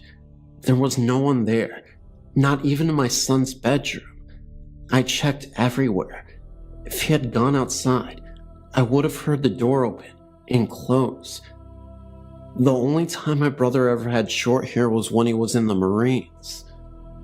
The only other person who had no hair or short hair was my father before he had died. The chemo and radiation treatments for cancer had done that, and both were dead for about 4 years, both dying about 4 months apart. So far, this has been my only encounter with a shadow person or ghost. I never really knew they could or would show up like this. This past year, my daughter who works in a nursing home was telling me they have seen shadow people there too. They seem to be only showing up in this one hall section. I believe she said it was where the patients who weren't doing so well stayed. One patient even complained about being there in that hall. He said they kept bothering him and wouldn't leave him alone. When they moved him to another hall, he quit complaining. He did eventually die several months later. I did see this happen on Ghost Hunters too, where they saw a man's shadow like a figure on a locker. They've mentioned shadow people a few times on there too. Now, I suppose you're wondering if I were scared. For some odd reason, I wasn't at all. I just wish I knew who it was. I know dogs have a sixth sense too, and I still wonder why my dog didn't seem to know he was there. Chewy had never met my brother or my father. Even if he knew them, he would have barked at being excited someone came to visit. Hello. I want to submit 2 amazing experiences that I witnessed that involved children. Many people believe paranormal experiences by children are hard to explain away because they do not know about the supernatural and have no reason to lie or embellish their stories. The first one involved a friend's son who was about 4 at the time. My hubby had surgery at a very old Catholic hospital, which dated back more than 100 years, and he had been placed in a private room with a private bathroom to recover. We were in the part of the hospital that dated back to the 1940s. My friend and her son dropped by to check up on my hubby. He was sleeping off the amnesia, and me, my friend and her son, were sitting in chairs next to the bed. I was chatting with my friend, and her son was looking across the room into the bathroom, and he started smiling, and he waved. We thought he was waving at my hubby, and his mom told him that Mr. Rob was sleeping and could not see him wave. What he said next stunned us. He said, "Mommy, I'm not waving at him. I'm waving at the lady in the bathroom." The bathroom was empty. She told him no one was in the bathroom, and then he said, "Yes, there is," and again looked over in the direction of the bathroom and smiled and waved again and said, "Her name is Karen." We were both creeped out because it really looked like he was seeing someone, and considering that we were in an old hospital, there's no telling how many people died there. The second one involved my son. When he was about 3.5 years old, he started seeing the babies, as he called them. It started one night when I tucked him into bed. As I started to walk out, he began to giggle and wave at the ceiling. I asked him what he was doing, and he said there were babies, and he pointed to the ceiling. I asked what they were doing, and he said they waved and smiled at him and made funny faces or played peekaboo with him at night. He didn't seem at all scared. In fact, he enjoyed it. I chalked it up to imaginary friends. However, over the course of time, it became more real for him and for me. Many nights, he woke me up because he was laughing so loudly and even talking to the babies. He told me once that he never got scared at night because when he felt scared, the babies came to help him go to sleep. In fact, he never cried at night and never came to my room at night asking to sleep with me. Those of you with children this age know this is amazing. He would sometimes insist that I lie down and watch the babies, and he would make me wave and say hello to them. I would indulge him and do it, but again, I really thought they were imaginary. These visits continued for about a year, and finally one night, I wanted to push for more information, so I laid down with him and brought up the subject of the babies, and I asked him how many were there. His answer made me both very happy and sad. He said, "There are 4, and they said they know you, Mommy." The reason this was so shocking was that what my son did not know, of course, was that I'd suffered 4 miscarriages before we adopted him. I was happy that the babies had come to let us know they were okay and happy, and that they liked their adopted little brother so much, and took care of him by comforting him when he was scared at night. Sad, too, because I could not see what they looked like, but I believe one day I will meet them. My son continued to see the babies for about another 6 months, and then one day, he told me as he was getting into bed that the babies were finished. I asked what he meant, and he explained they were finished because he was a big boy, and he could go to sleep by himself now. He has never even spoken of them again.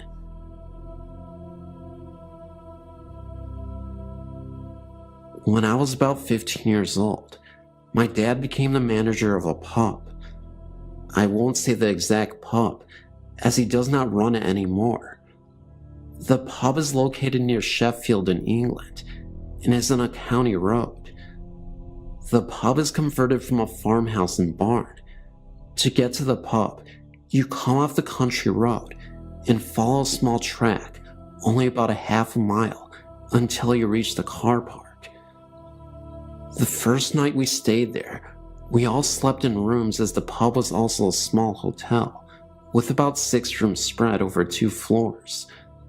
The first night, I stayed in room number 3. When we started to go to bed, the family dog wanted to come into my room, and it laid on the carpet and would not move, even when my dad was shouting at it to leave. The dog did eventually leave to go and sleep in the corridor, but soon after my dad closed his door, I opened mine again to let the dog in. Now, this dog is a Rottweiler with a head as big as a boulder, but the poor thing could not get any closer to me and really did not want to be on its own.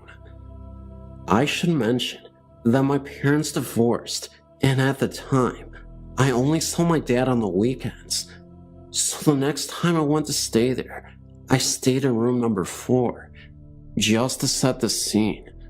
If you come out of room number 4, to the right is an emergency exit with a push bar to open the door, which leads to the fire escape stairs, and to the left leads to a staircase, which leads to my dad's room and a spare room that was not being used at the time for little more than storage. Eventually, around 3 a.m.-ish, I turned the TV off, but kept the lights on. My dad started leaving the dog in the pub area downstairs and blocked the door leading up to the bedrooms. I think he didn't want the dogs in the bedrooms, as he wanted to start letting guests stay in the rooms. I was not comfortable at all in the room. I did not want to turn the lights out, and I tried to keep watching TV. Eventually, around 3 a.m.-ish, I turned the TV off, but kept the lights on.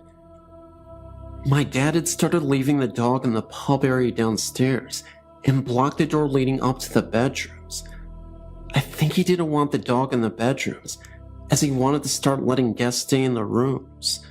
Anyway, the dog was going crazy, barking non-stop. I was far too scared to go down and see what was up. I then started hearing the emergency exit bar on the door outside my room rattle, as if someone was trying to open it, but they were not pushing hard enough to open it. Then, I heard footsteps really loudly running down the stairs from my dad's room, and I saw shadows pass under the door of my room. I felt relieved. I thought my dad had come down to go and see what the dog was barking at. The next day, I asked my dad what the dog was barking at last night when he went down, and what he said sent shivers down my spine. He said he had no idea. He had never heard the dog and never went downstairs at all during the night. After some research, I found out that a woman many years ago had slipped down those stairs and fell down them, breaking her neck, and she died instantly. There was one instance when my dad's partner, her son, and I came home, and the pub was in darkness. This actually frequently happened as well. The lights would go out all by themselves, and my dad, who previously was an electrical engineer and more than capable of rewiring a house on his own, could not figure out why. Anyway, we come home. I can't remember why the pub was closed, but it was. We just had a quick scan around to check no one had broken in. Don't forget, the pub is in complete darkness. There's no lights. And right at the back of the small restaurant area, we could see a man sat at one of the tables, just staring at us. He was just solid black. Other things started to get lighter. The flowers on the table, for example, and the chairs, but this figure remained solid. We panicked and ran upstairs and stayed in one of the rooms till the lights came back on. It was not a burglar. The next morning, we checked everything, and everything was still in its place, and all the doors locked. The kitchen area of the pub was a big room, which was the old barn, and that was the worst room of the house. You could constantly feel like someone was watching you and walking past you. Whoever was watching felt angry, as if they were annoyed because you were there. No one wanted to be in this room alone. My dad had a few waitresses and bar staff leave because they felt very uncomfortable working in there. Again, after a bit of research, we found out that the farmer who lived in the farm hung himself in the barn, which is now the kitchen. and to be honest, I don't think he left. Objects would constantly go missing. Spoons would turn up again bent out of shape. And get this, the whole kitchen was cold. Even when we had cookers on, we still had to wear jumpers in there. My stepbrother and a family friend were staying in room number 7, the storage room I mentioned earlier. During the night, one of them, Neil, thought that the other, Jim, had gotten up and was leaning over him as if to check he was okay. And to make it a bit more confusing, Jim had thought that Neil had gotten up during the night and leaned over him. They both said that they were half asleep, but through their haze, could see a figure standing above them looking down. A few other things happened, such as a football came rolling down the length of the pub to where me and my stepbrother were sitting. It literally then stepped on the spot, about a foot away from us. No one else was in the house. The back door to the pub was locked at night, but every morning we would find it open, but the lock was still in the locked position. The actual bar that locks into the socket was still sticking out. There is no way it would have opened. The lock was new and undamaged, but this kept happening. This happened about a month before my dad moved out. Anyway, my dad eventually gave the pub up. His partner didn't want to stay there. The dog was never the same. It became a very tame dog, but it did start to get a little better after my dad moved out.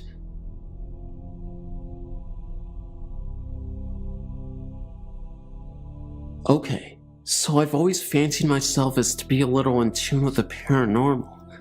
I had an experience this weekend which sort of confirmed this, as my daughter was with me and experienced the same thing at the same time, so I know I was not imagining this.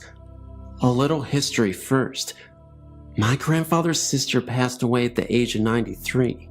She still lived in the house that was purchased by their father, my great-grandfather, in 1903.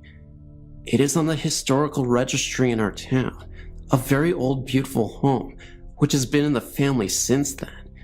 She was born and raised in this house, married and lived in this house, until the time of her death, about a week ago.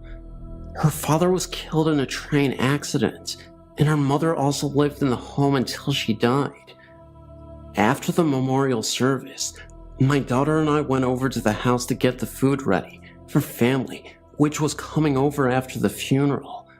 We were alone when we walked into the house, and I immediately got a feeling of a presence with us. My hair stood up on my arms, and I really felt like somebody was in the room with us. My daughter looked at me and asked if I felt that. I said that I did, and confirmed it when we both stopped talking and closed our eyes. You could really feel it. We got really spooked, and I told my daughter that if it was someone with us, it was indeed family, and that they would not hurt us. About that time, an overwhelming scent of lilac perfume permeated the air. It was the weirdest thing. My daughter smelled it, as did I, and we just looked at each other in disbelief. It lasted for about a minute or so, and then dissipated. At this point, I was totally freaked out. I called my aunt in Texas and told her what happened. She told me that was most definitely my great-grandmother, as she wore that type of perfume and was indeed a real lady who had tea on the porch every day at 2. It was about 2 when we entered the house. She also said it would make sense to her that she contacted me, as I was the oldest female heir to the family name. I know now that there are things that cannot be explained, but this has really gotten me shaken up. It just makes me wonder what she was wanting to tell me. A side note is that her son has recently mortgaged the family to pay his mother's hospital bills, and they could possibly lose the house. Do you think maybe she was trying to contact me for this reason? Guess I will never know. This happened to me while I was living north of Great Barrington, Massachusetts, somewhere between 1966 in 1969. We had moved there from the Midwest when my dad changed jobs. We're living in a very old house close to an ancient cemetery. The house was 3 floors, not including the basement, enormous, and once had a vandrel all the way around it. The attic was huge, dark and mysterious, all floored with rough floorboard.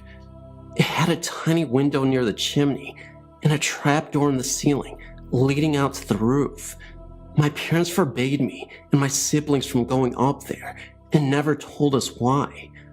My bedroom faced south, the front of the house. It was the only occupied room in that upstairs wing.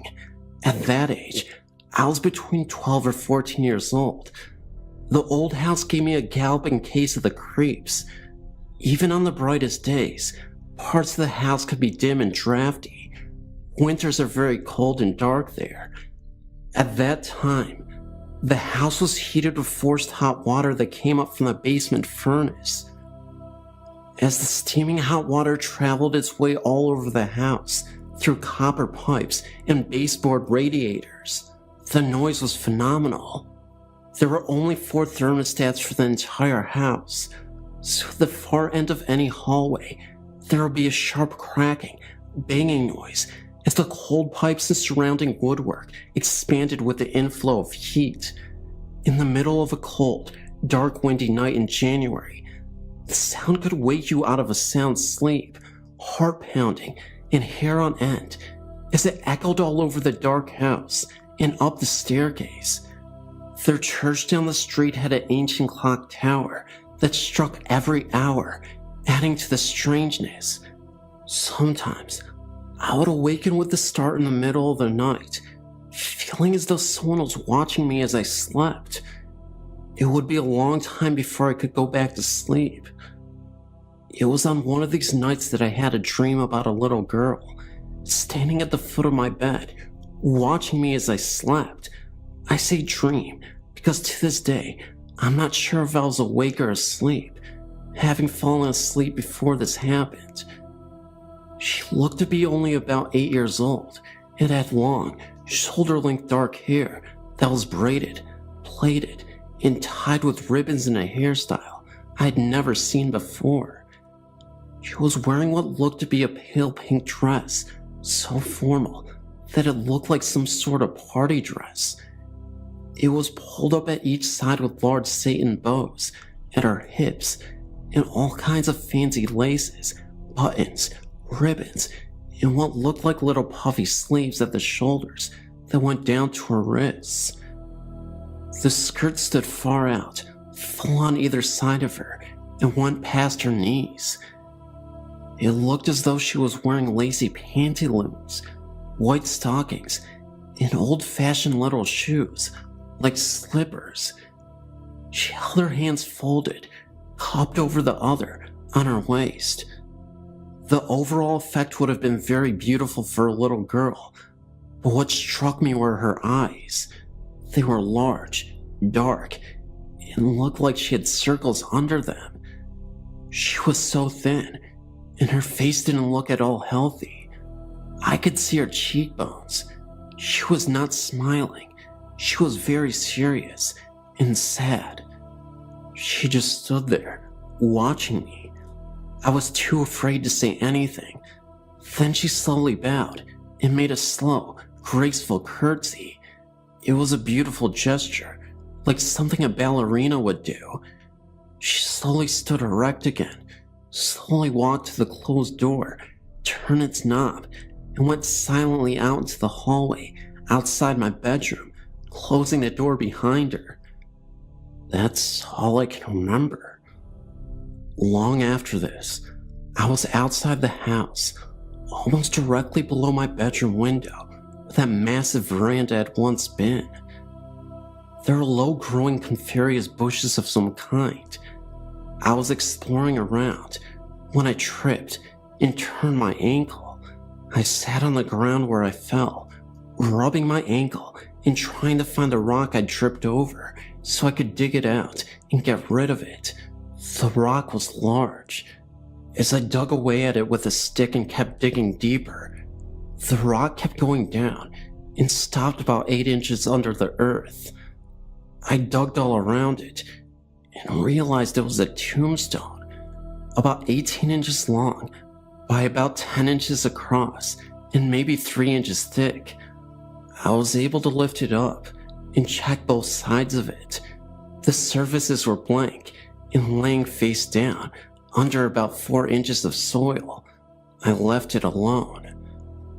My parents said they didn't know anything about the tombstone, so I decided I wouldn't tell them about the little girl in my dream either. It was about this time I decided to try and figure out why they didn't want us up in the attic. I went up there when no one was around to try and see what I could find. There was absolutely nothing up there from what I could see by the dimness of the one bare light bulb that switched on with the pull chain just within my reach. I'd also brought a flashlight so I can see into all the corners. Nothing was there. I was about to leave when I noticed something sticking up out of the insulation material that had been put there decades ago for the ceiling of the floor below. I dusted the layers of debris off of it and, stifling a coughing fit, looked closely at what was in my dirty hand. It had once been a hat box covered in rich yellow silk. The remains of a crushed hat and what I now realized was a Victorian style was still inside. It had been richly covered in the same shade of yellow, almost golden silk flowers. It was designed to fit a little girl. I went farther into the corner and found nothing else, but my foot scraped the heavy dust and uncovered something lying flat on the wooden floorboard. It was a round metal circle, with more round metal rings inside of it, increasingly smaller diameter to the very center, which was open. It was an open space, about 10 inches across. There must have been more than a dozen of these graduated metal rings, each separately covered in what had once been white cloth and sewn with 4 long pieces of heavy cloth tape from the outer ring to the smallest ring in a large X. I had no idea what it was. I put both things, the crushed hat and the hat box, and the strange ring thing, back where I found them. Sometime after that discovery, my parents were at an antique store in Great Barrington to look at furniture. While they were occupied, I went to a lady who worked there and described to her what I had found in the attic beside the hat. She said the strange ring thing was a set of hoops for a little girl's hoop skirt, and they were common in the mid-1800s. They would have been the era in which the house I was living in was built, I thought. So, something happened to a poor, sick, lonely little girl living in the house back then. No one would tell me about it, and I never learned anything more than what I mentioned here. But she had visited me late one night, in my dream, and evidently didn't want to be forgotten. We moved back to the Midwest in the summer of 1969, and never came back to Massachusetts. It's been 17 years, but it still happens to this day. It happened on a summer night on the back road connecting Mount Clair to West Milford, known to the locals as Alfie Hill. The area had very few houses at the time, and one house stood out, a brand new gorgeous home right at the crest of the dirt road. The man who lived there built it for his wife, and they had a daughter who was, I believe, around 8 years old at the time. I remember traveling the road, more of a cowpath really, and watching the home being constructed. Once it was finished, it always looked so pristine and happy. But one night, I was coming through this patch, black stretch of land, and saw the mother and daughter in the middle of the road, both in what looked like nightgowns in a mud puddle. I could see them standing there as I approached, and the moon seemed to shine on them alone. When I got to them, they disappeared in front of me. I wasn't alone in the car, so I asked, did anyone else just see that? and everyone just sat there, too scared to answer. By the light of day, early, I was crossing back across the hill and saw 6, maybe 7 police cruisers and an ambulance. Crime scene tape everywhere, and one covered figure in the grass by the house, and several officers crouched by the road, beside where the mud puddle was the night before. Apparently, the man had long suffered from depression and killed his wife and daughter before running to the house and killing himself. The officers said that they speculated he had committed the act the night prior to them being discovered. Still, on summer nights, you can see the girl and her mom looking down into the middle of the puddle in their nightgowns.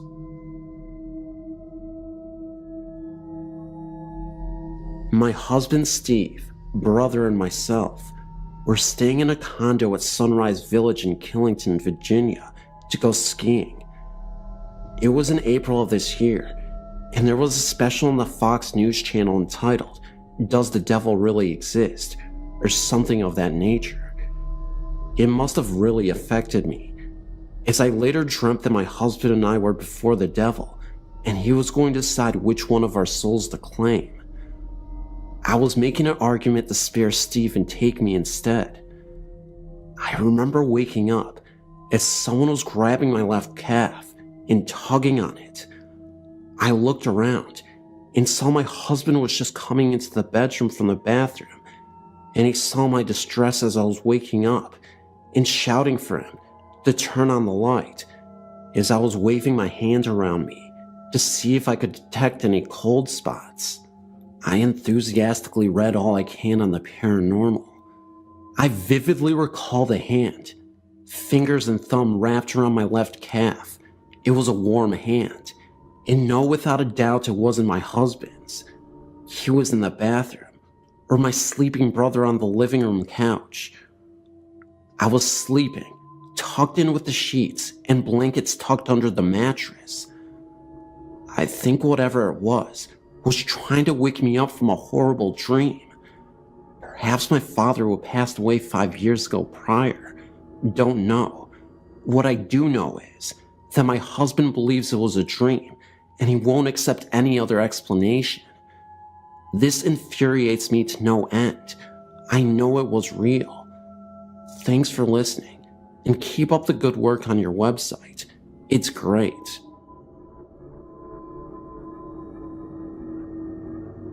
I've got another experience I thought you might find interesting. In October of 2006, I got orders to move from Earlson Air Force Base, Alaska, to Peterson Air Force Base, Colorado. My ex-wife and I decided to drive because we didn't want to get to the next station and not have a car.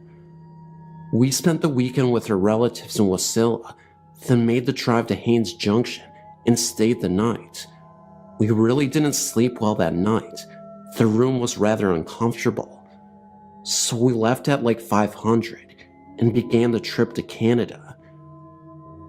We took the Alcan, Alaska-Canada highway and pushed into the Yukon Territory, stopped and had a rather awful lunch, but my daughter, who was a year old, needed to get out of the car for a while. We pulled into White House around 1800 and decided to stop for the night. We chose the Best Western Hotel, mostly due to the military giving us a list of which hotels were best for us to stay in, and that was one. As we were checking in, I noticed a rather cold spot by a cartoony statue of a Canadian Mountie. Mind you, this was October, and things were getting cooler, but not that cold. I believe we had a room on the 6th floor and let my ex-wife and my daughter get settled while I brought in the things we needed for the night. While I was making the trips to the car and back to the room, I learned that this Best Western was once a saloon and brothel. I'd mentioned the cold spot to my ex-wife, and she had stated that once she had made the trip to Alaska in '02. This was 2 years before our marriage, and I did not know her before '03.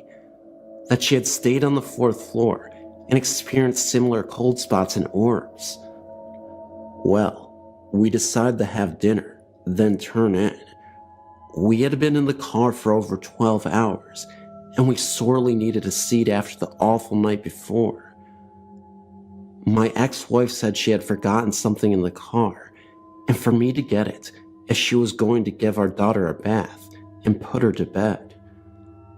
I went out from the restaurant and the hotel, and as I was walking in the entrance of the hotel, I kept feeling cold spots in various places.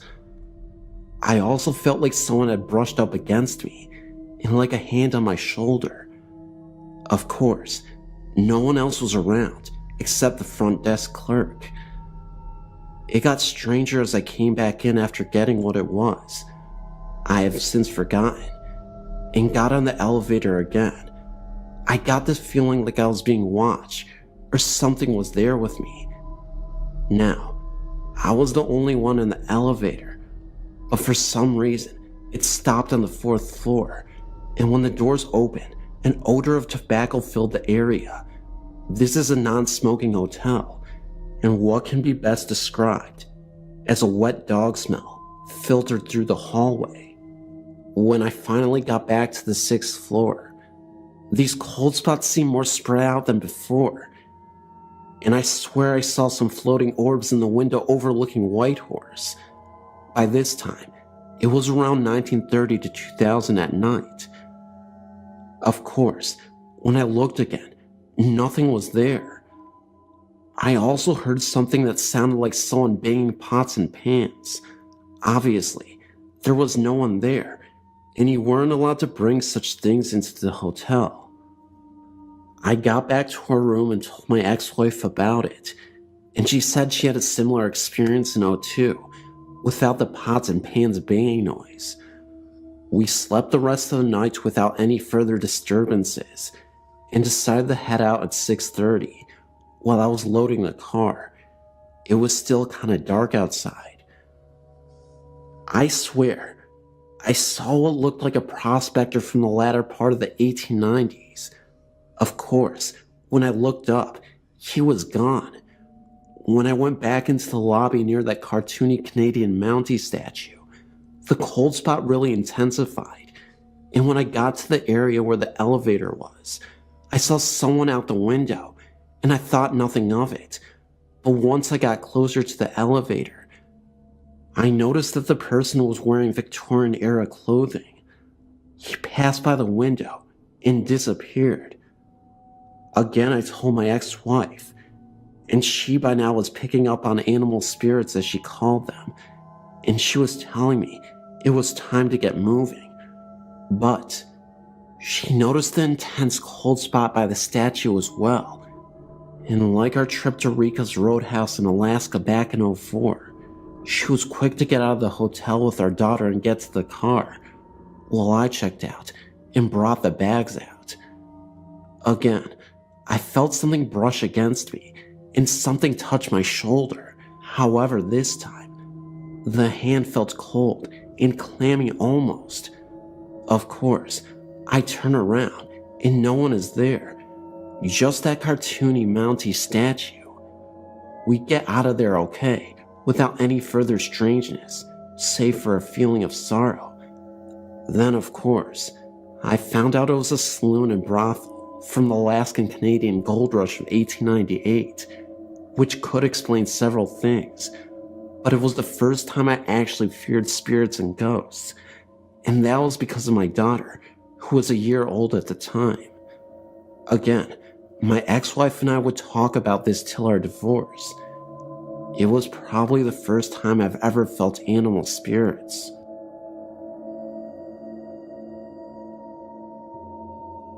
This is a personal experience that happened to me 2 years ago in Charleston, South Carolina.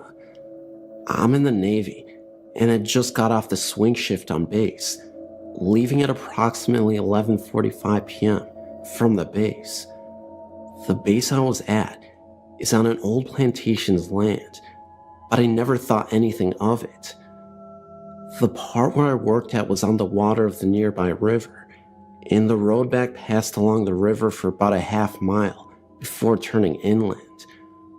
Fog had a tendency to build up on the river in the fall and winter months, and the fog had rolled across the road on this particular night.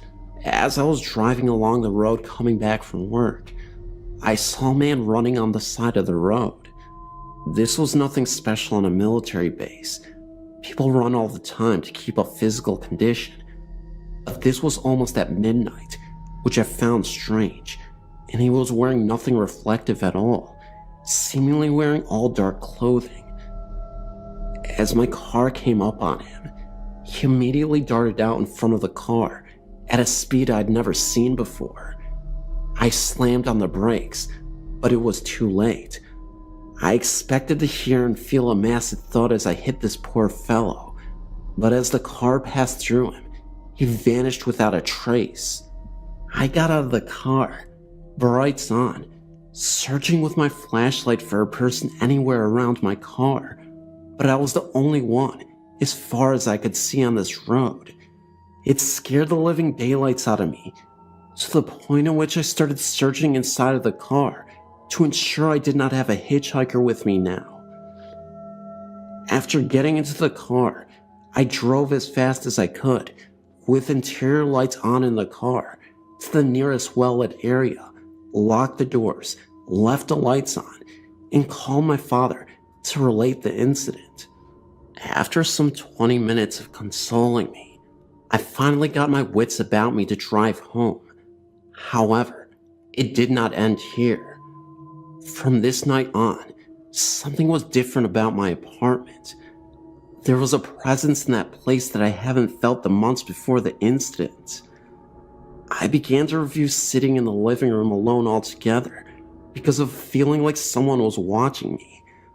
Out of the corner of my eye, I would see the bathroom light on, clear as day, but when I looked over, it would be off again. It would feel like someone would sit down next to me on the couch, but I was the only one in the apartment. Finally, one weekend my father came out to visit. Growing up with numerous ghostly and at sometimes demonic experiences, most of which he never talks about, he has become highly sensitive to the paranormal. The first day he arrived, he used the key I left him to get in while I was at work. When I got home, having said nothing of my experiences in the apartment to him, the first thing he asked me was if I ever got the feeling someone was in the kitchen area, peeking over the half wall at the television. I froze in my tracks at this.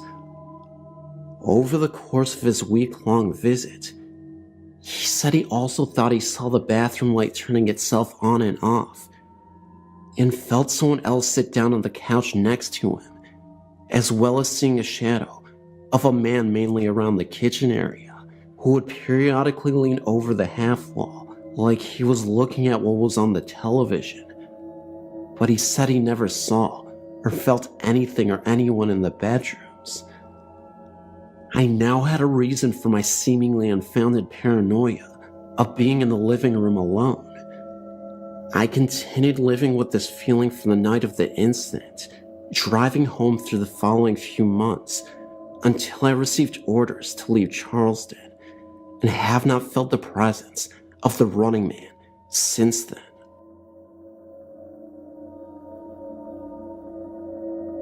When I was little, about 5 or 6, we lived in a big house which was originally 2 cottages, later joined together. Although myself and my sister were young at the time and had no personal experiences, my parents told us stories about what happened there when we moved house some years later, as well as the familiar cold spots, creaks and groans. Some other stuff went on too. One day, my mom was in the downstairs bathroom when she heard a man's cough coming from outside the door. Thinking it was my dad going into the study room, which was opposite the bathroom, she thought nothing of it. When she came out of the bathroom, however, the study was empty and no one was outside. She went back to the kitchen and found my dad where she'd left him, sitting at the table. She asked him if he had come out the bathroom and coughed. He hadn't moved the whole time. Another time, my mom, my dad, and one of their friends were sitting at the kitchen table when they all heard a massive crash come directly from upstairs where my bedroom was. My mom described it as the sound of a wardrobe falling over or a full-grown male adult being thrown to the floor. They rushed upstairs to find me fast asleep and nothing out of place in my room. We even had the fireplace in my room checked in case a stone had fallen down the chimney. Nothing was found and there was no explanation. Everyone in the house was accounted for. One night my parents were in bed when they heard the sound of a woman gently humming and singing. The sound came from the end of the corridor and continued downstairs, then eventually stopped. Again, this could not be explained. Myself and my sister were asleep, and even if we did get up, we certainly would have walked down the corridor singing. My second story is based in my grandmother's house, a manor house which is around 200 years old. My grandmother has a story which even to this day she swears was true. She was walking upstairs when in front of her she saw a pair of women's shoes on the step above. She looked up to see a skirt, blouse, and before she could see the woman's face, she vanished.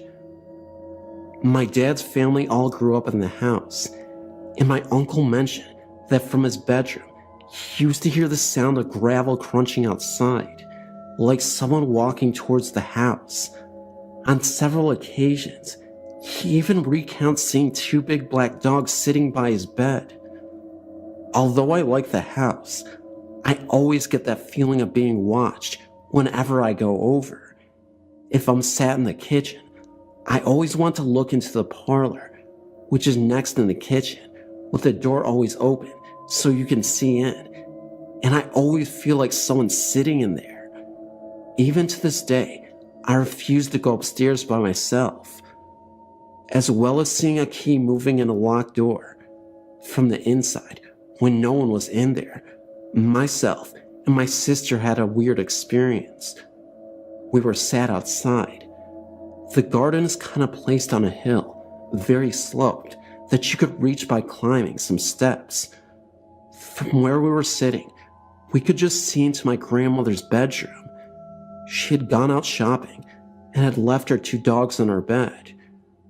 We were just watching them, talking, when suddenly one of the dogs started barking at the corner of the room at something we couldn't see. She, the dog, then jumped onto the bed and started barking directly at us. Then, at the exact same time, we both saw a white mist, sort of in the form of a hand, move gently over the dog's head. He then stopped barking. My sister and I both looked at each other in surprise. We'd both seen it, but could not understand it. It was daylight, but not sunny, quite cloudyless. There was no reflections on the glass or anything like that, because there was nothing to reflect, no trees or anything behind us, and we quite clearly seen the mist from the inside of the window. While serving at RAF, Middle and Hall, with USAF, 1993-1994, I lived with a roommate from Santa Rosa named Greg. Santa Rosa is located in New Mexico. We both originally lived in the dorms on base, but got special permission from our first sergeants to move off base together.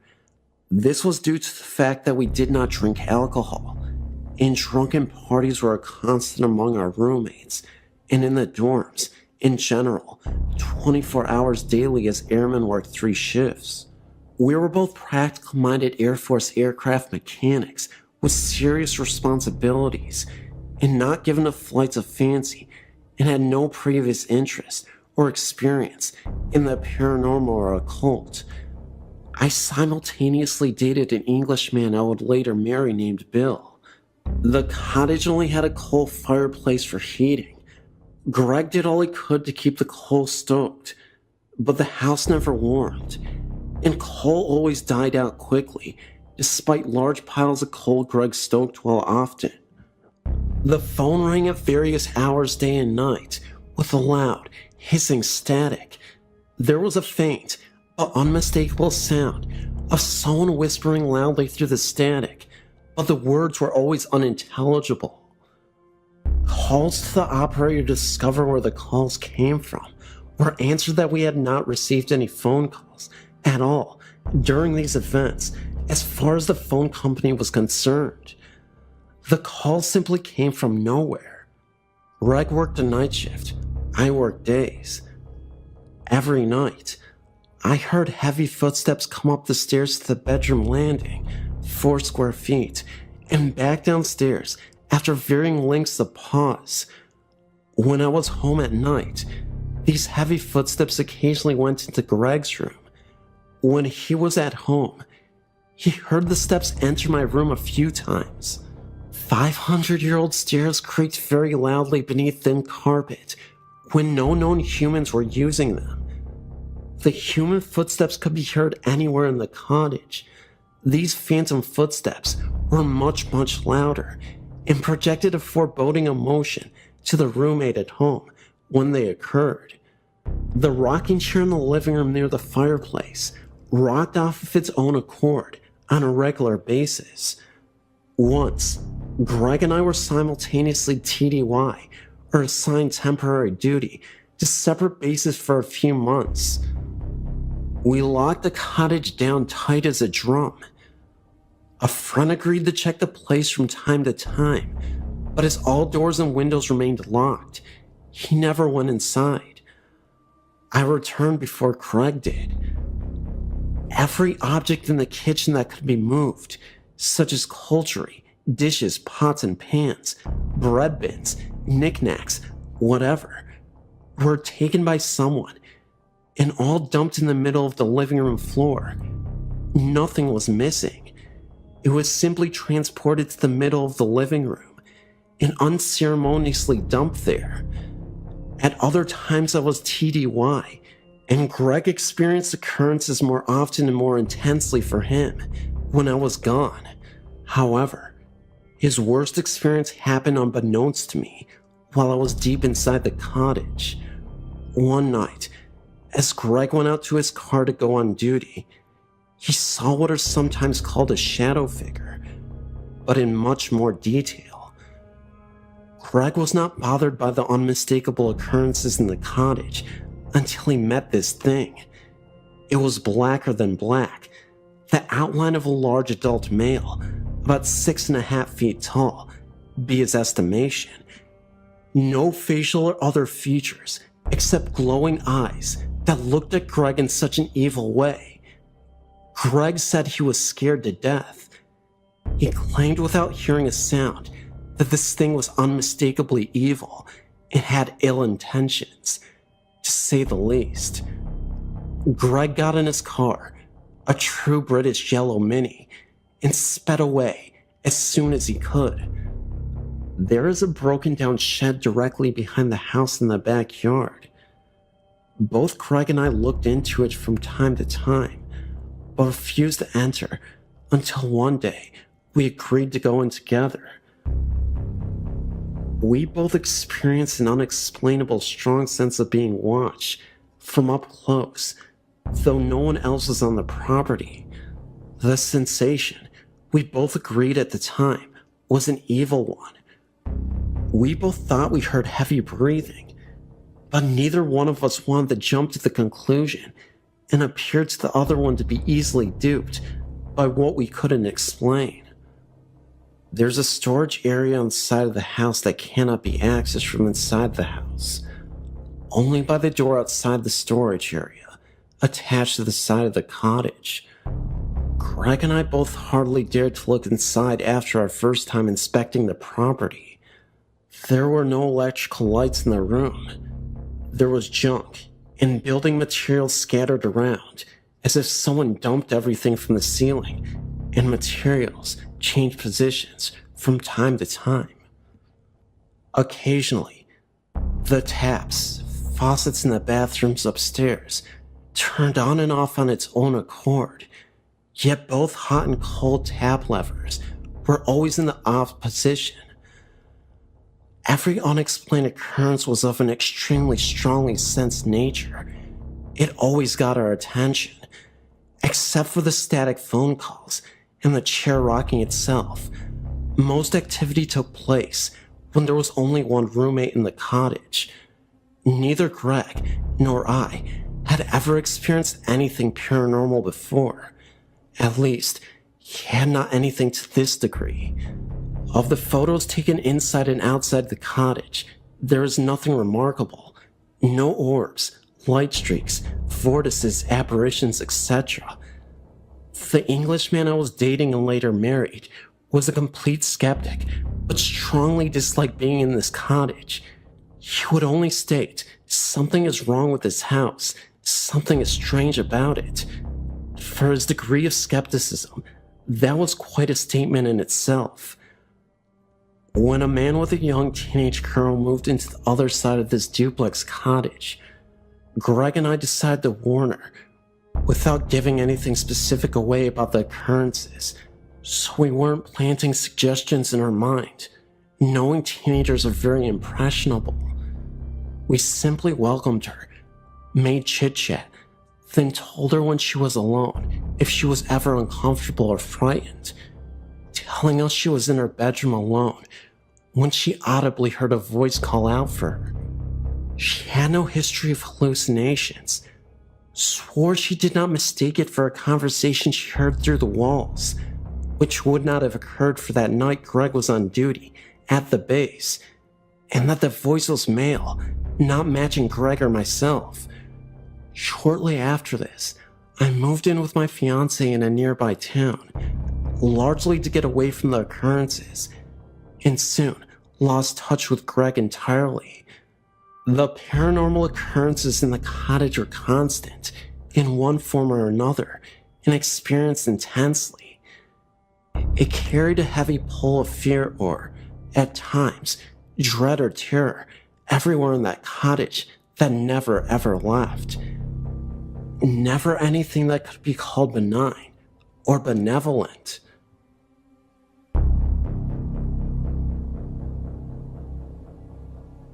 In the summer of 1996, I bought a large home in a nice, older neighborhood. My fiancée lived with her parents at the time she was still in college, and I was living with my parents since I'd just gotten out of the army. We were really looking forward to getting married and having our own private place. The first night in the house felt very strange to me, but I chalked it up to being a newlywed in a new home.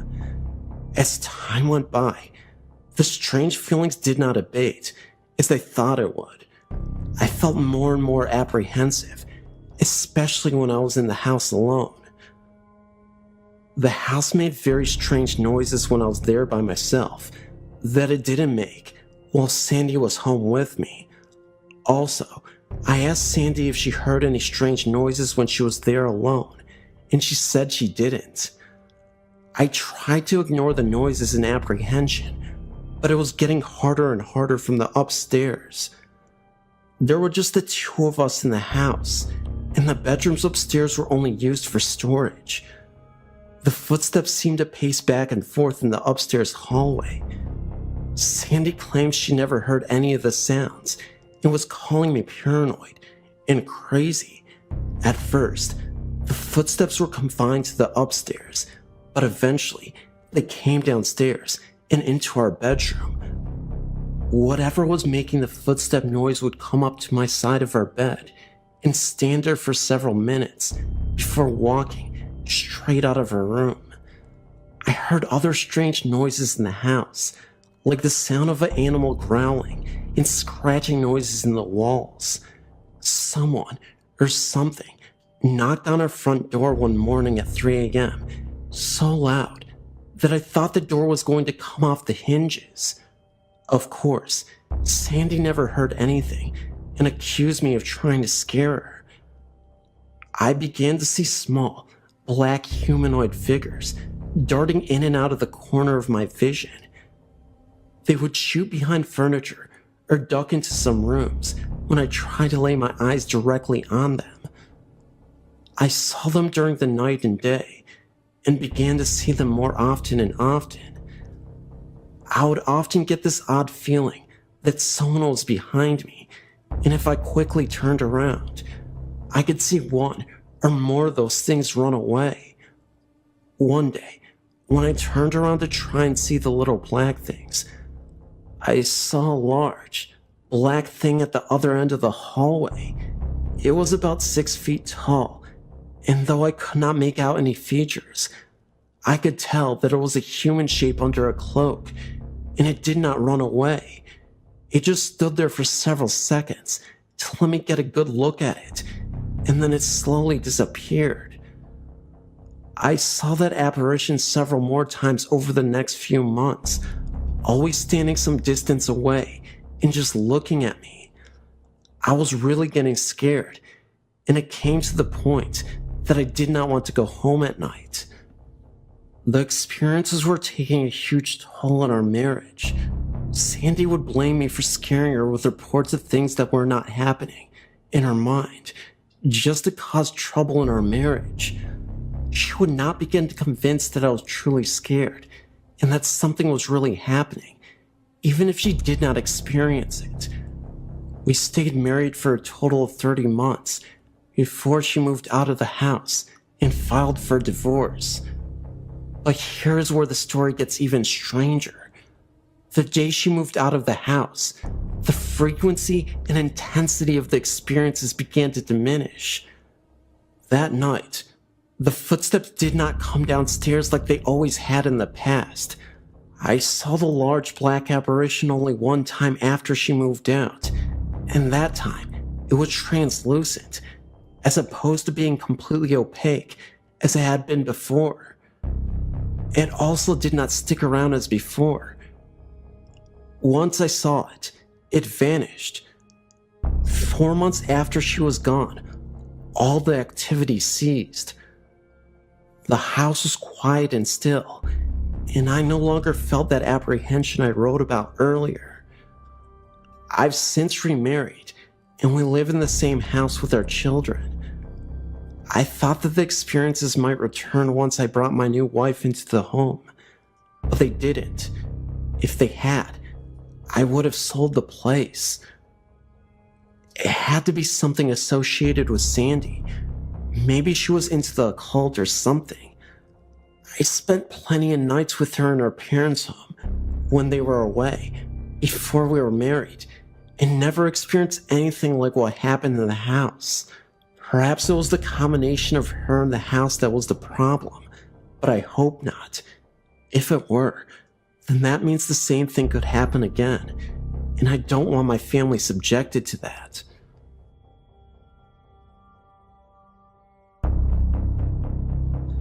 I'm writing to tell you my story. I was reading Dave's story, and it's so close to the experience that I had that it actually gave me chills. My first paranormal experience happened to me when I was 4 years old. All the experts say that things that happen to someone before the age of 5 is very hard to remember. The funny thing is that I can remember my experience like it was yesterday. My mother, sister, who's 3 years younger than me, and myself. I remember being asleep in my bed and waking up very suddenly. I looked at the doorway, and I saw this full-bodied figure. The only thing is that it was completely white. I'm not talking like white, like a white wall. I'm talking white like energy. This figure to me was a child. The reason I believe this is actually because of its height. I mean, it did not have a face or anything like that. It walked towards me and got on my bed. I remember pulling the blanket up over my head because I was so scared, but I actually felt it on the bed. At that point, I ran screaming and crying into my mom's room. Her boyfriend got up and walked me back to bed to show me there was nothing to be scared of. When we got there, it was gone. Now let's fast forward to the age of 17. By this time in my life, my mom had gotten married, not the same guy from when I was 4, and they had bought a house. It was a tri-level with a full finished basement and a sub-basement. From day one, something felt very odd in the house, almost like a very heavy, unwelcome feeling. The sub-basement was probably the strangest. When you would walk in there, you could see spray paint all over the walls. I know that's not strange, but when you stood in the center of the room, you could see that the spray paint was actually covering up what looked like writing on the walls, and it was also on the floor, so that was kinda creepy. We had 2 dogs that both refused to go into my room and constantly would either stare at the wall and bark, or would stand at the stairs and bark up to the 2nd floor or down the stairs to the basement. The longer I lived in the house, the more I began to feel almost alone. It was like I was becoming isolated mentally from everything.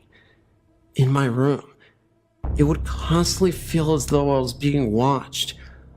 I would hear loud bangs and things sounding like they were hitting the floor, but nothing would be around. All the motion sensor lights around the outside of the house would turn on all at once for no reason. I mean, I actually began to think I was going crazy. Finally, I broke down and told my stepdad everything that had been going on. He looked at me very seriously. I remember thinking, oh crap, he thinks I'm nuts. He began to tell me about how one night, after I'd gotten home from work, he worked 2nd shift and didn't get home till around 1 a.m. We were sitting on the computer playing a game. At the time, our computer was in the front room, and you could see right up to the stairs and onto the landing where the bedrooms were. He said he saw a man walk out of my room. The man he saw was a taller man in a pair of jeans and a flannel shirt. At first, he thought it was me because he only saw the man out of the corner of his eye. But then he asked how I was doing and looked up and realized the man wasn't me. The man turned and walked back into my room. My stepdad ran up the stairs and opened my door, and I was the only one in there, and I was asleep in a pair of boxers. After my stepdad told me this, I was convinced something was going on. One weekend, while my parents were out of town, I invited 2 of my friends over so we could try to catch stuff on film. Of course, we got absolutely nothing. That is, until we tried to go to sleep. We had all decided to sleep in the basement because there was more room there. We turned off the lights and started to go to sleep. My one friend, Chris, was already asleep, and myself and Dave were talking. All of a sudden, the light to the sub-basement turned on, and we could see what looked like a shadow under the door. You could actually hear what sounded like the work boots walking up the wooden stairs. We woke up Chris, and we all stood at the door. We really thought someone had broken into the house. We opened up the door, prepared to beat the crap out of someone, and there was no one there. We walked downstairs and looked around. We checked the windows and everything. The windows were shut and looked like no one was there. There are a lot of things that happened, but it would be like writing a novel to tell them all. I just thought it was kind of creepy how similar my story is to Dave's. This experience happened when I was in my late 20s, back around late 1994 or early 95. I was laying in bed asleep.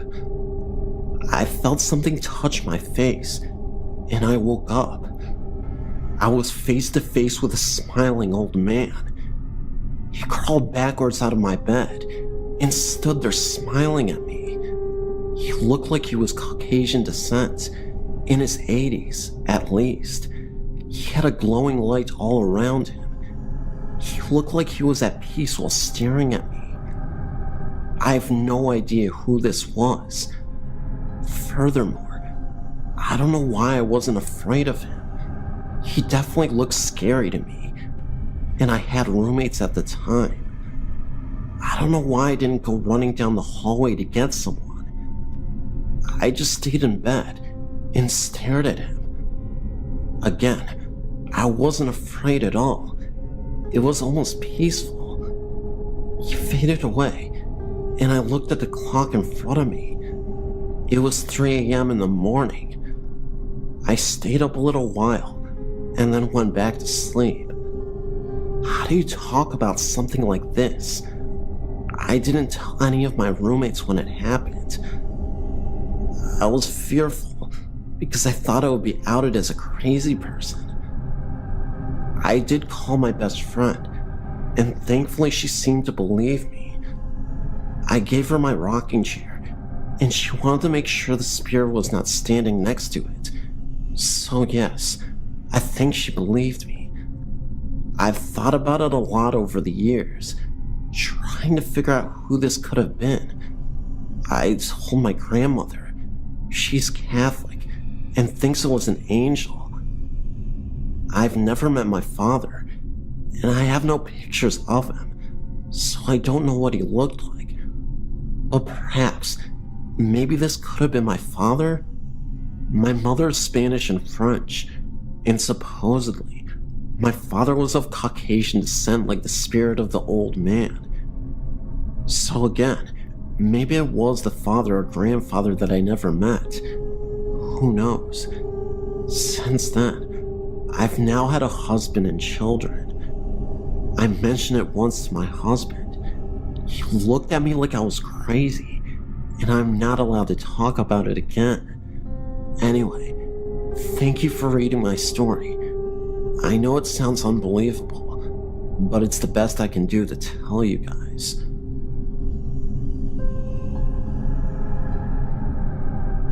These are two experiences that happened to me about 5 years ago.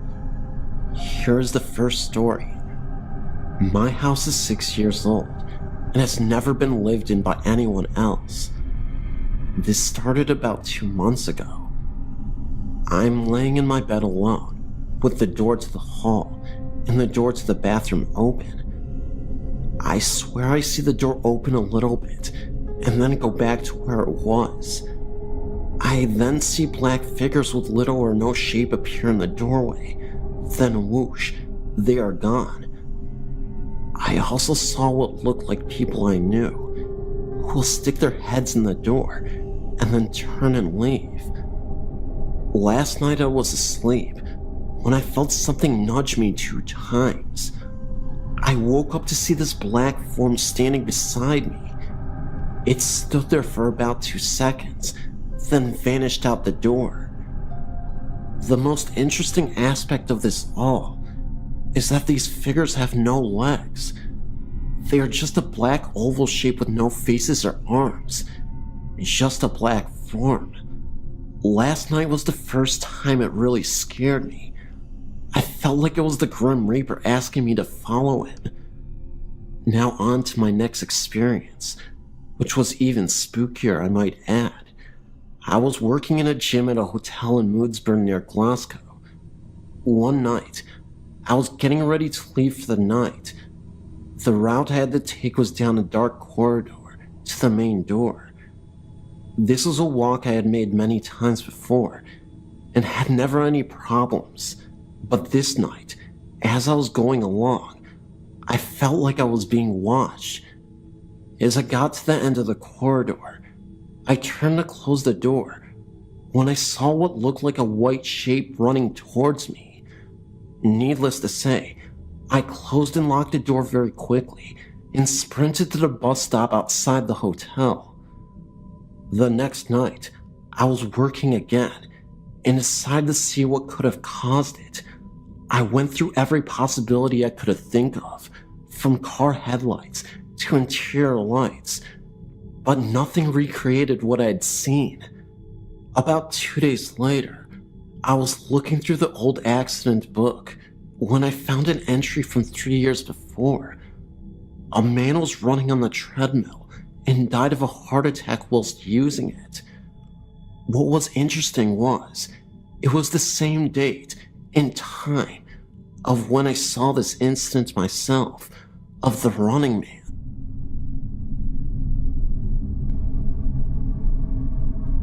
This happened to a friend and I back in the mid-1960s, when we were 12 or 13 years of age each, and we were camping with our church group, and while we had some free time, Alan and me as in Mark, decided to do exploring on our own, so we set off towards the perimeter of the park, where we found a fence that we could easily squeeze through, surrounding the park property.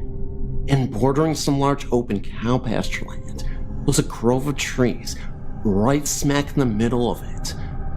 We set off across the pasture land towards the grove of trees, and much to our delight, for it was a hot day, we found a meandering stream in the grove of trees that was about 6 feet deep and about 6 feet wide, and it wandered all throughout the grove. But to our dismay, Alan and I realized that we were wearing blue jean pants and a t-shirt, and had not brought along our swimsuits, since we were not planning on going swimming until later, when the springs in the park was less crowded, so we had nothing to wear to go swimming at that time. But Alan convinced me that there was nobody around to see us, and we could go swimming like they used to do in the old days, by going swimming in the nude or skinny dipping, and nobody could tell we had nothing on. Once we were in the water, and not wanting to be labeled a coward or chicken by my friend, I quickly got undressed, and we dove into the cool water. We swam around in the water for about 15 minutes, when we were startled to see a young boy, about our age, dressed in some dusty old-fashioned looking overalls, and barefoot, staring at Alan and me from the bushes. And even though he probably saw we were both skinny dipping, by our clothes hanging from the bushes, neither Alan or me felt embarrassed about it. After all of us were boys, and Alan got bold, but staying in the water, Alan said hi to him. The boy came out of the bushes, but didn't get near the banks, and he just stared at Alan and me for a solid 20 seconds. All we could think to do was ask him if he wanted to go swimming with us, but at this point, I don't think we realized it was a ghost at the moment. We just always thought it was a kid that always hung around this area, and just wanted to play because we were playing around. But then, it was like he had simply vanished again. Alan and I did not wear glasses, and our vision was perfect, and we were looking straight at the boy as we climbed out of the stream, and like I said, the boy just disappeared before our very eyes, just kinda blinked out of sight, and Alan and I quickly got into our jeans and looked around for him, but he was nowhere to be found in the bushes. And if he wanted to play with us, why did he disappear? And if he had left the grove of trees, which he didn't, we would have seen him in the open pasture land, and afterwards, we talked about our experience between us, but Alan and I didn't tell anyone of this, knowing that no one would ever believe us. Alan and I both wondered if the boy might have fallen into the stream from the crumbling banks and drowned in that stream many years ago, and as the kids our age wouldn't be caught dead wearing old-fashioned looking overalls, when all the kids we knew were wearing the latest looking fashions, was it even remotely possible that perhaps Alan and me saw a ghost that day? One who was lonely and just wanted to play.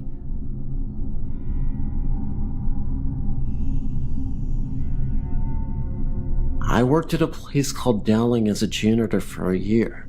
My shift was overnight, and for 3 months, I worked that shift alone. I never saw a purple orb, but I did spend a lot of time outside. What I can tell you is that after the creepiness of being in a big building all alone wears off, there are still sounds and such that can't be explained by me. Every week, if not every night, doors would open and close by themselves. Me and the others would go chasing these noises, thinking there was someone in the building, but of course, there was no one there, or I wouldn't be writing to you. And the security company wouldn't call to say an external alarm went off, so there couldn't have been anyone there. Sometimes we'd be in the library, and we'd hear one of the counselor's doors open and close. The library was the same room, but divided by office walls from the counselor area. Sometimes the classroom doors would as well. At times, I'd be in the gym and would chase the sound of footsteps. The place does make a lot of building noises. It's difficult to report on anything I heard in the auditorium, the creepiest place in the school, because the roof and heating systems would collaborate with a big empty space to make many mysterious noises that could be too easy to explain away. Plus, the auditorium was creepy because it was always dark until I would clean it, and there were so many access areas, such as backstage or the lighting area above the stage and the several doors, that would really just make me paranoid. Having said all that, I did sometimes get transfixed on the idea that an emaciated naked woman was watching me. I only got that feeling in or around that particular room. It makes no sense to me, but I did avoid it. The band room was also a little creepy. I would sometimes take my lunch there so I could listen to the radio, and the doors within would make noises like they were opening and shutting. There was one definitive time that I also couldn't explain. I went into the library and locked the door behind me because I was hearing so many noises around that door that night.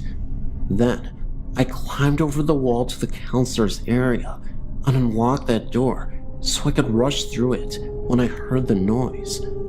Sure enough, the library door tried to open because I heard the deadbolt hit the door frame. So I ran to the hall and listened for footsteps, but there were none. I ran to look down both north and south halls along the library. There was nobody, and there was nowhere to hide. I didn't think someone could have gotten away like that, not in that manner anyway, without making enough noise for me to hear it. A similar thing happened one night when all 3 of the overnight janitors were in there. We heard the noises in the counselor's area, so I climbed the wall while the other guys went to the doors, but nobody was there. I want to assure you of 2 things, even though these aren't really the most impressive tales. First, I don't really believe in ghosts. I'm open enough to the idea, I guess, but anytime I heard a noise, I would go looking for somebody because I assumed it was an intruder. There were times we had intruders, and times people who had rights to the building were found. However, there were so many times that we were sure there were noises, and so little chance for whoever was making them to escape, and we still found nothing, that I thought you might be interested to hear the story of Dowling from someone who was there for a long time. The building stopped creeping me out by itself about a week after I was working there alone. I heard voices and chased them, but the air unit, the building setting, and other normal noises stopped giving me the jitters by the time they became normal for me. I don't really believe in ghosts, but I saw the purple orb listed on the website after a night of chasing these noises, so I decided to write this to you, albeit 2 years after the fact. Last thing I want to say, there are 2 creepy stories about the place from a source that I'm not sure I trust, but I'll tell you anyway. One time, this guy saw people in robes walking into the woods west of the building. Another time, a girl was taken advantage of in the auditorium. A funny, Unbelievable, but true story from the overnight shift. Ninjas attacked the school one night and put one of the soccer goals in the atrium. The kids did this for their overnight prank. They seriously climbed onto the roof of the school with 2 of the school's regulation-sized soccer goals and dumped them into the atrium. I chased off a bunch of kids when they were trying to get on the roof a 3rd time. They were all dressed like ninjas. My name is Carly, and I used to live in a 100-year-old house on the Eastern Shore in Maryland.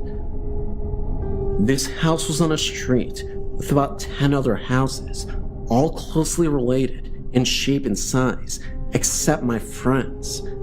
She's my best friend, and the man who had built all the houses in our street lived in hers. They have never had any bad experiences in theirs, up until now. My friend's older sister came back for Thanksgiving, and she woke up in the middle of the night and saw a form of a giant man. The man closely resembled Andre the Giant, even though she thought it was her boyfriend. When she looked next to her, he was sleeping. She really didn't think too much more about it until the next day, where the rest of the family shared that they had been hearing and seeing things too. My house was only a few years younger than hers. My parents bought it at an auction because the whole thing had to be gutted and renewed. As my dad was working on it, he was putting in new windows one day and saw a man. He was crouched down with his face right up against the wall, looking at the window he had just put in. The man saw my dad get up and disappeared. I've had my own experiences too. Like, we used to hear someone running up and down the halls at night. My room was right at the end, and my bed looked out the door. When the person got to the end, you could hear them turn around and run back. That wasn't too bad though. I also remember going into my room and saw a crowd of people. They were all dark figures with the outline of a trench coat that were so long you couldn't see their feet. They slowly faded away, and I didn't go back in the room for weeks. I would stay in the other guest's bedroom. I had a great aunt, and she was a psychic. I loved her. We had the strongest bond you could ever have with anyone. She died of cancer, and it was terribly hard on me. I ended up with some things of hers, like her tarot cards, but most importantly, her angel cards. I'd just gotten these, and I was up in my room playing with them when I pulled up one card that had a picture of a lady on it. This lady looked exactly like my aunt, and she was surrounded by animals. My aunt had a basement full of bunnies, birds, fish. She had 5 cats and 5 dogs. The message on the card said, "A message from your loved one. I'm fine, very happy now. Don't worry about me, and don't forget about me, but don't let me overtake your life." Then it said goodbye, and I love you on it too. After I read that, I teared up and ran downstairs. I showed my mom, and she couldn't even believe it. I couldn't believe it either, so I got scared and told my mom to take the cards out of my room, just in case. My mom put it on her dresser. They were there for about a week or 2, and then they disappeared. My mom never moved them, and neither did anybody else. No one had touched them, and they had just vanished. I'm for sure that was her final message to me. Maybe not forever, but just so I wouldn't worry. It was her proper goodbye. The week before Thanksgiving, my son and I were emptying out a house that was to be torn down and this new one brought in. We were standing by my pickup truck, which we were loading, and he happened to look at a bright light in the sky and said, "Hey, look at that. Is it a plane?" I looked up, and there were no flashing lights, just looked like a wide set of headlights, no other colored lights. I thought at first it was a plane, but no sound for as low as it seemed. It came over slow and headed east, and I thought it would disappear, like over the trees, like the planes that come over do. But instead, it went up, and did so very quickly, until it was a speck that disappeared. I still wonder what it was. Was it a paranormal entity, like an orb or some sort? But maybe something different, like even a UFO. It's hard to say. But back in 1990, my husband and I were talking outside and happened to look at the edge of our 40 acres. There, just above the trees, was a long cigar-shaped object that covered the entire line of the 40-acre parcel. It had flashing lights and looked like windows were along the side of it. It was reported in the newspaper, as a lot of people saw it that same night. It made no sound at all. My son passed away in August of 2008, and I've had my grandson say that he sees him in my bathroom. I find that strange. Last week he came to me and his mother and said that there was a man in my bathroom and he needed to put his clothes on. When I found my son, he was naked. My grandson didn't see him that way, the way he passed away. He has told me many times that there are ghosts in my house. We have heard doors open and close, and sometimes the floor's creaking. Like last fall, I'd gone in my bathroom to turn off the lights the kids left on. I called out to him, thinking that maybe someone was still in the bathroom. Finally, I said loudly and impatiently, "Who is in here?" I heard a voice distinctly said, "I am," very quietly and clear. I didn't recognize the voice and thought one of the kids were playing a joke on me. No one was near the bathroom, which is just off my master bedroom. It didn't scare me. There are other strange things that happen in my house. We hear little kids outside talking. Most of the time, it is indirect, and you can't make out what they say, and other times, something comes in clear. We just think the land is haunted. For a while now, my sister has lived in a house a few blocks away from my parents' house. I live with my parents. I would go over there to babysit my nephew when my sister had plans. Some nights I would sleep over there. Her house always had a creepy feeling to it, a thick feeling to the air. My sister had just had knee surgery and wasn't able to take care of her son, so I was spending the weekend over there. The first couple of nights were fine. I didn't mind at all. But the last night I stayed there, I was in the living room watching TV when I caught something out of the corner of my eye. It looked like a shadow. Before I say any more, I better tell you the layout of my sister's house. When you walk in, you go to the left and down a hallway. The open doorway to the left leads to the kitchen. The kitchen has another entry as well. The first door on the left is my sister's bedroom. The only door on the right is a bathroom, and the door at the other end of the hallway belongs to my eldest sister, when she's there, that is. On the other side of the kitchen is a set of French glass doors and let out into a game room, an add-on to the house. The doors are always kept closed and locked at night. The only people in the house that night were myself, my sister, the one on the mend, and her son. So anyway, I saw a shadow. At first I thought maybe it was my sister getting up to ask me to get her something. But the shadow simply vanished before I could get a closer look at it. I shrugged it off as me being tired. I lay down to go to sleep. I woke up a couple minutes later. It was around 5 in the morning. I didn't know what had woken me. I was sweating badly, and I felt like someone was sitting on my chest. I was propped up enough to see the French doors, which were across the room from the sofa. What I saw that night is engraved into my brain. There was an old woman outside the doors. She had her hands pressed against two of the glass panels and her face against another. Her mouth was open in a scream.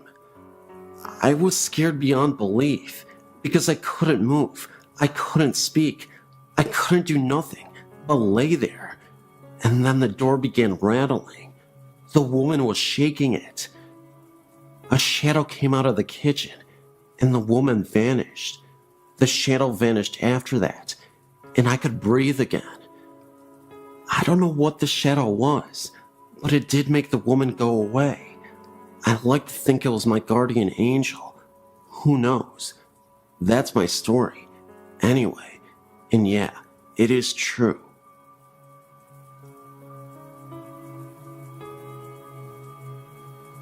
My mother was born in Austria-Hungary in 1908. When her parents immigrated to the US, they left their 3 children behind in the care of their grandparents. It was 5 years until her parents were able to return and bring the children to the US. In that 5 years, my mother became very close to her grandfather and went everywhere with him. She arrived in the US as a 13-year-old, grew up, and married my father. They were a young farm couple living in rural Ohio. One night, my mother awoke to see her grandfather standing at the foot of her bed. He was smiling at her, but did not speak. She relayed that she pulled the covers over her head and then looked again, and he was still there. She then tried to wake my father, but when he awoke, her grandfather disappeared. She had the overwhelming feeling that her grandfather had died. This happened in the mid-1920s, and at that time, international long distance was only a thing for wealthy folks. Her only contact with her grandparents was via mail, which would take a couple of weeks to arrive. Sure enough, 2 weeks later, she received a letter from her grandmother verifying that her grandfather had passed away on the same day and approximately the same time that he appeared in her bedroom. My father attested to the entire happening. This was always our family ghost story that no one ever had a reason to doubt.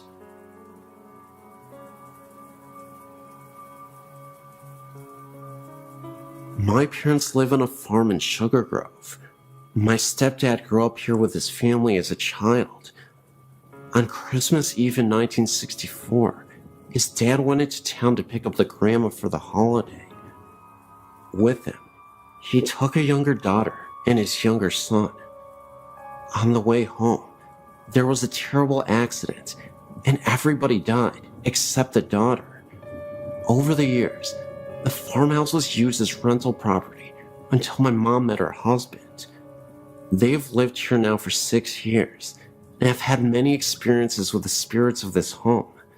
I, too, have had some of the same. There are many, many voices that we hear. Marbles rolling down the hallway upstairs. Foot noises walking up and down the stairway. Clouds of light and dark smoke throughout the entire house. Doors open and close. Things come up missing, then are returned within days.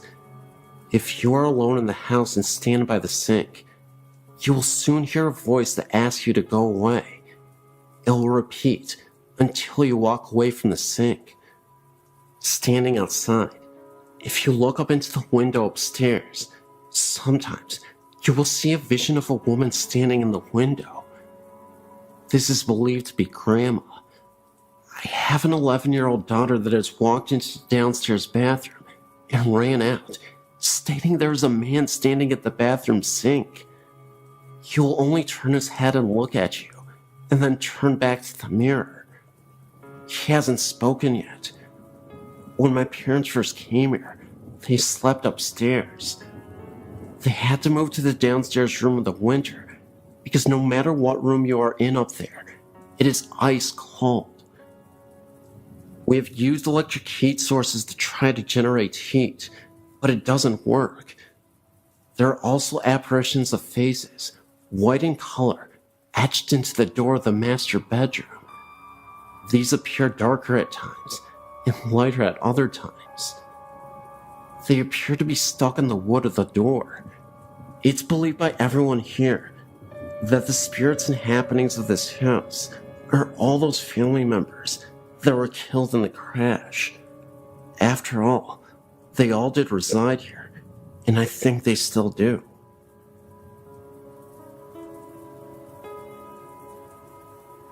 My mother passed away a little over 4 years ago. Since then, we have seen her, usually in dreams, and my father has actually seen her many times in her home. My mother had been sick with congestive heart failure that took a turn for the worst for about 2 years. My dad cared for her day and night. Finally, the last trip to the hospital was supposed to be a routine trip to remove excess fluid. On the way to the hospital, my mother made a prophetic statement to him that she would not be coming home again. When she was given the diagnosis that no further help was available to her and she would be sent home with hospice, she refused and decided to die in the hospital instead of at home because my father had to continue to live there and she did not want him to find it hard to stay at their home. 9 days of excruciating pain from a failing liver and kidneys, and unable to get her breath, she succumbed to death only after the last of our immediate family visited her on that day. It was as if she had waited until she had seen her husband, children, grandchildren, and son-in-laws before she was ready to go. 10 minutes after the last visitor, she breathed her last. Oddly enough, the grandfather clock in my parents' home stopped on the exact time of her death. My father has refused to rewind it. After 60 years of marriage, my father has been so lost. For the first year, she appeared to him frequently with a smile on her face, and one time told him, "I love you deeply, and just want to make sure you are okay." She still appears to him, just not as frequently as the first year. Recently, my sister and father had found a picture she had painted and had a frame to give me for my birthday. My dad saw my mother the morning they gave me the gift and said she was holding a shopping bag with a wooden frame sticking out from it with a huge smile on her face. He said they communicated without talking, and he knew she was happy and proud I was getting the picture. I've seen my mother in dreams, but only one stands out as a possible contact with her. In my dream, I was looking through the picture window at my parents' home and saw her sitting in her chair with my father standing over her, talking and smiling, as if he was catching up on recent events. I went inside the house and she looked at me and smiled. I remember how peaceful she looked and so healthy. I remember saying, "Mama, how can this be? I saw you in the casket at the funeral home." She just smiled at me and said, "Well, sometimes these things just happened." I replied, "Well, I don't care how it happened. I'm glad to have you back. I've missed you." With that, I woke up. One other time, after an extremely frustrating day, I was walking in a corridor and thought I'd heard her call my name. She said, "Susie." I actually said out loud, "Mama?" But she was not even there. My sister says she has dreamed of her, but never actually have seen her. My son slept in my mom's bed about 6 months after her passing, and said sometimes in the night, he felt her sit down on the side of the bed. He knew it was her because he could smell her perfume. My nephew recalled a dream he had the first Thanksgiving holiday after her passing. He said that in his dream, he walked out of his upstairs bedroom and she was in the hallway. He said, "Let's go get some turkey, Granny." He said she replied, "Now, Mark, you know I can't go downstairs with you this year, but you know I am here. My family feels that she is around us all the time. I know she is with my father the most because he is terminally ill and misses her so terribly. I feel comforted knowing she is waiting for his time to cross over."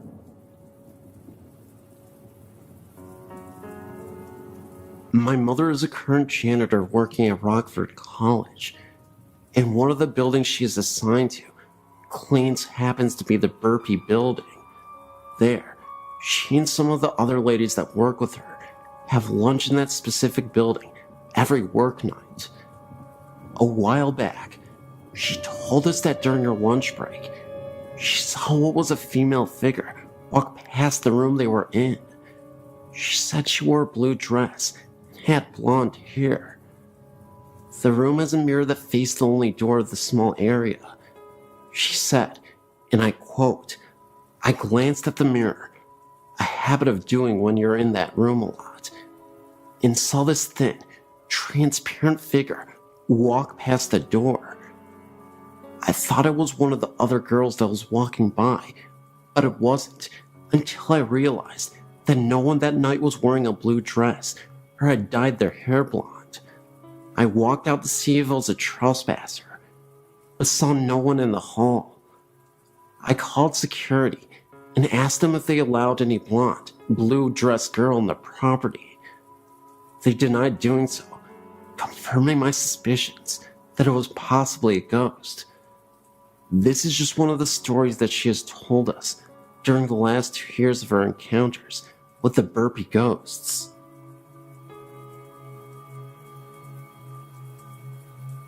This just happened to me just recently, on February 8th, 2008, when I took a ghost tour of the Tuing Cemetery in Brisbane, Australia. First of all, I'd like to keep this to myself anonymous. Secondly, what I saw is true, for I did some research to see if anyone else experienced what I saw that night, and, as it turns out, a few people over the years saw it too. It was cold and partly windy that night when I turned up at the ghost of the Tuing Boneyard, Brisbane's oldest and biggest graveyard. There's a lot of strange stories connected to this boneyard, like a vampire. There's only 2 boneyards in the world. They got Fair Dinkham vampires, Highgate in London, and Tuing in Brisbane. The Bleeding Grave and Walking Statue. Yes, a wandering statue. Anyway, the tour barely began as our hostess was introducing herself when I saw something standing amongst the trees. It was solid and black. It was standing there watching us. I saw it, but I thought I was seeing things. Excitement that might have sparked off my imagination. But as I walked past this spot, there was nothing there to resemble that figure. But yet it was real, as you and I. It wasn't until a few feet ahead, I heard a weird clang sound right next to me, as if someone was banging in a pot or whatever. I thought it was the signpost rattling, but there was no signpost anywhere. Now that was frickin' weird, I thought, as I hurried on, looking behind me. Most of the night I felt we were being followed by something, as I was tailing Charlie. Best place to be on a ghost tour at the end of the line. Things started to get a bit stranger, like the cold wind I felt touching me, if there was no wind blowing. The same thing happened again 2 nights later, when I felt something touching my neck in my own home, or seeing things at the corner of my eyes. When I turn around, there will be nothing there. I thought I was ready for the madhouse at one point. I know that I saw something, so I researched it, and as it turned out, others saw that same black figure at the same spot where I saw him or her, whatever the heck it was, and heard the same clanging sound I heard, so I didn't imagine it at all. I hope I didn't. That's my story.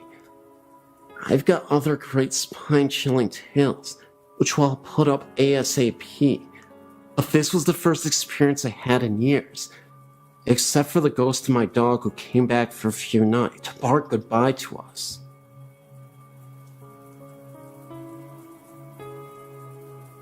My name is Tina. I'm 33, and I have a story I would like to share with you and your readers. I've been experiencing strange things for many years now, but I've only been sharing them for just a few people who don't believe always have the need to find something wrong with the ones who do. My mom was one of those people. She would roll her eyes and say I was crazy or I had been drinking. The day she became a believer was one of the most beautiful moments we've ever shared. This is our story. My mom had surgery in her foot and was using a walker to get around. I was at her house helping her with her laundry and such, and had laid my son down in the bedroom down the hall for his nap. Mom was kicked back in the recliner and decided she would also take a nap. All my chores were done for the time. Everybody in the house was sleeping, so I went out to get into the pool. I turned on the baby monitor at the room where my son was sleeping and brought the other piece outside with me. My mom lives out in the country. No neighbors close enough for monitor to pick up any other signals from a phone or another baby monitor. It was so quiet in my mom's house, I could hear the tick-tock ticking of the clock in the room where the monitor was. All of a sudden, I heard a woman's voice so clear and loud. It sounded like she was speaking into the monitor. It sounded like peep, as in P-E-E peep. I'm not sure what that means. Maybe it was just gibberish. That's what I heard. At this point, I start to run to the door to see if my mom is still in the chair in the living room. I got to the door, snatched it open, and there was my mom, still reclined back in the chair with a really strange look on her face. I guess I had a strange look on my face too, because she said, "What? What's the matter? Who's here? Who are you talking to?" I just looked at her and couldn't say anything. She asked again who I was talking to, and I said nobody. Why? She said that she heard a woman talking. She thought she was dreaming. She opened her eyes, and the woman was still talking, so she knew she wasn't dreaming. Having to always have an explanation for things, she then assumed I was on the phone, but looked around and saw the phone and my cell phone were on the kitchen counter. That was when I came in the door, and she knew it wasn't me. I said, "Heard that too?" "Yes," she said, with a very strange look on her face. So I went down to the hall to the room where my son was still sleeping and looked around. Nothing out of the ordinary, nothing out of place. I came back down the hall and told my mom he was fine, still sleeping, hadn't moved an inch. She was a little freaked out, but she started asking me questions about my great-grandmother, who often visits me, and the places that I go. I never met my great-grandmother in person, but I've had many run-ins with her spirit. My mom didn't want to believe that Grandma visits her too, but after that day, she started to believe, not only in ghosts and spirits, but in me too. Thanks, Grandma Daisy. This is a true murder story that happened around the early 1900s in the Woods and Maureen Circle, Mapleville, Rhode Island. This story is a more true and detailed story of the one before that my great-grandmother told me about. Catherine was a mill owner's daughter. She was a very pretty, tall blonde. She was engaged to a local farmer, Robert. Catherine, though, had one problem. A man, who some say had mental issues, was stalking Catherine. His name was David. David would send Catherine letters of how much he loved her, and how they could have babies together. These letters disturbed Catherine. He would watch her through the window and follow her wherever she went. One day, Catherine confronted him and told him never to talk to her again. David thought this was like a game, so he proceeded to send disturbing letters and watch her at all times. As a few days went by, he gave up. With this, he had a plan. If he couldn't love her, no one else could. So one day, while Catherine was going to the woods to get water for her family, David followed. First, he stopped at Catherine's fiance's farm. Robert was working on the farm as usual, and David came in from behind and stabbed him in the back with a pitchfork. Then he went off to find Catherine. Catherine was sitting next to a pond under a hemlock tree. David pulled out his knife and stabbed her through the neck. She screamed in pain as David ripped open her body. As she died, David messed with her dying body. Afterwards, he took her organs out, cut off her breasts, and nailed her heart to a tree, covered in blood. David went home and took a nap. He was supposedly awoken by the sound of dripping. He looked around his room, and it was covered in blood. In the middle of the room, Catherine stood there cursing at him. David had gone insane. He wrote his last letter to the police, telling them what he did, where her body was, and all that happened. He drowned himself the next day in a river, his body sprawled out on a rock, broken. Catherine and Robert were buried in a now abandoned cemetery, and David's body was thrown into a pit. During a biopsy, they found a heart in David's stomach. Some people think he swallowed her heart, while others think Catherine put it there. Still, rumors persist that late at night in the cemetery, you could see the couple holding hands as if nothing ever happened.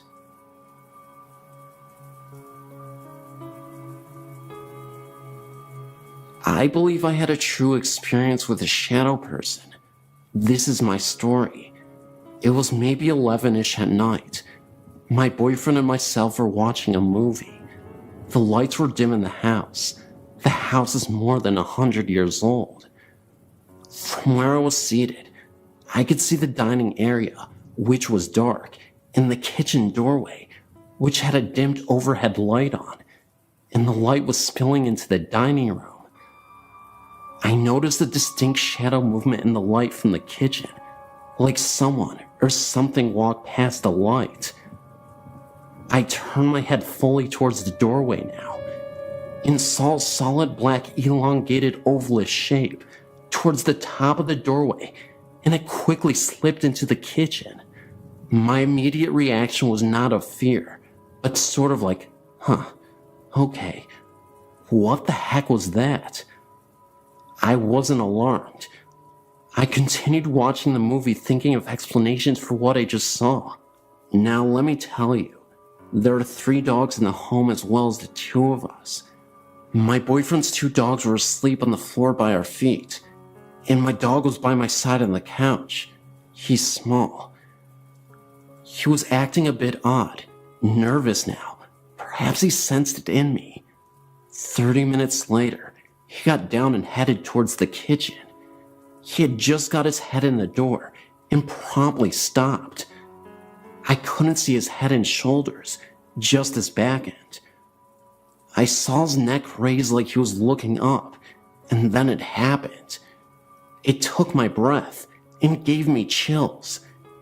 He started wagging his tail, slow at first, like he was unsure, and then the momentum slowly gained. He never got to a full-on happy to see you wag. Then he abruptly stopped and came back to my side. He would not enter the kitchen. And in case you think maybe he was looking out a window, no, the window was too high up to see anything.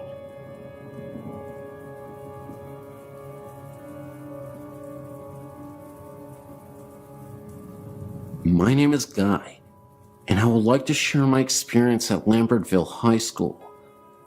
I've been there numerous times. I live about 25 minutes away in Pennsylvania. My friends and I are ghost hunters, and Lambertville is a favorite spot of ours. The first time I visited the school was about 2 years ago, in 2005 and 2006, and I've been curious about it ever since then. I've had many comments about history of this amazing site. I've been through some of the school, not all of it though, because the building is in poor shape. The first time we went, we didn't encounter anything out of the ordinary. Back then, we had no equipment except our eyes and ears and flashlights. We really didn't venture inside until the second trip, but that was during the day and also uneventful. The third trip back to the school was a shocker that still gives me chills to this day. We went on a summer night, around midnight, or maybe a little later than that, and not a smart thing to do, but we didn't know any better. We parked the car out in front of the steps leading up to the school. We were to go in shifts up and into the school. 2 go and 2 stay in the car to watch for cops. We were there for 5 minutes before 2 of my friends came sprinting to the car screaming, "Drive! Drive!" Me and my friend, who stayed in the car, were wondering what was literally scaring them to insanity. What they told us was pretty crazy at first. They said that while they were walking up the steps to the school, they heard the sounds of little children, little girls, giggling and laughing. At first I didn't believe it and wanted to go back to experience this for myself. I'm the kind of person that has to see to believe, but it's the hope of that proof that draws me back to this school. Anyway, that incident was about 2 years ago, and between my friends, it has been just a story with no proof. No proof until now. Last week, May 2008, me and my friends met up again, thanks to school being finished, and decided to go back. We went that night around 10 to 10:30 and stayed there for a good hour and ventured inside. Though we heard no laughing, I'm still a believer. I believe my friend's story and everyone else's stories of little children laughing because I caught it on tape. I recently purchased some equipment to help capture paranormal activity, and the most valuable tool I had that night was my recorder. It's amazingly lucky that I caught anything at all, because I only recorded audio for about 7 minutes of our hour-long investigation. And all but about a minute of the audio has voices on it that were not ours. I also caught the voice of maybe a teacher or student saying, "Does he seem okay?" in a 2-minute-long conversation with what I believe is a female and a male that answers a question that I ask. I've showed this tape to my family and friends, and they all hear talking as well, and the laughter seems to freak everyone out. I wanted to make sure that what I was hearing was, well, what I was hearing. When I heard the laughing on the tape, I thought, my God, they weren't joking or trying to scare us. They really did hear something that night, something that I would like to share with your website, if that is alright with you. I just want to know that there's something other than this life. And that is what draws me to the paranormal. Thank you for your time, and thank you for reading this. If you have any comments or questions, please feel free to ask. I'd love to share these clips with you guys and your viewers.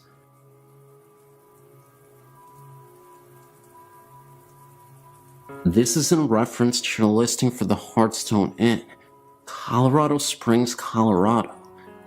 This place has much more than a little girl. As a housekeeper there in 1999, I was able to experience almost all of the hauntings. In the south building, 3rd floor, the little girl would appear regularly, as well as the man in brown in the main bedroom, also in the southwest corner of the floor. He was harmless and would usually disappear as soon as spotted. On the 3rd floor, I've never felt alone, would often hear the little girl and running and laughing. 2 of the 4 bedrooms on the first floor share a bedroom. I learned to prop the door open while cleaning, or I would be locked in. The first time I was locked in, I rattled the door and was screaming for the other housekeeper. I was nearly hysterical when she let me out after about 5 minutes. Also in the south building, first floor, there was a bedroom at the end of the hall that used to be under the stairway. The back stairway of this building, when it was a hotel, led outside. Many of our guests reported having the dreams of the woman in this room. I would feel her, but never see her. I would have trouble with the lights and an unwelcoming presence. On one occasion, the owner, David Oxhandler, spent the night in the room on having a very vivid dream of this woman and dismissing it as a dream. He was too shaken to go back to sleep. When he stepped outside to have a cigarette, he turned around, feeling he was not alone, and actually saw her, dressed as just in the dream, floating where the stairs would have been. Rumors she was the victim of a lover's quarrel and was shot on the back stairs. The last one I knew of was in the north building, second floor. One room next to the stairs facing east was never pleasant to be in. The light was very temperamental, flickering and choosing when to be on or off. I would feel a presence on the floor, but really tried to ignore it until one day I was standing near the stairs with several heavy bundles of laundry to take downstairs when I felt a pressure on the right side small of my back.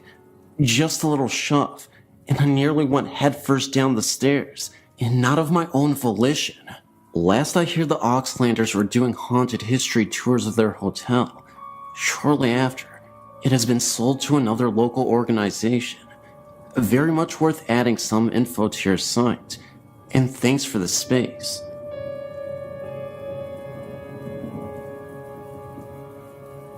My wife and I had several experiences in our apartment over the last 3 years we have lived here. It began with hearing noises and creaks in the building early on, and slowly evolved to seeing shadows in the middle of the night in our bedroom.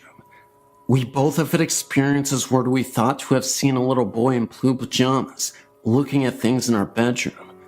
3 major events have occurred, which I'll describe in detail. Event 1.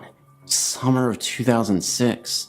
My brother was staying over because he is a minor, and our mother was going out of town. We had woken up late to eat breakfast and were playing a game of cards. As we are brothers and there is a significant age gap, we sometimes argue. I was being a little bit of a jerk, picking on a card selection he had made, when our kitchen trash can started to rock back and forth. We were the only people present in the apartment, and we were about 10 yards from the trash can. I investigated the trash can further to find that it was nearly empty and there was nothing that could have moved, so we went to the park. Event 2. Winter of 2007. My wife and I were growing fascinated with the television show Ghost Hunters.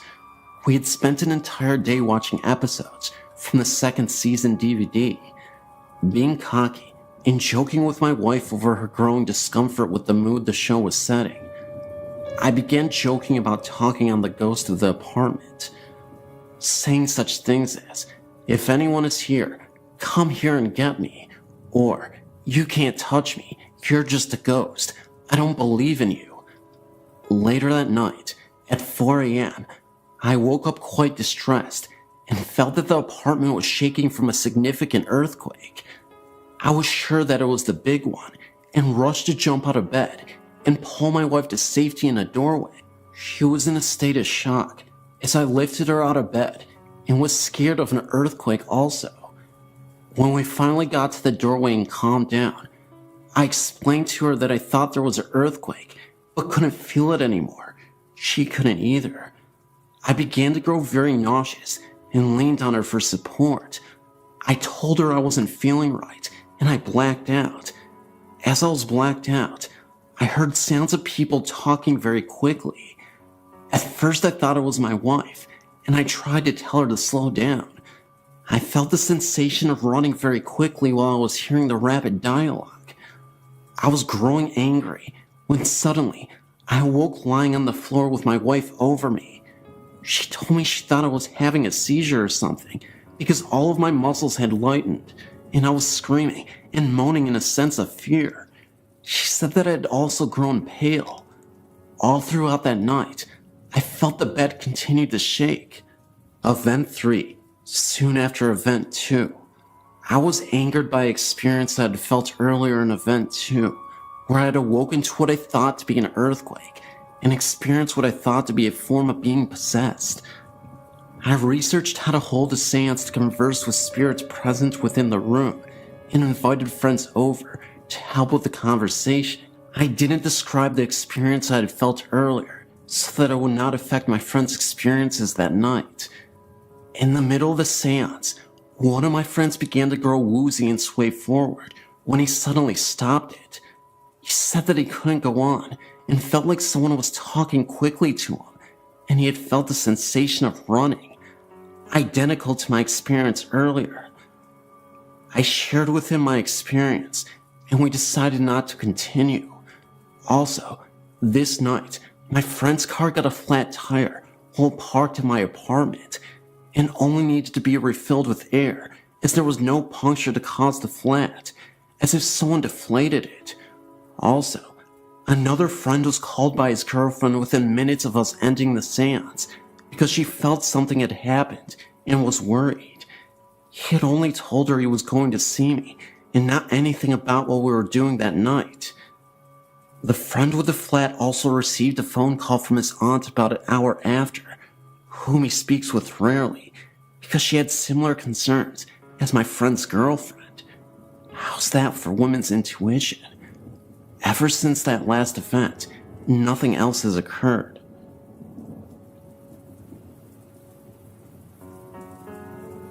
This is a personal experience that to this day has left me shaken.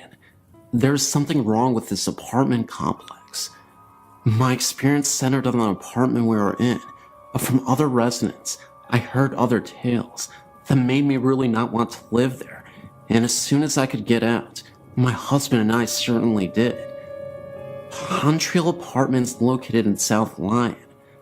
There is a huge tree right directly in front of it. Apparitions have been seen in the little hallway between bathroom and bedroom.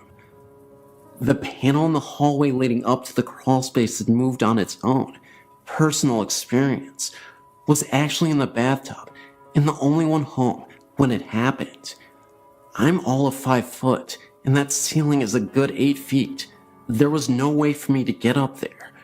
We figured that the only way to move that panel was to be up in the crawl space. Each crawl space is self-contained. EVPs have gotten into the apartment of a young woman with an accent saying, "Can't stay too long," and sleep. Both still have. If you leave the apartment door open while taking a shower, you get this feeling that you are being watched. Then look out. You see the retreating figure of what looks to be a young woman. I'd had this happen and thought I'd left my apartment door open, and it was a neighbor, and upon investigation, found my door deadbolt was locked. Numerous pictures of orbs and odd shadows have been captured in this apartment. All still have. Late at night, you can also hear someone walking past the apartment, and when you go to look, there is no one on the walkway. And considering where the apartment is, there's no way for someone to get down it quick enough without hearing the sounds of running feet. Have had an experience of having the front door hit several times while I was to peephole, and no one was there.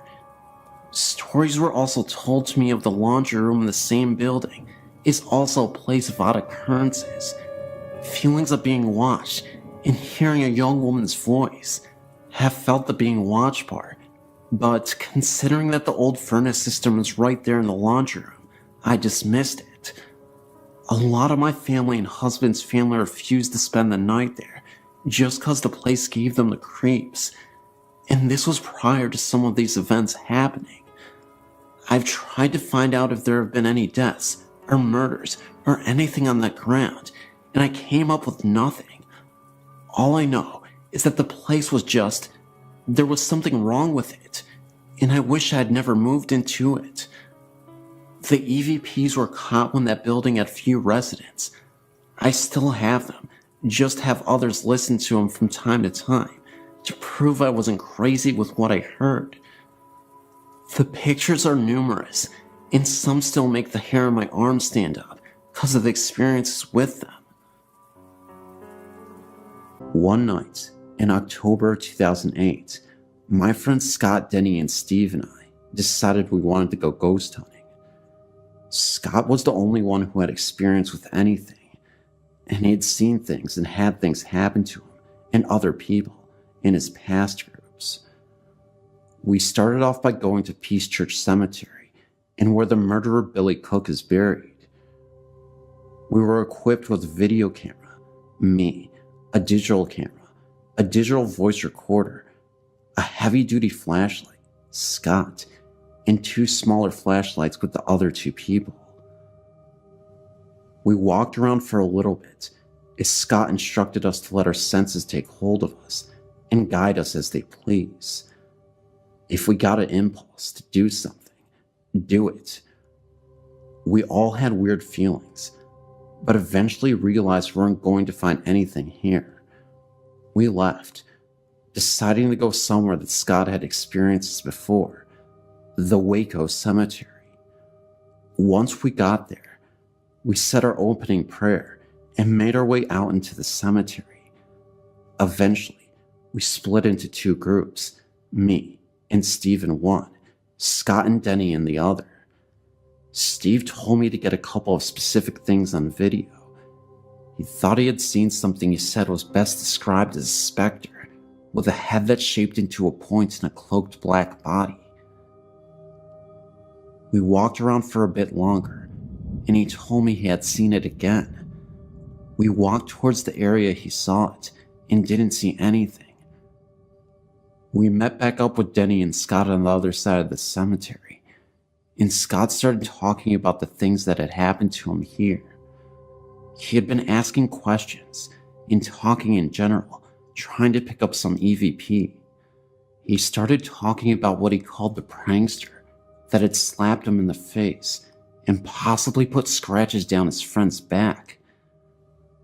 We made our way back to the center of the cemetery where there were no graves, just a patch of grass. We stood around, and Steve told the other 2 about the specter he had seen and where he had seen it. Around that time, Scott said lights out. He took a couple of pictures, and the rest was silent. Then, we turned our lights back on for a few seconds before Scott repeated his order of lights out. This part gets a little blurry. I can't remember if it was before or after we turned the lights back on, but Scott is a big guy, wide and tall. He fell backwards onto Steve, who would have fallen on me had I not moved in time. He had fallen hard. He laid there and just looked confused, and his face was red. His glasses had flown off of impact of the fall. He asked where his glasses were. Then he asked, "Did I fall?" We tried to explain what happened from each of our perspectives quickly, as we were pretty freaked out, since this was our first experience. He had asked a couple more times as the rest of us came to the conclusion that he fell too hard to have just fallen from a loss of balance. I, for one, think he was pushed by some force. Anyway, we got him up to his feet. He looked around and said, "We're leaving." Scott was shaken, and that was all we needed to hear. As we walked back to our cars to say a closing prayer, Scott started coughing, which progressed into dry heaving. We had 8 Hardee's before we went to the first place, so we knew that he had something to throw up. We stopped to wait for him, and after he felt better, we proceeded to walk to a space between the cars to say the prayer. Scott began, "Our Father which art in heaven," and was interrupted by more dry heaving. Steve said, "Scott, are you okay?" He nodded and said, "Hallowed be thy," and put off to some dry heave some more.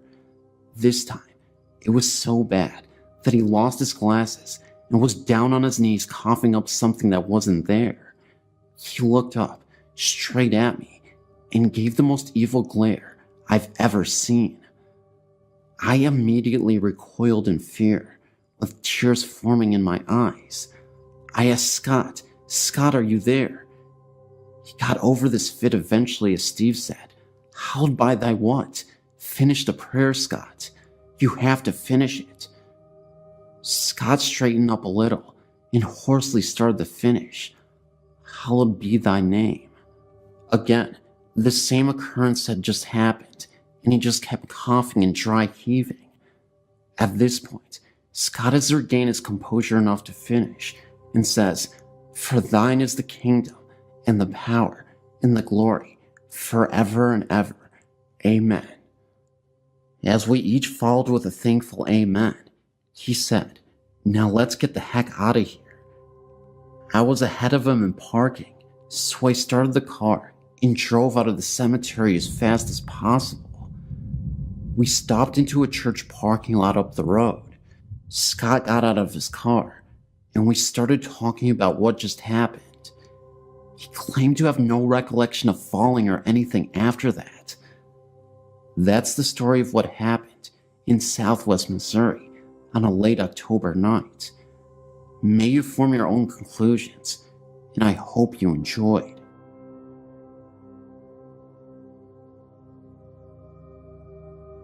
I've felt the presence of ghosts at some places I've been or lived at. I've never had an experience of seeing a ghost, but I can walk into a place and tell if there's a ghost there. I know if it's a male, female, or child. I've seen dark shadows, but not all have been black. Some are gray, like the color of a rat. One night, a very good friend of mine came over and we started watching a movie and eating pizza. I saw the dark outline of a male child peeking around the corner of the kitchen. I told my friend Dawn, who is very religious, and at first she didn't believe me. I kept seeing the outline of a head and shoulders peeking around the corner.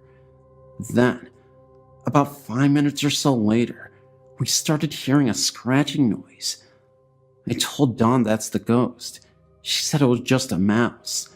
Then, I heard a loaf of bread fall on the floor. The bread is kept on the counter far back next to the microwave. I got up to investigate. The bread was lying on the floor, but had no holes in it from a mouse.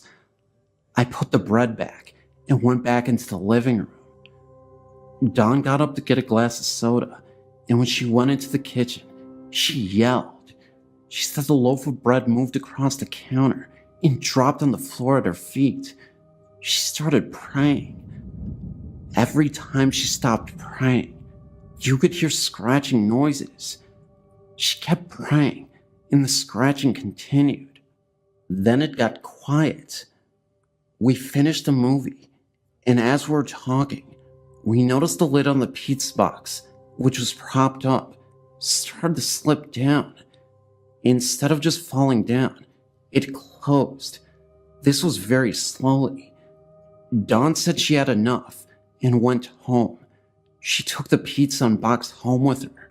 She called me later that night and said that the ghost followed her home because her bread was constantly sliding off the counter, and she actually saw the pizza lid open when it was closed in the box. She said she threw the bread and pizza box off her balcony and prayed really hard. She didn't have any more problems, and our bread stayed on our counters after that.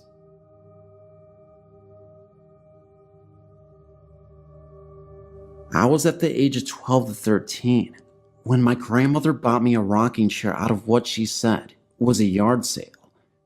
She claimed that they were very glad to get rid of it, and she never thought to ask why. She brought it home and sat it in my room with my dolls on it. It was an antique, so I was leery about anyone sitting in it. I never experienced any weird activities in it, but my brother at the age of 9 years was sitting in the living room where he could see it, and claimed to have seen it rock 3 times. It scared him to the point where he just ran outside to my grandmother, crying and screaming. I was confused, and my grandmother told me to keep it closed and keep my door shut. Later, my aunt said she went into my room to get something, and she also seen it move. I was getting mad, thinking that there was something wrong with my chair, and hid it in my closet. The last person that had seen it move was my little cousin, due to us moving to another location. She agreed to keep it in her room, where she did not stay at the time, but went in and out of there when needed. She was doing her hair in a dresser mirror when she got a glimpse of the rocker moving. Then, to her surprise and fright, a little girl appeared. She said she was very beautiful in an older clothing. She screamed and ran from the room.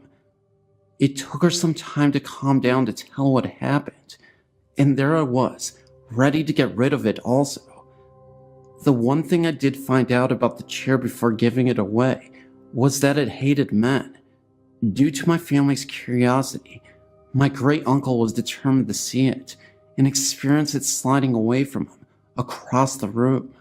He was nevertheless very scared and left quickly. I'm glad I gave it away and didn't think twice, but never had it do anything in front of me.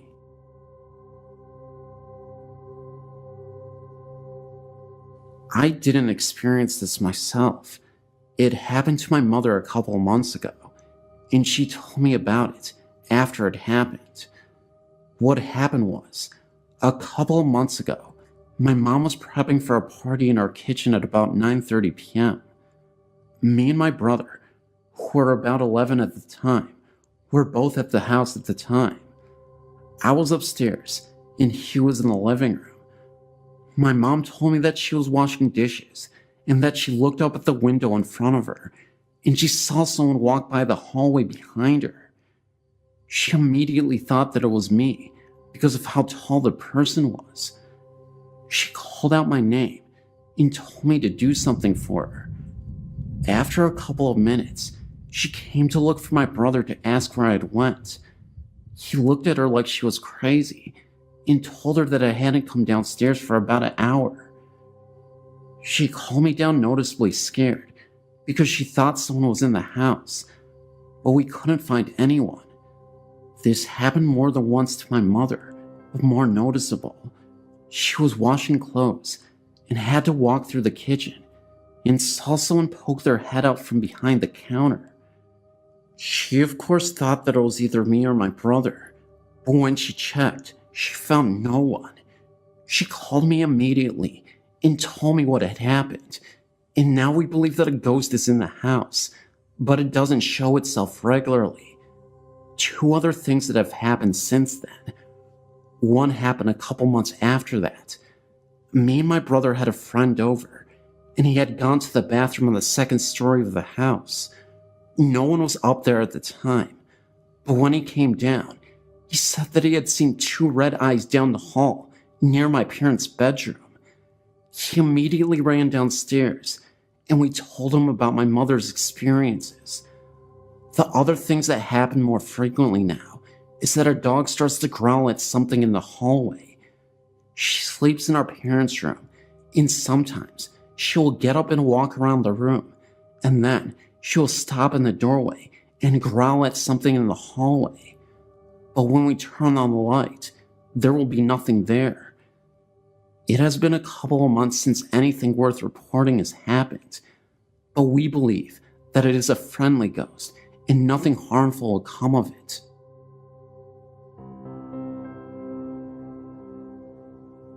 Even though I'm terrified of this kind of stuff, reading stories and watching things on TV about it is very interesting to me. I have a story to share. It's still very fresh to me, even though it has happened many years ago that it has taken place. My husband and kids laugh at me when I tell them my story, just because some of the things that went on. They find it more humorously amusing than seriously true. This story took place when I was about 5 or 6 years old, in a house we lived at in Oregon, Ohio. I really don't even know where to begin. The house was a 2-story home that wasn't huge, but sure wasn't small. I had 2 brothers, and they shared a bedroom with me, having my own bedroom right next to theirs. In their closet was this blue plastic hanging shoe rack that was left when we moved in. It was completely empty, except for a few bouncy balls and a metal jack in some of the pockets. Every day we would check these pockets because whenever we would empty them, there was always more the next day. I never thought anything weird about that. It was cool finding things in there. My room had a door that led to the closet. I never heard anything scary in my room, but one night, my grandparents spent the night. They came from Florida and were visiting us before moving on to other relatives. In the middle of the night, everyone ran into the room because my grandpa woke up screaming. He said the cat had crawled onto the mesh part of the box spring and scared him. Everyone went back to bed and nothing was thought of it. Months went by and summer was here. My brothers and I used to all lay in the hallway upstairs outside our rooms in front of a box fan my dad would put up because it was so hot. Sometime in the middle of the night, my younger brother Mike woke up, I guess to sleep in my room, and began screaming. He said my older brother's Jake's face was on the wall scaring him. Jake had been laying in the hallway the entire time with me and Mike. Still, everyone shrugged it off like the other things that had happened and figured he was sleepwalking. I've heard things throughout the night on and off after the last incident, but the last and scariest part of the house that happened to me, and I'm not sure how much time in between this happened, is one night when I was sleeping with my cat. It was sometime in the middle of the night, and for some reason I woke up. My cat also woke up.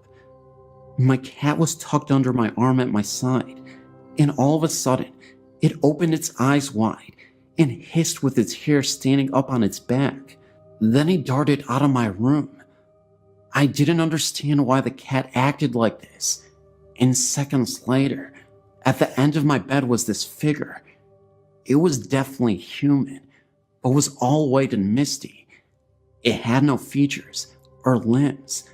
The only feature I remember is seeing an O-like shaped mouth. It was just standing there, but then looked like it was moving slowly closer. I kicked my feet at it, and nothing happened. I just kicked right through it. I was scared to death and ran into my parents' room and slept there the rest of the night. I thought I heard sounds coming from the drawers in my dad's dresser the rest of the night, but never heard anything or seen anything since.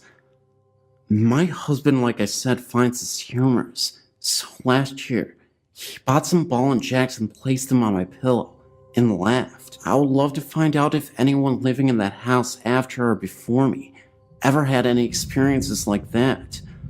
I always wondered why that thing would want to scare us like that.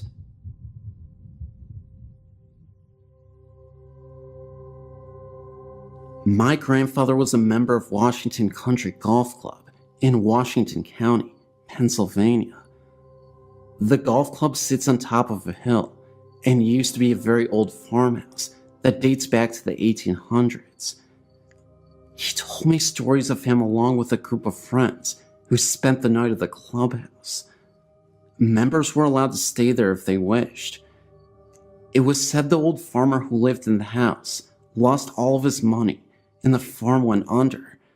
After this all happened, the farmer then decided to end it all. My grandfather said that during the late hours of night, you can hear footsteps walking back and forth upstairs. They went upstairs, and no one was to be found. Even in the ballroom, the lights would be seen turning off and on by themselves, as doors were being opened and closed as well. I myself have been in the clubhouse, which is very old, with wooden stairs and floors. I have even seen the bar going across the staircase, where it said the farmer had done the deed. I've heard this story from other members of the club. Whether this is true for sure or not, I don't know exactly. Another story I've heard takes place in Peters Township in Washington County. I've been told by an old football coach whose family lived in the town all their life, dating back to the 1700s, I believe. He tells a story of an old haunted railroad tunnel close to Hidden Valley Road in the area. It's said that many years ago, when the railroad was a busy place, a man was hooking up two boxcars. The boxcars then rolled together, hitting the man in between the two hookups. The man was cut in half from the two boxcars, and many people say that they have walked the tunnel holding hands across the tunnel very late in the night. They said they have seen a man walking at the other end of the tunnel with an old oil lamp in his hand, swinging back and forth. They even say that a train can be heard off in the distance, but no train even came. The story has been known as Boxcar Willie. I've heard this story from many different people in the past. I've seen the tunnel myself one night with two of my friends. We held hands going across the front of the tunnel. We all then saw a very small light at the end of the tunnel. Never went to check it out, but something was there. We all saw this light. It may have been something off in the distance, but I believe it was Boxcar Willie. We all felt something very weird that night. That's why I get the feeling something was out there. I'll never forget the summer I spent working on the Queen Mary. The iconic ocean liner, now permanently docked in Long Beach, California, was a fascinating and eerie place to explore. As a tour guide, I spent countless hours leading groups through the ship's labyrinthine corridors, sharing tales of its storied past. One evening, after the last tour group had departed, I decided to explore the ship on my own. I wandered through the deserted staterooms, imagining the lives of the passengers who had once called them home. As I reached the engine room, a chill ran down my spine. The air was thick with an oppressive silence, and the machinery seemed to hum with an eerie, otherworldly energy. Suddenly, I heard a faint noise coming from one of the darkened corners. My heart pounded in my chest as I approached the source of the sound. As I peered into the darkness, I saw a tall, shadowy figure standing near one of the massive turbines. The figure was humanoid in shape, but its face was obscured by darkness. Its eyes glowed with an unnatural intensity, and a chilling aura seemed to emanate from its presence. Fear gripped me as I realized I wasn't alone. I tried to back away, but my feet seemed frozen to the spot. The figure turned and looked at me, its eyes boring into my soul. I screamed, the sound echoing through the deserted engine room. The figure seemed to vanish into the darkness, leaving me alone with my terror. I rushed back to the main deck, my heart pounding in my chest. I told my colleagues about the encounter, but they dismissed it as a trick of the light or a figment of my imagination. I couldn't shake the feeling that I had seen something truly terrifying. I began to research the history of the Queen Mary, hoping to find evidence of other paranormal encounters. What I discovered was chilling. The Queen Mary was said to be haunted by the ghosts of passengers and crew members who had died on board. There were countless stories of unexplained noises, cold spots, and even sightings of ghostly figures. I realized that I was not alone in my experience. The Queen Mary was a place of dark secrets, a vessel haunted by the spirits of those who had met their end on its decks. From that day forward, I approached my work on the Queen Mary with a newfound respect for the ship's history and the spirits that still lingered within its walls. And every time I heard a strange noise or felt a cold draft, I couldn't help but wonder if I was being watched by the ghostly figure I had seen in the engine room.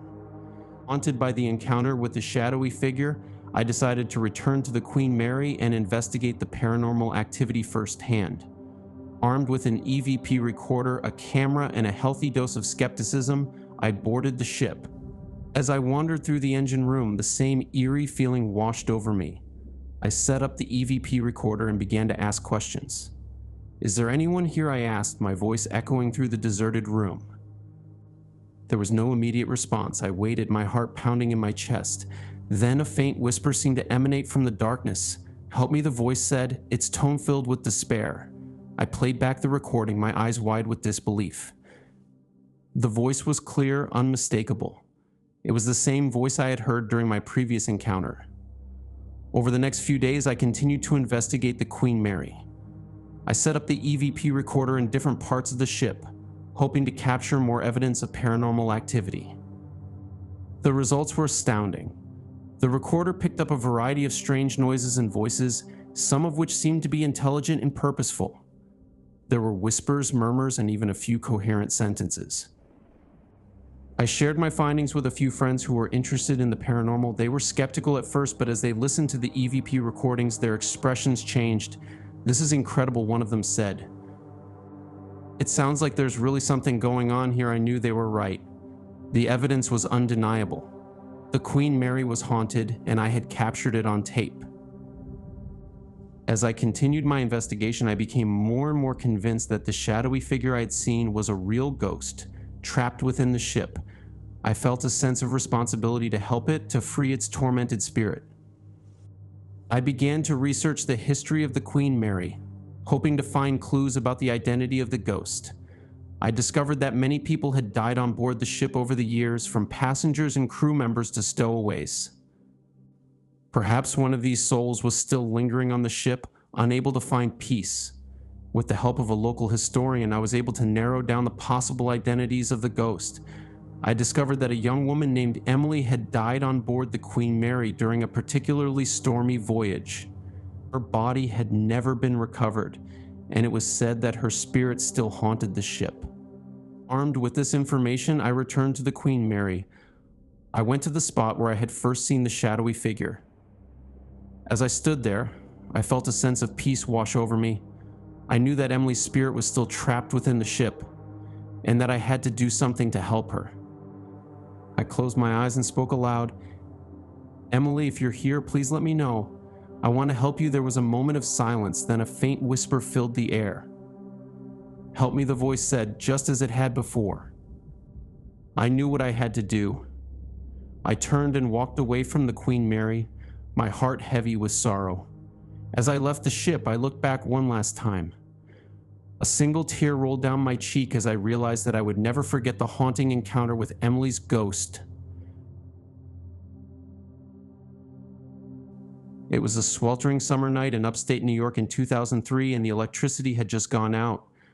I was alone in my small apartment, the sudden darkness casting an eerie silence over the room. As I sat there, my mind raced with thoughts of what to do next. Suddenly, I heard a faint noise coming from the hallway. Curiosity piqued, I got up to investigate. As I approached the hallway, the darkness seemed to intensify, swallowing me whole. Then I saw it. Standing at the end of the hallway was a figure, its form shrouded in darkness. It was the silhouette of a man, but something about it was off. It was too tall, too thin, and its eyes glowed with an unnatural light. My heart pounded in my chest as I recognized the figure. It was my father, who had passed away years ago. But this wasn't the father I remembered. This figure was gaunt and skeletal, its eyes filled with a chilling intensity. I froze, my mind racing. Was it just a trick of the darkness, a hallucination brought on by the sudden power outage? Or was it something more sinister? As I watched the figure, it began to move towards me. Its steps were slow and deliberate, each one a chilling reminder of the darkness that surrounded me. I backed away, my heart pounding in my chest. I tried to scream, but no sound came out. The figure was almost upon me when the lights flickered back on.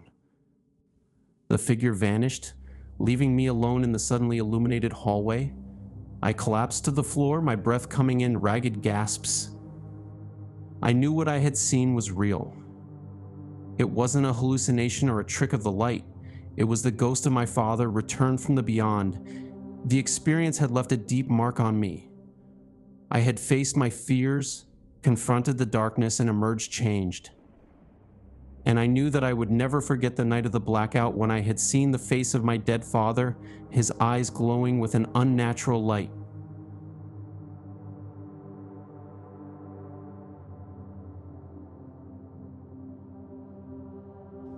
I don't usually talk about this, partly because it sounds insane, but mostly because I don't want to relive it. But I guess that's what makes it believable, right? If something like this happened to you, you wouldn't exactly shout it from the rooftops. It was last winter. I was staying at my parents' old house for the holidays. It's this creaky, old Victorian place on the outskirts of a small town. My parents had moved into a retirement community a few years ago, but they kept the house, so I was alone there. The thing is, I grew up in that house. I knew every corner, every weird noise the pipes made, every draft that would sneak in through the windows. I never felt weird or uneasy there, not even as a kid. But this time was different. The first night, I chalked it up to the cold. The house was practically an icebox when I arrived, and it took hours for the furnace to kick in. I kept hearing these strange thuds coming from upstairs, like someone was dropping something heavy. The house settles, I thought. It's nothing. But as the night wore on, the noises got louder, more deliberate. It wasn't just a house settling. It sounded like footsteps. I kept telling myself it was just my imagination, maybe the wind. But that's the thing, there was no wind that night.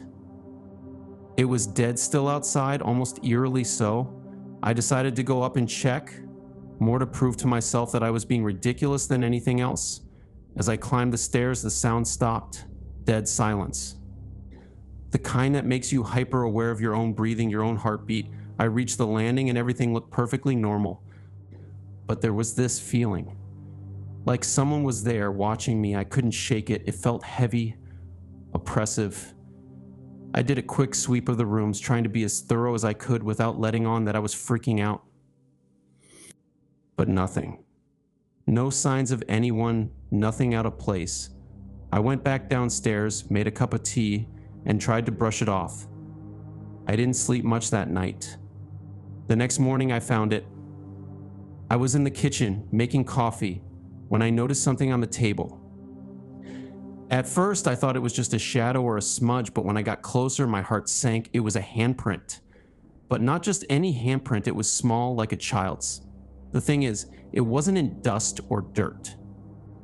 It was in ash, like someone had dipped their hand in cold, dead ashes and pressed it onto the table. I didn't have a logical explanation for it. I cleaned the table obsessively, scrubbing until it looked like new. But that night, the noises came back. Louder, more insistent. And this time I could hear something else whispers. Not words, just the sound of someone speaking so low that I couldn't make out what they were saying, but I could tell they were angry. I stayed up the whole night, too scared to close my eyes. I just sat there in the living room, every light in the house on, listening to whatever was moving around upstairs. Eventually it stopped just before dawn. I thought I was going insane. The next day I found another handprint, this time on the mirror in the bathroom. Same size, same ash-like residue, only this time there were streaks around it like something had been dragged across the glass. That was it. I packed my bags and left that day. I didn't even lock the door. I couldn't stay there another night. I don't know what it was, maybe a ghost, maybe something else entirely, but I haven't been back since. My parents eventually sold the house and I've never mentioned what happened to them. But I can still see those handprints in my mind. I can still hear those whispers when it's quiet at night. I'll never know what it was, and I don't want to.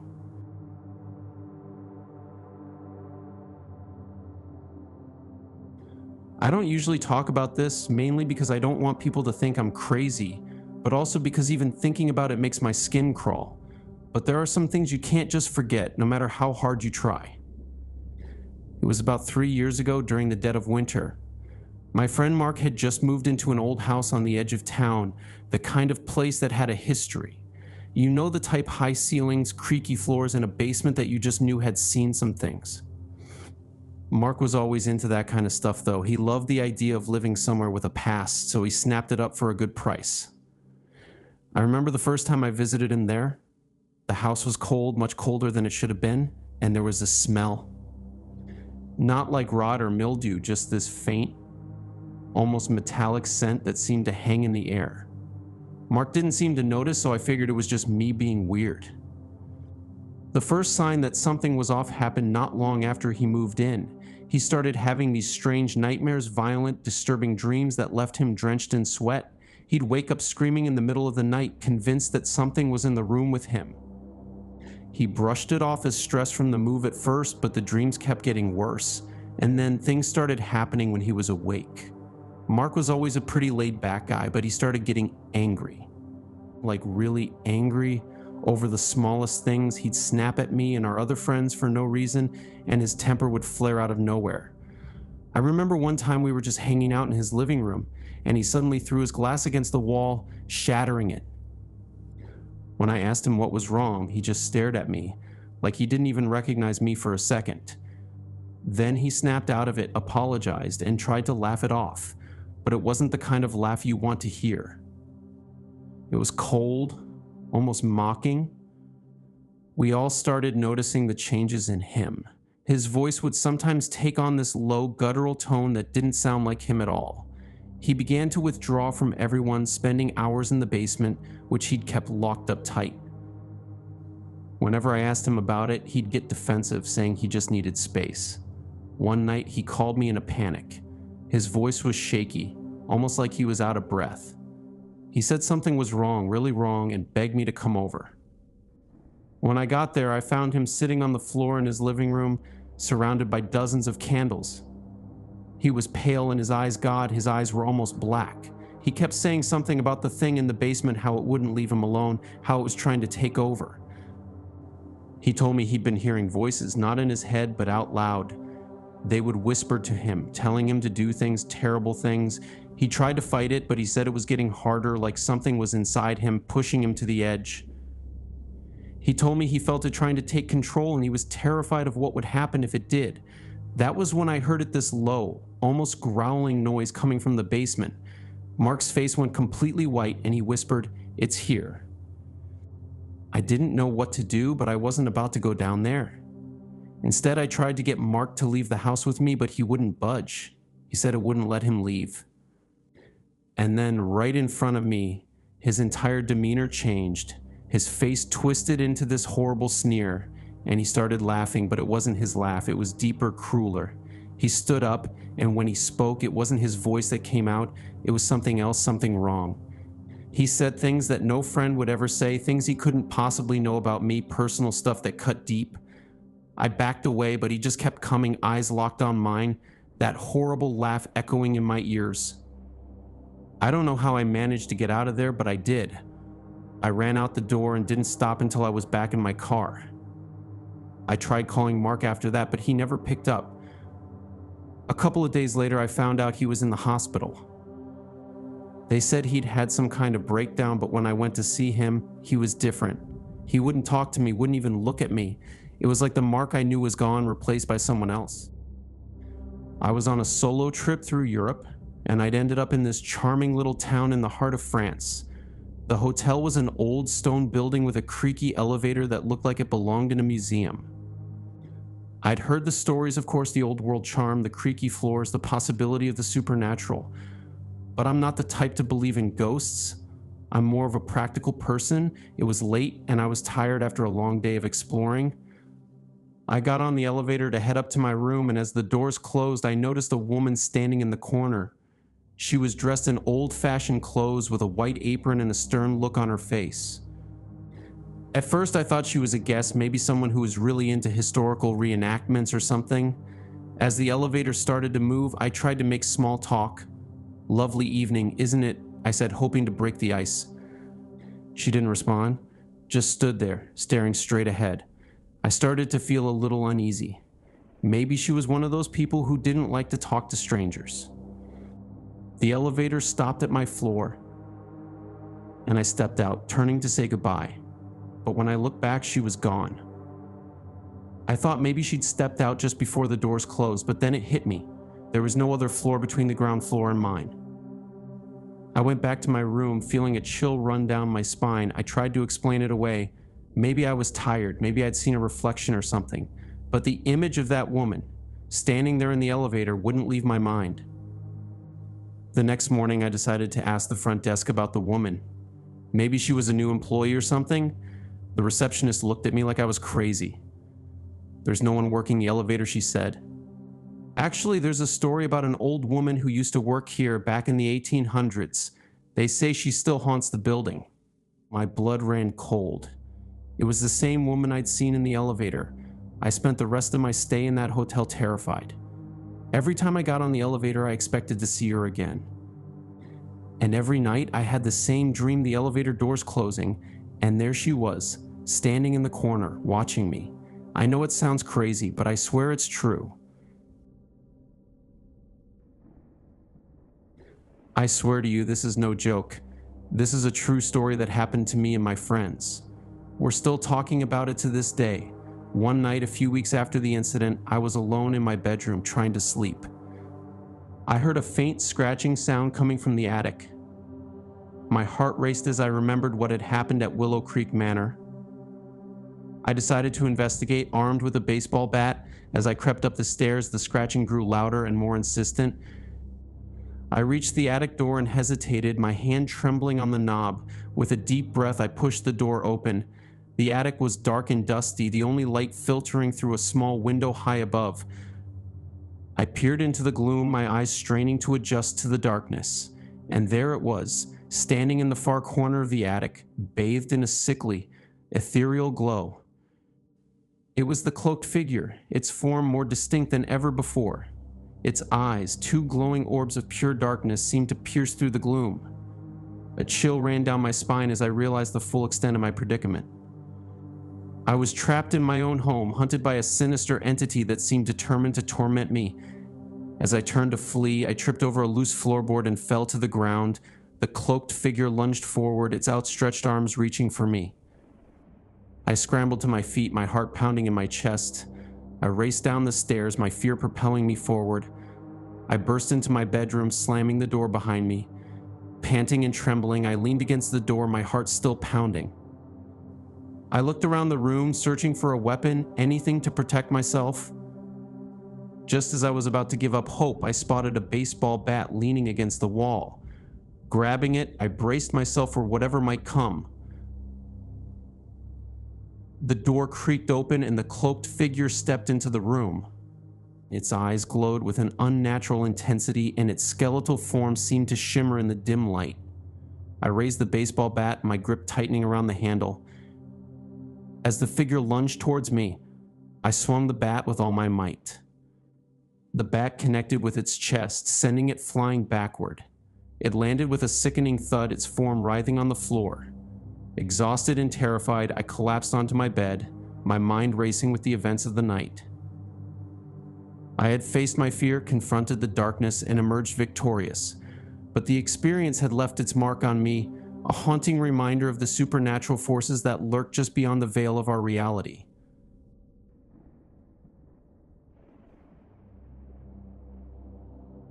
It was a crisp autumn day in Northern Ireland, and my friends and I decided to take a hike through the ancient forests that dotted the countryside. As we ventured deeper into the woods, the sunlight began to fade, casting long, eerie shadows across the forest floor. Suddenly, a chill ran down my spine, and I felt a sense of unease wash over me. I looked up, and there it was, a tall, shadowy figure standing at the edge of the forest. My heart pounded in my chest as I tried to make out its features. It was humanoid in shape, but its face was obscured by darkness. Its eyes glowed with an unnatural intensity, and a chilling aura seemed to emanate from its presence. Before we could react, the figure vanished into the trees, leaving us standing there frozen in fear. Our eyes widened in shock as we realized we had just seen the ghost of the late Robin Williams, the famous comedian and actor who had tragically passed away just a few weeks earlier. As we continued our hike, the feeling of unease lingered. We tried to convince ourselves it was just a trick of the light or a figment of our imagination, but the encounter was too vivid, too real to dismiss. The following day, I checked the news and confirmed that Robin Williams had indeed passed away. The eerie encounter in the forest had left me shaken to the core, and I knew I would never forget it. My friends and I are avid campers, so we decided to take it upon ourselves to venture on a hike through Mountain Rainier, located near Seattle, Washington. The trail was steep and challenging, but the promise of breathtaking views at the summit kept us going. As we ascended higher, the trees grew denser and the sunlight began to fade, casting long, eerie shadows across the forest floor. We had been hiking for hours when we realized we were lost. Our map was no longer helpful, and the trail markers had become scarce. Panic began to set in as the sun dipped below the horizon, plunging the forest into darkness. We tried to retrace our steps, but the dense foliage and the fading light made it impossible to navigate. Fear gnawed at us as the temperature dropped and the wind howled through the trees. Just as we were about to give up hope, a faint voice echoed through the woods. It was a man's voice, deep and resonant, calling out our names. We followed the sound, our hearts pounding in our chests. As we emerged from the dense undergrowth, we saw a figure standing at the edge of a cliff. It was a man, his face obscured by the darkness. A chill ran down my spine as I recognized the voice. It was the same voice that had called out to us from the woods. "Follow me," the voice telepathically said, its tone commanding yet reassuring. At least that's how I felt it was communicating. We hesitated, our fear warring with our desire to escape the forest, but something about the voice compelled us to follow. As we walked, the man's voice guided us through the woods, leading us towards the light. We followed his instructions blindly, trusting that he knew the way. After what felt like an eternity, we emerged from the forest onto a familiar trail. Relief washed over us as we realized we were safe. We thanked the man, but he was gone, vanished into the darkness. As we hiked back to our campsite, we couldn't shake the feeling that we had encountered something extraordinary. The voice that had guided us through the woods, the eerie figure that had appeared out of the darkness, it was all too much to dismiss as coincidence. We knew that we had experienced something truly supernatural, something that would forever be etched in our memories. And as we sat by the campfire that night sharing stories of our encounter, we couldn't help but feel a sense of awe and wonder at the mysteries of the world. It was Halloween night, and my friends and I decided to explore an abandoned cemetery on the outskirts of town. We were young and foolish, seeking thrills and excitement. Little did we know our curiosity would lead us into a terrifying encounter with the supernatural. We set up the Ouija board on a weathered gravestone, our hearts pounding with anticipation. As we placed our fingers on the planchette, a chill ran down my spine. The atmosphere was thick with an eerie silence, broken only by the distant hoot of an owl. We began to ask questions, our voices barely audible above the rustling leaves. At first, nothing happened. Then, slowly, the planchette began to move, spelling out words in a shaky, uneven handwriting. "Who are you?" we asked. The planchette spelled out a name, Thomas. "Thomas, are you a ghost?" we inquired.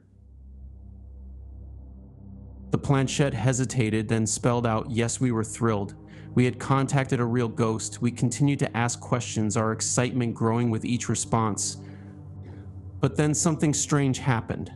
The planchette began to move erratically, spelling out words that were dark and disturbing. It spoke of hatred, revenge, and death. One of my friends, Alex, was particularly affected by the board. He became withdrawn and sullen, his eyes filled with a dark, unsettling intensity. He started acting strangely, lashing out at his friends and family. Concerned for his well-being, we decided to seek help. We contacted a local priest, a man known for his expertise in exorcisms. The priest arrived at Alex's house and performed a cleansing ritual. He prayed over Alex, sprinkling holy water and reciting ancient incantations. But nothing seemed to work. Alex's behavior continued to deteriorate. Desperate, we took Alex to a mental health facility. The doctors were baffled by his sudden change in behavior. They conducted numerous tests, but they couldn't find any physical or psychological explanation. Finally, a psychiatrist suggested that Alex might be possessed. The idea was terrifying, but it seemed like the only explanation for his erratic behavior. We contacted a renowned exorcist who agreed to help. The exorcism was a harrowing ordeal filled with terrifying rituals and chilling encounters with the unseen, but in the end it seemed to work. Alex's behavior returned to normal, and the darkness that had consumed him seemed to fade away. From that day forward, we vowed never to play with an Ouija board again. The experience had taught us a valuable lesson about the dangers of dabbling in the unknown. As for Alex, he never fully recovered from the ordeal. The encounter with the dark entity had left its mark on him, a haunting reminder of the terrifying forces that lurk beyond the veil of our reality.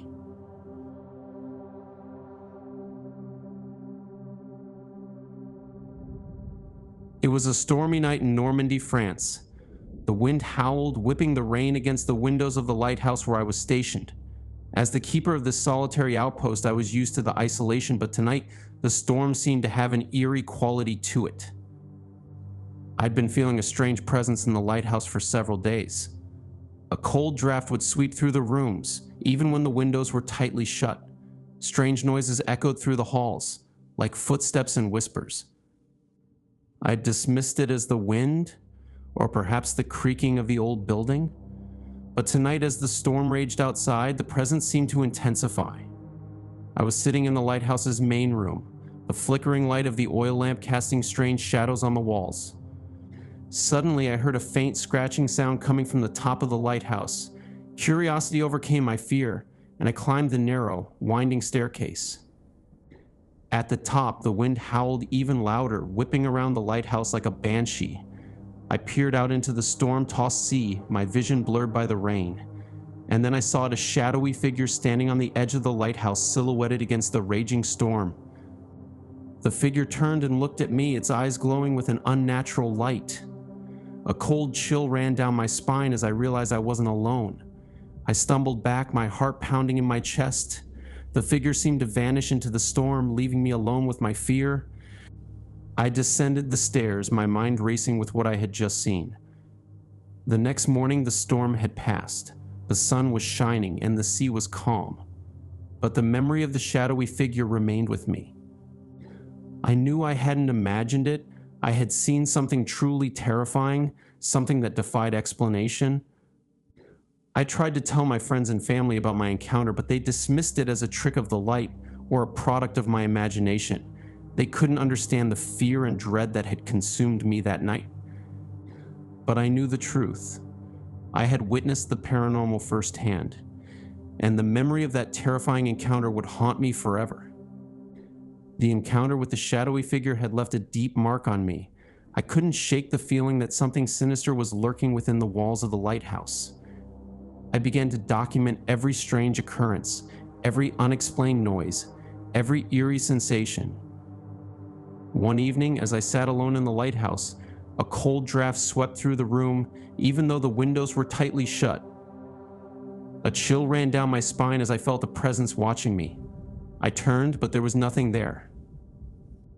Just as I was about to dismiss it as a trick of the mind, I heard a faint whisper like a voice carried on the wind. It was a woman's voice, soft and mournful. "Help me," it whispered. Fear gripped me as I realized the voice was coming from the lighthouse itself. It was as if the very walls were speaking to me. I spent the rest of the night listening, my heart pounding in my chest. The voice continued to whisper, telling me stories of a tragic love affair that had ended in heartbreak and despair. The woman, it seemed, was trapped within the lighthouse, her spirit bound to the place where her love had died. Over the next few weeks, the ghostly whispers became more frequent. I would hear them at all hours of the day and night, sometimes accompanied by strange noises and unexplained phenomena. One night, as I was preparing for bed, I felt a cold touch on my shoulder. I turned, but there was nothing there. Then I heard a faint rustling sound behind me. I slowly turned around, my heart pounding in my chest. There, standing in the doorway, was the shadowy figure I had seen before. But this time its face was clearer, its features more distinct. It was the face of a young woman, her eyes filled with sadness and despair. "Help me," she whispered again, her voice filled with a haunting desperation. I knew I had to do something. I couldn't ignore her plea for help. I grabbed my flashlight and followed the figure into the depths of the lighthouse. We wandered through the labyrinth of rooms, the woman's voice guiding me. Finally, we came to a small, hidden chamber. As I entered, I saw a faint glow emanating from a chest. I opened the chest, and a wave of cold air swept over me. Inside, I found a small, ornate box. As I picked it up, the woman's voice grew stronger. "Take it," she whispered. "It's the only way to free me." I hesitated, unsure of what to do. But then I remembered the stories I had heard about haunted objects. Perhaps this box held the key to freeing the woman's trapped spirit. With trembling hands, I opened the box. Inside, I found a small heart-shaped locket. A single tear rolled down my cheek as I realized the significance of the object. It was a symbol of the woman's lost love. I took the locket and held it up to the light. As I did so, the woman's voice grew stronger, more urgent. "Take it to the sea," she whispered. "Cast it into the waves, and I will be free," I nodded, my heart heavy with sorrow. I knew what I had to do. I rushed out of the lighthouse and down to the shore. The waves crashed against the rocks, the wind howling around me. I held the locket up to the sky, and with a heavy heart, I tossed it into the sea. As the locket disappeared into the waves, I felt a sense of peace wash over me. The woman's voice grew weaker, until finally it was gone. I stood on the shore for a long time watching the waves. I knew that the woman's spirit was finally at peace. And as for me, I had faced my fears, confronted the darkness, and emerged victorious. Let me fill you in with a little bit of detail before I start. Sumner Street has a lot of death. This means young and old. Most of those deaths were gang-related killings as well as murder. I grew up here watching people die in front of my house. As years passed by and 15 years later, strange encounters started to happen. It was like these souls had nowhere to go but into our house. My room was on the first floor, and one summer when it was extremely warm outside in the early morning, my windows were wide open. I woke up to seeing a mist floating in midair that I couldn't even understand. I stared at it for 5 minutes and noticed it started receding, so I tried to touch it, and a face appeared before it ultimately vanished out through the window. After that day, strange things started happening, like my electricity went out, so I had to go into the basement to turn on the breakers. That's when... My name is Cannully, and I wanted to mention another place in Eugene, Oregon that is haunted. I was staying with my cousin almost 6 years ago now at her apartment in downtown Eugene. I was with her when she decided to rent the place, and having seen it prior to her moving in, there was something decidedly creepy about the closet in her bedroom. I helped her move in and met the neighbors downstairs who said they had also noticed something weird about the stairs that led to the second floor. The stairs were interior and led to my cousin's apartment. They also backed my cousin's closet. This was a converted single-family home prior to the owners deciding to rent. My cousin moved in without incident, but also has a thing about being in denial with otherworldly presences. I returned to my home a day after she moved in, but went back to see her again the next weekend. She worked the 9 to 5 shift at a health food store, so I was left by myself for the day, and being that I'm more of a night person, I never heard her leave. I was sharing her bedroom, and the closet was on her side of the bed. I got up sometime around 11 a.m., and as I was doing my morning yawn and stretch, I distinctly heard someone say my name from somewhere around 2 inches from my ear. I could feel breath on my neck. To say the least, it scared the bloody hell out of me. I thought, though, that it might be one of the people from downstairs because we had all made fast friends by this point. I went down and said good morning to everyone and then asked who had played the prank on me. They adamantly denied doing anything. And when this happened to me, 4 of the 5 people living down there were at work at the time. The 5th person who was home at the time was a woman, and the voice I heard was definitely male. I don't know what haunts this home, but I don't think it was an unfriendly spirit. I think it wasn't too happy about not being properly introduced, really, and I never heard it again. I've visited your site off and on for a couple of years, but I had not read any of the stories until today. I work at a housing complex in southeastern Louisiana. It's hood-operated low-income housing, and the site is about 35 years old. Some residents tell me it was built on part of a pasture and part of a cemetery, and in fact, there's a large unused area of grass and scrub trees called the horse pasture. I've been unable to verify the cemetery part, which they may be telling me because they know I like creepy stuff. Anyway, I started suspecting the main office here is haunted about a year ago. Over the years, it has hosted schools, dances, provided space for administration and maintenance, and this is where the residents can come to pay their rent or to report any problems. We also host things like Bible study and various arts and crafts groups. Because we have residents who come by sometimes to conduct lengthy business, we have children's books and a few toys in the lobby. Much of what goes on I have put down to the electrical system being older than me and just wonky. We started joking that the building was haunted, but it seems to be more truth than joke. Doors will open and close by themselves. There is a coffee maker that needs to be unplugged at night because it turns itself off and on. Also, occasionally we'll hear things like children laughing or people speaking in whispers. I am thinking about conducting a formal investigation of the haunting after what happened Friday. My office has a window that looks out into the lobby and out the front window. There's a small table where we always put the toys when they get scattered around. One of them is this thing. I don't know how to describe it, but it's a big plastic caterpillar covered with large buttons and knobs that light up and make different sounds when you push or turn them. Since it's right next to my window, I'm used to hearing it when the kids are playing with it. I hadn't heard anyone come in the front door, but I heard the caterpillar go off. It was quiet for a few minutes, then played some more sounds. I went to my window to see who was out there, but there was no one I could see. I blew it off until I was looking right at the toy, and it began to make noise by itself. Thinking it was just faulty, I looked for a switch and I thought I turned it off. Until it started making noise again. It did this at random times for over an hour, including right before we locked up for the night, when a coworker and I were both watching. I have also been in the building late at night and heard printers that we turned off start up and run blank paper.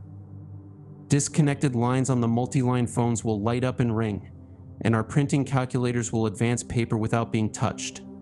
Some of this may be faulty wiring or other non-ghost occurrences, but we've come to the conclusion that the place is haunted. If you want, I will keep you posted about what I find. Hey, Phantoms. It is time to subscribe, do the like, and share if you like the videos. You know, this is a little bit of a longer video, brand new, scary stories for your enjoyment.